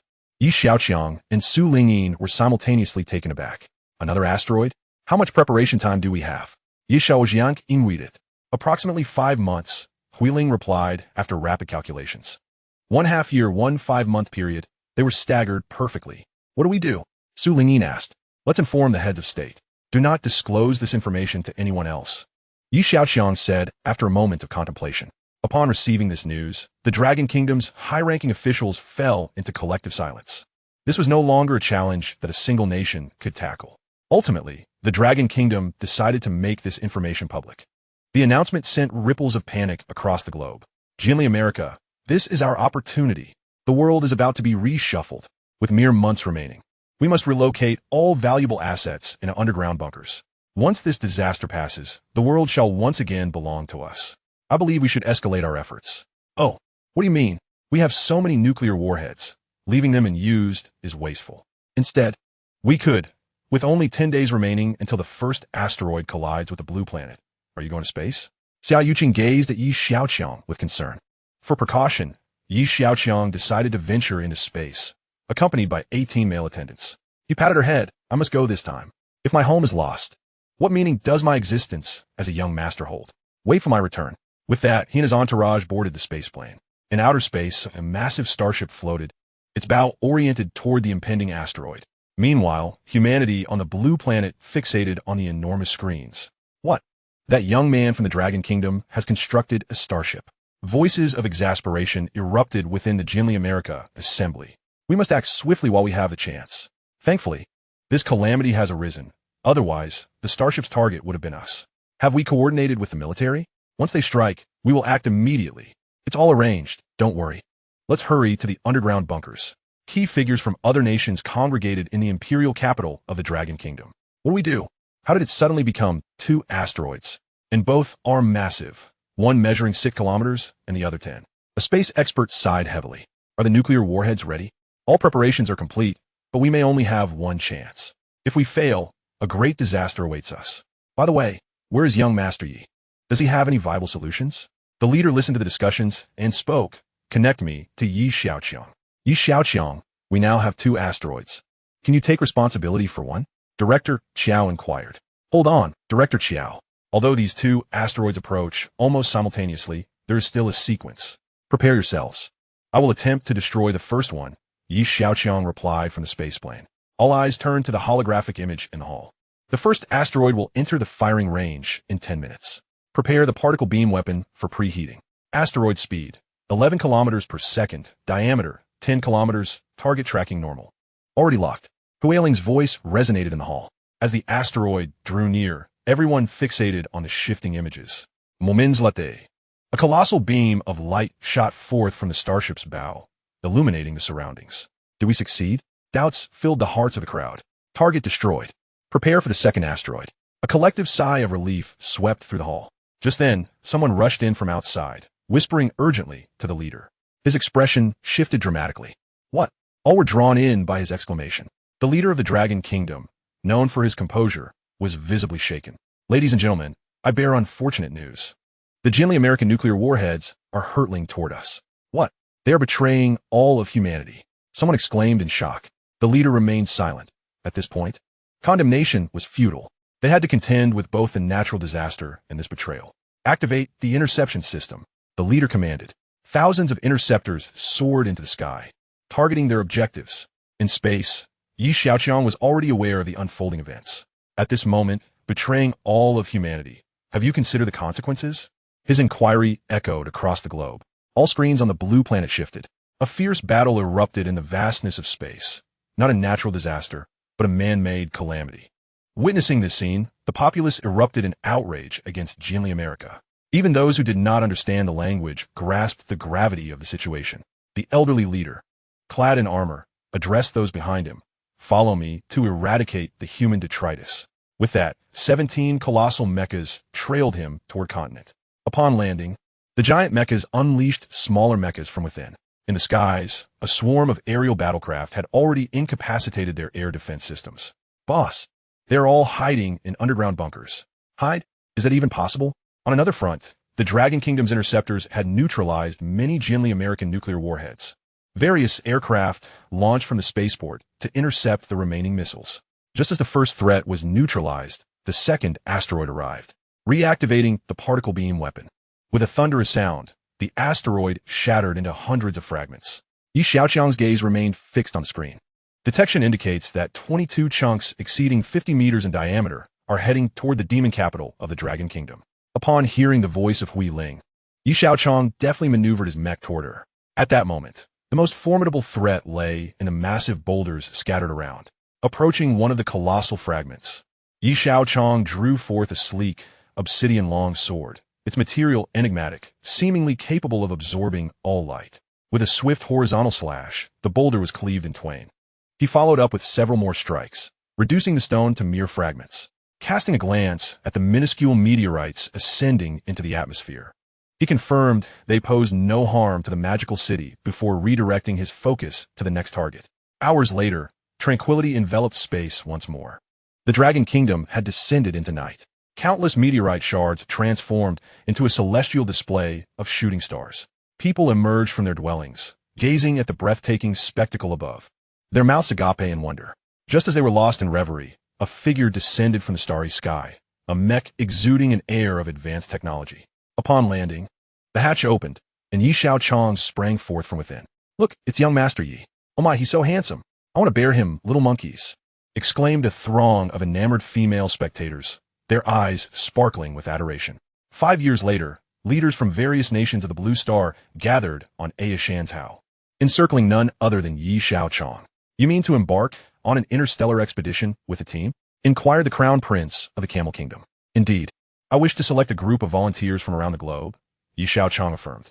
From a holistic perspective of humanity, one must not place all eggs in a single basket, remarked the leader of the Dragon Kingdom with a smile. Quite right. We have 100,000 applicants here, added Xiaoqiang.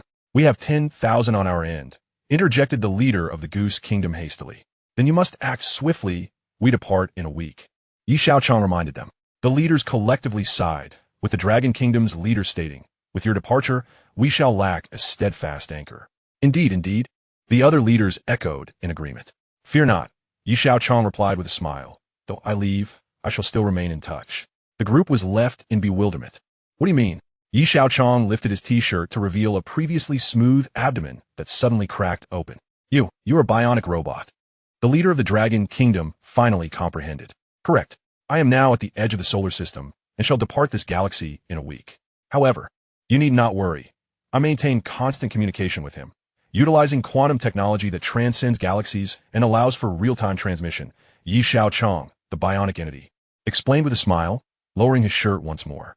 At the edge of the solar system, Xiaoqiang stared vacantly out of the Starship window.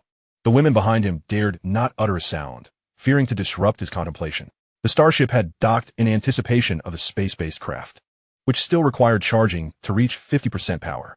To fully recharge, it would drain the entire energy of the sun, a fate Xiaoqiang was unwilling to accept, as a suitable substitute star would not be found in the near future.